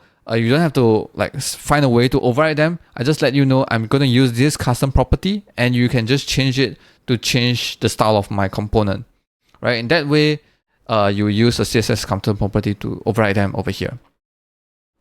So there you go, how to use custom properties to do this. But sometimes you don't want to add an extra div, and that is for good reasons. You don't want to add an extra div, because if I revert all this, you may notice something happens when I add an extra div. You notice, okay, not just the color have changed. You notice that this button and all this button itself is an inline element, display inline block. You notice that now these two buttons are side by side. But once you add a div like this, kind of create a new for a block formatting context, which makes this div renders in a new line, right? So you add styles over here, and you say button color yellow and text color black, creates a new line, right? So I think I need 2 dashes over here. Creates a new line, and sometimes we don't want that, right? So if you know, okay, this is creating a new line, maybe we can use a span, because span is inline itself. But that means we kind of have to know like what kind of elements inside, and kind of have to decide whether we are going to use a div or a span, or maybe, within this component is actually rendering 2 buttons, and it itself may have some sort of, if the parent container is using some display flags or something, you may adding an extra element over here may spoil that will break your layout, right? For example, maybe you're using a grid, right? Grid is a good example because using a grid, each element in a grid level decides which where do you place that grid element, right? So for example, I come over here and say div. Over here with a div, we're gonna use display grid, grid template columns. I'm just gonna 1fr grid template rows. Okay, I don't even need this, right? You notice that now I have 2 by however many rows of a grid. Okay, maybe I just do put 3, right? If I don't have this div, all the wrapping div, you'll notice that buttons are rendered in a 3 by 2 matrix. But once you wrap with a span over here, this whole thing is considered as 1, right? This whole span is considered as 1. Now these 2 buttons are rendered within a one grid cell, right? Which is not great, which is not what we want. We just want to have a way to add like a style custom elements on over here, and it now breaks our layout. It doesn't matter whether we are using div or span, right? It's just because previously there's 2 elements, now it becomes only 1 element. So the way to solve this, again, we're going to reach out to CSS. A way to solve this is to use a custom display value, which is called display contents. What this display contents means is that treat this div itself as nothing, as nothing at all in terms of layout, right? So what this means is that I'm just don't consider me at all when you're doing layout. Just consider all my contents, right? If my contents has 2 elements, it should consider as 2 elements, and you place these two elements separately in your grid or whatever layout you're using. Just consider me as nothing. Consider me as gone. I'm not here at all in terms of layout. So which means this element itself cannot be applied, cannot have like padding, cannot have margin, cannot have anything, right? It's just gone in terms of CSS layout. So here we kind of solve this with display contents, and now again we can add CSS custom properties to this button, right? Of course, this is a very contrived example because sometimes you don't have all these different buttons that you want to have different styles. Maybe in your case, all your buttons you want is yellow and black text button, right? Then maybe you don't even need to wrap div at this level. You just need to wrap it over here. You just need to add this custom properties over here, right? Just need to add over here, and all the buttons are yellow color and black, right? Then you don't even need to worry about display contents at all because yeah, it does not matter at all, right? So the case that I showed you just now is when you want to style a particular button component over here. You want to wrap around a particular components because it wants to have stylings, custom properties defined on that is specific to this button itself, right? So let me revert some of the things. Let me copy back this, and I just want to say that it's different because this is green and white. Okay, you can see now again it's not occupying two cells separate independently. Now we can use display contents, and now you see there are individual cells. So we have talked we spent the whole video talking about how we CSS custom properties, how we can use them, what kind of situation that you may occur, how you can work around and fix it, how you can use display contents and things like that. So where does our passing CSS custom properties to components come into play? Well, we are actually staring at it pretty close right now. So here we say that we come into some sort of conclusion when you have certain scenarios where you want to wrap a component with a div just because you want to style it, and you want to have this div to have display contents because you don't want to affect the layouts, because maybe this button itself, the parent of it, has some sort of display grid or display flex. You don't want to break it, and you want to have a div elements that you define some CSS custom properties so that you can affect this button only and not its neighbor and stuff like that, right? So Svelte actually provides a sugar syntax. So to have a shortcut syntax to write all this, to write this div that has display contents as custom properties applied to it, right? So it's a shortcut. It's a sugar syntax. What it means is that we write some nicely written syntax, but under the hood, it's going to translate into what it is, which is what we're going to see over here, right? What it's going to translate is you have a div and display contents and all this thing over here. So let's see how the sugar syntax looks like.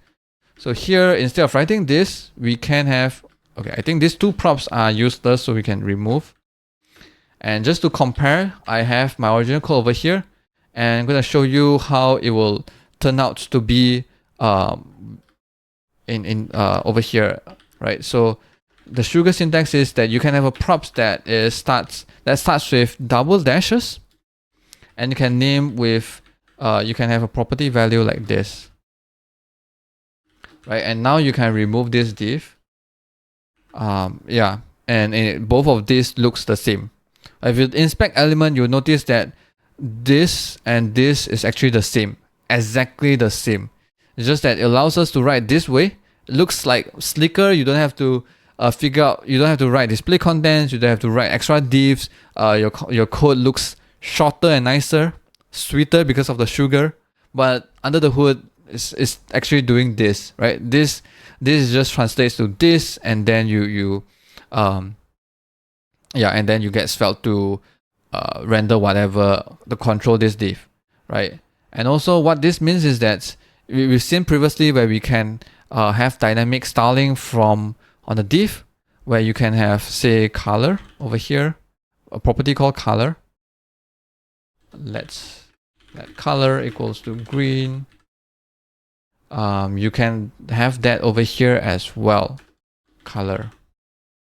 And then this variable itself can be dynamic. So if I have an input, type color, bind value equals to color. You can see over here, if I come over here and choose pink, you can see all these button colors change. So this is dynamic. Right, so here you go, passing CSS custom properties to components. So one caveat over this is that this custom property, this custom props that you pass in as a custom property for your component has to be written this way. You can't use a spread props, meaning you can't actually spread it if you have an object that have this kind of property. Right, this does not works because it's a limitation of this custom properties for components right now. Because in compile time, we actually have to know what this whether you have custom properties defined on this CSS custom property defined on this component itself. If you do this and you have like some sort of variable that you can spread over, in compile time, there's no way to know whether you have custom properties using, right? With custom properties, then you will wrap the component with a div. Without, then you don't even need this div at all because pointless, right? So you need to know whether you need to create this extra div compile time. That's why itself cannot be spreaded across. This custom props cannot be spreaded. So I hope that explains why and the limitations of what you can do. And of course, you don't always have to reach out for this. As I explained earlier, you can also define custom properties over here if you want to. When you want to wrap across all the components you want, then you don't have to actually reach out to this. This will be even better. But instead of having like wrapping all the button components with extra div elements. So today we're going to talk about add.html. So what is it? Well, we shall take a look. So imagine you have this scenario where you have a HTML string that is dynamically generated and you want to insert all this HTML string in somewhere in your document, right? In your DOM. So what do you do? So maybe you can use an action. Well, let's take a look if you want to use an action and how you would do that. Right, so here I have a div and a text area that I can edit my HTML. Right, so what I need to do is probably use an action over here, inner HTML, and I'm gonna pass my HTML into this action. Right, so let's define this action. So I can have inner HTML as an action that takes in a node. So the node will be the div that I'm applying this action to. And the HTML, which is the text that I'm going to pass in over here. Right, so usually what you would do is maybe you want to add all this HTML inside this element, right? So actually your DOM API provides an API called a inner HTML. So you can say node.inner HTML equals to HTML. Right here you see that you get this is a bold text and click me button, right? That's easy. Right, so next thing is if you try to update this, so you need to return an update method over here. HTML. What you need to do is constantly update the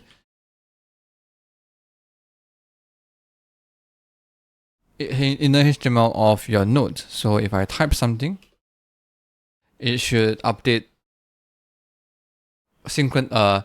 update on demand, right? As you change your text. So you could use this action to achieve what you want to do. But there's an even easier way to do it in Svelte, which is use add.html. So add.html actually does all of the above that we have done so far, but using but we've packaged it up in a nice API which is called add.html. So let's write add.html, and you can throw all these things away.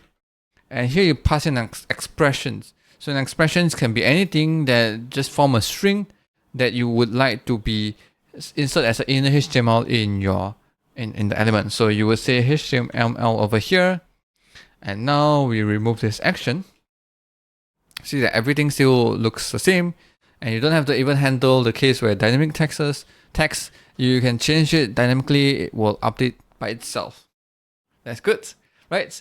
So sometimes this is good enough for you, but sometimes you have some requirements, right? So sometimes this HTML comes from some API somewhere that you can't control, but itself have some parts of the HTML is interactive, right? So there's two parts over here. So if this HTML is somewhere that you can't control at all, then you kind of have to insert it as add.html over here, right?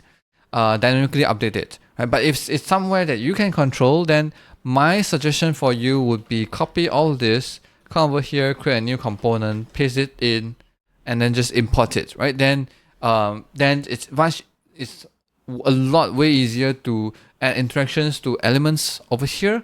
For example, adding on click for the button, have some dynamic contents to update the text, things like that, right? But how about your case that you can't control? For example, this text is being typed out over here, and so the text is generated on demand, on the fly, somewhere that you can't really control. Like for example, this is being typed out by the user, and now the tricky part is you want to add interactions to some of the elements. So for example, you want to make all the buttons click to have a kind of like a similar click you want to have a click handler on the buttons, right? So each button probably has some ID. Right over here, I have some ID, XYZ, and when I have a click function, I want to know, for example, here, I want to know maybe what's the button's ID, and I can do something with it, right? So here I could have say event.target .id, and I just console out, but you know I can do anything about it, right? The thing is, how do I attach this event listener to this button that we just generated? So this is tricky, right? So when you right now when you want to do it, you realize that you haven't have the reference to this to any of the buttons yet. So how do you add event listeners to the button, right? So where you have to add it is you have to add it during onMount. Why? Because before onMount, and only if you do it over here, for example, you come over here and say document.query selector button, and you want to add event listener, you realize that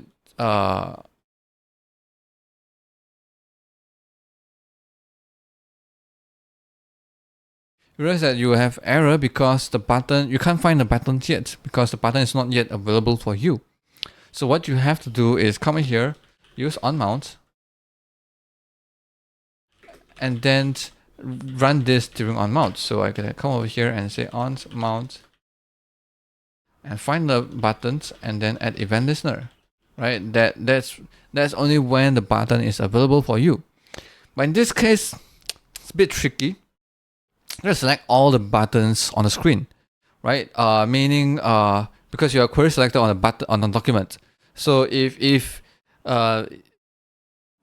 this is an optional, if for your situation that it's possible for you to find out all the like a container element, then a better way is you have maybe like a div bind this, right? You have a container, reference to a container, and you use that to query all the buttons inside this div, right? So this is slightly safer than doing a document a query selector all, right? You're finding all the buttons within a document, right? So here we only find all the buttons within this div. So hopefully that's only limited to only this HTML buttons over here. So over here, I add event listener, and I console log, click, right? Now you see that it works. However, if I'm going to change this now, this most likely will set inner HTML, updates everything over here, replace the HTML text, which then will for the browser, it means to recreate all the elements. Right now, when you click me, nothing happens. So what should you do now? Well, one way that you can do is have a way to run every time when HTML changes, right? And that is to use a reactive statement, right? So you have over here HTML, and then you will do something. Attach button listener. Right, so what this line of code means is that for this is how a reactive statement works, right? So when you look at it, you see two variables over here, HTML and attached button listeners. Whenever either of the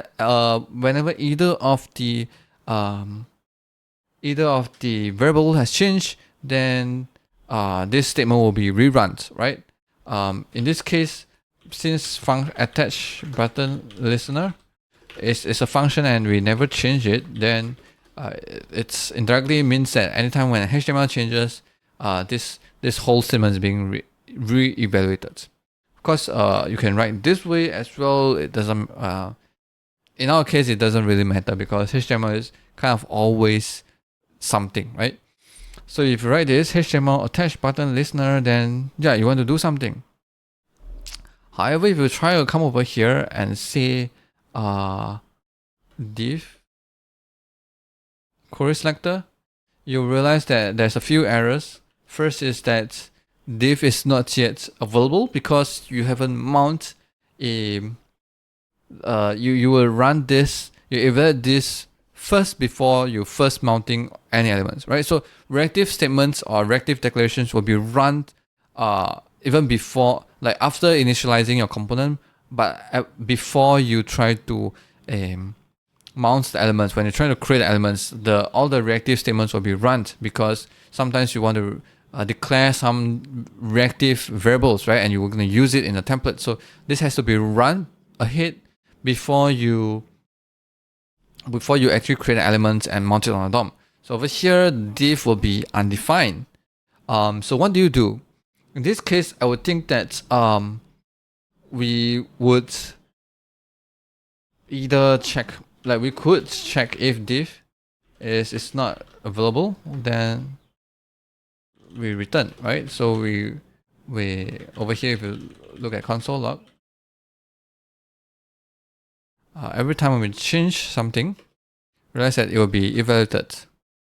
But again, this is going to be evaluated before we're going to update something. So what this means is that if you notice that although I type and I'm going to call this every time, but when you click, nothing happens.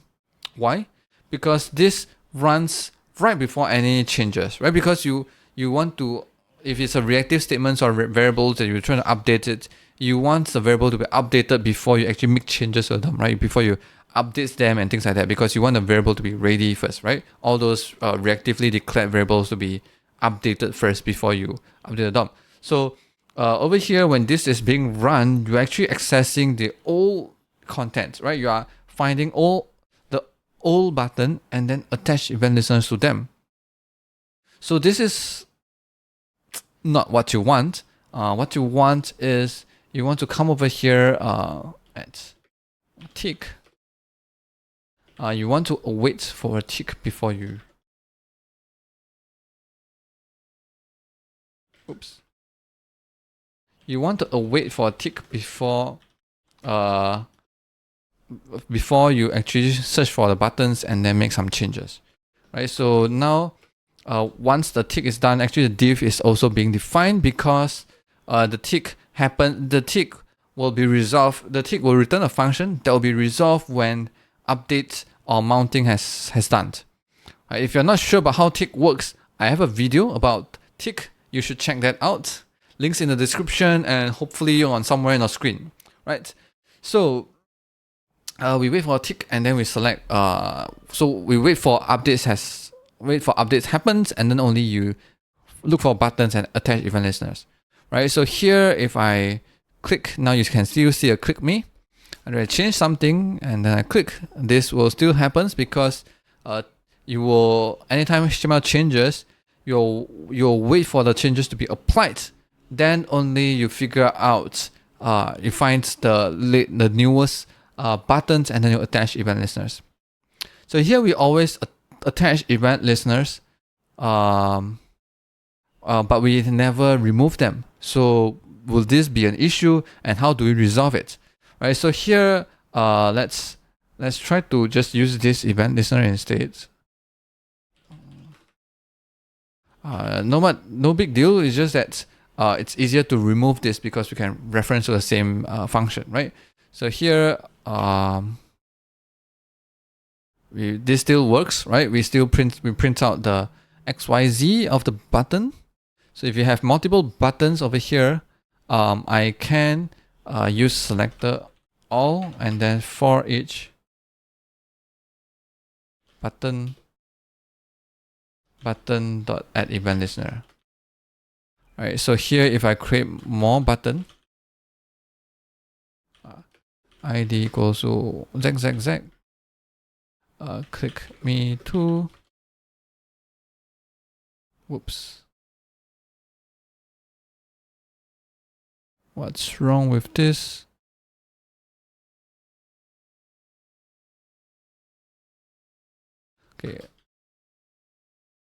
Okay, so if I click this, you see z, it clicks this, you see XYZ, right? And every time we change something, everything still works. But we actually haven't removed event listeners for previously selected buttons. So here, what should we do is that we should, as I mentioned here, we kind of know that if we call this is every time when HTML changes, right? So there's two phases. One is before you want to create any elements, right? The first time when the component is mounted, you run this first, and then only you mount the component. And we use a tick to wait for that mounting to be done. Only we select for any elements and update, attach event listeners. Right? The same thing happens when HTML changes.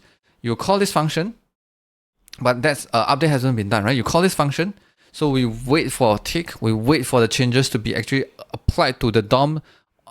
Then we select the newly created buttons and then attach event listeners. So there's always like before the update is done, which is like the prior, right? Which is over here before things has been updated or before the things has been created. Over here we can actually find out all the buttons that we have over here and then remove event listeners from them, right? So here I would need to check if this is being defined first because there's two cases, right? One is mounting, one is updating, right? When you're mounting, the div is not even existed. You don't even have any buttons that you can query for, right? So if you check if div, only you try to, if it exists, then only you try to remove any event listeners from the buttons, right? Over here, I'm going to copy the code and say button remove event listener, click. All right, so now, although if you take a look at the code, nothing much has changed, but we remember to remove event listeners that we just added to the buttons, right? And that's now we handle the mounting case, handle the updating case. We actually haven't handled one case, which is when we try to unmount the component, right? Over here, when you unmount the component, this will not be called because HTML is not changing. We just want to remove the component, right? So right before that, we still have one last chance to do cleanup, which is during on destroy. So on destroy, we're gonna come over here, on destroy. I'll just uncomment this. On destroy, we're gonna find out all the buttons that we have and remove event listeners. So now when you detach, remove this container, all the all the buttons has already been cleaned up with all the event listeners. So here you go. Here is how you would have to, if you want to not just adding HTML string as part of your container, you want to add some interactive like add event listeners and do something, you would have to do this dance of wait for the content to be changed before you apply some changes, right? And if you want to add event listeners, remember to remove event listeners when you don't need them anymore. Of course, depends on your design. Sometimes you don't have the luxury of having a div container that wraps your elements, right? In this case, the HTML, you have to write it at the root level. Well, then it's how do you scope this? So this is just about like how do you scope the query selector, right?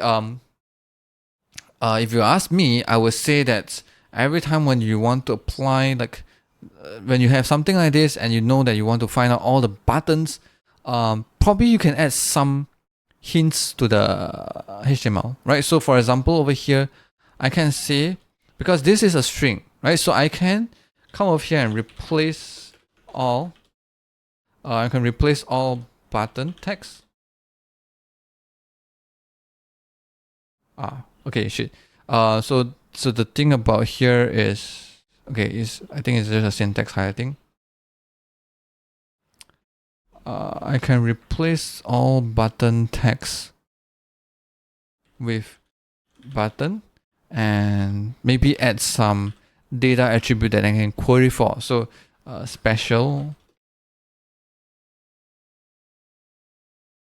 okay, Lihao. Right, so I replace all this button to be button data special Lihao. So what does that mean? If you inspect element over here, you realize that this line of buttons that I created all have this special attribute called data special my name, right? So here you don't have it, here you have it. So this is because HTML is just a string, right? You can replace string, you can make some manipulation before you insert HTML into the DOM, right? So here you kind of have some way to scope out all the buttons that you only created in this component. So maybe this is a string that not just Lihao, maybe dynamically generated ID that attached to this component. And now what you do instead of div that query selector all, you come over here and say document.query selector all button with this special attribute data special equals Lihao. And then for each of them, you attach event listener. Right. And now if you try to click this, yeah, so I think it's just like the hot reloading something messed up just now. So now if I try to click me, you see that this works, and we only scope out to the buttons that has this special attribute called Lihao, my name, right? So any buttons outside will not be selected, right? So you can remember this is just, you can pass in any string, and even if it's a dynamically generated string that provides to you, you can still manipulate the string, replace like the button to add some special attribute, things like that. Of course, this does not handle some edge cases where maybe this is part of your text that you don't want to be transformed. This is some button that you want to replace. You want more sophisticated things, then you have to have some more sophisticated way of doing the replace all, right? But this is just a way to, this is a very simple case to demonstrate for you that you can do a simple replace all to scope out the button that is only created via this HTML, and then only attach event listeners to them, right? Only add interactions, right? So you don't affect other buttons outside. But if you're lucky enough that you have a container, then I think the easier way is to just query selector from the container itself, so only find out all the elements. But if you're unlucky enough to have maybe like other buttons over here, then yeah, maybe you would have to do this to only limit button that is created only from this HTML. So let's talk about add debug. So this is a very useful tag in Svelte that helps you to debug some of the data that you're using in your Svelte components. So let's take a look at an example and see how we can use this at debug tag in your Svelte component. So here I have a component that has an array and a text, a value, right? So I loop through the array to render some input tag, and also use an input to bind some value so that I can type on it. So as I type, yeah, you can see the data. You can't really see the data change unless you try to come over here and say value, so that you know that you are actually updating the value. So when you type, you see that the value is changed. Maybe this is okay for you, but let me show you an alternative that you can use as well. Right? It does not mean that my alternative is better. It's just that more tools in your toolbox so that you can try and mix and match different kind of things that helps you to debug your application. So here, instead of using value, I can use at debug tag. So I will start with a curly brackets and say at debug, and then I can pass in any expressions that I want to debug. So here, if I say I want to debug the value, I'll say add debug value. Immediately, you can see in the console, you see it's printing out an object with a value and the value of the value itself. So as I type, sure enough, you can see that this value is updating. You see more things printing up in the console. And what's great about this is that if you try to inspect elements, which is when you try to open up your dev tools and when you try to type something, the debug tag itself also will set a debugger. So here you are breaking. So the Chrome dev tools will break at a point where we are printing out the value of this value, right? So here you can see that's how this value is being printed out, console.log value. And now you also can do things like getting this value and type out in the console, say what is the length, do something and check some of the things, right? So if you have some sort of complex object that you're trying to log over here, then this is very useful, where you can you don't have to manually set a breakpoint somewhere within your Svelte components. This will get triggered, will be tripped, and now you can open up console and check things like that, right? So let me close this and get out from the debugger. And I want to show you one more thing, right? So besides using this debug value and in a normal input value or things like that, okay, it doesn't have to be value. You can come over here, have some reactively declared double equals value plus value.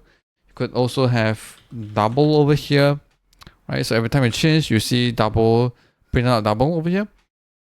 So besides doing this at the top level, you could also have this debug tag somewhere inside, like a each tag or if tag, each block or if block. Why is this useful? This is useful when you're trying to iterate through an array and you want to debug a certain item inside the array and say I want to take a look at this item over here, right? I want to look at this what all this item value is, right? So let me remove this debug. Okay, let me just comment this out. I want to debug what are the items available over here, and if I try to type something, I can see it will print out more, and I can say that this item value is 12, right? It will be useful for me when I have a breakpoint. I can break this at a particular item, but of course, you see that every time when I change something, I'm updating the array itself.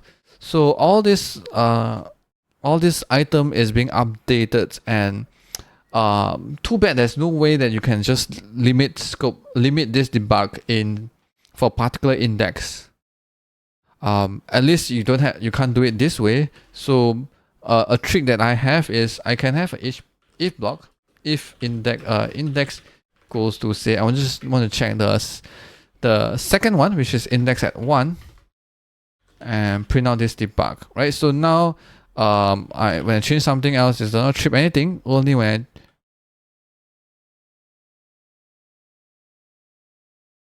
you know what, I think this is a bug, and I'll probably fix this. So if you're watching at this video, right now I'm using at version 38.2. This does not work, but I'll try to make it work in the future versions. And hopefully this will be very helpful, that you just need to, debug at a certain item and see it changes, right? So yeah, too bad I feel this is a bug. But anyway, hope that you learned something to use an add tag. So today we're going to talk about module context in Svelte. What is module context? Well, we shall take a look at examples and we'll figure that out along the way. So let's take a look at examples. So here I have my app and I have a component called map. This is a very contrived example. I tried to come out a very convincing example, but I failed. So this is a very, very contrived example, but it serves its purpose well, I believe, to explain this concept for you. Okay, so bear with me with like unreasonable variables over here. So I have two components. I have one component, but I use it twice. I have two maps over here, and I have inputs. Okay, so over the map component, I have a div. So this is one map component. It says it has some it imports some stores, and it has some buttons that you can click, right? Set me and who set. So the store itself, because we want to share it across components, as in it does not have to be across like component A and component B. It's more of like across all the map components instance. Then I probably would have to create this store somewhere else outside the components and to be able to use it and import it over here, right? Because if you try to create a store variable over here, like I try to say import Writable from Svelte store and try to create a store from here, what I end up creating is this store is actually like a state within this component. So if I have multiple map component, I will have multiple store created, and that's not what I want. I want to be able to share across all the map components that is going to be created. So what I do is that I create a new file, external file, and create and store here. So every time when I import here, when I create a new map component where it imports from this store, they're actually importing from the same store, right? It's the same store instance, so there's only one instance.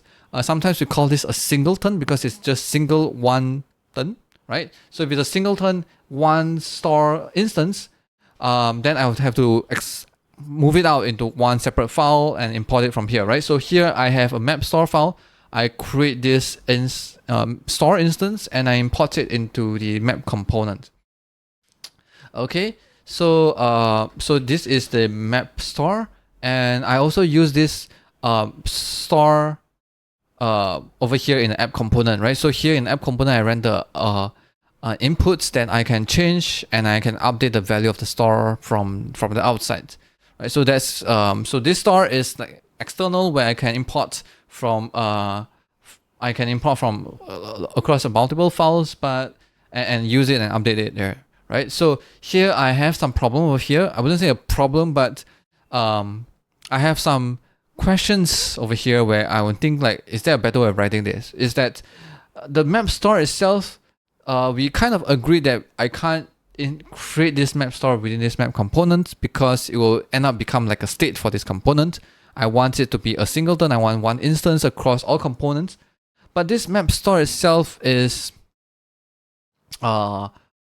very coupled or related to this map component, right? So I doing it this import it from separate files feels like they are two separate things. So that is something that I doesn't really like. So this is something that we're gonna take a look at how we can fix it later, right? So now take a look at another file. Another file I have is called map data.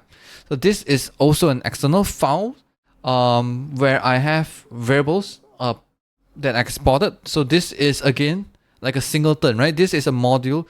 Oh, no matter how many people import this module, there's only one instance of this module. So there will be only one instance of the current map. and I also expose functions to update this current map. So what this current map does is that, no, it's contrived, but what it tries to do is that it will take in a current map. For now, this current map is like a div that wraps around each of the map, right? It takes in this div if there's something that's set as a current one, I will set the border to none, and then so this is kind of like reset the previous current map, and now I'm going to update my current map and also set a border so that you can see that it's being set. This is the current map. This is the value of the current maps right now. So so fair enough. So here in my map, I have two buttons. When I click set me is to call set current map the current div, so that you can see that it has a border, so that visually you know that I have updated the value. But you want to actually know whether the value, then I have another button called whoSet that will console out current map. So this is what we exported. So you may not know this. This may feel like a variable to you that does it gonna be updated, but it will, right? It will, because anything that is being imported is actually a live binding. Anytime when you try to out the variable value over here like this variable actually will be updated live. This is not some magic from Svelte. This is actually the specs from JavaScript. Okay, so if you import something, if this is a variable, like you do export let something or export cont something, this variable itself, export const you can't change because it's a constant, right? Export let something, this variable itself, if you update it from anywhere, wait, I'm not sure about anywhere, but if you update it from a file like here, this value actually will change, right? This will actually change. Let's see. So let's try run something, right? So here I call set me.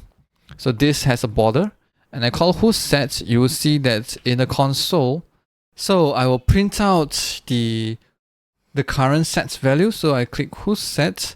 You'll see this div. If I hover over it, you'll see which one is being turned on, right? So if I click on this button, it's still showing the same current map. If I try to change this set me, now if I click whoSet, you'll see that now it's print out this div instead. This button is the same thing, right? So now I can change my div and I can print out who is being set. That's great. So what is this context, module context thing? How does this help me improve my code? I mean, this situation over here. So map data, again, like map store, I want to say is that this current map and this set's current map is very, very tight to this component itself, right? If it's possible, you want to actually write them in the same file, but unfortunately you can't, right? Because if you try and declare current map in this map.svelte, if you say let's current map, then this variables itself over here will become a state of this component, which is not what you want. You want to share this variable across all the maps instance, right? As you see just now, when I try to click whoSet across, this current map is the same value across and it's being updated with the same function to update all across them, right? So this is something that you wouldn't want to put it in the same, that you can't put it in the same file. But with module context, we're going to show you that actually you can. There's actually ways to do that. So you remember the time when I say that a file you can only have one script tag? Well, I kind of actually lied a bit because we haven't learned about module context. Module context is actually telling us that you can have another tag, another script tag, but whoops, you can have another script tag. But this time round, yes, you can only have one script tag, but this script tags we're gonna add module context, which is, I'm gonna say context is module. When I do this, you see the errors is gone. So this script tag and this script text is different. So take a look at the errors, right? Let me remove this and look at errors. It says one component only have one instance level script element. Instance level. So what Svelte called this script tag is actually an instance level of script tag, right? Instance level of the script element. So instance meaning for each of the instance you create, like variables, right? So these variables are for are created for each instance, and therefore they are like states within your component. Every time you have a new map component, you have a new div variable for this new map instance, right? But if you have context module over here, this is a module level script tag. It's not instance level. So anything they find over here is on a module level. Do you hear what I'm trying to say? It's a module level. So meaning previously I say that you have to import over here, and you have a module singleton, you import from this module. Everything over here is defined like in this module, and everywhere you import is importing the same thing. This is actually creating a module inside your component, and anyone can import or do something like this. This is shared across. This only have one copy for one module, and therefore what we're going to do is we can actually copy these two file, the two code from this file into this context module, and you can just refer directly over here from your components. So that makes us have just write one component file and have code that can be on variables that are like instance level, are like states to your components, and as also variables that are like module level. So like this current map is module level. All the instances are importing from the same level. So if I come over here and define current map, of course this has conflict, but right now we're gonna just comments this out. I'm gonna say this current map is actually just one copy of current map. And so what happens later on is that when you try to call set, you're actually updating one copy. All the instance, all the component, all the maps instance that you're going to create, the two different components only have sharing one current map variable.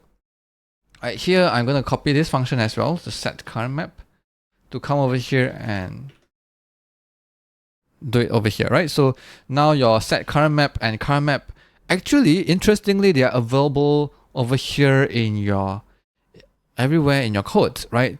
So now what I'm trying to do now is that I'm going to click set me, and I'm going to open up the console again and take a look at whose is being set, right? So now this variable is like a module level. It's not your state anymore. And if I click who's set from here, it's pointing at this. Who's set from here is still pointing the same variable, right? They are actually pointing the same variable. They are not like states in your component. If I try to set me over here, click who's set is this. Who's set from outside is still this this div, right? So they are actually being shared across all the components, just like how you would write it over here.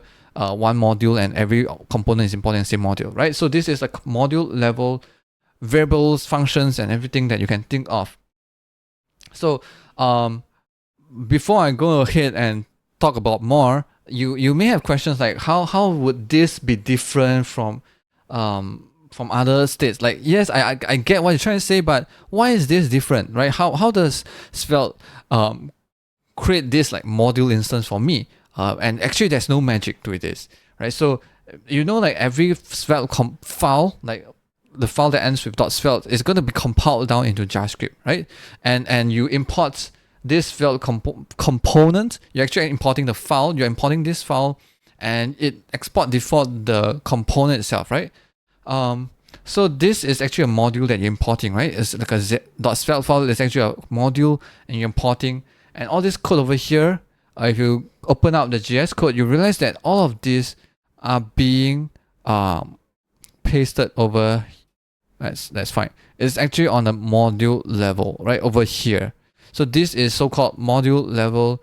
It's in this JavaScript module level. So if you have other things like states, like for the div, they are actually defined inside this function called instance. So this instance function is being called every time when you have a new map instance component being created, right? So this variable, every time when you have new map components, this new instance function being created, this new variable is being created and being used.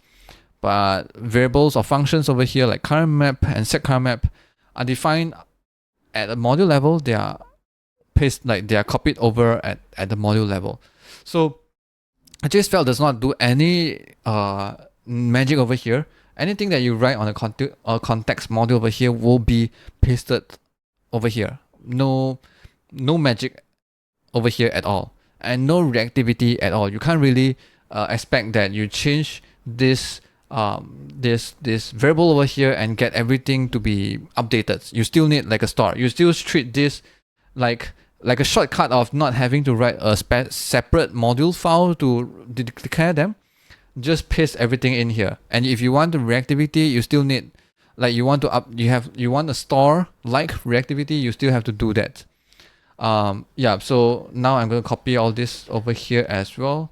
I'm going to create a map value.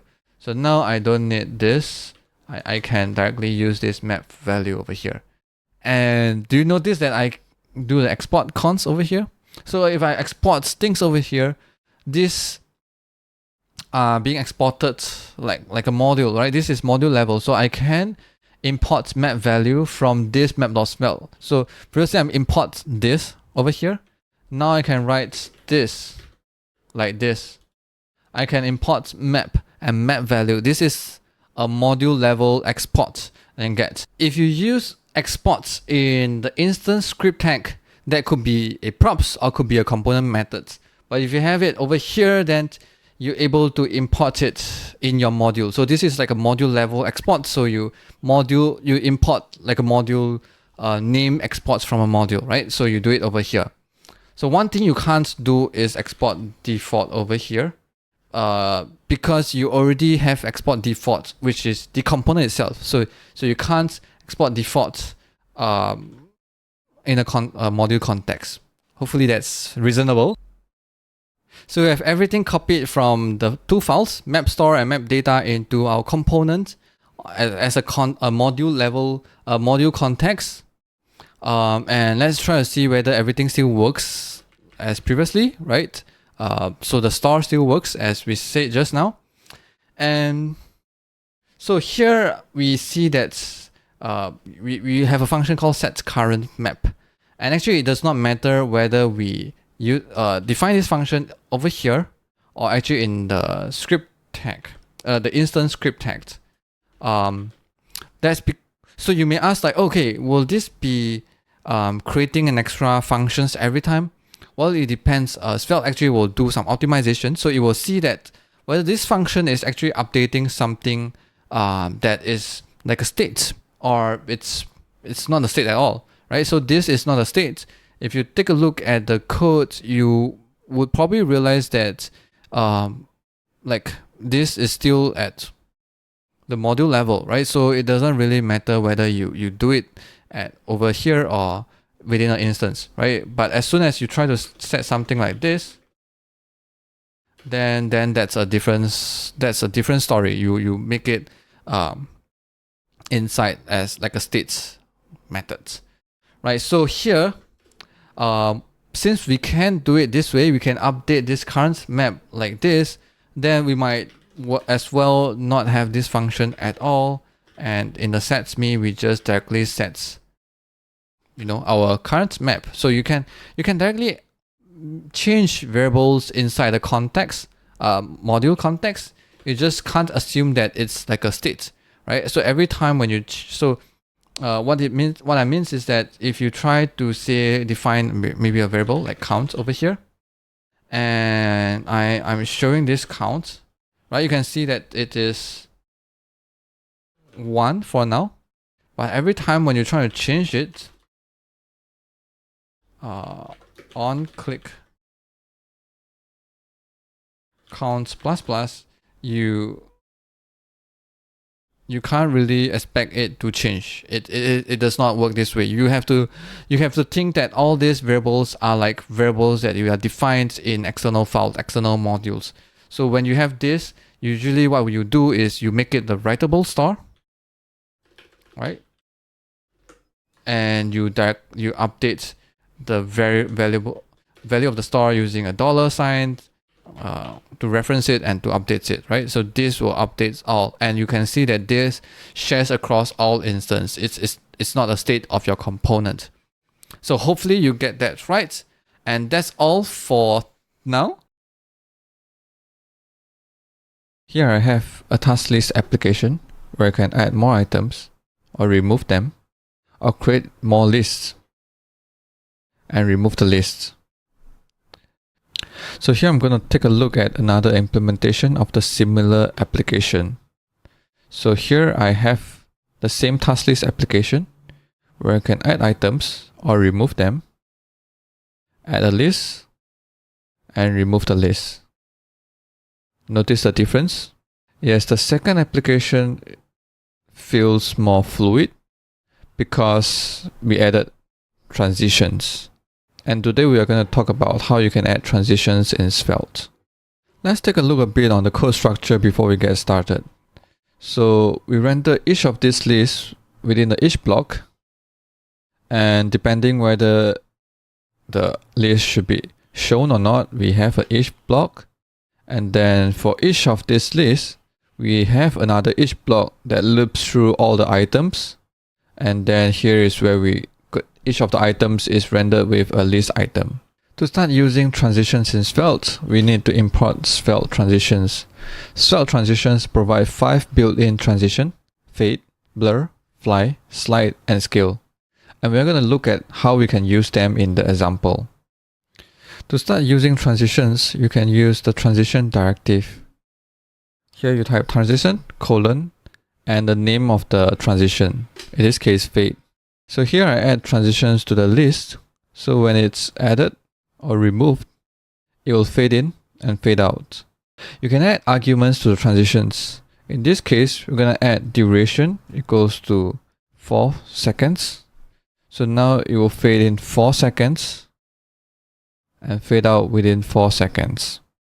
To look at the complete list of all the arguments you can provide to the transitions, you can take a look at Svelte docs under the title of Svelte transition. Here you can see that fade takes in 3 arguments: delay, duration, and easing. Next, we're going to make the item fly in when we add or remove the item. So I'm going to add fly transition. So fly transitions takes in the X and Y offset, which means that in this case, the item will fly from 30 pixels from the right. If I want the item to just fly in but not fly out, I can change the transition directive to in. Now the item will fly in but not fly out. And similarly, I can change it to the out directive. Then it will not fly in but it will fly out. So I can use the int or out directive to control the enter or exit transition. This also means that we can have different transitions for enter and exit. In this case, I want to fly in, but I want to blur out. We are going to look at how we can coordinate between transitions. So take a look at this example. If I click on this button, the item will fade in and the items will slice in at the same time. Right? Let me do that again.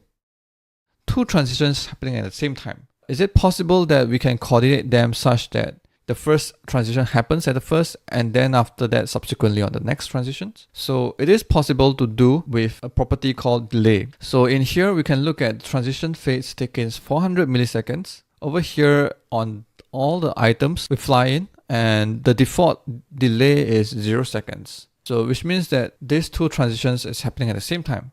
So if we want to make this happens right after the fade in of that list, what we can do is we can add a delay of 400 milliseconds as well. So this fades in 400 milliseconds, and 400 milliseconds later, the item flies in. So let's take a look at the effect. Right, take a look at that again. So fades in, and then after that, slides in. So if you don't want the elements, say in this case, to slide in all at once, what we can do here is we can have the delay based on index of the item. So for example, if I add an index, so this is the index of that item, we can add 400 milliseconds times plus index times 300 milliseconds, right? So it depends on where the item is, it will have a different kind of delay, right? So let's take a look at the effect right now. If I have multiple items, if I close it, 1, 2, 3, right? 1, 2, 3. So here is how you can coordinate in between transitions using delay. So the next thing I want to show you is this. Let's take a look at what happened if we close this list. Well, it's not that obvious, but let's change this to slides and let's take a look at it again. So when I close this and focus on this item, when I close this, it slides up when it closes, right? Because this element is going to be removed together with the parent. And when it's being removed, it will play this out transition, right? But what I want to do is that I don't want the transition of this element to play when I'm removing the parent. I'm okay when I want to remove this element itself, but I'm not okay to play that transitions when I want to remove the parent. So what I can do here is to provide a modifier called local. So let's take a look at how this local effect. When I close, it does not play the transitions, right? So the local modifier makes that these transitions will only happen when this element itself is being removed or being added. But if this element is being removed together with the parent, the transitions will not be played, right? So if I removed it, you can see the transition. But I remove the parent, it will not play the transition. So if you take a look at here, when I try to add an item, it takes a while to be added, and it takes even longer to be added for the third item. That's because the duration for the transition elements is based on the index. So that is what we're going to fix in the next video. So today we're going to fix the bug that was mentioned in the previous video. So the bug was like this. We added a delay based on the index of the item in the list, so that when we have multiple items, when we try to close it and try to play it, the item is added in succession. However, because the delay is based on the index, the transition, whether it's coming in, is being added as the item, or the transition is being played together as with the list, it's the same transition. So now the delay when we add the third item is going to be very long, because that is how we've coded over here. So what we're going to do in this video is to try to see whether we can have a condition for the delay. So we're going to have this condition based on whether the list is being shown. If the list has been shown, then whenever we add a new item, the condition should be true, and the item should be added with no delay. If the list is not on the screen, trying to add the list item, then the condition should be false and each of the items should be played with a delay. So over here, I'm going to write this condition, list.shown, then the delay will be 0. And if the list is not being shown, the delay will be based on the index. So now what we're going to do is how or when are we going to update this value, the list.shown. We can do this using a custom transitions event. So on the list item, we can have a few custom transition events, such as on intro start, on intro end, on outro start, and on outro end. As with the name suggests, intro start will be played when the intro transition starts to play, and when it ends, it will call this event handler.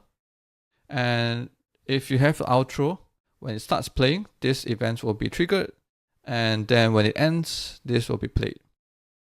All right, so these are the events handlers. So now we can add event handler for intro end and outro end.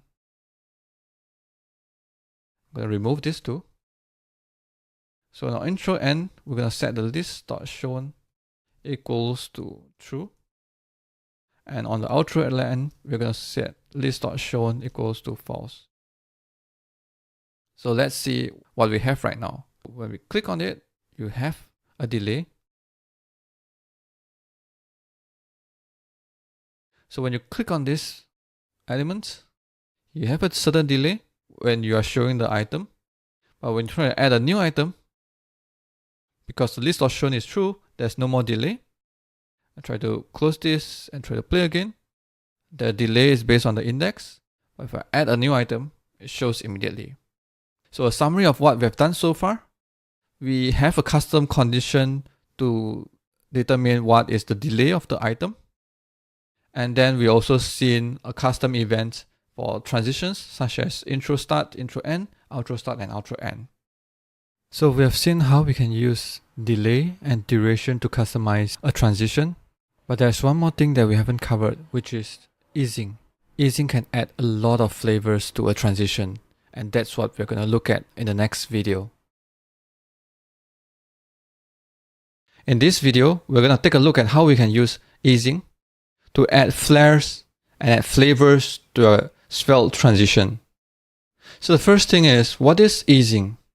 So easing is a function that specifies the rate of change of the entire duration of your transitions. So there's a lot of built-in easing functions from Svelte, and these are all of them, right? And you can visualize them through Ease Visualizer. Over here, we have Ease Visualizer open. What we're going to take a look at is, firstly, a quad ease in easing function. So this is the shape of the easing function. So on the x-axis is the time, and the y-axis is the value of the animation that we are animating, right? So in this curve, if you play it again, you can see that how does it takes from the beginning point to reach the destination point, right? So different kind of easing functions have different kind of curve. For example, for this elastic, it moves towards the destination and goes further from it and goes all the way back up to the destination. So different easing functions will give you different kind of flavors in your transition. Right, so let's head back to the task list and let's try one of the easing function. To use easing, we're going to import it from the Svelte easing.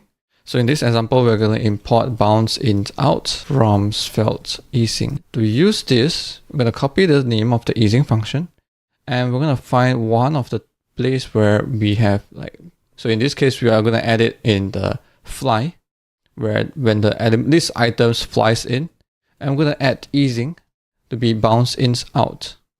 So take a look at how it will look like now. So the element will bounce in when you fly in, right? Probably let me add this to have a longer distance for the element to fly in, and probably that would be more obvious. Right, it says that it's shaking over here. We can add slightly long duration to make it even more obvious. Right, so that gives us a different kind of, although we are using the same transition, which is to fly in from the right, but then with easing functions, we can control how it flies from the source to the destination. So let me try another easing function. In this case, we are going to use sign out. I'm going to replace it over here, and let's look at how it is different right now. It begins slow and then it accelerates and moves to the destination. If we remove this all the way, you'll find that the elements just fly in without any acceleration, right? So easing functions, you have a lot of different kind of easing functions that is built in from Svelte. You can import them from Svelte/easing, and the list of all the easing functions are specified in the Svelte docs. And you can visualize them with Ease Visualizer. Today I want to talk about something as important as making a site cooler with decorative animations or transitions. Because some users outright experience motion sickness when faced with parallax scrolling, zooming effects, and so on. Vestibular disorders reactions includes dizziness, nausea, and migraine headaches. So today, I'm going to share with you some techniques on creating an open and inclusive Svelte app. We're going to continue on this to-do list app, which we added some transitions such as fade, slide, and blur when adding a new item. Many operating systems have accessibility settings for specifying a preference for reduced motion. On the web, we can use media query such as prefers reduced motion, which was introduced in a media query level 5 to detect if the user has set an operating system preference to minimize the amount of animation or motion. So now we are going to take a look at how we can utilize that. Firstly, Svelte's transitions or animations depends on the CSS animation. So we can use a media query to disable or set the duration of that animation to be 0. So right over here, I'm going to add media, prefers reduced motion to reduce. So there's two values that you can provide for this media query. Sorry for the typo, which is reduce or unspecified. So if the user chose to prefers a reduced motion, then we can target the element that has animation or transition and add animation duration to be 0 seconds. And we set it to important so that it always has the highest priority. Right, I'm using a star over here because I'm going to target all elements, but you can do that for, in this example, would be div. You can do it to div only as well. So it depends on your use case. You can use a star to target all the elements in this component, or you can target specific elements in the component. So let's try that out. Right now, if we click on this button, it has a transition. To emulate prefers reduced motion on Chrome, you can go for the Chrome DevTools and then search for rendering. Over here, there is this emulate CSS media feature prefers reduced motion. So if we choose prefers reduced motion to reduce, and let's try to close this list and try to open it again. Now you realize that there's no any transitions for this container, right? Although there's still transitions for the item, that's because we are using a list items instead of a div. So over here, we're going to add list. And now the item itself does not has any transition.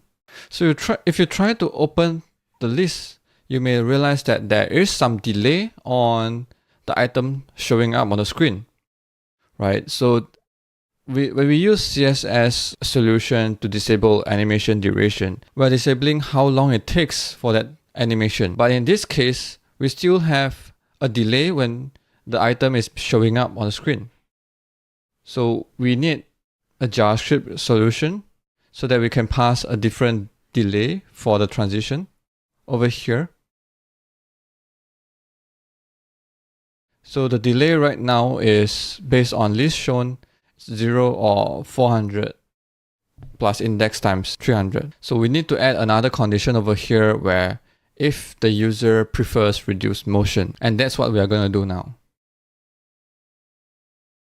So over here, we're going to have const media query equals to window.match media prefers reduce motion to reduce.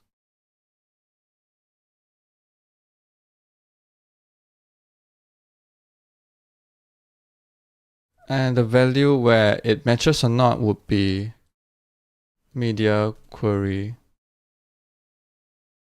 dot matches. Right.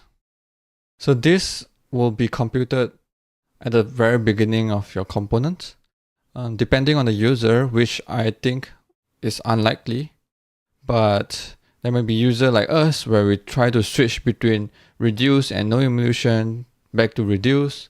So if you want to check that as well, you want to constantly update these variable matches, you can use media query dot add event listeners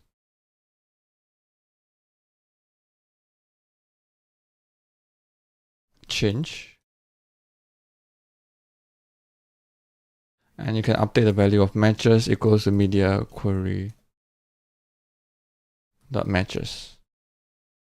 Right. In that way, the matches will always reflects the latest CSS prefers reduced motion.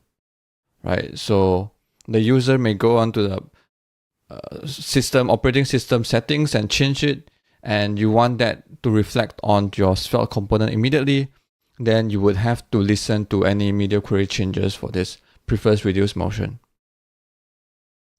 And now we know that whether it matches or not to this media query.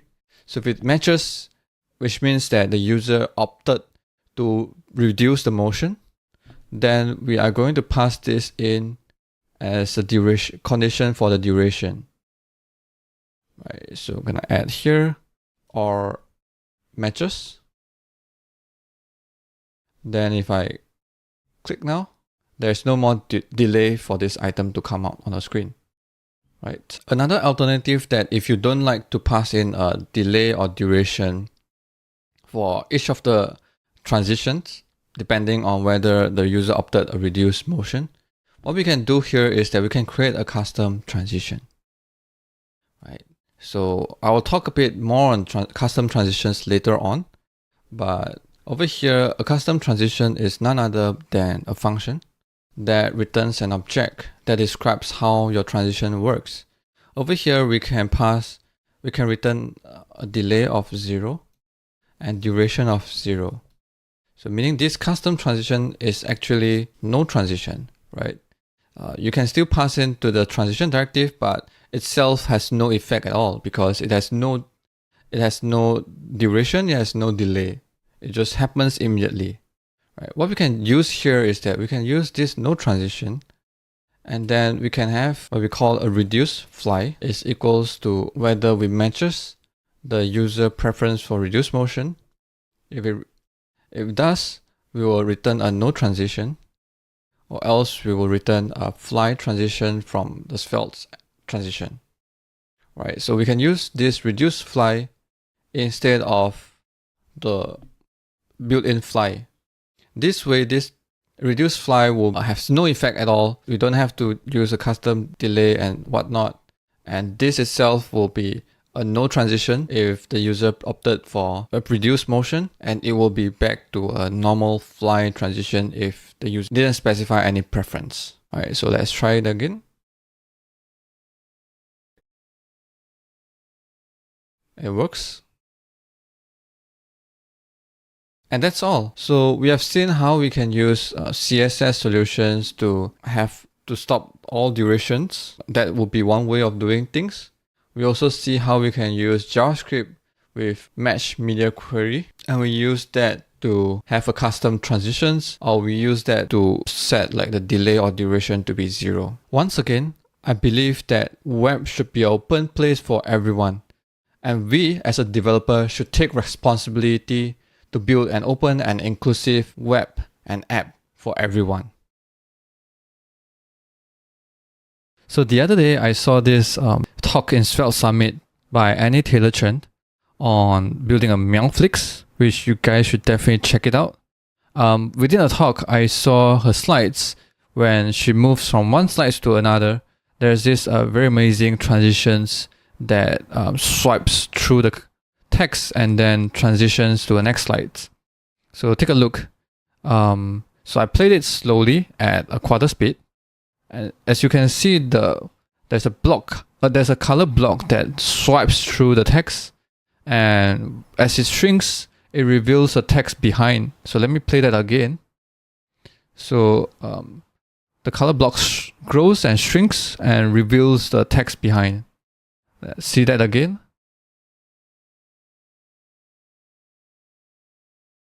Grows, shrinks, reveal the text. And what we're going to do today is, what I'm trying to do today is to try to replicate this behavior in a Svelte REPL using custom transitions. So here I have my basic setup. So you can see there's a checkbox, and then as it clicks to check to show, it will reveal two texts, hello world and custom transitions. And as I unclick it, it will hide it. So it's implemented using if block over here. So the first thing we're going to do is to write a custom transition. Right. So a custom transition is nothing but a function. So I'm going to call this transition name swipe, and it returns an object. Right. So it takes in a node that you're going to apply the transition to. So now I'm going to apply the transitions to the element itself. So I'm going to call transition swipe over here as well. Transition swipe. Okay, so what's going to be returned from this object So if you check the docs about custom transition, says that it's gonna return an object that has the following key values: delay, duration, easing, and CSS. And today we're gonna focus more on writing the CSS function, right? So in the CSS function, it takes in a parameter called t, which represents time through the transition. So the time t itself will grows from 0 all the way to 1, right? So how I'm gonna replicate or reproduce these transitions, right, is to try to break it down into two parts. So the first part is where the solid color block grows from like 0 width all the way to full width, covering the whole text. So I'm break it. And then the second half of it will be shrinking the solid color block to reveal the text behind. So I'm going to chop the time into two halves. So the first half is from 0 to 0.5, which is where we will grow the solid color. And at this point, the text is hidden. And the second half would be from 0 to 5 to 1, which we will shrink the solid color. And the text is revealed in this case, right? So I'm gonna have a basic structure of how the code will look like. So 0.5, and else it will be here, right? So the next thing is, how are we going to create like a growing solid color block? So I have an idea is to use linear gradient as a background. So let's try out like how linear gradient looks like. Here I'm going to write a div with a width of 100 pixel and height of 100 pixel. So, and then let me put a border, right? So over here you can see like we have a solid square with 100 pixel width and height. So linear gradient takes in a few parameters, which is like the color stops. So it specifies like the color and the position of the color. So you can specify multiple color stops that will create the gradient, right? So I'm going to have the first stop as red color at 0th position. And the second color will be yellow at the 100th position. You can see here, it starts from 0 all the way to yellow at the bottom. So we can change the direction over here. So I want it to be left to right. So I'll write to right. Now you can see the color grows from red all the way to the right, which is yellow at 100%. If I shrink this number to 40%, you'll see that the red transitions to yellow is from 0% to 40% of the block. And then from 40% onwards all the way to 100% will be a full solid yellow color. So in linear gradient, there's a concept called a color hint, which indicates how the two adjacent colors should transition.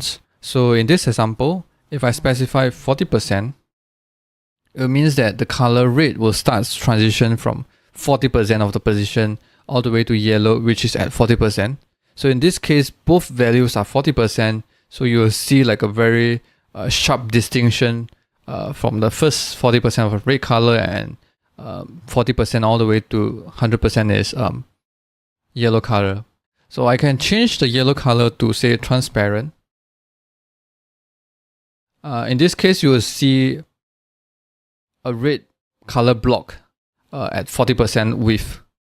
So if I change this value from 40% to 60%, then you will see a solid color block of width 60%. So I'm going to use this as a means to create a solid color block which grows and shrinks based on the value that we can control over here. So let me just copy this out and remove the rest. So in CSS method, you are going to return a CSS string. So in this case, we're going to return this string. And here, I'm going to do the same thing as well. So now let's figure out what's the value that we are going to put in over here. Right, so in this case, it should be less than 0.5. So in this case, we're going from 0.0.5. I'm going to grow the solid color from the left to the right. So over here, we have the red, which is a color, which we'll define later.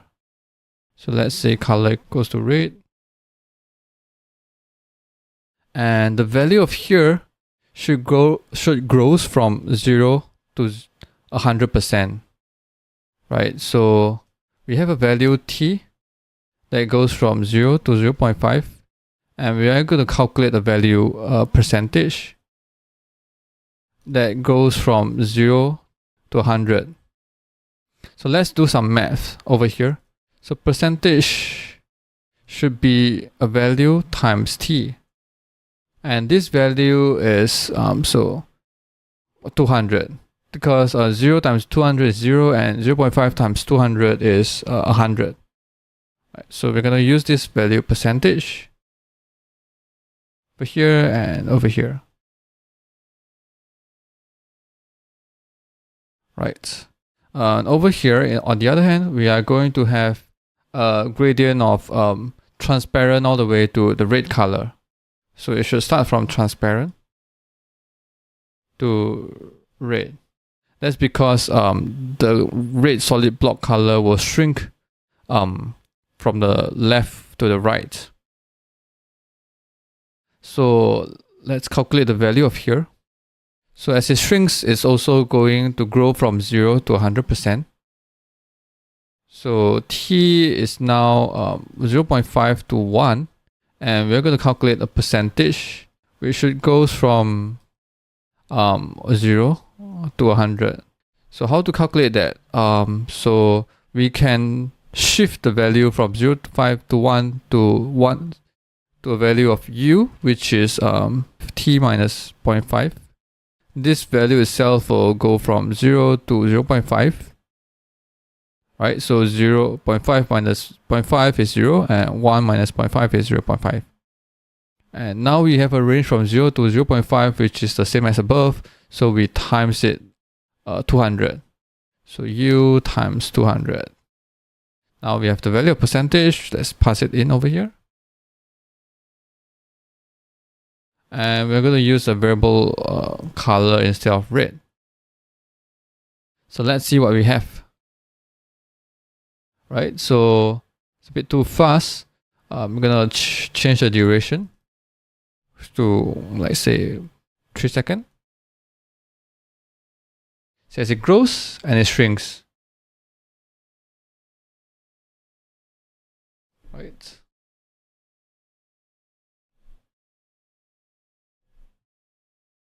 So if I don't have the first half of the, so let me comment this out first so that you can see what it's doing on the first half.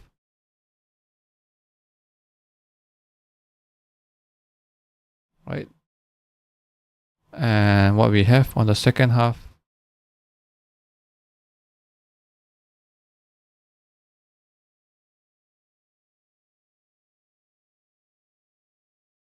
Okay. So we are almost there. The next thing is that we are going to hide the text, right? So for the first half, the text is hidden, and the second half, the text is revealed.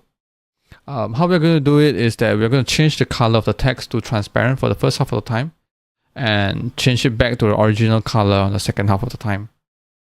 So assuming the color of text is red, we're gonna, or rather this variable color that we will compute later on, we'll set over here color is transparent for the first half of the time, and here is the color is color. Right, so let's check it out again. Right, and transverse back. Yeah, it looks okay now, right? So on the first half of the time you don't have the text, and second half you see the text, and then as it transition out, the first half you see the text, and then the text is hidden. So when you hide or you transit out one what happens is that the value will goes from t, from the value t will go from 1 to 0 instead of 0 to 1. If we calculate all of this correctly, it's still the same animation will actually be reversed. So the next thing we are going to do is we have to figure out the color of the text. So we can use a browser API called window.getComputed_style. Sorry, let me fix the text. Okay, I mean pass in a node and a color. Okay, so over here it will get the color that is being computed for this node in CSS. So depending on what the specificity or whatever you specify in the styles or in the CSS, once it's set, we can get the computed style and we can get the color of this. So over here, let's take a look at it again. Right, so the color of the block is no longer red, but rather the color that is specified for the text, which we specify over here in the CSS. Right, let me show that again. So the last thing is the icing on the cake is to take in a parameter called params over here. So the second argument of a custom transition is actually the object that you can pass in over here. So I want this to have like certain kind of delay, which is say 500 millisecond, right? So this params will be that object, the delay 500 millisecond, right? So I need to use these params and provide it to the transitions itself. If I don't do anything, there's no delay, right? So what I'm going to do is, if nothing is being provided, I'm going to fall back to an empty object, and I'm going to spread this over here. So I'm going to return the same delay or duration that is being passed in by the object itself. And take a look. It's a 5 of delay. 500 milliseconds of delay, right? Delay 5 milliseconds before you exit out. And so I'm going to remove this duration so that it goes to a default duration, right? So in default in Svelte, for duration will be 400 milliseconds, which is things should be written somewhere in here in the docs, right? 400 milliseconds, that's the default. So here you go, custom transitions with the animating color solid block based on the color of the text. Today, I'm going to show you how I create a custom transition which I call a flipboard animation transition. This inspiration comes from a tweet from Pine, where he showed one of his art created using JavaScript and CSS. As you can see over here, this is one of his art. And while looking at it, it reminds me of a flipboard where you can see in a departing terminal, where basically text being flipped in the flipboard, and in the transition you can see different characters showing up before it reveals the actual text that you want to, the target text, right? Sorry for my bad explanation, but you get the idea, right? So I'm thinking of creating this animation as a transition where if you reveal the text, you have this kind of a transition where it flips, show different kind of characters until you actually reveal the actual characters of the text that you want to reveal, right? So that will be a great transition idea that I think of, and today I'm going to try to do that. So first of all, we have this custom transition starter, which is nothing but a checkbox, which check and uncheck to reveal the text. So you can see here we use a if block. So if you want to follow along, you can get the link at the description where you can get this starter and you can follow along with me, right? So let's get started. So first thing first, a custom transition. So a custom transition is nothing but a function. So let me name this transition. I'm going to call it flipboard. And it's going to return an object. So to use this custom transition, I am going to use the transition directive. going to apply for both of the span. Okay. And over here, what we are going to do is we're going to use the tick function, which takes in a t.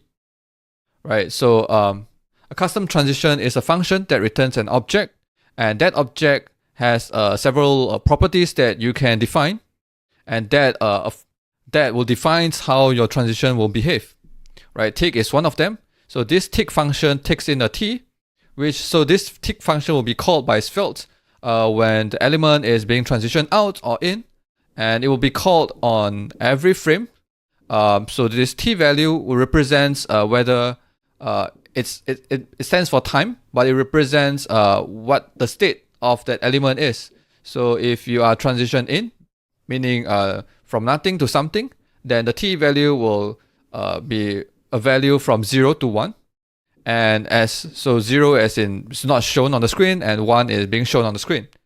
And if the element is being transitioned out, then you'll get from 1 to 0, right? So this tick function will be called a lot of times while transitioning, and the t value you get for each time will be different, right? From 1 to 0. So to get started, Flipboard over here, on the other hand, actually takes in an argument called node. So this node will be the elements that the animation is, the transition is being applied to. So this node for this case will be this span, and for this case will be this span, right? So let's get started. So the first thing first is to get the text for the text content of the node. So this is the text that we are going to reveal. We're going to keep it as a variable because in the meantime, when we are transitioning, we're going to use we're going to change the value over the time, right? And so this will be the final text that will be shown on the user, right? So over here, if t equals to 1, which is at the ending state, ending where it should be revealed, then we're going to revert back the content of the node to be the text, and then we're going to return over here. So we're going to stop here. And in between, we're going to figure out what should be the value of the text, right? So, okay, so now, if you turn on and off, you didn't see much. So let's figure out how we should try to do this, right? So imagine this is the text, right? Imagine I have a text like A, B, C, D, E, F, G. This is the text. And if the value of t is say 0.5, what should I see on the screen, right? So so this is something that we need to figure out. So I'm thinking if the time is t is 0.5, which is a halfway point, then I should at least see half of the text, and then the rest of the text is probably nothing, right? So probably I represent it with dash. And probably some of the text will be revealed as like X, which these two characters will be actually tries to will be replaced by a random character, right? So imagine these two will be replaced by a random character, and then this is the characters that has been revealed because we have passed the time of 0.5, right? So if the time is say at the sort of like beginning, then if my text is A, B, C, D, E, F, G again, then the text I'm going to see probably will be A, and there's some random text, and then dash of like, this is like kind of empty space that represents the unrevealed text, right? These two will be random characters, right?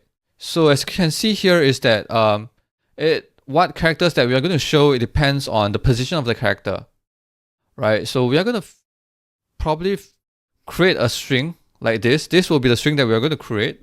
So I'm going to call it like str string. I'm going to start with the empty string, and probably we're going to set the text content equals to string, right? So now what we're going to do is we're going to try to construct this string. Okay, so probably we're going to loop through the length of the text, right? So the length of this string that we're going to construct will be equal to the length of the original string over here. So I'm going to loop through the length of that original string. So I less than text dot length I plus plus. So now what I'm going to create is a variable called j, which is the value of I divided by the text length. So this is the percentage of where the character is. So I'm going to represent like each character will be a percentage of where it is, the position of it, relative to the length of the string, right? So the character would be 1 out of say 7, and the middle of text would be say 3.5 out of 7, and the last character would be 7 out of 7, right? So j would be that position. So if j and t is the same, or j is less than t, meaning j is at a position that is in front of the t value, we are probably going to reveal the actual text, right? So if j is less than t, then I'm going to append the actual text, which is the text I, right? And then probably we're going to have 1 or 2 extra characters over here. So this is a bit arbitrary, but what I'm going to try is that probably I'm going to say if it's 0.1, I'm going to like 0.2% of the text, less than like 0.1 to 0.2% of the text should be a random character, right? So in this case, I would say like 0.5 to 0.75, right? Which is like 1.5 times of t. If it's less than, so else, if j is less than 1.5 times of t, I'm going to have a random character. And the rest of it will be a dash, right? So let me define this function called random character over here. Firstly is, let me collapse this. I'm going to define the function over here. Okay, so I'm going to create a string called random cars that contains basically all the character that you can think of, even including numbers, right? So what I'm going to have here is that I'm going to randomly pick one of the character. So math.random times the length of the character. So this will be giving a random value that is within the length. So I'm not sure, 26 characters plus 10. So it's a random number that is within 36. And I'm going to round it. So I'm going to call it floor. And after I get that number, I'm going to pick it. I'm going to use that over here. Right. So this will return me a random characters from this set of string. Okay. So I think we are done over here. And let's see how the effect looks like. Right. It's a bit fast. So let me slow that down. Rather increase the duration. So I'm going to have the duration of say 5 seconds. So the default duration of a custom transition is 400 milliseconds, which you can see, which you can find it on the Svelte docs. So now we have a duration of 5 seconds. So let's take a look. You can see here the text is, the length of the text or the length of the span is vibrating, right? You can't see the dash fixed at one point.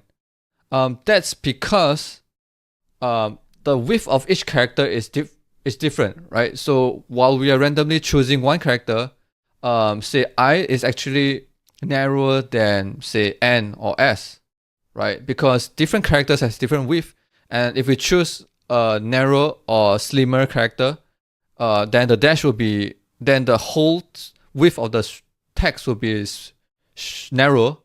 That's why you can see that a jiggly part on the dash over there. And that's because the text has different width, right? If we use a monospace text font, so if I use monospace font family, then you will not see that jiggling effect, because in essence, a monospace font have the same font weight for each character. Right now, as you can see, the dash is basically still fixated on the screen. Right, I think we are really good. We are making really good progress. This is exactly the effect I'm looking for. Except one point that I probably want to point out is that I find that the character is moving shuffling way too fast. Probably I want to slow that down a bit. But let's see. But how are we going to do that? Because we can't control when Svelte will call this tick function. And actually, Svelte will call this tick function on every frame, right? So we can't, on every frame when this function is called, we are going to generate this string every time, right? And because we have random characters generated on every time the tick function is called, we can't guarantee that we're getting the same random character. Therefore, the character will going to be changed very fast, or rather out of our control over here, right? So one thing we can do is that probably over here in this function, before we start to recreate the string, we can do some check the subsequent invocation of the tick function to see whether it passed a certain period of time. If it passed that period of time, then we're gonna recreate a new string. If it's less than that period of time, then probably we're gonna say, hold on here, we don't have to do anything. Let's just skip what we're going to do next, right? So every time when you want to measure like the time, we need a variable outside of here, because we can't define that variable in here, because this variable will be created every time. So we're going to create a variable out here in this scope that basically represents the last time that we just executed this tick function, right? So every time when it has tick function, we're going to calculate the current time.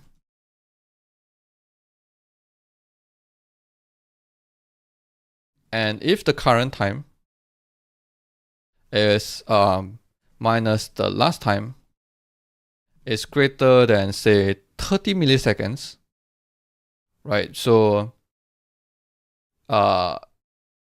usually a browser will execute on it. If we execute this on every frame, usually browser renders at 60 frames per second.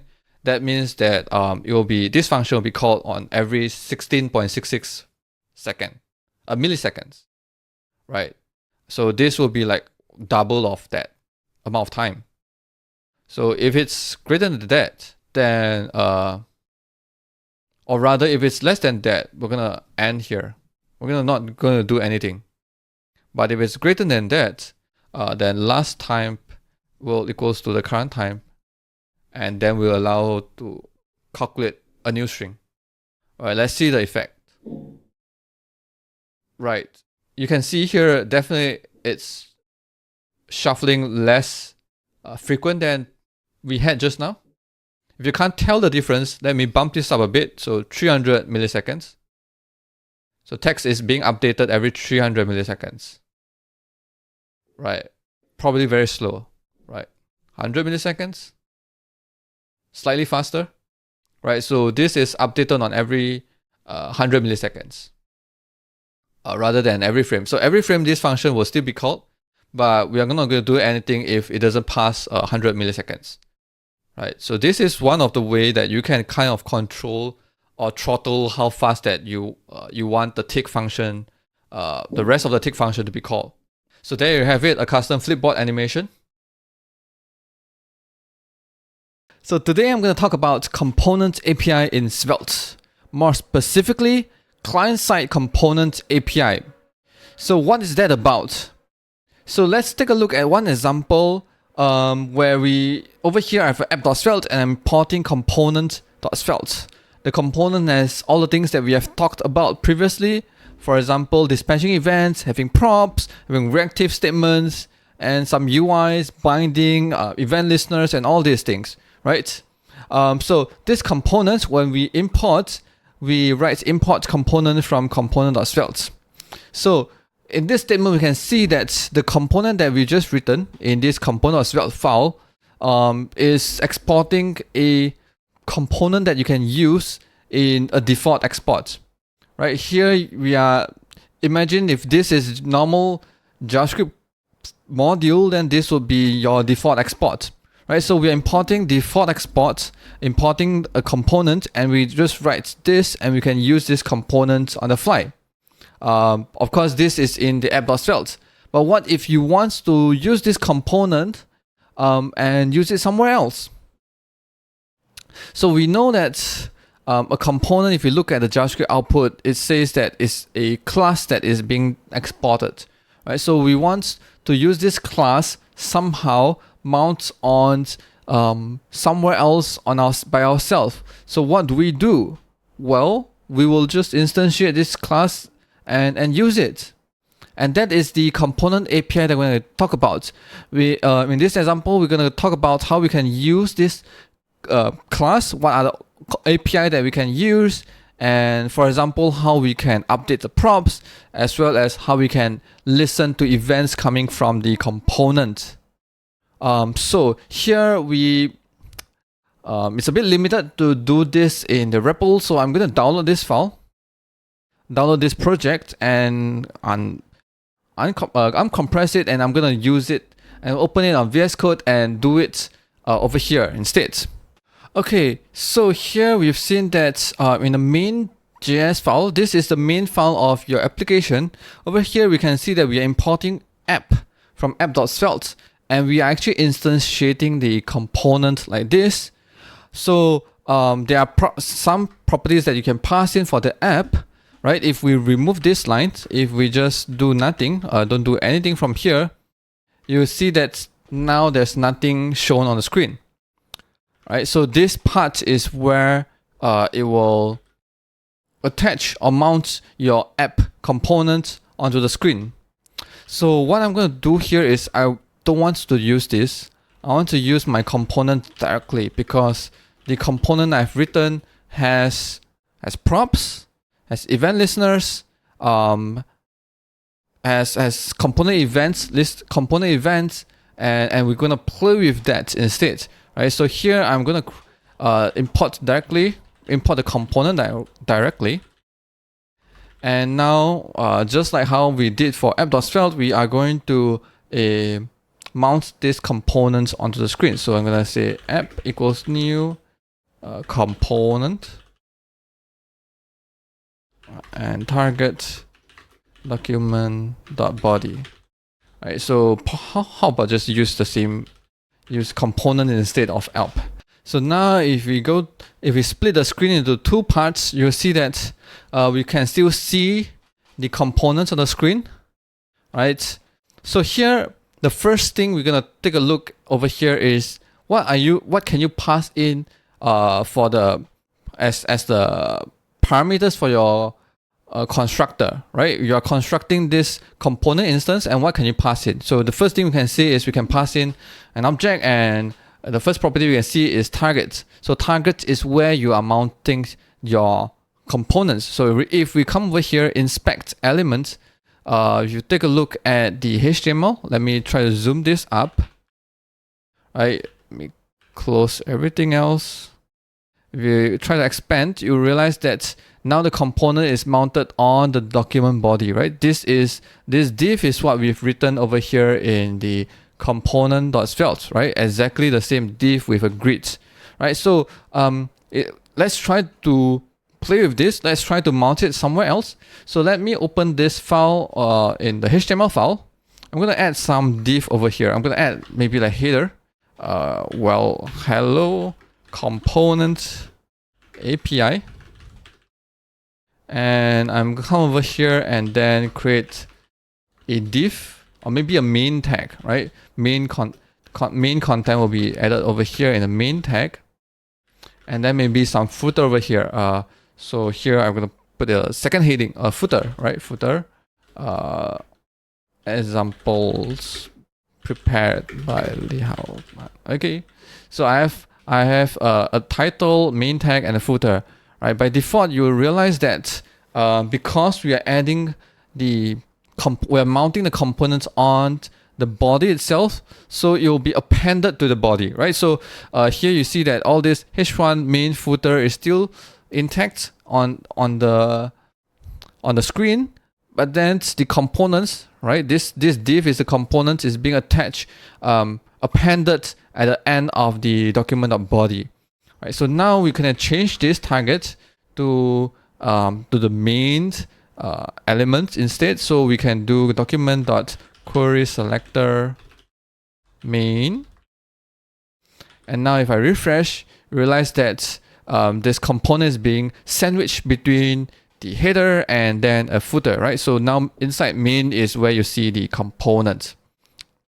Okay, so how do you know all this is you can come over here to the Svelte document, and you probably can, you can probably scroll all the way down to find client-side components API. Then you'll probably find that it says target is where the HTML, the elements of the component will be rendered to. Right? Then you also can find things like props. So props is something we can pass in as well. So over here, I'm gonna since we in a component of Svelte we have two props, right? A and B. So the default value of the props is 1 for both of them. That's why when you created the components, it says 1, right? So now, how about let's just try and add some props to this component, props. Let's say A equals to 5 and B equals to 10. And I save this. You realize that now it's being rendered with 5 and 10 as a props value, and now the product is 50, right? So here is how you can pass in the props. If you don't have props, then it will use the default value of the props. Okay, fair enough, right? So if we take a look over here again, it says context. You can pass a context for your components. So say for example, if I have my components over here and say get context, and my context, I am going to get a value called C equals get context C. Okay, I'm gonna show this value C value over here on the screen as well. Okay, say C. Okay, maybe put it at the end. C. Okay, so if we see C is right now undefined, and we can come over here and say context, and we can create a new context is where we can pass in a map. It's here it says default is an empty map, so you can create a map with some value in it, right? So I can create maybe I create a new variable called context equals to new map, and context.set C equals to 20, right? And then I pass this context. I save this, and then you'll realize that now C is 20 because C is the context will be read from this map that we just created. Right? Of course, if you don't like to write so many lines of code, you want to have a more compact code, then of course your map can be instantiated directly with key value pair. So here I'm gonna say C and 20, right? So here, just like a explanation of how this works is that you can pass in an array of key value pairs, so you can have as many key value pairs over here for your map that you're creating. And since we are doing this, why not we just inline this whole thing over here? This would work as well, right? If you really like a very compact code for some reason, right? So just now I was trying to like explain, you can pass in a map and create in. Now it's just like one liner. Okay, so we can pass in our props that we want. We can pass in context. What else can we do over here? Anchor says that this is a child that to render immediately before an element, right? So for example, over here, if I come over here and say, previously we will say document body, right? We were rendering at the body. So by default, it will be appended at the end of this body. So you see h1 main footer and then the components that we just written. But we can add an anchor, and say where we want to anchor. Anchor meaning this will be this component will be inserted right before the anchor. So here, if I say, if I come over here and maybe query for the footer, right? Document query selector footer, save, and realize that this component is inserted right before the footer, right before the footer. So anchor is where you want. So by default, when you're inserting to the target, you're appending this components at the end of the children. So if there's existing children, you will add at the end of the children list. But anchor says that you want to add into as my children, but before something else, right? So if you're familiar with the DOM API called insert before, this is how this is being used by when you're trying to insert elements, right? So anchor is like insert these components before an anchor. And by default, anchor is null, then insert before. If you pass in a null, actually you're inserting at the end of the list. So so there's nothing unique or special over here. Okay. So let's take a look what else we can do, right? So hydrate and intro, right? Hydrate is when you want, when your HTML already has something in it, and you want to hydrate it, right? Meaning, if you use a server-side rendering, and then you probably will want to specify hydrate equals to true, and you want to hydrate the existing HTML DOM elements with your components, right? Probably we'll explain this more extensively when we talk about server-side rendering. All right, so let me just remove this for now. Then what else? Okay, so lastly, intro. By default is false, right? So what is intro? Say for example, if I come over here and try to import fade from Svelte transition, and I add fade transition to my component. Okay, by default, if I try to refresh this, you don't see any fading, right? Although I'm adding this transition fade to the component. Why? That's because by default, when you the first time when you try to show the component, the transition will not be played by default. Right? Of course, if you come over here and maybe add another variable called d equals to true for initially, and we are gonna use this d to try to show a height the whole component content, and then I maybe create a checkbox.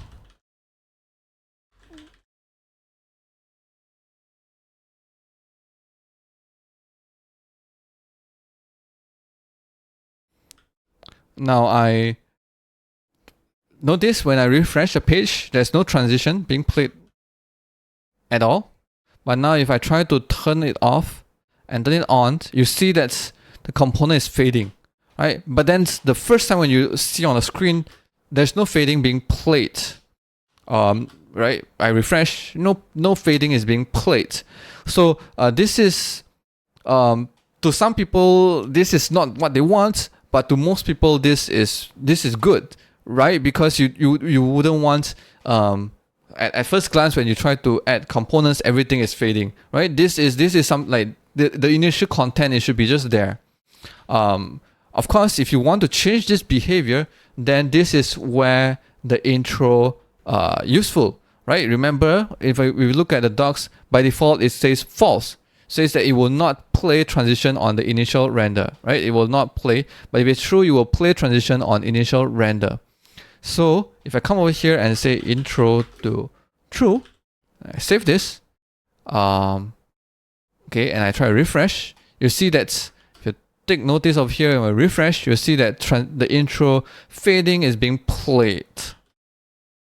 Right, so this is how this intro is being useful, right? So even if we don't have this at all, we don't have any condition, we have just our components with a transition, the transition will be played during the intro, during the initial mounting of your component. Right, so here basically we covered all of the options that is available in your constructor. But let's move on to other things that we can do with the components instance itself, right? Because when we try to initialize this, instantiate this component, we have the component instance, and this component instance actually we can do certain things to it. So for example, if I take this component and come over here and try to do something, right? So before we do something, let's add some buttons through the HTML, the traditional old school way, adding some buttons over here. I'm gonna add one button called ID random. Okay, I'm gonna say ID equals random, randomize. Okay, so old school way, we create a button, and now we want to add some. We are gonna add some event listener to this button. So I'm gonna say document.query selector random, add event listener, click.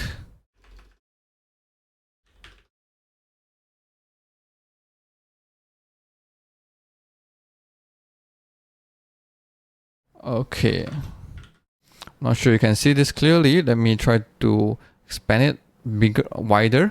Let's just make this narrower so that, okay, hopefully you can see the whole line. Okay, now I have my function. Let's do something with this, right? Okay, so when I click on the button, what I want to do is I want to randomize the props. So I want to pass the different values to A and B.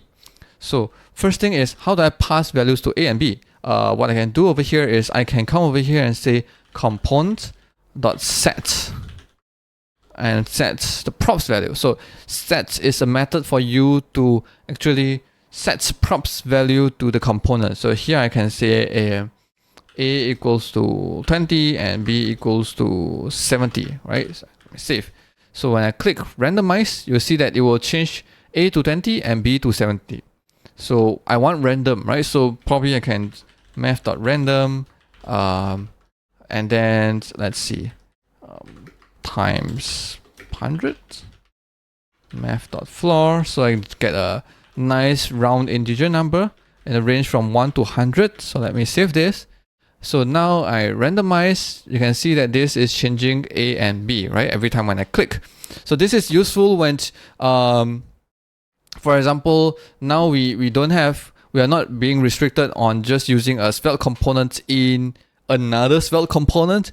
You can actually take this component and use it anywhere, right? So for some reason you have an existing React app or have existing PHP application, Ruby on Rails, any framework that you have existing, if you want to just have a very small part of it being written in Svelte, then you can compile your Svelte component, right? You can import your Svelte component, and if you compile it using a Svelte compiler, what you get is a Svelte component class, right? So you import that class, you try to instantiate this class, and you can pass all these things like say props and context into it, and you can use it, and you can still interact with your component by setting the props.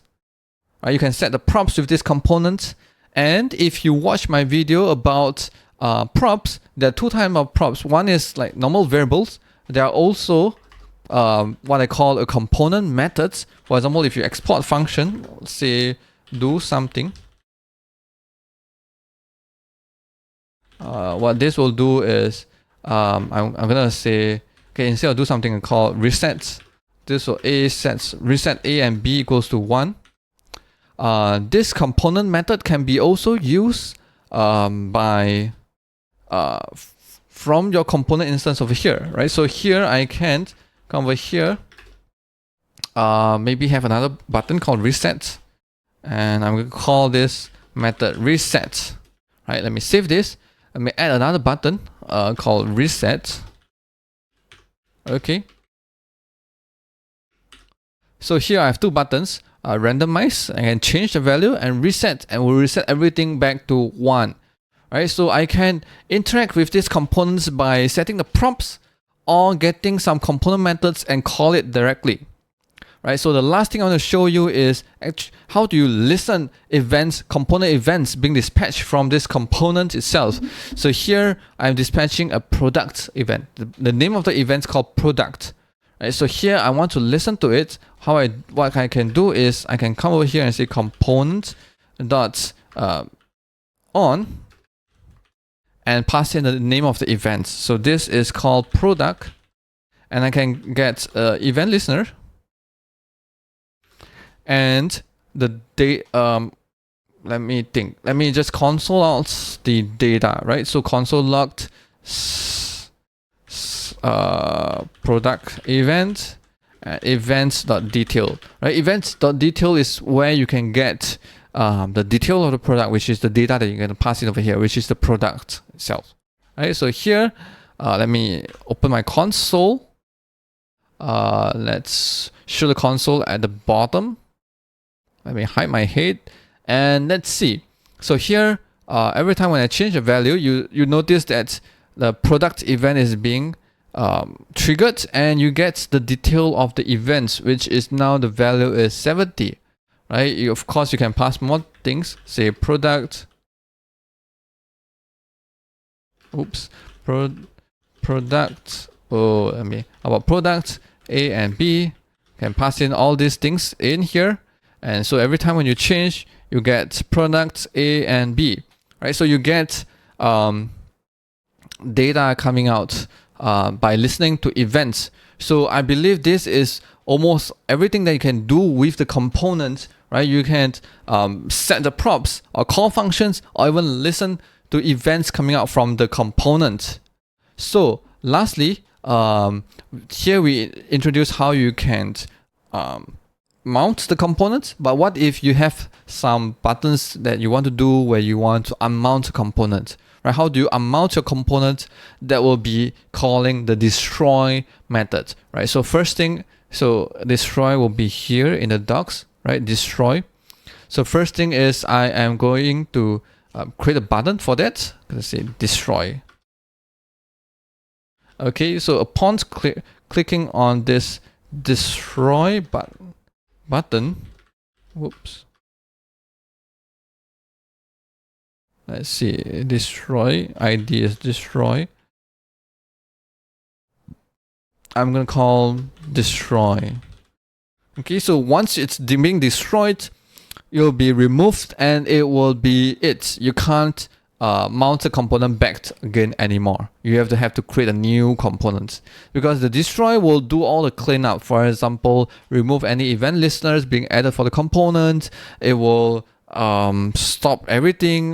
You will call the onDestroy component lifecycle events and things like that. And it's the best for you to just recreate a new instance and mount it on the script DOM. Right, so that's why when you create the component, you have to pass in a target, and like when you create an instance, it's like it should be immediately mounted on the DOM. And when you destroy, there's no more mount method that you can call or anything else. Right, so now let's take a look over here. If I come over here, I click destroy, and this whole thing is being removed, and that's it. If you try to inspect or take a look or anything, it will be gone, right? You won't see this anymore, and you have to create a new component instance. I see in the docs that says like component props. I believe this we talked about this before. If you remember the video, I talked about Svelte options called accessors. Links will be in the description if you haven't watched that video. So if you use an set accessors to true, then you will also not you will get a getter and setter method for your prompts. So not only you can set it with a $set methods, you can also directly access the value of A or set A directly as as if this component property like this, right? So today I'm going to talk about component API in Svelte, specifically server-side rendering component API. If you've watched my previous video, it's about client-side component API, meaning you can import components on the client side, which is in the browser, and then you try to instantiate a class and to mount it on the DOM, and then you can call like the set or onT to set the prompts, call some functions, or listen to component events in the runtime.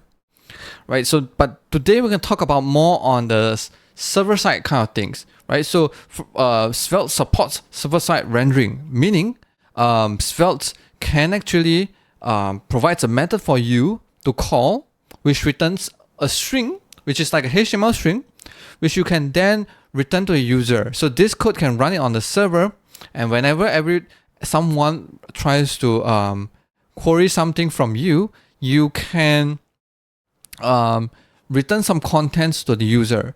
So the content can be dynamic. Maybe your site is about food blog, and every time user visits a different URL, you want to return some different foods. Then it's good to have this function in a server side where you can call and then returns a UI HTML content, HTML string that's rendered for different food. Right, so you have this function that returns, and we're going to talk about this function, which is the server-side rendering components API. So here we are looking at the same examples that I prepared for client-side component API, the same old components that we have. But one thing is different right now is that we are going to stare at the JavaScript output for a while. So this JavaScript output is what you would expect from client-side codes, right? This is what you expect to be run on the client side. You see methods like mounting elements. Sorry, let me just open on the component of Svelte. You see codes like creating elements, mounting elements. You see codes like listen to component events, handle it, set the component elements values and things like that. And then last but not the least, you'll see that this is exporting default the component, which is a class which you can use to instantiate and mount on the DOM and call the methods that I've said earlier on. Right, but do you know that there's a compile options for Svelte that will compile this code that you write, the same old code that you write, but compile it for server-side rendering, which is the function I just mentioned, where you can call this function and return you a HTML string. Amazing, right? Same piece of code can compile to JavaScript that's adding elements on the DOM, as well as can compile to a function that returns a HTML string that can be run on the server side. And you can use a flag on the compiler to turn this on, which is called the generate. Right? By default, it's set to DOM, which is for the client side, but you can change it to SSR, which is to export a function that returns a string, right? So if you take a look at here, still again, it is exporting default components, but now you look at the component itself, it looks different now. And it feels like a function over here where you can see that this is a function that returns pretty much like a string, right? Returns a string. So it's a pity that you can't really run and try server-side rendering components API or server-side rendering at all on the REPL. This is meant to be interactive and only for client-side rendering only. So what we're going to do is we're going to download this example and we are going to try to run it ourselves, right? So that we can verify how this works. Okay, so before I start running anything, I want to bring your attention over here in the rollup config. This is the config file for the basic setup for to start to compile your Svelte component and start a dev server. So here, if we scroll to look at Svelte, you'll see here we're passing in compiler options. This is exactly the same that we are looking over here, compiler options. And now I want to change a bit. I want to add generate to SSR so that we are generating server-side rendering code instead. Okay, so I changed to generate SSR, and now I try to run this yarn dev.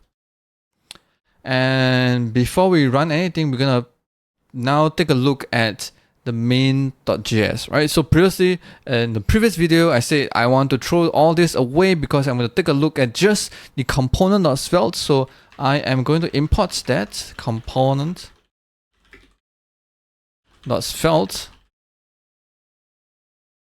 But now I can't really instantiate this like a new component and mount it on the DOM. It does not work that way for server-side rendering now anymore. So server-side rendering, what you import, you still get the export default, right? As we see here, export default is the component, but this component itself has only one method, which is component.render. Only one method. So this is where you this is the function I mentioned previous all and again. This is a function that returns you a HTML string. So I'm going to console log that because it does not really returns a HTML string per se. It's returning an object, and then object contains some HTML string and some other information that you would want to know about. Right, so I just gonna console log everything out. So I'm gonna call this function. So if I come over here and try to open this browser, open the ports, you'll see nothing because we are not mounting anything on the DOM. But if you open up the console, let me drag it all the way up, you'll probably see that it's printing up some content, right? CSS, head, and HTML. So you can pretty much see that the HTML is the you can pretty much guess that HTML is the HTML string that I mentioned, but you also see strings like head and CSS. So if you have a style tag in your component, then you probably have something in the CSS, which is some CSS code that you would want to add to your in your HTML that you want to return to the user. So usually what you would do is you probably come over here and piece everything up into one nice HTML document and then send it to the user. Send it to the user, right? So here, let me try to, instead of doing that, let me just have a quick code to show you how that would roughly works, right? So first is, in this object, you have CSS, you have head, and you have HTML. Okay. Okay, so now so first thing, let me try. How about let me do this. Let me come over here, and in the body, I am going to add a pre tag, and I'm going to add all the contents over to the pre element. Right. So here I'm going to document.query selector pre dot inner text equals to the HTML. So now you can see that this is the HTML string that is being written, right? You get a div, basically everything that you can think of, right? Let's see, and I think what we want to focus our attention is over here. First thing is, so two things, right? So this component that we just written has props called a equals 1 and b equals to 1. Right, so here you would, if you pay more attention, here we have an input that we binds a value, right? The value of a and value of b. So here, if you zoom in, let me zoom in a bit, and you focus over here. I know it's not nicely formatted, but let's try our best. If you focus over here, then I'm highlighting over here, you see that the value is 1. Right, so this is like the default value that you will find in the in your input when you load this HTML on the screen, right? And here you have this second input, value equals 1, and then here you have the product, which is 1 as well. So you can change this by passing a props to your render function, right? So here the render can actually takes in quite a few options so that you can, same component but render different kind of content. Right, here the first thing you can do is you can pass in a props, says a equals to 5 and b equals to 10. If I save this and I try to, hold on, let me, did I get it right? Let's see. Oh no, okay, so the first argument is the props itself, so there's no props. Okay, so I'm gonna pass a equals 5, b equals to 10. I'm gonna save this, and now immediately you realize that here same inputs but value is 5 and this input value is 10. Can you see here the product is 50? So you can see that you can't generate a different HTML string based on the different props that you're going to pass into this component. Right, so of course, not just about props, you can also pass in some context. So here, let's come over here in our components, let's write some context. Import context, get context from Svelte. Okay, and I am gonna get C from context, lowercase c just in case, and then I am gonna show the value of C. So C. Okay. So here, let's take a look at the docs. It says that second options you can pass in context, which is a map, same thing as the client-side component API. Right, so first thing is we take a look here. It says C is undefined, so we're gonna change that. We're gonna come over here and pass in the context. Right, so here we're gonna create the second argument. It says context equals to new map C equals to 10. Whoops. Let me make it 20. Right, so now if I come back, you notice that C is now 20. So you can pass in context, you can pass in props, and that's basically the extent that you can do with on the server side rendering. Right, you can't really change props. It does not make sense, right? You are having a function that just return a HTML. There's no reactivity or whatever that you intend to, because this HTML is just going to be sent to the client, and then the client browser receives it and renders it on a screen. Right, and that's the end of the job of the server side rendering. Right, the job is just to return a HTML string.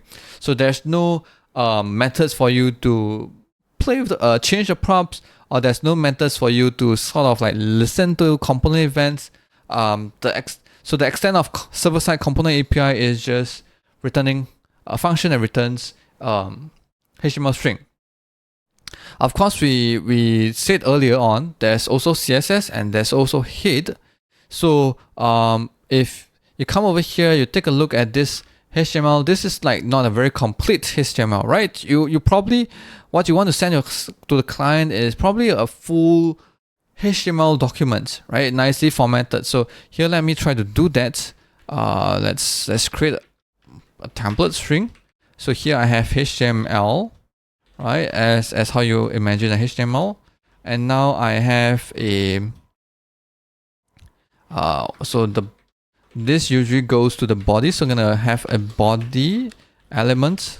Let me zoom it up a bit so they can see clearly. Body, and I'm gonna add this over here. Nicely done.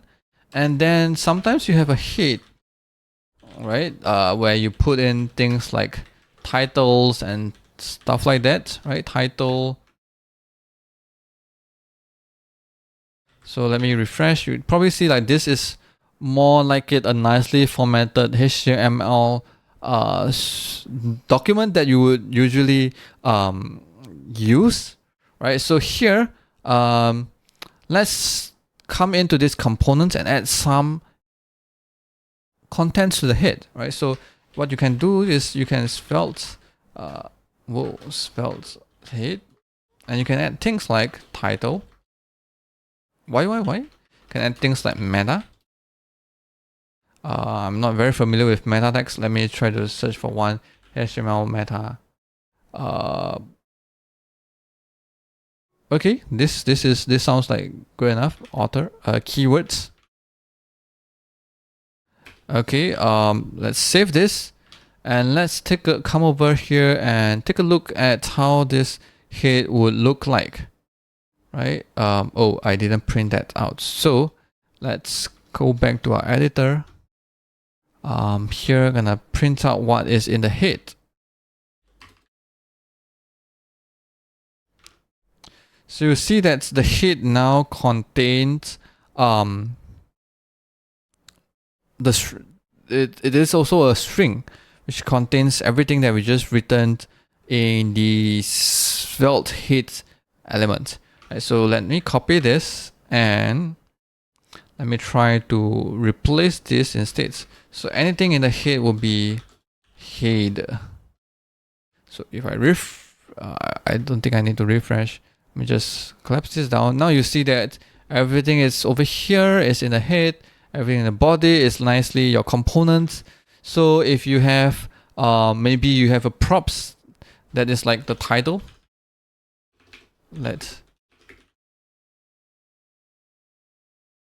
And you use this props in your title over here like this, then you could also pass in as a props and to change it. So like this is server sites rendering components API.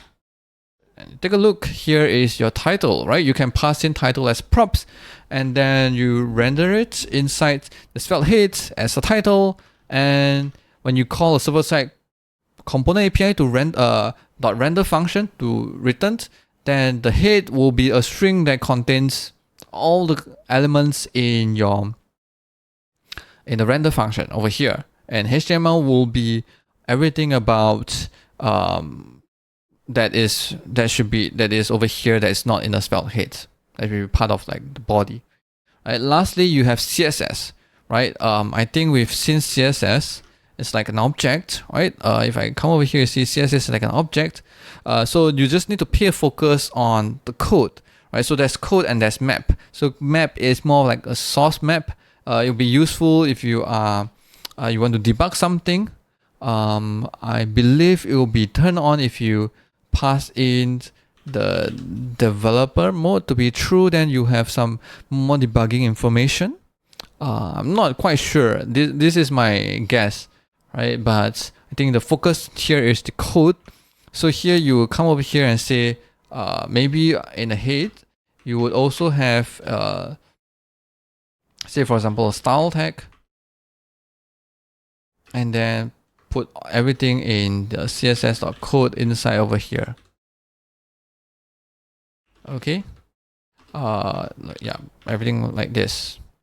So now you see the style also have some inputs, and this class name matches the one that you added. So this has like the CSS class, CSS scoping built into the component. It's not just work on the client side, it also works on the server side as well. So here now I have everything. How about just add this? Let's save this whole thing. Let's copy all this. Whoa, let me try to select all, copy all this, and let's try to save it into a file. Right, so public, I'm gonna say ssr.html. Let's save all of this into a file. And let's try to open this file, right? So let's try to visit SSR. And here you have it. You have styles, you have everything nicely done. Of course, you still don't have any interaction because we haven't loaded any JavaScript in it, right? This whole file that you see over here, if you build page source, is exactly everything that we just copied, being written from the server-side rendering render function, right? So this is what you get.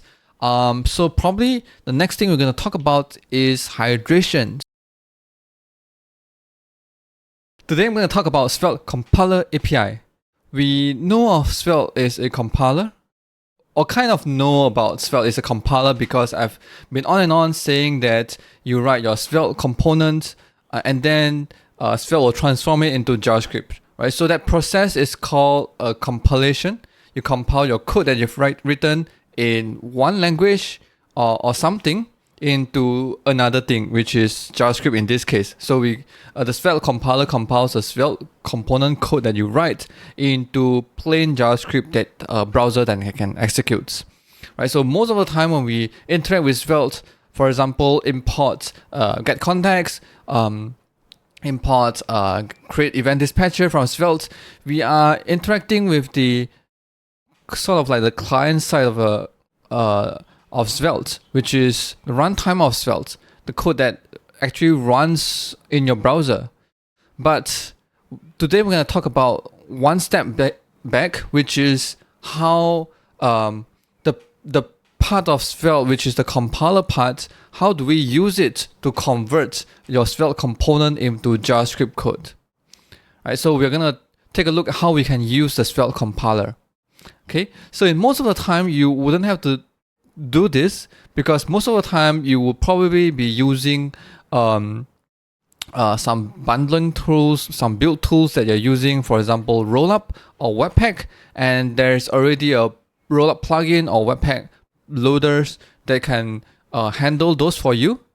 But you know, it's never there's nothing wrong to learn something else that how this plugins works under the hood, right? So eventually these plugins, for example, Svelte Rollup plugin, or Rollup Svelte plugin, or Svelte loader in Webpack, under the hood they're still using the Svelte compiler API to compile your Svelte component code to JavaScript code, right? So we're going to take a look at how that is being used, what are the options that can be used, and probably some scenarios of how you can use them, right? So let's take a look at some examples right now. So here on the screen that I have is a very basic setup. You can see that I have on the left, I have 4 files, right? So I think 3 of the files that you just need to pay attention for. So the first one is the component of Svelte. So this is a plain this is the typical Svelte component that you would write, just a normal Svelte component that has, that imports from Svelte, that has some functions, templates, head, and everything else over here. So index.js is what we're going to fill in later on. So this is where we're going to import the Svelte compiler API, and we're going to use it to compile our code. But here, package.json, this is very common npm Node.js setup where you have a package.json where you specify all dependencies so that you can use them. Right here, I specify Svelte as my dependency, so I'm importing Svelte. So the first thing we're gonna do is we're gonna import Svelte compiler and start compiling our Svelte code into JavaScript. So here I am going to index.js and I'm going to import the Svelte compiler. So this is the Svelte compiler from, require Svelte compiler. Okay, and of course I need to find this file. So I am going to use I'm going to read out the content of this file first so that I can compile them. So I am going to use fs, require fs. So fs is a built-in Node modules API that you can read content from a file. Also, I'm going to use path so that I can form a path for this component. So here, the path would be path to my component would be path.join current directory source component dots. Let's see.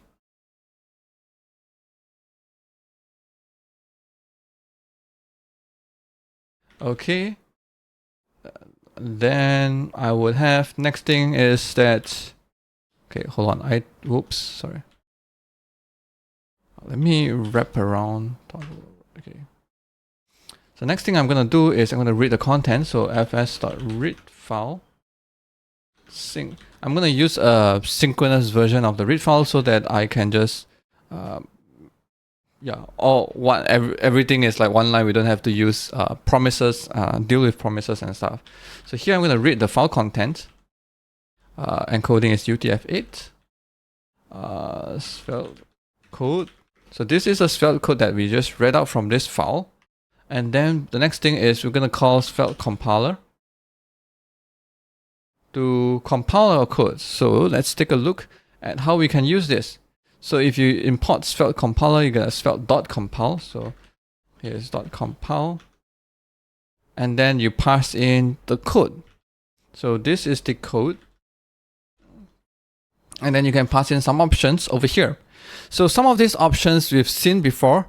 For example, like file name, some of not file name, but some of them we've seen before, such as but in a episode when we talk about Svelte options, we say that Svelte options allows us to specify some of the Svelte compiler options. So these are the ones like immutable, accessors, custom elements, tag, right? These are the ones that we've seen before. So I'm not gonna go through them. But for file names and names would be what will be the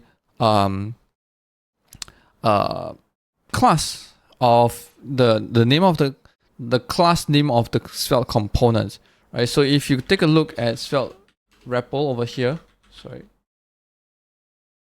where we say that this is the JavaScript output, when we take a look, come over here, we see that app is the class name, right? So you can change this, you can specify what kind of class name it will be, and by default it will be component, right? So I'm not touching this, but this is like just to tell you like what you get if you would change this, right? So by default also, if you don't specify name, it will try to infer from file name, but file name by default is null if you don't specify. So file name, meaning if you specify file name and if you specify a file name, for example, in this case, our file name is the component.svelte, right? Then it probably would know that it will infer this as component is the class name, right? If our component name is say tab bar, then tab bar will be the class name. So if you don't have file name, then you're based on the name that you specify. So name by default is component if you don't specify one. If not, you can still change it. Let's say name is a scrollable list, right? Then the name will be the component class name will be scrollable list. Okay. So here we also have formats, which is ESM or CGS. This will change how the code will be exported, right? So things like okay, you can't change it here. So probably we'll continue and we'll take a look. We'll compare the difference of the output, and then we will take a look at it, right? So by default, I think we don't have to specify anything. We can come over here because most of the things has reasonable fallback, reasonable default. For example, format is ESM, generate this DOM, and things like that. So what you get out from here is gonna be JavaScript, CSS, AST warnings, variables, and stats. So a lot of things that you don't really need to know or care about. I think the most important one is the JavaScript and CSS. So JavaScript and CSS would be an object. So let's take a look. Let's just console out for the moment.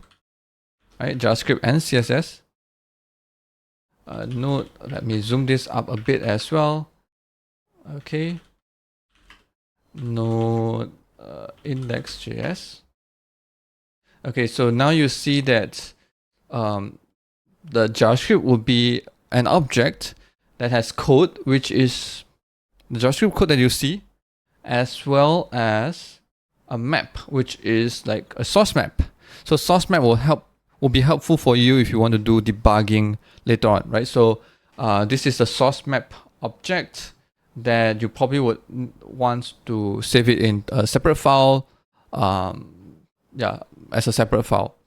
Then CSS will also have two. It's also an object that has code as well as source map. Right. So first thing what we can do now is we're just gonna save the JavaScript into a file, right? So I'm gonna write this file, write file sync, and I'm gonna create another path. So path name.join, and gonna maybe call output.js, and then the JavaScript.code, and the format is UTF-8. Right, I'm gonna save for CSS file as well, output.css. Okay, so let's run this again. We're done. Let's open our. You'll see that we have. Oops. I think I saved JavaScript code into the CSS file. Okay, now let's try run it again. Okay, we're done. Output CSS. We have a CSS file over here. Okay, JavaScript. We have a JavaScript file over here. Yeah, we have everything over here. Let's scroll all the way down. Yeah, this is the component. So by default, as I said, component name is component, right? So let's try to change that. So I can come over here and say, let's see, name equals to foo. Okay, let's try run that again. Okay, and now you see that output is foo. Right, let me try to just open both sides so that probably we can see it changing immediately, hopefully, if we have enough space. Okay, so a bit cramped, maybe not. Okay, so this is one thing we can change, the class name. And here you see that it's using ES modules. So it says export default foo. Okay, so let me interrupt for a bit. So you may ask me, like, what does it matter for the class name? Well, most of the case it doesn't matter unless probably you are using something for some reason you maybe in the script module you have another context. You have something else over here, like a class component or something, then maybe you are worried about conflict. But I will assure you that it doesn't really matter.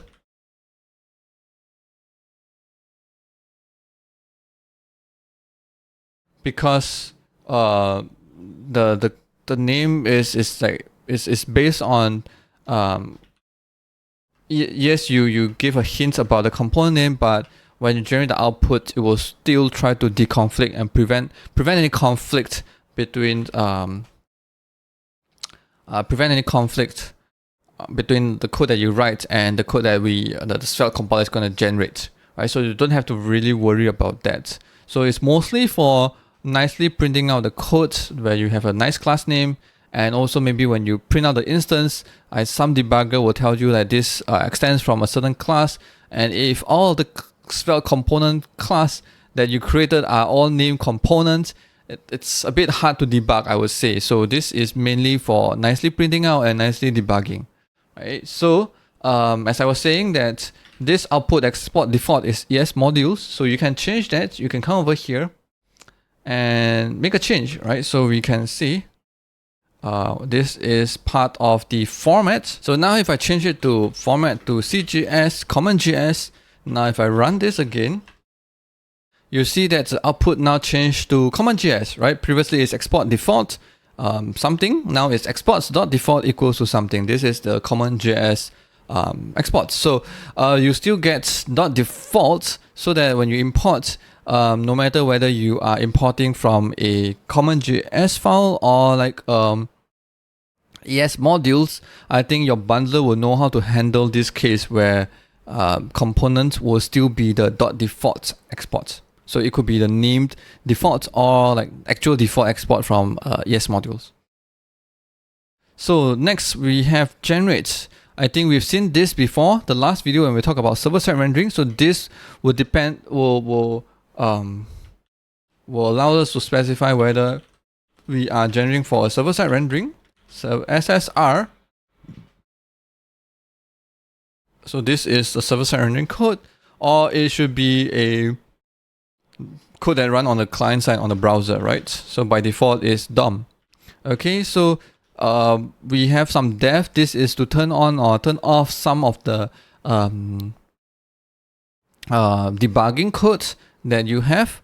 So for example, if you use @debug, or if you are using a Svelte Chrome extension to do a Svelte debugger, this actually will, when you turn this on by default, actually has some sort will add extra code for you to for your code to talk to the Svelte Chrome extension. So here we've seen, yeah, I think it's best for me to just also show you that what are those codes. So if I def equals to true, I think it's true by default, but over here you probably see like things like add location, things like insert dev. So it's a dev version, which when you call this function internally, it will also inform the Svelte Chrome extension that, oh, you are inserting some elements over here. There's also some dispatch dev, some dev, some communication is happening from your code to the Svelte Chrome extension, right? So if you specify this as false, which you should if you are building for production, then all this code will not be generated, right? So you don't have this. All those codes will not be inserted into your compiled code, right? So here, you can also have this flag turned on called legacy. So this will try to generate, try as much as possible to generate code that will also work in IE 9 and IE 10. So try not to generate codes that is so there's a difference between using this and using Babel for you to do transpilation, right? So this will only ensure that the code that Svelte generates, Svelte injects, will also works in IE 9 and IE 10. But if you are yourself writing syntaxes that is not supported in IE 9 and IE 10, for example, if you are writing optional chaining, for example, those will not be converted to support for IE 9 and IE 10. You will need to pass this code that you have. For example, right now it's outputting a JavaScript code, right? So this code will be Svelte will inject some of the Svelte's code, so those will work for IE 9 and 10. But the code that you write will also be copied verbatim. So we don't do any transformation for those code except for like reactivity and stuff, right? So here, if you have code that is written for like newer browsers and you want to support older browsers, legacy browsers, then your JavaScript code over here, you probably will have to come over here and maybe do a Babel transform sync with a JavaScript code, and you get a transform. Maybe a like a Babel transform code over here, and you write this to your to the output, right? So if so this will help you to transform the rest of the code that you write into to JavaScript code that IE 9 or 10 or any browsers that you're targeting that supports them, right? So in this example, I'm not going to show here. I'll just leave it as it is. Okay, so the rest of the options are, I think you've seen before. Most of the things are pretty much self-explanatory, like the file name, output file name, CSS output file name, the Svelte path. So the Svelte path itself is interesting because this, right, if you come over here and take a look at the output code, it is importing from Svelte right? Svelte internal, Svelte, and Svelte, right? So this assumes that Svelte is available at this current location that you are putting your code to, right? So for example, and this is okay, and most of the case when you are using a bundler, because this, but the bundler will know how to look for Svelte. And in our case also, I think we install Svelte in no module, so this is okay for us as well. But in rare cases that maybe your Svelte is in some other folders that you somehow, for some reasons, okay, you can change that. You can come over here and say Svelte path equals to XXX, right? Just for demonstration. Then you see that now instead of importing Svelte, you're importing XXX internal. So if you have a custom version of Svelte, or your Svelte is in certain folder somewhere, then you can have this, you can change this, and the rest of the code is still like normal, that how Svelte generates, right? So here, if we take a look at when we are generating for a DOM, you see that there's a function called add CSS. This will try to add the CSS into, so this function will be run when you are mounting your component, and this function will try to add a style element with the CSS that is generating, right? But we already have an output CSS file as well, right? Or this will also give us a CSS code that we can write in the CSS file as well. So it's up to us whether we want to have the CSS as like a separate file, or just let the JavaScript to just do it, right? So if by default, the JavaScript code that the Svelte generates will also take in charge of adding CSS to the DOM. So you don't have to worry about that.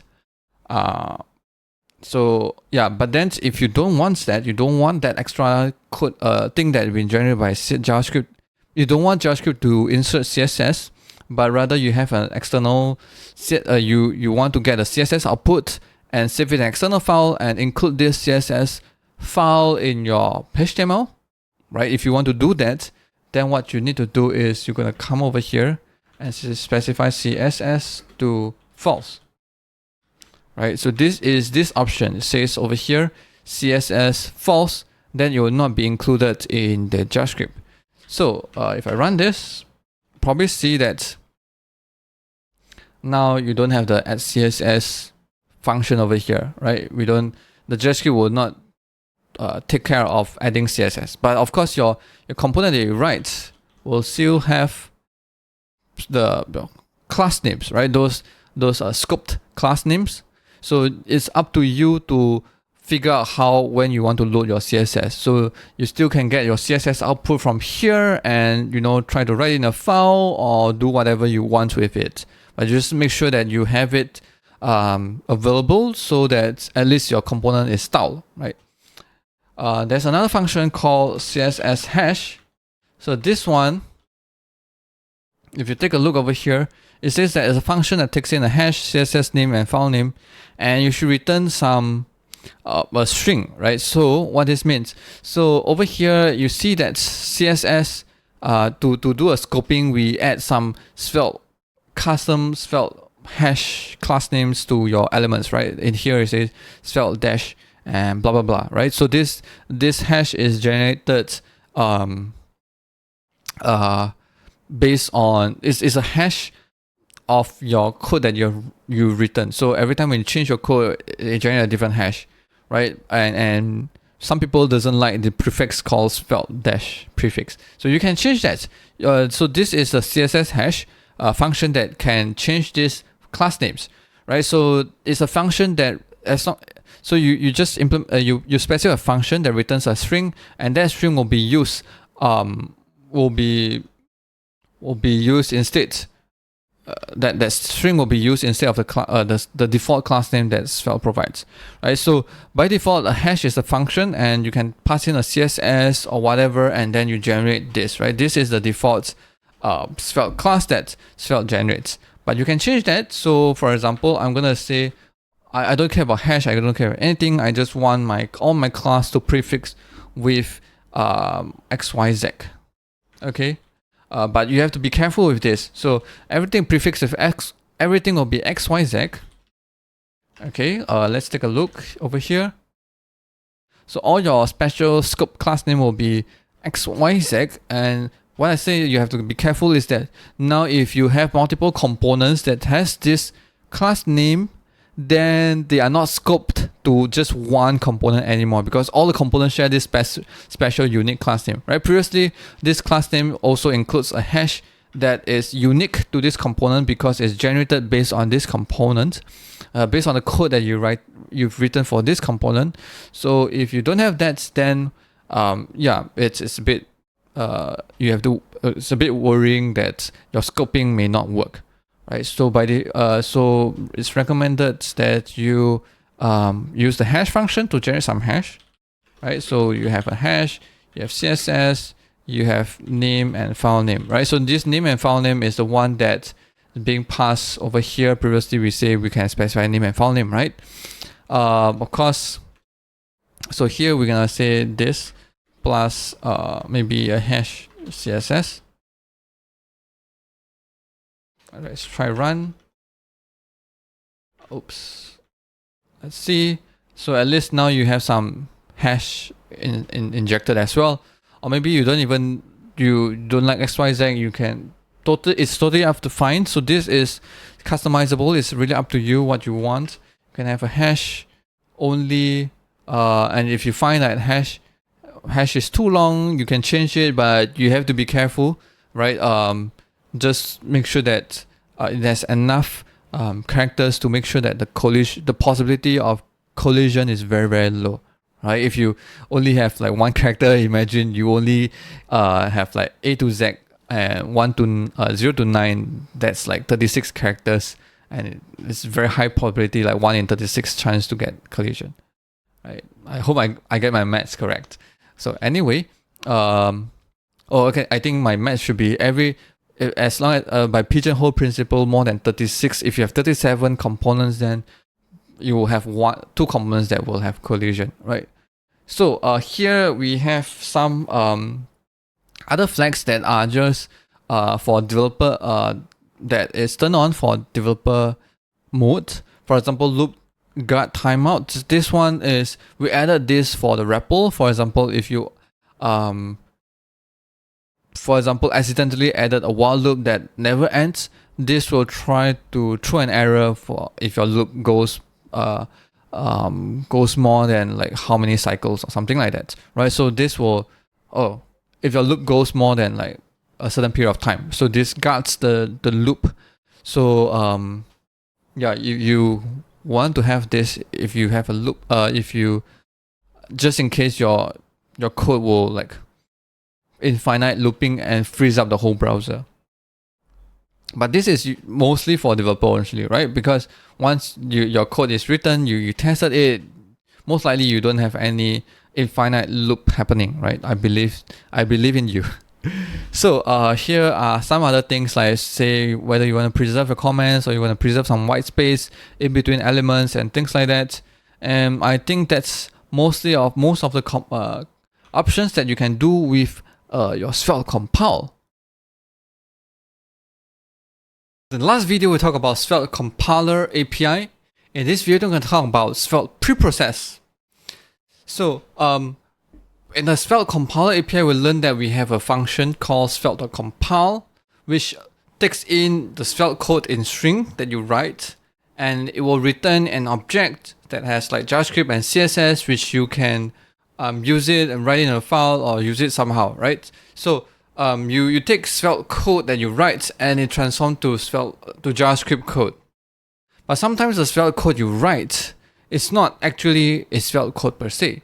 For example, Svelte expects that the code you write is in normal CSS code and also like normal JavaScript code and HTML. But sometimes you are lazy or you want to use some tools that you have, for example, like TypeScript, or you want to write a sass or less instead of normal CSS, or you want to use Pug instead of normal HTML, then you want to preprocess your code before you pass that code that you have into the Svelte.compile function. So imagine your code, whatever you write, Pug, CSS, sass, less, TypeScript, or CoffeeScript, the code you write over here on your on the left. So this is my right, but I know this will be reflected on your left. Whatever you write, you have to transform them into normal Svelte code, which is just HTML, CSS, and JavaScript, and then use Svelte.compile to transform that into JavaScript and CSS. Right, so this step from whatever you write to HTML, JavaScript, and CSS, you can do it yourself. You can just transform yourself, or you can use Svelte preprocess, which is a helper function that extracts out pieces. It will break your code into pieces, into like CSS, not CSS. It will break into the style tags, script tags, and markup, everything that you write, and you break them down into pieces so that you can transform each part individually if you want.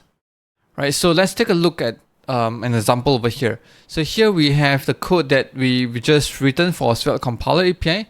So we read all the code from a Svelte code from a file, and we pass that file directly into our Svelte compiler. Right, so say for example, right now let's remove everything from the Svelte component that we have, except we just left with a normal script tag, style tag, and some HTML. Right, so first thing is maybe we don't want to write a script tag. We want let's see. Okay, let's just try to write some basic CSS. Right, let state equals let name equals to, over here I would say I want to have like a global variable which I want to be injected when we by some process, right? So maybe I have a value that I only would know during compilation process. So here I'm gonna replace it with a placeholder, like maybe using this, right? So name using a percentage sign. Okay, so this, as you can see, I have some red underline. By the looks of it, you know that this is not a valid JavaScript code, right? You can't have a variable name that starts with a percentage. So and then we have HTML code. So here I'm gonna have a div tag that reads a name, right? So here we want to take this code, read this piece of code, and then we want to process it. We want to transform it into a normal JavaScript, a normal Svelte code, and then only pass it to Svelte compile. Because if I just read this code out of this file and pass it to Svelte compiler, what you see is that it will have a parse error because the code we just written is not a valid JavaScript code. So let's see. So here we read this file out. It's a normal code. So what we can do is we can process. I'm gonna have a new variable called process code equals to Svelte code dot replace this thing into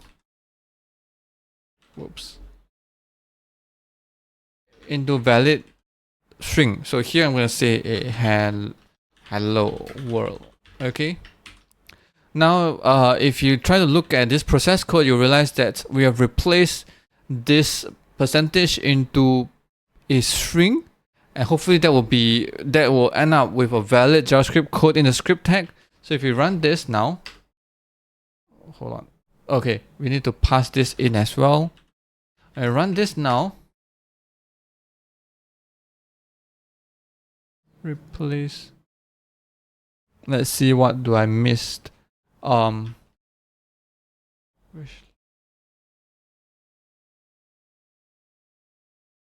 Okay, so most likely we don't have CSS. That's why this is throwing an error. Okay, now we run, everything works.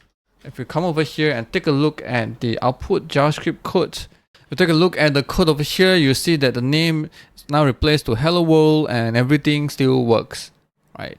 So of course, this is the essence of preprocessing.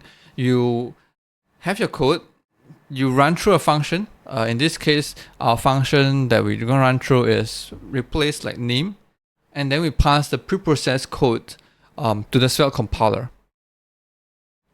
right? So sometimes it's not as straightforward as this. Sometimes your code itself, the entire piece of code is written in like say TypeScript or CoffeeScript that you can't really do like just a normal replace. You would have to go through like their compiler to transpile it out to just normal JavaScript.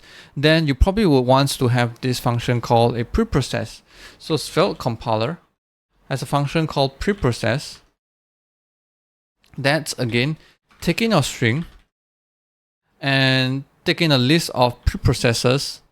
Okay, it could be an array or it could be an object, and this will again return us a process code.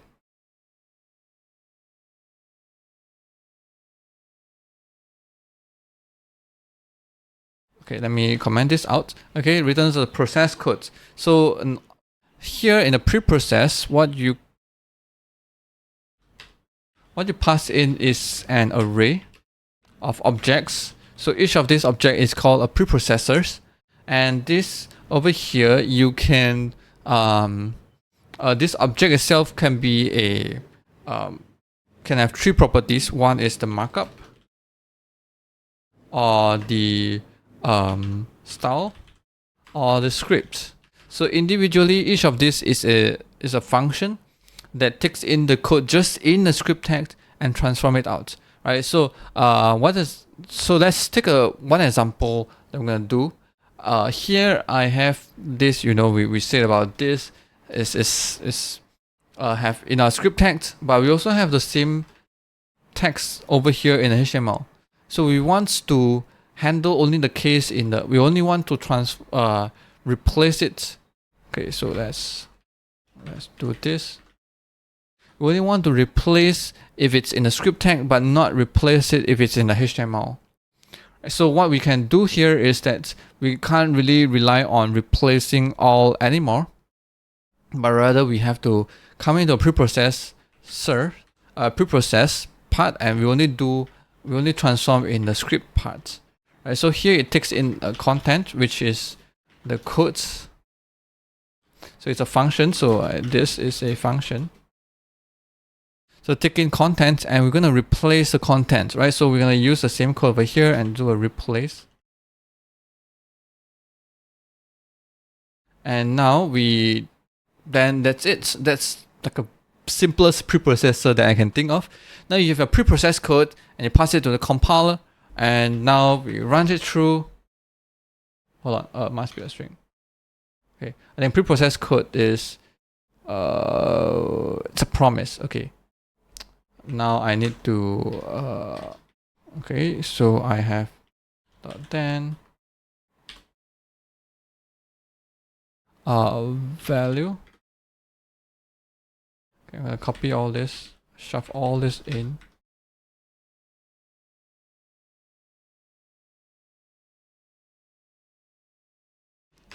So value.code is the code. So value is an object that has a code as well as a source map, so that source map can can map back to the original code before you do a preprocessing. Okay, so for now, for simplicity, we just pass in the codes in. What's going on? I need to return this, right?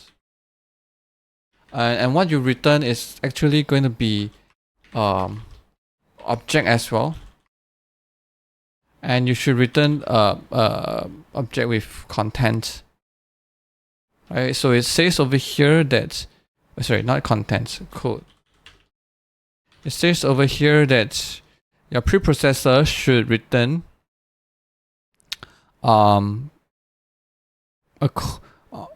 it should return an object with a code property that represents the transform code, right? So here, let's run again, and we are done. And let's take a look at the output. We have hello world being transformed over here. At the same time, in the text content, you still see like the normal percentage name, right? So if you try to log out from here, you try to console out from here, you notice that the content will just only having the contents in the script tag. So this is how you would probably use the Svelte preprocessors, because then you probably would have to handle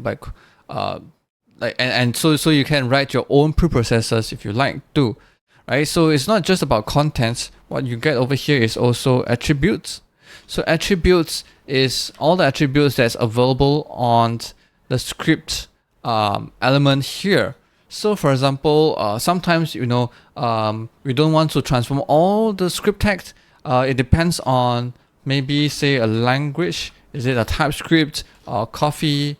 Or you have some other things like context goes to special, things like that, and you only want to do a preprocessing for code that has this attribute, script tag that has only this attribute. If you want to do that, then what you can do is you can come over here and check the attributes, right? So say for example, maybe I have an attribute, say name equals to special. So this attribute is what we're gonna read from this attribute, and actually we're gonna replace percentage name with this name, right? So for some reasons you already know it, but you just want to use it over here, and you want to replace everything from here to here. So what we can do is we can check attributes dot name. This will give us a value, so we're gonna replace it over here instead.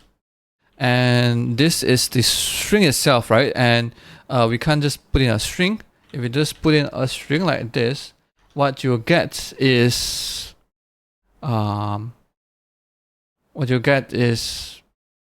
special, like a variable, right? But what we want is actual like just a string. So we're gonna do a JSON stringify, as in a string literal that wraps with a quotes sign. So now if we run again, now we see our code will have name equals to special. Right, so here you can read attributes, and in most of the times it will also, some people would like to do is it will check, say for example attributes dot type language is TypeScript, only then we do some transformation, or else we just leave it alone and things like that, right? So you could probably see some examples over here as well. Like if its attribute this language is says, then we return, we don't do anything. If it's not says, we don't do anything, and the rest will be like preprocessing for says. Right, so here you see that this is how you would write your own preprocessors, and code is just one of the property that you can return. You can also return one thing that's called dependencies. So here, optional array of dependencies. So dependencies should be an array of files that you return from from the process code.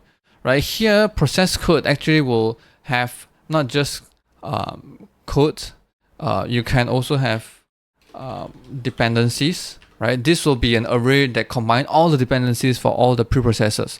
So in our case, we don't really need this array is useless to us, but in some case it's useful for your bundlers, for example rollup or webpack, because they want to know like what your file is depending on, right? It's not just depending on the current file itself, it's also maybe depending on some config file, some other files. So for example, if you're writing a preprocessors and you read the name, like this name, from some files, then you probably also have to specify the path of the file, so that every time when someone changes that file, your bundler will know that you will have to come over here again and run through the preprocess again and update, so that you will preprocess again and have an updated name for your component, right? Updated value for this name. Right, so dependencies will be that array that you specify, like what other files will depend on. So another example would be, say you are using Tailwind, you preprocess Tailwind in your CSS, and you want to specify Tailwind config as your dependencies. So every time when you change the Tailwind config, like changing like the font, some colors, then your bundler would know that all the files that depending on that config will have to be recompiled, have to be run through the preprocess again, and that's where this dependencies array will be useful for you. So we seen how we can do with script, but it will be the same for style and a markup, right? So that I will not go too deep on that anymore. I'm not gonna show any examples.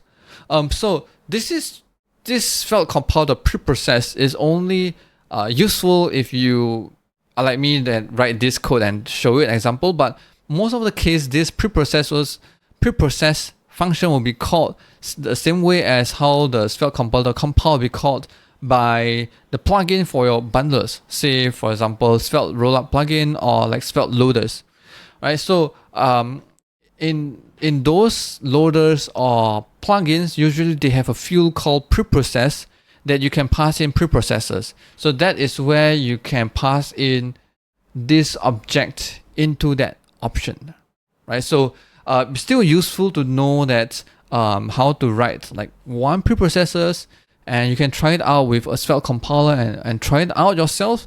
But usually you wouldn't most cases you wouldn't call preprocess directly, and you would let your bundlers plugins like rollup Svelte plugin or Svelte loaders to do that for you. In this video, we're going to talk about hydration. So we have talked about how we can use client-side component API, server-side component API, we talk about compilers API, and naturally, I'm not sure whether it's natural, but we are going to talk about hydration. So what is hydration? And how do we use hydration in Svelte? Well, we're going to check that out. Okay, so what is hydration? So hydration is a process where you have content in HTML that is coming from the server, be it rendered dynamically whenever there's a new request, or the HTML is already generated ahead of time via pre-rendering, and you get this HTML downloaded to your browser and it creates all the DOM elements, right? So you already have existing DOM elements, which is the same elements that you might have, or you could have, or you would have created using on a client side, over by your Svelte components. So instead of recreating elements, you look at the existing DOM elements and say, hey, actually they are the same element. We are going to use these existing DOM elements instead of creating everything from scratch. Then you would do the process called a hydration, in which you try to go through on elements in your template that you are supposed to create, and instead of creating them, you're pointing your reference to elements that's existed on the DOM. And later on, when there's interactions, since you already have the reference to the DOM, you can immediately make changes to it, react to any user interactions. So that is in essence what is hydration. And in this video, we're gonna take a look at how we can do hydration in Svelte. Are you ready? Okay, so here I have my component written ahead of time. So I have two props, name and language. At the same time, the name is actually a state where I bind an input to this name variable, right? So you can see I will expect this when on the client side, when I hydrate, I still have the same input, and I can make changes to that input. And over here, I have some elements that shows the content based on whatever the data that we're getting.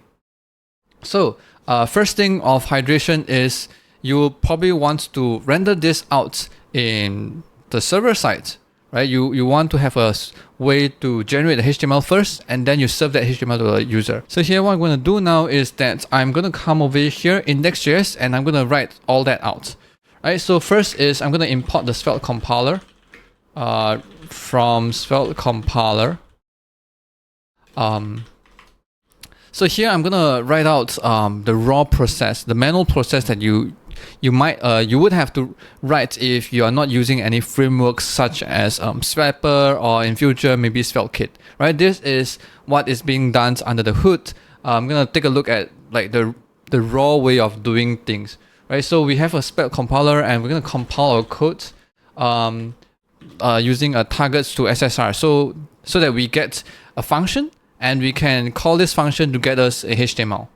Right, so first thing is I'm gonna call Svelte compiler dot render dot compile, and we need to pass in the code. Right, so first is we need to read our code. So we're gonna use import file system from Node API, and as well as a path, so that we can read out the path. So our source code would be here. Path to component is path.join.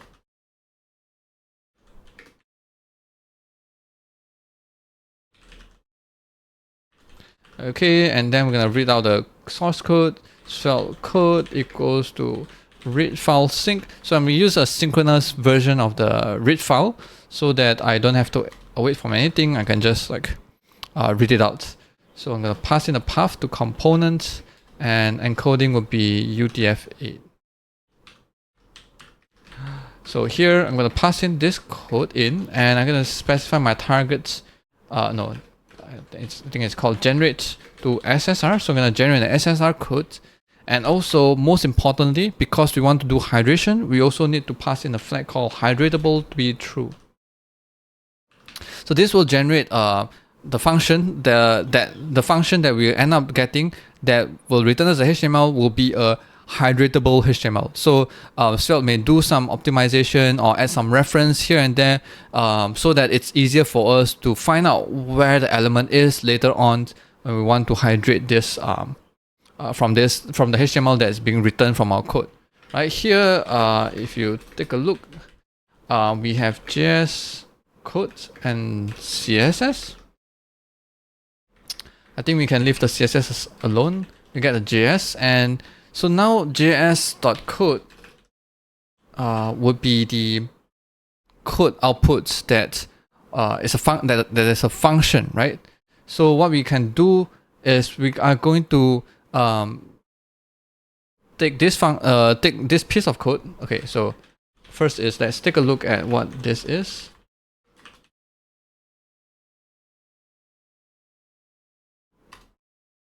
Right, this is a piece of code, JavaScript code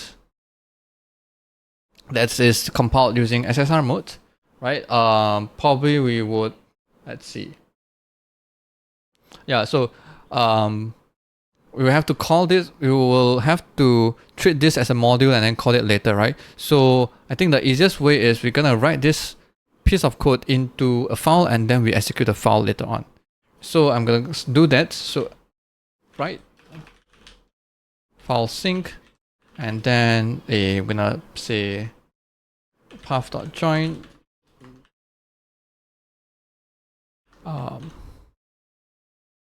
Svelte component.ssr.js. So we're gonna write this content into a file, and we're gonna import it later on. So this file is it's an AS module, and right now we are running in CommonJS. So probably we also say the out. What's that?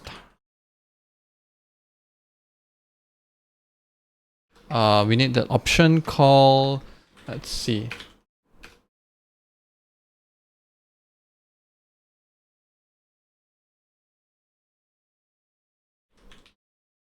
Formats, right? We're gonna change our format to CGS, and we're gonna write this file, the JavaScript code that's generated into a file. So if I run this, you'll see that now we have a new file called component.ssr, which is in CommonJS, and probably we can run it. So the way to run it is to just require it. Right, so probably I'm gonna save this path as a path to SSR code.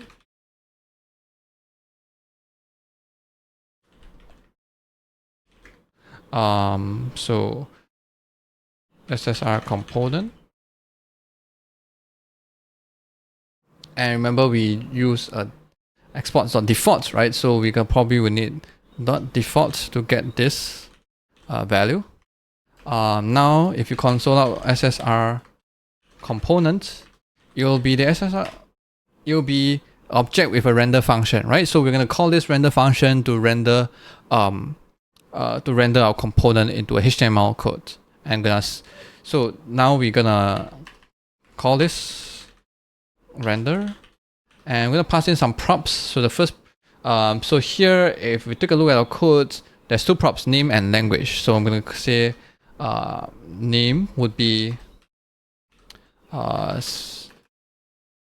Svelte, and language is also called Svelte. Right. Okay, maybe name is Dihao. Okay, so we're gonna call render, and this will return us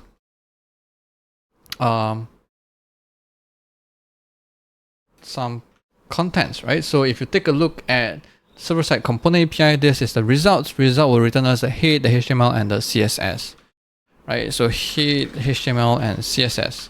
So we're gonna piece all this together, and then we'll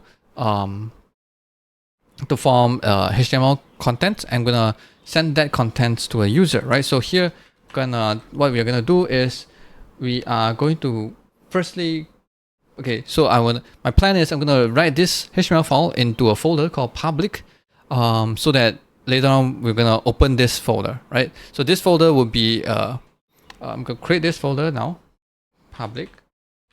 So this folder will have our HTML file, and later on we're gonna compile the JavaScript code, and we're gonna include that JavaScript code in this public folder as well. So here we're gonna say let's see. Okay, so the output HTML would be looks like this. We have HTML, and then we have a head.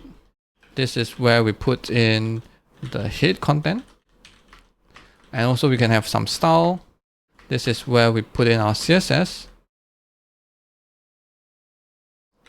and then we have, okay, I think style tag should be placed inside the head. Right, nicely formatted. Okay, and then we have our body, and I guess that's where we will put in our HTML our HTML content, right? So here we have our output HTML that looks like this, and we're gonna write this HTML output to a file inside public folder, right? So I'm gonna do that now. So write file sync path.join public index HTML content. Alright, so we're gonna write this file into a HTML file into the index HTML, right? So when I run this, see that now I have a new file over here and have all our content. So wait, hold on. CSS is not so CSS is not an object, which we will have to write the css.code in. Right, now we have everything ready, and if you try to open this file over the browser, it's gonna say open public index. Oops, sorry. Public index HTML. Oh,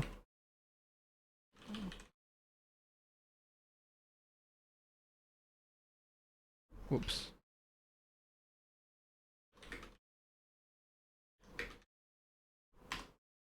You see this now, okay? But there's no interaction yet. So when I type something, there's no reactivity at all because we haven't loaded our JavaScript code. So now the next thing we're gonna do is we're gonna compile our code for JavaScript for the client side and write it to a file in a public folder as well. So next thing is we're gonna do is we're gonna come over here. We're gonna have the same parts, but we'll still do a compilation, but now we're gonna compile for our client side and make sure that we also have Readable to true, and we format will be, I think we can leave the format as it is, as ESM. Okay, and next thing is let's see.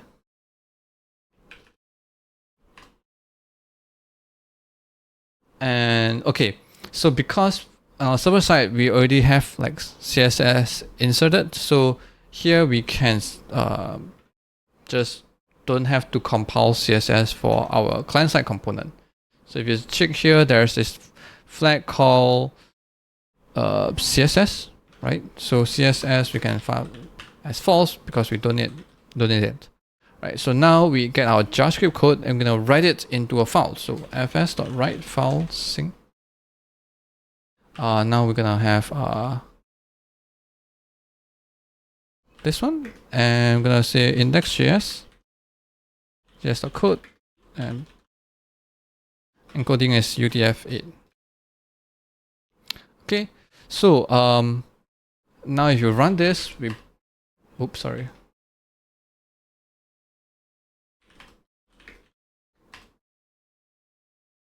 Okay, so we have to rename this. I'm gonna say js.client-side.js. Okay, gonna build again. You don't see anything different yet, but we have we have a new file created, added over here, index.js. Right, so here we are gonna we need to add this file into our index, reference to this file in our HTML so that we can load this JavaScript by the browser. So let's see, we can come over here and add a script tag. Source will be index.js.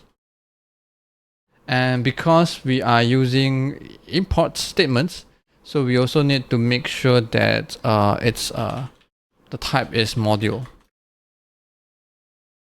Right, so let's try run that again. And if you take a look over here, it says that okay, we need to be a relative path.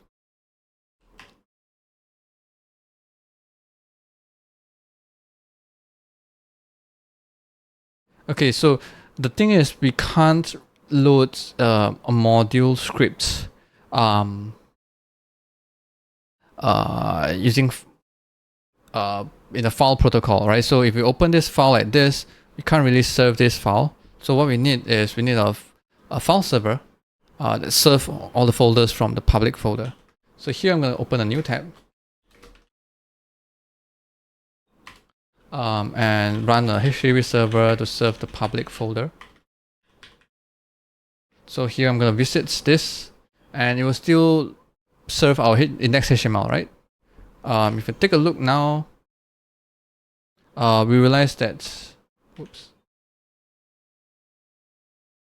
we loaded index.js and still not working. Take a look at, I think index.js is loaded correctly. I'm not sure, maybe because of this, right? How are we going to import from Svelte/internal? Because if I come over here and say port 8080/Svelte internal, this does not lead to anything. So the file Svelte/internal is giving us a 404. We can't find this file. Fair enough. This file is not even in the public folder at all. So if you're using a bundler, this shouldn't be a problem, because a bundler will look through all its dependency and try to bundle everything into one file. In our case, we don't have this. We don't have a bundle. We only compile one Svelte component code into like one normal JavaScript module, right? So all these import statements are still there. We will have to figure a way to find this file and resolve it ourselves, right? So first thing is, this is not like a valid import statement. You can't really import like this. It's either where you start with a slash, where it says it's absolute from the root folder, root as in this case is the public folder, or relative to the file, the current file, which is public index.js relative to the current file, right? So we're gonna what we're gonna do is we're gonna probably will try to copy this file from the node modules and paste it into the public folder. So here, this will be coming from a root folder, svelte/internal, and also you need the extension so that you know what file to find, right? It's unlike you when you're doing a bundling, the bundler will figure out that, okay, Svelte internal, which file am I reading from? In this case, if you take a look at the node modules, you'll find that svelte/internal, there's a package JSON.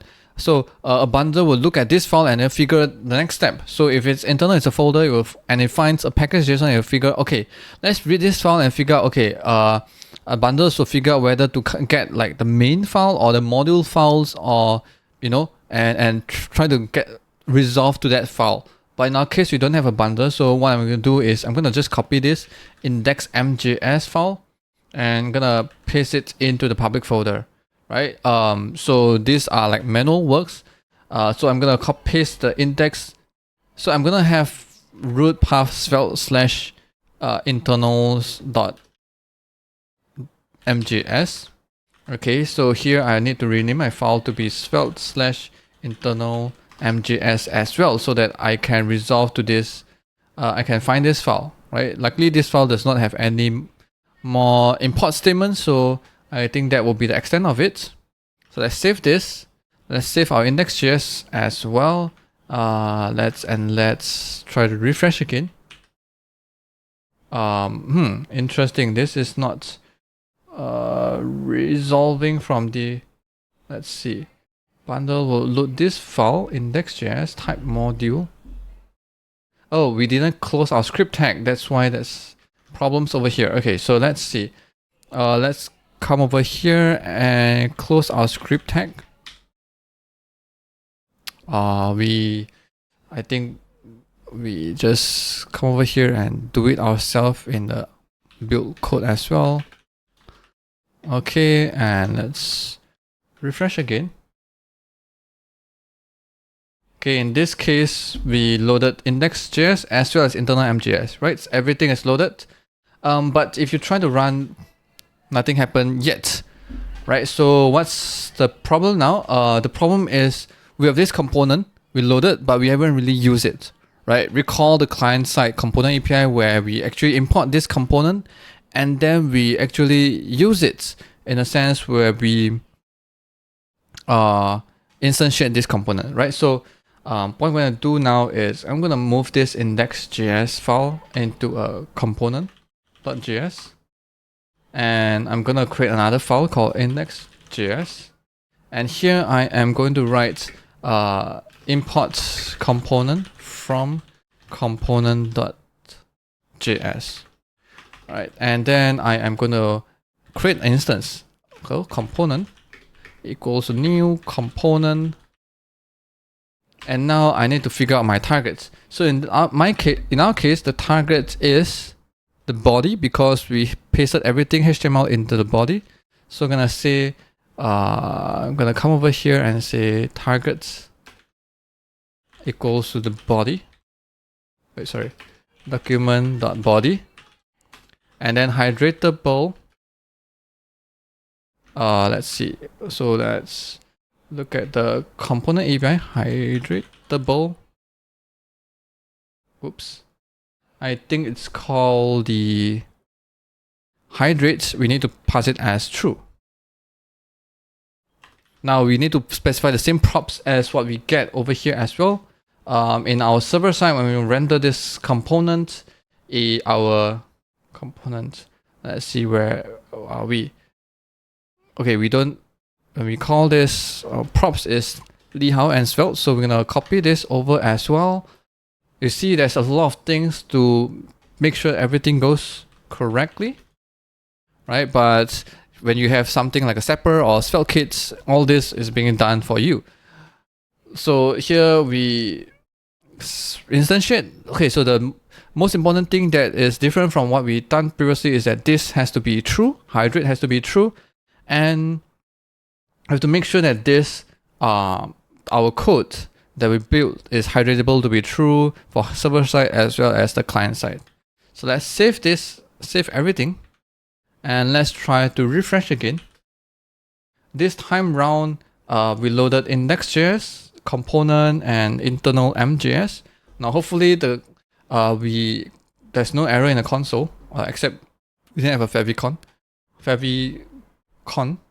right? But now we already mount our component. So if I try to type something, you see that now everything is reactive, right? So that is how it's gonna be how it works, right? So now you maybe will ask me like, oh, okay, it feels like nothing's different. If your HTML has no elements at all, right? If I remove everything from the body, I remove all this, like this, nothing inside the body. If I refresh again, everything still works fine. How do I know the hydration kicks in, and how do I know whether it's being hydrated correctly or not? Well, let's take a look. So let's restore back let me put back the original elements, right? And let's refresh. Everything looks normal. So how do I know whether hydration works? Usually this is how I take a look. First is I'm gonna open up the network condition.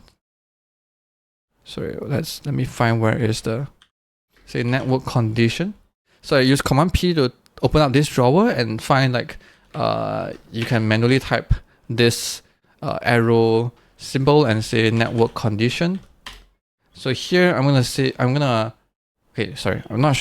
I'm not going for network condition. First is I'm gonna disable JavaScript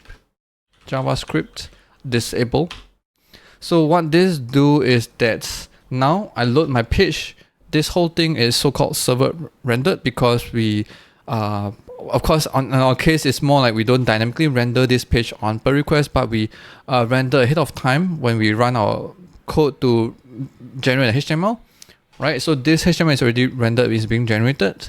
So here you get this static HTML that has no JavaScript at all, so no interaction at all. You can still type, but no reactivity at all, right? So here what I can do is I am going to look at this elements, right? Look over here. These are the elements, and if I turn on JavaScript, what I expect is that later on when I refresh, let's see. Okay, I think I missed one step. So first is I'm gonna come over here and set a timeout. No, timeout is a bit uncontrollable. Okay, let me add another button in the HTML. Let me add one button. So it's okay that you have extra elements over here. Hydrate, I'm gonna call it. ID equals hydrate. So I'm gonna have this extra button over here, and in our code we will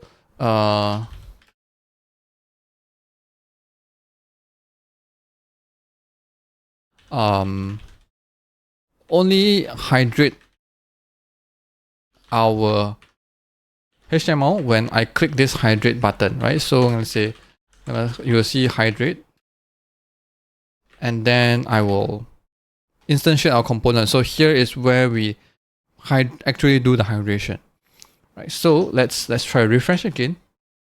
So everything is done, but if you look at console, there's no hydrate yet, meaning we haven't hydrate our elements. You try to type something, nothing changed, right? So if you inspect elements, you see that these are the elements that is created from the HTML written from when we do the rendering. Now, first thing is I'm gonna take a look at this element and I'm gonna store the reference of this h1. So this is, I'm gonna store it as a variable. H1 equals to this. So now h1 is pointing to this h1 element. Right? So what I want to see is that later on when I hydrate, this is still the same h1 element rather than being discarded and thrown away.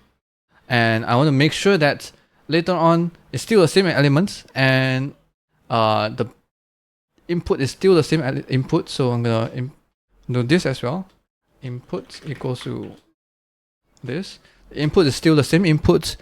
but then the input and the H1 has interactivity, has reactivity, right? That's what we're gonna aim for when we click the hydrate. So at the same time, you can stare at this screen. Usually whenever element has changed, whenever something has done to the elements, it will flashes, right? So let's click. See, everything is flashing. I'm not sure whether we're hydrating correctly, but let's take a look. So H1, it's still referring to the same element. So we didn't create a new H1. This is still the H1 that we referenced to just now before we hydrate. And this is the new. This is still the same one that we see on the screen. So no new H1 being created, right? If I look for input,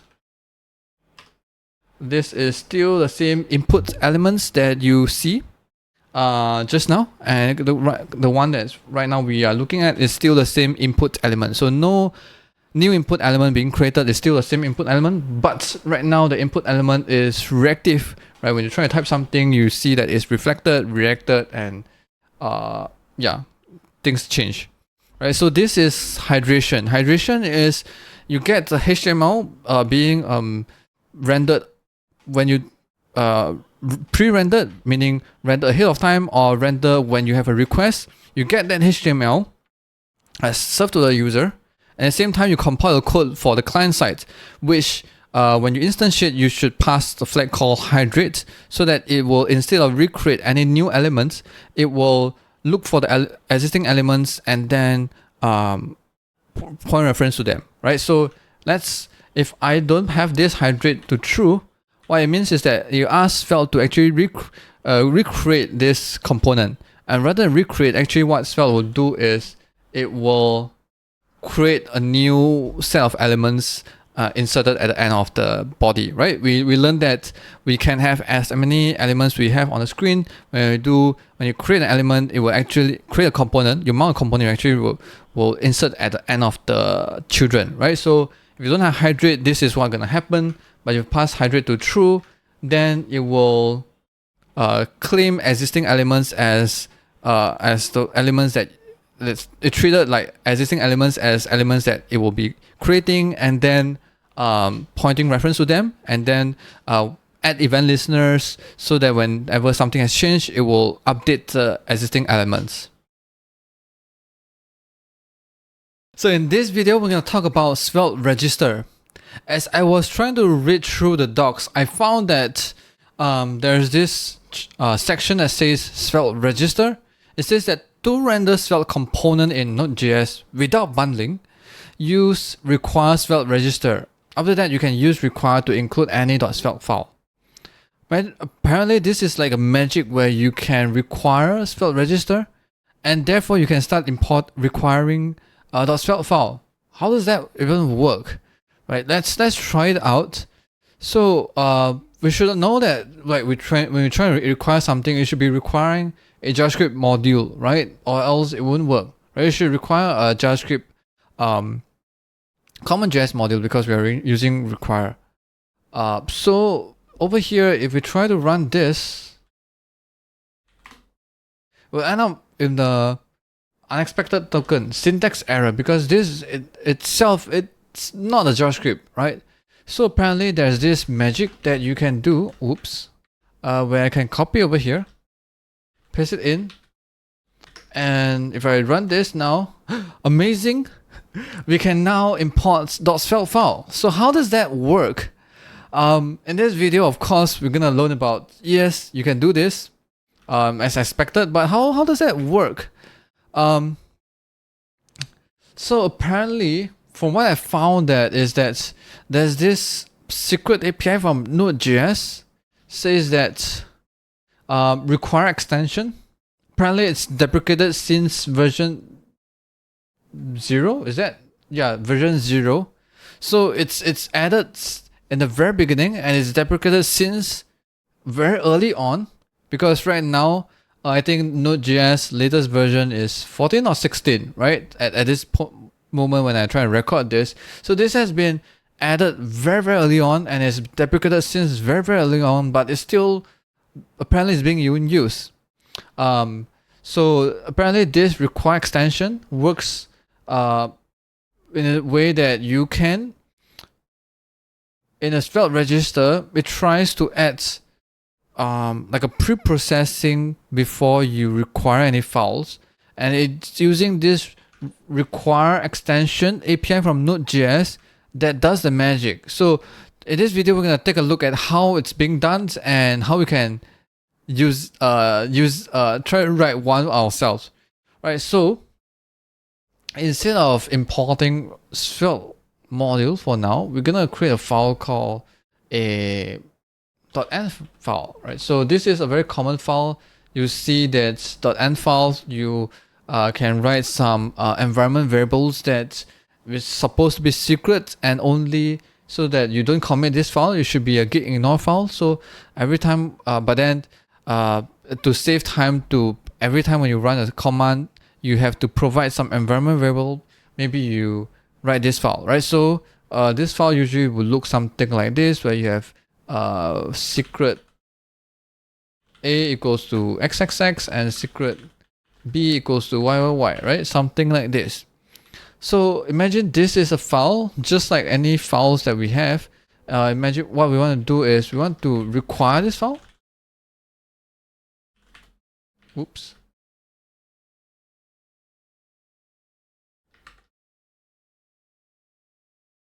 Variables. I want to see whether we can require this file, right? If you try to run, of course, you will end up with an error because this is not even a valid JavaScript. So we're gonna learn from Svelte register where how we to use these require extensions.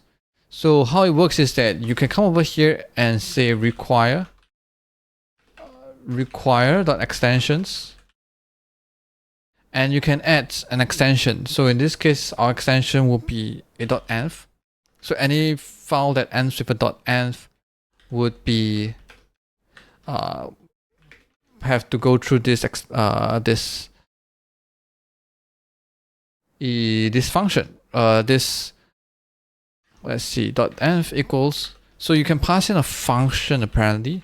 So module, and takes in two parameters. One is module, one is file name. So here, what you can do is that you can read the content of file, process it, make it like a JavaScript, and then use this module to do something to parse the JavaScript, and then return whatever it is. Alright, so it's easier to do than say. So I'm gonna type it out right now. So first is here we get a file name. So probably we're gonna read the file content. So I'm gonna have fs equals require fs. So we're gonna read the file content.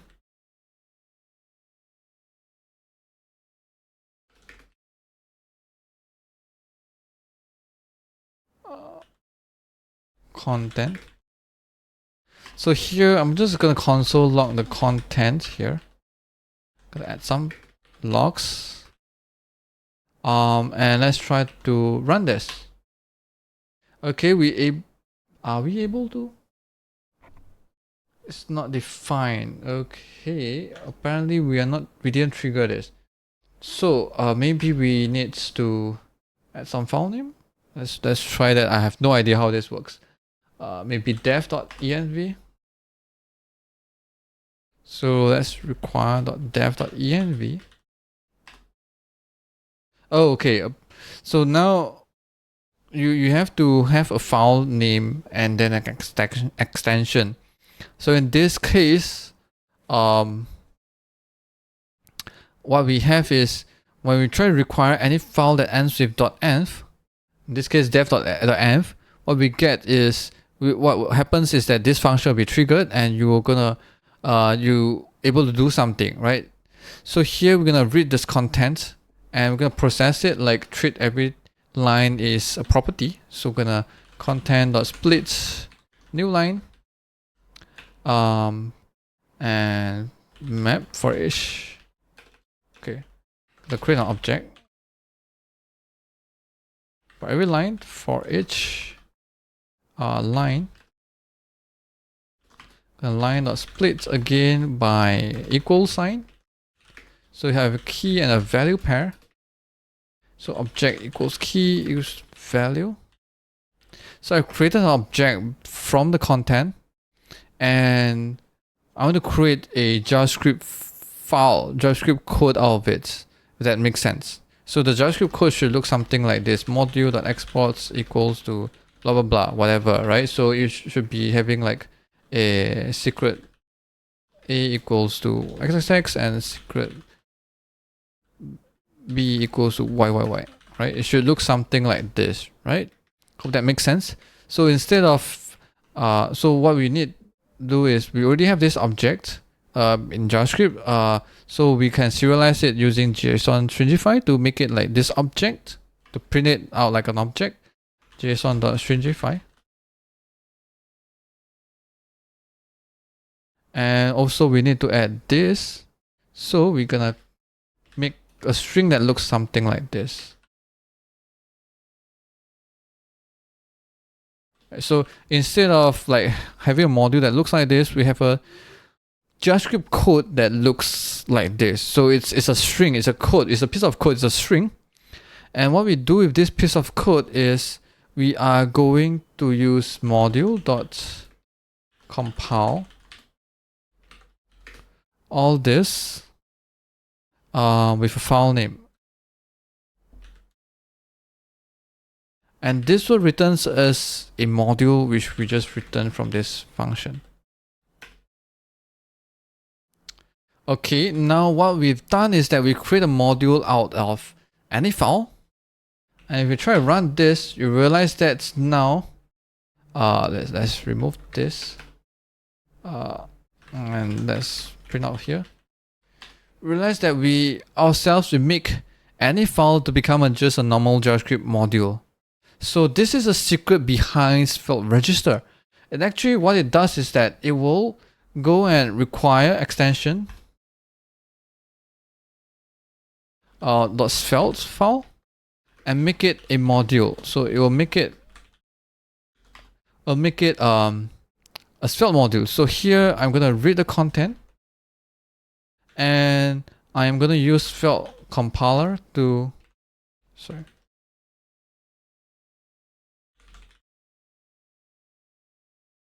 compile our code. Compile our code with a generate as SSR, and of course the format is CJS. Right, we have the code. So this is the JavaScript part of it, and we're gonna return module. So since we already have a JavaScript code, when it is, we're gonna module compile the JavaScript code with the file name. Right, so this is the secret behind Svelte register. So if we have this, you have this code over here, it tells us that we are able to import Svelte file, and this function here will focus on transforming that Svelte source code you have into JavaScript code, and then use module compile to compile it to a JavaScript module. So now with this code we have, we can now import a JavaScript Svelte file like a JavaScript module. Right? You see that we don't have Svelte register at all. So Svelte register is just a file, meaning just another module, meaning we can actually move this, all of this, into the file register like this, and we just import that register module, and it will try to set up the required extension for .svelte module, and allows us to import Svelte module just like any JavaScript module. So this is essentially what Svelte register is. So it allows us to import any Svelte module. So if your Svelte module is importing another Svelte module, what happens is that every time when you require something, importing something, it will keep on triggering the extensions, and then therefore you're able to import Svelte module just like a JavaScript module. So that's the secret behind Svelte register. I hope you learned something. if you love this video, share it to your friends. When anyone who is learning Svelte at the same right now, share it to them so that they can learn as well. So see ya. Bye bye.